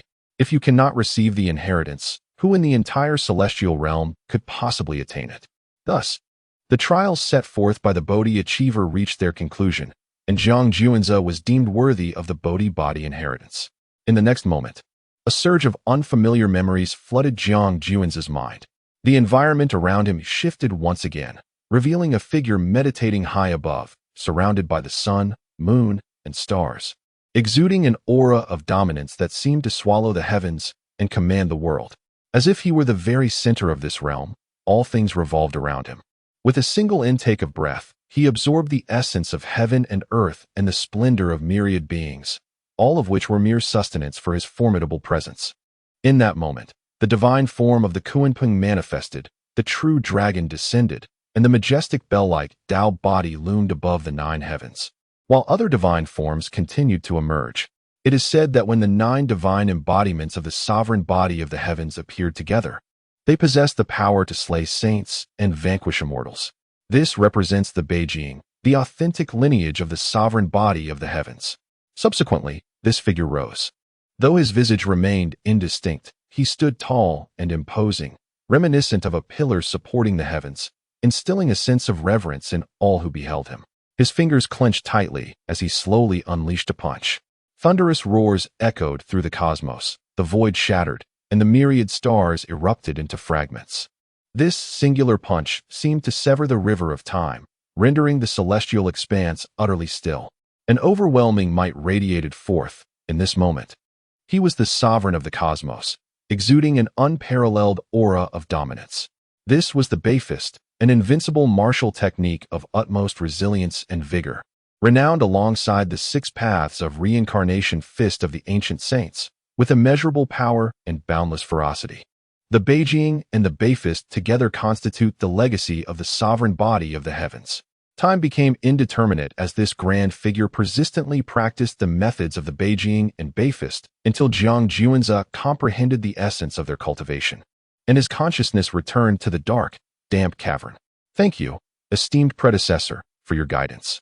I have now grasped the fundamentals of the Beijing and Beifist. Joy radiated from Jiang Juanzi as he sincerely bowed to the embodiment of the sovereign body. To encounter such an exceptional inheritor as yourself, my years of waiting have not been in vain. The aged countenance of the sovereign body's embodiment revealed a smile of contentment. Esteemed predecessor, I have harbored a question in my heart. Since you have attained enlightenment, why do you find yourself in such a lamentable state? Observing the sealed embodiment of the sovereign body, Jiang Juanzi finally voiced his lingering curiosity. This realm constituted the spiritual world of the embodiment. Yet his current condition was exceedingly dire, implying that he had once experienced such a tragic fate in the realm of reality. Enlightenment is both an end and a beginning. I once quelled the domain of life, yet this incited the other domains to unite against me. With my sovereign body, supported by countless human cultivators, I was not fearful of them. However, I had not anticipated the existence of a great terror lurking behind the domains of life. Even as a mighty emperor of this era, I found myself powerless. I roared like thunder and struggled with all my might, yet to no avail. Ultimately, I was imprisoned. You must understand, the perfected blood of the sovereign body is akin to an immortal elixir, capable of regeneration, and as an emperor, the sovereign blood coursing through my veins is undoubtedly a rare treasure of this age. How could I, a distinguished embodiment of the sovereign body, so seldom seen in the world, end up as a mere vessel for the domains of life? This is a profound disgrace. Even in death, I shall not endure such humiliation. However, the terrifying existence behind the zone of life makes it nearly impossible for me to contemplate death. Even as my time draws near, I have been unable to escape their grasp. I am unwilling to accept this fate. At this point, the countenance of the Dominator, twisted and contorted with rage, bore the weight of 1,000 grievances. The chains of the order binding his hands and feet clanked ominously, while the mysterious runes sealing him radiated a fierce brilliance, all exerting their full power to suppress him. Upon hearing this, Jiang Juanzi fell into a profound silence. The Dominators, each one a paragon of extraordinary talent and brilliance. Especially at the moment of becoming an emperor, they brimmed with ambition and unyielding spirit. In this lifetime, it was to be their domain, invincible and unmatched, with no rivals to contest their supremacy. Yet, the cruel reality delivered a heavy blow to the Dominator. After years of arduous cultivation, having risen to the status of a great emperor of humanity, he ultimately found himself reduced to a mere vessel for others' gain. Who could possibly accept such a fate? Jiang Juanzi, I hope you do not follow in my footsteps. The Dominator earnestly and solemnly cautioned. Chapter 111. The terrifying existence behind the life-forbidden zone. The human emperor is not invincible. This realm is the spiritual world of the one who attained the supreme body, a manifestation of his final lingering thoughts left in this world. Originally, he could have transformed this mental landscape into a celestial abode. suffused with ethereal mist and inhabited by divine beasts and celestial birds. However, he chose not to. Instead, he unveiled his most tragic self to posterity, offering a solemn warning. He wished for future generations to understand that even upon achieving the status of the Supreme Emperor, one is not invulnerable. The true adversary lies in the horrifying existence lurking behind the life-forbidden zone. Indeed, esteemed elder, I, Junzai, shall remember, Zhang Juanzi replied earnestly, astonished to uncover such profound secrets in the sacred grounds of the Supreme Body. As the young patriarch of the Imperial Zhang clan, his authority was substantial, nevertheless. He had never encountered such records within his family's archives. Either the clan was genuinely unaware, or upon reflection, it seemed implausible for a family that had birthed emperors and endured countless epochs to possess no trace of such information. Thus, it was highly likely this matter was of such gravity that even Zhang Juanzi, as a young patriarch, was denied access. He had believed that the fallen beings of the life-forbidden zone were the sworn enemies of his clan and a significant threat to humanity. Little did he realize that an even greater terror loomed behind the life-forbidden zone. The fact that the Supreme Body had tragically become a mere vessel for the blood of these horrific entities instilled a profound sense of peril within Zhang Juanzi. Such revelations undoubtedly warranted classification as humanity's highest secret. Should the populace learn of these circumstances, it would undoubtedly incite widespread panic. After all, if even the Supreme Body was reduced to a mere pawn, what hope remained for humanity? This contemplation led Zhang Juanzi to a sense of despair, as the impact of this knowledge was exceedingly overwhelming, capable of overturning one's very perception. It became clear that even the most exalted emperor was not immune to formidable foes, revealing the arduous challenges an emperor must face to protect humanity. Enough.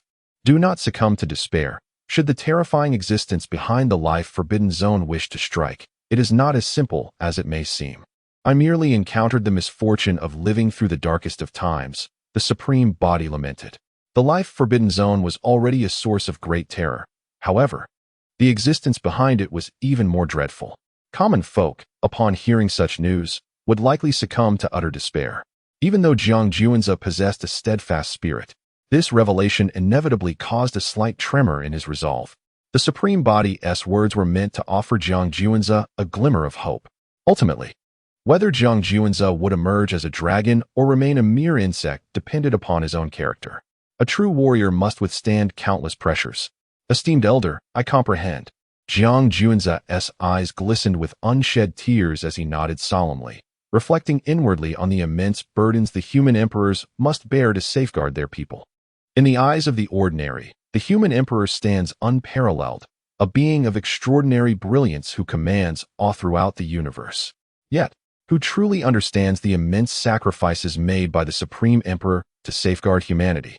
They are the protectors of the human race, revered and celebrated as the mightiest of beings. Now, the scriptures and techniques of dominance have been imparted to you. You are now aware of the plight faced by humanity and its formidable emperors. It is my fervent hope that you will rise powerfully and ensure that no realm of danger remains in this world. As the words of the dominator of the body resonated, Zhang Juanzi's consciousness returned to his corporeal form. He slowly opened his eyes, beholding the tranquil stone platform once more. Senior, I, Zhang Juanzi, shall not disappoint your expectations. Zhang Juanzi inhaled deeply, his gaze profound and resolute. Juanzi, the son of destiny. Have you gleaned any insights in this sacred ground of the Dominator's legacy?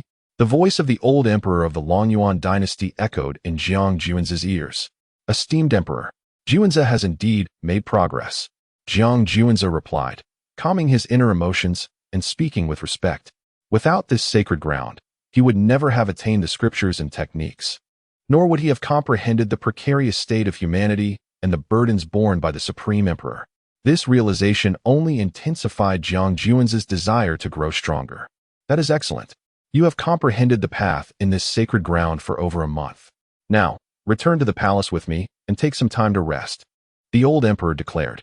During this month of enlightenment, Zhang Juanzi had felt no passage of time, yet indeed, more than a month had elapsed.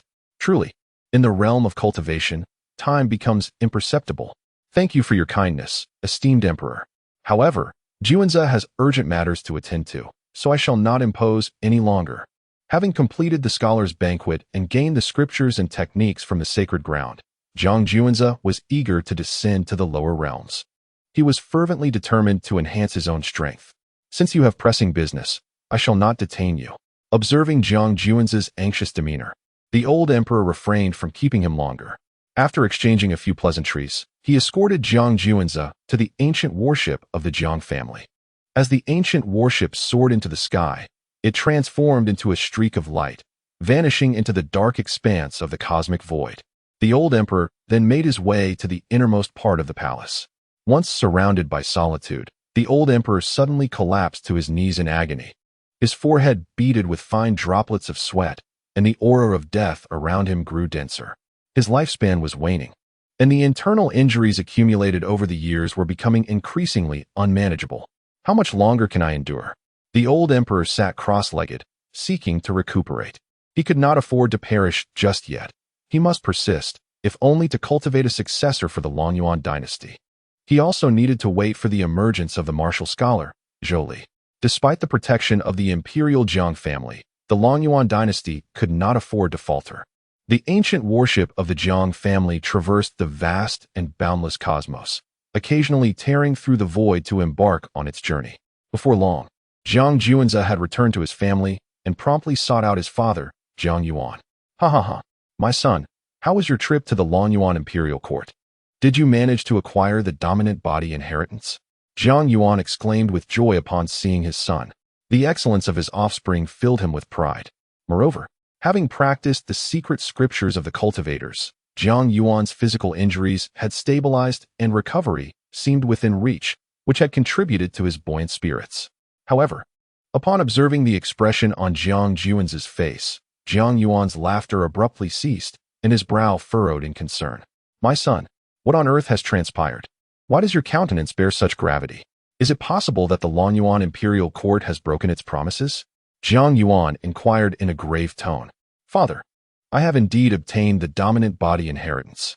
However, I have also learned a rather grave piece of news. Zhang Juanza then recounted the details of his acquisition of the inheritance and the tragic fate of those who had achieved the dominant body. He sought to ascertain whether the family was aware of the current peril facing humanity and the immense burden resting upon the emperor. To think that the dominant body cultivator would share such information with you. Zhang Yuan's expression darkened at this revelation. He pondered the potential ramifications for his son Zhang Juan's resolve. Fortunately, Zhang Juan's determination remained steadfast, undeterred by such dire tidings. Chapter 112. Preparing for the lower realm. Bestowing the immortal seed of Lu Wuchen father. Is the family aware of this information? Zhang Juanza inquired with a serious expression. Certainly. Our Zhang family has birthed an unparalleled emperor and has inherited wisdom across countless epochs. Naturally, we are privy to various information from the celestial realm. However, some of this information must remain confidential. If such sensitive information were to leak, it would undoubtedly incite panic and chaos among our human kin. Since you are now aware of this information, keep it to yourself and speak of it to no one. Zhang Yuan solemnly admonished. The knowledge possessed by the Zhang family, unbeknownst to the outside world, would gradually be unveiled to Zhang Juanza as his strength increased. Yet, at this moment, Zhang Juanza was still young, merely at the pinnacle of the unity realm. Therefore, his primary task now was to cultivate, and cultivate further, while the family would shoulder the burden of other matters, allowing him to focus without distraction. He was the scion of the Zhang family, Zhang Juanza, upon whom countless clansmen placed their hopes. Should the family encounter a crisis in the future, he would need to turn the tide and uphold the entire lineage. I understand, father. Zhang Juanza nodded, recognizing the gravity of the confidential information that must not be disclosed. Ah, by the way, is everything prepared for your descent to the lower realm? When do you wish to embark? Zhang Yuan nodded, opting not to elaborate further on the sensitive information, and Zhang Juanza refrained from pressing for details. Some knowledge, acquired prematurely, would not serve him well. As his realm advanced, he would naturally come to understand certain information. The sooner I can descend, the better, Zhang Juanza declared candidly. Then I shall command my subordinates to make all necessary arrangements for your descent at once. Within 2 hours, you shall be able to proceed. You may also prepare yourself in the meantime. Zhang Yuan nodded and immediately instructed a subordinate to organize the details for the descent. Yet, Zhang Juanze did not take his leave. Instead, he summoned Hong Lai, the martial champion of the Longyuan Imperial Court. Father, during my visit to the Longyuan Imperial Court, I not only acquired the legacy of the Overlord's scripture and Overlord's fist, but also brought back the martial champion, Hong Lai. This champion possesses the indestructible royal body, which shares numerous similarities with the ZZ secret. If you were to use him as a research subject, I wonder if your injuries could heal more swiftly? Zhang Juanze gestured toward Hong Lai. Ha! The indestructible royal body.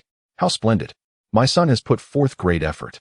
Zhang Yuan's eyes sparkled as he gazed at the bound Hong Lai, resembling a delicately wrapped dumpling. With a specimen of the indestructible royal body available for his research, the combination of theory and practice would surely expedite his recovery from injury. Father, if that is the case, I shall proceed with the arrangements for my descent. With those words, Zhang Juanze turned and departed. Go forth.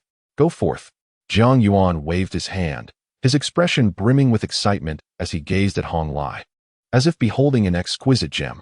As the party involved, Hong Lai felt an eerie chill under Zhang Yuan's piercing gaze, yet he found himself powerless to resist, ultimately becoming a subject for Zhang Yuan's swift recovery of injuries. Shortly after Zhang Juanze returned to the Ying Tian Palace, Lu Wuchen approached him with palpable excitement.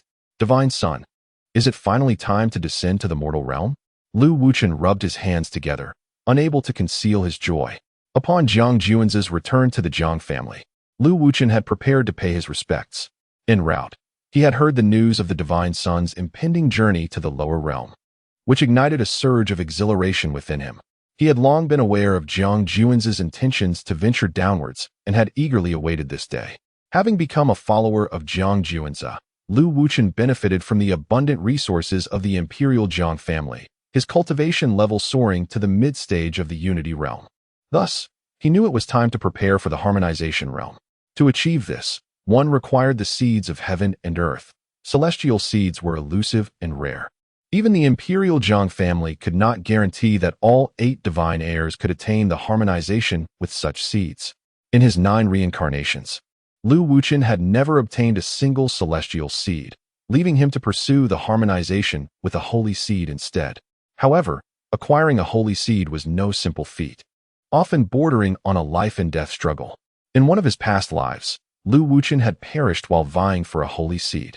In this life, although he chose to follow the divine son Zhang Juanze, obtaining a holy seed from the Zhang family without merit would be a formidable challenge. The thought of settling for a mundane seed for his harmonization left Lu Wuchen unsatisfied. Yet, in the lower realm, there existed a holy seed, one that was accessible and devoid of peril, prompting his excitement and anticipation. Thus, upon learning of Zhang Juanze's imminent descent, a wave of exhilaration surged within him. You seem quite enthusiastic. Is it due to that holy seed in the lower realm? Zhang Juanze, having glimpsed Lu Wuchen's memories from his 9 lives, swiftly deduced his thoughts. Divine Son, your brilliance is unmatched. My admiration for you flows like the boundless waters of the divine river. Lu Wuchen promptly lavished praise upon him. The privilege of descending to the lower realms was a mark of imperial power, and he could only rely on Zhang Juanze for such an opportunity. However, before he could finish his thought, Zhang Juanze interrupted him. Enough? As my follower, to speak of achieving harmonization with merely a holy seed is beneath you. Divine Son, if I do not use a holy seed for my harmonization, should I then aim for a celestial seed? Do not jest. Lu Wuchen laughed heartily. While he too desired to utilize a celestial seed for his harmonization, such seeds were not easily obtained. Even if Divine Son Juanze were to acquire one, it would undoubtedly be for his own use. The prospect of obtaining a second celestial seed seemed virtually impossible. Just as Lu Wuchen's words faded, Zhang Juanze produced a seed of the Tao from his storage ring. The Tao seed is enveloped and interwoven by the 5 elemental attributes, radiating divine light and exuding a celestial aura that captivates the heart and inspires a sense of reverence. Could this possibly be the legendary 5 elemental celestial seed? Lu Wuchen gazes at the 5 elemental celestial seed before him, swallowing hard and revealing a glimmer of desire in his eyes. A celestial seed, even after 9 lifetimes. He has only heard its name and never laid eyes upon it. This is a treasure spoken of only in legends. To claim he is not moved would be a lie. Indeed, this is the 5-elemental celestial seed. Should one merge with this seed, their power would undoubtedly surpass their peers and ascend to the pinnacle of their rank. In the days to come, you shall merge with this celestial seed. With those words, Jiang Juanze watched as the 5-elemental celestial seed floated directly toward Lu Wuchen. What, divine son, are you jesting? What merit do I possess to dare merge with the 5-elemental celestial seed? Startled, Lu Wuchen quickly waved his hands, for while he yearned for the seed, he did not believe himself worthy of it. Do I appear to jest? As my follower, you possess the qualification to merge with the 5-elemental celestial seed. Accept it. Jiang Juanze stated earnestly. Divine son, is it truly for me? Lu Wuchen gazed at Jiang Juanze's serious countenance, his eyes widening in disbelief as he asked. Utterly astonished. Chapter 113. The Oath of Poison. Yin Ryu's plea to descend to the mortal realm. This was an exceedingly rare 5-elements divine seed. Yet now, the divine scion Juanze boldly proclaimed his intention to bestow it upon him. It felt as though he were ensnared in a dream. What? You do not desire it? Very well. With these words, Jiang Juanze made a motion to reclaim the 5-elements divine seed. And no, that is not it. I want it. I truly want it. Lu Wuchen exclaimed, akin to a famished tiger pouncing upon its prey, seizing the divine seed and securing it within his storage ring. Am I truly not dreaming? He gazed at the 5-elements divine seed nestled within his storage ring, pinching his thigh with fervor. The sharp pain elicited a gasp. A stark reminder that this was indeed reality. Juanze had genuinely gifted him a divine seed. A wave of immense joy surged within him, overwhelming like a tidal wave crashing upon the shore. To align with the divine seed had previously been a notion too distant to entertain. To safely acquire a sacred seed and subsequently harmonize with it was already a remarkable fortune for Lu Wuchen. Yet, to his astonishment, the gift arrived so unexpectedly. With a mere flick of Juanze's hand, he had bestowed upon him a 5-elements divine seed, an act of such grandiosity. Which imperial lineage's scion would be so magnanimous as to grant a divine seed to their follower? Aside from Juanze, it seemed improbable that another would do so. Juanze, this 5-elements divine seed is of such immense value, and yet you bestow it upon me. Is this truly wise?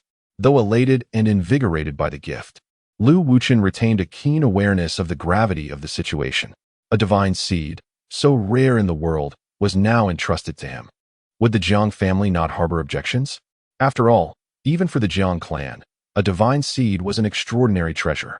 The scions of the 8 branches of the Jiang family could not guarantee that each would harmonize with a divine seed, let alone him, a mere follower of Juanze.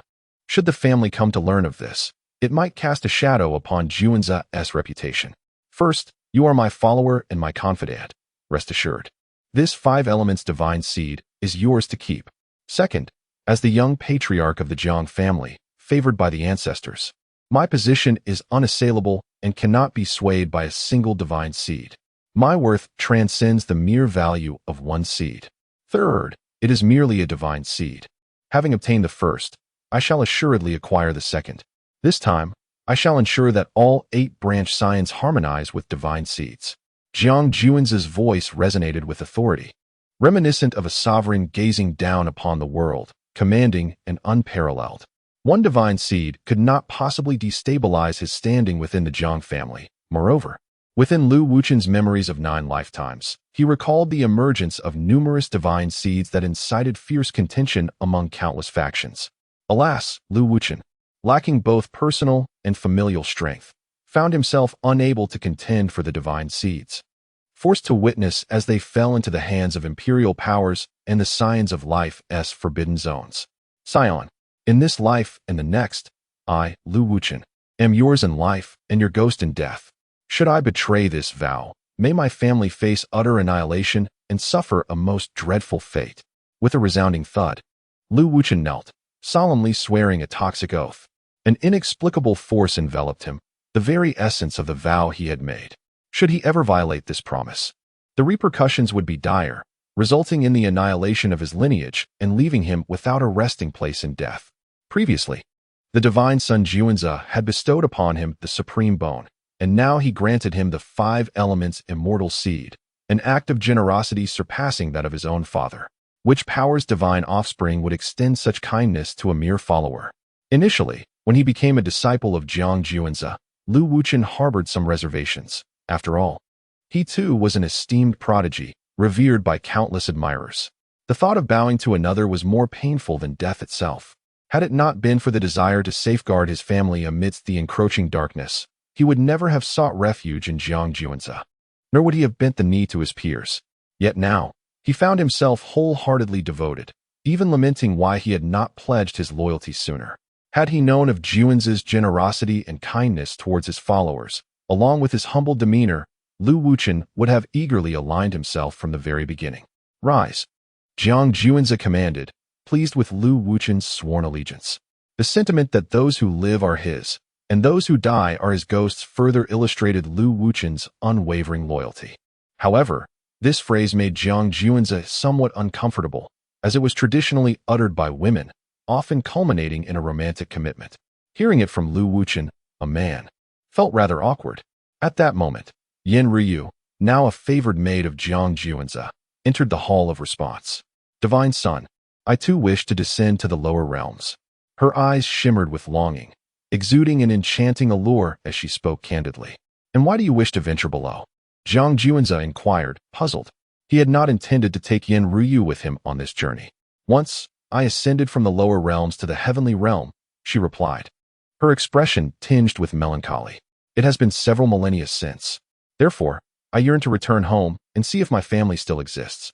Yin Ryu had once been a celestial prodigy from the lower realms, renowned for her accomplishments before successfully ascending through the heavenly gate. With the superior environment for cultivation, her power surged, allowing her to attain the supreme realm. However, bound by her current limitations, she could no longer return to the lower realms. Now, having reformed her body, her strength had diminished to that of the Qi-Si realm. Hence, she longed for one final visit to the lower realms, to bid farewell to her past and check on her family. I see, Jiang Juanzi nodded. Yin Ryu's ascent from the lower realms to the celestial realm attested to her extraordinary talent and fortune. He understood well the scarcity of resources in the lower realms. To ascend was a feat almost unparalleled, a rarity among thousands. Upon entering the celestial realm, Yin Ryu's cultivation soared to the supreme level. Her innate talent and fortune deemed extraordinary. Even the prodigious signs of imperial powers could not guarantee their ascension to the supreme realm, yet Yin Ryu achieved it. I implore you, divine scion, she beseeched once more. Very well, let us see how you perform shortly, Jiang Juanzi replied, casting a glance at the chamber and nodding in agreement.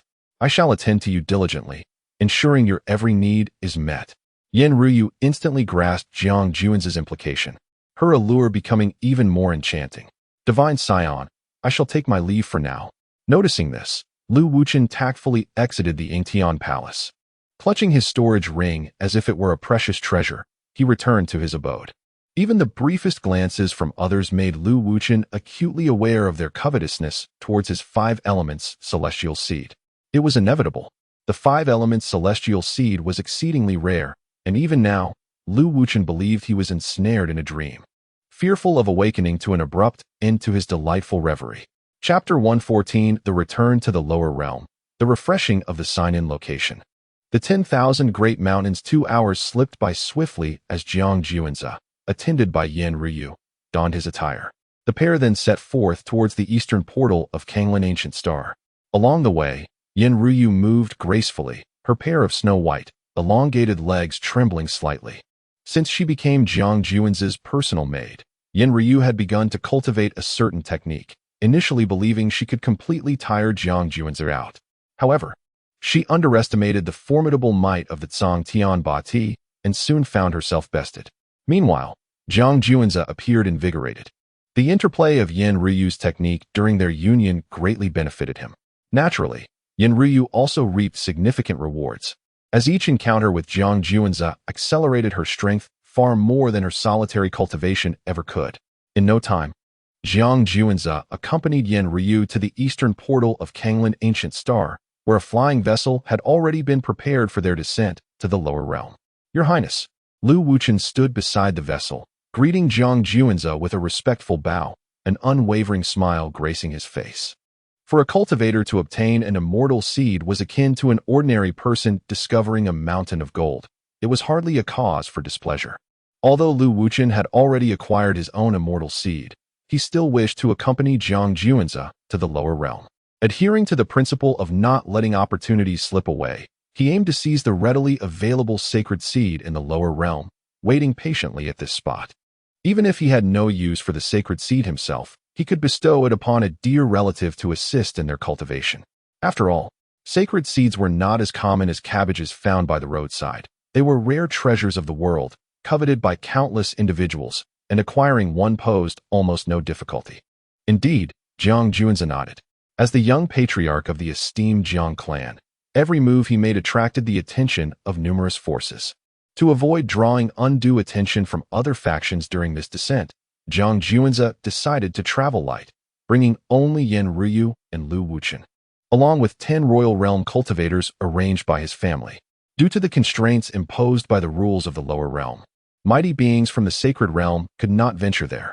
Any attempt to force entry would result in annihilation by the realm's governing forces.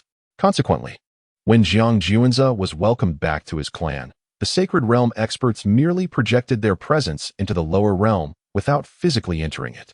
Royal realm cultivators represented the pinnacle of combat strength in the lower realm. A faction possessing a royal realm cultivator would be considered one of the most elite powers in that world. Among all the factions in the lower realm, none boasted 10 royal realm experts. Therefore, having 10 such cultivators was more than sufficient to ensure Jiang Juanze's safety. Moreover, should any unforeseen circumstances arise, the Jiang family had made ample provisions for Jiang Juanze's protection, with 100,000 royal realm cultivators on standby, ready to rush to the lower realm if he encountered any peril. Subsequently, a small flying vessel ascended from the platform of the eastern portal of the Kanglin Ancient Star, heading towards the celestial gateway that connects the realms of heaven and earth. Before long, a colossal door emanating a faint luminescence materialized before Jiang Juanze. This immense portal resembled a black hole within the cosmic expanse, exuding an ancient and daunting aura. This was the Heavenly Gate, the conduit between the celestial realm and the mortal world. The Heavenly Gate is not perpetually fixed. Rather, it drifts like a small boat, with the potential to shift its location at any moment. Only those of Imperial stature possess the means to ascertain the precise whereabouts of the Heavenly Gate at any given time. As the vessel approached the gate, it was suddenly engulfed by a cacophony of creaks and groans, a sound that gnawed at the teeth, indicative of the immense pressure compressing the craft. Following a violent jolt, the environment shifted before Jiang Juanze, and he finally arrived in the lower realm. What place was this? Jiang Juanze retrieved a complete map of the lower realm from his storage ring, searching for his current location. Soon, he discerned his whereabouts. He was situated in the northeastern region of the Longke dynasty, which was formerly known as the Tianwu Empire. In the past, upon awakening the Tsangtian overlord body, Jiang Juanze had drawn the covetous eyes of numerous formidable beings who sought the potent essence of the Tsangtian overlord blood flowing through him. This group of ancient beings intended to imprison Jiang Juanze, forcibly augment his power, enhance the potency of the Tsangtian overlord blood, and periodically extract it, effectively turning him into their source of sustenance to prolong their lifespans. Fortunately, Jiang Juanze was timely rescued by the Jiang family, whereupon 100,000 sovereigns manifested in the heavens to safeguard him. At that moment, the elite of the lower realm were thrown into a state of panic. It was over, utterly over. Indeed, how could one dare to insult the illustrious scion of the Jiang family? Moreover, the audacity of these ancient beings to want to imprison Jiang Juanze for regular bloodletting was a grave transgression against the imperial progeny, punishable by death. Consequently, this group of ancient beings faced the annihilation of their 9 clans at the hands of the 100,000 sovereigns of the Jiang family. Among them was the venerable Yan Huangjiu, the founding monarch of the Tianwu Empire. Following the obliteration of the 9 clans, the entire royal lineage was extinguished, leading to the downfall of the empire. Thus, it was during this upheaval that the Longke dynasty seized the opportunity to rise and supplant the Tianwu Empire. Other factions experienced similar fates. Those ancient beings, entrenched in their powerful positions, had descendants entrenched in the upper echelons of their respective forces. With the elite eradicated, Such factions effectively ceased to exist. Just as the Tianwu Empire fell, leaving behind only the common folk, they would inevitably be devoured by a rival force. Ding! The host has entered the lower realm. The sign-in location has been refreshed. Please sign in at the 10,000 Great Mountains. The long-awaited voice of the system echoed in Jiang Juan's mind. The 10,000 Great Mountains were indeed the destination of his journey. However, the distance from his current location was considerable, estimated to take 7 days of flight to reach the 10,000 Great Mountains.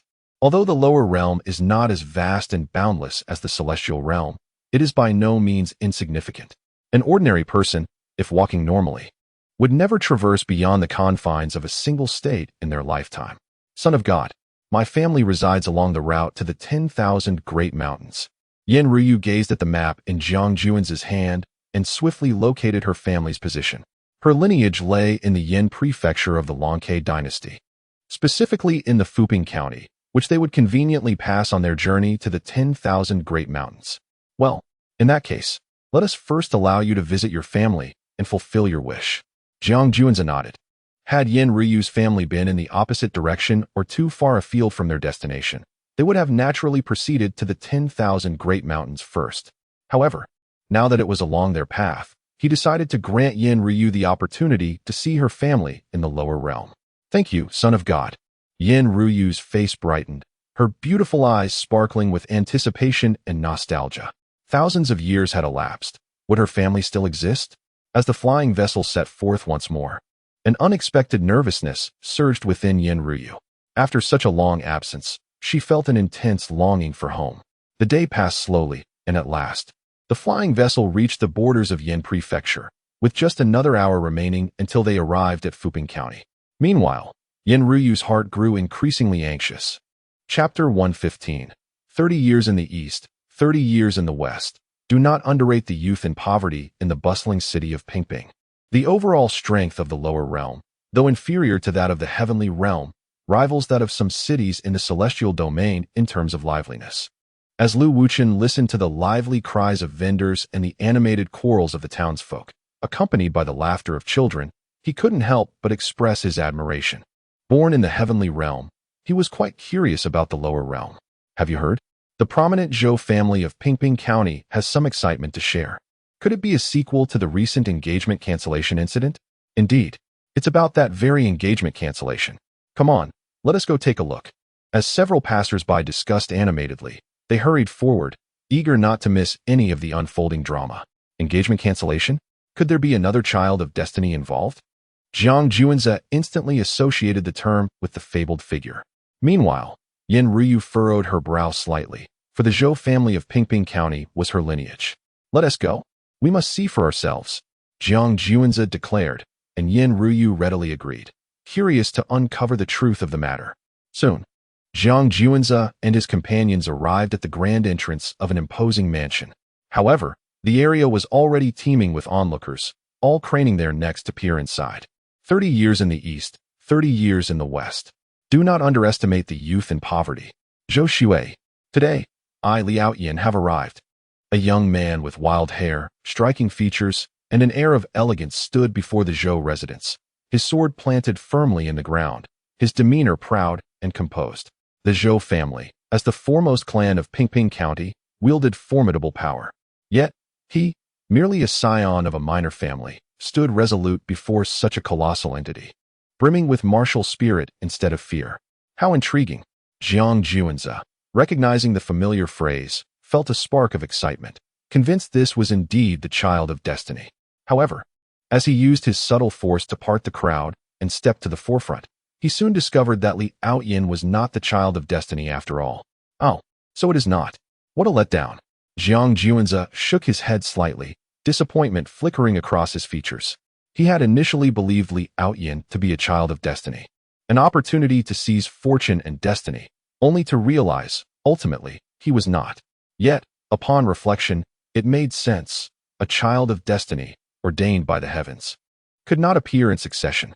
Furthermore, such extraordinary beings were anomalies. If they were to emerge repeatedly, humanity would surely have vanquished the threats lurking in the life-forbidden zone long ago, preventing any chance for darkness to instigate chaos. Moreover, In Lu Wuchen's Memories from 9 Lifetimes, Xiaoran's rise from a small family to legendary status was indeed singular. Such a legendary figure existed only once. Had anyone else found themselves in Xiaoran's circumstances, they would likely have perished countless times over. There is no doubt that he is protected by destiny. Otherwise, a mere scion of a small family could not dream of overpowering numerous prodigies and rising in strength. Such aspirations are utterly unattainable. Nevertheless, even if Li Aoyan is not the destined child, his fortune is indeed extraordinary, qualifying him as a near-destined being. While one cannot seize the fate from him, he must possess extraordinary treasures. After Li Aoyan recited a familiar line known to Jiang Juanze, a woman clad in a white training outfit emerged from the Zhou family estate. Her features were exquisite, her skin as fair as snow, and her long hair was tied back into a ponytail. With every movement, she exuded an air of elegance and decisiveness, devoid of any superfluousness. She was none other than Zhou Shui, the eldest daughter of the Zhou family. Also revered as the dream goddess of countless male compatriots, renowned for her beauty throughout the entire Yanzhou. Thus, Li Aoyan's visit caused an uproar, drawing a throng of onlookers to the entrance of the Zhou estate. Li Aoyan, 3 years ago, our affair was conclusively settled.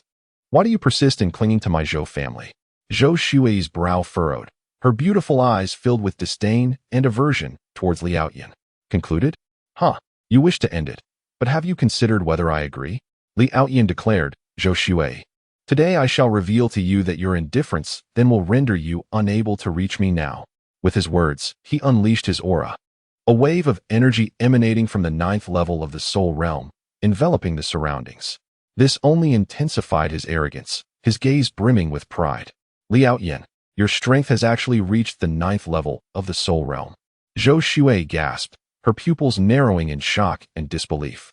She had not anticipated that in just 3 short years, Li Aoyan had ascended from the 9th level of the Qi Si to the 9th level of the soul realm. A progression so rapid it was astonishing. Indeed, I have now attained the 9th level of the soul realm, and I am but a step away from entering the unity realm. Zhou Shui, did you not expect such unparalleled talent from me? Not even the prodigies of the celestial realm can be compared to me.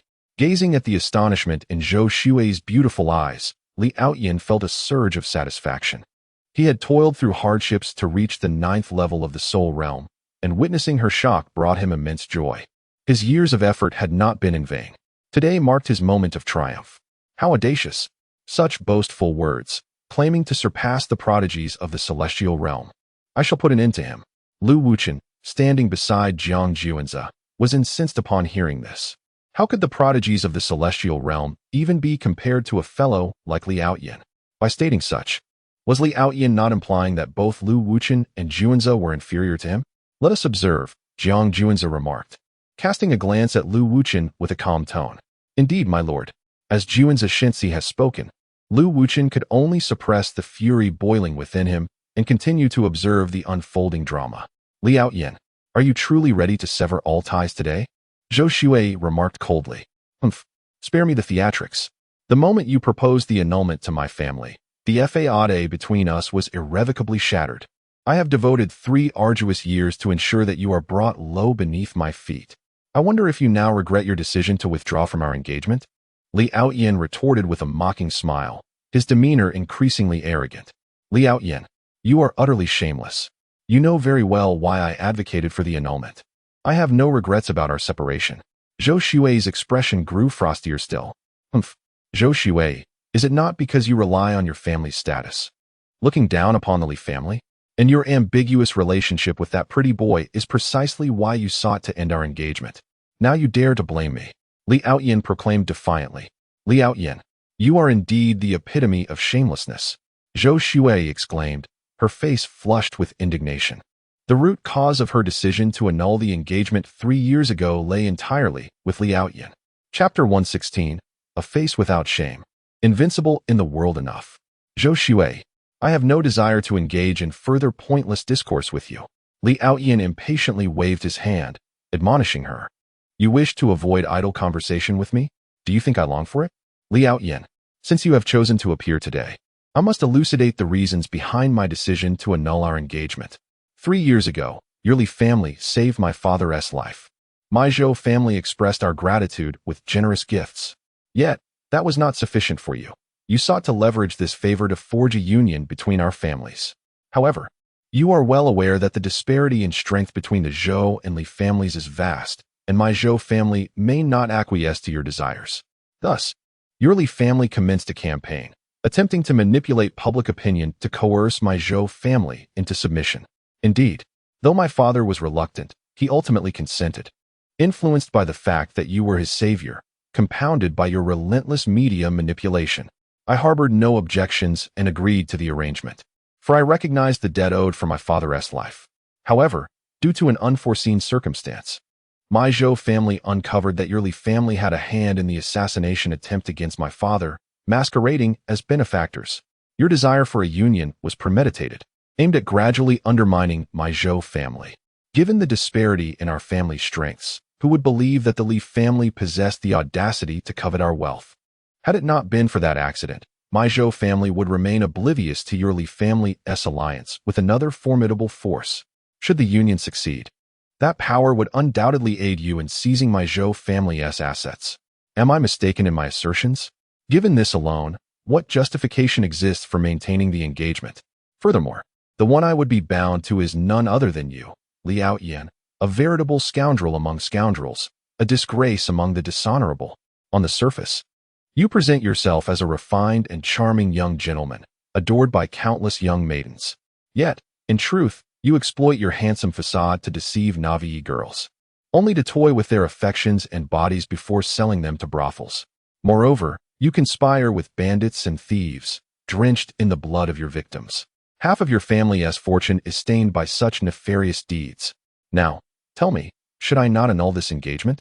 Zhou Shuai boldly laid bare the reasons for her decision before all. This revelation shocked and enraged the onlookers. The seemingly elegant and cultured Li Outyin was, in reality, a despicable rogue, allied with criminals, engaging in robbery, a stark reminder that appearances can be deceiving. I always questioned how the esteemed Zhou family could consider an alliance with a lesser clan. Now, the underlying motives are laid bare. Indeed, the Zhou family's decision to withdraw from the engagement is not an act of disdain towards the Li family, but rather a necessary measure against the schemes aimed at harming us. What other course of action could there be? Absolutely, especially when this Li Outyin is revealed to be such a vile and shameless character. To have the eldest daughter of the Zhou family wed to him would be akin to placing a beautiful flower amidst dung. A throng of onlookers buzzed with fervent discussions, vehemently condemning Li Outyin. The Li family had orchestrated schemes to undermine the Zhou family, and Li Outyin himself was a loathsome rogue, brazenly daring to provoke the Zhou family. Indeed, such audacity was unparalleled. Enough, Li Outyin bellowed, his anger palpable, his aura of the 9th level of spiritual soul radiating with authority that swept across the surroundings. In the lower realms, the 9th level of spiritual soul denoted a formidable power. As Li Outyin unleashed his oppressive presence, the crowd fell into a stunned silence. Refraining from further discourse, Zhou Shuai, setting aside the facts, do you not bear any fault? If it were not for your insistence on calling off our engagement, how would my family have been reduced to a mere pawn, facing annihilation? If it were not for my master, I might have already met my demise. Ultimately, this is all a consequence of your Zhou family's actions. Had you married me, none of this turmoil would have ensued. Li Outyin directed his ire towards Zhou Shuai once more. Marry a scoundrel like you, only to allow your family and its sinister backing to seize my Zhou family's fortune? Are you foolish, or am I? Zhou Shuai retorted, incredulous and almost amused by the absurdity. Why speak so harshly? In your generation, you are the only one who can be called a proud daughter of the heavens. Your brothers are all utterly inept. If you were to marry me, we would become one family, and the Zhou family's wealth would rightfully belong to me. That would spare us the trouble of seeing your worthless brothers squander it. Li Outyin asserted with an air of entitlement. His words shocked those present, as they realized the depths of his shamelessness. Such audacity was indeed astounding.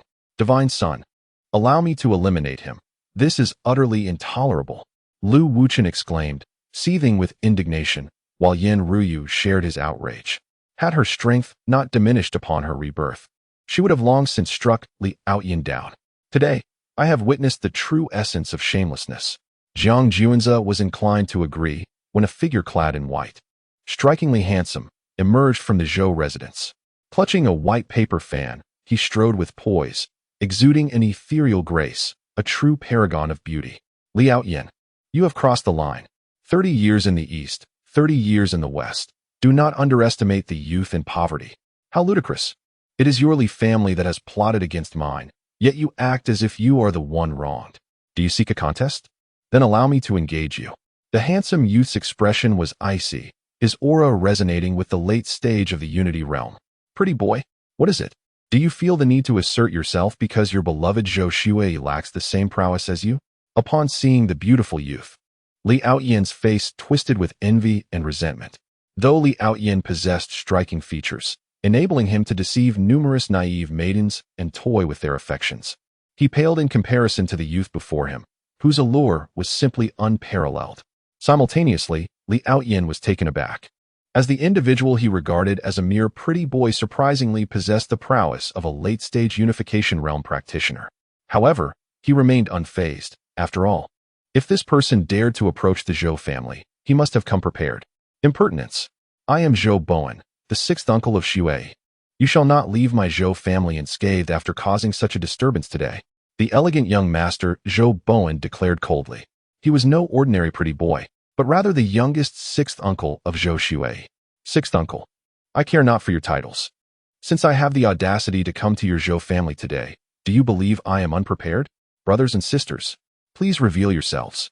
As Li Aoyin's words fell, 6 figures emerged from the crowd, 4 men and 2 women, each radiating a blood-red aura that sent chills down the spine. Most notably, the leader among them possessed the formidable strength of a peak harmonization realm practitioner. Chapter 117, The Blood God Cult. Zhou Shui's compromise. How dare you bully my junior disciple, and due to your withdrawal from the engagement, lead to the annihilation of the Li family. Your Zhou family shall be destroyed. Among the 6, 4 men and 2 women, the foremost figure stood a towering 2 meters tall, his bare torso exuding a bronze sheen akin to steel. Muscles rippled across his physique, and each movement he made radiated an oppressive weight. Notably, a fearsome beast was intricately tattooed across his broad back, its gaping maw open in a terrifying snarl, as if yearning to consume. His formidable presence instilled a palpable fear in the onlookers, causing them to involuntarily step back. The remaining 5 bore sinister smiles, gazing at Zhou Shui and Zhou Bowen as though they were mere corpses awaiting their fate. Who are you? Zhou Shui and the rest of the Zhou family asked, their expressions turning grave. The crowd around them began to retreat, realizing that a confrontation was imminent. They had merely sought a spectacle, not wishing to endanger their lives in the ensuing chaos. Haha, we are the blood sons of the Blood God Cult. The master of the Blood God Cult is our teacher. The leading youth scoffed. Wah, what? You are indeed the blood sons of the Blood God Cult. Zhou Shui and Zhou Bowen were struck with a chilling realization. The onlookers collectively stepped back even further. The Blood God Cult is a merciless sect of dark arts, with few followers, yet all its disciples are steeped in bloodshed, employing ruthless and vicious methods. The lives lost at the hands of the Blood God Cult number not in the hundreds of thousands, but in the tens of thousands. Despite numerous attempts by righteous sects to eradicate them, the cult persists, like an indomitable insect that refuses to perish. The cultivation techniques of the Blood God Cult, though brutal and requiring the essence of human blood, yield astonishing speed of advancement. While an ordinary cultivator may take a year to break through a single realm, those practicing the Blood God's methods can achieve 2 realms in the same span, especially in the resource-scarce lower realms, where a cultivator's lifespan is sharply limited. The allure of the Blood God Cult's techniques is immense. The Blood God Cult has faced annihilation repeatedly, yet as long as their methods endure, they will inevitably rise again. It is true that cultivators loathe the Blood God Cult, but once someone acquires their techniques, how many can remain steadfast in their resolve when tempted by such rapid cultivation? Thus, the Blood God Cult is like the resilient weeds that spring forth with the warmth of spring, destined to rise again in no time. Only Zhang Juanza and a few others displayed disdain, daring to claim the title of Blood Son, an audacious overreach, for ordinary cultivators cannot bear such a title. What? Are you frightened now? Here's the deal. I, Liao Yin, am magnanimous. If Zhou Shui kneels and begs for my hand in marriage, Perhaps I shall spare your Zhou family this once." With the support of 6 senior brothers and sisters, Li Outyin stood tall and faced the prominent Zhou family of Fuping County without a hint of fear. His gaze directed at Zhou Shuai was filled with aggression. As he thought to himself, "Aren't you the lofty and esteemed daughter of heaven? Aren't you the cherished jewel of the Zhou family, the first family of Fuping County? Today, I shall make you submit like a dog, groveling at my feet." As for whether I would show mercy to the Zhou family afterward, certainly not. While he might have mentioned sparing them, his seniors had no intention of doing so. Indeed, such despicable shamelessness was characteristic of Li Outyin. What audacity! A mere handful of minions from the Blood God sect dares to provoke my Zhou family. They are truly courting death. A deep, hoarse voice, filled with boundless fury, resonated from within the Zhou estate. Following this, a colossal hand, conjured from magical energy and ablaze with flames, surged toward the 6 Blood God disciples. Nirvana Realm. It is no surprise that Fuping County's foremost family boasts a powerful presence in the Nirvana Realm. Facing the assault of the magical hand, the 6 Blood God disciples remained unperturbed, channeling their full strength to collectively counter the impending attack. Boom! The moment the 6 disciples clashed with the magical hand, the overwhelming force caused their legs to sink into the ground. The gusts of wind stirred, and the air churned, but they successfully withstood the onslaught of the Nirvana Realm expert's magical hand. Humph! From deep within the Zhou estate, another cold snort echoed, and yet another magical hand was formed, descending upon the 6 Blood God disciples once more. The terrifying force drove the disciples into the ground like nails, sending debris flying and dust swirling. With their faces stern, the 6 disciples, pinned underground, realized the might of the Nirvana Realm expert. Even united, they struggled to withstand such power. However, they remained calm. As the ground erupted, they leaped back into the fray, exchanging glances before continuing their battle against the magical hand. Prior to their arrival at the Zhou family, they had conducted thorough investigations. Indeed, the Zhou family once possessed a Nirvana Realm expert, though whether he still lived was uncertain. If he were gone, it would be even better. If he were still alive, it mattered little. Even if this Nirvana Realm expert were present, he would likely be nearing the end of his lifespan, aged and weakened, with strength diminished to a mere fraction of his former peak. For now, he could temporarily suppress the 6 of them, but over time, it would undoubtedly be the aging Nirvana Realm expert who would falter first. And indeed, as time passed, the magical hand of the Zhou family became increasingly ethereal, until at last, it was shattered by the combined efforts of the 6 Blood God disciples. Cough, cough. A violent coughing fit erupted within the Zhou estate, blood spewing forth. Ancestor, Zhou Shuai, and Zhou Bowen, along with the other members of the Zhou family, were visibly shaken, all turning their gaze toward the estate. If the protection of the Nirvana Realm's ancestral figure were to be lost, the Zhou family would stand no chance against the 6 Blood Sons. Their fate would be sealed. Just as the 6 Blood Sons of the Blood God cult were poised to strike once more, Zhou Shuai suddenly gritted her teeth and stepped forward. "Wait, Li Outyin. If you can persuade your senior brothers and sisters to leave, I, Zhou Shuai, am willing to marry you." Zhou Shuai gazed at Li Outyin with her beautiful eyes. Taking a deep breath, her voice tinged with desperation. If sacrificing herself could save the entire Zhou family, she was prepared to yield to Li Outyin. "Humph. Now you wish to marry me? You should have said so earlier." However, Li Outyin, upon witnessing Zhou Shuai's concession, couldn't help but laugh heartily, then approached her directly. "Remove your clothing and kneel on the ground." What do you intend to do?" Zhou Shuai's expression changed dramatically at his words. "I shall do what a man ought to do. Today, I want everyone present to witness how you submit to my desires." Li Outyin chuckled wickedly. Chapter 118.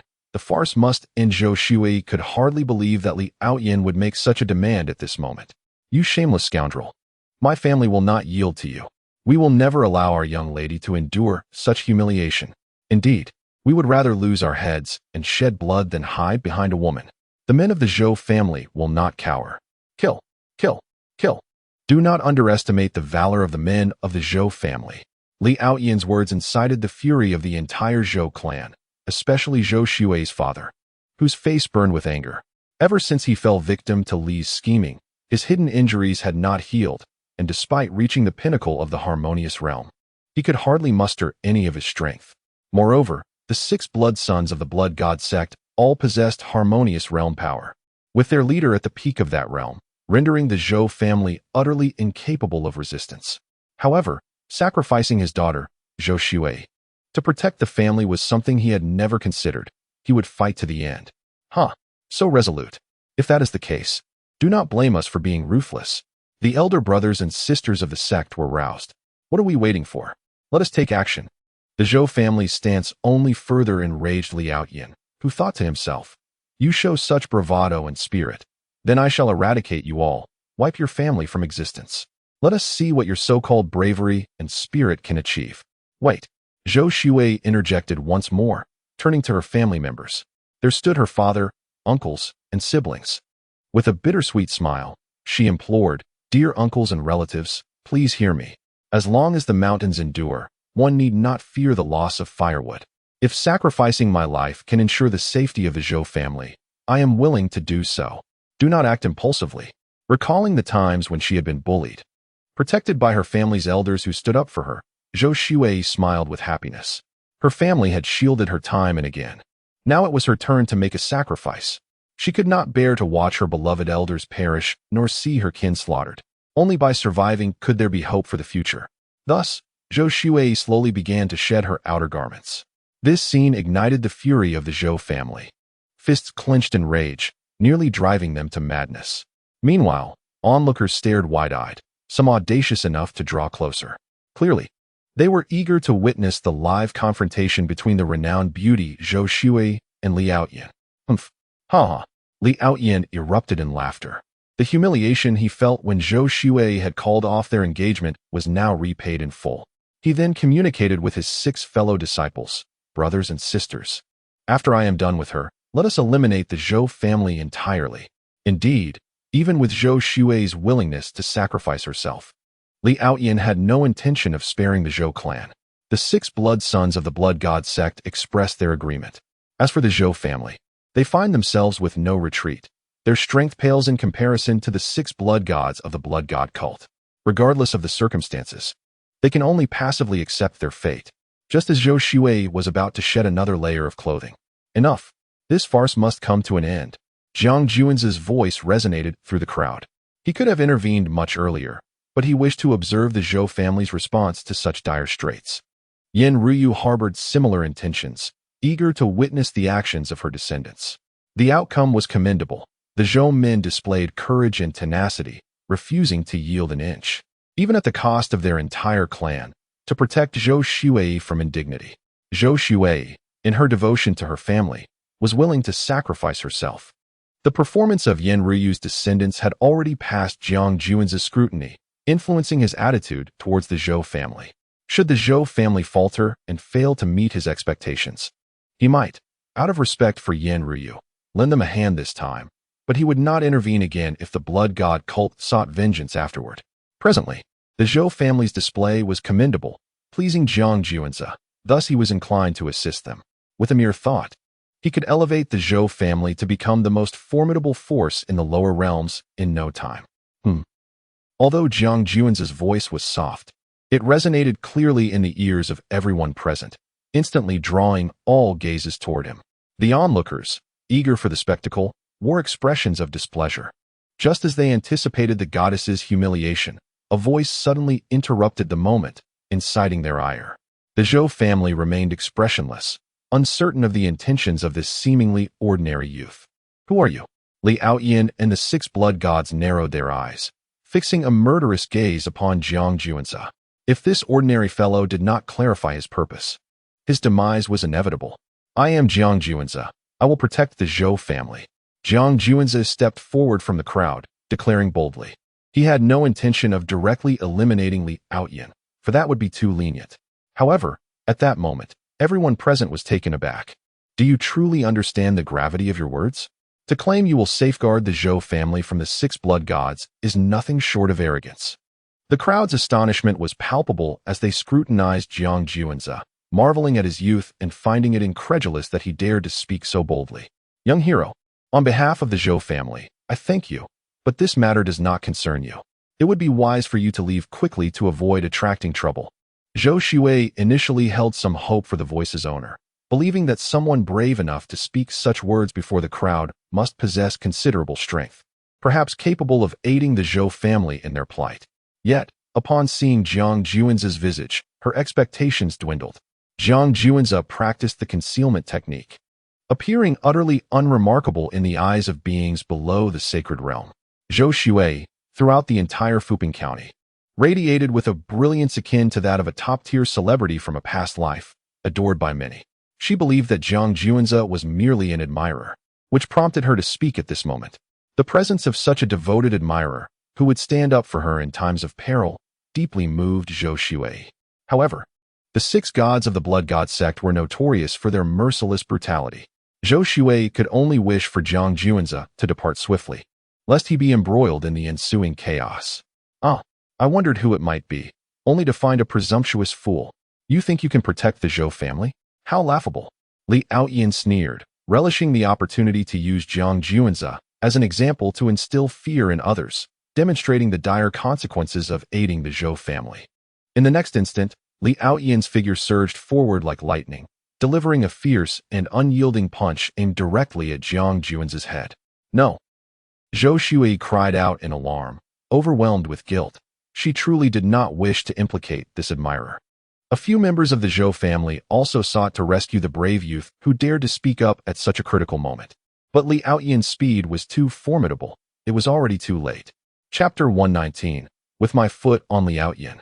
I became the admirer of Zhou Shui just as the crowd believed that this unremarkable youth was about to meet his demise beneath the ferocious and domineering fist of Li Aoyan. A dull thud echoed through the air, astonishing everyone present. Remarkably, Li Aoyan's powerful blow was effortlessly caught by Jiang Juanza with a single hand. What? Li Aoyan's pupils constricted in disbelief. He never fathomed that this seemingly ordinary boy could withstand his fierce punch. Furthermore, Jiang Juanza did not even take a step back, standing resolute like an immovable mountain, unwavering and steadfast. Most astonishingly, a sharp pain radiated from Li Aoyan's fist. Despite being the aggressor, upon striking Jiang Juanza's palm, it felt as though he had collided with an ancient and indestructible metal, terrifyingly unyielding. Without sparing Li Aoyan a glance, Jiang Juanza suddenly exerted force with his hand.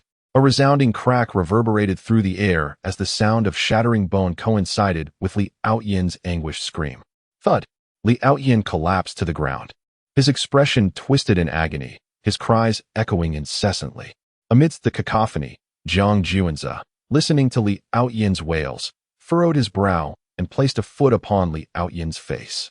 Bang! Crack! The force of Jiang Juanza's foot was astounding. Li Aoyan was brutally forced to the ground, his head creating a dent in the earth.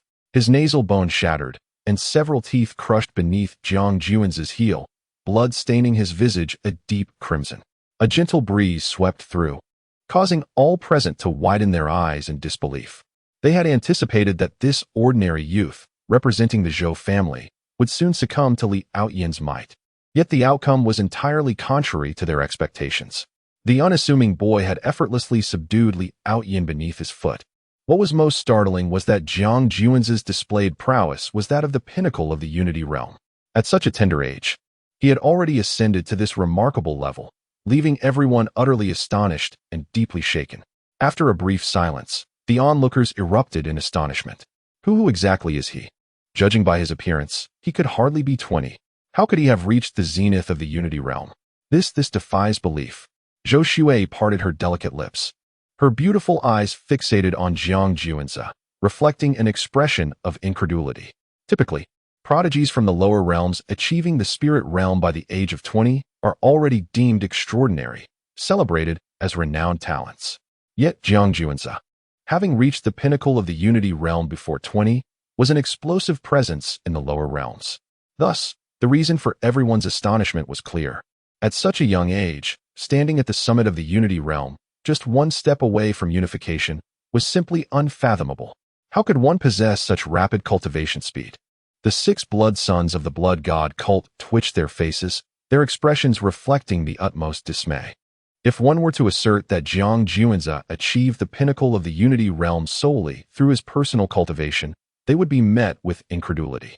It is far more plausible to suggest that he is backed by a formidable force. Yet, what kind of power could possibly enable Jiang Juanzi, at a mere age of under 20, to ascend to the zenith of the Unity realm? As far as they are aware, even the top-tier factions, bolstered by sovereign realm cultivators, have never recorded an instance of their disciples reaching such heights at such a tender age. Or perhaps this young man harbors some concealed secret, having stumbled upon a fortuitous opportunity that accelerates his cultivation to such an extraordinary degree. In light of this, the 6 blood sons of the blood god sect exchanged glances, each reflecting a glimmer of avarice in their eyes. They were, after all, a band of desperate rogues, perpetually hunted by the righteous sections. If they could seize the secrets held by this youth, combined with the cultivation techniques of the blood god sect, how rapidly might their own progress unfold? With this thought in mind, the 6 blood sons of the blood god sect advanced towards Jiang Juanzi. The 10 sovereign realm cultivators tasked with protecting him were poised to intervene, but Jiang Juanzi's silent communication halted them. He even instructed 2 of the sovereign realm cultivators to depart on a mission. Only then did Jiang Juanzi turn his attention to the 6 blood sons, a fierce battle intent radiating from him. Having always engaged in combat within his own realm, he had yet to experience the thrill of facing opponents beyond his level, and now he was eager to test his mettle. What did this spirited youth intend to achieve? Could it be that he truly wished to confront the 6 blood sons of the blood god sect? Madness. Utter madness.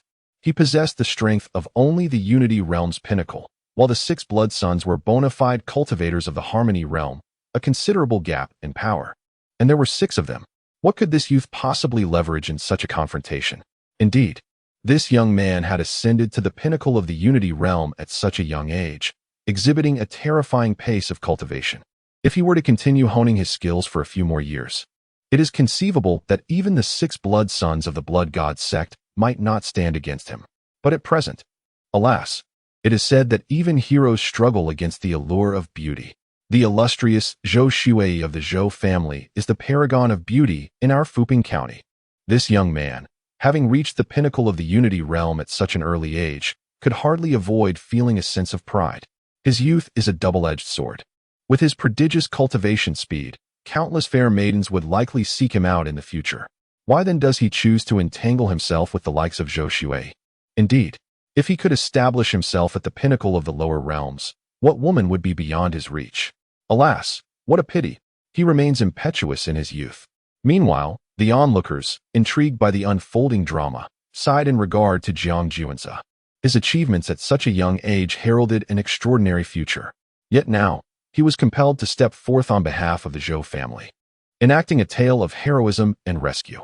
But one must consider the nature of his adversaries. Yet, those 6 blood gods of the blood god sect are notorious for their mercilessness, their hands stained with the blood of countless victims. Most importantly, each of these 6 blood gods possesses the formidable strength of the harmonious realm, a substantial disparity of power that renders the outcome unmistakably clear without a battle. Young hero, I appreciate your sentiments. I am aware of your affections for me. However, you have a bright future ahead that should not be squandered here. You must flee for your life. Zhou Shuai urged urgently. Affections for you? Jiang Juanzi's expression turned peculiar at this remark.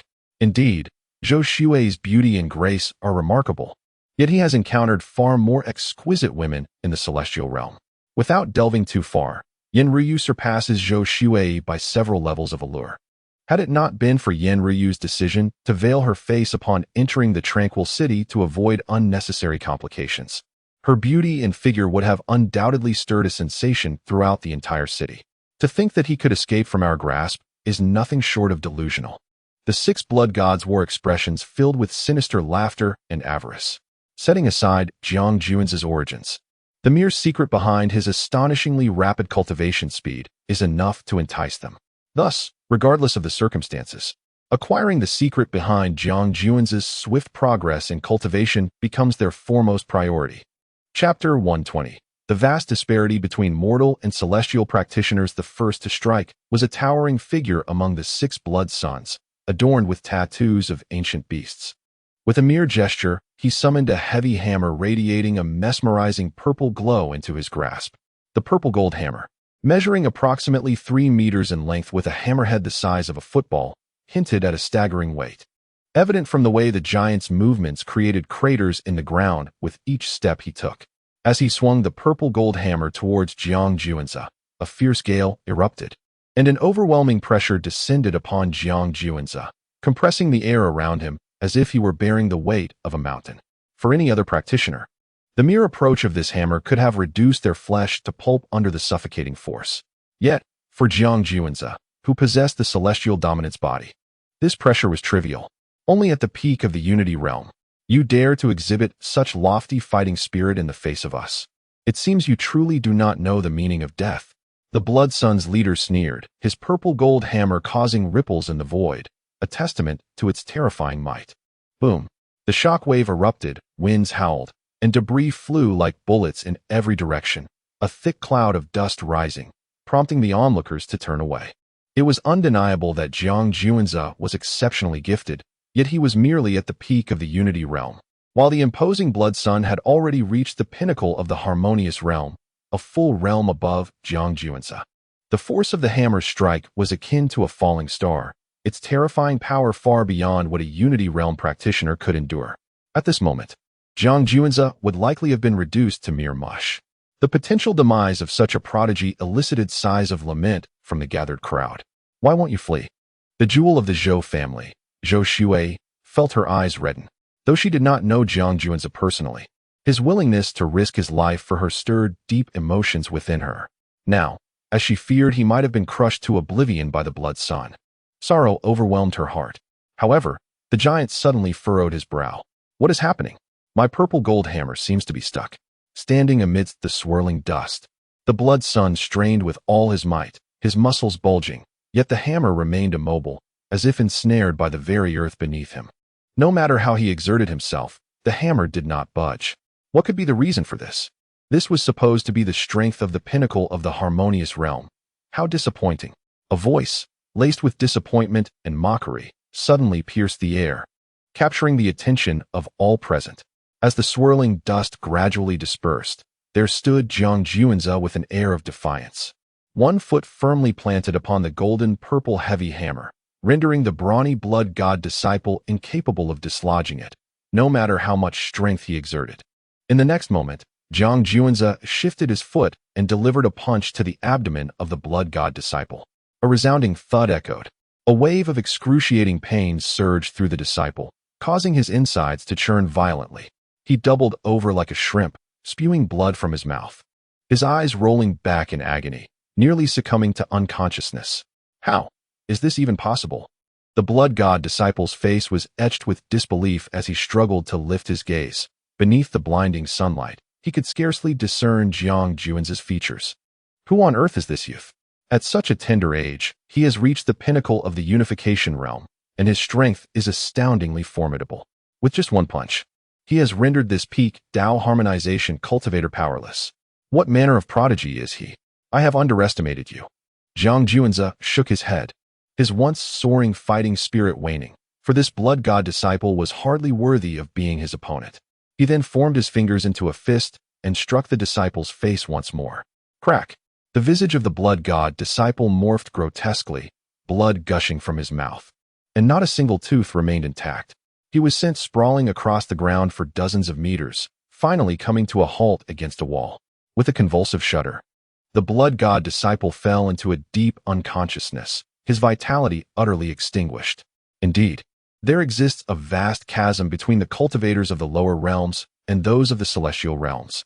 Although the blood god disciple had reached the pinnacle of the Tao harmonization realm, the techniques he practiced were woefully inadequate, and the Tao seed he employed was, at best, of mediocre quality.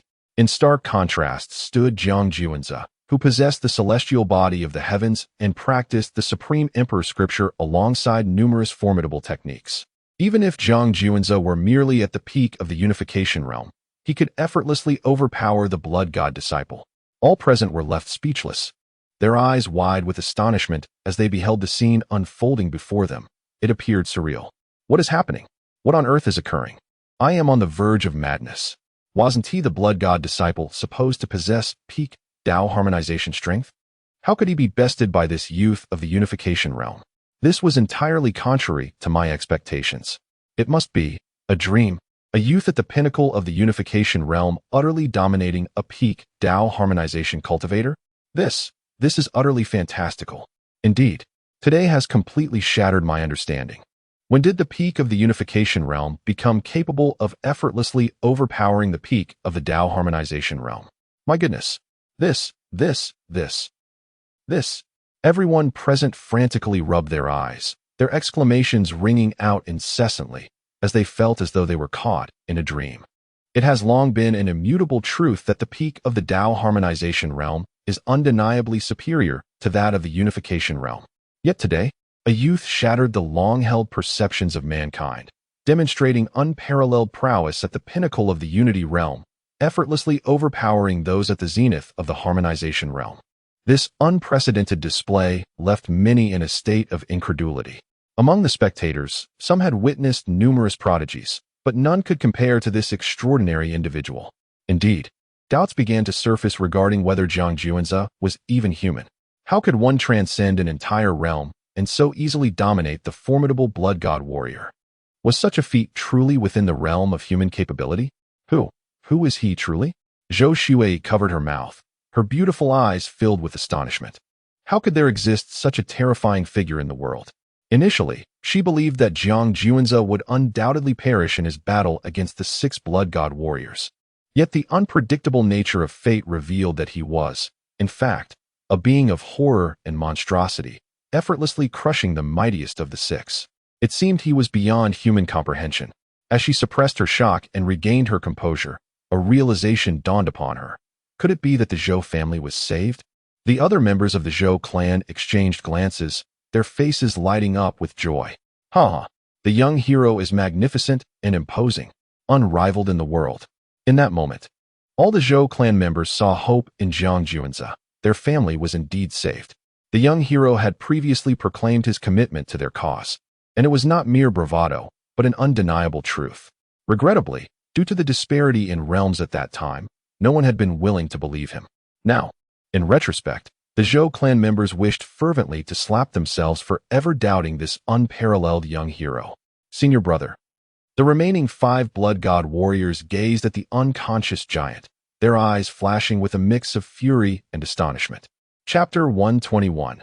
Disbelief in the supernatural. The 5 disciples of the blood god, despite their formidable prowess at the peak of the harmonization realm, were utterly astonished when their senior brother was rendered unconscious by a single punch from Jiang Juanze.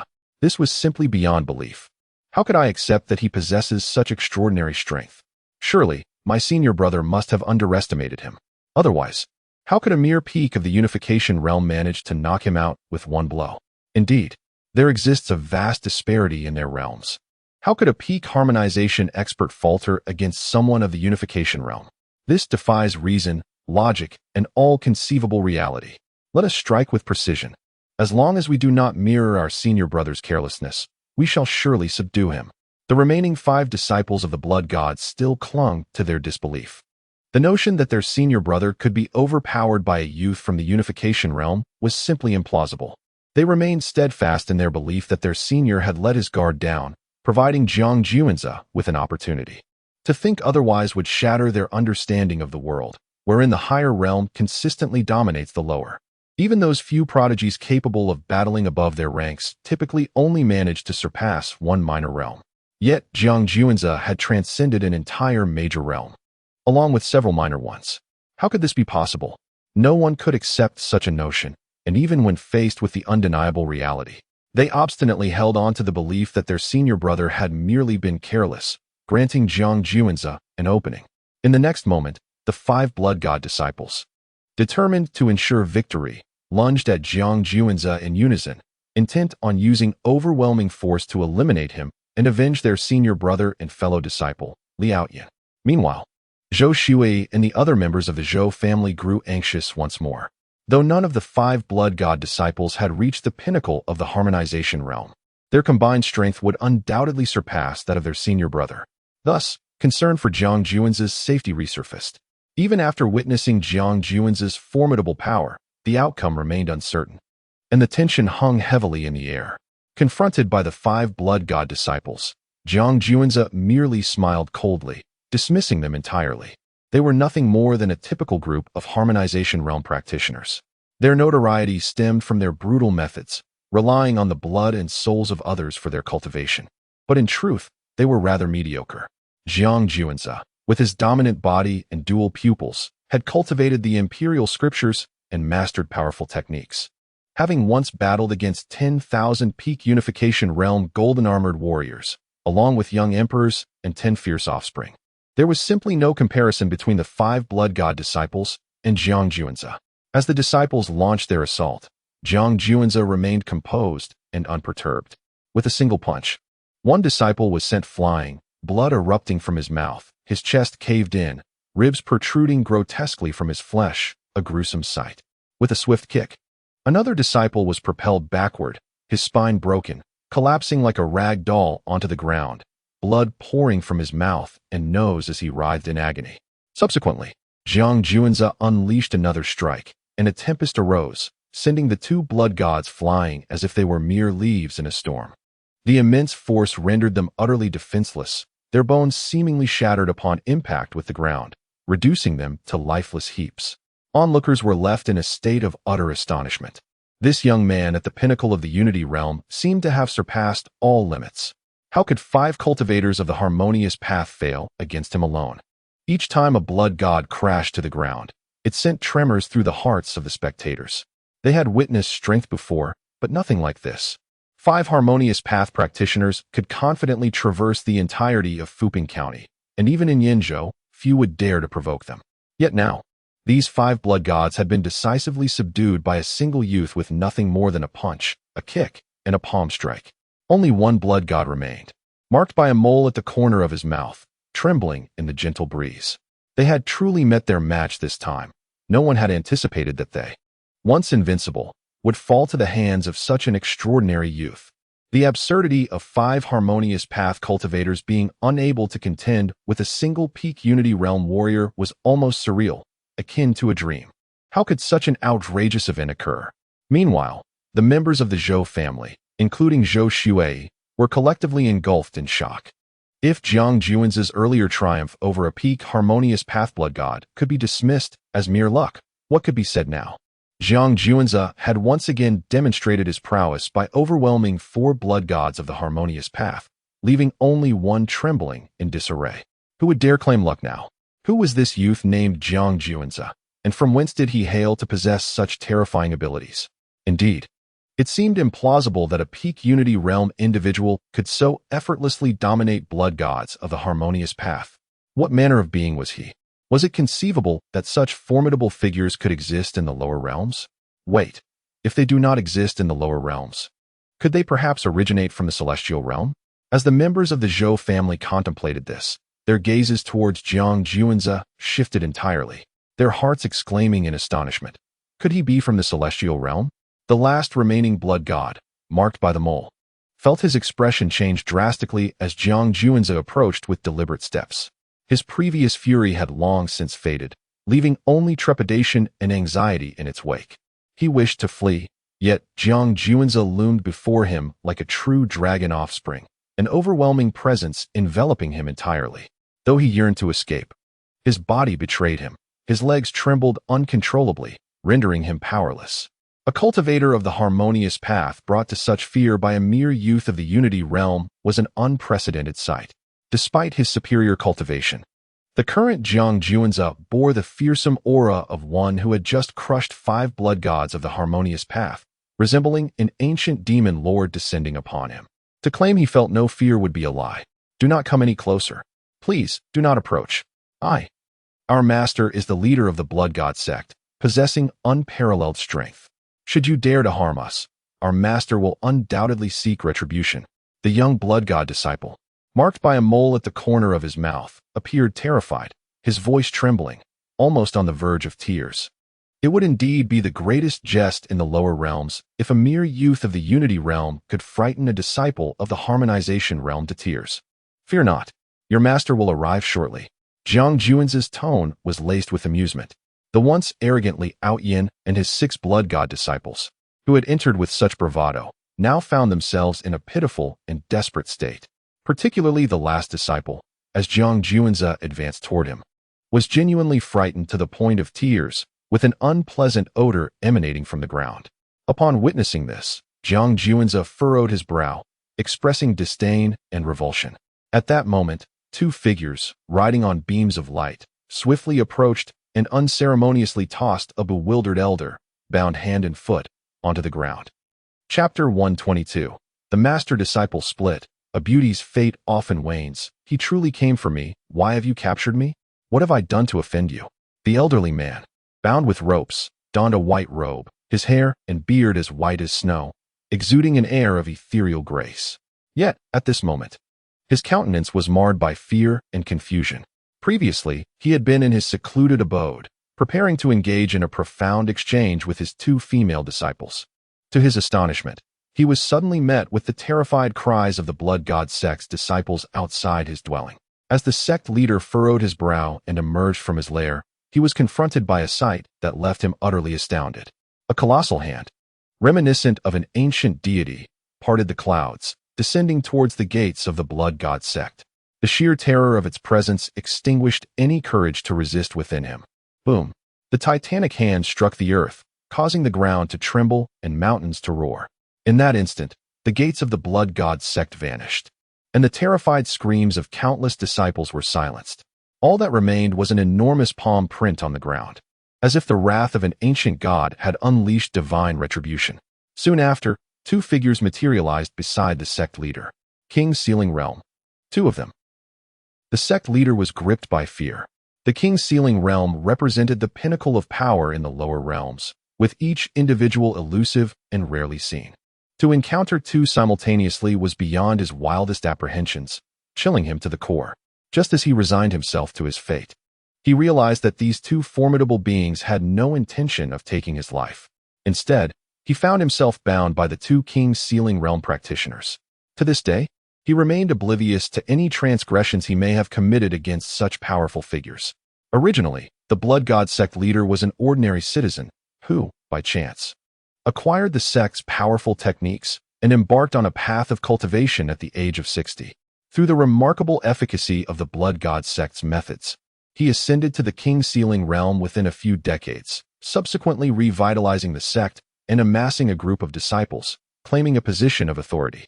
Having witnessed the downfall of previous generations of the Blood God sect, the leader refrained from provoking those in power. Even when dealing with minor factions, he would conduct thorough investigations to ascertain whether they had ties to larger forces. If connections were discovered, he would retreat. If not, he would annihilate them completely, adhering to the principle of the strong dominating the weak, while avoiding confrontation with genuine powerhouses. Under this doctrine, despite the Blood God sect's history of violence, it thrived.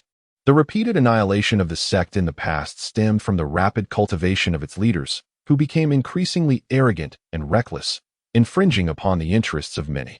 Consequently, various factions used the Blood God sect's transgressions as a pretext to justify their extermination. But in truth, how many factions truly value the lives of ordinary civilians and low-ranking cultivators? The Blood God sect has long remained discreet within the confines of Fuping County, never encroaching upon the interests of those powerful factions. In fact, the leader of the Blood God sect has even replicated countless copies of their techniques, generously distributing them to those formidable forces. After all, while the methods of the Blood God sect are undeniably ruthless, the speed of cultivation they offer is remarkably swift, inevitably drawing the envy of the great powers. By directly gifting these techniques to the influential factions, the Blood God sect has eliminated any potential conflicts of interest, thus ensuring its own safety. However, they have now encountered Jiang Juanza. Your esteemed disciples have offended my family's son, targeting individuals they should not have touched. One of the royal-level cultivators sneered. What? The leader of the Blood God sect felt as if struck by a thunderbolt. Two royal-level cultivators had the audacity to refer to the youth before him as son, implying a lineage of terrifying significance. He quickly surveyed his surroundings and indeed spotted several of his disciples. Reprobates, how have I failed in my teachings? You are on the brink of bringing utter ruin to our Blood God sect. The leader gazed upon his beleaguered disciples, feeling no urge to seek vengeance for them. Instead, he erupted in furious expletives. The fact that these royal-level cultivators addressed the boy as son indicated a staggering background that the Blood God sect could ill afford to offend. This was the end. Master, we never anticipated this outcome. The lone remaining disciple of the Blood God sect, tears streaming down his face, was paralyzed by the overwhelming aura emanating from Jiang Juanzi. What manner of person had they provoked? They had believed their master would shield them. But in the blink of an eye, their master had been captured. The situation left them utterly in disarray. Silence. I am no longer your master. Why do you still call me such? Is it resentment for my expulsion that drives you to drag me down with you? The leader of the Blood God sect bellowed in anger before turning to kneel before Jiang Juanzi. Esteemed son, these individuals are no longer my disciples. I had no idea they would still act under my name. Truly, they deserve death. But I am innocent. Please, show mercy. The leader implored urgently, striving to distance himself from his disciples. Master, how can you do this? Cried Li Aoyan and the others, their hearts racing in alarm. They had never imagined being abandoned by their own master. Impudence. Who claims to be your master? The leader of the Blood God sect reiterated his rebuke, determined to sever ties with his disciples for the sake of his own life. Li Aoyan and the 6 remaining disciples were left stunned, unable to comprehend how events had escalated to this degree. Who exactly was this youth before them? Not only is his cultivation speed astonishing, but his strength is also unimaginably formidable. With the peak power of the Unity realm, he effortlessly defeated them. In the end, he even captured their master, the Blood God sect leader. They were unwilling to accept this reality, yet the evidence lay bare before them, compelling their belief. The onlookers, including Zhou Shui and her family, found themselves at a loss for words, their gazes fixed in a daze upon Jiang Juanzi. This young man consistently exceeded everyone's expectations. To vanquish 6 cultivators of the harmonious path with his peak Unity realm strength was remarkable enough, yet now he had even apprehended the Blood God sect leader. It is worth noting that the Blood God sect leader possesses the power of the heaven and earth sovereign, merely a step away from standing at the pinnacle of the lower realm as a sovereign-level powerhouse. However, the Blood God sect leader showed no signs of having fought back, clearly having been captured without any resistance. At this moment, the prowess of this prodigious youth's subordinates was nearly palpable, although hard to believe. The fact that he could directly bind the sovereign-level Blood God sect leader suggested that his strength had likely reached sovereign level. With this realization, all present inhaled sharply, their bodies trembling as if caught in a tempest. The sovereign level stands supreme within the lower realm, a position unmatched unless a sage appears. Thus, the presence of 2 sovereign-level cultivators as mere subordinates to this young man left everyone in utter shock. In the hierarchy of lower realm powers, having a sovereign-level cultivator in command would elevate any faction to the status of a top-tier force, illustrating the immense stature of such beings. Now, to discover that 2 sovereign-level cultivators were merely subordinates to this youth led all to question their own existence. He has indeed come for me. At this moment, Zhou Shui, the jewel of the Zhou family, was overwhelmed with emotion. As the saying goes, since ancient times, heroes have loved beauties. Jiang Juanzi possesses both talent and strength, and even has 2 sovereign-level subordinates. Although the Zhou family is the foremost clan in Fuping County, they could hardly warrant his attention. Yet, why would he go to the lengths of saving the Zhou family? The answer was evident. It was most likely for her, the most beautiful woman in Fuping County. Should I agree to him? Zhou Shui found herself in a dilemma. Such a figure would undoubtedly attract many admirers, and she was reluctant to share a husband with multiple women. However, if she refused, what if he turned his wrath upon the Zhou family? Alas, it truly seems that beauty often brings misfortune. It appears I have no choice but to acquiesce. With a sigh in her heart, Zhou Shui resigned herself to the decision. Chapter 123, Complete Reckoning. Who are these celestial beings? Zhou Shui, the cherished gem of the Zhou family, harbored thoughts unknown to Jiang Juanzi, who approached the Blood God sect leader directly.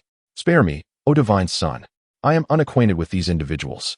The Blood God sect leader knelt, fervently prostrating himself in a plea for mercy, his heart seething with hatred towards his disciples. It was their recklessness that had led to the obliteration of their sect's gate by a formidable king realm expert, resulting in the demise of all disciples within. Now, he himself bore the brunt of this calamity, fueling his animosity towards them. Your familiarity with them is of no consequence. I summoned you today merely to set an example and rid the world of its scourge, Jiang Juanzi stated matter-of-factly, his gaze indifferent, akin to an emperor surveying his dominion. Lost in contemplation, the Zhou family, descendants of Yan Ruyu, required Jiang Juanzi to assert their power and prestige, establishing them as a formidable force with a powerful ally. Please, no, do not take my life. The Blood God sect leader's panic reached its zenith as he pleaded for mercy. With a resounding thud, Jiang Juanzi crushed the sect leader's skull before the eyes of all present, blood spraying forth, leaving no trace of life. The onlookers erupted into jubilant cheers. The Blood God sect leader, a figure of ruthless notoriety with the strength of the King realm, had been vanquished in an instant. This act lifted the heavy burden that had weighed upon the hearts of the people of Fuping County, who collectively exhaled in relief. Jiang Juanzi then turned his attention to the 6 severely injured Blood God disciples. It is your turn now. Lu Wuchen will handle you, he commanded, striding directly toward Li Aoyan. Although not the chosen one, Li Aoyan possessed an extraordinary aura. Jiang Juanzi, employing his divine vision, discerned a flicker of otherworldly flame residing within him. Please, spare me. I beg you, do not kill me. Li Aoyan's expression morphed into one of terror as he beheld Jiang Juanzi approaching, his eyes filled with despair, his body trembling uncontrollably. The arrogance he once exuded now a distant memory. Initially, he had surged to the 9th layer of the soul realm, believing he could easily crush Jiang Juanzi with a single blow. However, he was unprepared for the fact that Jiang Juanzi had already ascended to the pinnacle of the unity realm, leaving him humiliated.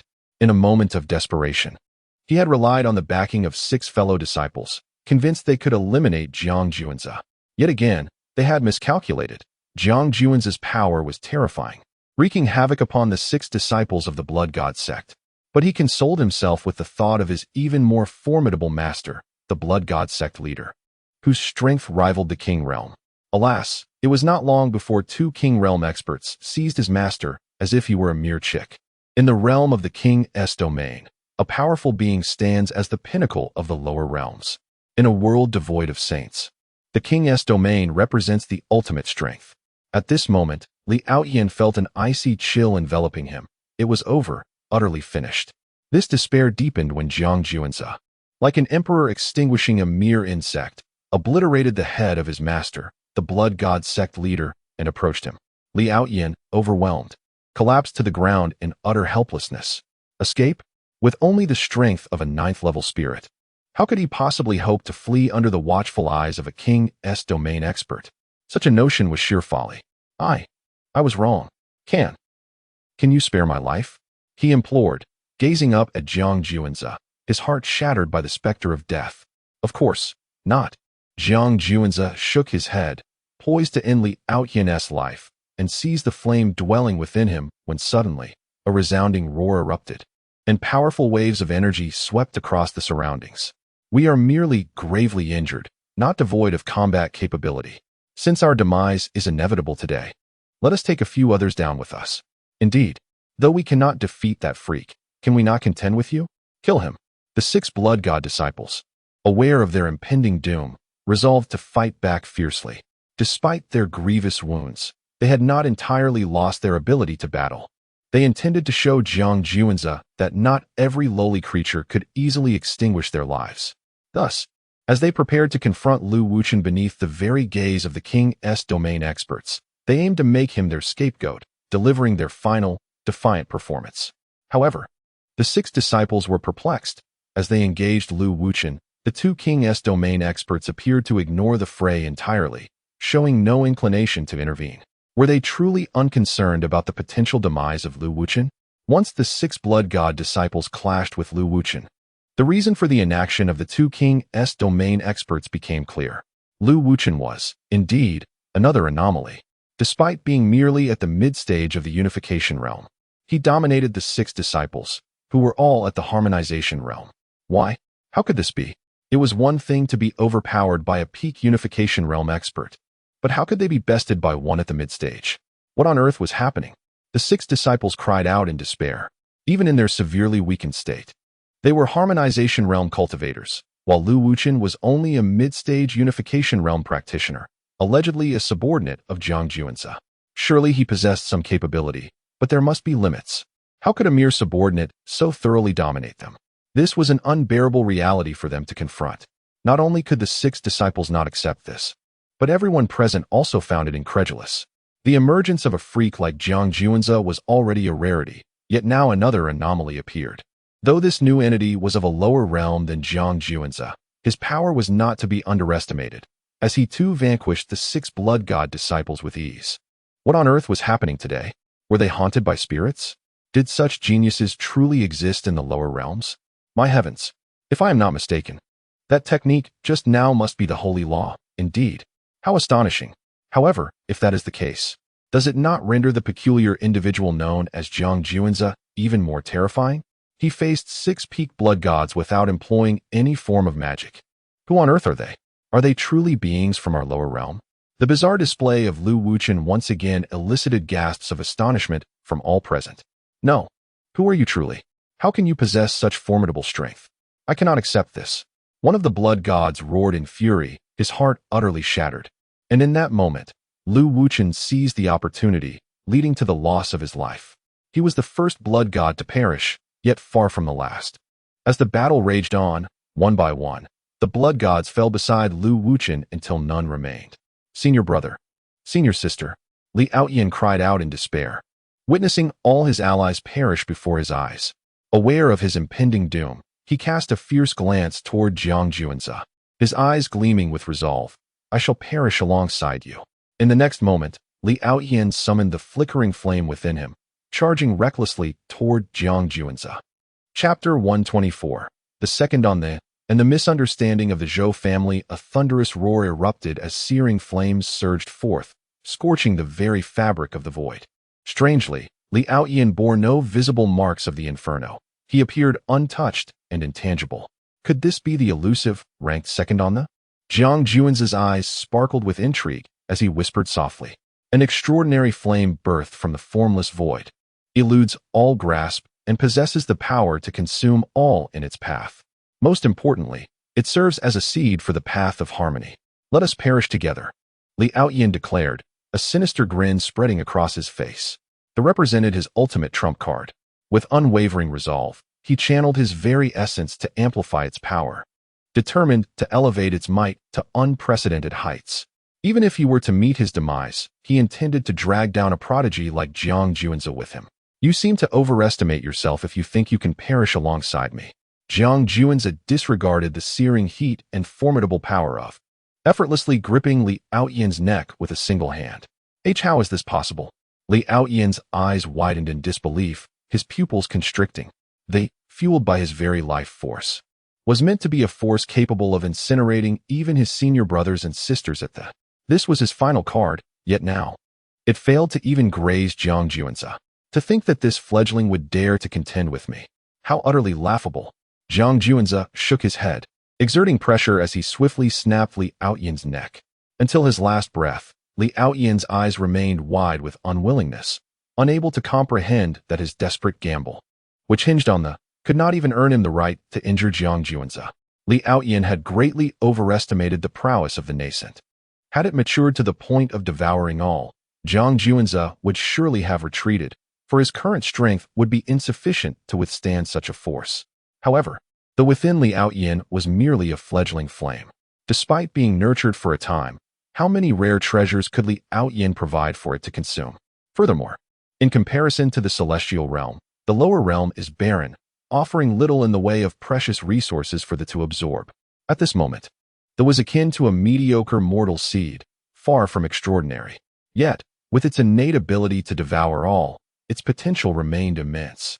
The more treasures it consumed, the stronger it would become, with the possibility of evolving into an immortal seed. Thank you, most esteemed Son of God. Please, allow me to invite you into the Zhou family's abode for a discussion. A middle-aged man, supported by the beloved Zhou Shui and Zhou Bowen, approached Jiang Juanzi with a bow, his expression filled with reverence. He was Zhou Boping, the current head of the Zhou family and father to Zhou Shui. Having been ensnared in a scheme by Li Outyin's family, his injuries had never fully healed and were, in fact, worsening, necessitating assistance for even the simplest movements. Indeed, Jiang Juanzi nodded in acknowledgement. Zhou Bowen and Zhou Shui were scrutinizing Jiang Juanze with great interest. The youth before them, though seemingly ordinary in every aspect, possessed a calm and serene demeanor akin to that of an emperor gazing down upon the masses, an enigma shrouded in depth. Furthermore, his countenance grew increasingly pleasing to the eye. Zhou Shui found herself captivated, her gaze lingering on him longer than intended. It was as if Jiang Juanze exuded an extraordinary allure that drew her in. How delightful it would be to be his woman, she mused inwardly. Shui, Shui. Zhou Boping's voice broke through her reverie. Father. Zhou Shui came to her senses, only to realize that everyone was staring at her, causing her cheeks to flush with embarrassment and a sense of inexplicable panic. Why are you staring at the divine son? Hurry and lead him. Zhou Boping urged urgently. Yes, please follow me, divine son. Zhou Shui quickly suppressed her flustered feelings and hastened to guide Jiang Juanze. Inside the Zhou family's council hall, Zhou Boping welcomed Jiang Juanze to the foremost seat without hesitation. Jiang Juanze accepted the invitation and took his place.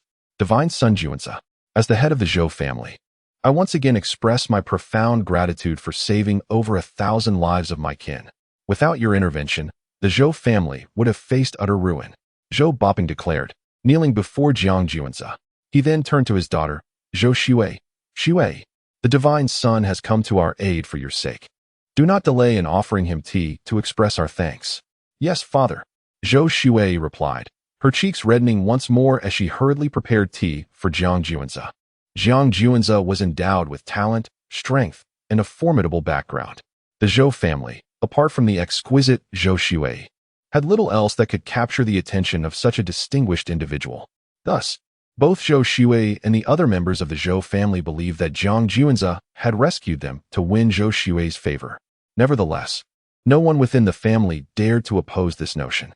Aligning with someone of Jiang Juanze's stature through Zhou Shui was undoubtedly a worthwhile endeavor. Even Zhou Shui herself harbored no objections. Given Jiang Juanze's capabilities and lineage, he could have taken Zhou Shui by force. Yet he chose instead to assist the Zhou family in their time of peril. This demonstrated his character as noble, upright, and selfless. Therefore, it was presumed that should Zhou Shui become the divine son's woman, her life would be one of comfort and joy. Head of the Zhou family. I believe there may be a misunderstanding, Jiang Juanze said with a slight furrow of his brow. He had opted to save the Zhou family out of respect for Yan Ruyu, not because he was enamored with Zhou Shui. Misunderstanding? Please clarify, divine son. Zhou Boping replied, puzzled. Does your family have any ancestors who ascended to the heavenly realm? Jiang Juanze inquired. Indeed, there was one. That was when our Zhou family was at its most glorious, its pinnacle of success.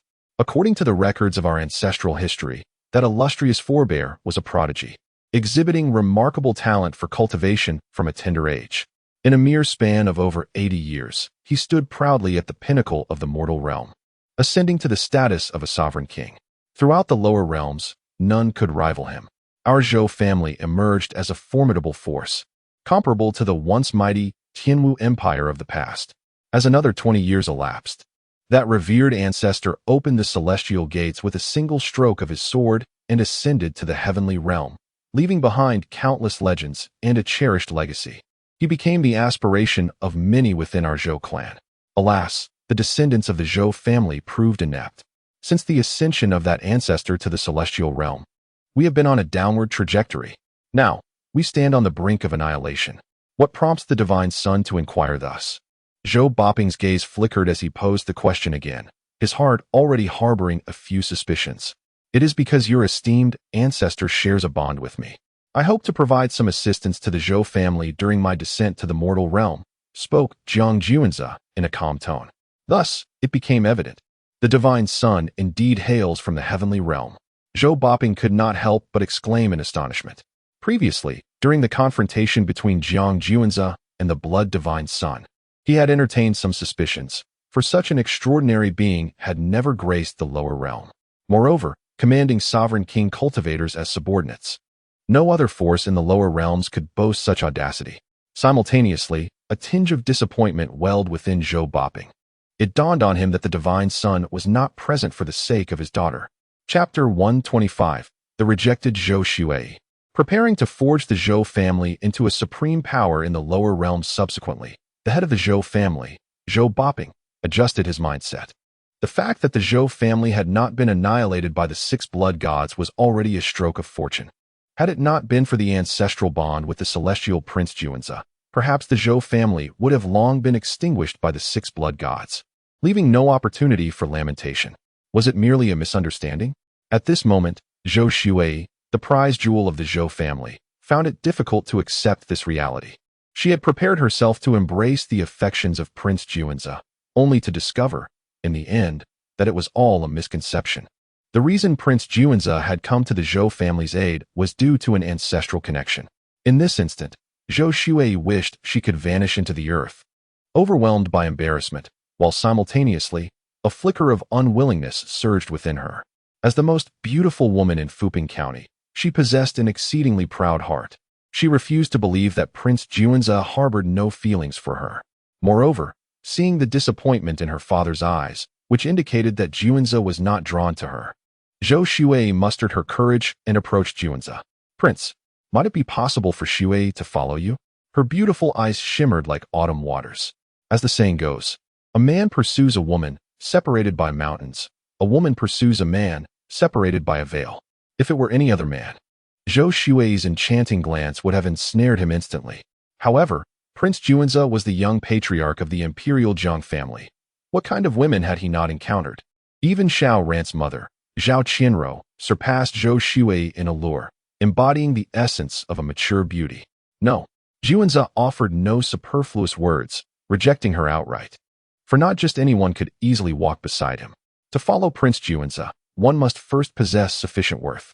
Take Lu Wuchen, for instance. He possessed the reincarnation sacred body. With extraordinary talent, already ranking among the divine sons, his future achievements boundless. Yin Ruyu, in her prime, was a supreme powerhouse. And although she was now reconstructing her body and needed to regain her strength, it would not be long before she reached her peak once more.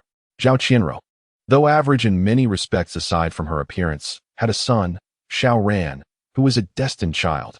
In the future, Prince Juanza would rely on her to seize the fate that Xiao Ran held. As for Zhou Shuai, apart from her looks, what else could she offer? She was rather ordinary in all other aspects.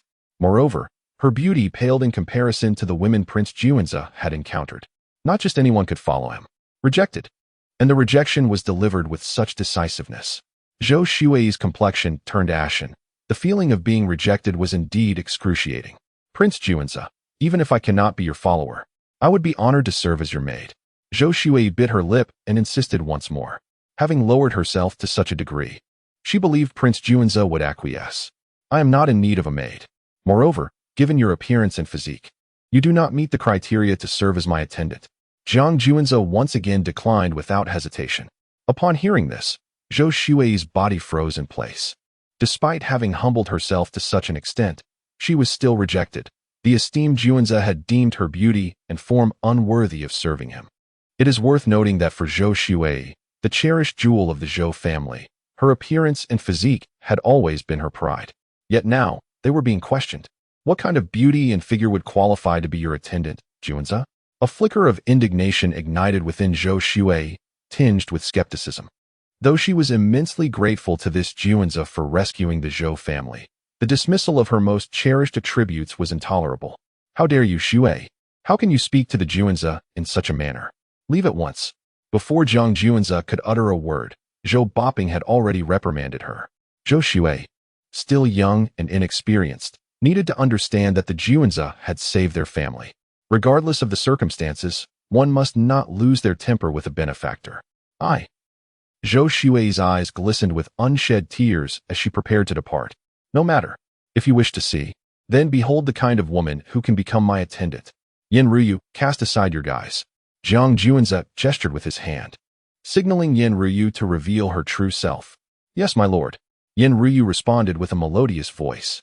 Previously, she had concealed her true appearance to avoid unnecessary trouble. As she shed her disguise, a visage seemingly sculpted by celestial hands emerged before all. Her long, lustrous hair cascaded to her waist, each strand shimmering with brilliance. Her enchanting eyes sparkled like autumn waters, radiating a captivating light.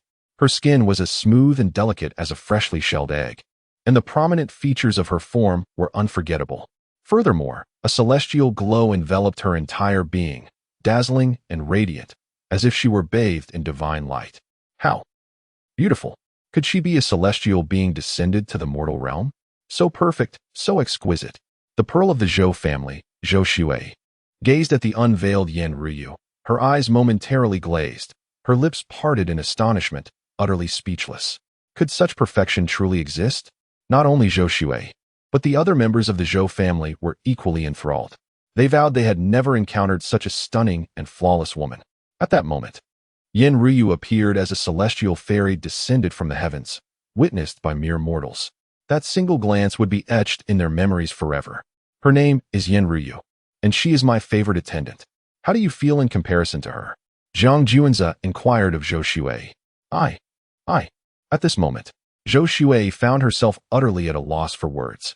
In terms of physique, appearance, and temperament, she pales in comparison to Yan Ruyu. When juxtaposed with Yan Ruyu, Zhou Shui perceives her as the lofty moon, radiant and enchanting, while she herself embodies a mere flicker of bioluminescence, dim and lackluster. The disparity between them is insurmountable, rendering any comparison utterly humiliating. The other members of the Zhou family silently gasped in disbelief. Such an ethereal and breathtaking beauty, merely a concubine to Zhang Juanzi. It is simply inconceivable. Shui, not just anyone can aspire to follow the divine son Juanzi. Although you shine brightly in our realm, in the celestial domain, you are but a mere nothing. Zhou Boping sighed and remarked. Father, I understand. Zhou Shui replied with a bitter smile, realizing she had grossly overestimated herself. Akin to a frog at the bottom of a well. How could the divine son Juanzi ever cast his gaze upon someone as insignificant as she? Do not despair. Henceforth, I shall bestow upon the Zhou family abundant resources, elevating you to the pinnacle of power in our realm. And you, Zhou Shui, if you truly wish to follow me, then let me witness your potential for the future. The moment Zhang Juanzi's words fell, they instantly captured the attention of the entire Zhou family, sending tremors through their hearts, leaving them momentarily questioning whether they had misheard. Chapter 126. The Blessing of the Zhou Family. The ancestral figure's madness. Did I hear that correctly? The divine son Juanzi intends to elevate our Zhou family into a premier power of the lower realm? Is that even feasible? To ascend to such heights, the most fundamental requirement is the presence of a formidable monarch-level expert to oversee matters. Achieving the monarch level is an arduous endeavor. And how many such experts exist in the entire lower realm? This seems to be an extravagant jest. Does this divine son Juanzi truly possess such remarkable capabilities? Indeed, our Zhou family's foundation is severely lacking, and we have been in a steady decline over the years. It is not long before we might be relegated to a second-rate power within Pingping County. The notion of transforming our family into a top-tier force seems utterly implausible. Upon hearing that Zhang Juanzi aims to forge the Zhou family into a leading force in the lower realm, the senior members of the Zhou family were initially incredulous. Yet, gazing upon the earnest expression of divine son Juanzi, they pondered the possibility of his words bearing truth. However, the task of elevating the Zhou family to such prominence is far from simple. Consequently, doubts began to surface among the senior members. After all, the strength of the Zhou family is waning. Although its members are reluctant to acknowledge it, the reality is undeniable. The patriarch of the family, an ancestor in the Nirvana realm, is nearing the end of his lifespan. Furthermore, having sustained injuries during his confrontation with the six blood sons, it is likely that his time is limited. The hope for the Zhou family rests upon the shoulders of Patriarch Zhou Boping, who, having been ensnared by the schemes of the Li family 3 years prior, has yet to recover from his injuries. His strength has not only stagnated but has diminished over time. If this trend continues, it is feared that he too may not survive for many more years. Should the Zhou family lose both their Nirvana realm ancestor and Patriarch Zhou Boping simultaneously, it would spell the complete downfall of the family. While the members of the Zhou family yearn to restore the glory of their ancestors, the aspiration to elevate the family to a top-tier power under such circumstances seems utterly farcical. Silence. Zhang Juanzi's voice, though not loud, resonated with the authority and dominance of a leader. The moment his words fell, the The entire assembly within the Zhou family's grand hall fell silent. All present gazed at Jiang Juanze with expressions of reverence. For the Zhou family, his proclamations felt surreal, leaving them momentarily incredulous. "Where's the ancestral figure?" Jiang Juanze inquired once more. I am here." An aged and frail elder was soon carried into the grand hall by two members of the Zhou family.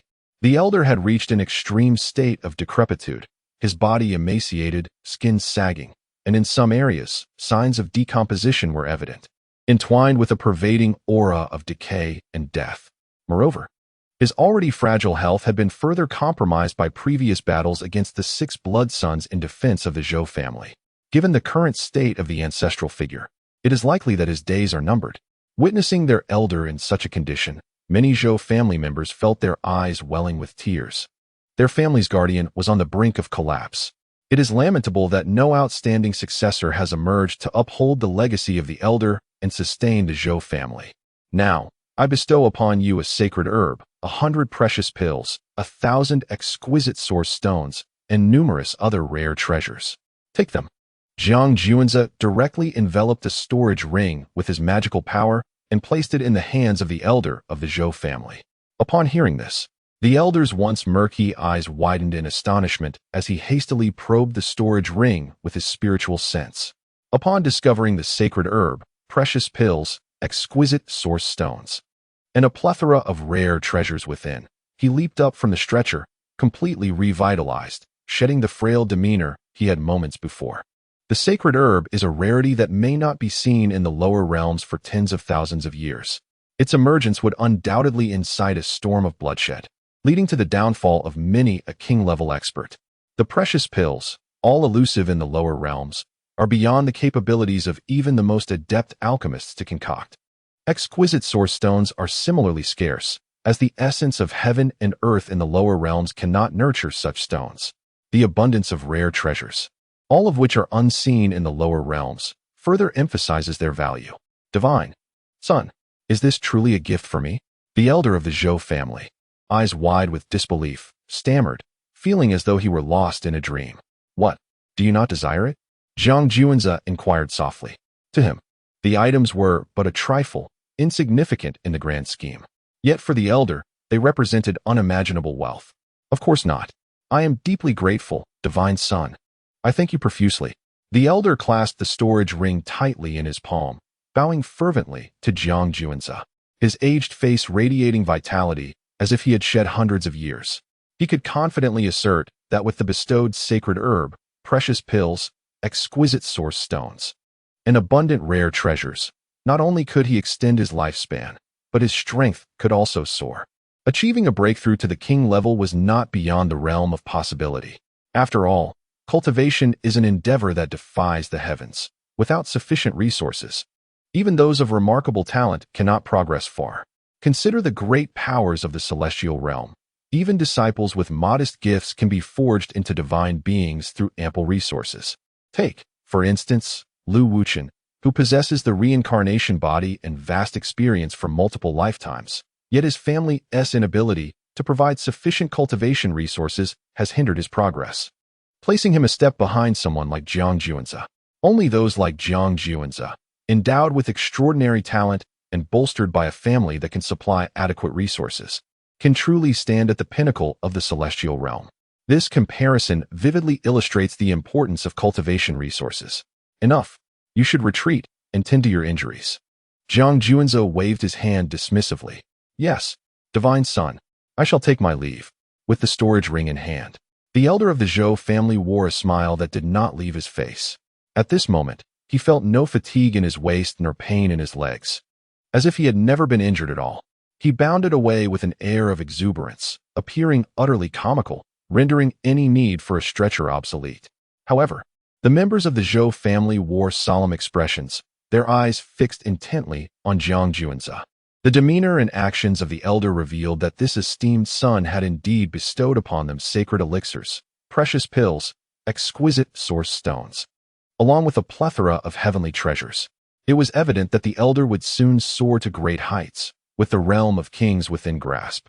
Jiang Juanze then turned his gaze towards Zhou Boping, the head of the Zhou family, causing a jolt of realization to surge through him, igniting a wave of excitement within. In the next moment, amidst the envious expressions of the Zhou family's elite, Zhou Boping received a storage ring. Upon inspecting the contents of the ring, he abandoned all decorum, dancing with unrestrained joy, utterly forgetting the composed and serious demeanor expected of the head of the Zhou family. Ultimately, every member of the Zhou family was graced by Jiang Juan's generosity, and the entire clan rejoiced in wild elation. Thank you for your blessings, esteemed son. Thank you for your blessings. The Zhou family members knelt in unison, bowing deeply. Rise. You should also express your gratitude to your forebear. Jiang Juanza remarked with a fleeting glance at Yan Ruyu, gesturing with a wave of his hand. Yes, esteemed son. The Zhou family responded in unison, swiftly preparing to pay homage to their ancestors. Subsequently, Jiang Juanza assigned 2 king-level cultivators to oversee the Zhou family for the next century. However, the 2 cultivators displayed faint signs of hesitation, as if they wished to voice their concerns but found themselves at a loss. Chapter 127. 10 Monarchs Drawing Lots. Enemies from the Heavenly Realm. What? Do you not wish to guard the Zhou family for a century? Jiang Juanza inquired in a calm tone. Your Highness, we. The 2 monarch-level cultivators displayed expressions more sorrowful than tears, at a loss for words. The resources of the lower realm were sparse, and having reached the pinnacle of the monarch level, they could not advance any further. This meant they would be idly wasting a century in the lower realm, which naturally disheartened them. However, as Jiang Juanza was the young clan leader and had given an order, they dared not refuse. Thus their faces were etched with distress. What's wrong? Do you not desire this? Jiang Juanza continued. I shall not force anyone. If you do not wish to, so be it. I had initially intended to offer 100,000 premium source stones along with a holy heart pill as compensation. Shaking his head, he turned to the remaining 8 monarch-level cultivators. Is there anyone among you willing to stay? 100,000 premium source stones, and a holy heart pill that could assist us in ascending to the sacred realm. Your Highness, I am willing to remain. It is merely guarding the Zhou family for a century. I shall gladly do it. I am older than all of you. It is only right that I stay. Bah! What does age matter? Among us, I possess the greatest strength. I should be the one to stay. I am the most senior. It is I who should remain. The remaining 8 monarch-level cultivators immediately erupted into a heated argument, nearly coming to blows over the 2 coveted positions. Merely guarding the Zhou family for a century in exchange for 100,000 premium source stones and a holy heart pill was akin to suddenly securing a job with an annual salary of $1 million. With guaranteed promotions in the future, who could resist such an allure? Wait, why are you all fighting? We never said we were unwilling. Your Highness, we are willing to stay and protect the Zhou family. It is our rightful duty. The 2 earlier monarchs hastily proclaimed. Just moments ago, their expressions had been more sorrowful than tears, clearly indicating their reluctance to remain in the lower realm. Indeed, let me guard the Zhou family instead. I shall spare you both from this burden. I'll do it. Your Highness Juanza, let me take this responsibility. The 10 monarch-level cultivators were once again embroiled in a dispute over the 2 positions to guard the Zhou family in the lower realm, nearly on the brink of conflict. Enough. Let us decide who will remain by drawing lots. Jiang Juanza furrowed his brow, admonishing them as tensions escalated. Understood, Your Highness. Upon hearing Jiang Juanza's reprimand, the 10 monarch-level cultivators immediately ceased their commotion. Soon, Jiang Juanza prepared the items for the drawing. After determining the order through a game of rock, paper, scissors, the 10 monarch cultivators began to draw lots. With Jiang Juanza observing, none dared to cheat, and they drew lots with utmost honesty. At the moment the results were revealed, exclamations erupted. Ha ha! I won. I can stay? Hee hee. I won too. I can stay as well. After capturing 2 of the king-level cultivators, they could not help but burst into laughter. The remaining 8 king-level cultivators shook their heads, letting out disappointed sighs. Particularly, the 2 specifically designated by Jiang Juanza earlier wore expressions more sorrowful than tears, their faces reflecting profound regret. It is worth noting that Jiang Juanza had directly appointed them. Yet they squandered such a golden opportunity, leaving it to others. They felt an overwhelming urge to slap themselves, consumed by regret. They never anticipated that Jiang Juanza could be so magnanimous towards his subordinates. Next time, they vowed to seize the chance when serving Jiang Juanza again. the two king-level cultivators fervently declared in their hearts. Witnessing this scene, the members of the Zhou family trembled with astonishment, overwhelmed by what they had just witnessed. The spectacle was enough to boast about for a lifetime. They had initially believed that Jiang Juanzi had only 2 king-level subordinates, but to their utter disbelief, there were a full 10 king-level cultivators. Such formidable beings stood at the pinnacle of the lower realm. A faction with even 1 king-level powerhouse could ascend to become a top-tier force. Yet now, 10 king-level cultivators were all subordinates of Jiang Juanzi. The power behind him must be unimaginably immense. What heights of status must he possess? Such thoughts were beyond the comprehension of the Zhou family. Having confirmed the 2 king-level cultivators guarding the Zhou family, Jiang Juanzi had no intention of lingering. "Lord, our Zhou family has prepared a sumptuous banquet for you." Zhou bopping began, but was swiftly interrupted by Jiang Juanzi. "No need." He shook his head and turned to leave, accompanied by Lu Wuchen, Yin Ruyu, and the remaining 8 king-level subordinates. "Farewell, Lord." The members of the Zhou family respectfully bowed as Jiang Juanzi departed. "I will strive with double the effort, aiming to ascend to the celestial realm like my ancestors. And then, win your heart." Zhou Shui, the prized jewel of the Zhou family, gazed intently at Jiang Juanzi's receding figure, her eyes filled with unwavering determination. Through this experience, she realized the depths of her own humility and ignorance. As the renowned beauty of Fuping County, she found herself lacking even the qualifications to become his maid, a harsh blow to her self-esteem. Yet, paradoxically, this ignited a fierce ambition within her. With Jiang Juanzi leaving abundant cultivation resources for the Zhou family, her ascension to the celestial realm was not an impossibility. Thus, she made a resolute decision. First, to ascend to the celestial realm. Second, to become the most radiant goddess in the celestial realm. And third, to win Jiang Juanzi's heart. She was determined to claim this man. After departing from the Zhou family, Jiang Juanzi and his companions pressed onward. "Thank you, Lord, for everything you have done for our Zhou family," Yin Ruyu said respectfully, although she no longer recognized anyone in her family. Seeing them again fulfilled a deep-seated wish within her heart. Moreover, out of gratitude for her favor, Jiang Juanzi had done so much for the Zhou family, and he felt immensely appreciative. "It's but a trifling matter. Just perform well in my presence from now on," Jiang Juanzi proclaimed, lifting Yin Ruyu's radiant chin. "Ahem, Divine One. There are still so many people present." Lu Wuchen coughed, yet was met with simultaneous glares from Jiang Juanzi and Yin Ruyu, which instantly made him feel a twinge of guilt. Divine One. It seems that the location of the sacred seed's emergence in the lower realm is around here. I shall seek the sacred seed." With that, Lu Wuchen leapt from the flying vessel, determined to search for the easily obtainable sacred seed and resolutely opting not to remain a third wheel. "Pay him no mind. Let us proceed." Jiang Juanzi noted that Lu Wuchen had jumped down to seek the sacred seed and did not halt the vessel to wait for him. Lu Wuchen's objective in descending to the lower realm was the sacred seed. Once he found it, he would merely await at the heavenly gate for their reunion. Meanwhile, at a distance of 180,000 miles from Jiang Juanzi, the pristine blue sky, devoid of clouds, suddenly tore apart. A pitch-black, profound abyss opened up, accompanied by a thunderous roar, as if the heavens were about to collapse. This extraordinary phenomenon immediately captured the attention of all in a small border nation. Subsequently, a group of 12 figures descended from the rift into the lower realm. To avoid drawing the attention of the Imperial Jiang family, we did not enter through the heavenly gate. Rather, we descended using 12 precious rupture symbols, which indeed caused a pang of regret. Do not lament. Jiang Juanzi's descent to the lower realm must have a purpose, but this has also presented us with a splendid opportunity to ambush him. If we succeed in this endeavor, we shall be the esteemed benefactors of the abyssal life forbidden zone. What do 12 rupture symbols amount to? Chapter 128, The Sun God and the Moon Goddess. The yin-yang divination engaged in conversation are 2 individuals, a man and a woman.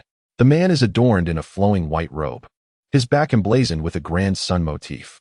He radiates an intense heat, resembling a furnace, surrounded by waves of fervor and vitality. Notably, his visage bears myriad inscriptions of the character for sun, which, when combined, seem to form the most enigmatic of runes, shimmering with divine brilliance. The woman, draped in a dark robe, showcases a lunar symbol on her back. She emanates a chilling aura, akin to an eternal block of ice. Her exquisitely beautiful face is intricately marked with black patterns, as if inscribed by celestial hands, shrouded in mystery and the unknown. Together, they are the sun god and moon goddess from the perilous realm of Tianyuan. In terms of prowess, each stands among the elite of their kind. When united, their powers of yin and yang could unleash unimaginable might. Come, let us join forces and employ yin-yang divination to ascertain the whereabouts of Jiang Juanzi. The sun god expressed with eager anticipation. Their descent to the mortal realm was solely to eliminate Jiang Juanzi. Very well, the moon goddess nodded in agreement. As their fingers entwined, a formidable and mysterious force erupted from their foreheads, bridging the heavens and earth to calculate Jiang Juanzi's current location. Yin-yang divination is an extraordinarily potent arcane art. When mastered, it can unveil celestial secrets, gauge the past and present, and manipulate the wheel of fate, its divine power unrivaled, encompassing all beings within its grasp. However, at this moment, constrained by their own realms, the sun god and moon goddess could only graze the surface of this profound technique, merely communicating with the universe to estimate their target's position. They were far from the ability to seize celestial secrets, measure epochs, or manipulate destinies. At that instant, a distant 180,000 miles away, Jiang Juanzi suddenly sensed a disturbance. Frowning, he gazed toward the extreme north. Divine being, what troubles you? Yin Ruyu inquired, noticing his unusual demeanor. It appears we have drawn the attention of others, Jiang Juanzi replied, his voice icy and profound. As a practitioner of the celestial concealment technique, he possessed a keen sensitivity to the aura of divination. Have we been targeted? Yin Ruyu and the 8 royal realm cultivators simultaneously turned their gaze toward him. Indeed, someone is attempting to calculate our location. What else could this be but a form of targeting us?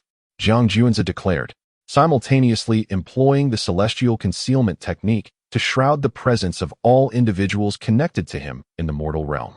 What? Is there truly such a formidable being in the mortal realm capable of divination? Yin Ruyu and the 8 royal realm cultivators expressed their astonishment. Divination is undoubtedly one of the most enigmatic and perilous of arcane arts. It can seize celestial secrets, gauge the past and present, manipulate fate, and wield immeasurable divine power. Yet, it is susceptible to the backlash of cosmic laws, which vehemently oppose the existence of beings that attempt to usurp the essence of the heavens. Even in the celestial realm, those who can perform such calculations are exceedingly rare, let alone in the mortal world. Who claims to be from the lower realm? Jiang Juanzi's voice resonated with a profound depth, his eyes glimmering with a fierce light. Could it be that they hail from the celestial realm? Yin Ruyu and the 8 esteemed cultivators of the King's realm immediately adopted grave expressions upon hearing this. The Heavenly Gate, vigilantly guarded by the Jiang family's formidable warriors, would undoubtedly attract their attention should any other force attempt to descend. However, the arrival of beings from the celestial realm had thus far gone unnoticed by the Jiang family's guardians, suggesting that these celestial entities did not descend through the Heavenly Gate. Divine Son, should we alert the soldiers stationed at the Heavenly Gate to come and ensure your safety? Yin Ruyu inquired earnestly. To ensure Jiang Juanzi's security, a contingent of 100,000 King's realm soldiers remained on standby outside the Heavenly Gate, ready to enter the lower realm at a moment's notice. There is no need. Those who wish to descend without utilizing the Heavenly Gate will undoubtedly face tremendous consequences. With each additional individual, the cost escalates exponentially. They will not be able to send many, Jiang Juanzi replied with a glint of determination in his eyes. If we summon the soldiers guarding the Heavenly Gate, it would only serve to alarm the enemy. We shall proceed normally. I am eager to discover which fool dares to target me. Yin Ruyu and the 8 King's realm cultivators nodded in agreement, their vigilance heightened. Meanwhile, thousands of miles away, the Yang god and the Yin goddess intertwined their fingers, their previously confident expressions now replaced with solemnity. What is happening? Has our yin-yang divination failed us? We cannot locate Jiang Juanzi, the Yang god remarked, furrowing his brow, troubled by the implications. It is clear that Jiang Juanzi is somewhere in the lower realm, yet it feels as if an unseen force disrupts our divination. Should we continue? We risk suffering backlash. We must withdraw and devise another strategy, the Yin goddess asserted, Her demeanor darkened. Neither had anticipated that their once reliable yin-yang divination would falter in the presence of Jiang Juanzi. They subsequently attempted to utilize the divination once more to ascertain the whereabouts of Yen Ryu and the others, only to encounter the same disheartening results, nearly facing backlash again. The inability to predict their locations indicated that Jiang Juanzi must possess a treasure that obscured the heavenly secrets. What could his true purpose be? The Yang god and the Yin goddess exchanged serious glances, their curiosity about Jiang Juanzi's intentions intensifying. Given the current circumstances, it was evident that Jiang Juanzi's descent was anything but ordinary. There might be a monumental secret behind it. It appears we must resort to more rudimentary methods. Gather the King's realm cultivators in the lower realm and search for Jiang Juanzi, the Yang god declared, his eyes glinting with resolve. The cultivators of the King's realm, being the pinnacle of strength in the lower realm, commanded their own factions, capable of gathering intelligence and contributing to the effort to eliminate Jiang Juanzi. After all, on this occasion in the lower realm, they brought only 10 cultivators of the Sovereign King realm. Had they accurately calculated Jiang Juanzi's location beforehand, they could have stealthily ambushed him and executed a surprise attack. However, now the difficulty of launching a covert strike against Jiang Juanzi has increased exponentially, and there is a significant likelihood of a direct confrontation. Should they engage in open battle, it is uncertain whether they could defeat Jiang Juanzi. Nevertheless, if they were to enlist the help of additional Sovereign King allies, their chances of success would rise dramatically. Indeed, this is the only course of action available. The Shadow Goddess nodded in agreement. Thus, they quickly sought out the first power-possessing Sovereign King cultivators. Feng Man Lu is one of the premier forces in the lower realm, boasting Sovereign King strongholds and numerous disciples, specializing in the trade of intelligence. Their network extends across a radius of 10,000 miles, making them privy to all happenings within this vast territory.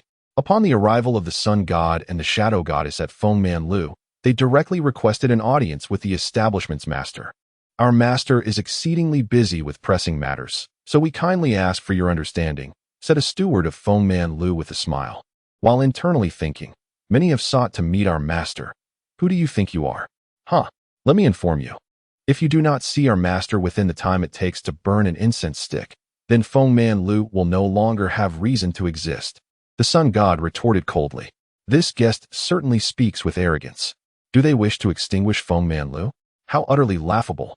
The steward looked down upon the Sun God and the Shadow Goddess, sneering in disdain. As one of the top forces in the lower realm, their master is currently at the pinnacle of power. The notion of annihilating Feng Man Lu is nothing but a delusion. Is that so? As the Sun God's words fell, the 10 Sovereign King cultivators behind him revealed their formidable auras, overwhelming the steward with their terrifying presence. 10 Sovereign King cultivators. The steward of Feng Man Lu stared blankly, and with a thud, he knelt on the spot. Chapter 129. Enlisting the King's realm cultivators from the lower realm. Gathering an army of 1,000,000 cultivators, young master. Let us converse amicably. You wish to meet the master of Feng Man Tower, do you not? I shall inform him immediately. At this moment, the manager of Feng Man Tower was engulfed in a tempest of emotions. 10 formidable cultivators of the King's realm had gathered in one place, and the leader appeared to be the young man before him. To which faction do they belong? Which power can assemble such an intimidating array? Contact your master at once. The son of the sun barked, his disdain palpable. Yes, of course. The manager replied hastily, swiftly reaching out to the master of Feng Man Tower to relay the situation. Is the connection made? The son of the sun's gaze was sharp and menacing. Done. The master of Feng Man Tower will arrive shortly. The manager, stripped of his former arrogance, now wore a sycophantic smile before the son of the sun and his companions. Excellent. Now you may perish. With those words, the son of the sun shattered the manager's skull, blood gushing forth. Those who angered him were never spared. When the master of Feng Man Tower arrived and witnessed the gruesome scene of the manager's demise, a fierce rage ignited within his eyes. Were it not for the 10 King's realm cultivators watching closely, he would have already struck down the audacious individual who dared to act so brazenly in his establishment. Shall you not provide me with an explanation? The master of Feng Man Tower inhaled deeply and inquired gravely. An explanation? Humph. You now have but 2 choices. First, Surrender your storage ring for my use. Second, face death. The son of the sun proclaimed, casting aside any pretense of civility as he tossed a storage ring to the master of Foamman Tower, awaiting his response. The master of Foamman Tower, casting a penetrating glance at the son of the sun, began to examine the contents of the storage ring. Upon inspection, he was taken aback. The ring contained an array of exceedingly precious heavenly materials, some of which were scarcely found in the lower realms. What is your desire, young master?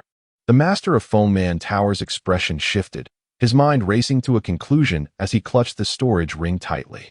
I require you to locate a certain individual and endeavor to recruit the King's Realm cultivators for my purposes. The son of the sun stated plainly, projecting an image of Jiang Juanzi into the ether through his arcane power.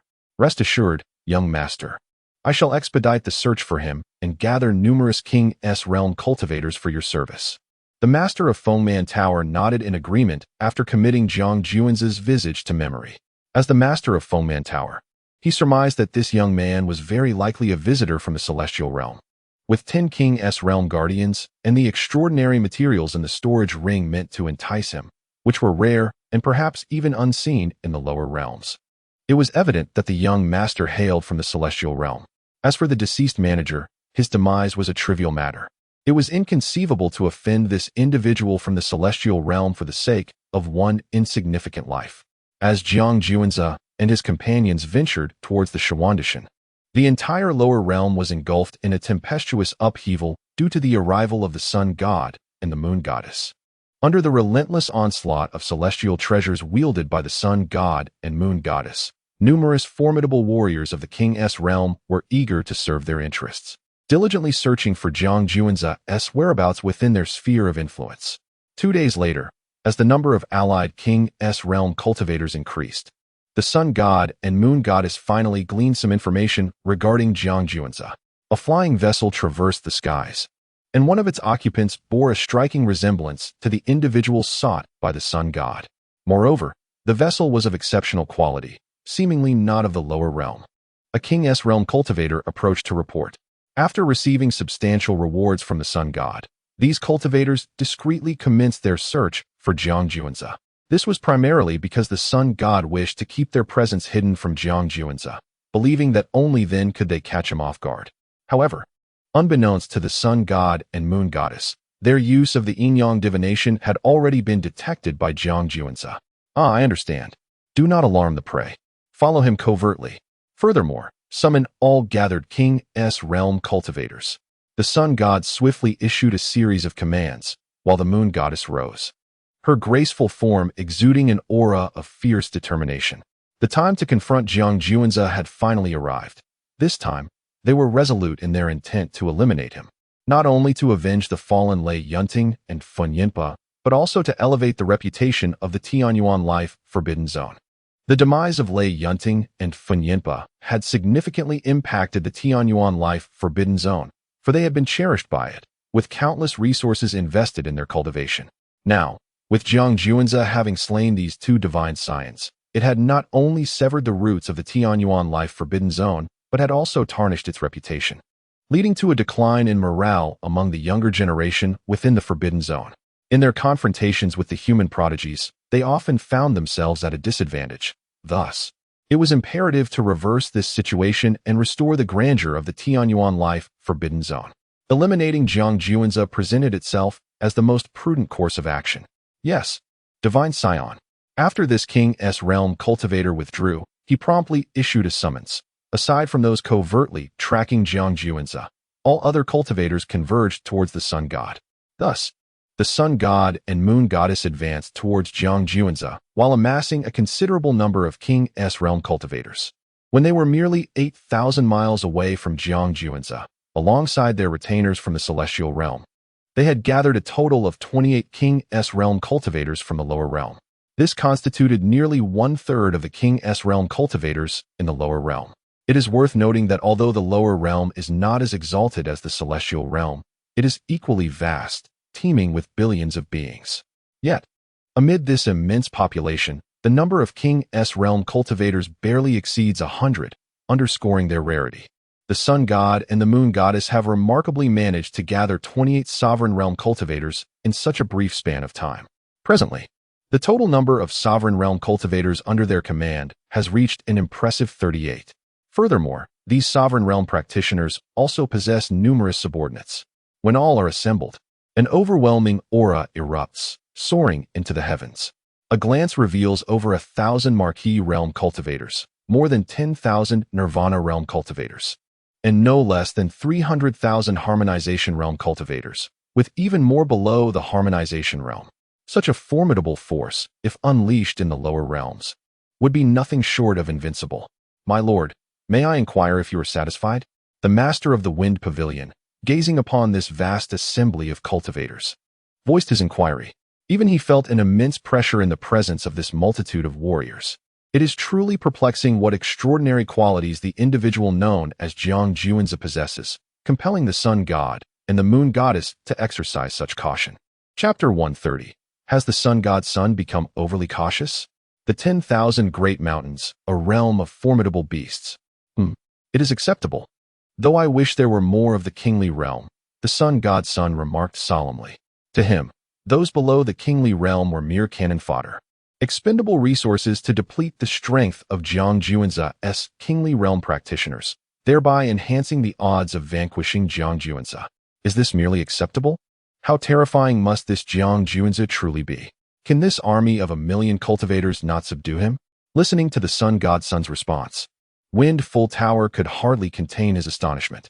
This army of 1,000,000 cultivators could, without exaggeration, sweep through all forces in the lower realms, earning the title of an invincible legion without any question.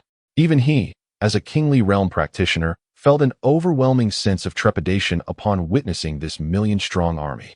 It was undeniably a force that inspired despair.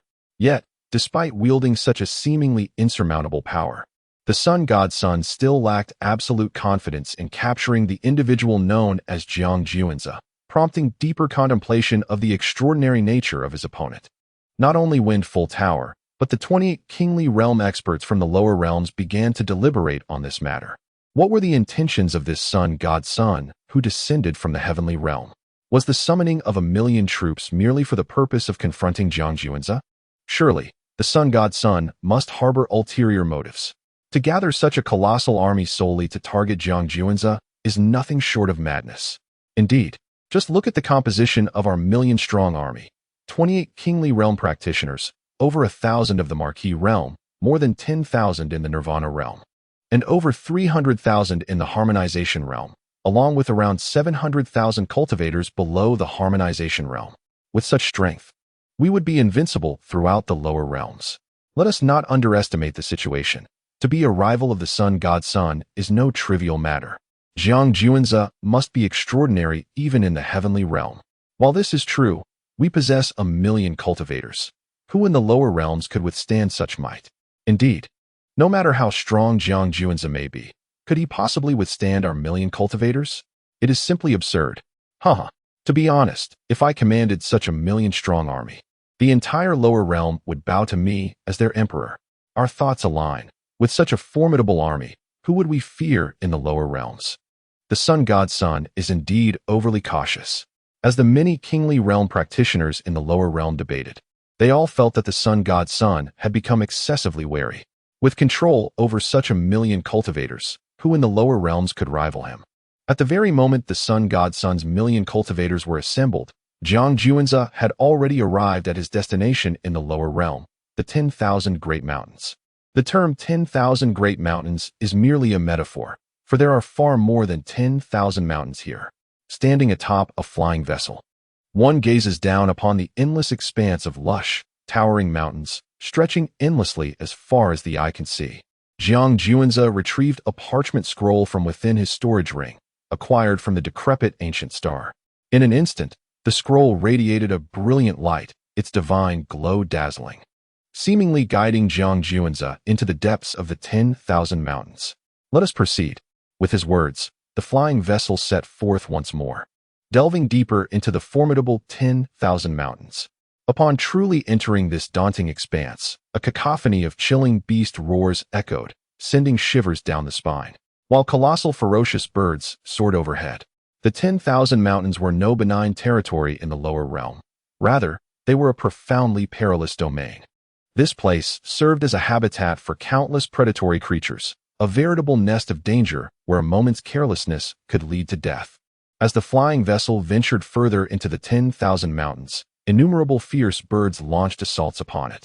However, Jiangjuanze was shielded by 8 formidable kings, and thus these vicious creatures could not hinder their advance, ultimately transforming into a crimson rain that fell upon the earth. With the scent of blood permeating the air, it undoubtedly provoked the latent ferocity within the multitude of beasts residing in the mountains. Divine One, the feral beasts within these mountains seem to be acting unusually. They exhibit no fear of the pressure emanating from our kings. One of the kings furrowed his brow, feeling an unsettling sensation as they ventured deeper, as if a terrifying presence lay in wait, watching them intently. Indeed, these beasts not only possess a hint of a fallen creature's aura, but also exude an air of ominous strangeness. Exercise caution. Jiangjuanze nodded solemnly. Hidden within the 10,000 mountains was a pathway to a great fruit, serving also as a site of significance. Thus this place was far from simple, harboring great peril. As Jiangjuanze and his companions continued their descent into the mountains, the assaults they faced multiplied, and the strength of the beasts escalated. Some of these creatures had already attained the prowess of the Marquis realm, and it was crucial to note that they had yet to fully penetrate the depths of the 10,000 mountains. Should they truly delve deeper, they might encounter beasts of the King realm. Indeed, this assertion proved accurate, as soon a colossal ferocious bird, radiating overwhelming pressure and stretching its wings to obscure the sky, obstructed their path. This formidable creature was cloaked in black iron feathers, gleaming with a metallic sheen, its blade-like wings stirring the air with a resounding force. Its blood moon-like eyes coldly fixed upon Jiangjuanze and his entourage, while its hooked beak snapped ominously. Humans, the 10,000 mountains are not a place for your kind. Had it not been for the protection of 10 kings, this king-level beast would have easily toppled their vessel. I am Jiangjuanze, and I come to the 10,000 mountains not to disrupt, nor with any ill intent. I kindly ask for your understanding. Jiangjuanze cast forth a storage ring filled with precious treasures towards the king-level beast. Though he had 8 kings by his side, he preferred to avoid unnecessary conflict whenever possible. Moreover, the number of ferocious beasts within the 10,000 great mountains is beyond imagination. Once engaged, it would spell utter trouble. He ventured into the 10,000 great mountains in search of treasure, wishing to avoid any senseless skirmishes that would squander his time. Even if he were to eradicate this group of vicious creatures, what benefit would it yield him? The display of generosity was indeed extravagant, as the offerings were rare treasures seldom found in the lower realms. However, I cannot permit you to delve deeper into the 10,000 great mountains. Seeing that Jiangjuanze was not seeking conflict and even voluntarily presented a storage ring, the hostility of the ferocious beast at the king's realm eased somewhat. Nevertheless, after a fierce internal struggle, the king's realm beast returned the storage ring to Jiangjuanze. The treasures within the ring were undeniably enticing, yet it could not accept them. It must avoid unnecessary strife at all costs. Once a gift was given, it could not be retracted. Could you perhaps reveal the reason why we are barred from entering? Jiangjuanze once again enveloped the storage ring with his magical power, suspending it before the king's realm beast. The beast regarded the storage ring, then glanced at Jiangjuanze and his companions, its fierce and hostile gaze gradually softening. At that moment, thunder rumbled in the sky, purple mist surged from the east, golden lotuses erupted from the earth, and radiant hues cascaded from the heavens, presenting a myriad of wondrous phenomena. It is done. Our king has been born. The king's realm beast suddenly turned to gaze deep into the 10,000 great mountains, its eyes alight with joy. Chapter 131. The sovereign of the 10,000 great mountains, a being with a rodent's head and a human body. The fierce beasts of the sovereign realm. They call him our king. A look of curiosity adorned the faces of Jiangjuanze and his companions. To be addressed as our king by a fierce beast of the sovereign realm, and to have such an extraordinary phenomenon at birth. It appeared that this king spoken of by the fierce beast was indeed extraordinary. Subsequently, the fierce beast of the sovereign realm seemed to have received some command. nodding repeatedly in affirmation as it turned its gaze towards Jiang Juanze and the others. "Follow me. Our master wishes to meet you." With that, the fierce beast soared directly into the depths of the 10,000 great mountains.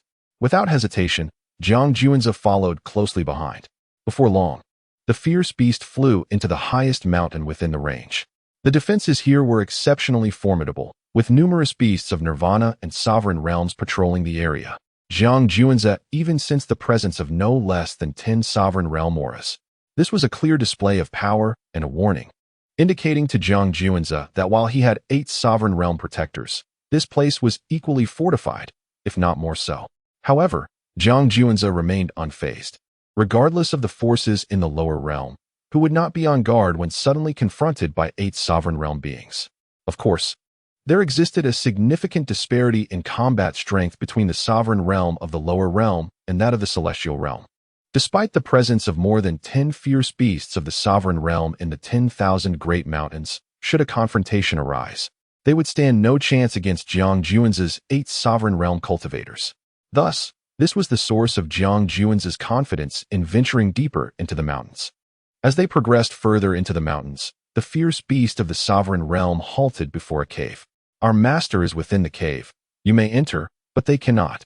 The beast gestured towards Jiang Juanze, casting a glance at Yen Ryu and the 8 sovereign realm cultivators as it spoke. Upon finishing its words, it stationed itself beside the cave, resembling a statue, remaining utterly still. Nevertheless, its blood-red eyes surveyed the surroundings vigilantly, embodying the demeanor of a loyal guardian steadfast in its duty. "Son of God." Yen Ryu and the 8 sovereign realm cultivators frowned, reluctant to allow Jiang Juanze to venture alone into danger. "It is fine." Jiang Juanze shook his head, despite possessing only the peak strength of the unification realm. In a lower realm where the highest combat power was confined to the sovereign realm and saints did not intervene, he felt confident that no being could slay him. Not to mention, the ancient sacred weapon, the fallen heaven wings, was more than sufficient for his self-defense.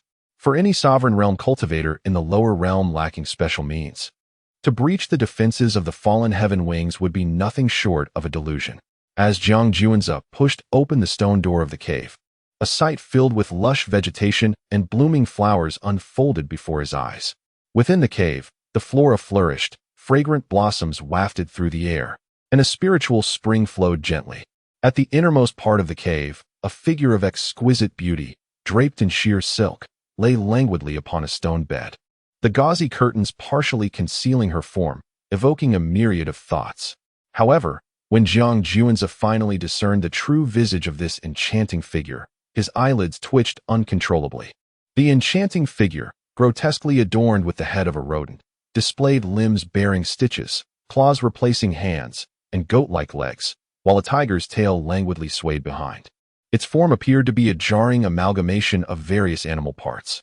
As Jiang Juanze approached the cave, he had envisioned what it would be like to be acknowledged as the master by a fearsome avian creature of the royal realm, perhaps one possessing the bloodline of an ancient species. To his astonishment, what lay before him was a nightmarish being, a patchwork of disjointed anatomy that was both repulsive and unsettling. This sight compelled Jiang Juanze to furrow his brow, an involuntary reaction to the discomfort it inspired. What could have led to the creation of such a monstrosity? "Indeed, I am quite hideous, repulsive even, am I not?" inquired the creature with a rodent's head, observing Jiang Juanze's furrowed brow. Despite its unappealing exterior, its voice was soft and melodious, creating a stark contrast to its ghastly appearance. "Your visage is undeniably grotesque." Eliciting feelings of disgust, Jiang Juanze admitted. "Yet, I am astonished that despite your abhorrent form, your heart remains so pure and unblemished. How have you achieved this?" With keen insight, Jiang Juanze discerned the essence of the rodent-headed being. It was a creation of human design. Once human, its body and organs had been grotesquely fused with those of various creatures, resulting in its current form. The agony endured during this fusion, the inability to retain humanity, and the immense psychological burden of becoming an abominable entity should have shattered its spirit. Yet, it had not. It maintained a sense of innocence, a veritable miracle. "With your profound insight, it is no wonder you can perceive the depths of my soul," the creature exclaimed, a flicker of surprise illuminating its gaze. Speak plainly. What is it that you seek from me? Jiang Juanza replied forthrightly. You are accompanied by 8 formidable guardians of the royal realm, and I can distinctly sense the tremendous power they conceal, unlike anything found in the lower realms. Moreover, the storage ring you entrusted to my subordinate contains treasures rare in the lower realms. Therefore, you must be from the celestial realm. The rodent-headed being's eyes gleamed with interest. Indeed, I am from the celestial realm, Jiang Juanza affirmed with a nod. For those with a modicum of knowledge among the lower realms powerful, it was relatively easy to deduce his origin. As I understand it, those from the celestial realm must pay a steep price to descend to the lower realms, with only certain imperial clans possessing the privilege to do so. If I am not mistaken, you must be the scion of one such imperial lineage. Upon uttering these words, the rodent-headed being fixed its intense gaze upon Jiang Juanza. It is intriguing that a being from the lower realm possesses such awareness of the imperial clans and the challenges of descending to the lower realms. Jiang Juanza gazed in astonishment at the creature with a rat's head and a human body, completely taken aback that a being from the lower realm possessed such extensive knowledge. Who claims I am a being of the lower realm? 300 years ago, I too was a creature of the celestial realm, the rat-headed being remarked. A glimmer of nostalgia in her eyes. You were also a celestial being? Then why have you fallen to the lower realm? And why do you not return to the heavens? Jiang Juanza inquired, his curiosity about this peculiar creature intensifying, prompting a series of questions from his lips. This tale is rather lengthy, the rat-headed being began, recounting her tragic saga to Jiang Juanza. Her name was Chu Lian, once a celestial being of the upper realm and a paragon of a prestigious family, blessed with a heart of unparalleled brilliance and exceptional talent. She shone brightly as the most distinguished daughter of her lineage. Alas, fate is capricious. Her family was annihilated by the abyss of the buried heavens, and she, endowed with a heart of exquisite clarity, was captured. In a cruel twist, the fallen beings of the abyss dissected her, extracting her heart and leaving her bereft of her precious gift. Yet, these malevolent entities did not wish for her demise. Instead, they bestowed upon her a pig's heart, enabling her to cling to life, albeit in a compromised state. Subsequently, Chu Lian's nightmares truly began, as the abyss of the buried heavens regarded her as a mere experiment, dismembering her and replacing her limbs with those of other creatures, resulting in her current grotesque form. Chapter 132. The tragic experience of Chu Lian. The abyss of buried heaven, a realm devoid of humanity, is indeed a place of utter desolation. How did you find yourself cast into the lower realms? As Jiang Juanza listened to Chu Lian's harrowing tale, he felt a surge of compassion, coupled with a profound disdain for the sinister nature of the abyss of buried heaven. It is only within such a forsaken place that one could commit such inhumane acts. To the fallen beings dwelling in this abyss, humans and pigs are scarcely distinguishable. Subsequently, the abyss of buried heaven sought to transport me to a peculiar planet teeming with bizarre life forms for further experimentation. However, en route to this strange world, I encountered a formidable human warrior. Clad in garments as white as snow, he exuded an ethereal grace, and within his obsidian eyes, golden lightning flickered. His power was immense. The very fabric of the void shattered under his command, and all beings bowed before him, akin to a supreme deity surveying the world. A fierce battle erupted between this human warrior and the fallen beings of the abyss of buried heaven, culminating in the rending of the void itself. It was during this cataclysm that I inadvertently fell into the lower realms. I owe my escape to that valiant human warrior. Had it not been for him, I would still be subjected to the inhumane experiments of the abyss's wretched denizens. As Chu Lian reminisced, her eyes sparkled with admiration and reverence for that noble warrior. You are quite fortunate, Jiang Juanza remarked, nodding in agreement. Indeed, I am extraordinarily fortunate to have crossed paths with him. Chu Lian's face illuminated with a radiant and innocent smile. You wouldn't happen to have developed feelings for that human warrior, would you? Jiang Juanza inquired, taking note of the dreamy expression on Chu Lian's face. They say that even heroes find it difficult to resist the charms of beauty. Yet can beauty effortlessly conquer the trials faced by heroes? Although Chu Lian had transformed into a creature amalgamated from various beings, her heart remained unblemished. So what if I do? He is the scion of the esteemed Jiang family. Even when I was once a paragon of the heavens, he was not someone I could aspire to, let alone now, in this grotesque form. Chu Lian sighed deeply. The scion of the Jiang family? What is his name? Jiang Juanza inquired, his brow arching with curiosity. By the way, you hail from the celestial realm as well. Have you ever heard the name Jiang Yuan? He must have ascended to the pinnacle of the celestial realm by now. Chu Lian exclaimed, her eyes gleaming with admiration as she spoke the name. Ah, Jiang Yuan. Jiang Juanza's lips twitched, surprised to discover that his father had a little admirer in the lower realms. You have heard of Jiang Yuan, haven't you? Chu Lian's gaze intensified, fixated on Jiang Juanza's expression. That is my father. Jiang Juanza took a deep breath and stated plainly. What? Jiang Yuan is your father? So, you are the scion of the esteemed Jiang family? Chu Lian abruptly stood. Disbelief etched across her face as she regarded Jiang Juanza, marveling at the coincidence. Indeed, Jiang Juanza nodded, marveling at the serendipity of the moment. How fortuitous. Chu Lian swiftly approached Jiang Juanza, scrutinizing his features, which indeed bore a resemblance to the person she had secretly cherished within her heart. And then, how do you maintain such a pure and unblemished heart? Jiang Juanza inquired once more, his curiosity piqued. For an ordinary individual, being reduced to a subject in the abyss of the fallen would entail witnessing the grotesque dismemberment of one's own body, replaced by the innards and limbs of other beings. To behold oneself transformed into an abominable visage, neither human nor ghostly, would surely inflict profound torment upon one's soul. While a typical person might have succumbed to a twisted psyche, Chu Lian's heart remained untouched and innocent, eliciting intrigue. Firstly, I once possessed a heart as exquisite as the 7 apertures, and although it was plundered by the fallen beings of the abyss, the remnants of its essence still allow me to retain my true self. Secondly, there is your father. He has become a beacon of light within my heart, illuminating my inner being. Chu Lian spoke softly. Jiang Yuan was not only her savior, but also the embodiment of her ideal. Now, upon encountering Jiang Juanza, she felt an inexplicable fondness. Yet when she glanced at her monstrous form and recalled Jiang Juanza's noble lineage, a sigh escaped her lips. Neither Jiang Yuan nor Jiang Juanza were individuals she could aspire to reach. Ah, I see. What brings you to seek me? Jiang Juanza nodded, his internal inquiries resolved. And he pressed on. The grotesque Chu Lian, with a mouse's head and a human body, was undeniably a pitiable victim of the abyss. In truth, my desire to meet you stemmed from your celestial origins. I wished for you to escort my son, whom I have nurtured for 100 years, to the heavens. I never anticipated you to be the son of my benefactor. Chu Lian finally revealed her purpose for seeking Jiang Juanza.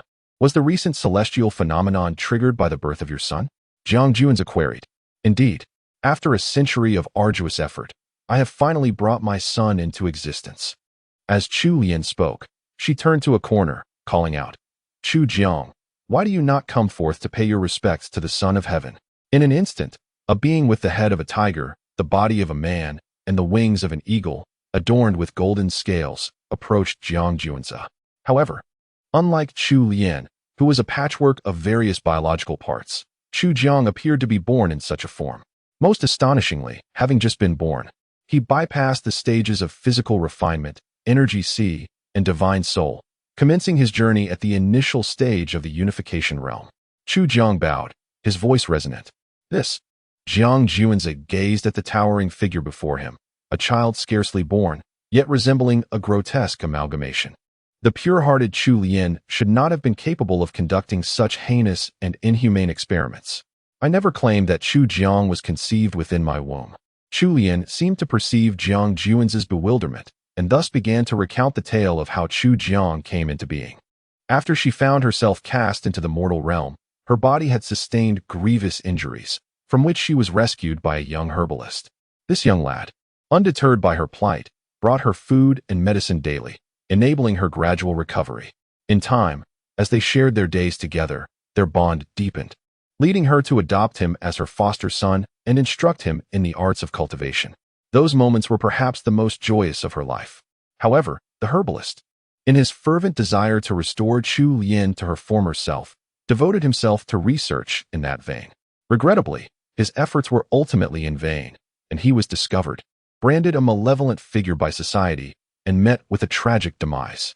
If I cannot restore my mother to her true form, I would willingly become an outcast like her. To protect my mother. These were the last words he uttered before his untimely end, accompanied by the culmination of his final research. Overwhelmed with sorrow, Chu Lien took dominion over the 10,000 great mountains, imparting celestial techniques to the fierce beasts dwelling within, thereby greatly enhancing their powers and ultimately avenging the herbalist. Fortunately, a trace of his spirit lingered on. Utilizing this remnant of his essence along with the fruits of his lifelong studies, Chu Lien was able to bring him forth anew, naming him Chu Jiang. Chapter 133. The Return of Followers and the Mysterious Black Blood. This is the origin of Chu Jiang. The young apothecary is indeed a remarkable talent. Jiang Juanzi scrutinized Chu Jiang. Despite his towering and robust physique, Chu Jiang's spirit was fragmented, possessing the intellect of a mere 5- or 6-year-old child. However, this was not the crux of the matter. The significance lay in the apothecary's research, which had achieved the perfect fusion of various beings. For instance, before them stood Chu Jiang, whose tiger head belonged to the renowned Chonglin Iron Tiger. This beast is imbued with a trace of ancient bloodlines, with its head being the most formidable part, adept at launching devastating charges that could shatter mountains and split the earth with ease. Its biting force and the hardness of its teeth are astonishing, capable of effortlessly tearing through steel. The eagle wings adorning Chu Jiang are from the infamous winged thunder eagle of the lower realm. This creature possesses a hint of ancient demonic avian bloodlines, boasting incredible flight speed. Its left wing is naturally inscribed with thunder runes, while the right wing bears hurricane runes, enabling it to wield the powers of wind and thunder with a mere flap. The golden scales on Chu Jiang's body are from the dragon fish, which, according to legend, harbors a faint trace of true dragon blood, and its scales are renowned for being the strongest defense in the lower realm. The other characteristics of the creatures that comprise Chu Jiang are equally extraordinary, which is why his birth was accompanied by astonishing phenomena of heaven and earth. Most importantly, Chu Jiang possesses the ability to continue merging with the strongest traits of other beings. Should he successfully amalgamate the most potent aspects of the ancient 10 ferocious creatures, he would indeed become an invincible entity. Divine Son, might you take Chu Jiang to the heavenly realm? He could undoubtedly become your most capable ally. Chu Lien's face was etched with hope and yearning. As someone who once belonged to the celestial beings, she understood that only by bringing Chu Jiang to the heavenly realm could he attain greater development, starting from a higher foundation than the beings of the lower realm. Moreover, if he were to become a follower of a divine son of the Imperial lineage, it would be akin to soaring to the heavens in a single bound. Indeed, with Chu Jiang's innate talents, he is certainly worthy of being my follower. Jiang Juanzi nodded. Chu Jiang possessed the characteristics of various powerful demon beasts from the lower realm, easily surpassing others of the same rank. More importantly, his potential was immense, allowing him to continue integrating the strongest traits of other demon beasts, gathering the best of many. In the future, he might ultimately leap to become the most perfect being. Then I must thank the Divine Son. Upon hearing this, Chu Lien's face lit up with joy, and she turned to Chu Jiang. Chu Jiang, from now on, you shall follow Divine Son Juanzi to the heavenly realm. Do you understand? Mother. But Chu Jiang doesn't he want to leave you? Chu Jiang shook his head, pouting adorably. His tone was indistinguishable from that of a 5- or 6-year-old child. Yet his towering 2-meter frame rendered the scene rather peculiar. Chu Jiang, Mother is doing this for your own good. To follow Divine Son Juanzi is a blessing you have earned over 8 lifetimes. Do you comprehend? Chu Lien said earnestly. Having once been a celestial being, she fully understood the immense difficulty of following a divine son of the Imperial lineage. It is evident that by following a divine heir of the Imperial lineage, one would gain access to an immense reservoir of cultivation resources. Thus, even if it meant coercing Chu Jiang, it was imperative to have him follow Jiang Juanzi. Yes, Mother. Chu Jiang gazed at his mother, Chu Lien, and despite his profound reluctance, ultimately consented with a nod. Good child. Though Chu Lien felt a twinge of sadness. For the sake of Chu Jiang's future, she had to ensure he seized this once-in-a-lifetime opportunity. Jiang Juanzi, too, had not anticipated that his journey to the 10,000 great mountains would yield a follower of tremendous potential. By the way, esteemed heir, may I inquire about your purpose in visiting the 10,000 great mountains? At that moment, Chu Lian ventured to ask Jiang Juanzi about his intentions. I have come to seek treasure, Jiang Juanzi replied succinctly. As the master of the 10,000 great mountains, I am familiar with every inch of this land. Yet I have never heard of any significant treasures here. Chu Lian exclaimed in astonishment. With her dominion over the mountains, she was certain she would know of any hidden treasures. However, despite her efforts to ponder, she could not fathom what could possibly entice a divine heir to descend from the heavens.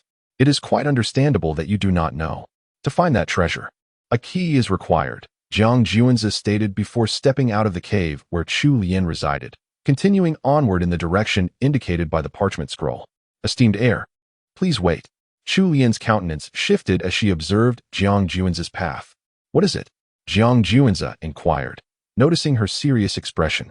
Esteemed heir, the place you are heading to, is it that barren mountain devoid of vegetation? Chu Lian pointed towards a distant desolate peak. Indeed, that must be the one. Jiang Juanzi nodded in affirmation, matching it with the map. Esteemed heir, heed my counsel.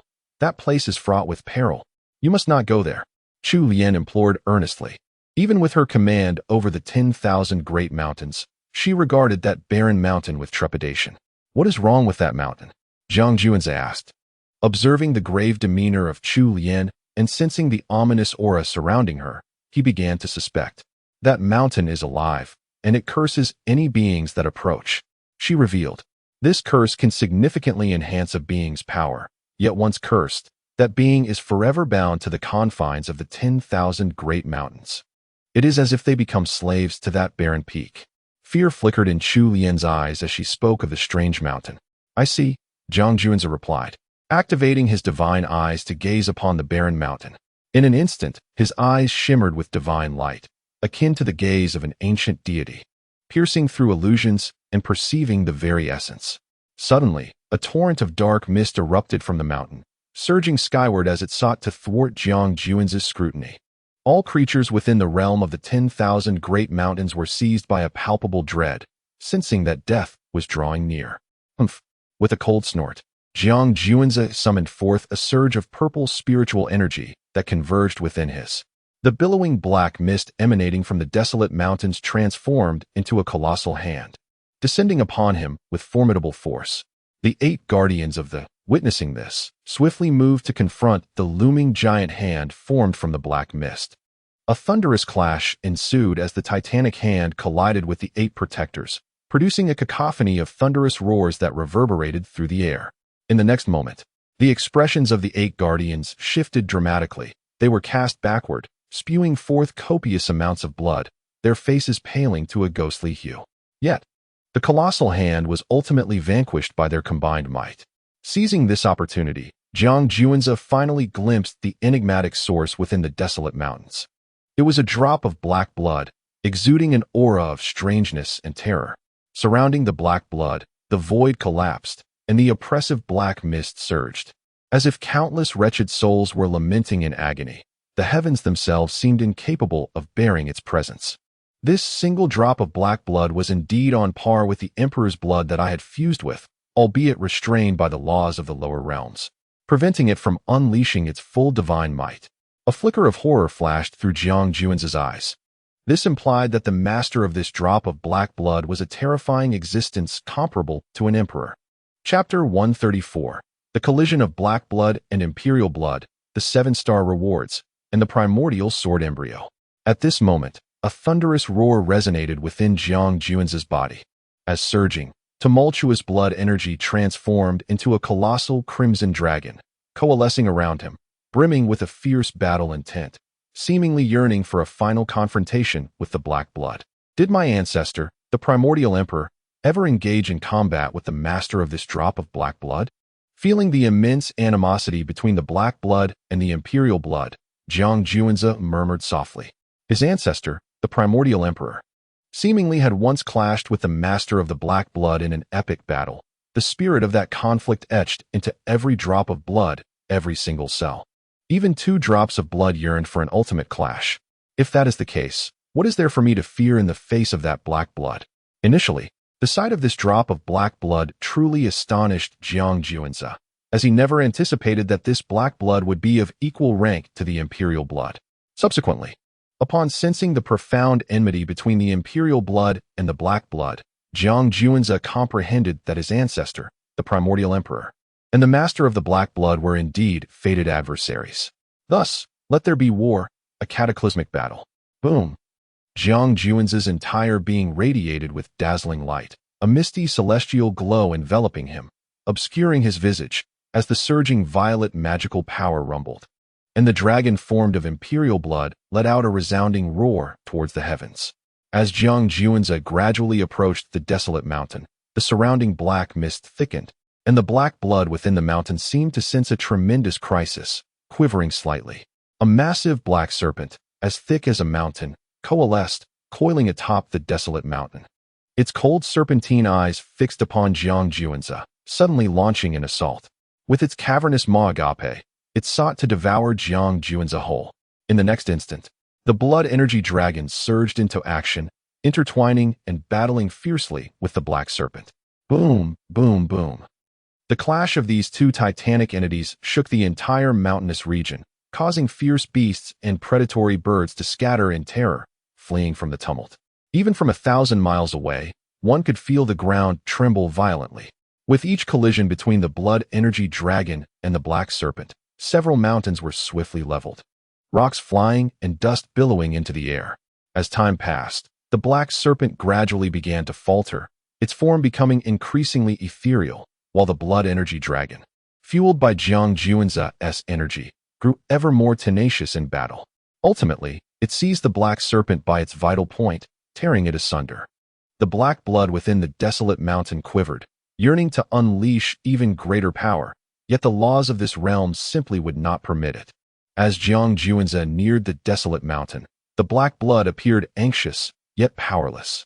The suppression of the laws of the heavens and the Imperial blood rendered the black blood incapable of stirring any significant turmoil. At last, the black blood emanated a gentle black radiance, summoning cursed beings from the lower realms. Roar! The 10,000 mountains were thrown into chaos, the roars of ferocious beasts resonating throughout the heavens and reverberating in the skies. Upon receiving the command from the black blood, these savage creatures, their eyes aflame with crimson, raced toward the desolate mountain, their footsteps thundering upon the ground, their objective clear, to tear Jiang Juanzi apart. Juanzi, my son, you must leave this place at once.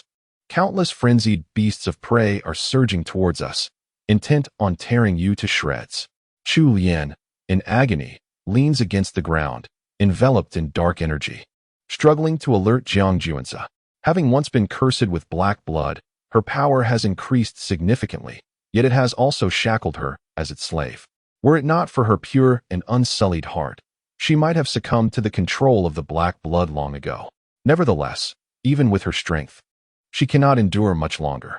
The moment the dark energy overtakes her rationality will mark the instant she turns against Jiang Juanzi, a fate she desperately wishes to avoid, especially since she has lost control over the maddened beasts.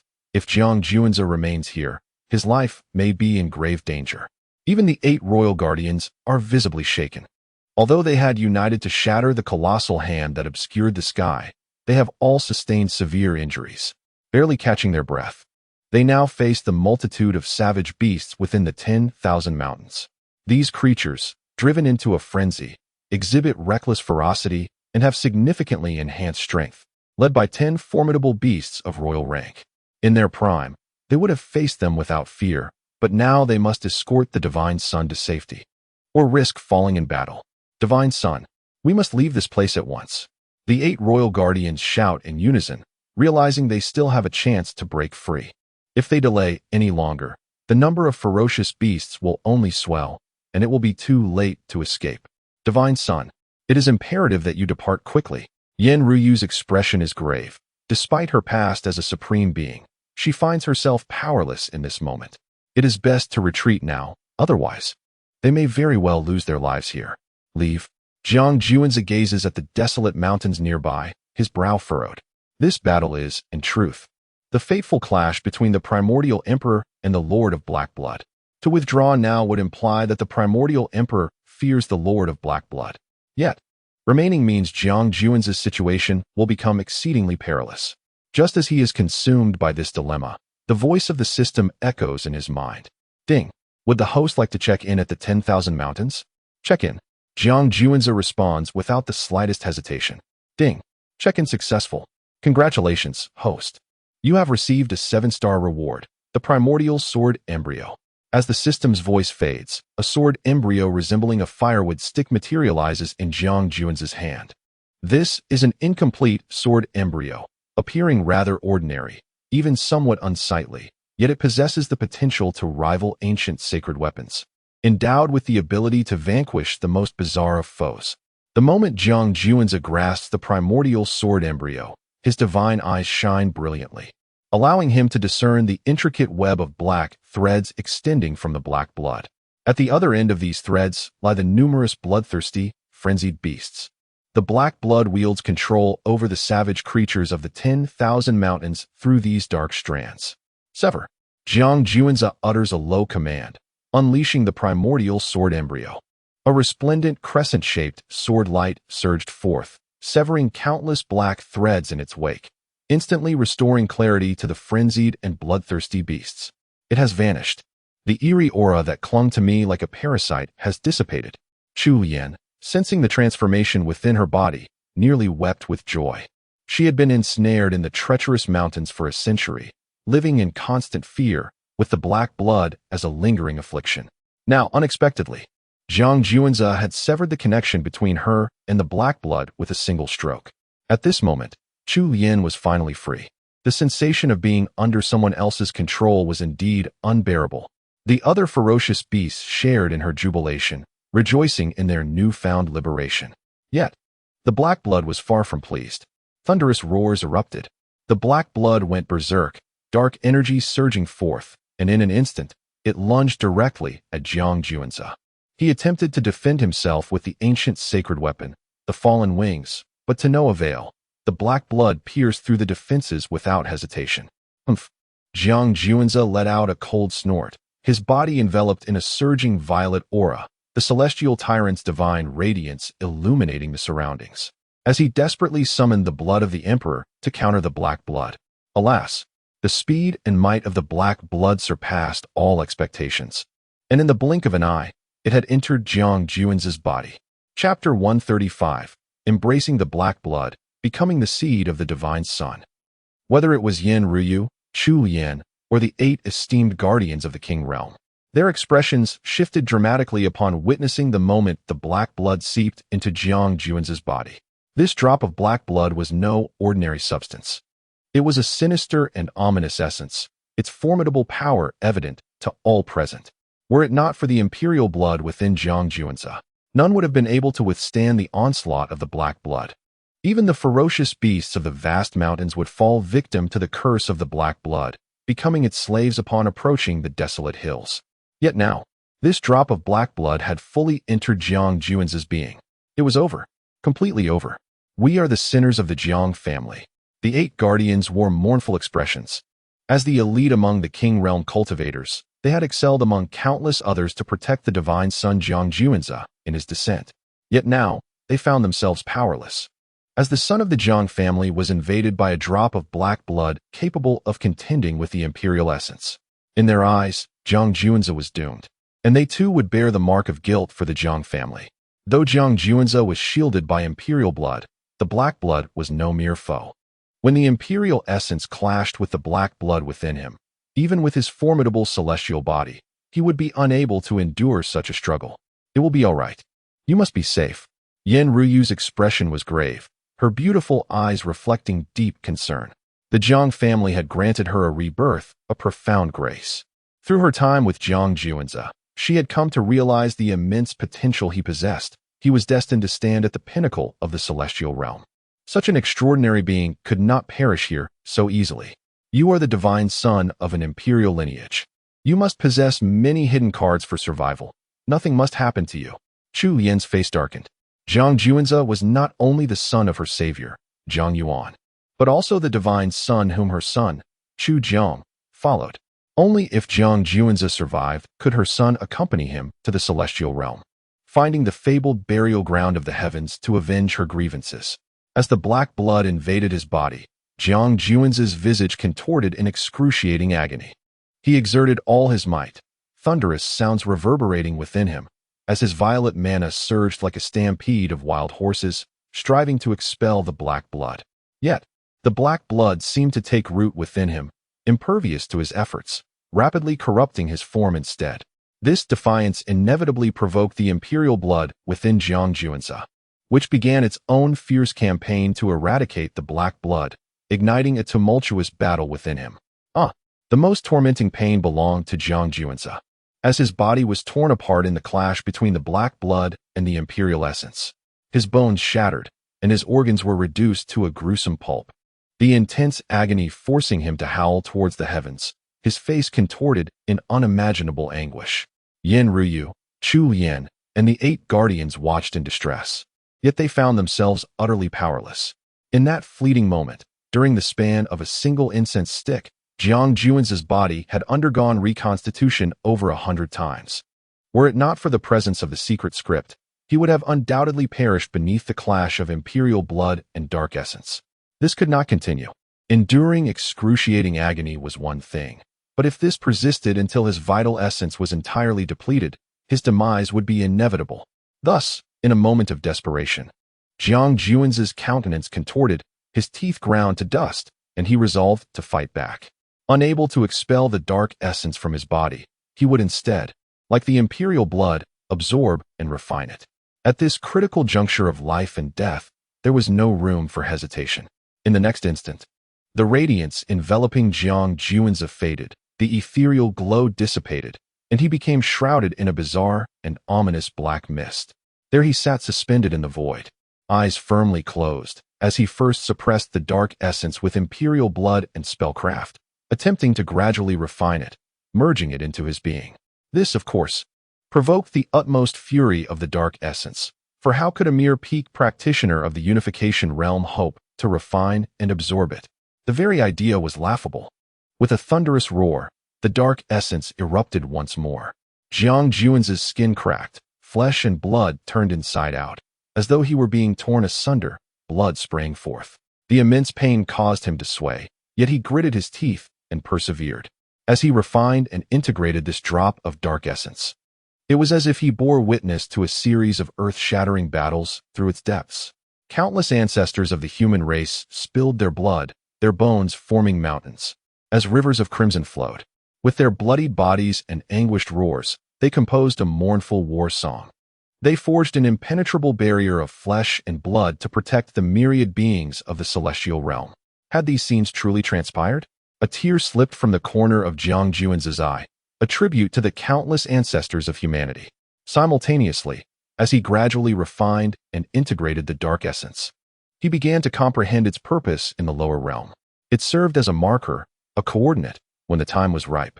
Strange beings would descend to reap what had been sown. Moreover, the existence of the dark essence was intended to suppress that astonishing Tao fruit. What indeed was that Tao fruit? Jiang Juan's curiosity about the Tao fruit inscribed on the parchment intensified. Yet now, he had to refine and integrate the dark essence while preserving his true self, lest he succumb to its taint. Refine, integrate. Jiang Juanza bellowed. With a resounding pop, under the suppression of the Imperial blood and his own spellcraft, he finally succeeded in refining the drop of dark essence into his body. In an instant, the blood and chi on his left side surged like a dragon, while the right side was entwined by the eerie aura. However, Jiang Juanza swiftly returned to normal. Just as the Supreme Emperor subdued the master of the dark essence, the Imperial blood reigned supreme within Jiang Juanza, establishing dominance over the dark essence. Importantly, after forcibly merging with the dark essence, for reasons unknown, no peculiar phenomena occurred within him. All remained eerily calm. In fact, the celestial titan physique was once again fortified by the dark essence. At this point, Jiang Juanza had truly managed to survive, yet his expression soon shifted dramatically. After refining and merging with the black blood, he had reached the pinnacle of the unification realm, on the verge of a breakthrough. Although the ancestor had provided guidance on this path of embodying the seed, it was still not entirely sufficient. He had been incessantly searching for an opportunity to transcend. To his astonishment, merging with the black blood had unveiled that very opportunity. Jiang Juanze whispered softly, his gaze intense. He was ready to take that definitive step, embodying the seed to ascend to the Tao integration realm. However, just as he was about to embark on this journey, the heavens roared ominously, dark clouds gathered, and bolts of lightning dazzled, revealing the might of the celestial realm. Embodying the seed is a path that defies the heavens, arguably the most arduous journey throughout history. Should he succeed in embodying the seed, Jiang Juanze would require no blessings from the Grand Tao. He would rely solely on himself. Regardless of how the laws of nature and the cosmos may shift, shatter, or even face annihilation, none of it would affect him in the slightest. Currently, the great Tao of heaven and earth is incomplete. Even with the most perfect seed achieving Tao integration, there will always be slight imperfections. Yet, by embodying the seed and establishing a self-contained system, should one cultivate to perfection, they are destined to become a flawless being. Chapter 136. Continuation of the Path. Divine retribution descends. Does even the heavens wish to impede my progress? Jiang Juanze gazed upward, his expression devoid of sorrow or joy, whispering softly to himself. Yet, the more he contemplated, the more resolute his gaze became. As a cultivator, he defied the heavens. With an indomitable will, he would not bow to anyone, not even to the heavens themselves. Subsequently, Jiang Juanze retrieved an abundance of heavenly materials and treasures from his storage ring: soul-calling lotus, divine tree, revitalizing grass, and numerous sacred ores and medicinal herbs, all extraordinary rarities of the age. Each of these treasures, if placed in the outside world, would be fervently sought after by countless cultivators. To embody oneself as a seed is an imperfect path, fraught with peril that could lead to the abyss of death with the slightest misstep. These heavenly materials serve two purposes. First, to safeguard Jiang Juanze's life. Second, to expedite his cultivation process, aiding him in finding the correct path. Fortunately, Jiang Juanze had the backing of the Imperial Jiang family. Such rare treasures were few and far between among the powers of the celestial realm, meticulously prepared for him by his ancestor. This exemplifies the advantage of having a mighty patron. Had Jiang Juanze been merely an ordinary cultivator, even with exceptional talent, lacking the requisite cultivation resources would render him unable to maintain his invincibility, ultimately leading to mediocrity. It is through his extraordinary aptitude, coupled with the formidable support of his family, that Jiang Juanze seizes the opportunity to soar to great heights. As Jiang Juanze's mind focused, he prepared to embody himself as a seed and step into the realm of harmony. Thunder rumbled ominously above, as terrifying bolts of lightning coiled like colossal thunder dragons, roiling within the storm clouds, seemingly poised to unleash divine retribution upon him. Yet, Jiang Juanze remained undaunted, resolutely advancing upon the path of embodying himself as a seed. As time flowed steadily onward, Jiang Juanze finally arrived at the juncture of embodying himself as a seed. Here, he beheld mountains of skeletal remains. Throughout the eons, countless prodigies had attempted this path, only to fail and become mere bones littering this desolate route. Today, Jiang Juanze intended to revive this forsaken path, defying the heavens. In the next moment, the imperial blood and the black blood within him surged, coalescing into a tempestuous aura, both demonic and divine. The black blood became the catalyst for Jiang Juanze's breakthrough, for it stood opposed to the imperial blood. Through the interplay between the black and imperial blood, he gained profound insights. In this world, there exists both darkness and light, life and death. As Jiang Juanze traversed the path of embodying himself as a seed, the black and imperial blood intertwined to form a diagram of Tai Chi. Tai Chi represents the primordial source, the beginning of all things, capable of encompassing and giving rise to everything. At this moment, the celestial thunderstorm grew increasingly agitated, as if it would strike at any moment. Nevertheless, Jiang Juanze remained unfazed, delving deeper into his comprehension, as if he were on the verge of grasping the true gateway, only a thin layer of paper separating him from enlightenment. Yet, the heavens seemed unable to tolerate Jiang Juanze's existence any longer. A colossal thunder dragon surged towards him with ferocity. Boom! The colossal thunder dragon unleashed an astonishing display of power, striking not at Jiang Juanze, but instead cleaving a mountain in twain. This served as a stark warning to Jiang Juanze, a a reminder that the heavens would not permit him to continue his current path of cultivation. No mortal could truly defy the natural order. The celestial beings, Yin Ruyu, Chu Yin, and the 8 guardians of the king's realm, observed this spectacle with grave expressions, their hearts tightening with trepidation. They had discerned that Jiang Juanzi was on the precipice of a breakthrough, experiencing an epiphany amid his ascent. Yet, they remained oblivious to the nature of this revelation. What could have provoked such divine retribution? One misstep could lead to utter obliteration. Within the expanse of the 10,000 great mountains, other ferocious beasts quivered under the weight of this celestial wrath, a force that instilled dread in their very cores. Meanwhile, Jiang Juanzi remained unfazed, resolute in his determination to traverse this perilous path. He wielded the essence of both black and imperial blood to manifest the duality of yin and yang, forging a path through the void. Despite the countless prodigies who had perished before him, he pressed forward, undeterred, standing firmly upon the Taiji diagram as he advanced along this fractured road. At that moment, the long-foretold divine punishment descended, the might of the thunder dragon crashing down upon Jiang Juanzi. In an instant, he was grievously wounded, his body reduced to charred remains. Yet he did not yield, continuing his journey along the path of self-sacrifice.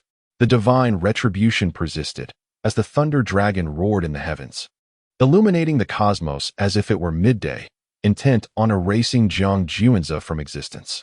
Donning the wings of fallen angels and the armor of true dragons for protection, Jiang Juanzi's gaze was fierce and unwavering.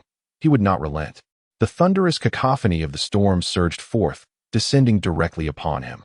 All fell silent, enveloped in an unimaginable calamity. Even the 8 guardians of the king's realm turned pale, their bodies trembling in fear. What was the Son of Heaven attempting that warranted such divine wrath? Yin Ruyu's eyes widened in disbelief, her hand clasped over her mouth. Unable to comprehend the scene before her, it seemed Jiang Juanzi merely sought to transcend his limits. So why had he summoned such terrifying retribution? The intent to annihilate him was palpable. Beyond the 10,000 great mountains, a legion of 1,000,000 cultivators was marching towards this site. What could be the cause of such a formidable divine punishment emanating from within the mountains? The Son of the Sun, leading this vast army, abruptly halted, brow furrowed. This was no ordinary punishment. Even at this distance, it sent chills down his spine. Was there a rare treasure revealed? Or had some other calamity arisen? The Lady of the Yin Gods wore a grave expression as she sensed the crackling thunder dragon, chills coursing through her. It must be a rare treasure, she mused. Perhaps Jiang Juanzi had come here in pursuit of it. The Son of the Sun voiced his speculation. What shall we do? The Lady of the Yin Gods inquired of him. The 1,000,000-strong army advanced too sluggishly and conspicuously. Let us proceed with 38 kings to scout ahead. If a rare treasure has indeed manifested, we cannot allow it to fall into Jiang Juanzi's hands. You shall remain and continue to command the vast army of 1,000,000 cultivators as they advance towards the 10,000 great mountains. The sun god soon reached a decisive conclusion. He aimed to arrive at the location of the extraordinary treasure with utmost haste. Leading 1,000,000 cultivators would undoubtedly hinder their speed. However, by guiding 38 kings, not only could they achieve maximum swiftness, but their combat prowess would also be assured. Excellent. The shadow goddess nodded in agreement. She would lead the 1,000,000 cultivators onward, while the sun god, accompanied by a contingent of kings, swiftly made their way towards the region shrouded in heavenly retribution. Jiang Juanzi, this deity is eager to discern your true intentions, as you descend with but a few kings in a discreet manner. If Jiang Juanzi indeed seeks this extraordinary treasure, its value must be beyond imagination. After all, how could such a treasure be ordinary if it has captured the attention of a young scion from an imperial clan? Therefore, it is imperative to prevent Jiang Juanzi from acquiring this treasure at all costs, to thwart his endeavors, and ultimately seize the treasure for themselves. Thus, this expedition to the lower realms would culminate in success. Yet, will events unfold as splendidly as the sun god envisions? Chapter 137. The Tribulation. The sun goddess army descends, a perilous moment. Under the wrath of heaven, Jiang Juanzi's body has become charred. Even with the fallen wings and the divine dragon armor at his disposal, he is powerless against this merciless, world-ending divine punishment. His body is shattered, bones fractured, And though the mystical script of restoration continuously mends his wounds, he can scarcely endure any longer. What have you done, O godly son? Why has such divine wrath been summoned? Yin Ruyu, Chu Lian, and the 8 king-level guardians cry out in despair, overwhelmed by the sheer terror of the divine punishment, which offers no glimmer of hope, its sole intent to annihilate Jiang Juanzi. They dare not intervene. Any attempt to disrupt the divine retribution would not only jeopardize their own lives, but also seal the fate of the punished. At this moment, the divine punishment rages fiercely. Thunder crashing across the heavens, countless thunder dragons plummeting from the sky, completely engulfing Jiang Juanzi. I shall not perish here. Jiang Juanzi bellows defiantly, and in the next moment, he shifts from passive defense to an active onslaught. Countless treasures of heaven and earth shield him as he channels his energy into the dominant scripture, unleashing his formidable fists against the heavens, exuding a fearsome aura.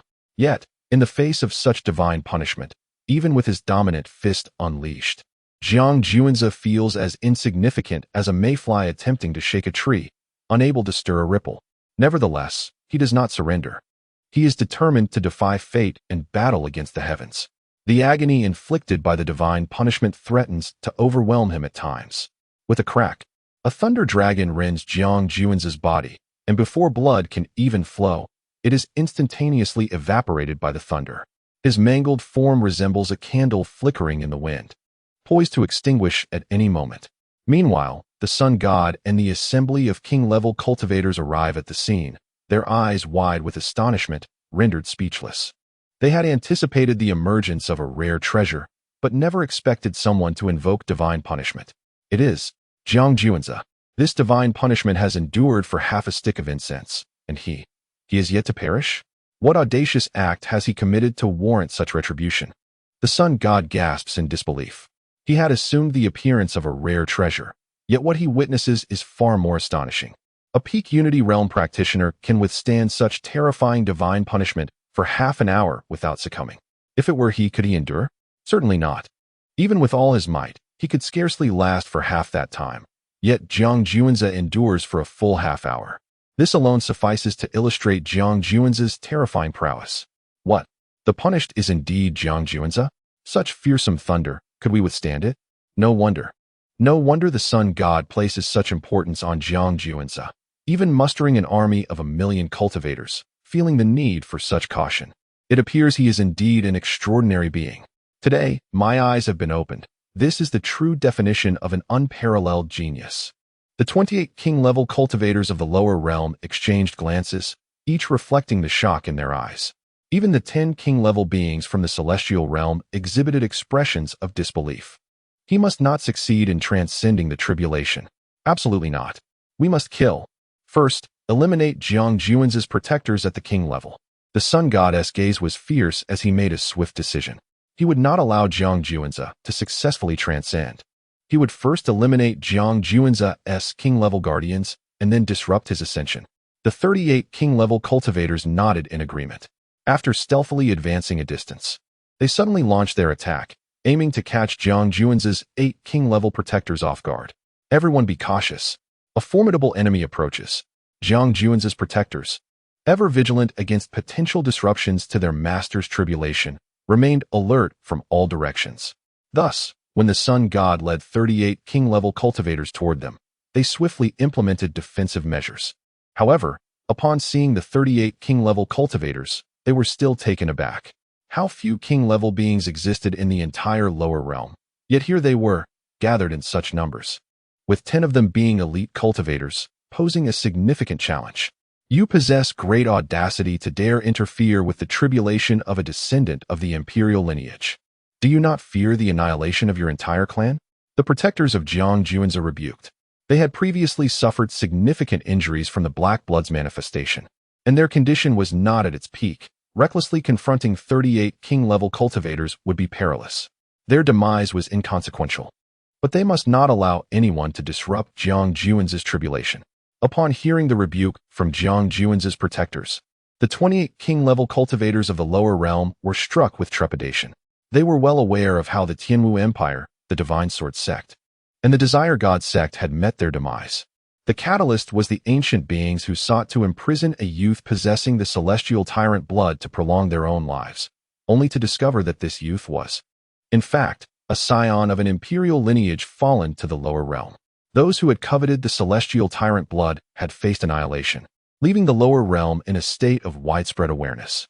Thus, upon realizing they would confront a descendant of the imperial lineage, the 28 king-level cultivators hesitated. What of an imperial scion? This divine scion has killed before. The sun god sneered. As long as you can eliminate Jiang Juan's 8 king-level protectors, I will ensure the safety of your families and factions, including the life-forbidden zone of the burial sky, and additionally, I shall grant you 3 times your original compensation. Hearing the promise of triple rewards, the lower realm's 28 king-level cultivators inhaled sharply. The storage rings previously bestowed upon them by the sun god contained rare and invaluable treasures, difficult to find in the lower realm. If they were to triple their numbers, they might have a chance to challenge the sacred realm. The pursuit of wealth can lead to death, and under the promise of substantial rewards, valiant warriors are surely to emerge. The 28 monarch-level cultivators from the lower realm cast aside all caution and charged towards the 8 monarch-level guardians of Jiang Juanza. Simultaneously, the 10 monarch-level cultivators brought by the sun god also sprang into action. The 8 guardians, already wounded, found themselves overwhelmed, unable to withstand the onslaught. Yen Ruyu wished to assist, yet her power was insufficient.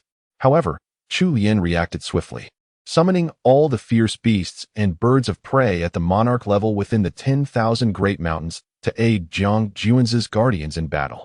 This significantly alleviated the pressure on the 8 monarch-level guardians. Nevertheless, even with this support, Jiang Juan's guardians and the fierce beasts of the 10,000 Great Mountains remained at a disadvantage. Soon, one fierce beast from the 10,000 Great Mountains fell, bloodied and lifeless. It was the first to perish, but certainly not the last. Another fierce bird met a similar fate, spilling its blood upon the heavens, though its opponent was severely injured as well. As time progressed, both sides suffered losses. However, Jiang Juan's 8 monarch-level guardians and the fierce beasts of the 10,000 Great Mountains found themselves in dire straits.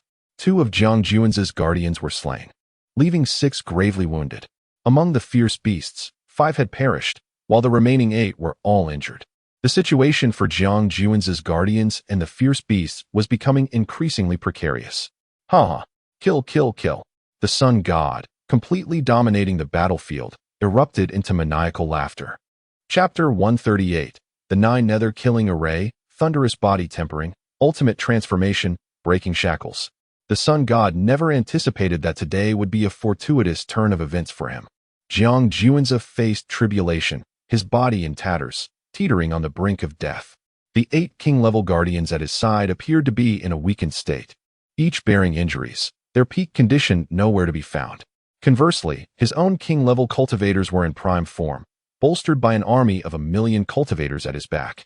If he could not vanquish Jiang Juanza today, it would be an egregious waste of divine providence.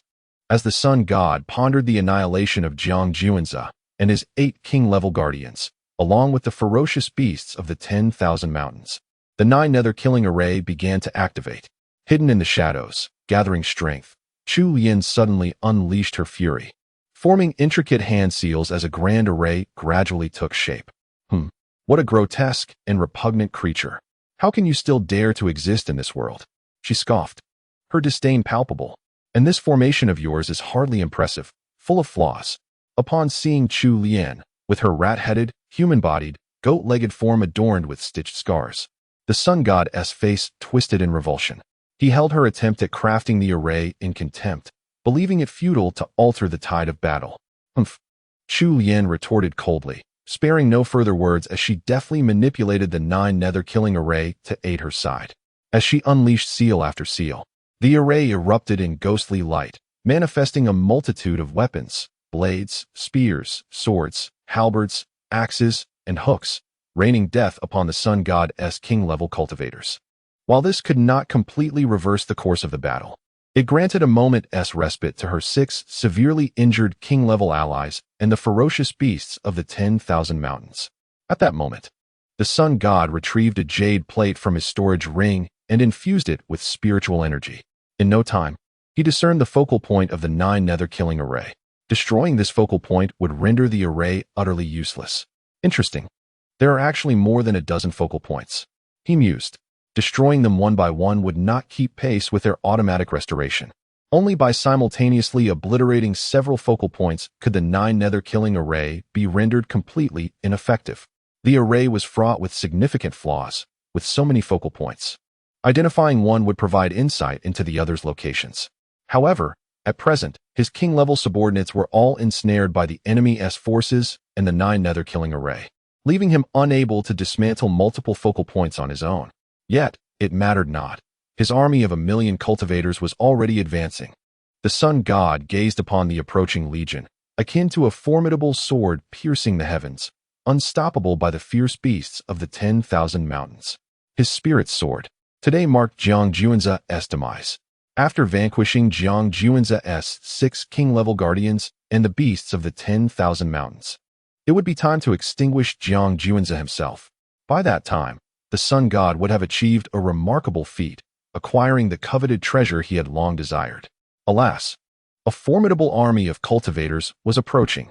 Chu Lian, who was manipulating the formation, changed her expression dramatically and exclaimed in alarm.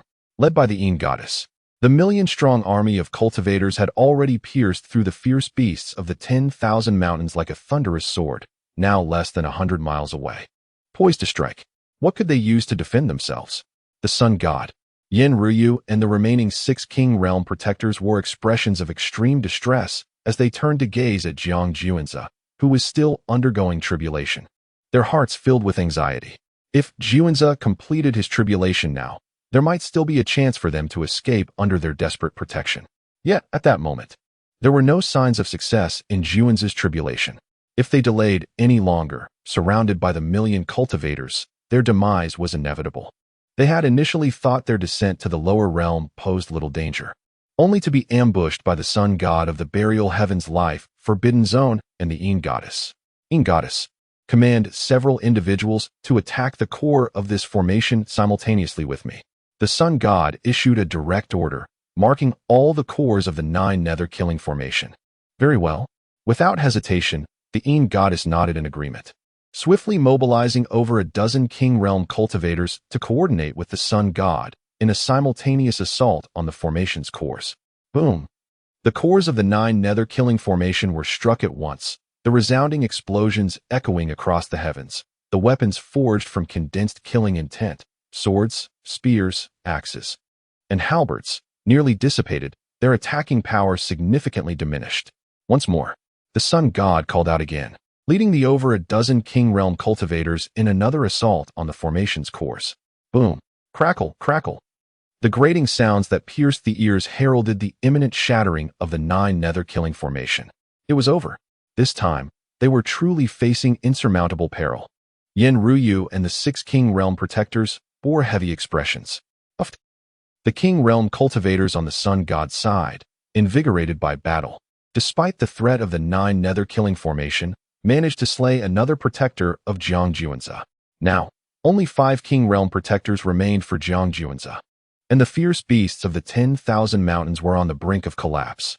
Should they lose the support of the 9 nether-killing formation, they would be utterly doomed. There was no choice.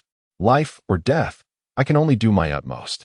As the master of the 10,000 mountains, Chu Lian cast a deep glance at Jiang Juanza, who was undergoing tribulation, and murmured softly, pouring all her vitality into the 9 nether-killing formation. The formation, which was on the verge of shattering, rapidly restored to its former state, and, in an instant, decimated 3 king realm cultivators from the lower realm, while severely wounding 2 from the celestial realm. However, in the current situation, this only delayed their inevitable defeat. It could not fundamentally alter the course of battle.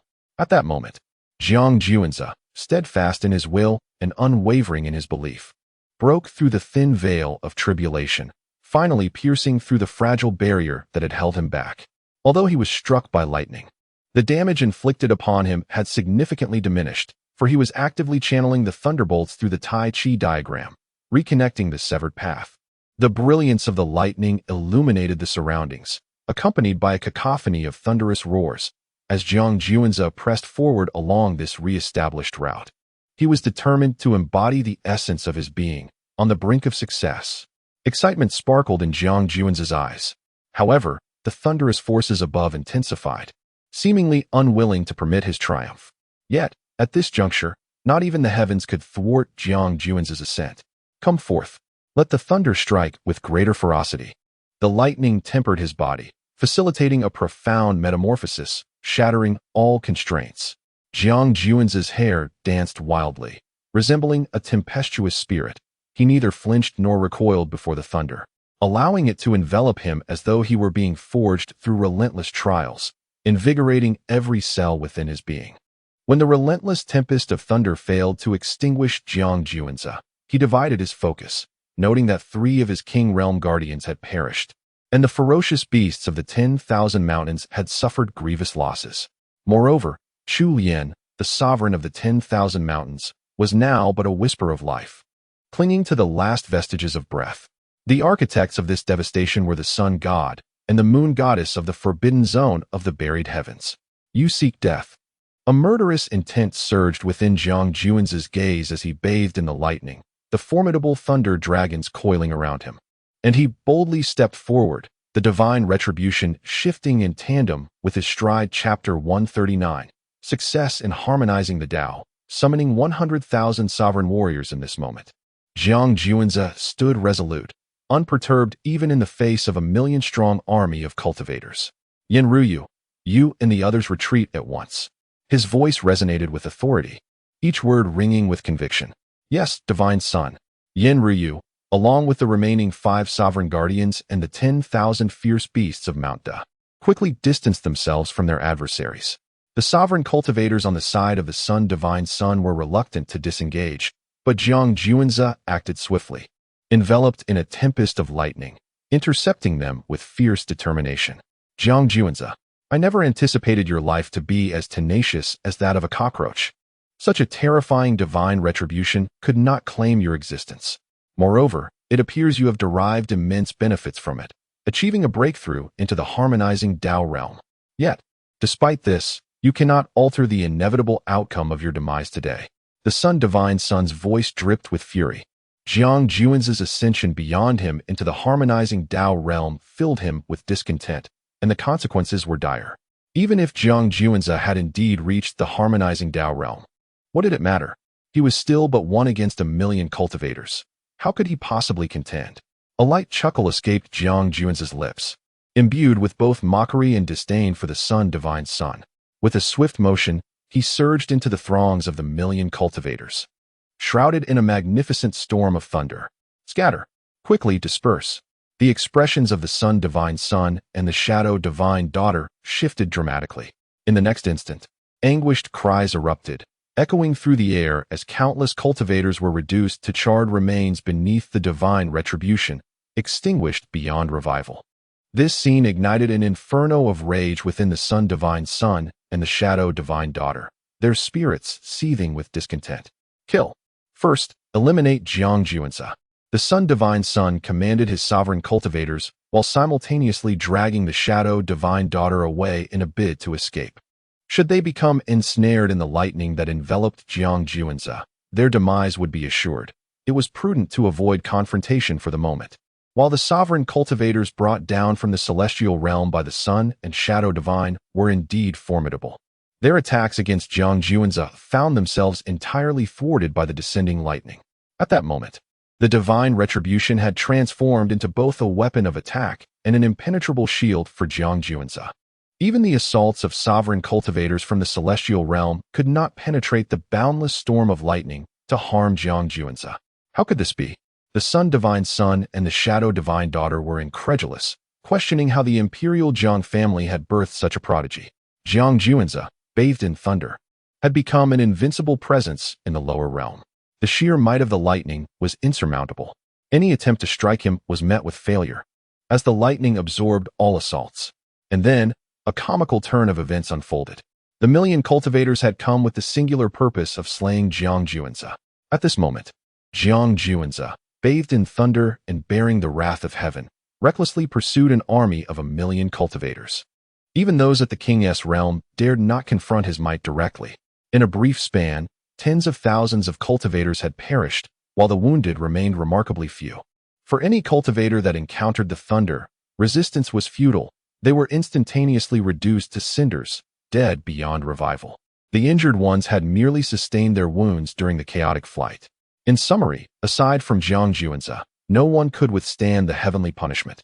Damnable, damnable, damnable. The son of the sun gazed upon Jiang Juanzi, who, enveloped in thunder, resembled a deity of lightning descending to eradicate all in his path. And his inner fury reached a boiling point. Remain calm. Jiang Juanzi cannot maintain this arrogance for long. Have you not noticed that the might of the heavenly punishment is waning? This is a sign that the punishment is on the verge of dissipating.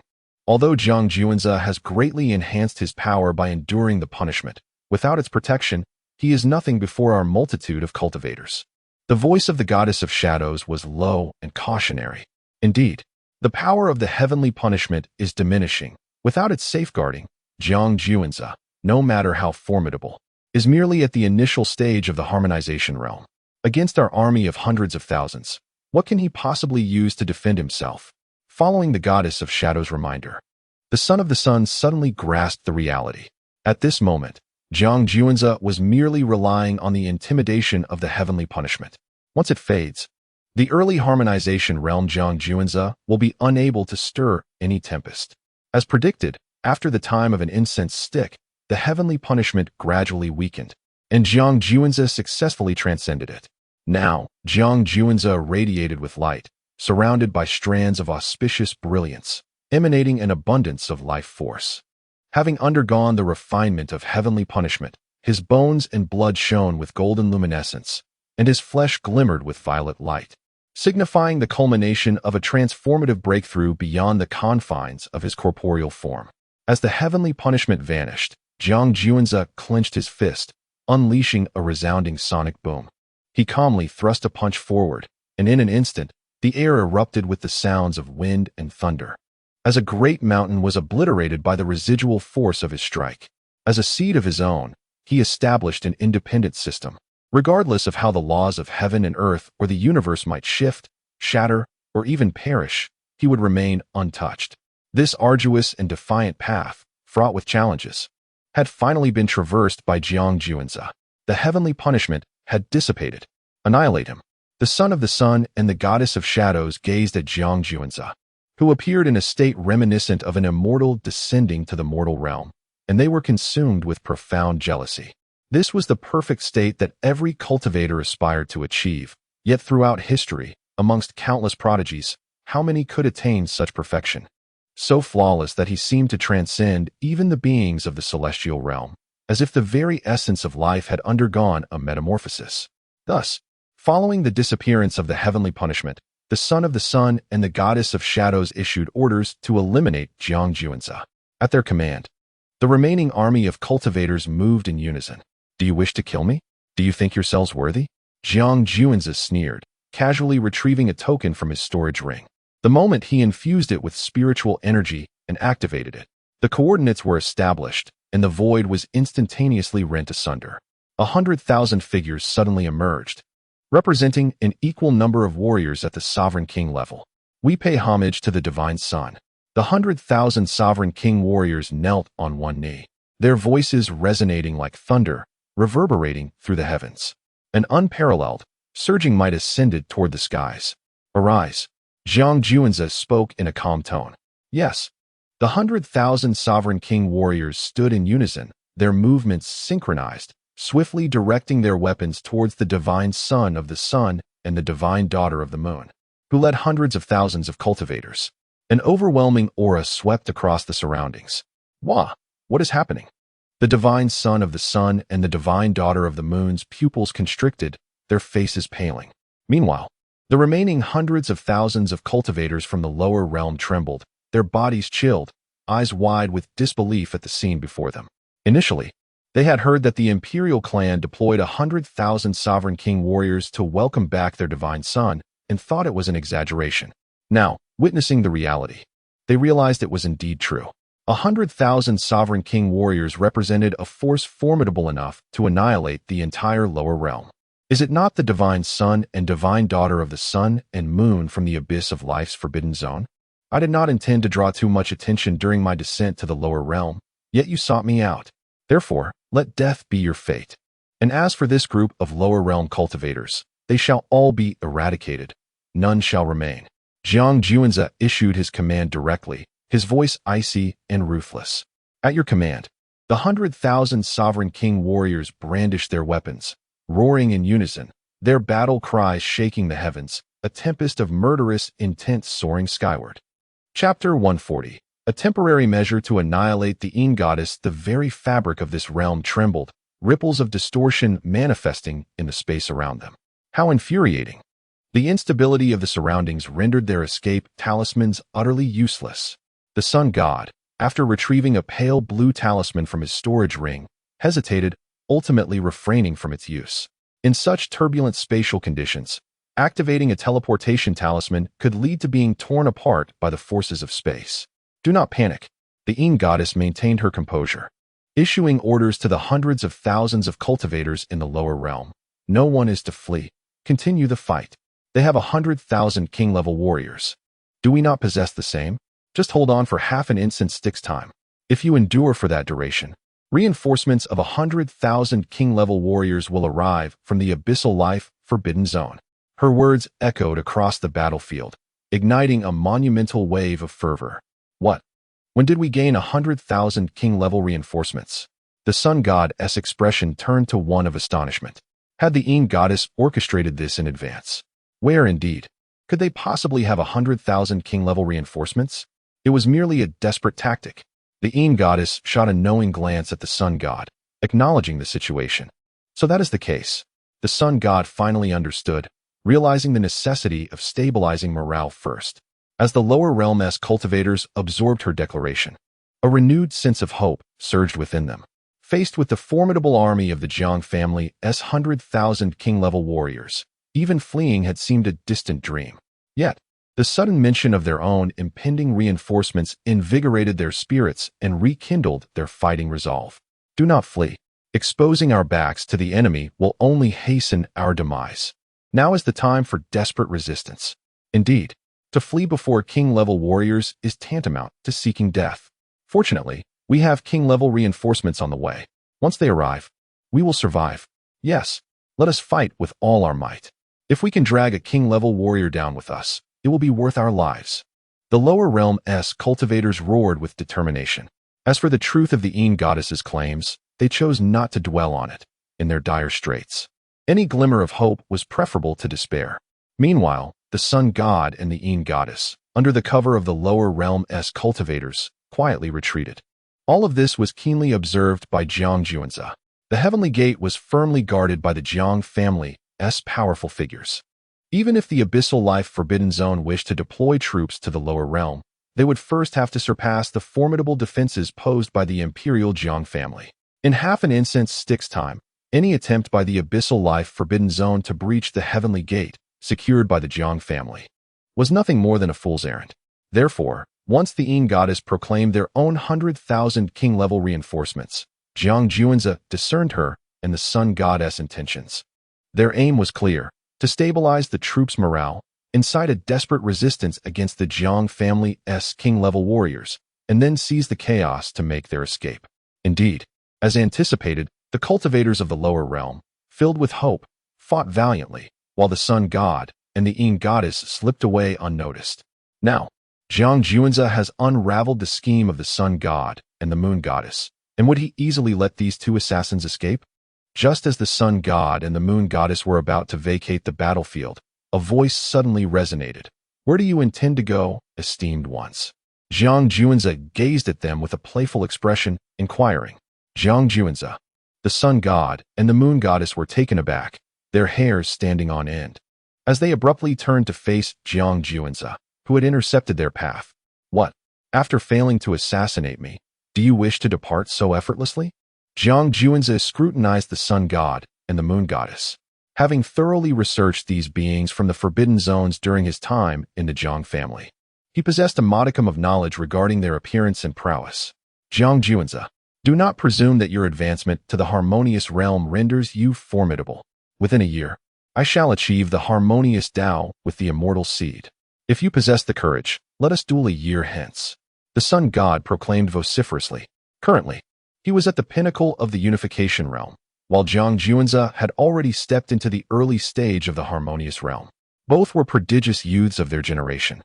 And although the sun god was unaware of the Tao seed Jiang Juanzi had embraced, the majestic figure bathed in thunderous might lingered vividly in his memory, instilling profound pressure within him. With the disparity in their realms, he had no assurance of victory against Jiang Juanzi. Indeed, Jiang Juanzi, as the scion of the Imperial family, you must surely consent to the sun god's challenge. The moon goddess chimed in languidly. Considering the present circumstances, it was wiser not to confront Jiang Juanzi. I am more than willing to engage in a duel, but not in a year. Rather, at this very moment. Jiang Juanzi's gaze held a mischievous glint as he advanced step by step towards the sun god and the moon goddess. Jiang Juanzi, what? Do you intend to leverage your superior realm to intimidate us?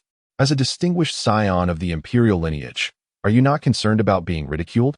The sun god and the moon goddess felt a sinking sensation as Jiang Juanzi prepared to strike, desperately attempting to dissuade him with words. Must I still adhere to conventions with you, the fallen beings from the forbidden zones? Upon uttering this, Jiang Juanzi extended a finger towards the sun god. This gesture appeared inconspicuous, seemingly devoid of force. Yet, where his finger passed, ripples surged through the void, as if the very fabric of space threatened to boil. The sun god, the intended target of this assault, underwent a dramatic transformation in countenance. Feeling an overwhelming sense of helplessness in the face of such an ordinary yet formidable gesture from Jiang Juanzi, as though confronting an invincible force. No, I cannot perish. As the scion of the tomb of heaven's forbidden zone, my future is still bright. I cannot die. Just as Jiang Juanzi's finger was about to make contact with the sun god, he roared desperately, exerting all his strength to evade to the side, inadvertently pulling the moon goddess in front of him, hoping she would shield him from this fatal strike. Sun god, you, scoundrel. The lady of the Yin god narrowed her pupils, her face contorted with rage. She never anticipated that, in the face of life and death, the son of the Yang god would betray her so callously. At that moment, her heart brimmed with a desire to annihilate him. Yet, confronted by Jiang Juanzi, who wielded the finger of a deity, despair engulfed her. Even before the divine finger reached her, she sensed the very fabric of space around her compressing and collapsing. She was certain she could not withstand such a force. No. Please, no. In the throes of life and death, the lady of the Yin god cried out, exerting every ounce of her strength in futile resistance, but it was all in vain. She could only watch helplessly as Jiang Juanzi's finger drew ever closer. First, her arms, flesh and bone, were reduced to powder, followed by her once proud form. It was over, utterly finished. The light in the lady of the Yin god's eyes dimmed as she sighed, her heart filled with loathing for the son of the Yang god. Yet it was too late. Under Jiang Juanzi's divine finger, her magnificent body was entirely obliterated. Flee, flee, flee. Witnessing the lady of the Yin god perish at Jiang Juanzi's hand, the son of the Yang god felt a chill run down his spine, his body brimming with dread. Cold sweat pouring from his brow as he fled with all his might, desperate to distance himself from Jiang Juanzi. Chapter 141. The Threat of the Meteorite Jade. Jiang Juanzi, unperturbed by the threat, questioned, escape? Do you truly believe you can flee? He gazed at the sun god child, who was frantically trying to escape, a mocking smile gracing his lips. With a swift movement, he darted forward, akin to a flash of lightning, intercepting the sun god child effortlessly. The powerful gusts of wind created by his movement destabilized the sun god child, causing him to stagger, nearly losing his balance, which only deepened his trepidation. Jiang Juanzi, as a member of the imperial lineage, you dare to disregard martial ethics and rely on your superior realm to oppress me. How despicable! Do you not possess even an ounce of shame? The sun god child's eyes flickered as he frantically contemplated methods of escape. Today is your destined demise. Jiang Juanzi shook his head, dismissing the sun god child entirely. He struck decisively, extending a finger once more. Having already entered the harmonization realm, Jiang Juanzi found the sun god child, who was merely at the pinnacle of the Return One realm, utterly unworthy as a contender. Even a single finger from him was beyond the sun godchild's capacity to withstand. The notion of allowing the sun godchild a year to cultivate and then engage in battle was laughable. After a year, the gap between them would only widen further, rendering any hope of catching up a mere fantasy. Jiang Juanzi, you leave me no choice. The sun godchild inhaled deeply, casting a fierce glare at Jiang Juanzi, as a water droplet-shaped white jade materialized in his palm. The moment the jade appeared, the heavens rumbled with thunderous might, an overwhelming power saturating the atmosphere. Noticing this, Jiang Juanzi furrowed his brow, halting his advance. Jiang Juanzi, your attack has ceased. Are you afraid? The sun godchild chuckled darkly. This is the meteorite jade, refined from the core of a star, imbued with terrifying power. Should it detonate, it could annihilate the world. If you let me go, we can coexist peacefully. Otherwise, I shall trigger this meteorite jade, and we shall perish together. The sun godchild roared. Indeed, the meteorite jade possessed great power. But to claim it could annihilate the world was an exaggeration. Jiang Juanzi carefully assessed the jade before stepping forward, stating, "What do you mean by that? I will repeat myself. Release me at once. Otherwise, I shall detonate this meteorite jade, and we will all meet our end." The sun godchild's voice was resolute. "Detonate it." Jiang Juanzi responded calmly, his gaze steady. "What? Do you even comprehend the words you speak?" The sun godchild was momentarily taken aback, unable to fathom Jiang Juanzi's demeanor, thinking he misheard. "I said, detonate it." Jiang Juanzi reiterated. "You've lost your mind. You're utterly insane." The sun godchild was in a state of utter turmoil. He had threatened Jiang Juanzi with the meteorite jade merely to secure his escape, not with the intent of perishing alongside him. Little did he expect that Jiang Juanzi would deviate from the expected course of action, directly prompting him to detonate the meteorite jade. What was he to do? Primarily, he did not wish to perish in this place. Hesitating, "Allow me to lend you a hand." Observing the sun god's indecisive and flustered demeanor, Jiang Juanzi approached him directly, channeling his magical energy towards the meteorite jade. "My goodness, you truly are a madman." The sun god widened his eyes in disbelief, hurling a curse at Jiang Juanzi before swiftly discarding the meteorite jade and fleeing in the opposite direction. Boom! The meteorite jade exploded, a blinding light illuminating the surroundings, while the deafening roar shook the mountains, and a fierce whirlwind uprooted towering ancient trees. Ultimately, an enormous mushroom cloud ascended into the sky, both magnificent and terrifying. As the violent explosion gradually subsided, a massive crater emerged, within which two wings, one black and one white, formed a sphere, tightly enveloping Jiang Juanzi. Beside the sphere lay a skeletal remains, devoid of flesh, defiantly raising its middle fingers towards Jiang Juanzi, as if silently accusing him. When the fallen wings retracted, Jiang Juanzi remained composed and unperturbed. The explosion caused by the meteorite jade was indeed formidable, yet with the protection of the fallen wings, coupled with his transformed life essence and the support of the true dragon treasure art and the character secret, the damage he sustained was negligible. The sun god had ultimately underestimated Jiang Juanzi. As long as a sage does not emerge, even those at the king's realm cannot hope to kill me, Jiang Juanzi declared with pride and confidence. He then glanced at the skeletal remains of the sun god, which still defiantly raised its middle finger, and with a swift kick, shattered the finger. With a wave of his sleeve, his magical power surged. Whoosh! The sun god's bones were instantly reduced to ashes, as Jiang Juanzi had never regarded them with any seriousness. The tremendous commotion from the explosion of the meteorite jade naturally captured everyone's attention, even momentarily silencing the chaotic battlefield.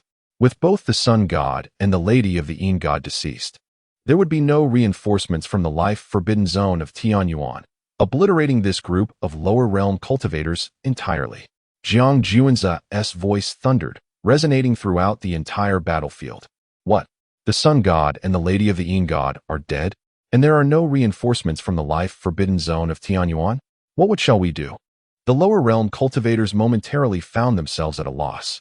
Just moments ago, the sun god had claimed that reinforcements would arrive from the life-forbidden zone of Tianyuan. Yet now there was not a trace left of them. What were they to do now? Kill, kill, kill. The army of 100,000 King's Realm cultivators summoned by Jiang Juanzi roared in unison, their battle spirit soaring, a palpable aura of bloodlust enveloping them. They were indifferent to everything else.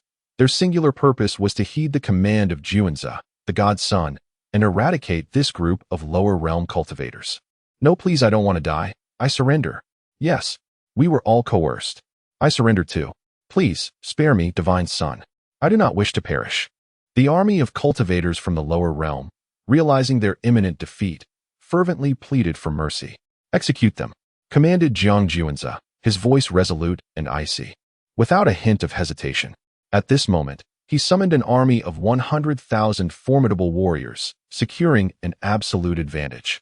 Yet, without the assistance of these 100,000 elite cultivators, how could he contend with the amassed force of 1 million from below?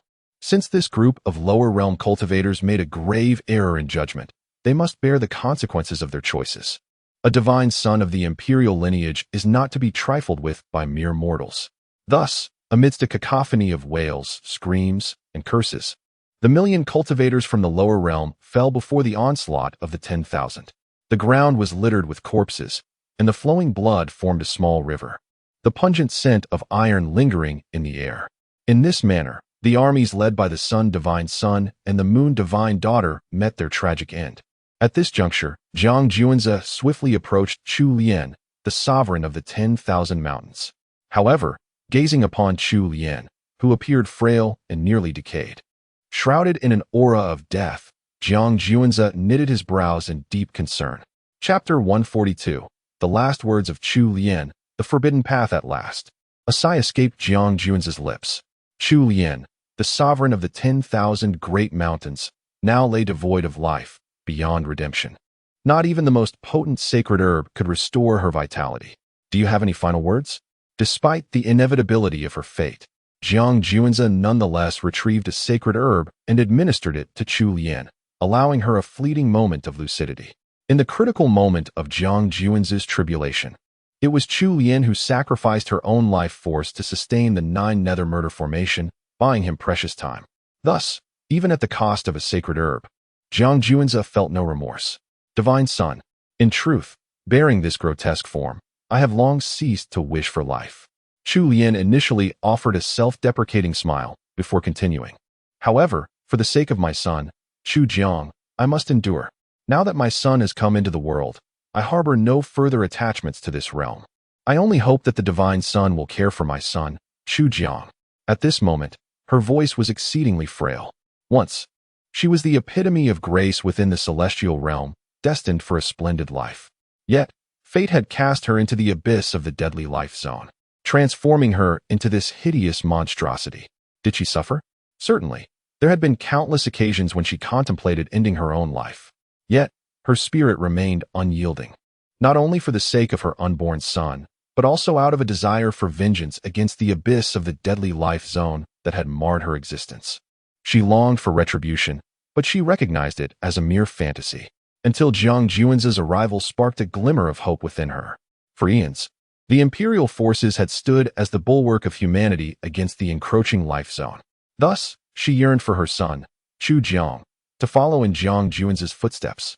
Even if he could not dismantle the abyss, he must take a bite out of its flesh, proving that even a fallen celestial maiden could inflict pain upon it. Fear not. From now on, Chu Jiang shall be my protege. I shall ensure he suffers no indignity and will nurture him vigorously, Jiang Juanza solemnly vowed. Then I thank you, Divine Son. Upon hearing Jiang Juanza's promise, a faint smile graced Chu Lian's lips before she slowly closed her eyes. She had risked her life, wagering her entire essence on the 9 nether murder formation in hopes of granting Jiang Juanza additional time. Ultimately, she succeeded. Jiang Juanza triumphed over his tribulation and summoned 10,000 sovereign warriors, annihilating the likes of the Sun Divine Son and the Yin Divine Daughter, thereby safeguarding Jiang Juanza. With him secured, her son Chu Jiang could ascend to the celestial realm and embrace a brighter future. Perhaps, there remained a flicker of hope, 1 in 1,000, that she could fulfill her deeply buried desire to eradicate the abyss of the deadly life zone, the source of her suffering. Meanwhile, Chu Jiang, newly born, was still oblivious to the unfolding events. He softly called for his mother, Chu Lian, yearning for her to open her eyes and behold him. Alas, his mother could no longer awaken to see him. Upon witnessing the scene, Jiang Juanza let out a sigh, and ordered his men to properly bury Chu Lian. Once he had taken care of all matters, he turned his gaze towards the desolate mountain that had once been consumed by black blood. Beneath that forsaken peak lay the fateful fruit recorded in the ancient parchment. Jiang Juanzi summoned his purple-hued spiritual energy, causing the earth to tremble and the mountains to quake, as he effortlessly displaced the mountain itself. Indeed, a luminous orb, no larger than a fist, emerged as if the clouds had parted to reveal the sun. With a thunderous roar, the moment this orb appeared, the very heavens and earth erupted with wind and thunder, the resounding laws of the great Tao reverberating throughout. While countless chains of order descended from the 9 heavens, seemingly intent on obliterating this radiant sphere. This sudden turn of events left all present in sheer astonishment. Confronted by the overwhelming laws of the Tao, even the king-tier cultivators felt an icy chill run through their bodies. This was beyond their capacity to withstand. No, not merely them. Even a sage might struggle to endure such a force. What had their esteemed Juanzi done to provoke such a cataclysm? What lay within that glowing orb? Yen Ruyu's beautiful eyes reflected her gravity. As a former supreme being of the celestial realm, she understood all too well the magnitude of the treasure capable of inciting such upheaval in the laws of the Tao. Such a treasure contained profound causality. Even a supreme being would hesitate to meddle with it, as only certain extraordinary beings could claim it. Jiang Juanzi had descended to the mortal realm solely for this orb. But could he truly seize it? Yen Ruyu's expression turned serious as she closely monitored Jiang Juanzi's every movement. Step by step, Jiang Juanzi advanced, as if burdened by immense weight. Each stride appeared exceedingly arduous. Under the crushing laws of the Tao, his figure seemed less than an ant, yet he felt no trace of fear or trepidation, his steps steady and resolute. Indeed, the force of the Tao's rules bore down upon him. Jiang Juanzi whispered within, recalling his previous encounter with this power when he had acquired the ancient parchment on the ruined star. Thus, when faced once more with the crushing force of the Tao, he remained unperturbed, calmly employing a technique to veil his presence and obscure the heavenly secrets. No multitude of laws or myriad pathways could approach him. What sort of method had Juanzi employed to elude the very essence of the Tao? Yen Ruyu covered her mouth, her eyes wide with astonishment. However, she soon realized that it was not that the power of the Tao could not reach him, but rather that Jiang Juanzi was skillfully evading it. This scene opened her eyes to new possibilities. Every creature in this world bore some connection to the laws of heaven and earth, and to evade them was nothing short of folly.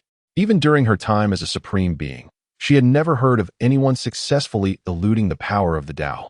At that moment, Jiang Juanzi finally arrived before the fist-sized orb. The ancient parchment flew forth, merging seamlessly with the radiant sphere. At this moment, the power of the endless Tao's rules descended into utter chaos, causing the entire lower realm to tremble violently, as if attempting to obliterate the fist-sized sphere of light.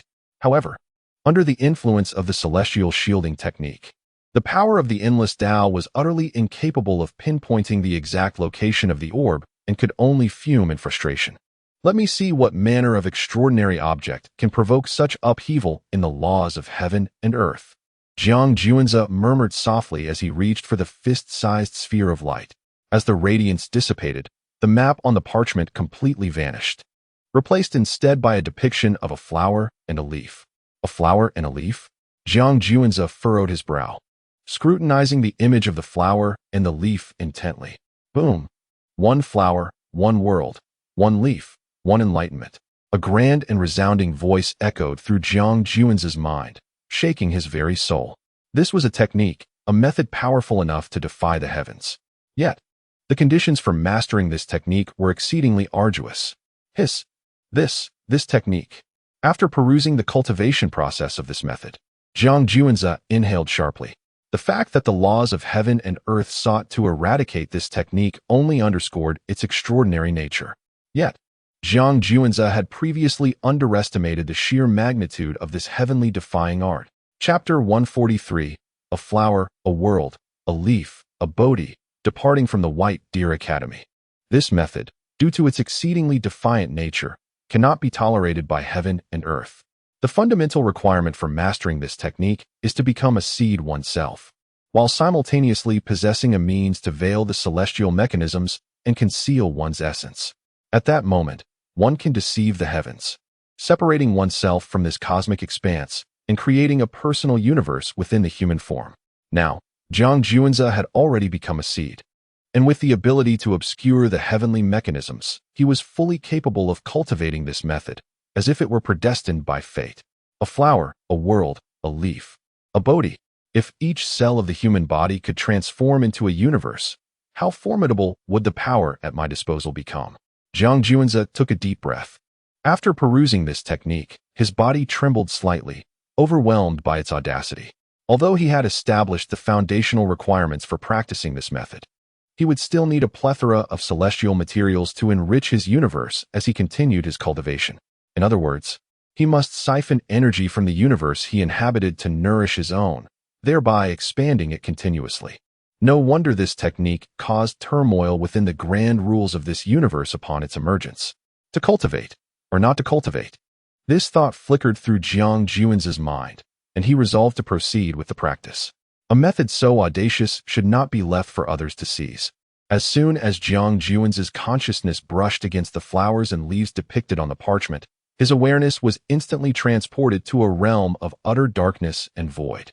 Here, it was pitch black and profound, where one could not see their own hand, resembling the darkest recesses of the cosmos. Suddenly, amidst this extreme darkness, a faint glimmer of light flickered. Drawn to this delicate radiance, Jiang Juanzi's consciousness made contact. Boom! A deafening explosion resonated, and myriad laws and myriad powers surged chaotically, shattering the very fabric of space. Countless fragments of space floated and lingered in this dark void. It exploded. But why? Jiang Juanzi was bewildered by the explosion of this glimmer, watching in silence. The explosion continued, yet it bore no impact upon him. As time passed, seemingly spanning billions of years, the fragments of space began to change once more, gradually coalescing, while myriad laws and powers stabilized and perfected. Subsequently, various substances emerged, forming energies and stars. Hiss! Is this the origin of the cosmic explosion? Am I creating the universe? Witnessing this scene, Jiang Juanzi gasped in astonishment. It is important to note that he was merely at the initial stage of the Tao harmonization realm, a low-tier cultivator in the heavenly realm. Yet here he was, partaking in creation, which felt surreal, like a dream. However, his consciousness soon returned to his body, for his current state was indeed a pitiful sight to behold. Once a figure of majestic vigor, now reduced to a mere semblance of his former self. Jiang Juanzi's once robust frame has become a mere skeleton, with vitality dwindling and hair turned silver. In this moment, he resembles an elderly man on the brink of death. The current state of Jiang Juanzi has cast a pall of seriousness over his longtime guardians, Yin Ruyu and the others, who are engulfed in deep concern. They cannot fathom why their divine scion appears to have entered yet another state of profound enlightenment, diligently pursuing his cultivation. However, suddenly, the energy within Jiang Juanzi plummets drastically. Normally, such a rapid depletion of energy would indicate an excessive release. Yet, it seems as if the energy has vanished into thin air, neither dissipating nor remaining in the external world, which is quite peculiar. Where has the energy that once resided within Jiang Juanzi disappeared to? Others may be in the dark, but Jiang Juanzi is acutely aware that 99% of his energy is devoted to nurturing a nascent cell, which he refers to as a cosmic cell. This cosmic cell, however, remains incomplete due to insufficient energy. My cultivation level is still too low. How much longer must I wait for this cosmic cell to fully mature? If only I could attain the sacred realm. Each time I exhaust my energy, it should suffice to nurture a cosmic cell. Jiang Juanzi muses inwardly, recognizing that only by successfully nurturing this cosmic cell can he harness its energy. Divine Scion, what has befallen you? Upon seeing Jiang Juanzi awaken, Yin Ruyu rushes to his side, her voice laced with urgency. I am fine, Jiang Juanzi replies, shaking his head as he retrieves a multitude of sacred pills and herbs from his storage ring to replenish his expended energy. As he refines these sacred elixirs, his body rejuvenates like a withered tree basking in the spring rains, recovering swiftly. Before long, Jiang Juanzi's physique regains its former strength, shedding the appearance of frailty. It is a relief to hear you are well. Yin Ruyu nods in acknowledgement. She senses that Jiang Juanza harbors significant secrets, yet refrains from probing further. As someone who once held supreme status, she is well aware that some questions are better left unasked, lest they bring unimaginable calamity upon oneself. By the way, how much time have I spent in my cultivation? Jiang Juanza reflects on his time in that dark, void-like realm, feeling as though eons have passed. And he is eager to learn how much time has truly elapsed in the real world. You have been in cultivation for an entire year. Yin Ruyu responds truthfully. Since Jiang Juanza began his enlightenment, a full year has elapsed. A year. I see now. Jiang Juanza nods, realizing this period is considerably shorter than he had anticipated. Divine Scion, shall we return to the celestial realm? Yin Ruyu inquires. For practitioners, a year is hardly significant, yet as the scion of the Imperial Jiang family, Jiang Juanza knows that even a month's absence must be reported to his family for their peace of mind. Although the formidable army of 100,000 warriors shields them, the Jiang family persistently inquired about Jiang Juanza's current condition. Yin Ruyu replied truthfully that Jiang Juanza was in a state of enlightenment and should not be disturbed. However, if Jiang Juanza continued to remain elusive, the elder members of the Jiang family would likely become restless. Let us wait. There is a matter I must attend to upon my descent to the lower realm. Let us proceed to the Bai Lu Academy, Jiang Juanza declared, shaking his head. Previously, his rise in the lower realm and admission to the Bai Lu Academy were purely fortuitous, having acquired the treasure, the meteoric tear. Yet, he had suffered betrayal from Bai Yuiguang, who had entrusted the meteoric tear to another. Upon being retrieved by his family, he had no opportunity to reclaim it. This time, he would personally retrieve it. Yes, son of God. Yin Ruyu nodded, refraining from further inquiries and resolutely executing Jiang Juanza's commands. After a year of safeguarding Jiang Juanza, the army of 100,000 warriors finally set forth once more. They embarked toward the Bai Lu Academy, once renowned far and wide, celebrated as a land of abundant talents, and revered as a sacred ground for cultivation. Chapter 144, The Withered White Moonlight, Part 1. The current state of Bai Lu Academy has declined significantly following the incident involving Jiang Juanza. The former president, Su Chongli, had coveted Jiang Juanza's celestial blood, which led to the annihilation of his entire clan. At that time, several of Su Chongli's relatives held prominent positions within Bai Lu Academy. Consequently, after the eradication of Su Chongli's family, 1/3 of the Academy's upper management vanished, resulting in a drastic decline in faculty strength. Other academies seized the opportunity to rise, poaching a substantial number of students from Bai Lu Academy. Today, Bai Lu Academy no longer holds its former status as a revered sanctuary for cultivation. At this moment, within the president's office, a cacophony of vigorous activity resonates, interspersed with heavy breaths. After a few moments, the sound of a man exhaling deeply pierces the air, bringing the fervent noises to a halt. President, may I have that quota for entering the Qian secret realm? A girl with pink hair, resembling a seductive siren, is perched on the lap of a middle-aged man, her voice dripping with allure. Her hair glistens like dew, her skin is as fair as snow, and her cherry lips curve enticingly, exuding an air of regal pride. A delicate flush adorns her exquisite, angelic face. Especially her youthful form, sculpted as if by divine hands, is alluringly curvaceous. She is none other than Jiang Juanza's former beloved, Yin Yao. The middle-aged man is Su Boming, the current president of Bai Lu Academy. Well, this is rather difficult, Su Boming muses, his gaze lingering on Yin Yao's alabaster figure, caught in a dilemma. President, is it not merely a matter of your word to enter the Qian secret realm?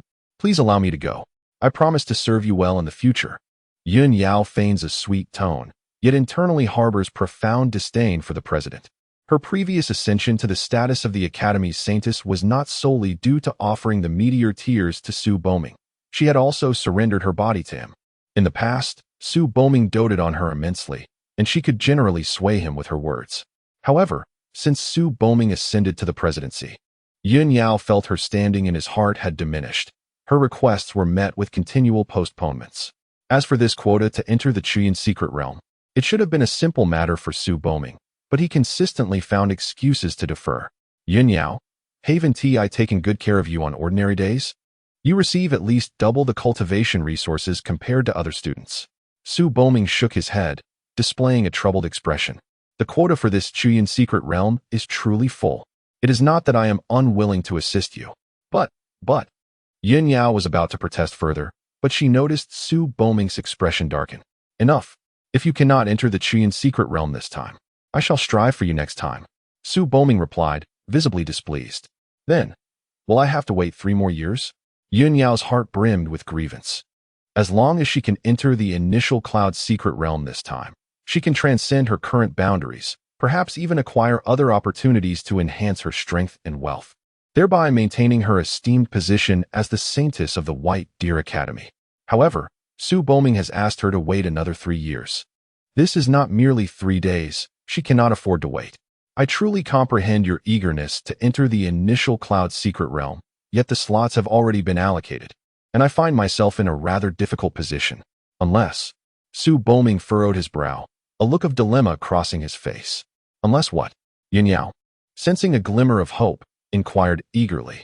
Unless you can establish connections with several other teachers, and then I can mediate on your behalf to secure a spot for you in the initial cloud secret realm. Su Boming cast a sidelong glance at Yin Yao, a cunning smile curling at the corners of his mouth. The implication was clear.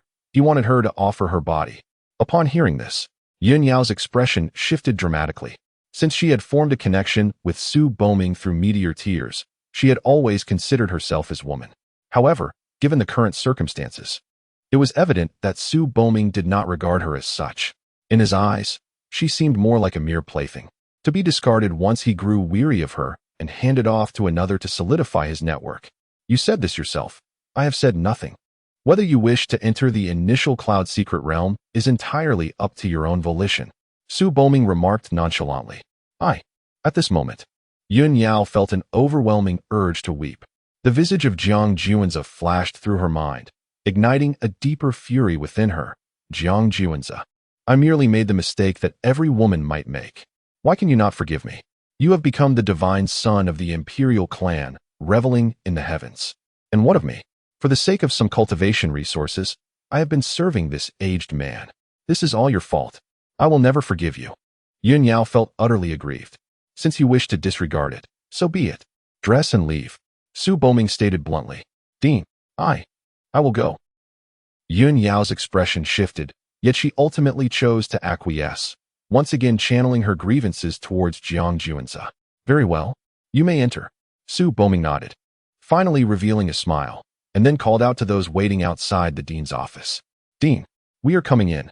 A group of 5 entered the dean's office, and upon seeing Yin Yao, their faces instantly transformed, revealing malicious intent, their breaths quickening. Dean, you all. Realizing she had fallen into Su Boming's trap once more, Yin Yao comprehended that everything had been preordained. Ahem, the dean's office will be left to you. I shall step out for a moment. Su Boming rose and walked toward the door. Indeed, this matter had long been orchestrated. He had only recently assumed the position of dean at the White Deer Academy and needed to forge alliances with several teachers. The 5 teachers have long harbored feelings for Yin Yao, while Yin Yao is eager to secure a spot in the Chuyin secret realm. Thus, she seizes the opportunity presented by this coveted position to curry favor with these 5 instructors, solidifying her dean's authority in the process. The dean, Yin Yao immediately attempts to pursue, only to be halted by the 5 teachers within the academy. Overwhelmed and unable to resist, her voice is silenced, leaving her powerless. After an exhausting day, Yin Yao emerges from the dean's office, utterly worn out, and collapses to the ground in tears. Fortunately, her efforts bear fruit. Having won over the 5 teachers, she successfully acquires her entry into the Chuyin secret realm. This incident marks the beginning of Yin Yao's descent. I am willing to grant you my body, but you must provide me with something that satisfies my desires. In this manner, Yin Yao leverages her physicality to obtain a wealth of cultivation resources. Yet, the more she does so, the deeper her hatred for Jiang Juanzi grows. Jiang Juanzi, you are the reason I am now vulnerable to anyone's whims. You shall forever bear the weight of my resentment. Her eyes brim with bitterness and animosity. She loathes Jiang Juanzi for his inability to forgive her and despises his selfish abandonment, which deprived her of the chance to revel in the celestial realm alongside him. Meanwhile, Jiang Juanzi arrives alone at the Bailu Academy, seeking to reclaim the meteor tears, and must first uncover which teacher Yun Yao has offered them to. Chapter 145. The Withered White Moonlight, Part 2. For Jiang Juanzi, who once regarded Yun Yao as his cherished white moonlight, any feelings he had now lay in ruins. As if they were strangers. His visit to Yun Yao was solely driven by a desire to uncover which teacher had received her meteor tears. The notion of rekindling their past romance was nothing short of a jest, setting aside Jiang Juanzi's current status, which afforded him any woman he desired. The betrayal by Yun Yao was an unforgivable transgression. Knock, knock, knock. Jiang Juanzi rapped on Yun Yao's door. Yet, the response he received was a torrent of male curses. Get lost. Form your line. I'm not finished yet. Why the rush? Furrowing his brow, Jiang Juanzi wondered if he had mistaken Yun Yao's residence. However, he had verified earlier that she indeed resided there. A spark ignited in his eyes, and with a flicker of his pupils, his vision pierced through the door, revealing the scene within. A girl with pink hair was engaged in some activities with a handsome young man. Jiang Juanzi raised an eyebrow, his expression as calm as an untroubled well, betraying no hint of emotion. The moment Yun Yao had stolen his meteor tears to offer them to a teacher at the academy, thereby becoming the academy's saintess and abandoning him for another, their fates had been irrevocably severed. Thus, he knocked on the door once more, his impatience bubbling to the surface. Damn it! Did you not hear what I just said? Do you not understand the order of things? Get out! The young man inside the room erupted in anger once more. Jiang Juanzi could hardly be expected to wait for them to finish. Therefore, he shed all pretense of politeness and kicked the door open with force. Bang! The door flew open under Jiang Juanzi's boot. Inside, Yun Yao and the young man were taken aback by the sudden intrusion. However, upon recognizing Jiang Juanzi's face, Yun Yao stood frozen, her eyes wide with disbelief. The young man, who had been sprawled over Yun Yao, rose in fury and approached Jiang Juanzi. To be interrupted at such a critical moment was intolerable for any man, especially one whose uncle was the current dean of Bailu Academy, Su Boming, a connection that granted him considerable power within the institution.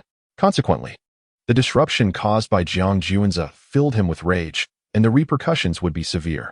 What year are you in? Are you seeking death? The young man raised his hand, aiming to slap Jiang Juanzi. Unfortunately, he did not even have the opportunity to connect, as a mere flicker of Jiang Juanzi's aura sent him hurtling backward. Blood gushed from the young man's mouth, his bones cracking as he was thrown across the room. Utterly stunned by the overwhelming strength of Jiang Juanzi, he could scarcely believe that someone before him could wield such power that even a hint of his presence could leave him severely injured. However, who is he? He is the chosen one of the Bailu Academy, backed by his uncle, the Dean Su Boming. You, how dare you? Do you not recognize who I am? Our Dean Su Boming is my own uncle. You are finished. You are doomed. Do you understand? The young man pointed at Jiang Juanzi and shouted furiously. In his view, as soon as he mentioned the name of his uncle, Dean Su Boming, the other party would undoubtedly kneel and apologize. After all, such occurrences had transpired before. A freshman from the same grade had once been arrogant, relying on his talents and connections, daring to challenge him. However, upon hearing the name of Dean Su Boming, that freshman immediately cowered and repeatedly apologized. After all, his uncle, Dean Su Boming, was now a formidable figure at the King's realm, standing at the pinnacle of the lower realm. With such a powerful backing, it was safe to say that he could act with impunity, not just within Bailu Academy, but anywhere else as well. How annoying. Jiang Juanzi didn't even spare him a glance. He casually swept his hand, as if swatting a fly. No. Please don't. You can't kill me. My uncle is the dean of Bailu Academy, a powerful King's realm expert at the peak of the lower realm. If you kill me, my uncle will never let you go. Please. At the moment Jiang Juanzi made his move, the young man was utterly panicked. Faced with the overwhelming force of Jiang Juanzi's hand, he found himself devoid of the courage to resist. He could only watch helplessly as the strike descended upon him. He never expected that the person before him would be so audacious. Was he not aware that this was his uncle Su Boming's territory? Bang! The young man was instantly reduced to a mist of blood, leaving no trace behind. Juanzi, I knew you couldn't bear to part with me. So after establishing yourself in the heavenly realm, you rushed down to retrieve me, right? Regarding the deceased young man, Yun Yao didn't even glance at him. Her eyes sparkled as she gazed directly at Jiang Juanzi, her voice brimming with excitement. and her heart surged with a hint of exhilaration. It turned out she had misunderstood Jiang Juanzi. He had always been concerned about her, and after securing his position in the heavenly realm, he eagerly descended to bring her back. Soon, she would be able to enjoy a life of luxury in the heavenly realm alongside Jiang Juanzi. It had to be true. It had to be. Put your clothes on first, Jiang Juanzi said softly. Do you not like me like this? Didn't you always want me before? Come on, take me now. Yin Yao unabashedly approached Jiang Juanzi, her eyes filled with surprise and joy. Before Jiang Juanzi's identity as the divine son of the Imperial clan was revealed, Yin Yao had maintained her distance, as she did not believe Jiang Juanzi would amount to anything significant. Yet, who would have thought Jiang Juanzi was the divine son of the Imperial clan? Now he was indeed worthy of claiming her. It seems you have misunderstood something. I have come today to reclaim what belongs to me. Meteor Tear. Tell me, where is Meteor Tear? Jiang Juanzi inquired in a voice devoid of any emotion. How? Is this even possible? You, cease your pretense. I know you have come for me. Upon hearing this, Yin Yao's expression stiffened, yet she managed a forced smile, firmly believing that Jiang Juanzi had indeed come for her. You hold yourself in far too high regard. Were it not for the Meteor Tear, our paths would have never crossed again in this lifetime. Tell me, to which teacher did you offer the Meteor Tear? Jiang Juanzi replied impatiently, shattering Yin Yao's beautiful illusions. Jiang Juanzi, are you truly so heartless and ungrateful? Do you know how I have endured these years? Do you have any idea of the suffering I have endured? Do you comprehend my loathing for those despicable men? Do you realize how much humiliation I have faced? Do you know? Yin Yao's emotions finally unraveled, as she grasped Jiang Juanzi's collar, her voice hoarse with desperation. Yet, she had never reflected on her own actions. It was she who had cast aside Jiang Juanzi first. Chapter 146. Yin Ryu saves the day. Approaching Dean Su Boming, I do not know, nor do I wish to know. You need only inform me of which instructor you have bestowed my Meteor Tears upon. Jiang Juanzi spoke with an air of indifference, his voice cold. Such is the nature of men. Once they attain supreme power, they abandon their past lovers. How about this? If you kiss me now, I shall reveal the whereabouts of the Meteor Tears. Yin Yao proposed after a self-deprecating smile. Jiang Juanzi remained silent, his gaze still icy and detached as it lingered on Yin Yao. If you had kissed me back then, you would have likely been elated for days on end. What's wrong? Is even a single kiss too much for you now? Yin Yao met Jiang Juanzi's indifferent eyes, her expression darkening. Yin Yao, do you not reflect upon yourself? I always prioritized you. Even with the Meteor Tears, you had the greater share. But what did you repay me with?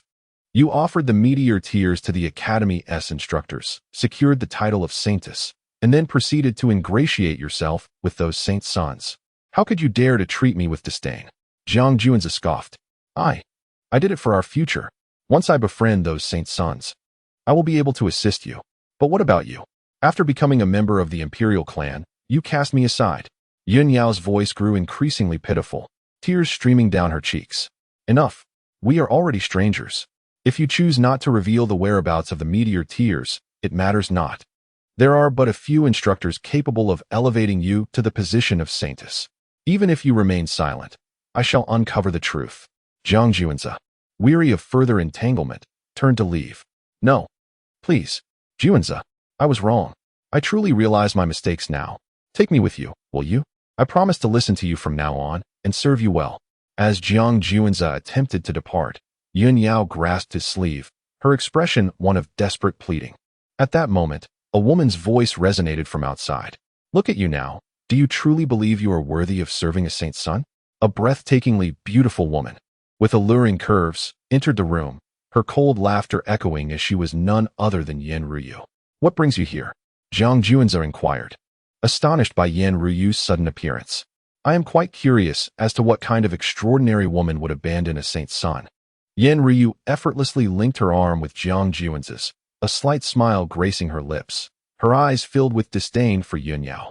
Jiang Juanzi, it is no wonder you cannot forgive me. It appears you have found such a stunning companion. You shameless hussy. Jiang Juanzi is mine. How dare you steal him from me? Are you not ashamed? Yin Yao gazed at the suddenly appearing Yin Ryu, her eyes brimming with envy and resentment.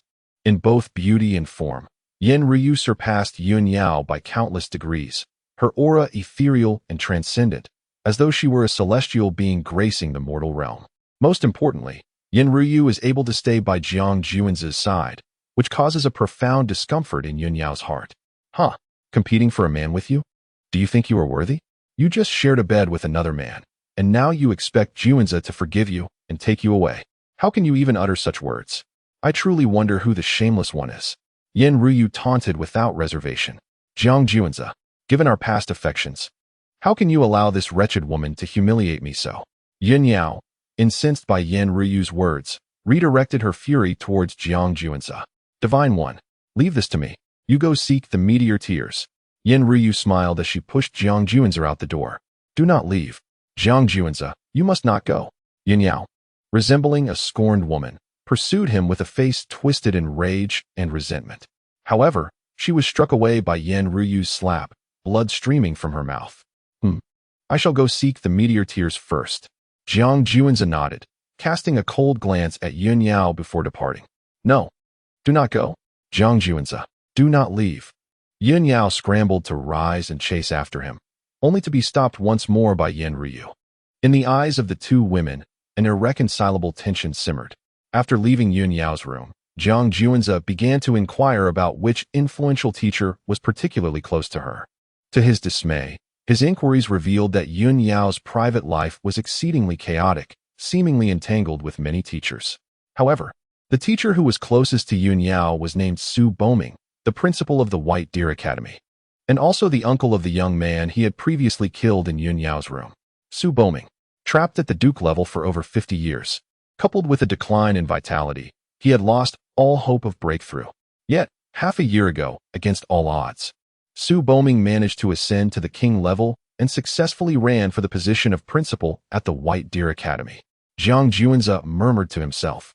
Despite Su Boming appearing merely middle-aged, he had already surpassed 300 years of age, and his physical condition had long passed its peak, gradually declining. With his vitality waning, any hopes of breaking through were nearly extinguished. Nonetheless, he still managed to achieve the king level despite his deteriorating condition. Thus, it stands to reason that Yun Yao likely offered the meteor tears to Su Boming. Without a moment's hesitation, Jiang Juanza made his way to the principal's office at the White Deer Academy. Here, he indeed sensed the unique aura of the meteor tears. It would be one thing for Su Boming to willingly surrender the meteor tears. If he refused, he should not blame Jiang Juanza for being impolite. Knock, knock, knock. Jiang Juanza rapped on the principal's office door. Who is it? A disgruntled voice emerged from within, laced with irritation, as if some delightful affair had been abruptly interrupted. Jiang Juanza's eyes sparkled as his dual pupils manifested, allowing him to peer through the door. Upon discerning the scene inside the principal's office, he couldn't help but raise an eyebrow. Two young and strikingly beautiful women, seemingly mere students, were sensuously entwined around a middle-aged man. Jiang Juanza felt a deep sense of dismay. Indeed, Bailu Academy had fallen into decline, transforming into a den of vice. Without hesitation, he forcefully unlocked the door and entered the dean's office. Who? Which grade are you from? How audacious you are. Get out. Su Boming, taken aback by the intrusion of this young man who disrupted his revelry, immediately revealed his authoritative demeanor, barking out commands. Yet, Jiang Juanza paid no heed to Su Boming's furious tirade. Instead, he confidently settled into the dean's grand chair. I am addressing you. Did you not hear? Leave at once. Su Boming, sensing his authority being openly challenged, bellowed once more, his anger palpable. In his heart, he had already condemned Jiang Juanza to a dire fate. Were it not for the reputation of Bailu Academy, he would have swiftly dealt with this insolent student. Silence. Both of you leave. After reprimanding Su Boming, Jiang Juanza turned his cold gaze upon the two female students. They hastily gathered their garments and exited the dean's office in a flurry. Meanwhile, Su Boming's expression darkened to a severe extent. Not only had this student interrupted his pleasure, but he also dared to command him to be quiet. Very well, he thought to himself. Soon he would learn why the flowers bloomed so brightly. Chapter 147. The malicious Su Boming and the perils of boldness. Such audacity you possess, student. What grade are you in, and who is your teacher? The dean, Su Boming, wore a grim expression. His moment of triumph had been interrupted by an untimely intrusion from a student, stirring a profound displeasure within him. However, Having just secured his position as dean, he refrained from resorting to violence against the student before him, aware that such an act would irreparably tarnish his reputation. "I am Zhang Juanzi. You received a meteor tear from Yun Yao, did you not? Hand it over." Zhang Juanzi's demeanor was calm and composed, a stark contrast to the wrathful aura emanating from the formidable Su Boming. His composure was indeed unexpected for someone of Su Boming's stature. "You are aware of the meteor tear?"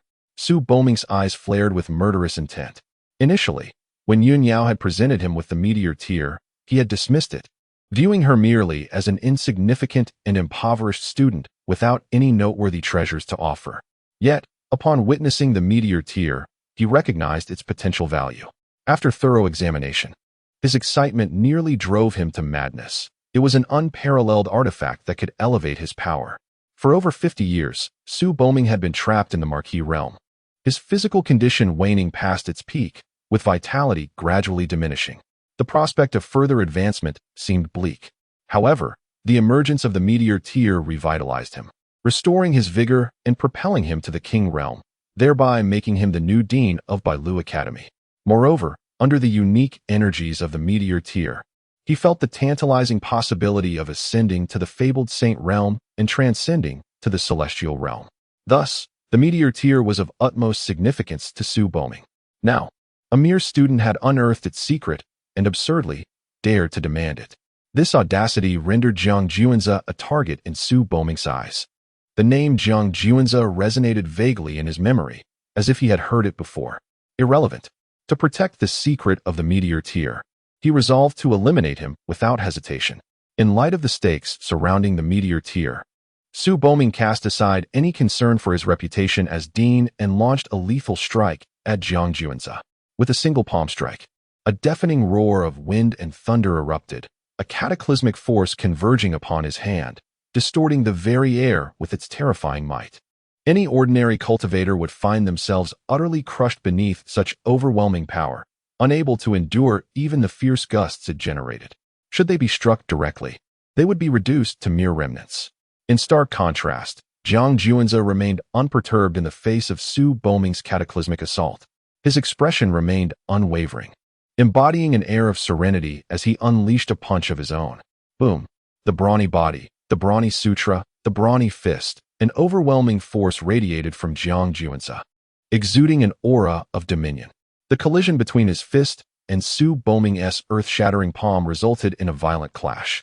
In an instant, a blinding light erupted from the clash of fists and palms, an unparalleled terror sweeping in all directions. At that moment, every individual within the White Deer Academy turned their gaze towards the direction of the dean's office, the force emanating from the encounter instilling fear in their hearts. As the dazzling light and terrifying aura gradually dissipated, Zhang Juanzi, with a solemn expression, retreated 3 steps. You. Meanwhile, Su Boming, the dean of White Deer Academy, widened his eyes in disbelief, his heart racing with incredulity. What is happening? The realm of this young man before him exceeded all expectations. Having reached the harmonization realm, that alone was astonishing, but what left Su Boming utterly flabbergasted was the realization that he, a formidable figure standing at the pinnacle of the lower realm in the king's domain, could shatter even a towering mountain with a mere strike. Yet, this young man of the harmonization realm had withstood his blow, only stepping back 3 paces without a trace of injury. Was this truly the world he understood? How could a youth of the harmonization realm possess such extraordinary prowess? Su Boming could not help but scream inwardly. The king's domain. So it is merely this. Zhang Juanzi, shaking his somewhat pained arm, spoke in a calm tone. Not to mention, his physical strength in its normal state could already rival that of an ordinary king's domain powerhouse. Even if Zhang Juanzi could not defeat a king's domain expert at this moment, they should not dare to entertain thoughts of eliminating him. You. What kind of monstrous prodigy are you? You cannot be a student of White Deer Academy, can you? Zhang Juanzi. I remember now. You are the divine son Zhang Juanzi, summoned back to the celestial realm by the Imperial clan of the Zhang family, aren't you? Su Boming stammered, pointing at Zhang Juanzi, his voice trembling. No wonder the name Zhang Juanzi felt so familiar. After witnessing his extraordinary might, Su Boming finally came to a realization. How could such a prodigious talent possibly emerge from the lower realm? You speak the truth. Hand over the meteor tears. Jiang Juan's voice remained indifferent. Uh-huh. So it is the divine son of the Imperial clan. How remiss of me not to recognize you. Su Boming's expression shifted upon hearing this, ultimately forcing a semblance of a smile, feigning joy. However, the meteor tears were his lifeblood, and now that Jiang Juan's sought to claim them, Su Boming could hardly acquiesce. Yet, if he refused to part with them, could Jiang Juan's, as the divine son of the Imperial family, simply let him be? After all, the scene of countless saintly apparitions illuminating the heavens and 100,000 warriors of the king's domain welcoming Jiang Juan's back to his clan was still vivid in his memory. This was not something he could contend with. Enough of this nonsense. I have no time to waste with you. Surrender the meteor tears. Jiang Juan's reprimanded impatiently. The meteor tears are not actually in my possession. Su Boming gritted his teeth and replied. Oh, then where might the meteor tears be? Jiang Juan's narrowed his eyes, a dangerous glint flickering within them. He had distinctly sensed the unique fluctuations of the meteor tears here. Yet Su Boming audaciously claimed that the meteor tears were not present, casting doubt upon his ulterior motives. I immediately commanded someone to fetch the meteor tears. I implore the divine son to wait here for a moment. Su Boming spoke reverently, his veiled gaze already flickering with a trace of murderous intent towards Jiang Juan's. The meteor tears were his lifeline, the very foundation of his entry into the sacred realm. Losing them would be more unbearable than death itself. What of the divine son of the Imperial clan? The bold thrive while the timid perish. As long as he eliminated Jiang Juan's, the meteor tears would eternally belong to him. Most critically, Su Boming discerned no other auras of king-level protectors nearby, indicating that Jiang Juan's was devoid of any guardians. Thus, this presented an opportune moment for Su Boming. Should he succeed in slaying Jiang Juan's, not only would he safeguard the meteor tears, but he would also acquire Jiang Juan's storage ring. The treasures contained within an Imperial clan's storage ring would undoubtedly exceed his wildest dreams. Given these circumstances, he might as well gamble everything. If he refrained from taking the risk, he would merely fade into obscurity decades hence. Conversely, should he emerge victorious, his prospects in the sacred realm would be bright, and his lifespan significantly extended. Though perilous, the odds were greatly in his favor. Jiang Juan's possessed only the strength of the harmonious realm, while he himself was at the king level. If he committed fully, he could easily subdue Jiang Juan's. With these thoughts swirling in his mind, Su Boming felt increasingly impassioned. He would stake everything to carve out a future for himself. Chapter 148, Dividing Space.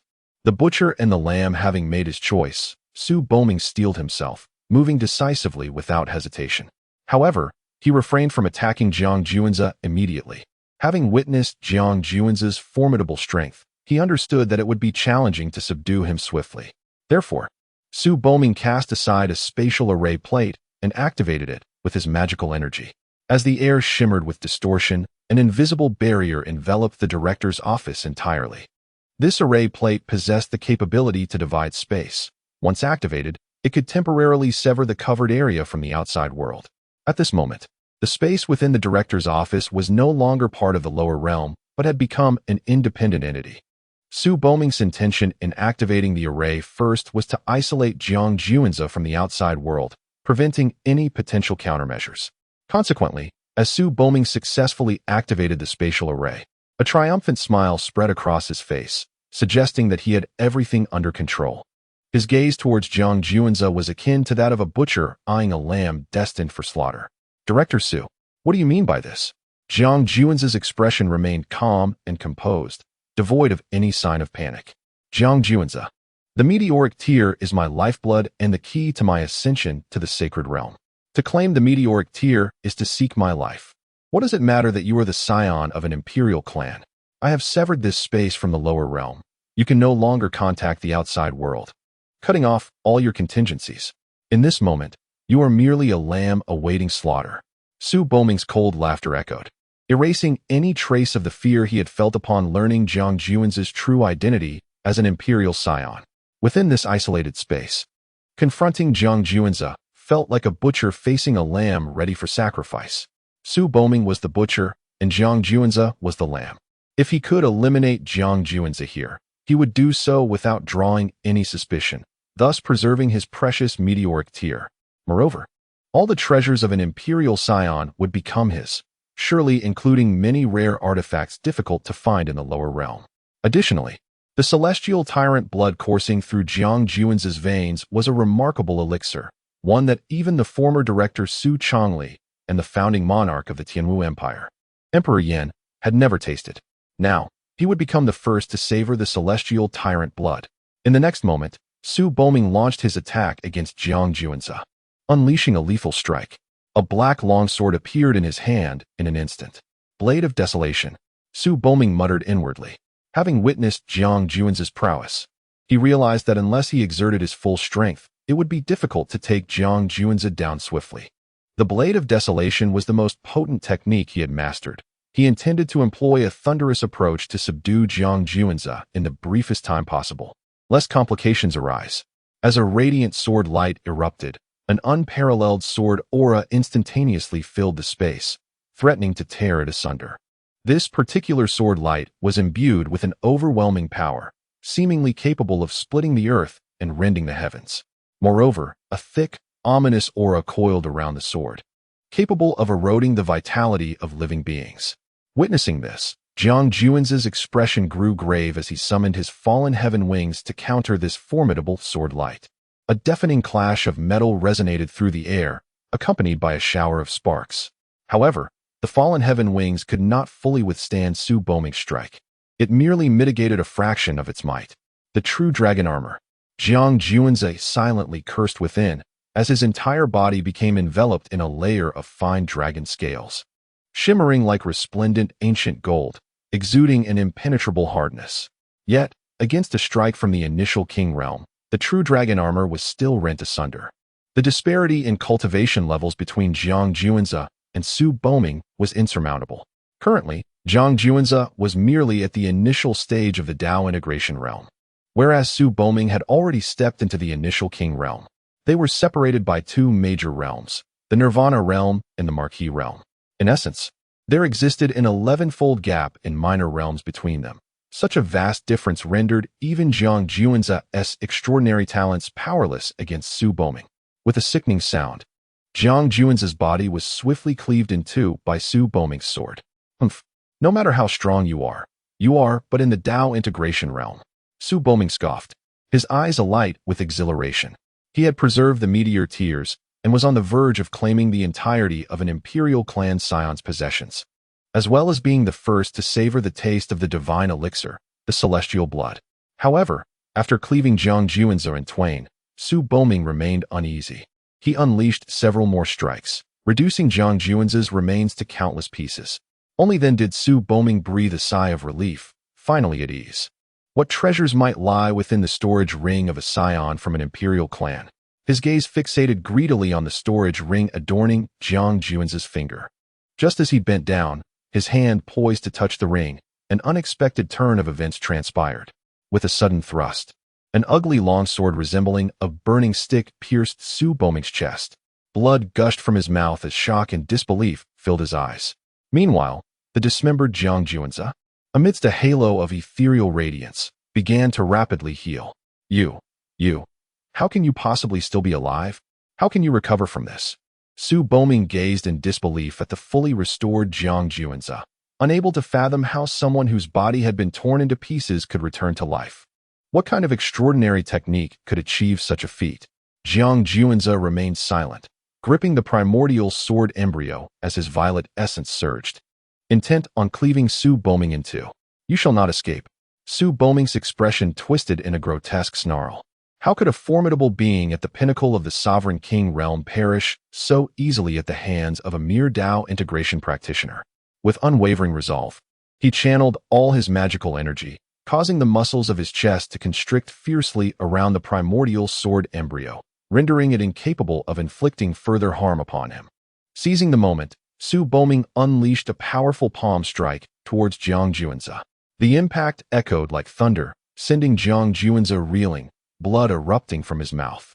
In that instant, Su Boming, gritting his teeth against the excruciating pain, forcibly extracted the primordial sword embryo from within his body and cast it to the ground. Crimson streams flowing from his chest. Damn it! Su Boming swallowed several healing elixirs, a fierce glint flashing in his eyes, consumed by an overwhelming desire to devour Jiang Juanzhou alive. Just now, what technique did you employ? Su Boming's visage contorted in rage. He had cleaved Jiang Juanzhou into dozens of pieces, a fate that should have been irrevocable, yet astonishingly, Jiang Juanzhou had miraculously recovered. If he could master such a technique and attain immortality, wouldn't the entire world eventually lie within his grasp? Desire to learn? Allow me to instruct you. Jiang Juanzhou grasped the air, and the primordial sword embryo instantly adhered to his palm, as he thrust it towards Su Boming with lethal intent. Chapter 149, The War of Attrition. Spare me, son of God. Humph. Upon witnessing the scene, Su Boming let out a cold snort. Regardless of Jiang Juanzhou possessing such an extraordinary technique capable of resurrection, he was skeptical that Jiang Juanzhou could infinitely return to life. It is crucial to remember that he stood as a pinnacle among the lower realms, a formidable king of sealing. Jiang Juanzhou, being merely at the harmonization stage, could not hope to stir any tempest in his presence. The clash between Jiang Juanzhou and Su Boming resumed, marking a battle of profound disparity, a relentless onslaught. Despite Jiang Juanzhou having mastered various supreme techniques and wielding the primordial sword embryo, comparable to ancient sacred weapons, he remained overwhelmed by Su Boming's superior cultivation, staining the independent space with blood. Yet, Su Boming was not without his own struggles. How long can you endure? He gasped heavily, his body marred with wounds, blood soaking him entirely. At this moment, Su Boming had lost the composure and tranquility expected of a king of sealing, reduced to a state of utter disarray. Do you think I can wear you down here? The flesh of Jiang Juanzhou writhed upon the ground, intertwining purple mana with crimson vitality, once more rejuvenating, displaying a playful smile. The battle had lasted merely half an hour. Had it not been for the secret technique he possessed, Jiang Juanzhou might have faced demise at the hands of Su Boming 100 times over. However, with the secret technique aiding him, each deadly blow from Su Boming would also allow Jiang Juanzhou to retaliate, inflicting some damage in return. Thus, throughout the encounter, Jiang Juanzhou's condition remained relatively unchanged, albeit with considerable blood loss. On the other hand, Su Boming, as a king of sealing, was covered in injuries, his mana nearly depleted, appearing on the brink of collapse. Though the damage inflicted by Jiang Juanzhou was minimal with each strike, the cumulative effect had become severe. You think you can wear me down? Such delusions. If I can kill you 100 times, I can do so again. Die? Su Boming seethed with rage at Jiang Juanzhou's audacious words. A mere harmonization stage cultivator dared to think of exhausting his strength, which was both an affront and an insult to his prowess. With renewed fervor, Su Boming swung his longsword, relentlessly attacking Jiang Juanzhou. Yet, bolstered by the secret technique, Jiang Juanzhou engaged in a war of attrition against Su Boming. As half an hour elapsed, Jiang Juanzhou, your recovery speed is diminishing. Can you last half a stick of incense? To think you could exhaust me with your harmonization strength. It is nothing but a daydream. Su Boming's current state was even more precarious than before. Nevertheless, his eyes sparkled with determination, for he had glimpsed the hope of vanquishing Jiang Juanzhou. It must be acknowledged that the restoration technique employed by Jiang Juanzhou was truly formidable. Even after being struck down hundreds of times, he could still resiliently recover. Yet, no matter how powerful, every technique has its limits. In the present day, Jiang Juanzhou's recovery rate has significantly diminished, indicating that he is nearing his limits. At that moment, the entirety of the Imperial lineage's wealth, along with the potent medicinal essence known as Zhangtian Ba Shui, shall rightfully belong to Su Boming. Alas, the disparity in realms is insurmountable. Even with the possession of the character secret, it is impossible to exhaust a king-level adversary. Observing the triumphant expression on Su Boming's face, Jiang Juanzhou shook his head, sighing inwardly. The gap created by even a minor difference in realms can lead to a considerable disparity in combat prowess. Moreover, the chasm between him and Su Boming spans a staggering several realms, a difference as vast as that between heaven and earth. For instance, if Jiang Juanzhou, in the early stage of the harmonious Tao realm, possesses a foundational combat strength of 1,000. Then a king-level opponent in the early stage would boast a foundational combat strength exceeding 100,000. Despite Jiang Juanze wielding numerous formidable techniques, he cannot bridge such a monumental gap. The fact that he has managed to deplete Su Boming, a king-level being, to such a desperate state is an unprecedented achievement. After all, even across the vast celestial realm, none have been able to exhaust a king-level opponent to such an extent while being merely at the early stage of the harmonious Dao realm. Jiang Juanze, did you not claim you would exhaust me to death? Continue. Let us see who outlasts whom. At this moment, Su Boming was in high spirits, for he had finally glimpsed the prospect of vanquishing Jiang Juanze. Huh, have you perhaps rejoiced too soon? Upon hearing Su Boming's taunting voice, Jiang Juanze lifted his head, his expression devoid of any panic, maintaining an air of tranquility as if everything lay well within his grasp. If Su Boming possessed only the strength of the Marquis realm, perhaps there would indeed be a chance of exhausting him. What do you mean by that? Su Boming felt a sudden chill within. He had considered that the Imperial Scion might be difficult to kill, yet he never anticipated the challenge would be so profound. Furthermore, observing Jiang Juanze's demeanor, he sensed there was more beneath the surface. The implication was clear. You cannot slay me, for you are merely a whetstone for my blade. Jiang Juanze straightened his attire, smoothing the wrinkles from his garments. Upon stepping into the harmonious Dao realm, he felt a surge of power yearning for release. Through his confrontation with Su Boming, a formidable king-level warrior, Jiang Juanze not only engaged in a thrilling battle, releasing that latent energy, but also comprehended the limits of his current capabilities. He may not match a king-level opponent, yet against one of the Marquis realm, he might certainly exhaust them. Arrogantly presumptuous, Su Boming's heart brimmed with fury. This Jiang Juanze possessed an audacity beyond measure, audaciously considering a king-level powerhouse who stood at the pinnacle of the lower realms as merely a sharpening stone. Since that is the case, let him witness the extent of Jiang Juanze's abilities that embolden him to face a king-level adversary without fear. Sword of Desolation. Su Boming unleashed his most formidable sword technique once more, a terrifying and unparalleled sword aura sweeping across the expanse. Upon witnessing the scene, Jiang Juanze exhibited a scornful expression, then promptly produced his young clan leader token, activating it with his magical prowess to summon an army of 100,000 king-tier warriors. The air resonated with ominous sounds. As the instant Jiang Juanze unveiled the token, the small space was filled with mournful wails, and a network of cracks spread like a spider's web, entirely enveloping the confined area. What? Su Boming's countenance shifted with alarm. Having severed the space, he believed his victory was assured, only to discover that Jiang Juanze possessed a treasure capable of dismantling the spatial rift. This revelation intensified Su Boming's desire to eliminate Jiang Juanze. Should he allow Jiang Juanze to escape, his own fate would be irrevocably sealed. However, the task of slaying Jiang Juanze was far from simple. As the fabric of space fractured, Jiang Juanze and Su Boming were eventually thrust back into their original realm. Yet, Su Boming remained undeterred, still intent on bringing about Jiang Juanze's demise. But upon perceiving the scene before him, Su Boming's eyes widened in shock. With a clang, his sword slipped from his grasp, hitting the ground with a sharp sound. Subsequently, he knelt before Jiang Juanze with an air of reluctant submission. Divine One, please spare me, Su Boming lamented, bowing his head heavily in despair. Chapter 150. It was merely a misunderstanding. I was joking with the Divine Sun. Having obtained the meteor tears, at this moment, the director's office lay in ruins, reduced to a desolate wasteland, the scene outside visible at a glance. Thus, upon witnessing the surrounding chaos, Su Boming dared not provoke Jiang Juanze any further. This was primarily due to the multitude of armored soldiers, brandishing sharp blades, surrounding him. The strength of these soldiers far surpassed that of the lower realm's sovereign practitioners.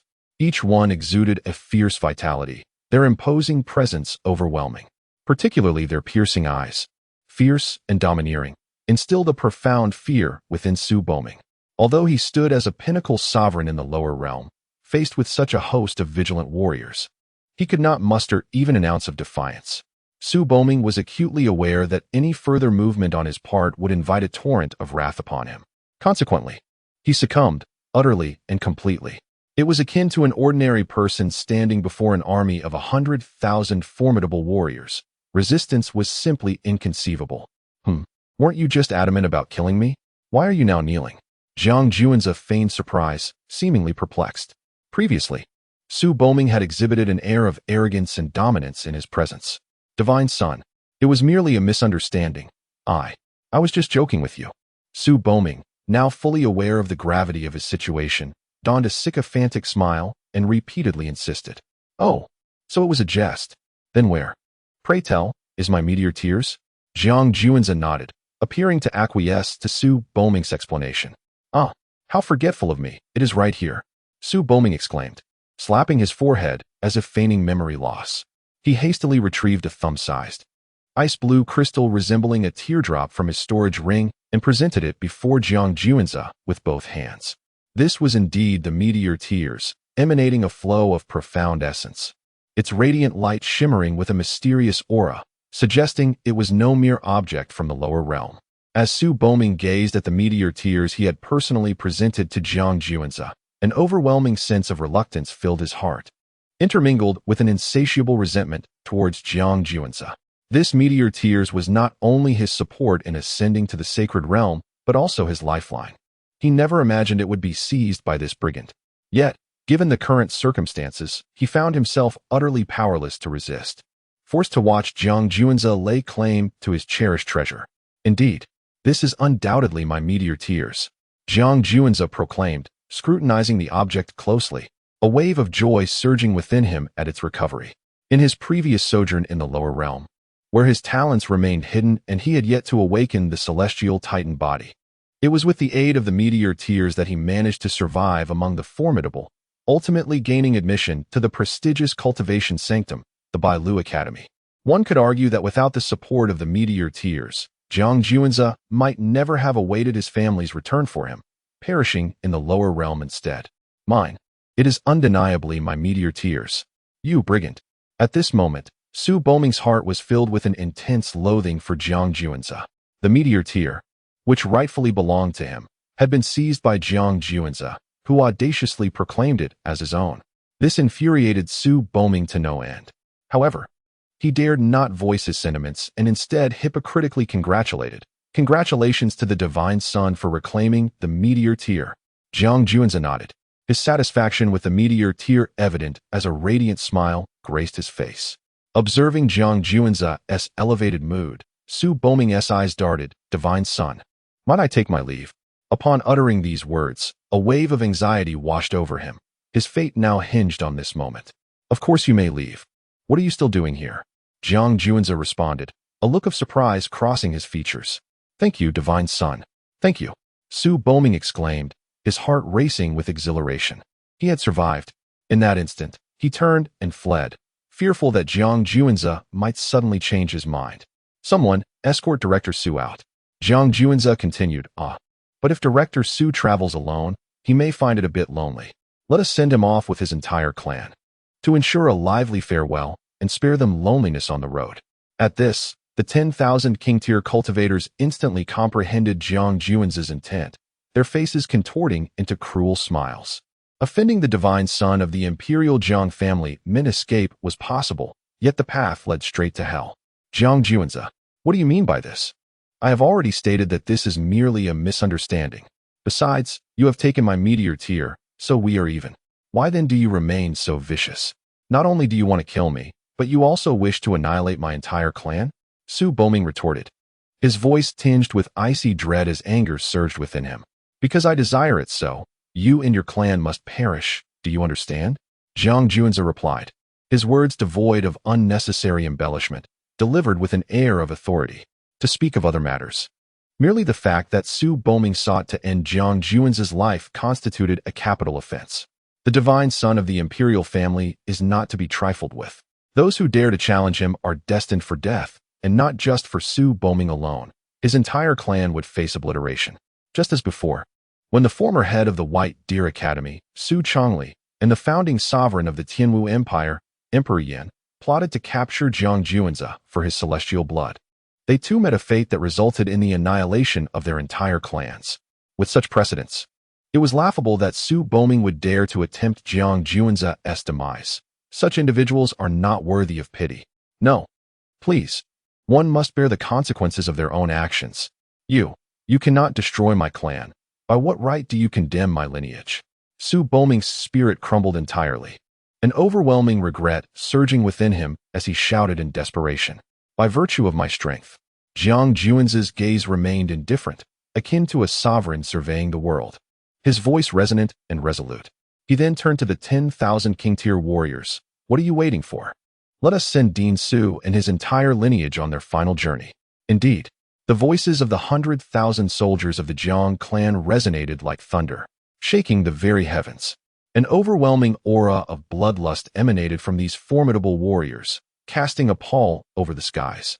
No, I shall fight back. Su Boming attempted to resist. Yet, before he could make a move, a barrage of attacks rained down upon him. The sound of flesh being torn apart filled the air as blood painted the skies, and within the span of a single breath, Su Boming transformed from a complete man into a grotesque assemblage of dismembered limbs. Previously, he had mercilessly dismembered Jiang Juan's countless times, leveraging his superior realm.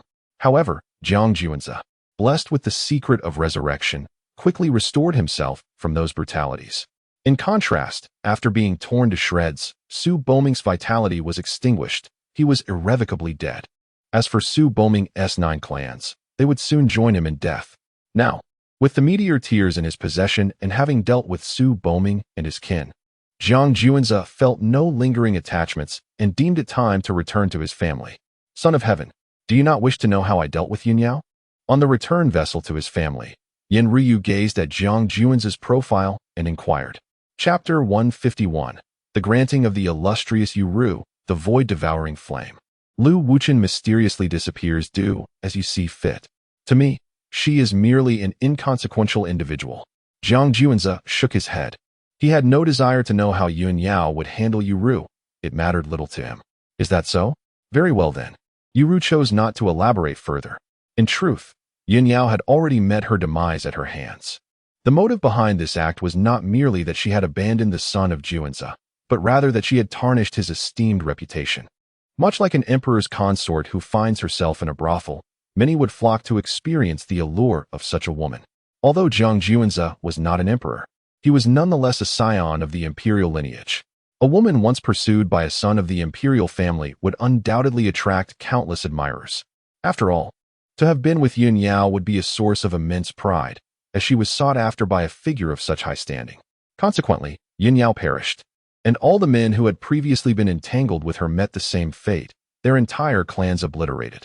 These individuals, fully aware of the son of Juan's past pursuit of Yin Yao, still took pride in their conquests. Thus, their demise was of little consequence. What's this? You seem to harbor some concerns? Jiang Juan's cast a glance at the hesitant Yu and inquired. It was impossible to conceal matters from the son. Indeed, Yu had an unspoken request.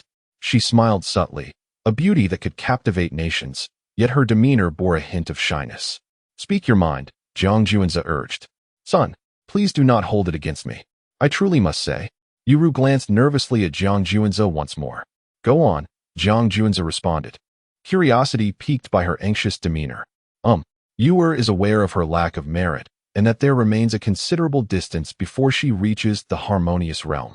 However, the void-devouring flame is currently only of mid-grade mortal variety, which presents a perfect opportunity for cultivation. Therefore, Yu hesitated. Yet the essence of her request was clear to Jiang Juan's. It is granted to you. Jiang Juan's directly retrieved the void-devouring flame from his storage ring and proclaimed. Yu gazed at the void-devouring flame before her, her breath quickening and her demeanor becoming somewhat flustered. This was not what she had envisioned. A wave of astonishment surged through her heart. In her mind, the void-devouring flame was a treasure capable of evolving into a celestial seed. As one of the women associated with the son of Juan's, she felt undeserving of such a gift, and the likelihood of him bestowing it upon her seemed exceedingly slim. After all, this was a celestial seed. The mere mention of the word celestial conveyed its immense value. Even though Yu had once held the status of a supreme realm powerhouse, her foundation was not solidified. having merely reached the harmonious realm with a superior mortal seed, which became her lifelong vulnerability. Despite her ascension to the realm of the Supreme, she remained an exceptionally ordinary Supreme, starkly contrasting with those who had harmonized with the sacred and celestial seeds.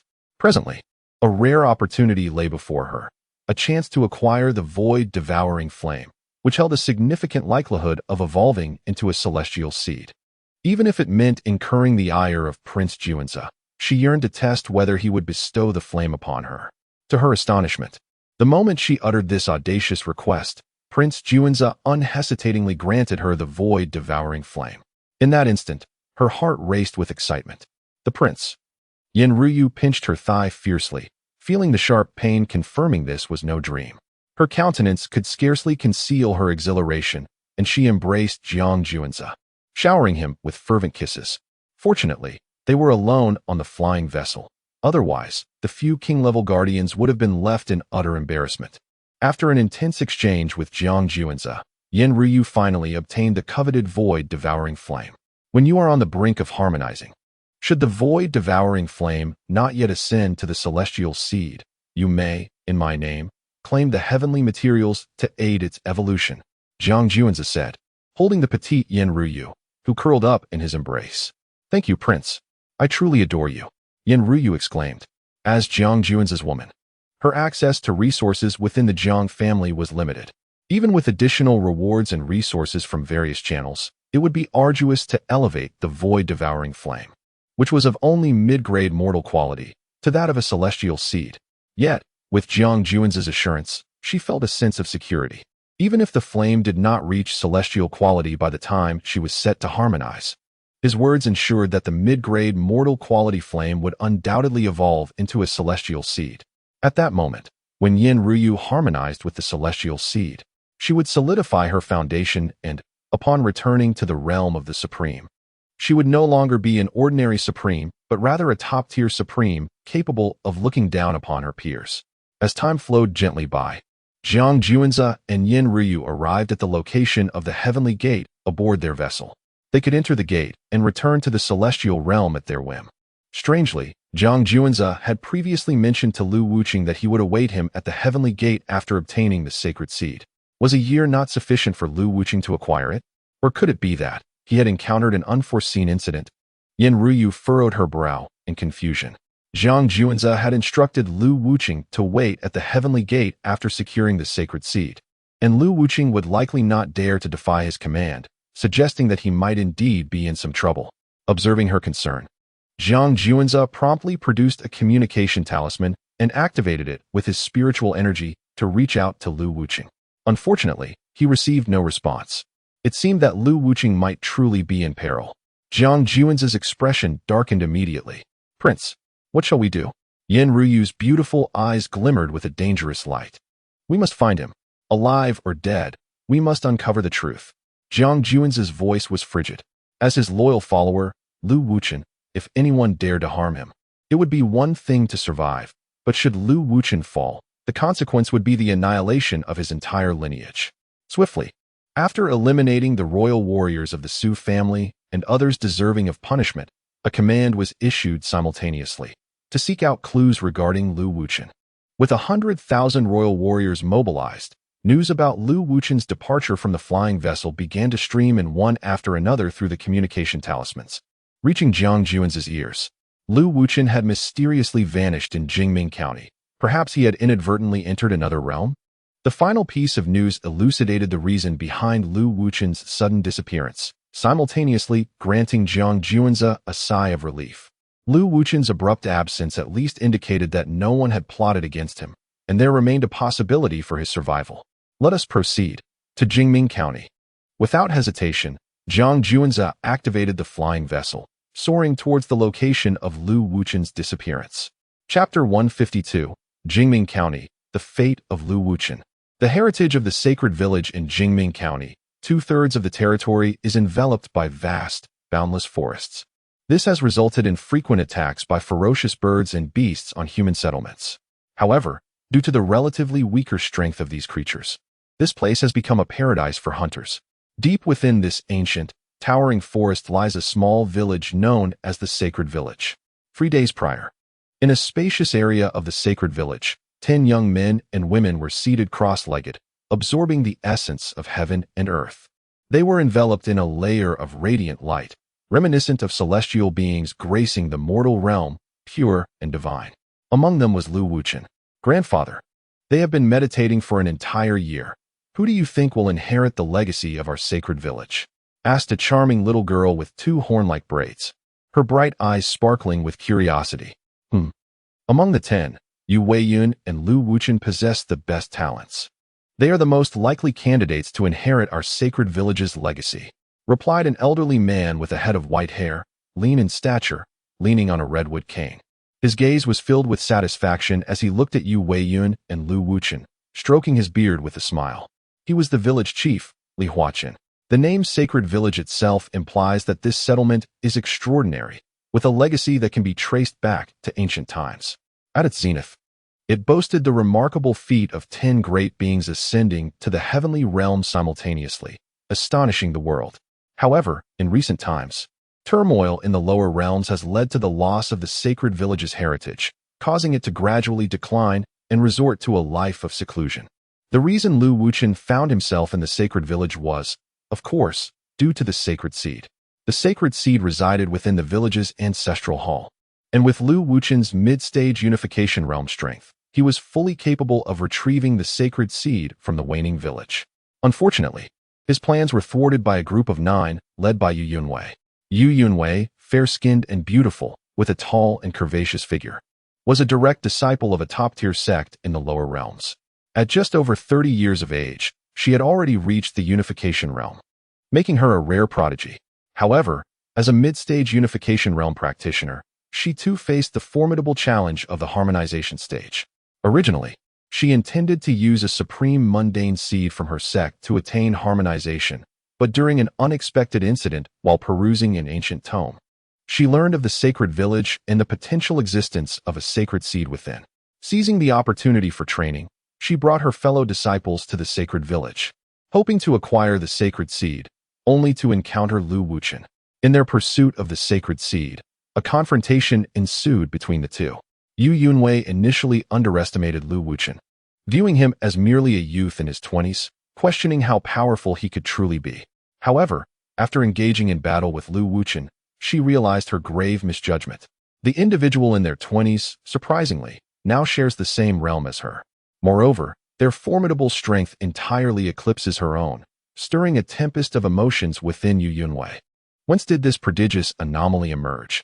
Her fellow disciples, accompanying her, are equally astounded. As the eldest sister, Yu Yunwei is undoubtedly a paragon among her generation, having never suffered defeat in battles of the same tier. Thus, in the eyes of her junior disciples, she has become almost legendary.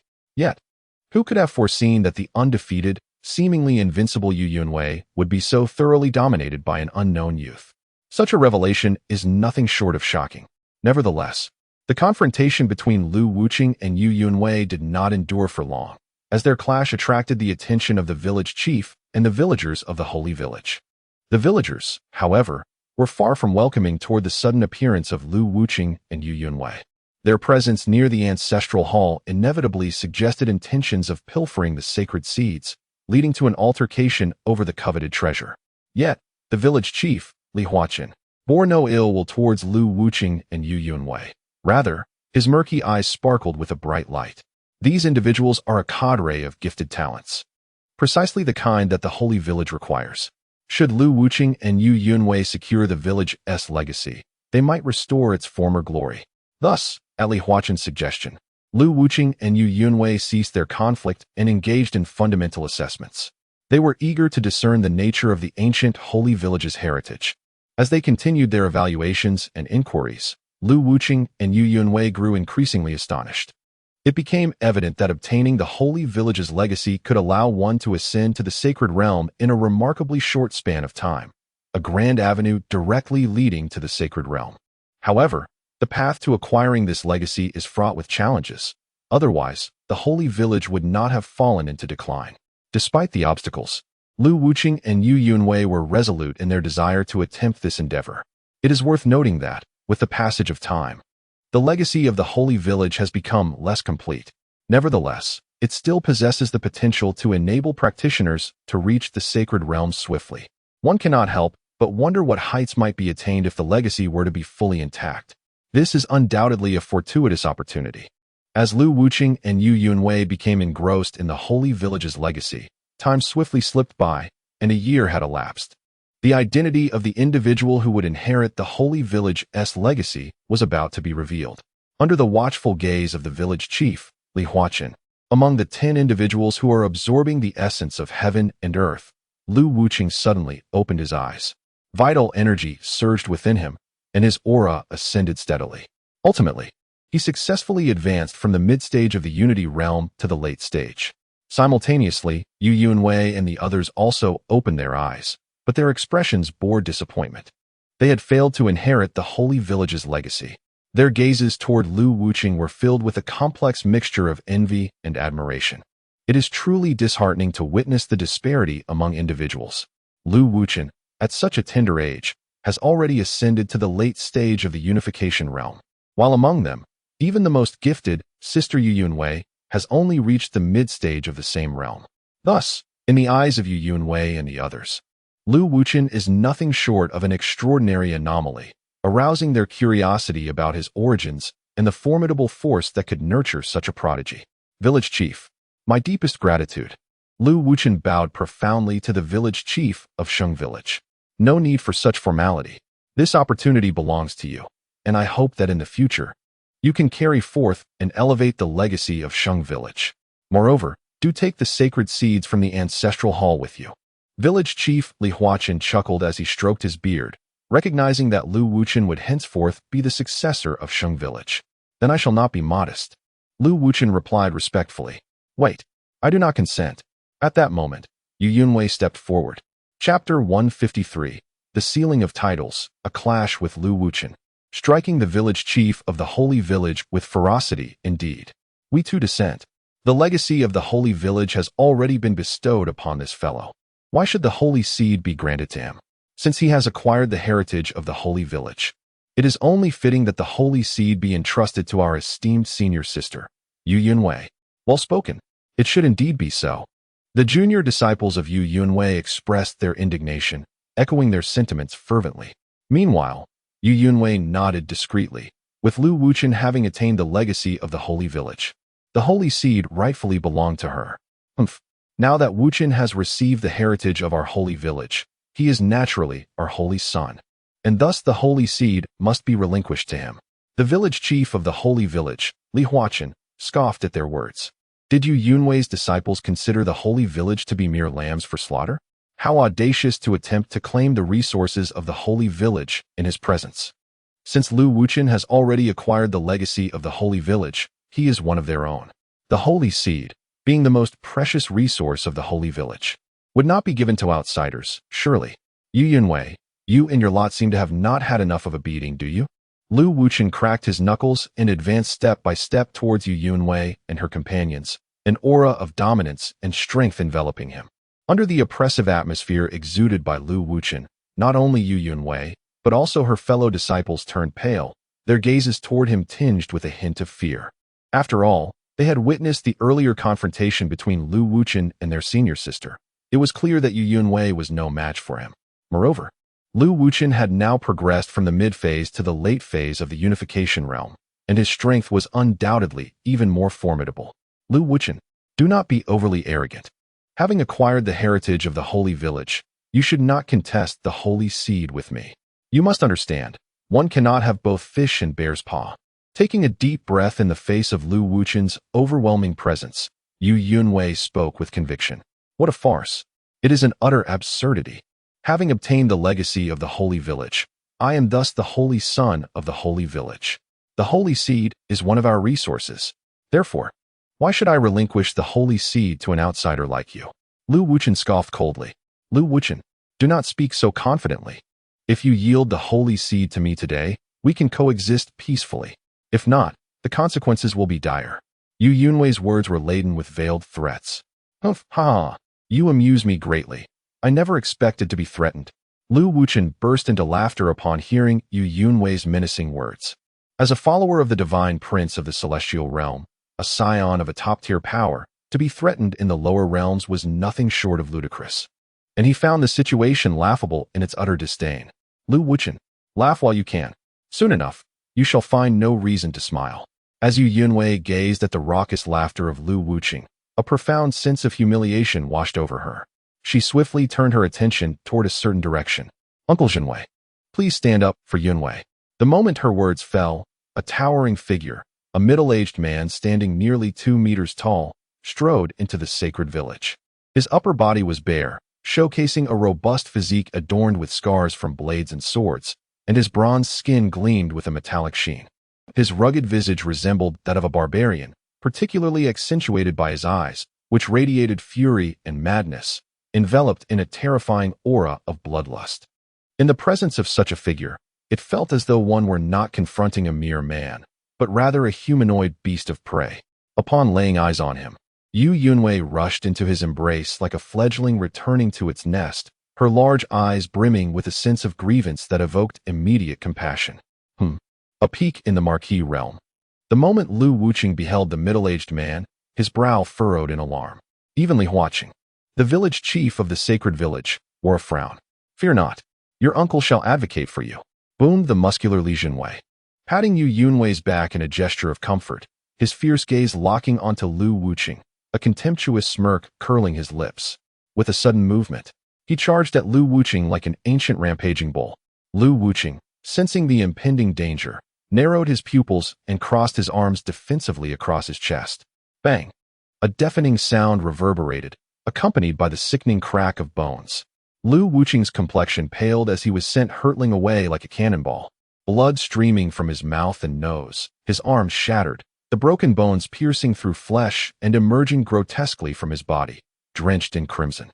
The torment within his very organs felt as though they had been turned upside down, overwhelming him with excruciating pain. Meanwhile, Yu Yunwei's uncle, Li Yunwei, let out a maniacal laugh, reveling in his dominance as he unleashed a relentless assault upon Lu Wuchen. In an instant, Lu Wuchen found himself utterly broken. His bones shattered and his organs displaced, his breath reduced to a mere whisper. Stop! Li Huaqing, the village chief, observed Lu Wuchen's pitiful state and immediately erupted in outrage. Oh, am I to be criticized for teaching a lesson to one who has bullied my niece? Do you, old man, have any objections? Li Yunwei carelessly tossed the barely conscious Lu Wuchen aside, offering a fleeting smile to Li Huaqing. Yet, to the onlookers, that smile appeared exceedingly sinister. The sacred seeds may be taken, but you must not take Lu Wucheng's life. Li Huaqing protested, his face contorted with fury. He, being aged and frail, coupled with the decline of the sacred village, could muster no stronger warriors than the Marquis realm, let alone a formidable figure of the harmonization realm. To preserve Lu Wucheng's life, he had no choice but to relinquish the sacred seeds. Oh, had I known this would be the case. Why bother with this at the outset? Are you not deliberately wasting my time? Li Yunwei had no intention of relenting. Previously, when they were asked to present the sacred seeds, they had refused. Now, having witnessed his might, it was too late for them to comply. He intended to make those ignorant fools pay the price. Meanwhile, Yu Yunwei and the others displayed expressions of smug satisfaction. Behold, this is their esteemed master, a formidable figure at the Marquis level, who also serves as their protector, backed by the pinnacle forces of the lower realm. Yu Yunwei and her companions are the most outstanding prodigies within their sect. Naturally, the sect could not trust them to venture alone, hence the dispatch of the Marquis-level Li Yunwei to ensure their safety. With a resounding bang, Li Yunwei once again launched an attack on the village chief of Xingtsuan, Li Huaqing. As he delivered a powerful kick, the village chief was sent flying.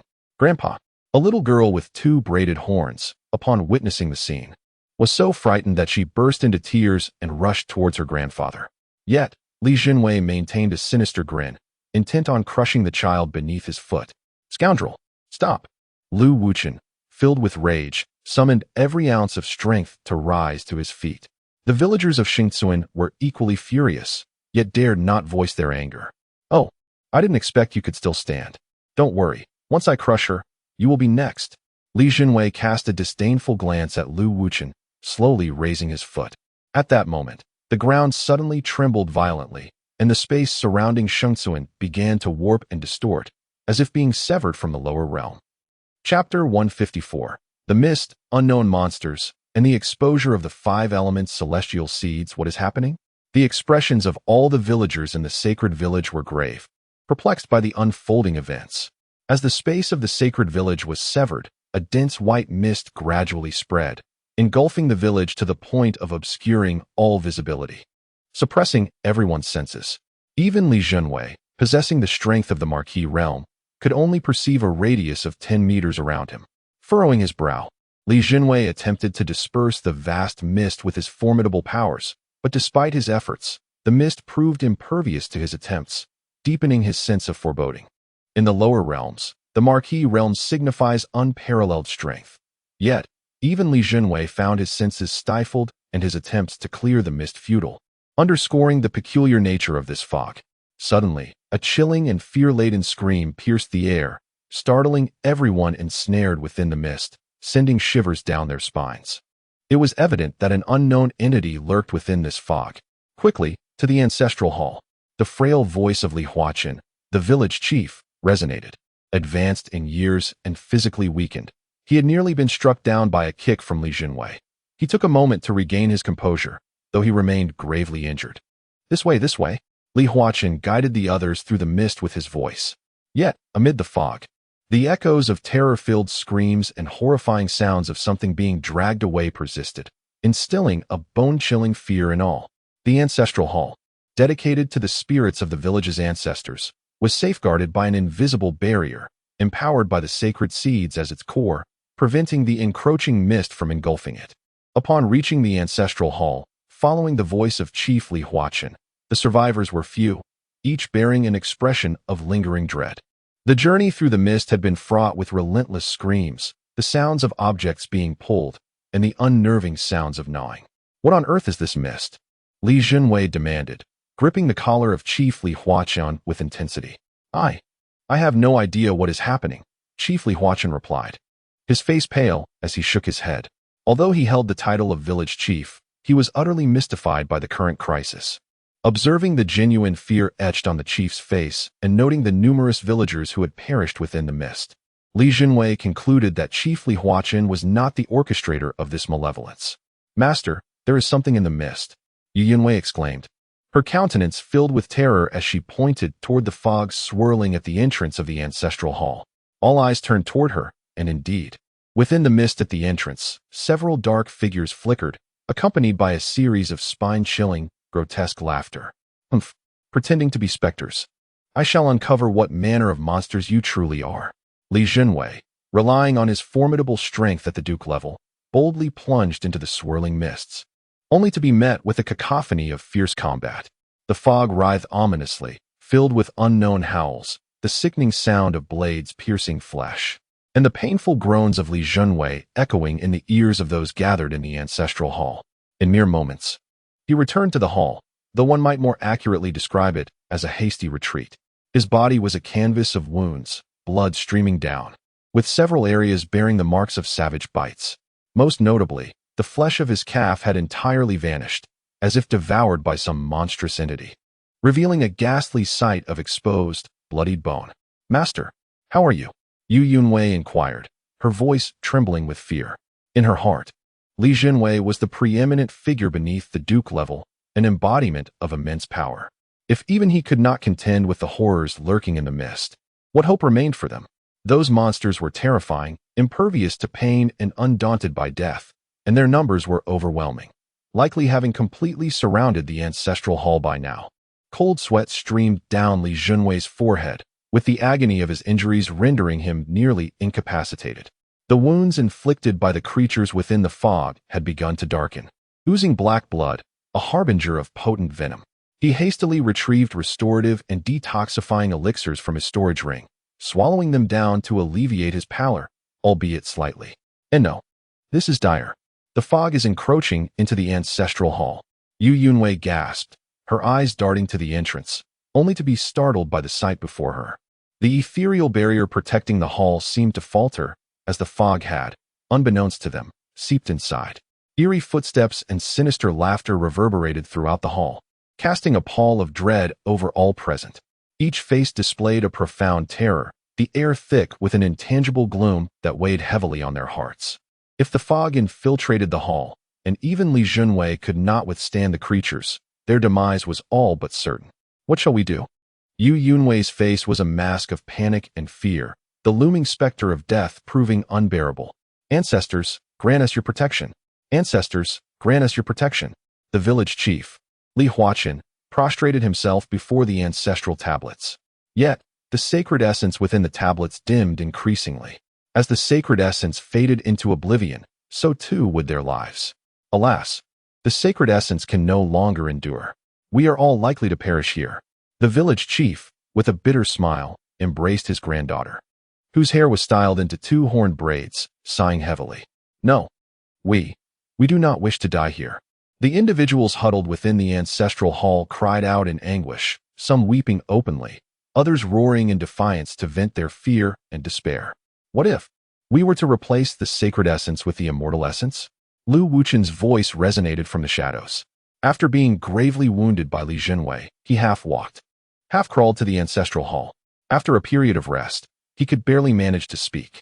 If only the holy seed could be replaced with an immortal seed, perhaps the ancestral spirits venerated by our holy village could briefly return to life. This would surely resolve the current crisis. However, it is impossible to find an immortal seed in the entire lower realm. The village chief, Li Huaqin, let out a bitter smile, dismissing Lu Wuchen's words entirely. Holy seeds are scarce even in the lower realm, let alone immortal seeds. I actually possess an immortal seed. Lu Wuchen directly retrieved the 5 elements immortal seed from his storage ring. In an instant, the entire ancestral hall was enveloped in a layer of ethereal brilliance.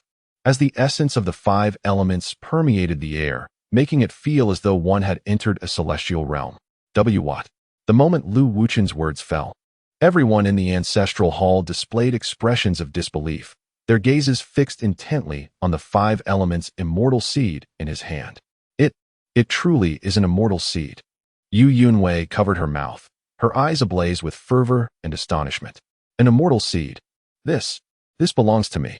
Witnessing this, Li Junwei's heart raced with fervent desire, his eyes gleaming with avarice. Although he could no longer utilize the 5 elements immortal seed, he could easily exchange it for valuable cultivation resources. Given the rarity of the 5 elements immortal seed, the treasures he could acquire would surely accumulate into mountains, potentially aiding him in breaking through to the king realm. Nevertheless, they must first harness the power of the 5 elements immortal seed to awaken the ancestral spirits of the holy village and dispel the fog. Otherwise, they would all perish here. Chapter 155, Summoning the Ancestral Spirits of the Sacred Village. News of the Devouring Beast. You actually possess the immortal seed. The village chief of the sacred village, Li Huaqin, gazed at the immortal seed in Lu Wuchen's hand. His murky eyes suddenly ablaze with a captivating light as he shouted at the top of his lungs. Everyone present could hardly believe that Lu Wuchen had truly produced an immortal seed. Chief, don't be dazed. Quickly replace the sacred seed with this 5 elements immortal seed, Lu Wuchen urged. Revealing the 5 elements immortal seed was of no concern to him. The pressing matter was to ensure his survival. Even if the 5 elements immortal seed were to be snatched away by Li Junwei, a formidable figure of the Duke realm, what did it matter? Once Lu Wuchen reunited with the divine son Junzai, he would undoubtedly make him regret his actions. Throughout the ordeal, even after suffering a grievous blow from Li Junwei, Lu Wuchen remained unperturbed, dismissing him entirely, and thus had no fear of the immortal seed being seized. Good. The village chief, Li Huaqin, was overwhelmed with excitement, never expecting to witness the 5 elements immortal seed in his lifetime. He received it as if it were the most precious treasure in existence, handling the 5 elements immortal seed with utmost care to replace the sacred seed. At the moment, the sacred seed on the ancestral spirit tablet of the sacred village was substituted with the 5 elements immortal seed. A dazzling light instantly filled the entire shrine. The mist that had surged into the shrine retreated rapidly, akin to mice fleeing from a cat.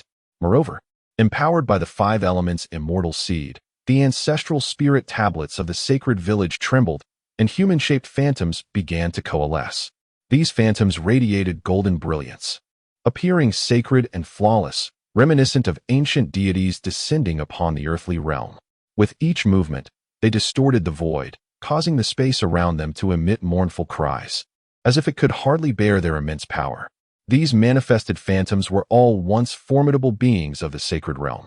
Now, through the ancestral spirit tablet and the 5 elements immortal seed, village chief Li Huaqin had summoned them all forth. However, due to the absence of sacred beings in the lower realm, which was both a rule and a law, these once mighty sacred realm beings could now only exert the strength of the king realm. Yet, the overwhelming might they unleashed still threatened to shatter the very fabric of this space. O revered ancestral spirits, please vanquish the unknown monsters lurking within the mists and disperse the fog.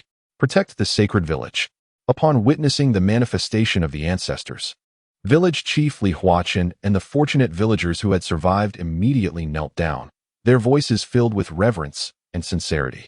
Hearing their plea, the phantoms of the sacred realm warriors wasted no time, charging into the vast mists to engage in fierce combat with the lurking monsters. The onlookers within the shrine collectively sighed in relief. With the protection of these ancestral spirits, their lives seemed to be secured. Meanwhile, Li Jinwei and Yu Yunwei had not once diverted their gaze from the 5 elements immortal seed. This was an immortal seed, a phenomenon never before seen in the lower realm, now lay bare before their eyes, their hearts overflowing with greed. At this moment, had they not been on the brink of life and death, they might have been able to suppress their restless greed. Otherwise, they would have recklessly lunged towards the 5 elements celestial seed long ago. Meanwhile, in the surrounding forest, a specialized hunting team, adept at tracking ferocious beasts, gazed at the distorted and shattered space before them, their eyes wide with astonishment and their hearts gripped by fear. What is happening? A portion of the space here seems to have vanished, as if devoured by some unseen force. In all my life, I have never witnessed such a scene. If we were to be caught in this, we would likely perish without a trace. Terrifying. Truly, it is too dreadful. We should leave quickly.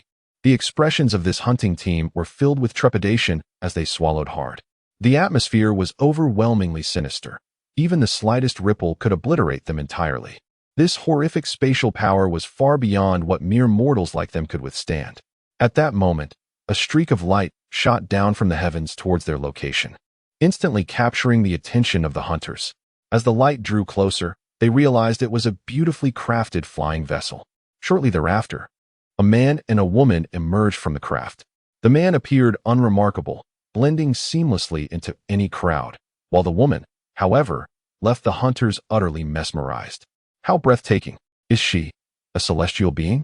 So exquisite, I have never beheld a woman so stunning in my life. Even the renowned courtesan of the flower pavilion pales in comparison. What comparison can there be? Indeed, the flower pavilion's courtesan is unrivaled, but next to her, she is not even a fraction as beautiful. Absolutely. There is no basis for comparison. Comparing the courtesan to this divine lady is an affront. One can only wonder what virtues the man possesses to be graced with such beauty.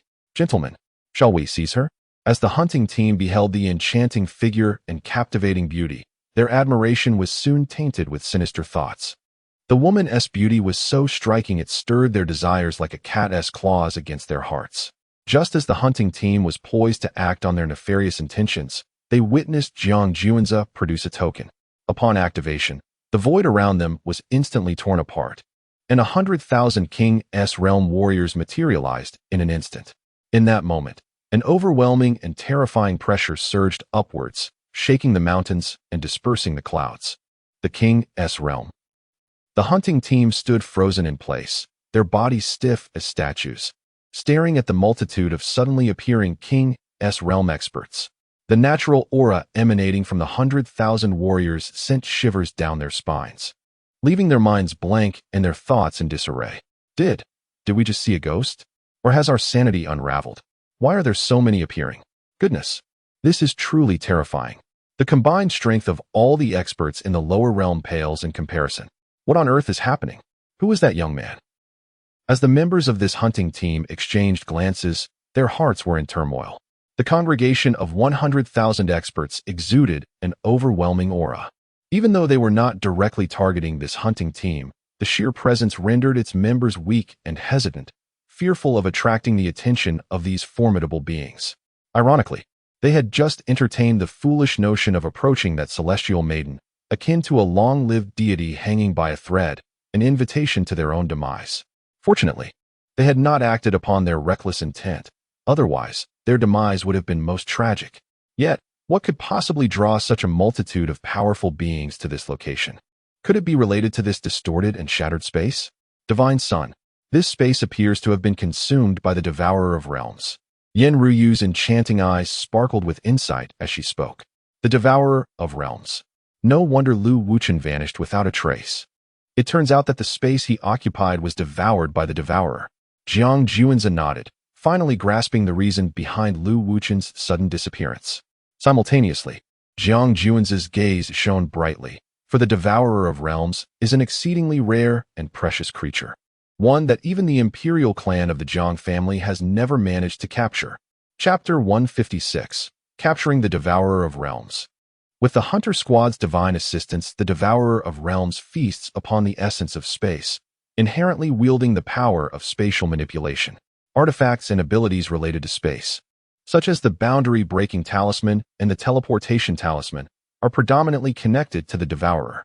An adult Devourer, in particular, possesses remarkable capabilities. With but a mere opening of its maw, it can consume an entire realm, boasting a growth potential rivaling that of the 10 Fiends. Currently, a juvenile Devourer has emerged in the lower realms, indicating its tender age, for the rules governing this domain prohibit the existence of entities beyond the sacred realm. Under normal circumstances, even the Devourer is bound by these constraints. Furthermore, the area consumed by the Devourer is relatively small, suggesting that it may have only recently been born. This significantly enhances the likelihood of capturing the creature. Divine Sun. Once the Devourer has consumed this space, it will require a considerable amount of time to digest. During this period, it will undoubtedly seek refuge. Yen Ryu contemplated before continuing. Apart from its insatiable hunger for space, the Devourer is also drawn to items of high energy, such as the commonly found Source Stones. Naturally, the higher the quality and quantity of the Source Stones, the more enticing they become to the Devourer. However, we must ensure that it does not sense any danger. With 100,000 King Realm warriors standing here, exerting their overwhelming presence, no matter how alluring the bait, the Devourer will remain concealed. It may very well be hiding in some secret corner, quietly observing us. That's easily remedied. We simply need to withdraw all 100,000 King Realm warriors and scatter a pile of exquisite Source Stones. Jiang Juanza declared straightforwardly. His spatial ring contained an abundance of exceptional Source Stones, perfect as bait to lure the Devourer. Given the limited intelligence of the juvenile Devourer, this approach might indeed succeed. Yen Ryu nodded in agreement. The nascent Devourer, aside from its instinctual ability to evade danger, possesses intelligence akin to that of a 3- or 4-year-old human child. All King Realm warriors shall heed the command of this Divine Sun, retreat 100 miles, and await further orders. Jiang Juanza promptly issued the command. Yes, Divine Sun. The multitude of King Realm cultivators immediately retreated 100 miles, forming a surrounding perimeter to ensure that the Devourer would be unable to escape upon its emergence. Subsequently, with a mere thought, Jiang Juanza summoned a vast quantity of exquisite Source Stones, which rapidly amassed into a small mountain. In an instant, radiant lights soared into the sky, filling the air with ethereal brilliance, elevating the essence of heaven and earth in this locale to unprecedented heights. Both Jiang Juanza and Yen Ryu simultaneously withdrew, diminishing their presence. Meanwhile, the once inconspicuous Hunter Squad, trembling in their hidden position, was engulfed in astonishment, their minds racing as they beheld the unfolding spectacle. A single token had summoned countless King Realm warriors, overwhelming the heavens with their might. Then, they were dismissed, leaving behind a mountain of Source Stones. What on earth is happening here? These Source Stones are truly extraordinary, far surpassing the quality of any we have previously encountered. Could it be the fabled Supreme Source Stones? Supreme Source Stones. It is already remarkable for us to find even a single high-grade Source Stone in our realm. This mountain of Supreme Source Stones, perhaps it could purchase half of our world. What could these mysteriously originating individuals possibly be doing? Why have they left behind such a trove of supreme source stones? Speaking of which, it shouldn't be a problem for us to take some, right? After all, this group of enigmatic figures has departed. What if they discarded these stones, deeming them useless? Indeed, I believe it is quite reasonable. Rather than leaving them here, they might as well benefit us brothers. The hunting team gazed at the mountain of supreme source stones, their mouths watering, their eyes now entirely consumed by avarice. This scene resembled that of ordinary people stumbling upon a mountain of gold. Even the mere act of taking a fist-sized piece, approximately 10 pounds of gold, would represent a fortune unattainable in a lifetime for the average person. Moreover, a fist-sized piece of gold pales in comparison to the vastness of a mountain of gold. What harm is there in taking a little? In that moment, as the members of the hunting team were overwhelmed by their insatiable greed, they could no longer restrain themselves. Their eyes gleaming with fervor as they madly rushed towards the mountain of supreme source stones. They could never carry it all. Their storage rings were only a cubic meter in size, the larger ones merely 10 cubic meters. To contain a mountain of supreme source stones was utterly impossible. Meanwhile, Jiang Juanze and Yen Ruyu, who had been secretly observing the scene, felt a flicker of delight upon witnessing the unfolding events. After Jiang Juanze cast aside the mountain of supreme source stones, he and Yen Ruyu sensed a slight tremor in a corner of the void. However, the Devourer of Realms was quite cautious, refraining from immediately emerging to swallow the supreme source stones, seemingly observing and waiting instead. Subsequently, as the members of the hunting team succumbed to their greed and began to take action against the mountain of supreme source stones, that corner of space trembled once more. Come forth. Do not delay. Jiang Juanze and Yen Ruyu's gazes were fixed intently on the space that quivered so frequently. At this moment, the hunting team members had become frenzied. Initially, they intended to take only a portion of the supreme source stones, but human greed knows no bounds. Having acquired more, they yearned for even more, leading them to take increasingly larger quantities, until their storage rings could hold no more. They even contemplated collaborating to move the mountain of supreme source stones to a concealed location, intending to distribute them later. At this juncture, the members of the hunting team were utterly blinded by the allure of the supreme source stones, having lost all semblance of rationality. Without a second thought, they immediately enveloped the mountain of supreme source stones with their magical power. The potential of humans is immense. While an ordinary person might struggle to carry 100 pounds of stone, they could sprint with ease while bearing 100 pounds of gold. The exquisite source stone, resembling a small mountain, weighed beyond the limits of the hunter squad. Yet, at this moment, they resolutely surpassed their boundaries and lifted the monumental stone. "Let's go!" shouted a member of the hunter squad, each exerting their utmost strength, their faces flushed, yet devoid of fatigue, as an inexhaustible vigor surged within them. Meanwhile, lurking in a corner of the space, the devourer could no longer remain idle. A dark head emerged from the shadows, its small, bean-sized eyes glinting with anger and disdain as they fell upon the hunter squad. The allure of the mountain-like exquisite source stone was irresistible to it. Initially, it had intended to proceed with caution, but it never anticipated that this band of hunters would so brazenly attempt to seize the stone entirely. How dare these feeble humans attempt to pilfer its possession? This affront undoubtedly incited the wrath of the devourer. Upon witnessing this scene, Jiang Juanze and Yen Ruyu exchanged knowing glances, their faces alight with smiles. The devourer had finally taken the bait, and this hunter squad was indeed a fortuitous boon. Chapter 157. The true form of the Abyss Beast Cub. With a resounding roar, the Abyss Beast Cub positioned itself defiantly in front of the hunter squad. However, its cry resembled that of a young tiger, lacking in any semblance of authority or intimidation. What an absurd creature! It bore an uncanny resemblance to a lump of coal, its appearance rather unappealing. To add insult to injury, its minuscule, glimmering eyes were almost comically festive. Despite not knowing the nature of this beast, the hunters were eager for it to vacate their path. The squad members exchanged mocking glances as they beheld the unexpectedly grotesque Abyss Beast Cub, cloaked in a pitch-black hue. It was even darker than coal and no larger than a common dog, exuding no aura of menace whatsoever. Particularly, its small, pea-sized eyes suggested a lack of intelligence, leading the hunters to brand it as foolish. Consequently, the hunters dismissed the creature as inconsequential with one member even contemplating a swift kick to shove it aside. Though they were a hunting party, they had no intention of harming the abyss beast cub, as it held no value in their eyes, scarcely deserving a second glance. Despite possessing the intellect of a 3 to 4-year-old child, the blood coursing through the abyss beast cub was of the highest pedigree. To be belittled by these diminutive humans was an affront, igniting a fierce indignation within it.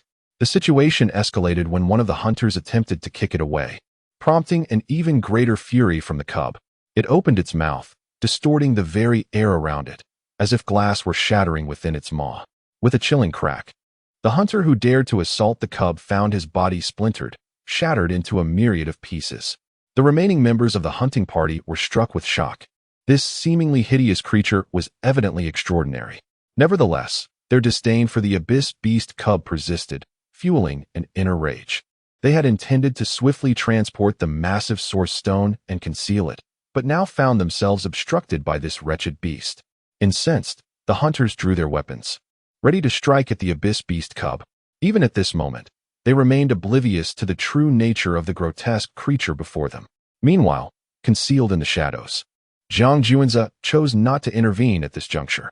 The abyss beast cub had yet to lower its guard, emanating an imperceptible wave of spatial energy that swept outward. Should anyone venture within this unique spatial resonance, the cub would instantly sense their presence and assess the level of threat they posed. If the threat level is high, the young devourer beast will instantly flee, rendering all efforts futile. Were it not for Zhang Juanzi's divine gaze, he would have struggled to detect the peculiar spatial ripples emanating from the young devourer beast. Furthermore, the 100,000 elite soldiers had yet to fully position themselves. In no more than half a stick of incense, they would complete the encirclement of the young devourer beast. That would be the opportune moment to strike. What manner of creature is this? Not long after engaging in battle with the young devourer beast, members of the hunter team began to perish in succession. Some were reduced to mere fragments, while others were crushed into a pulp by the spatial forces. The remaining members of the hunter team turned pale, finally realizing that this grotesque creature, resembling a black coal ball, was far beyond their capabilities to confront. In that instant, those fortunate enough to have survived cast aside their hopes and relinquished the precious source stones, akin to small mountains, and began to flee. Indeed, such exquisite source stones were invaluable, yet not more so than their own lives.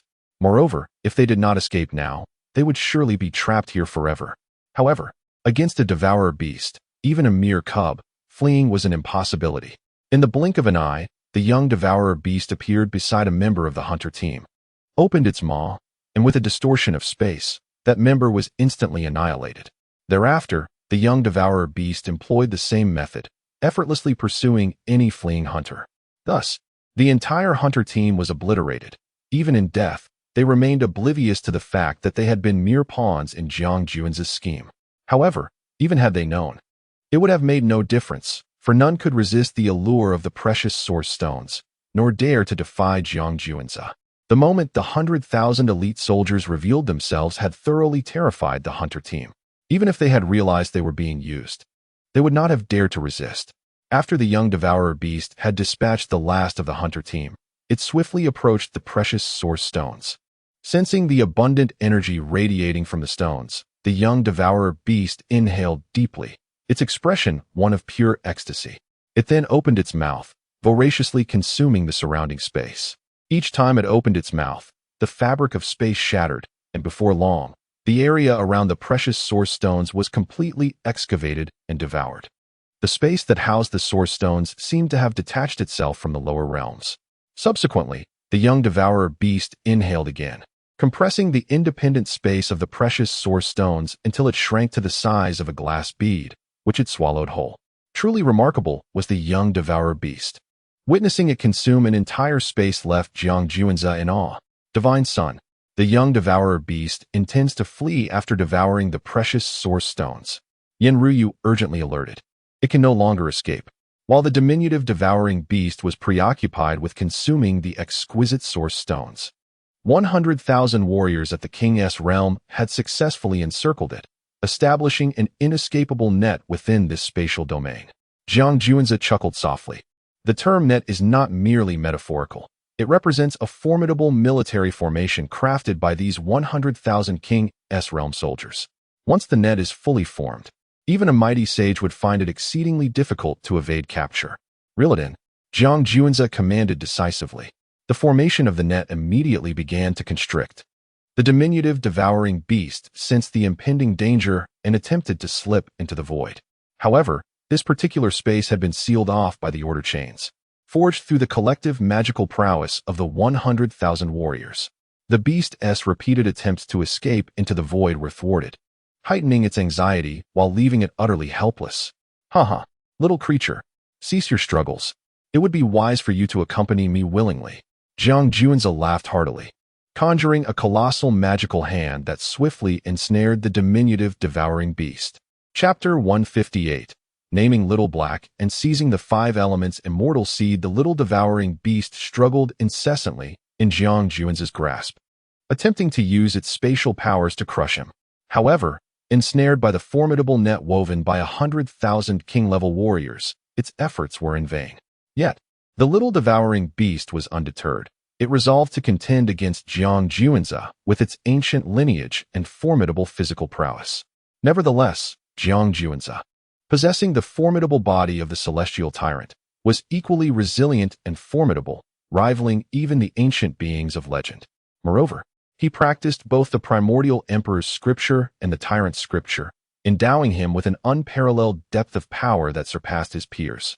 Thus, in the face of Jiang Juanzi, the little devouring beast found itself against an immovable barrier.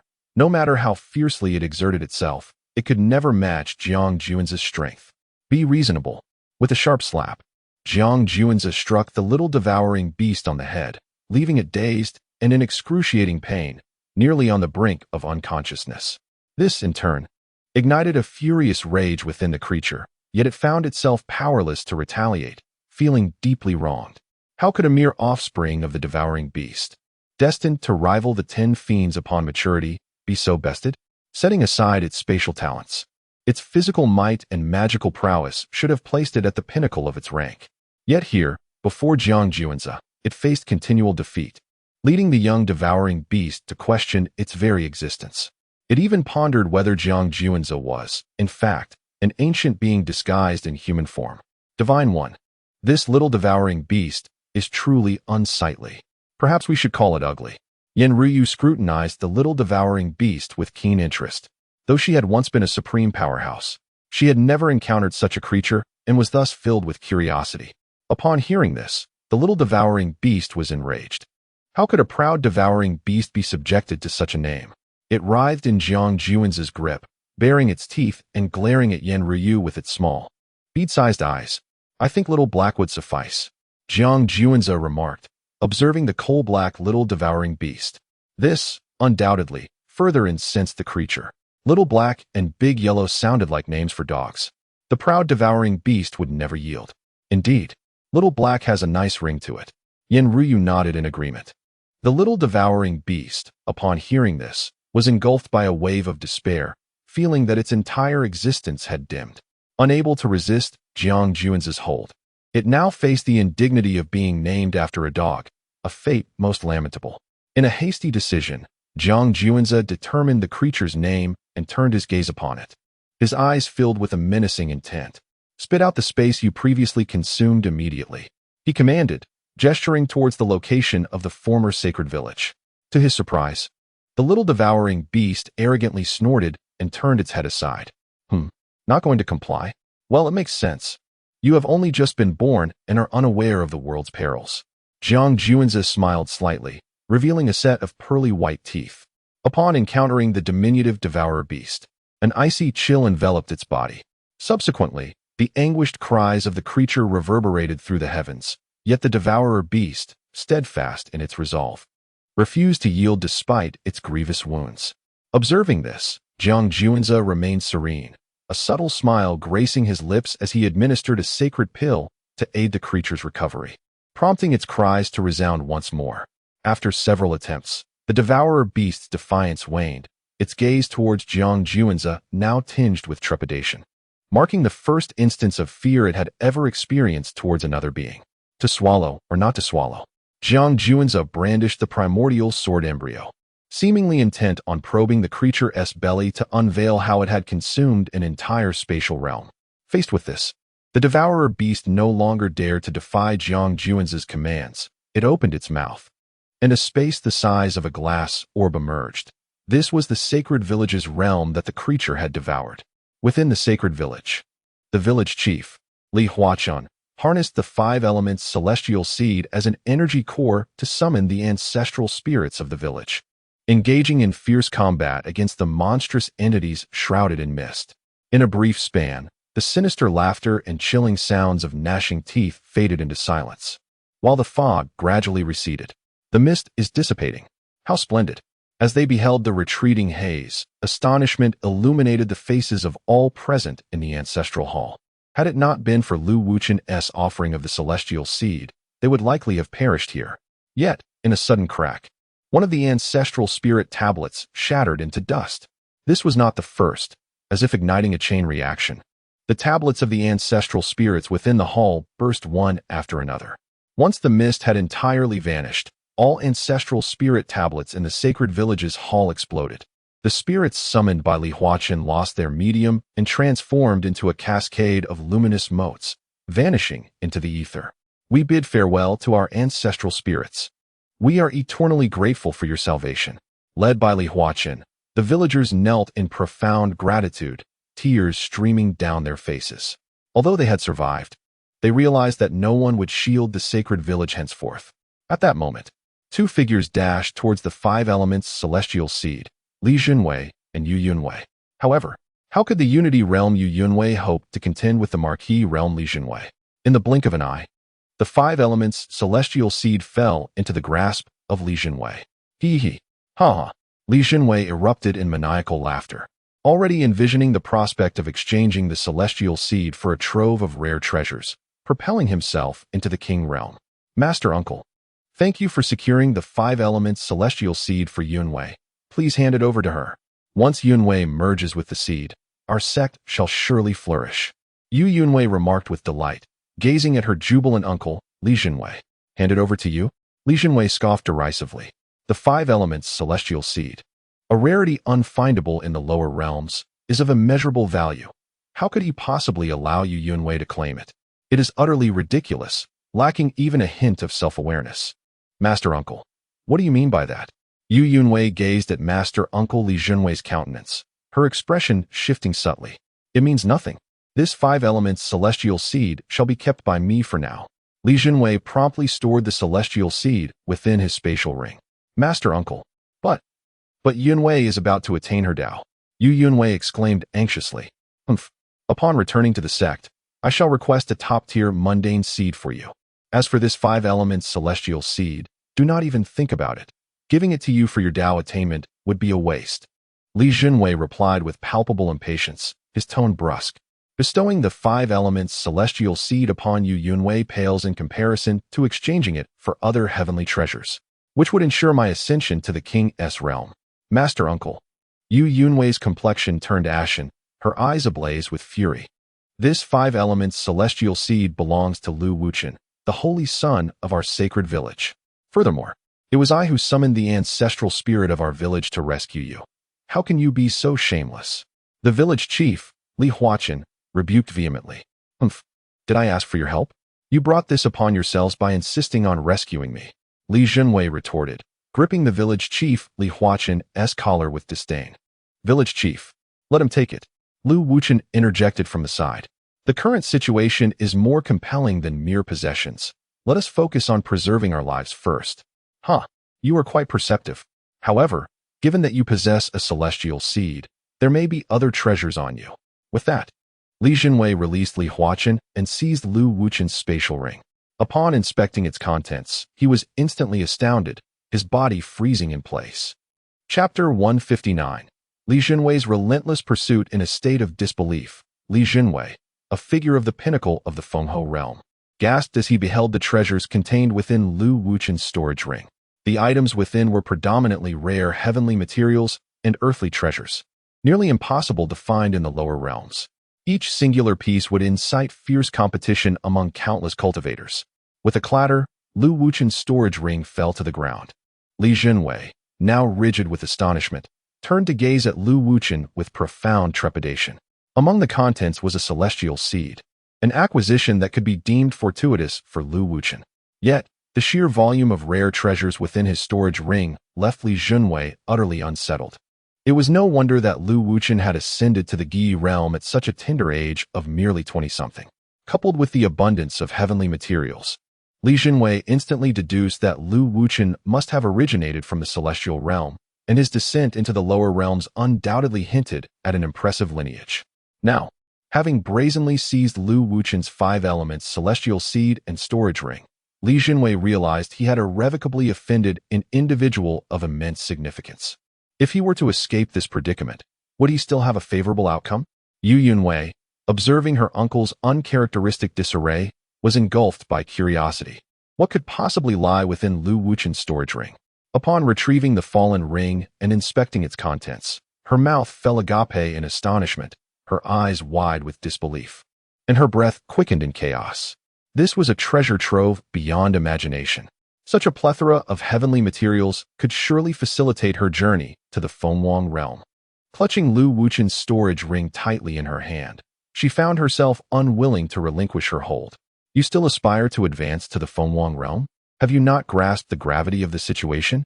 Li Junwei's expression darkened, his tone laced with sarcasm. With such an abundance of invaluable treasures, shouldn't you be elated? What could possibly be amiss? At this moment, Yu Yunwei was utterly intoxicated by the prospect of wealth, her mind consumed by visions of ascending to the Fengwang realm. Yet, the true peril lay within those very treasures. Which faction in the entire lower realm possesses the means to produce such a vast array of rare materials? And which sect could possibly offer a 5 elements celestial seed for the use of their disciples? Furthermore, do you truly believe that he could, at such a young age, effortlessly surpass you and ascend to the late stages of the Gi realm? As Li Junwei's words sank in, an overwhelming sense of dread settled within him. What manner of being had he inadvertently provoked? Yu Yunwei, upon absorbing her uncle's words, felt as if struck by lightning, standing frozen in place. All signs pointed to Lu Wuchen not being a denizen of the lower realms. He was likely of celestial origins. Moreover, judging by the treasures within his storage ring, even in the celestial realm, his status was undoubtedly formidable. In this moment, they had drawn the ire of Lu Wuchen, and the consequences could be dire. Uncle, what? What should we do? Yu Yunwei felt a wave of weakness wash over her, rendered helpless by fear. What can we do? The expression on Li Junwei's face darkened as a glint of ruthlessness flickered in his eyes. Having offended Lu Wuchen, there was almost no room for redemption. Moreover, Lu Wuchen's elemental celestial seed and the treasures within his storage ring deeply enticed Li Junwei, stirring a tempest of greed within him. Resolutely, he decided to eliminate Lu Wuchen, intending to monopolize the elemental celestial seed and the treasures. Of course, to prevent any leaks, not only Lu Wuchen but everyone present had to perish. After all, offending Lu Wuchen meant death. It was better to take a gamble. Lu Wuchen, who had been observing Li Junwei, felt a chill in his heart as he noticed the flash of brutality and murderous intent in Li Junwei's eyes. Master, you wouldn't want to. Yu Yunwei also sensed the murderous aura emanating from her master, Li Junwei. This aura was not solely directed at Lu Wuchen. It enveloped everyone present. Kid, blame your misfortune. Li Junwei disregarded Yu Yunwei and swiftly approached Lu Wuchen, a sinister grin spreading across his face. Since he had already offended Lu Wuchen, he would simply eliminate him. Furthermore, Lu Wuchen would not be alone on his journey to the underworld, as everyone present would accompany him in death. Finally, with the bodies disposed of, Li Junwei would completely possess Lu Wuchen's celestial seed and treasures. Is it true that I will perish here today? Lu Wuchen's face turned grim. As the pride of the celestial realm's foremost power and a follower of the Imperial clan scion, Jiang Juanzi, who had been granted an elemental celestial seed, his future was undeniably bright.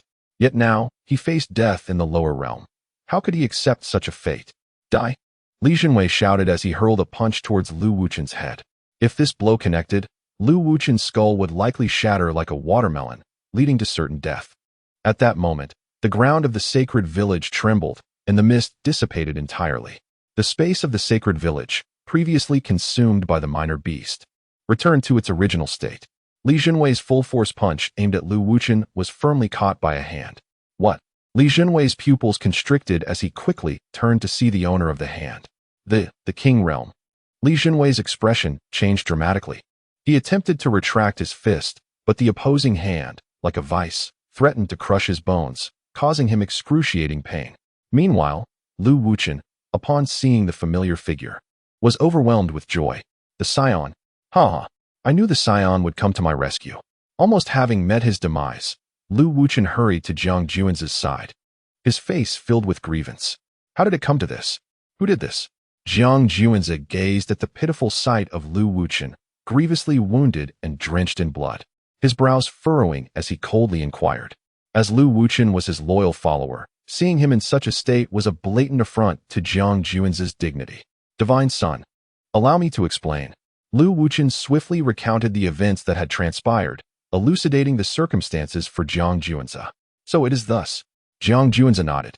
The audacity of Li Junwei from the Marquis realm was truly astonishing. Meanwhile, Li Junwei, Yu Yunwei, and the village chief of Shengtsuan, Li Huachun, stood in shock, observing Lu Wuchen's current state. What has transpired? Lu Wuchen, barely in his 20s, had already reached the late stage of the Unity realm, a talent of unparalleled brilliance. Furthermore, he had passed the trials of Shengtsuan, earning the legacy of the village and attaining the title of Divine Son. He possessed a 5 elements immortal seed and a storage ring filled with rare treasures from the lower realms. Under such circumstances, none present could doubt that Lu Wuchen would effortlessly ascend to the sacred realm in the future. However, this extraordinarily gifted individual referred to another youth as the Divine Son, seemingly positioning himself merely as that youth's attendant. How could such a revelation not evoke astonishment? Chapter 160, Surviving 108 Strikes at this moment. As the diminutive beast from the abyss was successfully captured, a legion of 100,000 sovereign-level warriors gathered around Jiang Juanza. An overwhelming aura filled the heavens, striking terror into the hearts of Li Junwei, the sovereign-level cultivator, village chief Li Huachun, and Yu Yunwei, among others. Sovereign-level warriors. All of them are sovereign-level. Li Junwei gazed at the densely packed ranks of sovereign warriors, his eyes wide with disbelief, unable to accept the reality before him, as if caught in a dream. After all, the entire lower realm could hardly boast 100 sovereign-level experts combined. Yet now, as he surveyed the scene, he was surrounded by them. Slap! Li Junwei struck himself sharply across the face, the sound echoing crisply, accompanied by a sharp sting. No, this is not a dream. His complexion turned pale as he swallowed hard, cold sweat soaking his back. What manner of being have I provoked? Master, uncle, what should we do? The terrifying pressure emanating from the 100,000 sovereign-level warriors nearly suffocated Yu Yunwei, causing her to collapse to the ground, her eyes pleadingly seeking help from Master Uncle Li Junwei. Yet, Li Junwei, consumed by his own peril, ignored her completely. Hand it over. Lu Wuchen approached Li Junwei with a composed demeanor, extending a hand and speaking in a voice devoid of any emotion, exceedingly calm. With the backing of the Divine Son Juanza and the formidable legion, the tables had turned for Lu Wuchen and Li Junwei. Now, the enemy was weak, and they were strong. What? Li Junwei, already on the brink of being overwhelmed by the throng of sovereign warriors, momentarily failed to grasp Lu Wuchen's meaning. Heh! My 5 elements, celestial seed and storage ring. Lu Wuchen chuckled coldly. Oh, right here. This is all just a misunderstanding. I haven't touched a thing. Li Junwei's face was a mask of despair, attempting to explain himself. Indeed, you wished to act, but had yet to find the opportunity, correct? Lu Wuchen replied with a mocking expression.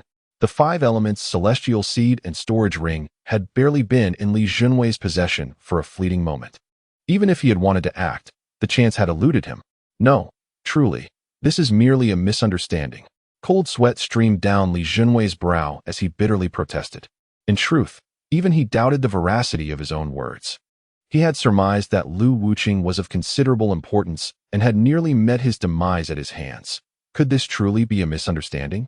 Oh, so it was merely a misunderstanding. Lu Wuchen nodded, then swiftly delivered a resounding slap across Li Junwei's face. The sharp sound reverberated through the air. A misunderstanding, is it? A misunderstanding, indeed. Slap, slap, slap.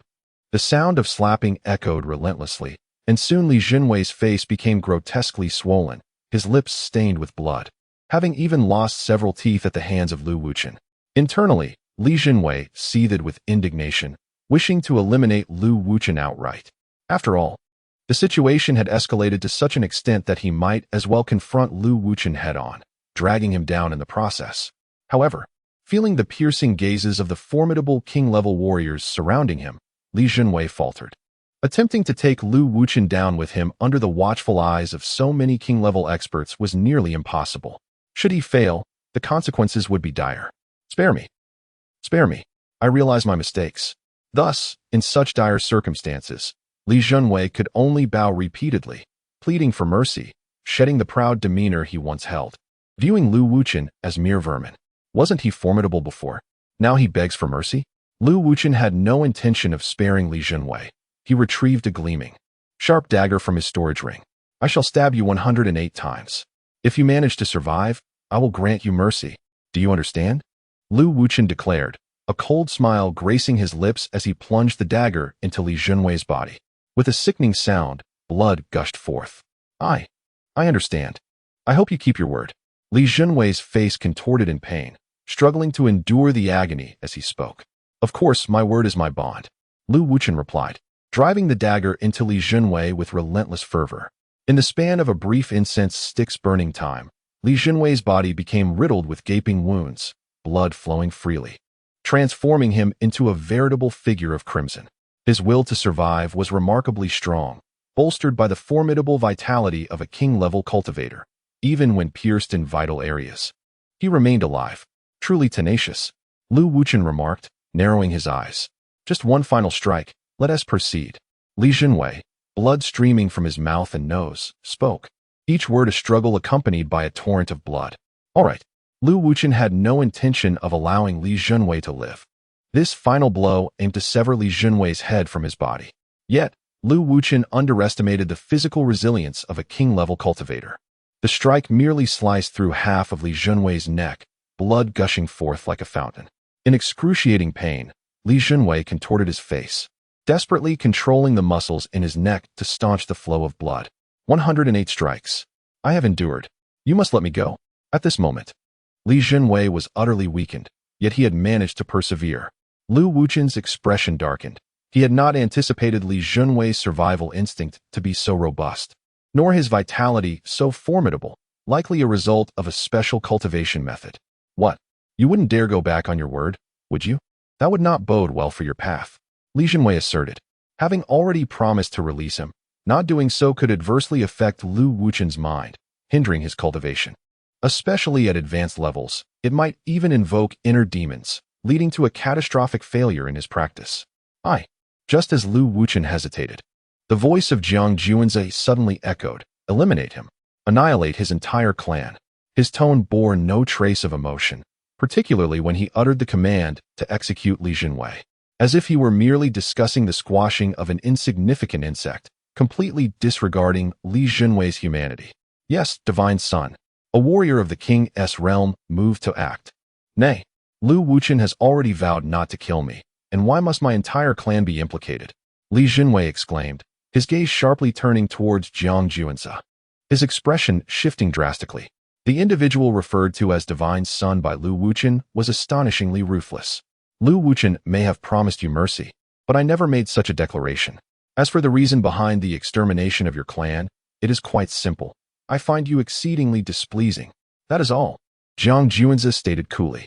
Li Jinwei had severely injured Lu Wuchen, seized his 5 elements celestial seed and storage ring, and had nearly taken Lu Wuchen's life. Any one of these actions constituted a capital offense. As Lu Wuchen's follower, to harm him was to strike a blow to Jiang Juanze. Thus, the annihilation of Li Jinwei's clan was a lenient response. Upon hearing this, Li Jinwei was on the verge of unleashing a torrent of curses, while internally he regretted provoking Lu Wuchen, for none could have anticipated the formidable backing he possessed. Yet, before he could utter another word, with a resounding crack, he was obliterated by a warrior of the king's realm, reduced to nothingness. Let us also eliminate those from his sect, Jiang Juanze declared once more. Yes, divine son. The warriors of the king's realm responded in unison. Nay, please, do not kill me. Yu Yunwei pleaded desperately. Chapter 161. The Blessed Village. Return to the celestial realm. It is amusing to recall how she once boasted of her formidable backing, her master, Li Junwei. Yet now, upon reflection, Lu Wuchen's supporters are truly formidable. With Jiang Juanza issuing orders, the warriors of the king's realm would show no mercy. Not only had Li Junwei of the Marquis realm met a grim fate, but also Yu Yunwei and all other disciples had perished tragically. At this moment, Lu Wuchen finally felt a sense of release from the pent-up resentment within. Divine One, I have obtained the legacy of the Blessed Village. Thus I am considered its holy son. However, as the Blessed Village has now lost all its heritage, I humbly request a warrior of the king's realm to remain here to protect it, and to leave some cultivation resources for the village. Lu Wuchen earnestly implored.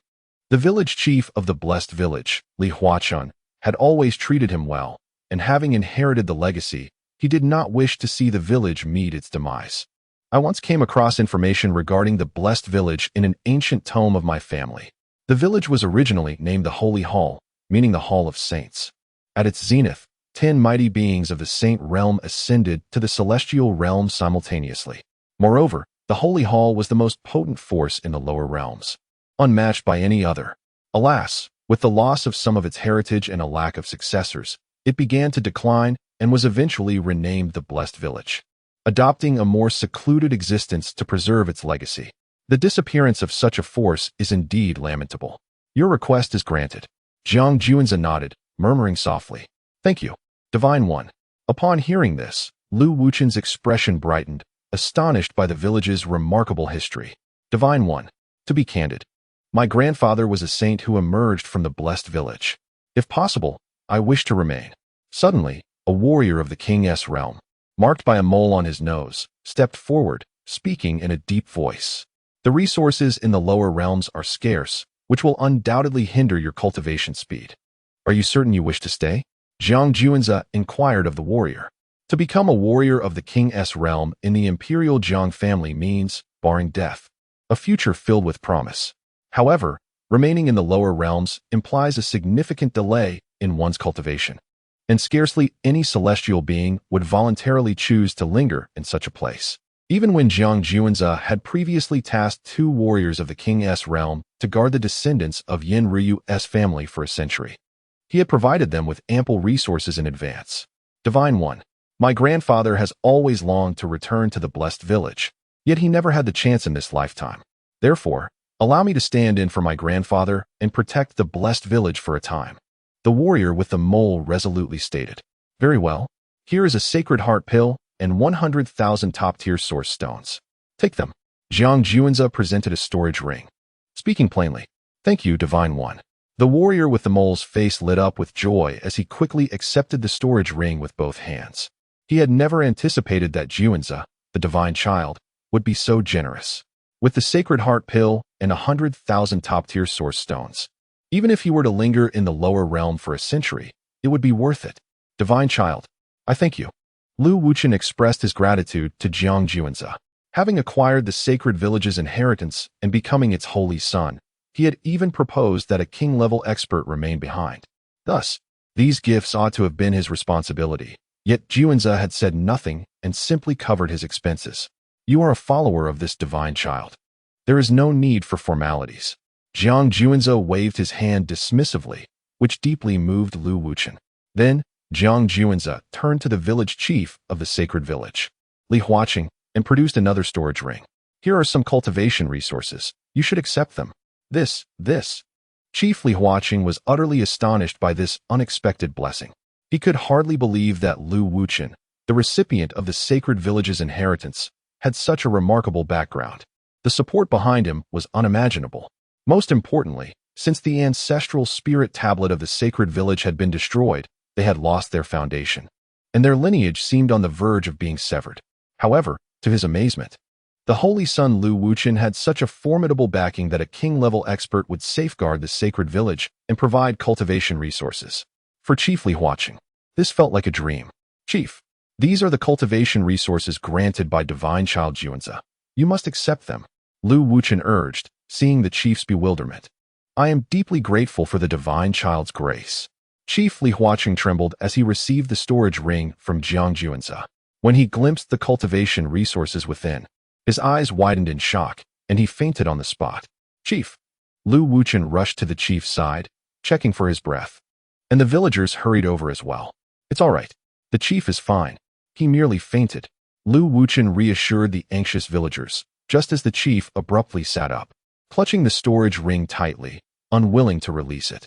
He took deep breaths to calm himself, or he might faint again from overwhelming excitement. His astonishment was not unwarranted. The cultivation resources bestowed by Divine Child Juanzi were simply too abundant. Even in his lifetime, he had never witnessed such a vast array of resources. With these resources, along with a king-level expert stationed, the rise of the sacred village was imminent. All villagers of the sacred village, join me in expressing our gratitude to Divine Child Juanzi. Chief Li Huaqing proclaimed, leading the villagers in a bow towards Jiang Juanzi. "There is no need for such formalities. Please rise." Jiang Juanzi gestured with a wave of his hand, and with a surge of purple mana, Chief Li Huaqing and the villagers who had knelt immediately stood back up. In the present day, having located Lu Wuchen, Jiang Juanzi chose not to linger in that place and, without hesitation, embarked on his journey back to the heavenly realm. Accompanied by a multitude of followers, we bid farewell to the divine son Juanzi. The village chief, Li Huaqing, along with the villagers, respectfully bowed as they watched Jiang Juanzi depart. After the departure of Jiang Juanzi, the villagers of the sacred village gathered around their chief, eager for answers. After all, Chief Li Huaqing had fainted from excitement upon receiving the precious storage ring bestowed by the divine son. Thus, the villagers were keen to discover the extent of the cultivation resources that the divine son had graciously offered to the sacred village. Curiosity piqued. Chief Li Huaqing did not withhold any secrets and promptly displayed the storage ring. As the villagers beheld the abundant cultivation resources within, their expressions turned to astonishment, and gasps of disbelief filled the air. "Goodness, I have never seen so many cultivation resources in my life," exclaimed one villager. "The divine son Juanzi is truly generous. Should I ever ascend to the heavenly realm, I shall undoubtedly follow him." Indeed, our sacred son, Lu Wuchen, has chosen to follow the divine son Juanzi. The value of the resources in that storage ring is beyond measure. Another added, "Such generosity towards his subordinates surely indicates a wise ruler." The villagers erupted into animated discussions, envisioning a bright and prosperous future. Unbeknownst to Jiang Juanzi, the sacred village was destined to experience another pinnacle of greatness, with ascended cultivators from the sacred realm ultimately rallying under his command. Chapter 162. Return to the family. Meeting the ancestor upon his return to the family, Jiang Juanzi was warmly greeted by his father, Jiang Yuan. "My son, where have you been for the past year? I feared the worst for you," Jiang Yuan exclaimed, embracing Jiang Juanzi with palpable emotion. Having already lost his beloved wife, he could not bear the thought of losing his son, whom he had only recently found again. "Father, I discovered some fortuitous opportunities in the lower realms, which delayed my return for a year," Jiang Juanzi replied with a gentle smile. This feeling of being cherished was something he had never experienced before his descent to the lower realms. "Regardless, what matters is that you have returned safely. Moreover, the ancestor has been quite concerned about you. You should pay your respects and assure the ancestor of your well-being," Jiang Yuan advised. As the young clan leader, Jiang Juanzi's absence for a year had caused considerable anxiety among the family elders, who feared that something unfortunate had befallen him. Even the ancestor had kept a watchful eye on Jiang Juanzi's whereabouts. "Yes, father," Jiang Juanzi nodded. In truth, even if his father had not mentioned it, he intended to visit the ancestor. Firstly, to report his safety, and secondly, to seek instruction in swordsmanship. It must be noted that his journey to the lower realms had yielded significant rewards. He successfully cultivated a cosmic cell and harmonized with his essence, promising a bright future ahead. Additionally, he had acquired a formidable weapon, the primordial sword embryo. Although the primordial sword embryo was merely an unfinished artifact, its power was already comparable to that of ancient sacred weapons. As Jiang Juanzi continued to nourish it with his magical energy, the sword would gradually evolve, ultimately reaching perfection. In time, it could very well become a supreme imperial weapon. Thus, Jiang Juanze was eager to meet the ancestor to request the importation of a sword technique. This oddly unattractive little beast, black as coal, seems strangely familiar, Jiang Yuan mused, his attention shifting after observing his son. When he noticed the little devourer beast held by Yan Ruyu, he instantly recognized its uniqueness. The little devourer beast, hearing someone call it ugly and black, responded with indignation, displaying its displeasure with a flurry of claws and teeth. "Father, this is a cub of the devourer beast. I discovered and captured it unexpectedly in the lower realms." Jiang Juanze explained. What? So it is a cub of the devourer beast. I never imagined my son would have such an extraordinary encounter. Jiang Yuan laughed heartily.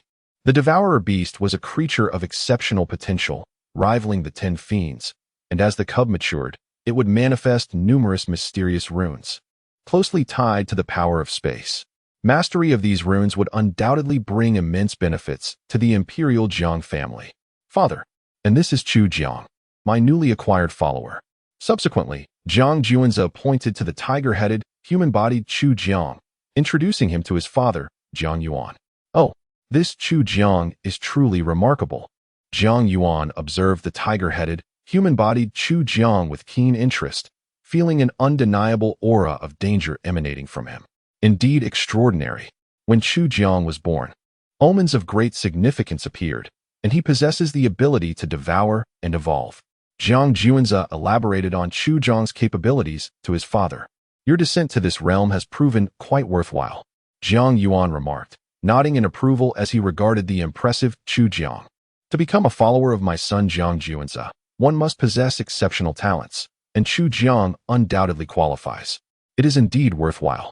Besides capturing the offspring of the devouring beast and accepting Chu Jiang as a follower, I have also acquired a growth-capable ancient sacred weapon, the Yuan Shi sword embryo. Jiang Juanze revealed from his storage ring the Yuan Shi sword embryo, resembling a simple firewood stick. Jiang Yuan took the Yuan Shi sword embryo, marveling once more at his son Jiang Juanze's fortuitous encounters. This sword, which can grow alongside his son's strength until it achieves perfect transformation, will undoubtedly become Jiang Juanze's most cherished and adept weapon. "Father, I have more good news to share." Jiang Juanze smiled slightly, building suspense. "More good news? Just how many opportunities have you gained during your descent?" Jiang Yuan inquired with wide, astonished eyes. "Not too many. This is the last piece of good news." Jiang Juanze waved his hand. "Speak. What other good news do you have?" Jiang Yuan's anticipation grew as he observed his son's joyful demeanor. "I have succeeded in merging with the Tao through my own being." Jiang Juanze's lips curled upward as he exuded the aura of the Tao merger. What? You have actually succeeded in merging with the Tao?" Jiang Yuan exclaimed, bursting into laughter. "My dear son, come quickly. Let us go meet the ancestor and share this wonderful news." Feeling the potent aura of the Tao merger radiating from Jiang Juanze, Jiang Yuan wasted no time in pulling him towards the ancestor. At that moment, the aura Jiang Juanze emanated was hundreds of times stronger than that of an ordinary Tao merger. In truth, when the ancestor spoke of merging with one's being, Jiang Yuan found it somewhat implausible, as this path was fraught with difficulties and often led to dead ends. Throughout the ages, countless talented youths had embarked on this path, only to falter and fall. Now, his son Jiang Juanze had succeeded, shattering records that had stood for eons and surpassing numerous prodigies. Merging with the Tao through his own being, his son truly possessed the bearing of an emperor. Before long, Jiang Yuan had brought Jiang Juanze to the palace of the ancestor. Recently, the major life-restricted zones had been quite restless, prompting the ancestor to refrain from further seclusion and remain prepared to confront any upheavals from these zones. The ancestor, Juanze has returned. Moreover, Juanze has successfully integrated with the Tao by embodying the seed. As Jiang Yuan entered the palace where the ancestor resided, he began to call out for him loudly. Initially, the ancestor, engaged in matters within the palace, felt a twinge of displeasure at Jiang Yuan's boisterous cries. However, upon hearing that Juanze had returned and achieved such a remarkable feat, he could no longer remain seated. In the blink of an eye, he appeared before Jiang Juanze and Jiang Yuan. The ancestor did not spare Jiang Yuan a glance, his gaze fixated solely on Jiang Juanze, scrutinizing him. The more he looked, the greater his joy became. "Excellent, Excellent, excellent. A smile broke across the ancestor's aged face as he repeated the word excellent thrice. The method of embodying the seed was one he had acquired long ago, and he had previously imparted it to the younger generation of his clan. Regrettably, none had succeeded. All had faltered. This disheartened the ancestor, for those he had chosen were the finest among his kin. Despite their excellence, they had all failed, which left him deeply disappointed. When he encountered Jiang Juanzi, the ancestor approached with a mindset of mere experimentation, never expecting that Juanzi would indeed traverse the path of embodying the seed. Truly, he is worthy of the ancestor's favor. Chapter 163. Seeking the ancestor for swordsmanship, the 3 kills annihilation sword classic ancestor. During this descent to the mortal realm, Juanzi fortuitously acquired a sword embryo, yet I remain unskilled in the art of swordsmanship. Thus, Jiang Juanzi revealed a bright smile, displaying his pearly whites. Swordsmanship, you say? A trivial matter. I possess over 800 styles of sword techniques, among which 64 can be deemed as the utmost supreme. Pray tell, which one would you wish to learn? As the ancestor spoke, he pointed toward the center of Jiang Juanzi's forehead, imprinting the names and descriptions of the 64 supreme sword techniques into his mind. Indeed, one cannot underestimate the ancestor, who commands mastery over more than 800 sword techniques, with 64 of them recognized as the pinnacle of excellence. Jiang Juanzi marveled inwardly. He then began to scrutinize the names and descriptions of the 64 supreme techniques. The ancestor did not rush him, patiently awaiting his choice. As half an incense stick's time passed, Jiang Juanzi finally selected a sword technique suited to him, named the 3 kills annihilation sword classic. This classic was created by a supreme being with an innate sword heart, who comprehended the path for 300 years. With this technique, they had annihilated several supreme beings within the life-restraining zones, and even clashed with the contemporary emperor, ultimately retreating unscathed. The first kill annihilates the earth, the second kills the heavens, and the third annihilates all. Its power is unimaginably formidable. This 3 kills annihilation sword classic is the most challenging to cultivate among the 64 techniques. Are you certain you wish to pursue it? The ancestor inquired with a slight frown. Jiang Juanzi already bore multiple supreme treasures. Undertaking such a difficult sword technique might impede his progress in cultivation. Ancestor, let it be the 3 kills annihilation sword classic. Though mastering this technique is fraught with challenges, it shall not hinder my cultivation speed. Jiang Juanzi nodded, understanding the ancestor's concerns. His confidence stemmed not only from his innate talent, but also from the acquisition of meteor tears. The primary function of meteor tears is to subtly enhance Jiang Juanzi's physique, talent, and comprehension. Very well, as long as you are aware of your own limits, the ancestor remarked, pointing again at Jiang Juanzi's forehead. This time, he imparted the complete cultivation method of the 3 kills annihilation sword classic. In an instant, Jiang Juanzi closed his eyes tightly, his body becoming rigid. Ancestor, what is happening?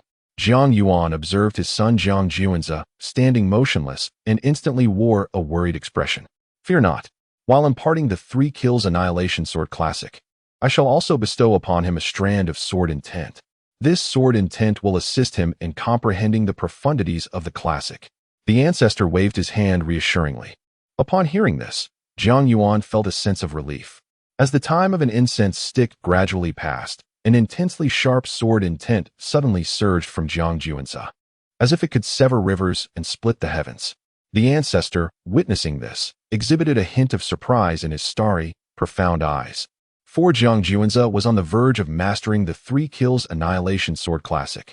This young man, his comprehension truly is astonishing. In years past, it took me an entire year to barely grasp the fundamentals of the 3 kills absolute destruction sword cannon. Yet, that young lad, Juanzi, managed to achieve it in the mere span of a single incense stick.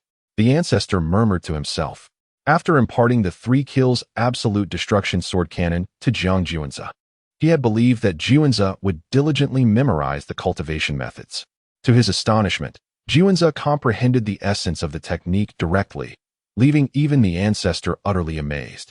At that moment, the sword intent before Jiang Juanzi surged once more, growing increasingly formidable, even manifesting as a tempest that swept in all directions. Both the ancestor and Jiang Yuan widened their eyes in disbelief. Ancestor, Is the 3 kills absolute destruction sword cannon not notoriously difficult to cultivate? How?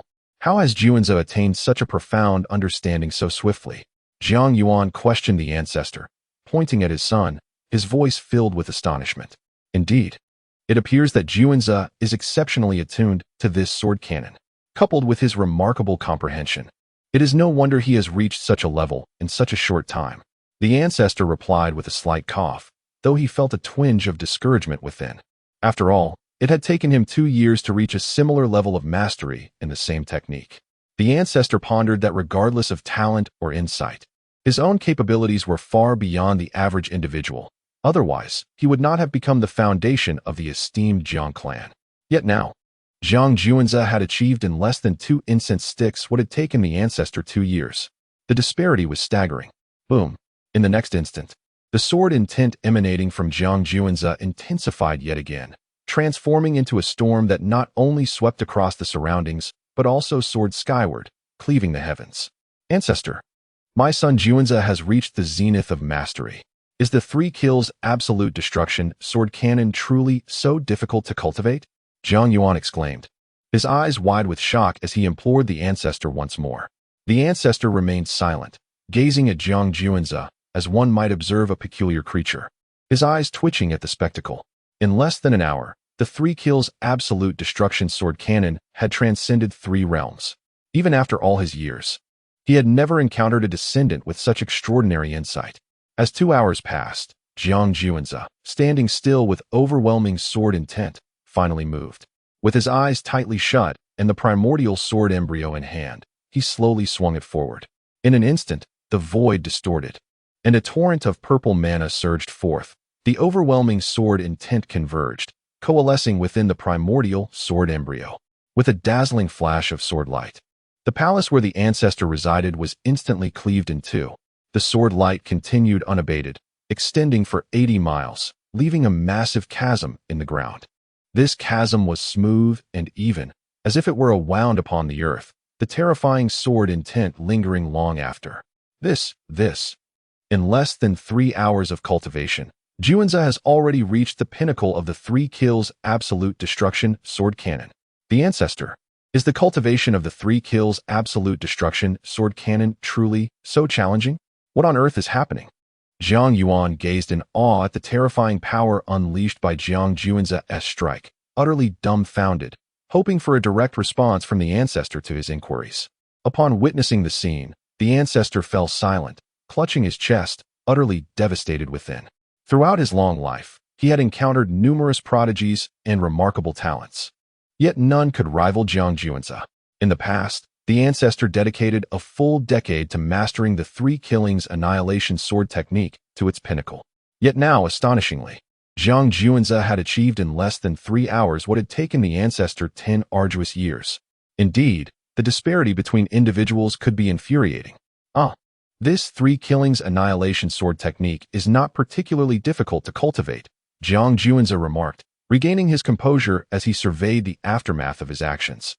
All right, ancestor, I wish to take my leave and rest now. You may depart. The ancestor, no longer inclined to converse with Jiang Juanza, waved dismissively. Then I shall not disturb your rest any further. Jiang Juanza replied, somewhat perplexed. Just moments ago, the ancestor had seemed perfectly fine. How could he suddenly appear so changed? Was it truly due to his having split the palace in 2? That seemed unlikely. If the ancestor wished to restore the palace, it would merely require a flick of his hand. Chapter 164. The distress of the Jiang family prodigies and the news of the celestial seeds upon returning to the Hall of Response to Heaven. Jiang Yuan and Jiang Juanza enjoyed a hearty meal together before taking their leave. Since Jiang Juanza imparted one of the 9 secrets, the character secret, to his father, Jiang Yuan's health has improved considerably. Injuries that once seemed irreparable have begun to heal at a gradual pace. Just a few days prior, Jiang Yuan, feeling better, had started to engage in some straightforward family affairs. Once he fully recovers and regains his former vigor, he would reclaim the authority he once held within the clan.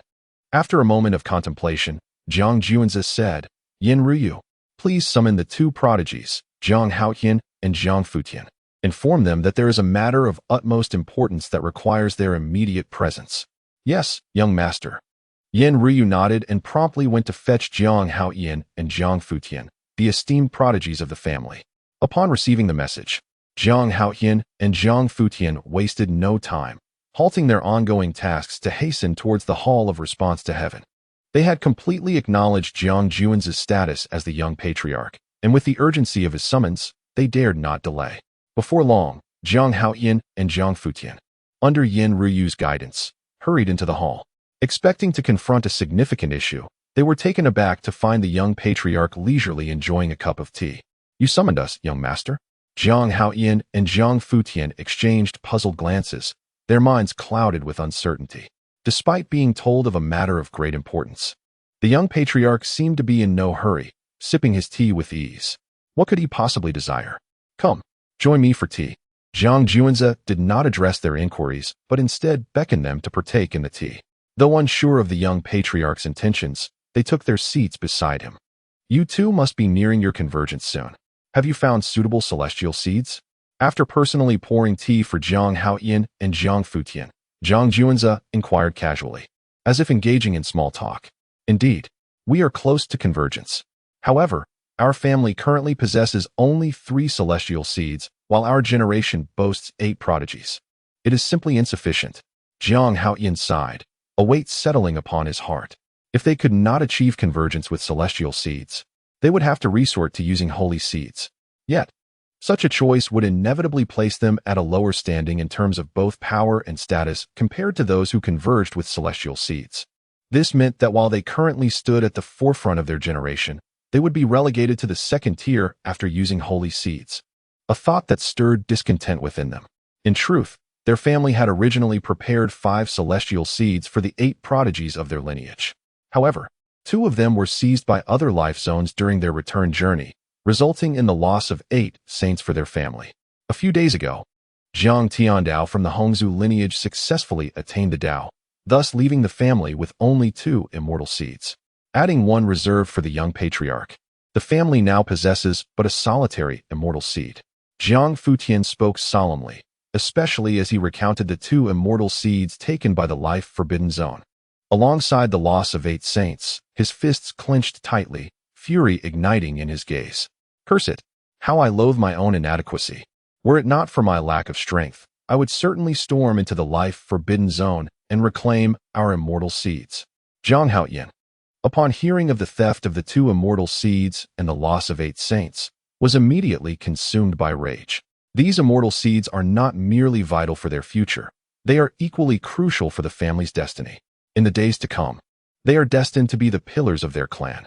If their strength wanes, so too shall the family's power diminish, a most precarious situation indeed.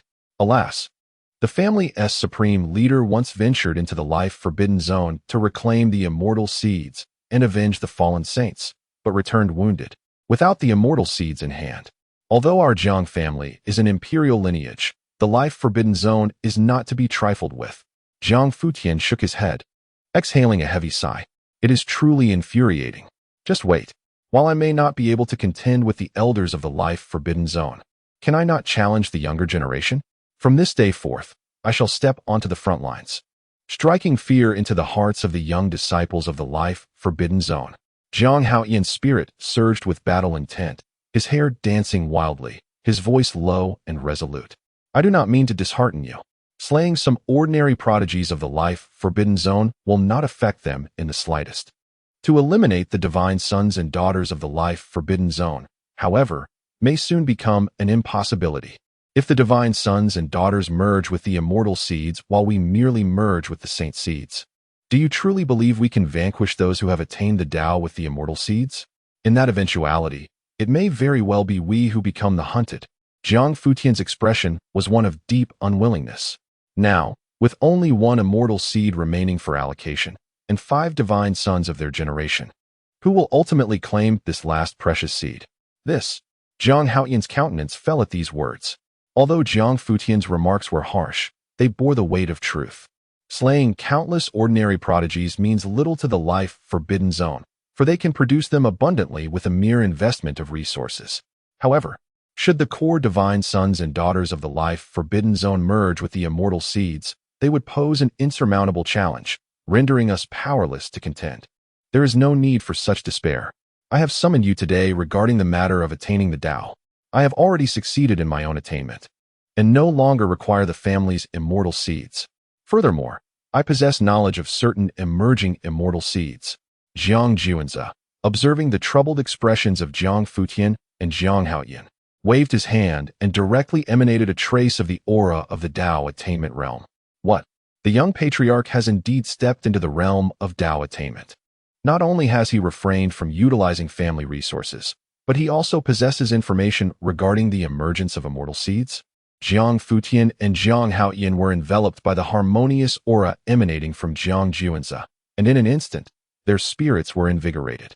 In that fleeting moment, both Jiang Haoyan and Jiang Futian fixed their eager and yearning gazes upon the young clan leader, Jiang Juanzi, as the most exceptional heirs of their generation. They were naturally unwilling to settle for mere sacred-grade harmonization. This was the revelation of two celestial seeds.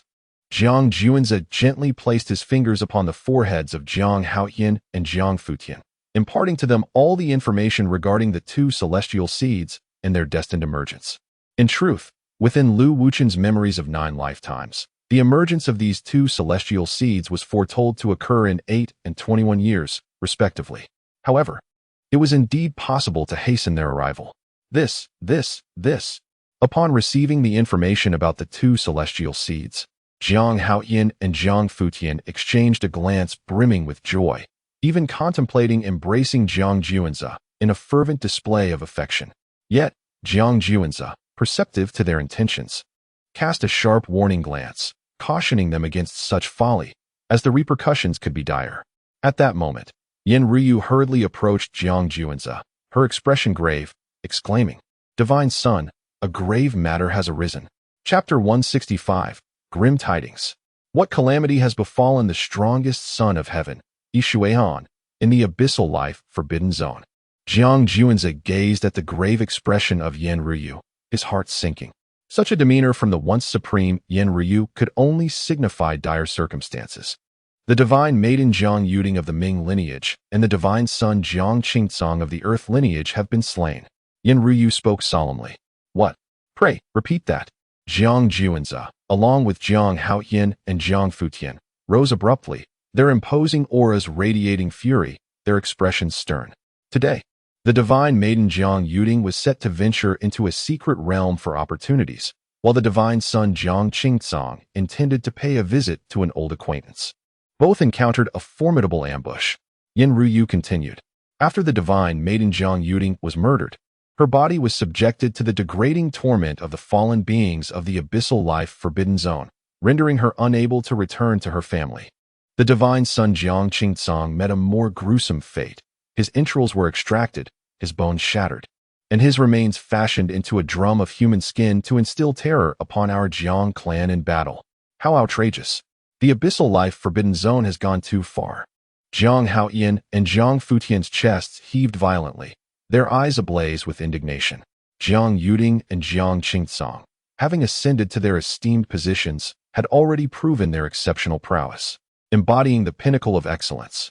They were also the hopes of their family, destined to become its pillars. The resources expended by the clan in nurturing them were innumerable.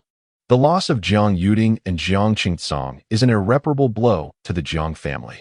Moreover, the most grievous aspect is that the body of the divine maiden Jiang Yuding is now being desecrated by the fallen beings of the abyssal life forbidden zone. The divine son Jiang Qingcong, hollowed and crushed, transformed into a drum to intimidate the warriors of the Jiang clan, is nothing less than a flagrant provocation. What is the family's stance? Jiang Juanzi felt a similar fury swelling within him. Were they slain by their peers in combat?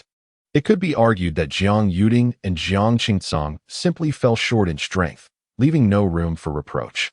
However, the fact that they were ambushed by the powers of the abyssal life forbidden zone and denied peace and death undoubtedly enraged every member of the Jiang clan.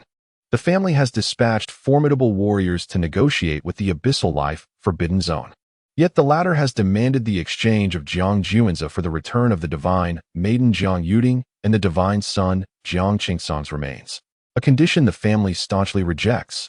Ultimately, a fierce battle ensued, but the clan gained no advantage. Yin Ryu disclosed all she had learned. Huh. The divine son of the abyssal life forbidden zone, Lei Yunting, and the sun and moon divine beings have all perished at my hands. It appears the abyssal life forbidden zone is utterly desperate. Jiang Juan's gaze was frigid, his voice as cold as ice. The three divine sons and a divine daughter of the abyssal life forbidden zone perished at their own hands, which is why they resorted to desperate measures against the divine son and daughter of the Jiang family. Furthermore, the abyssal life forbidden zone has declared that even if the family does not surrender Juanza, it will not be long before the most formidable divine son, Yishuahan, emerges to obliterate him. Yin Ryu stated. Yishuahan, the most enigmatic divine son of the abyssal life forbidden zone. Jiang Juanza murmured, his eyes brimming with murderous intent. Yishuahan is shrouded in mystery, and even the Jiang family has failed to gather substantial information about him. There exists a rumor that Yishuahan is the reincarnation of a supreme being, not just an ordinary one like Yin Ryu, but a true paragon standing at the pinnacle of supremacy. Although he has secluded himself within the abyssal life forbidden zone over the years, his strength has reached an unfathomable level. Figures like Lei Yunting and Fin Yinpua from the abyssal life forbidden zone are simply incomparable, their power a mere shadow of his. Yet, the more formidable he is, the more exhilarated Jiang Juanza becomes. If he could vanquish Yishuahan, it would surely inflict profound agony upon the abyssal life forbidden zone. Abyssal life forbidden zone. Once I acquire the celestial seed, I shall suppress it without needing the clan leader's intervention. Jiang Haoyan scoffed. Arrogant and domineering. Once I unite with the celestial seed, I shall see just how powerful the strongest divine son, Yishuahan, truly is. Jiang Futian's gaze gleamed with cold light. Within the abyssal life forbidden zone, in a cave, the air was thick with the essence of heaven and earth. Radiant beams of light filled the space, and mysterious ice-blue runes inscribed in the void brought the temperature to an icy chill. The divine sun, water-cold, is finally about to break free. The Jiang family's prodigies must tremble. A youth, seemingly forged from gold, stood tall and imposing. He was Jin Xuanzi, a follower of the divine son Yishuahan. Though merely a follower, Jin Xuanzi's strength was not inferior to that of divine sons from some imperial powers. Ordinarily, he could have become one of the divine sons of the abyssal life forbidden zone, but he chose not to, for his loyalty lay solely with Yishuahan.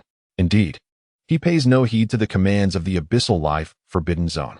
This allegiance may have stirred discontent among certain entities within the forbidden zone, yet they refrained from acting against Jin Xuanzi, respecting Yishuahan's influence.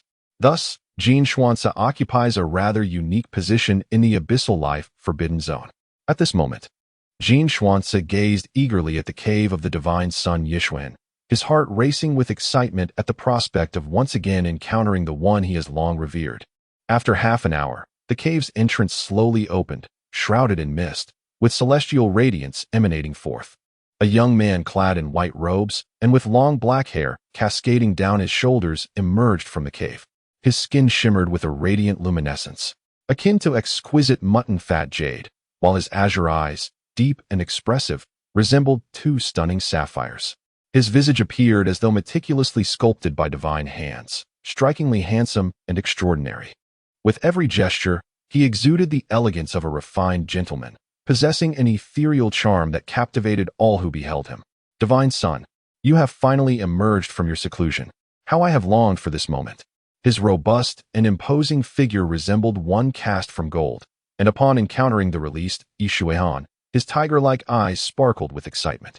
Jin Xuanzi, it has been so many years, and you remain unchanged.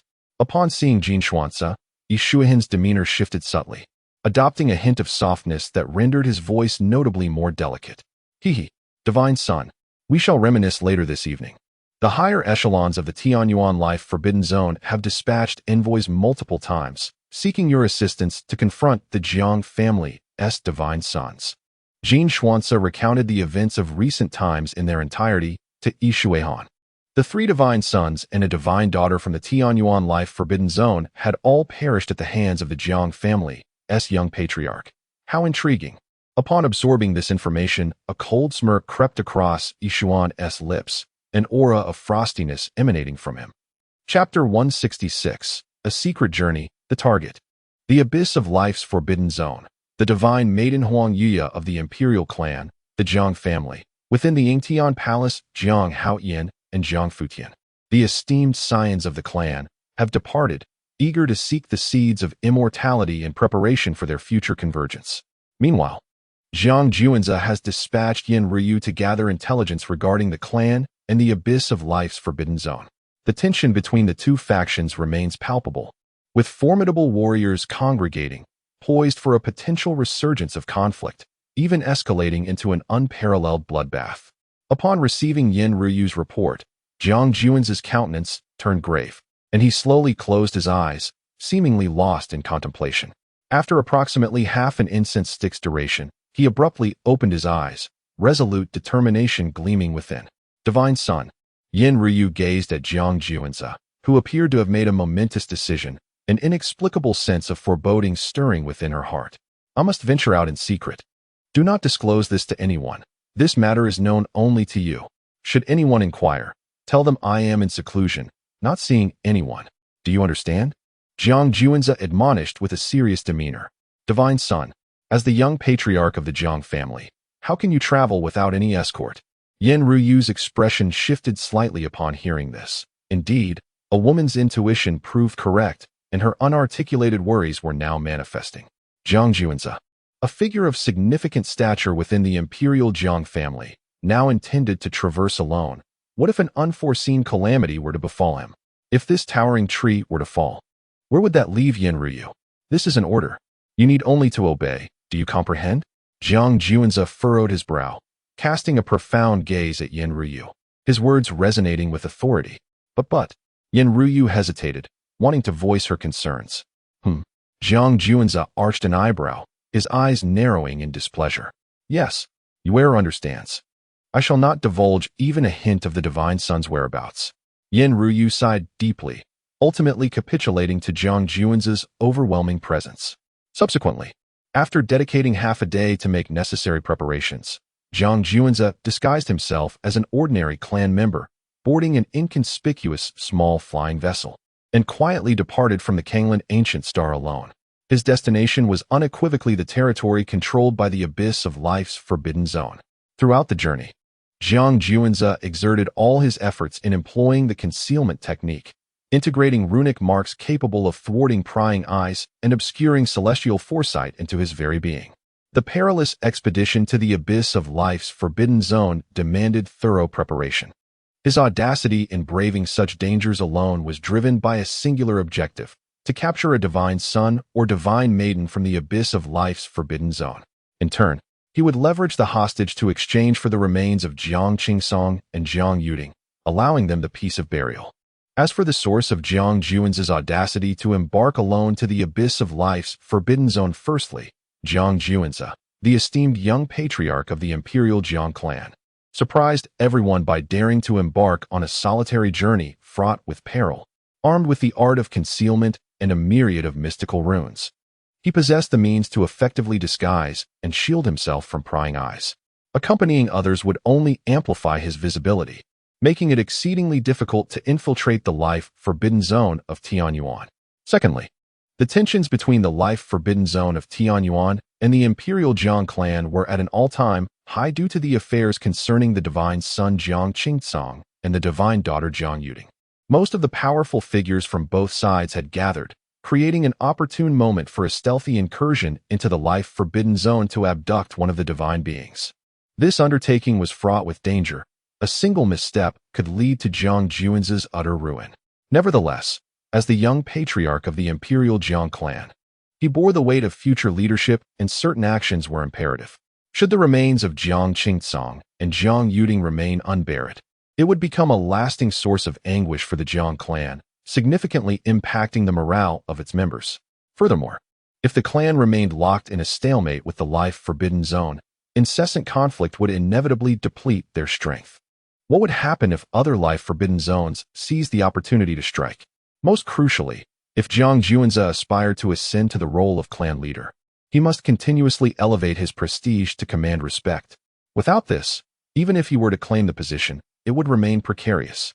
After much contemplation, Jiang Juanza set forth in secrecy, boarding an inconspicuous flying vessel. After a period of navigation, he stealthily entered the star system governed by the life-forbidden zone of Tianyuan. Ultimately, the vessel came to a halt within the asteroid belt of an ochre-hued planet. According to prior investigations conducted by the clan, a divine daughter of the life-forbidden zone resided on this very planet. Standing aboard the vessel, Jiang Juanzi gazed at the immense ochre planet before him and murmured softly. Following the audacious assault by the life-forbidden zone against the Jiang clan's divine son Jiang Qingcang and divine daughter Jiang Yuding, the Jiang clan had been poised to retaliate, seeking to turn the tables by targeting the divine beings of the life-forbidden zone. Thus, they meticulously gathered extensive intelligence regarding the movements of these divine figures. However, it appeared that the life-forbidden zone had anticipated the Jiang clan's actions and had summoned all their divine sons and daughters back from their ventures to ensure their safety. Should any of the Jiang clan's forces dare to enter the star system under Tianyuan's control, they would undoubtedly trigger the formidable array of restrictions, making it impossible for them to return. Yet, Jiang Juanzi, equipped with the art of concealment, had also acquired numerous enigmatic runes from the clan for the purpose of disguise and obfuscation. Alone and possessing only the strength of the harmonization realm, his power was negligible in the grand scheme of the celestial realm. Thus, he attracted no attention from the life-forbidden zone and smoothly infiltrated their star system. Now, he merely needed to abduct a divine son or daughter from the life-forbidden zone to fulfill his mission and retreat successfully. The vessel embarked once more, entering into a tumultuous friction with the atmosphere of the ochre-hued planet, akin to a meteor plummeting to its demise, ultimately penetrating the planet's core. The ochre planet harbored an exceedingly inhospitable environment. Vast sandstorms engulfed the land, sweeping in from all directions with relentless ferocity. The terrain lay desolate, devoid of even a single blade of grass, stretching into an endless expanse of barren earth, with nary a living soul in sight. As the vessel continued its journey, a small oasis soon emerged before Jiang Juanzi's eyes. This oasis, though modest in size, was home to a bustling city. Within its confines, numerous fallen beings thronged, jostling for space as a cacophony of sales pitches filled the air. Rare mortal seeds, only this one available, first come, first served. Ancient holy weapon materials, bloodily discounted. Invincible vigor enhancement elixir. Unleash your prowess, 8 times in a single night. Good sir, come and partake. The city of the fallen beings bore striking resemblance to those of the human race. Among its structures, a magnificent 9-story edifice stood out prominently, serving as the iconic landmark of the Oasis City. This was the dwelling place of the goddess Huang Yuyi, guardian of the forbidden zone of life known as Tianyuan Chapter 167, infiltrating the forbidden zone of life, diverting the tiger from its mountain at this moment. A magnificent 9-story building is hosting a lively and grand banquet. This gathering is a revelry of fallen beings, all of whom are followers and subordinates of the goddess Huang Yuyi from the forbidden zone of life. Their merriment is twofold. Firstly, to celebrate the goddess Huang Yuyi's ascension to a higher realm, mere steps away from achieving unity with the Tao. Secondly, to revel in the misfortunes of the Imperial clan, the Jiang family. Ha ha ha. The Imperial Jiang family has suffered the loss of a godson and a goddess. What a delightful turn of events. Witnessing the frantic expressions on the faces of those from the Jiang family brings an overwhelming sense of satisfaction. Indeed, not long ago, I had the fortune of engaging with the corpse of the Jiang family's goddess, and I must say, even in death, she retained her allure. How could you go so far? I wonder if I might have an opportunity? As long as you are willing to wait in line, your turn will eventually come. However, there are already tens of thousands signed up. If you apply now, you might be waiting for ages. Alas, what a pity. Speaking of which, our forbidden zone of life's sudden dispatch of formidable warriors to assassinate the Jiang family's godson and goddess. Will the Jiang family simply let this go? Humph. They are merely the Jiang family. What do we have to fear from the forbidden zone of life? If a bloodbath were to ensue, the Jiang family might not even stand a chance against us. Well said. That wretched young patriarch of the Jiang family has slain 3 of our godsons and a goddess from the forbidden zone of life. What does it matter if we have eliminated one of their goddesses and 1 godson? Nonetheless, it must be acknowledged that that time was a contest between peers. While our current retaliation against the Jiang family's godson and goddess feels rather dishonorable, the Jiang family will surely seek vengeance in the future. Fear not. The Jiang family does not dare to engage us in a full-scale war. Moreover, the politics among the human factions are fraught with intrigue. They are far from united. Should the Jiang family weaken, they might very well be consumed from within without our intervention. Indeed, although the 8 great forbidden zones of life are not entirely unified, we will never engage in infighting. The Jiang family cannot outlast us. After some time has passed, the uproar will subside, and this matter will fade into obscurity. The Jiang family will have to swallow this bitter pill. A group of fallen beings analyzes the current situation, entirely unconcerned that the Jiang family would instigate a full-scale conflict over a godson and a goddess. Even if the Jiang family were to be ruthless, the outcome would not be favorable for them. Thus, as time passes, this affair will be forgotten. Meanwhile, in a luxurious bedroom on the 9th floor, a woman and 9 men are engaged in a fervent display of exertion. After 2 full hours, the extraordinarily beautiful and graceful woman finally rises from the bed, satisfied. Her 9 male companions lay pallid and feeble upon the bed, 3 of them even frothing at the mouth, devoid of life, a testament to her ferocity. Incompetent wretches. It seems I must replace this batch of playthings, she murmured, casting her gaze upon the incapacitated figures. She was none other than Huang Yuyan, one of the goddesses of the life forbidden zone. With an appearance both pure and enchanting, her graceful form was revered by many men as that of a goddess. Yet, no one could withstand the allure of her waist. Huang Yuyan possessed a unique constitution. By engaging in dual cultivation with men, she could siphon their life essence. Owing to her extraordinary nature, she frequently partook in such practices, thereby ensuring her cultivation speed was unparalleled among the divine beings of the life forbidden zone. Upon donning a splendid and exquisite attire, Huang Yuyan entered the banquet hall, instantly captivating the attention of all present. Her lofty and regal demeanor rendered everyone in attendance as if they were beholding a beautiful deity from on high. Salutations, goddess. The attendees of the banquet hall knelt in reverence, their eyes shimmering with a peculiar light, as though in homage to their queen. Rise. Huang Yuyan's voice was melodious, her gaze sweeping over the faces and bodies of her subordinates, seemingly in search of a suitable companion. Meanwhile, Jiang Juanze, upon entering the oasis city, remained discreet.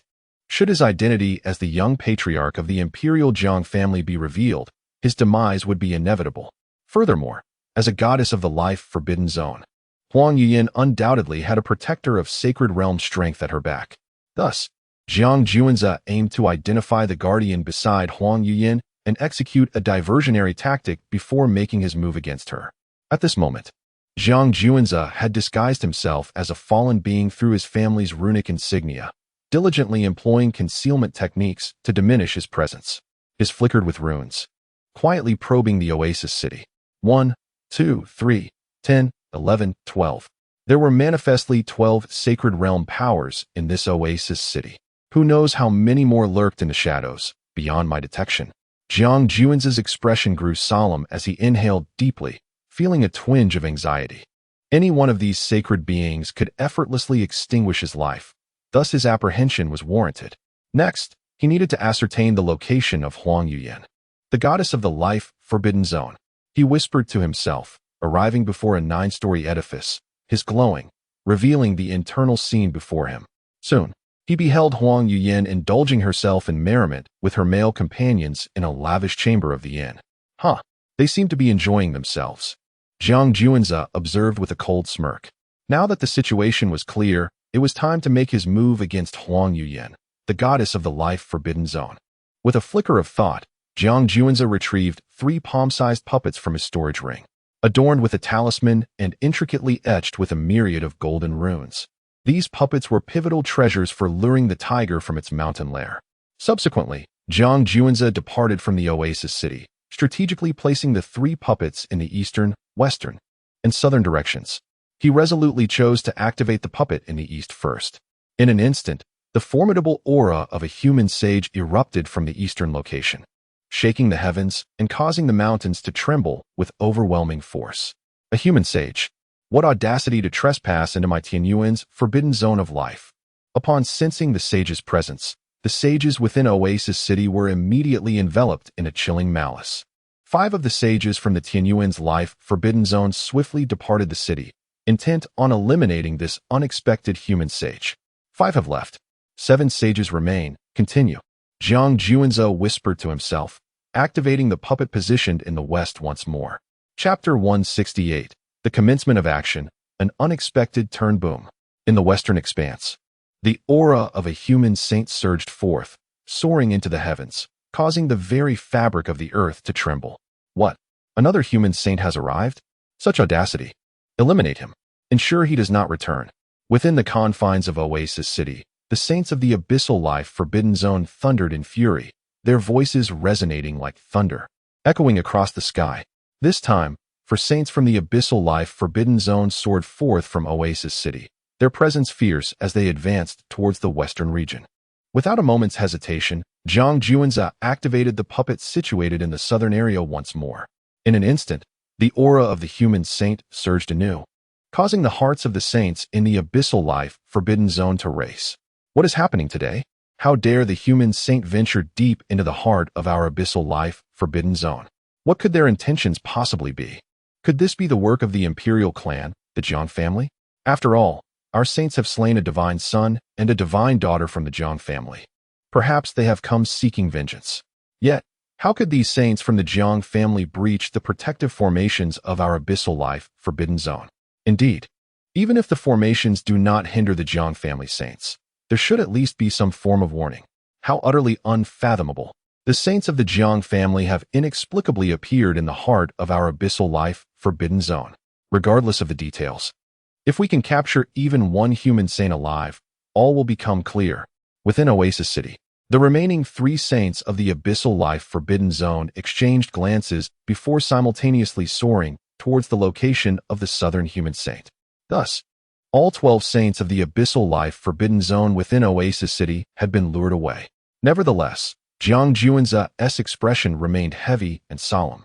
Although the 12 saints had been temporarily diverted just moments ago, the continuous emergence of the human saint's aura had caused 2 hidden saints in the Abyssal Life Forbidden Zone to reveal a trace of their presence due to emotional fluctuations. Though it was but an instant, Jiang Juanzhou successfully sensed it. Indeed, while 12 powerful saints were visible, 2 more remained concealed in the shadows. Jiang Juanzhou whispered to himself. He endeavored to calm the tumultuous emotions within. The more critical the moment, the greater the need for tranquility. Otherwise, not only would the abduction of the Abyssal Life Forbidden Zone's divine daughter, Huang Yuyan, be in jeopardy, but his own survival would be precarious as well. There was no other choice. Even with 2 saints still lurking, he must gamble everything. Jiang Juanzhou disguised himself as an ordinary fallen being, employing the veil of shadows to diminish his presence. With steady steps and a composed demeanor, he advanced towards the 9-story edifice where the divine daughter, Huang Yuyan, resided. Now that the 12 saints of the Abyssal Life Forbidden Zone had been drawn away, and the attention of the 2 hidden saints had been captured, Jiang Juanzhou knew that if he was to act, he must do so swiftly, capturing the divine daughter Huang Yuyan in the briefest of moments. With each passing breath, Jiang Juanzhou's predicament grew increasingly perilous. Cloaked in intricate disguise and employing a technique to diminish his presence, he remained unnoticed amidst the throngs of fallen beings surrounding him. Step by step, he finally arrived at the threshold of the chamber belonging to the goddess Huang Yuya of the Abyssal Life Forbidden Zone. Knock, knock, knock. Jiang Juanzhou rapped on the door. What is it? The sounds of tumult within the room abruptly ceased, replaced by the displeased voice of the goddess Huang Yuya. Goddess, your subordinate bears important news. Jiang Juanzhou, masquerading as one of Huang Yuya's attendants, called from outside. If it isn't significant, I shall flay your skin. The sudden disturbance had irked the goddess, and with a cold snort, she intended to summon her male companion to answer the door.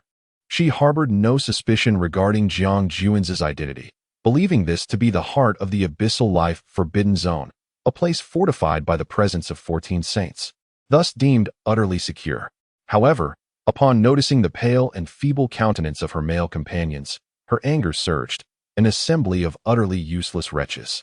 They had barely begun to indulge, yet they were already spent. Consequently, the goddess Huang Yuya resolved to open the door herself. Her male companions, witnessing this, collectively exhaled in relief. They had thought that being summoned by the goddess would be a thrilling and joyous occasion, yet upon experiencing it, they realized it was merely the onset of a nightmare. Their bodies unable to withstand the strain, with even the threat of death looming. Now, having been granted a moment's respite, they cherished it dearly. Though the thought of facing the fierce goddess Huang Yuya again sent shivers through their spines, igniting a yearning to flee from this place. As the footsteps of Huang Yuya grew nearer, Jiang Juanzi poised himself like a tiger ready to pounce. At that moment, a maid approached, carrying a pristine jade vial on a tray, the red paper affixed to it boldly inscribed with the words "Invincible Vigorous Pill," evidently intended for the goddess's male companions. "Who are you to dare threaten the goddess?" The maid, taken aback by the menacing demeanor of Jiang Juanzi, exclaimed sharply. Inside the chamber, the goddess Huang Yuya furrowed her brow and halted abruptly. Damn it! Upon hearing the goddess's footsteps cease, Jiang Juanzi's expression shifted. He had not anticipated that a mere maid would thwart his decisive moment. With no time to ponder, he had to act immediately. Purple energy surged around him as he crashed through the door, lunging towards the goddess Huang Yuya of the Abyssal Life Forbidden Zone. Though his speed was formidable, the maid's presence had alerted Huang Yuya, making her wary of the impending assault. However, she did not regard Jiang Juanzi's charge with much concern. Merely due to Jiang Juanzi's initial prowess in the harmonization realm, although it slightly surpassed her own, the notion that he could swiftly subdue her was nothing more than a fanciful delusion. At most, 3 breaths of time would elapse before the guardians of the saintly realm would arrive. This was primarily because they were situated in the heart of the abyss of life, where guardians could not remain perpetually at the side of the divine maiden, Huang Yunya. After all, the guardians had their own affairs to attend to. Furthermore, neither Huang Yunya nor her guardian anticipated that someone would dare to attempt an assassination in the very depths of the abyss of life. In that moment, as Huang Yunya found herself unable to evade the impending danger, a mere thought summoned forth a colossal crimson shield, which descended between her and Jiang Juanzi like an iron bastion. This ancient sacred artifact possessed formidable defensive capabilities. However, to Huang Yunya's astonishment, the ancient sacred shield was violently propelled away by a single, ferocious punch from the assailant. Bang! The crimson shield, caught in the ensuing chaos, struck Huang Yunya directly, causing her to spew blood and be sent reeling backwards. Moreover, the residual force of the shield obliterated all of Huang Yunya's male companions. How could this be possible? Blood trickled from Huang Yunya's mouth and nose, her expression a portrait of disbelief. How could someone of the harmonization realm wield such tremendous strength? To be able to send a shield, as heavy as a mountain, flying with a single blow was unfathomable. In the next instant, before the divine maiden could fully comprehend the situation, a massive hand, akin to an iron claw, clutched her throat with unyielding force. Chapter 169. The Abduction of Huang Yunya, the Divine Maiden of the Abyssal Life Forbidden Zone. The Saint's Fury, the region is sealed. Release me. The Divine Maiden Huang Yunya of the Abyssal Life Forbidden Zone exclaimed, her face flushed with indignation. With a single powerful strike, she unleashed a radiant palm, the brilliance illuminating the void and causing tremors, the force of which could cleave mountains and shatter rocks. However, when her earth-shattering strike landed on Jiang Juanzi, it produced a resounding crash, echoing with tremendous intensity, unleashing a tempestuous wave that left the chamber in disarray. Yet, astonishingly, such a fierce and formidable blow failed to budge Jiang Juanzi even slightly. His expression remained as unyielding as stone. As the progenitor of his lineage, Jiang Juanzi had undergone a transformative evolution in strength, rendering him invincible among his peers. Coupled with the celestial titan body, he possessed the extraordinary ability to withstand damage from opponents of the same rank. If even those of equal standing could not inflict harm upon him, how could Huang Yunya, merely at the pinnacle of the unification realm, pose any threat? This spectacle left Huang Yunya's eyes wide with disbelief, her pupils constricting. The full force of her strike had not only failed to compel Jiang Juanzi to retreat, but had also inflicted pain upon herself, with blood seeping from her hand. What manner of being was he? Was he forged from primordial celestial gold? Huang Yunya's astonishment deepened, her mind racing. The impact of her palm against him felt akin to striking a block of ancient celestial gold. Not only had she failed to harm him, but she had also injured herself. Was he truly at the nascent stage of the harmonization realm? It was essential to remember that she was the divine maiden of the Abyssal Life Forbidden Zone, unmatched among her contemporaries, capable of effortlessly battling those of higher realms. Yet, before this individual, her power seemed as insignificant as that of an ant, unable to even graze him. Who was this person? The urgency to uncover his identity consumed Huang Yunya. In the next moment, as she attempted to struggle and resist, a surging torrent of violent and domineering purple energy surged into her body, not only restraining her form, but also sealing her cultivation. With a swift motion, Jiang Juanzi delivered a precise strike, rendering Huang Yunya unconscious in an instant. Skillfully, he retrieved a bag from his storage ring and placed the divine maiden within it, all within the span of mere breaths. Jiang Juanzi, unwilling to linger, sensed the approach of two hidden saints racing towards him. If not for the interference of that wretched maid, he could have effortlessly departed to the north after capturing Huang Yunya. His gaze turned frigid as he took one last glance at the maid, delivering a swift blow as he fled. Her expression twisted in horror, desperation igniting within her as she frantically sought escape. Yet, with her meager strength, how could she hope to evade the palm of Jiang Juanzi? No. Please. The maid's face reflected utter despair. Boom. The maid was directly struck into a pulp by Jiang Juanzi, dead beyond resurrection. At this moment, however, Jiang Juanzi's expression was grave, for escape was no longer an option. Even if he managed to flee from the oasis city, the two saints would swiftly pursue him. Furthermore, the saints he had lured away would soon realize they had been ensnared, rendering any hope of escape a mere fantasy. Nevertheless, Jiang Juanzi retrieved the flying vessel he had previously boarded from his storage ring, placing a puppet within it. With a whoosh, the vessel transformed into a streak of light, tearing through the void and soaring into the sky. Oh, still attempting to flee? Such a delusion. The two saints from the abyss of life observed the flying vessel burst forth from the towering structure, sharing a cold laugh before instantly giving chase. The outcome unfolded precisely as Jiang Juanzi had anticipated. The vessel became a fleeting glow, escaping the oasis city, but not for long, as it was soon caught by the two saints.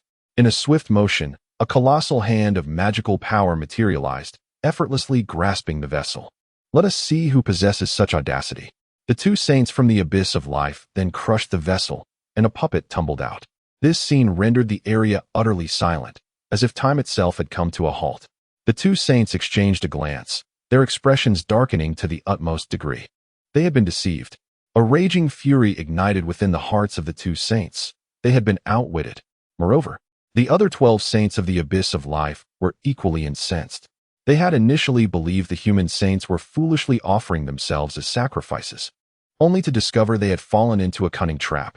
In total, 14 saints of the abyss of life hastily returned to the oasis city, only to find that the divine maiden Huang Yunya had been abducted and her whereabouts were unknown. Who would have thought that within the very heart of our abyss of life, under the watch of all 14 of us, the divine maiden Huang Yunya could be taken? One of the saints, consumed by rage, laughed bitterly. This was, indeed, a monumental disgrace for them, and for the abyss of life as a whole. Search.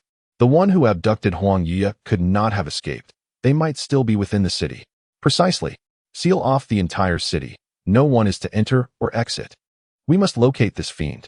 The 14 saints of the abyss of life heightened their senses, meticulously searching for the trace of the divine maiden Huang Yunya.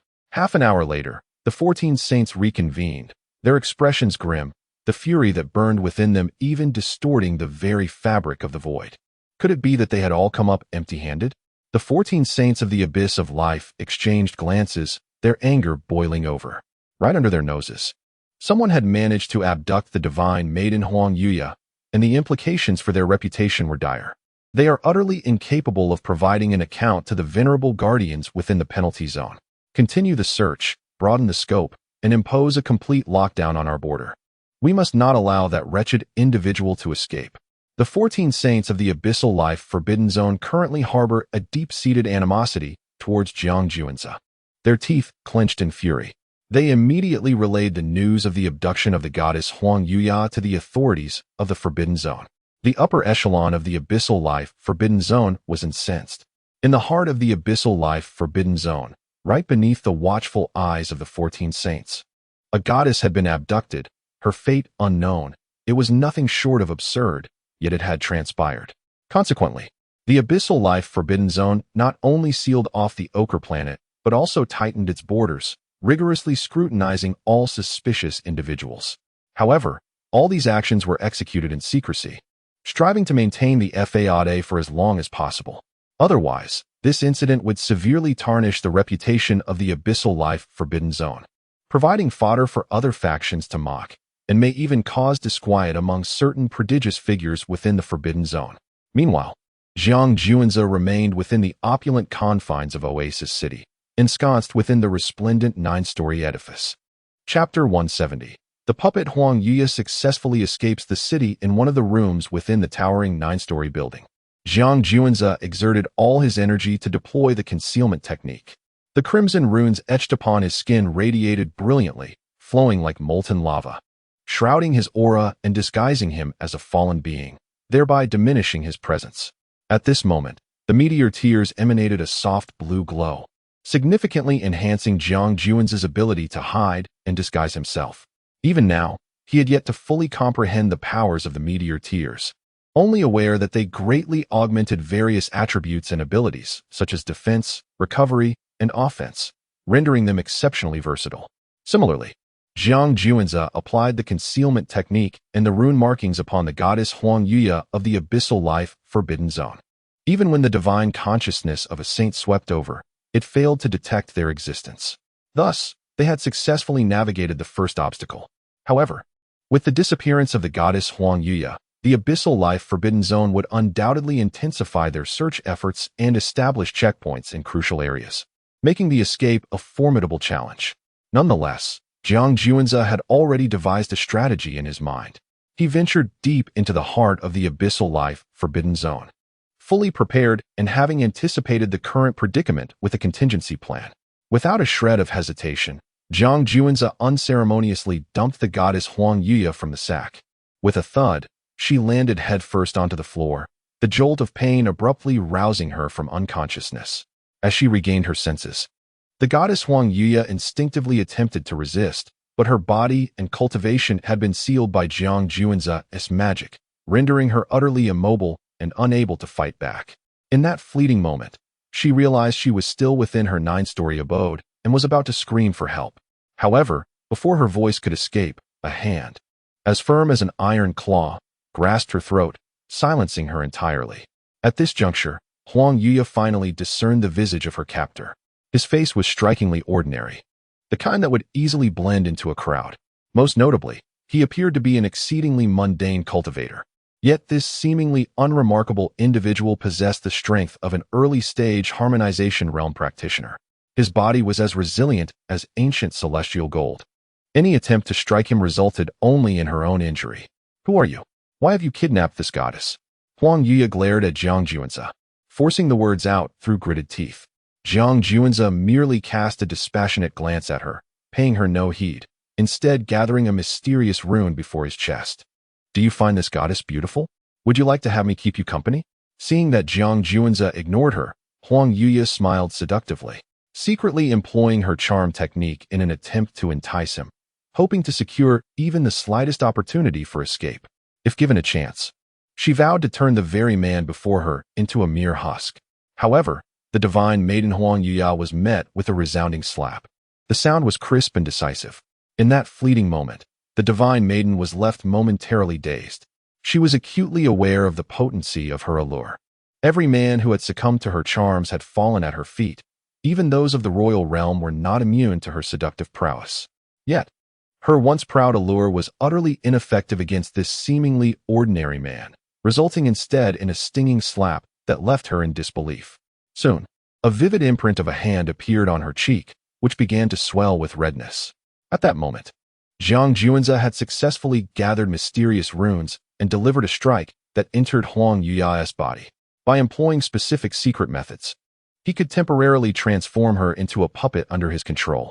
If Jiang Juanze were to wander about carrying a sack, he would undoubtedly attract attention. However, by turning Huang Yuya into a puppet who would obey his every command and altering her physical appearance, their presence would become far less conspicuous. Once Jiang Juanze completed these transformations, the divine maiden Huang Yuya appeared quite ordinary, resembling an unremarkable fallen being. Jiang Juanza mirrored this transformation, and both became indistinguishable from nameless passers-by. Yet, at this moment, Huang Yuya glared at Jiang Juanza with fury, her mouth opening as if to speak. But the temporary transformation into his puppet rendered her voiceless. "Control your expression. I do not appreciate your glare," Jiang Juanza commanded. "From this moment on, let your gaze towards me be filled with adoration." As his words fell, Huang Yuya's expression involuntarily shifted from anger to profound affection. "Next, we shall depart as companions." With that, Jiang Juanza led Huang Yuya out of the opulent 9-story building. Internally, she was engulfed in humiliation, desperately wanting to break free, yet powerless to resist Jiang Juanza's control over her every action as they approached the city gates of Oasis City. Is he truly walking into a trap? Huang Yuya pondered with confusion. This was the heart of the Tianyuan life forbidden zone, and her disappearance would surely trigger extensive searches, particularly at the city gates, where a sage was stationed. The thought of being taken by this man seemed utterly delusional. As they drew nearer to the gates, Huang Yuya contemplated calling out for help from the sage, hoping he would intervene and eliminate this audacious captor. However, the sage merely cast a fleeting glance at her before shifting his attention elsewhere. Witnessing this, Huang Yuya felt her heart sink. She wished to take action to attract the sage's notice, yet her body remained utterly beyond her control. Simultaneously, her heart was filled with an extraordinary shock. What means had this individual employed to deceive a sage? As Jiang Juanza successfully exited the city, he discreetly exhaled in relief. Yet this was merely the first trial.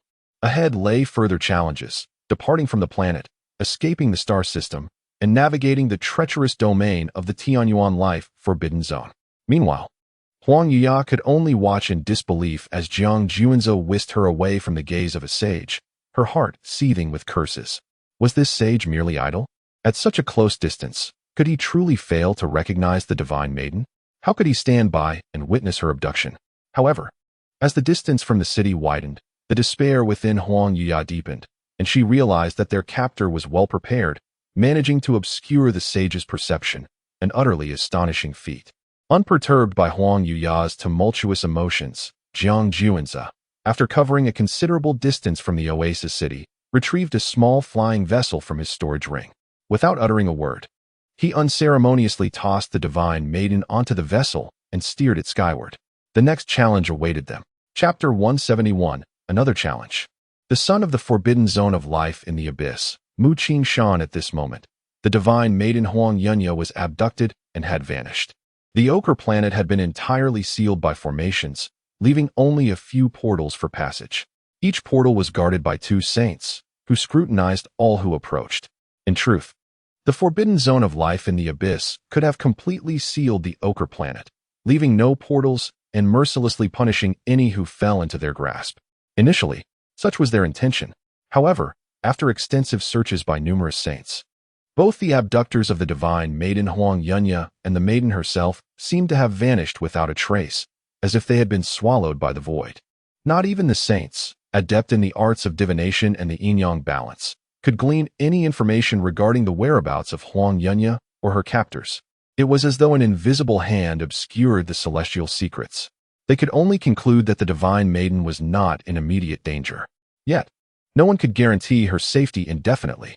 Thus, in their quest to locate her abductors, the forbidden zone of life in the abyss had no choice but to deliberately leave a few portals open, hoping the captor would unwittingly walk into their snare. Any trace of the divine maiden's essence would certainly lead them to the perpetrator. At that moment, a small flying vessel was slowly approaching the northern portal. On board was the kidnapped divine maiden Huang Yunya, who gazed at the increasingly scrutinized portal with a flicker of hope upon her face. She yearned for the saints to recognize her as Huang Yunya and to swiftly eliminate her captor with a forceful strike. Who goes there? Where do you intend to go? A fallen being, at the kingly realm, blocked Jiang Juanza's vessel and barked an inquiry. The gazes of 2 saints simultaneously turned towards them. I am Hanli, seeking to explore the secret realm with my companion. Jiang Juanza casually uttered a name, his heart steady and voice calm, as if he were merely an ordinary fallen being embarking on a journey. He lies. He is deceiving you. Discover him quickly, expose his ruse. The divine maiden Huang Yunya, now temporarily reduced to a puppet, could neither move nor speak, her very expressions controlled by Jiang Juanza. Inside, she screamed in despair, hoping the fallen beings and saints guarding the area would notice her plight. However, to Huang Yunya's dismay and despair, the fallen being, after consulting the two saints, received a nod of approval, indicating passage was allowed. Witnessing this scene, Huang Yunya erupted in silent curses at the two saints. Are you blind? Are you truly saints? I am the divine maiden Huang Yunya, held captive right before you, and you cannot see? Yet, in that moment, every action and expression of Huang Yunya was dictated by Jiang Juanza. She could only helplessly watch as she passed by the two saints, her heart sinking into despair as tears began to flow. Having been abducted, one finds oneself in the very heart of the abyssal zone, a place infamous for its lethal dangers. To be kidnapped here would be tantamount to courting death. Yet, the assailants seemed to possess some esoteric means, brazenly escorting me before the watchful eyes of the sage. The very sage I deemed a beacon of hope failed to discern the peril I was in. Was this truly the sage I revered? It was only after we had distanced ourselves from the ochre planet that my heart began to race uncontrollably. This was indeed a perilous gamble, a reckless dance with fate. Should the sage of the abyssal zone uncover my true identity, my demise would be inevitable. Fortunately, I had taken meticulous precautions, embedding hidden and disguised runes within both myself and the divine maiden, Huang Yuya. Coupled with the effects of the veil of heaven and meteor tears, I managed to navigate through two formidable checkpoints. Moving forward, if I could surmount the border checkpoint between the galaxy and the abyssal zone, I would be free to soar across boundless seas and skies. However, the security of these two locations would undoubtedly be exponentially more formidable than those of Oasis City and the Ochre Planet. The veil of heaven and meteor tears. They are my lifelines for overcoming these two trials. Great Emperor Hunyuan, I beseech you to safeguard your descendant, Jiang Juanza, on his journey home. Taking a deep breath, Jiang Juanza closed his eyes and silently offered a prayer. Upon concluding his supplication, he felt an inexplicable aura of authority enveloping him. Though he could not perceive it with certainty, his instincts suggested the presence of such a commanding essence surrounding him. Could it truly be the protection of the great Emperor Hunyuan, or merely a figment of his imagination? Shaking his head, he dismissed the thought and continued to guide his vessel onward. Meanwhile, 30,000 miles ahead, a small vessel of vibrant green hue, adorned with patterns resembling a lush forest and emanating a lively emerald glow, hurtled through the vast, dark expanse of the cosmos towards Jiang Juanza. At the forefront of this verdant craft stood a young man clad in a white robe, elegantly wielding a paper fan. His features were strikingly handsome, his demeanor refined, with eyes that sparkled like precious gems. However, his expression was far from pleasant, dark and brooding, with flashes of ruthlessness and ferocity flickering within his gaze. Do not fret. Divine Son, Huang Yuya will surely be unharmed. A woman of exquisite beauty, with a graceful figure, emerged from the cabin, softly reassuring the young man standing at the bow. This young man was Mu Qingshan, another divine son of the abyssal zone, and he shared a close bond with the divine maiden, Huang Yuya, as they were cousins. He was also the first to learn of Huang Yuya's abduction. Without hesitation, he abandoned all matters at hand and rushed towards the Ochre Planet, eager to confront the audacity of those who dared to seize his cousin. How brazen!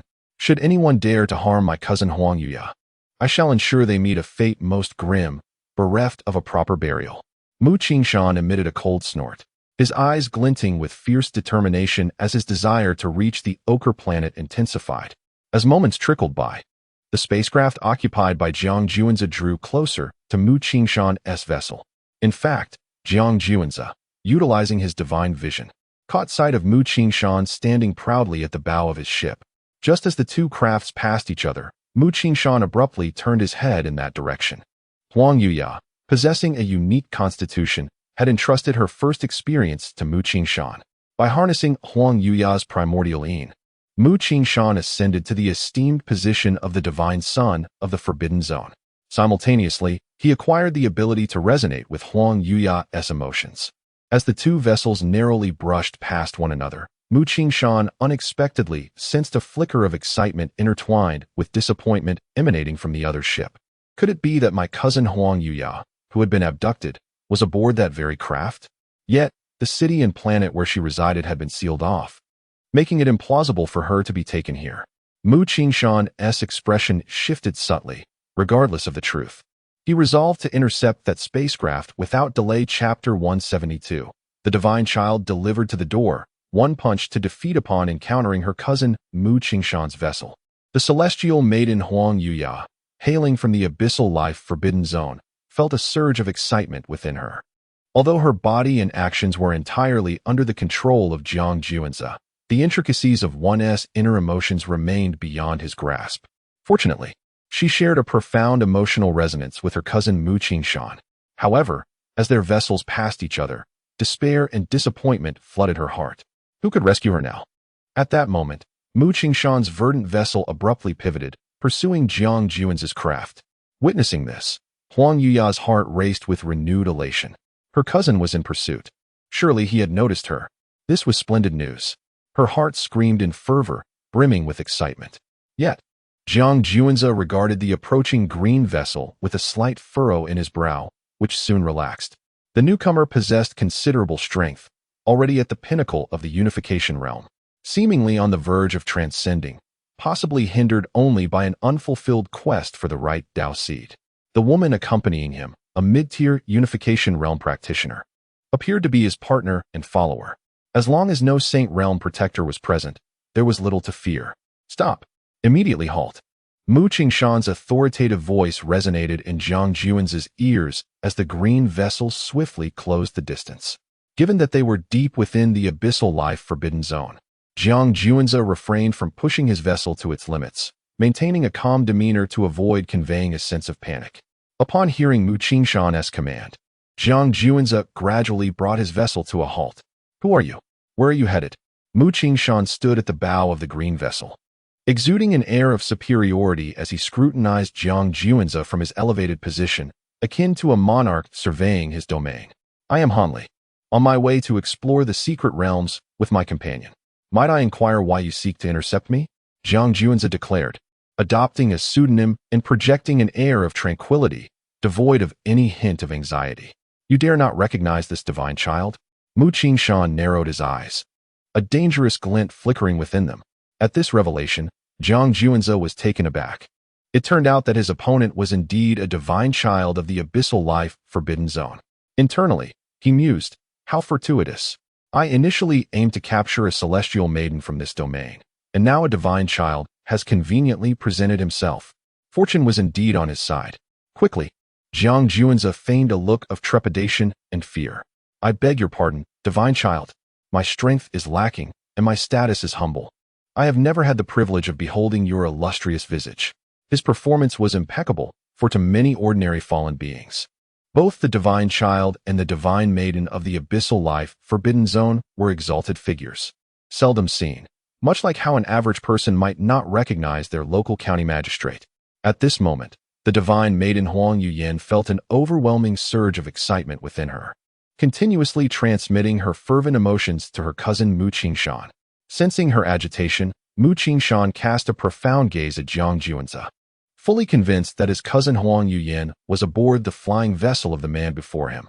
Thus, it was highly probable that this individual was the very perpetrator who had abducted her. However, the capacity to kidnap Huang Yuyan and bring her to this location implied that the assailant's strength should not be underestimated.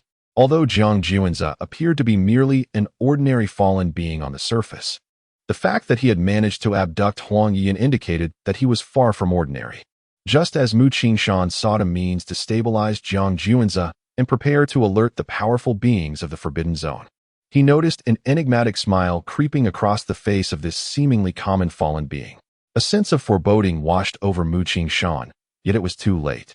A formation had instantaneously ensnared the verdant flying vessel, rendering even the transmission of information impossible. Upon learning that Mu Qingshan was the scion of the heavenly abyss life Forbidden Zone, Jiang Juanzi discreetly activated a formation plate with his magical prowess. Who are you? Mu Qingshan maintained a facade of calmness, for the formation was quite simple and could be unraveled in mere breaths. Ignoring him entirely, Jiang Juanzi leaped onto the green flying vessel. Truth be told, I had no intention of confronting you, especially since we are deep within the heart of the heavenly abyss life Forbidden Zone, where discretion is paramount. Yet, I never anticipated you would present yourself so readily, and as the scion of the heavenly abyss life, forbidden zone no less. Thus, I can only accept this encounter without courtesy." With those words, Jiang Juanzi launched himself at Mu Qingshan, delivering a powerful punch with no restraint. His full strength evident as the aura of the early stage of the harmonization realm emanated from him. "Humph, you are indeed not of the heavenly abyss life, forbidden zone."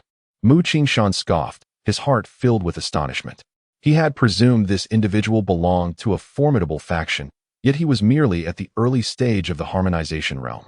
Nevertheless, this person had not only penetrated the depths of the heavenly abyss life forbidden zone, but had also managed to abduct a divine maiden, showcasing a level of cunning that warranted respect. However, this was the heart of the heavenly abyss life forbidden zone. Although the supreme powerhouses were restrained by the Imperial clan of the Jiang family, many holy realm experts remained. Furthermore, with his own peak of the unification realm prowess, Mu Qingshan believed he could contend against this individual. Even if he were not an equal match, he would not be easily subdued. Once the formation was dismantled, it would signal the end for his assailant. Thus, in response to Jiang Juanzi's fierce and overwhelming punch, Mu Qingshan maintained his composure, raising his hand to conjure a green leaf as a shield. As Jiang Juanzi's formidable punch collided with the leaf, ripples surged through the void, akin to tumultuous waves. The green leaf erupted with blinding light, valiantly resisting Jiang Juanzi's powerful strike. At first, Mu Qingshan maintained a calm demeanor. However, upon witnessing Jiang Juanzi's fist strike the verdant leaves, his brow furrowed deeply, realizing that the foliage could not withstand the onslaught. With a flicker of thought, Mu Qingshan commanded the leaves to shift from defense to offense, rapidly enveloping Jiang Juanzi's fist as if intending to sever his arm. Yet, Mu Qingshan had underestimated the sheer might of Jiang Juanzi's blow, as the leaves were utterly obliterated by the force of his strike. With a display of overwhelming power, Jiang Juanzi's fist surged forth like that of an ancient deity, seemingly intent on reducing Mu Qingshan to mere pulp.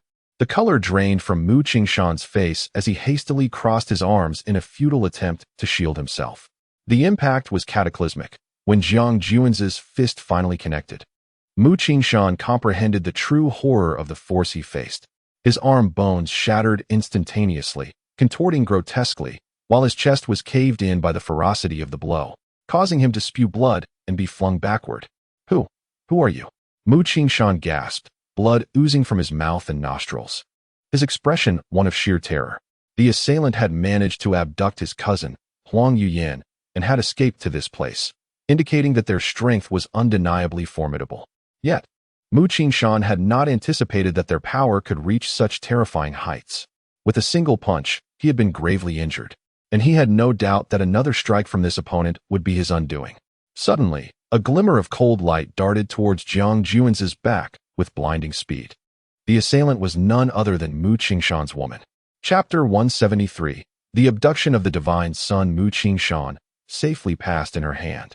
The woman wielded a dagger that glimmered with an eerie purple light, sharp to an extraordinary degree, seemingly capable of slicing through anything. This malevolent purple radiance concealed a lethal poison, even among the ranks of the King's realm cultivators. Exposure would result in a putrid and foul-smelling pool of pus in mere moments. With a clink, as the dagger pierced Jiang Juanzi's body, it produced a sound reminiscent of metal striking metal, sparks flying in all directions. How is this possible? The woman's beautiful eyes widened in disbelief, her pupils constricting. It must be known that this dagger was an ancient holy weapon, imbued not only with deadly poison, but also unparalleled sharpness. Even steel would yield to its edge as easily as tofu. Yet, such a formidable ancient weapon failed to breach Jiang Juanzi's defenses. Just how terrifying was this man's physique? Undeterred, the woman prepared to strike again, but before she could raise her dagger, Jiang Juanzi seized her wrist. With a sharp crack, the sound of bones shattering echoed alongside the woman's anguished scream. The dagger fell, embedding itself into the deck of the flying vessel. "Release her." Mu Qingshan, gravely injured, witnessed his beloved consort's failed assault and the crushing of her wrist, a low growl escaping his lips, thick with menace. "Ah, Jiang Juanze appeared to genuinely fear Mu Qingshan's threat, obediently loosening his grip on the woman. However, the very next moment, splash! Blood erupted as a stunningly beautiful head flew through the air, following a graceful arc before landing on the deck, its eyes wide open in eternal disbelief. Thud! The decapitated body collapsed onto the vessel, blood gushing profusely from the gaping wound. No! I will kill you. I must kill you. Witnessing the brutal slaying of his most cherished consort before his eyes, the divine son of the abyssal life forbidden zone, Mu Qingshan, roared in fury. Yet, Jiang Juanze uttered no words of response, advancing instead with a swift and powerful slap. The force of the blow shattered every tooth in Mu Qingshan's mouth, contorting his face into a grotesque visage. If not for your potential utility, I would not have spared you until now. Do you understand? Jiang Juanze's gaze was icy, instilling a sense of winter's chill in all who met it. Even Mu Qingshan, the divine son of the abyssal life forbidden zone, felt a wave of profound coldness as their eyes locked, utterly convinced of Jiang Juanze's words. Subsequently, Jiang Juanze replicated his earlier actions, transforming Mu Qingshan into a puppet, much like the goddess Huang Yui, under his control. However, Jiang Juanze made no alterations to Mu Qingshan's visage, for he still had grand plans for him. When Mu Qingshan and Huang Yui finally met, their words and actions would be entirely dictated by Jiang Juanze, rendering communication between them impossible. However, deep within the heart of the divine maiden Huang Yui lay a profound sense of disappointment and reproach, which the divine son Mu Qingshan could distinctly perceive.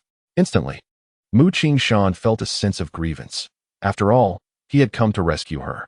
While it was understandable for her to feel let down, how could she possibly blame him? Upon sensing Mu Qingshan's feelings of grievance and indignation, Huang Yui found herself enveloped in helplessness. The fact that he had the ability to kidnap her and guide her through two formidable barriers already attested to his considerable prowess. Yet, her cousin had rushed in recklessly. At that moment, upon sensing her emotions, why did he not call for assistance before diving headlong into danger? The outcome was painfully evident. Not only had a beloved concubine perished, but he himself had also been captured, leaving her utterly speechless. As Mu Qingshan sensed his cousin Huang Yui's feelings of helplessness and frustration, his own sense of grievance deepened. Where were they? This was the very heart of the Tianyuan life forbidden zone. In his heart, Mu Qingshan believed this to be an area of absolute safety. Moreover, should any anomaly arise, numerous saints would descend upon this place with utmost haste. Thus, he had not been overly vigilant, and his deep concern for his cousin's safety had compelled him to act impulsively. The result was that, like Huang Yui, he had become a captive of Jiang Juanze. His every word and action now under the tyrannical control of Jiang Juanze. Grievance. Only grievance. Truly, it was a display of incompetence. The divine maiden Huang Yui was utterly disillusioned with her cousin, casting her hopes upon the saints guarding the barriers. If they were to be taken away by Jiang Juanze from the Tianyuan life forbidden zone, it would be an embarrassment of monumental proportions. The Tianyuan life forbidden zone would become a laughingstock among the various factions, severely undermining the morale of the fallen beings within. Sensing his cousin Huang Yui's inner disappointment and indignation, Mu Qingshan let out a silent sigh, also placing his hopes in the saints of the Tianyuan life forbidden zone to rescue them. Subsequently, after Jiang Juanze had dealt with the remnants of the earlier battle, he boarded a flying vessel and continued his journey. As time gradually slipped away, Jiang Juanze skillfully maneuvered the vessel, finally approaching the portal of this star system. The outrage within the Tianyuan life forbidden zone was palpable upon learning of Huang Yui's abduction. The entire star system had been ensnared in a web of formations and restrictions. Should Jiang Juanze attempt to force his way through the barriers, regardless of the outcome, the moment he did so, he could very well find himself surrounded by numerous fallen beings. Thus, the only means of a safe departure was to obediently traverse the portal of the formation. They were drawing near. The distance to the star system's portal was shrinking. The fallen beings guarding this place, alongside several saints, were now clearly visible. Upon witnessing this, the divine maiden Huang Yui and the divine son Mu Qingshan's hearts surged with excitement as they fervently cried out for salvation. Save us. Please, save us quickly. However, at that moment, Jiang Juanze pushed Mu Qingshan to the forefront. Upon recognizing Mu Qingshan, The fallen beings guarding the star system's portal immediately bowed in reverence. We pay our respects to the divine Sun Qingshan. Uncertain of the destination of the divine Sun, Mu Qingshan expressed his reluctance under Jiang Juan's control. Do I need to report my whereabouts to you? He uttered, his heart heavy with despair. It was no wonder that Jiang Juanza had altered the appearance of his cousin, Huang Yuya, while leaving him unchanged. He had intended to exploit Mu Qingshan's identity to ensure a safe passage. Desperate to attract the attention of the saints guarding this place, Mu Qingshan felt utterly powerless. Constrained by Jiang Juan's control over his every action, he could only watch helplessly as Jiang Juanza utilized his identity to pass unhindered. As they departed, the saints even nodded at Mu Qingshan, oblivious to the fact that the divine son of the Forbidden Zone, Tianyuan, was under Jiang Juan's dominion. In a fit of frustration, Mu Qingshan cursed the saints, exclaiming, "How can you not see that I have been taken hostage?" Witnessing this, Huang Yuya not only chastised the saints, but also scolded her cousin, Mu Qingshan. It was truly a case of incompetence. He had willingly offered himself up to be taken hostage, and, in turn, facilitated the captor's escape under the guise of his divine status. Huang Yuya felt her temper reaching its limit. Now, Jiang Juanza faced only one final obstacle. If he could navigate it safely, the sky would be the limit for him. Chapter 174. The minor beast of the abyss achieves great feat, successfully smuggles through and flees in frantic escape after departing from the checkpoint of the star system. Jiang Juanza deftly maneuvered his vessel onward, encountering numerous fallen entities patrolling the perilous zones of the abyss. However, with the presence of the divine offspring Mu Qingshan, the patrolling fallen beings dared not to offend too brazenly. Relying solely on Mu Qingshan's status to completely exit the abyss was, however, an impossibility. The Saint of the Abyss had previously slain the divine offspring Jiang Qingcong and the divine maiden Jiang Yuding of the Imperial Jiang family, resulting in a chilling rupture in relations between the two powers. Naturally, the Abyss was wary of the Imperial Jiang family retaliating in kind, sending formidable beings to ambush their divine offspring. Thus, a lethal decree had been issued during this period. The divine offspring and maidens within the Abyss could only operate within its confines, strictly prohibited from venturing beyond its territorial limits, lest they fall prey to the Imperial Jiang family strong. If Jiang Juanza sought to rely once more on Mu Qingshan's identity to fully escape the Abyss, a thorough investigation into Mu Qingshan's intentions would surely ensue. Such scrutiny would inevitably expose Jiang Juanza's ulterior motives. Even if Mu Qingshan, leveraging his divine status, attempted to force his way through the star system checkpoint as before, it would be futile. The boundary checkpoint of the Abyss would not easily permit his passage due to his divine lineage. Consequently, the final checkpoint proved to be the most arduous, heavily fortified and meticulously guarded. Nevertheless, Jiang Juanza had no intention of confronting the checkpoint. He resolved to smuggle through. This was the ultimate barrier, and he had little left to lose. In a short span, he guided his vessel into a cluster of meteoroids, patiently observing and waiting. The boundary of the Abyss was similarly shrouded in a prohibitive formation. Through Jiang Juanza's keen observation, he discerned that every half an incense stick's duration, a divine consciousness would sweep across the area.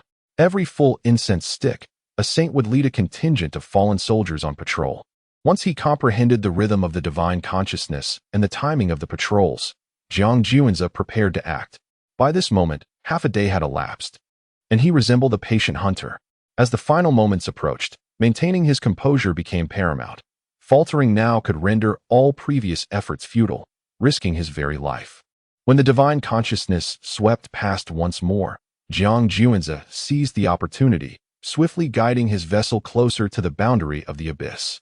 The shimmering glimmer of the boundary line became visible to the naked eye, a manifestation of the formation enveloping the Abyss. Not only did it possess formidable defensive capabilities, but it also served as a potent warning system. Unauthorized entities approaching the formation would trigger alarms, prompting the Saints of the Abyss to arrive at the alerted position without delay. As Jiang Juanza maneuvered the flying vessel ever closer to the boundary of the life-forbidden zone, a profound sense of confusion arose within both the goddess Huang Yuya and the divine son Mu Qingshan. What could this fellow be contemplating? Having finally reached the threshold, was he truly intent on ensnaring himself? After all, Should Jiang Juanzi come into contact with the Boundary's protective array, all his efforts would be rendered futile. Nevertheless, this was precisely the scenario that Huang Yuya and Mu Qingshan found themselves secretly relishing.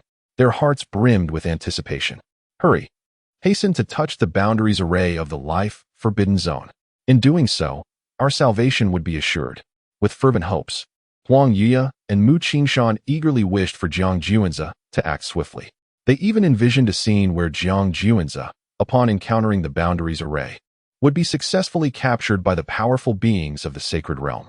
In that moment, they vowed to make him acutely aware of what it meant to suffer a fate worse than death.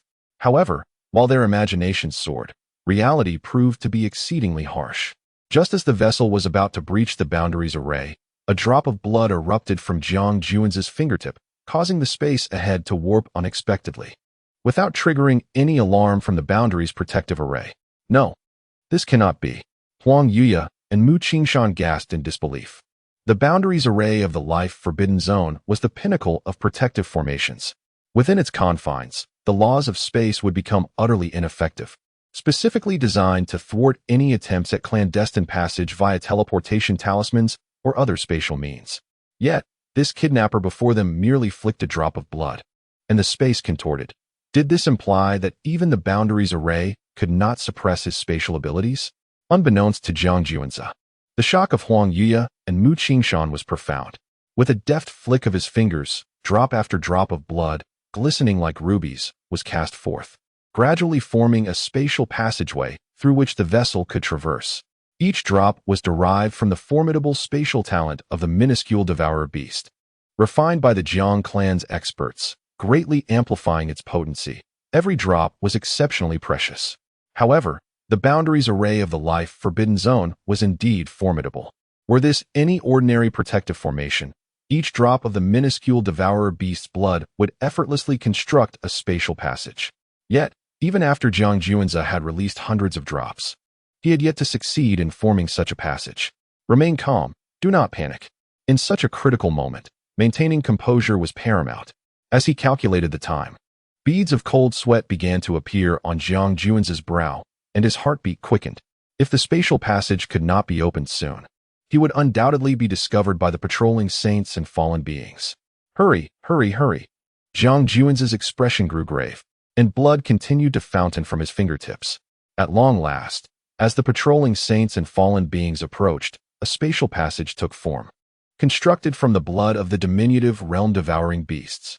Success! Jiang Juanzi exhaled deeply with relief and hastily maneuvered his flying vessel into the spatial conduit. Fortunately, he had procured an ample supply of the beast's blood, nearly draining them dry. Otherwise, the formation of this passage may not have succeeded. No, not this. In the depths of the abyssal life forbidden zone, the goddess Huang Yuyan and the divine son Mu Qingshan were gripped by a chilling dread. It was over, utterly finished. They were on the brink of being forcibly removed from the abyssal life forbidden zone. Their very lives were at stake, and the reputation of the forbidden zone itself would be irrevocably tarnished. If the outside world learned that a mere novice at the initial stage of the Tao had managed to abduct both a goddess and a divine son from its heart, it would become a source of unparalleled shame for the abyssal life forbidden zone. Meanwhile, having successfully crossed over, Jiang Juanzi disregarded everything else, consumed by the singular focus of controlling his vessel as he frantically activated the escape mode. The spatial passage he had crafted from the blood of the diminutive beasts would soon be discovered by the patrolling saints and fallen beings. In that moment, how could the entire abyssal life forbidden zone possibly allow him to escape unscathed?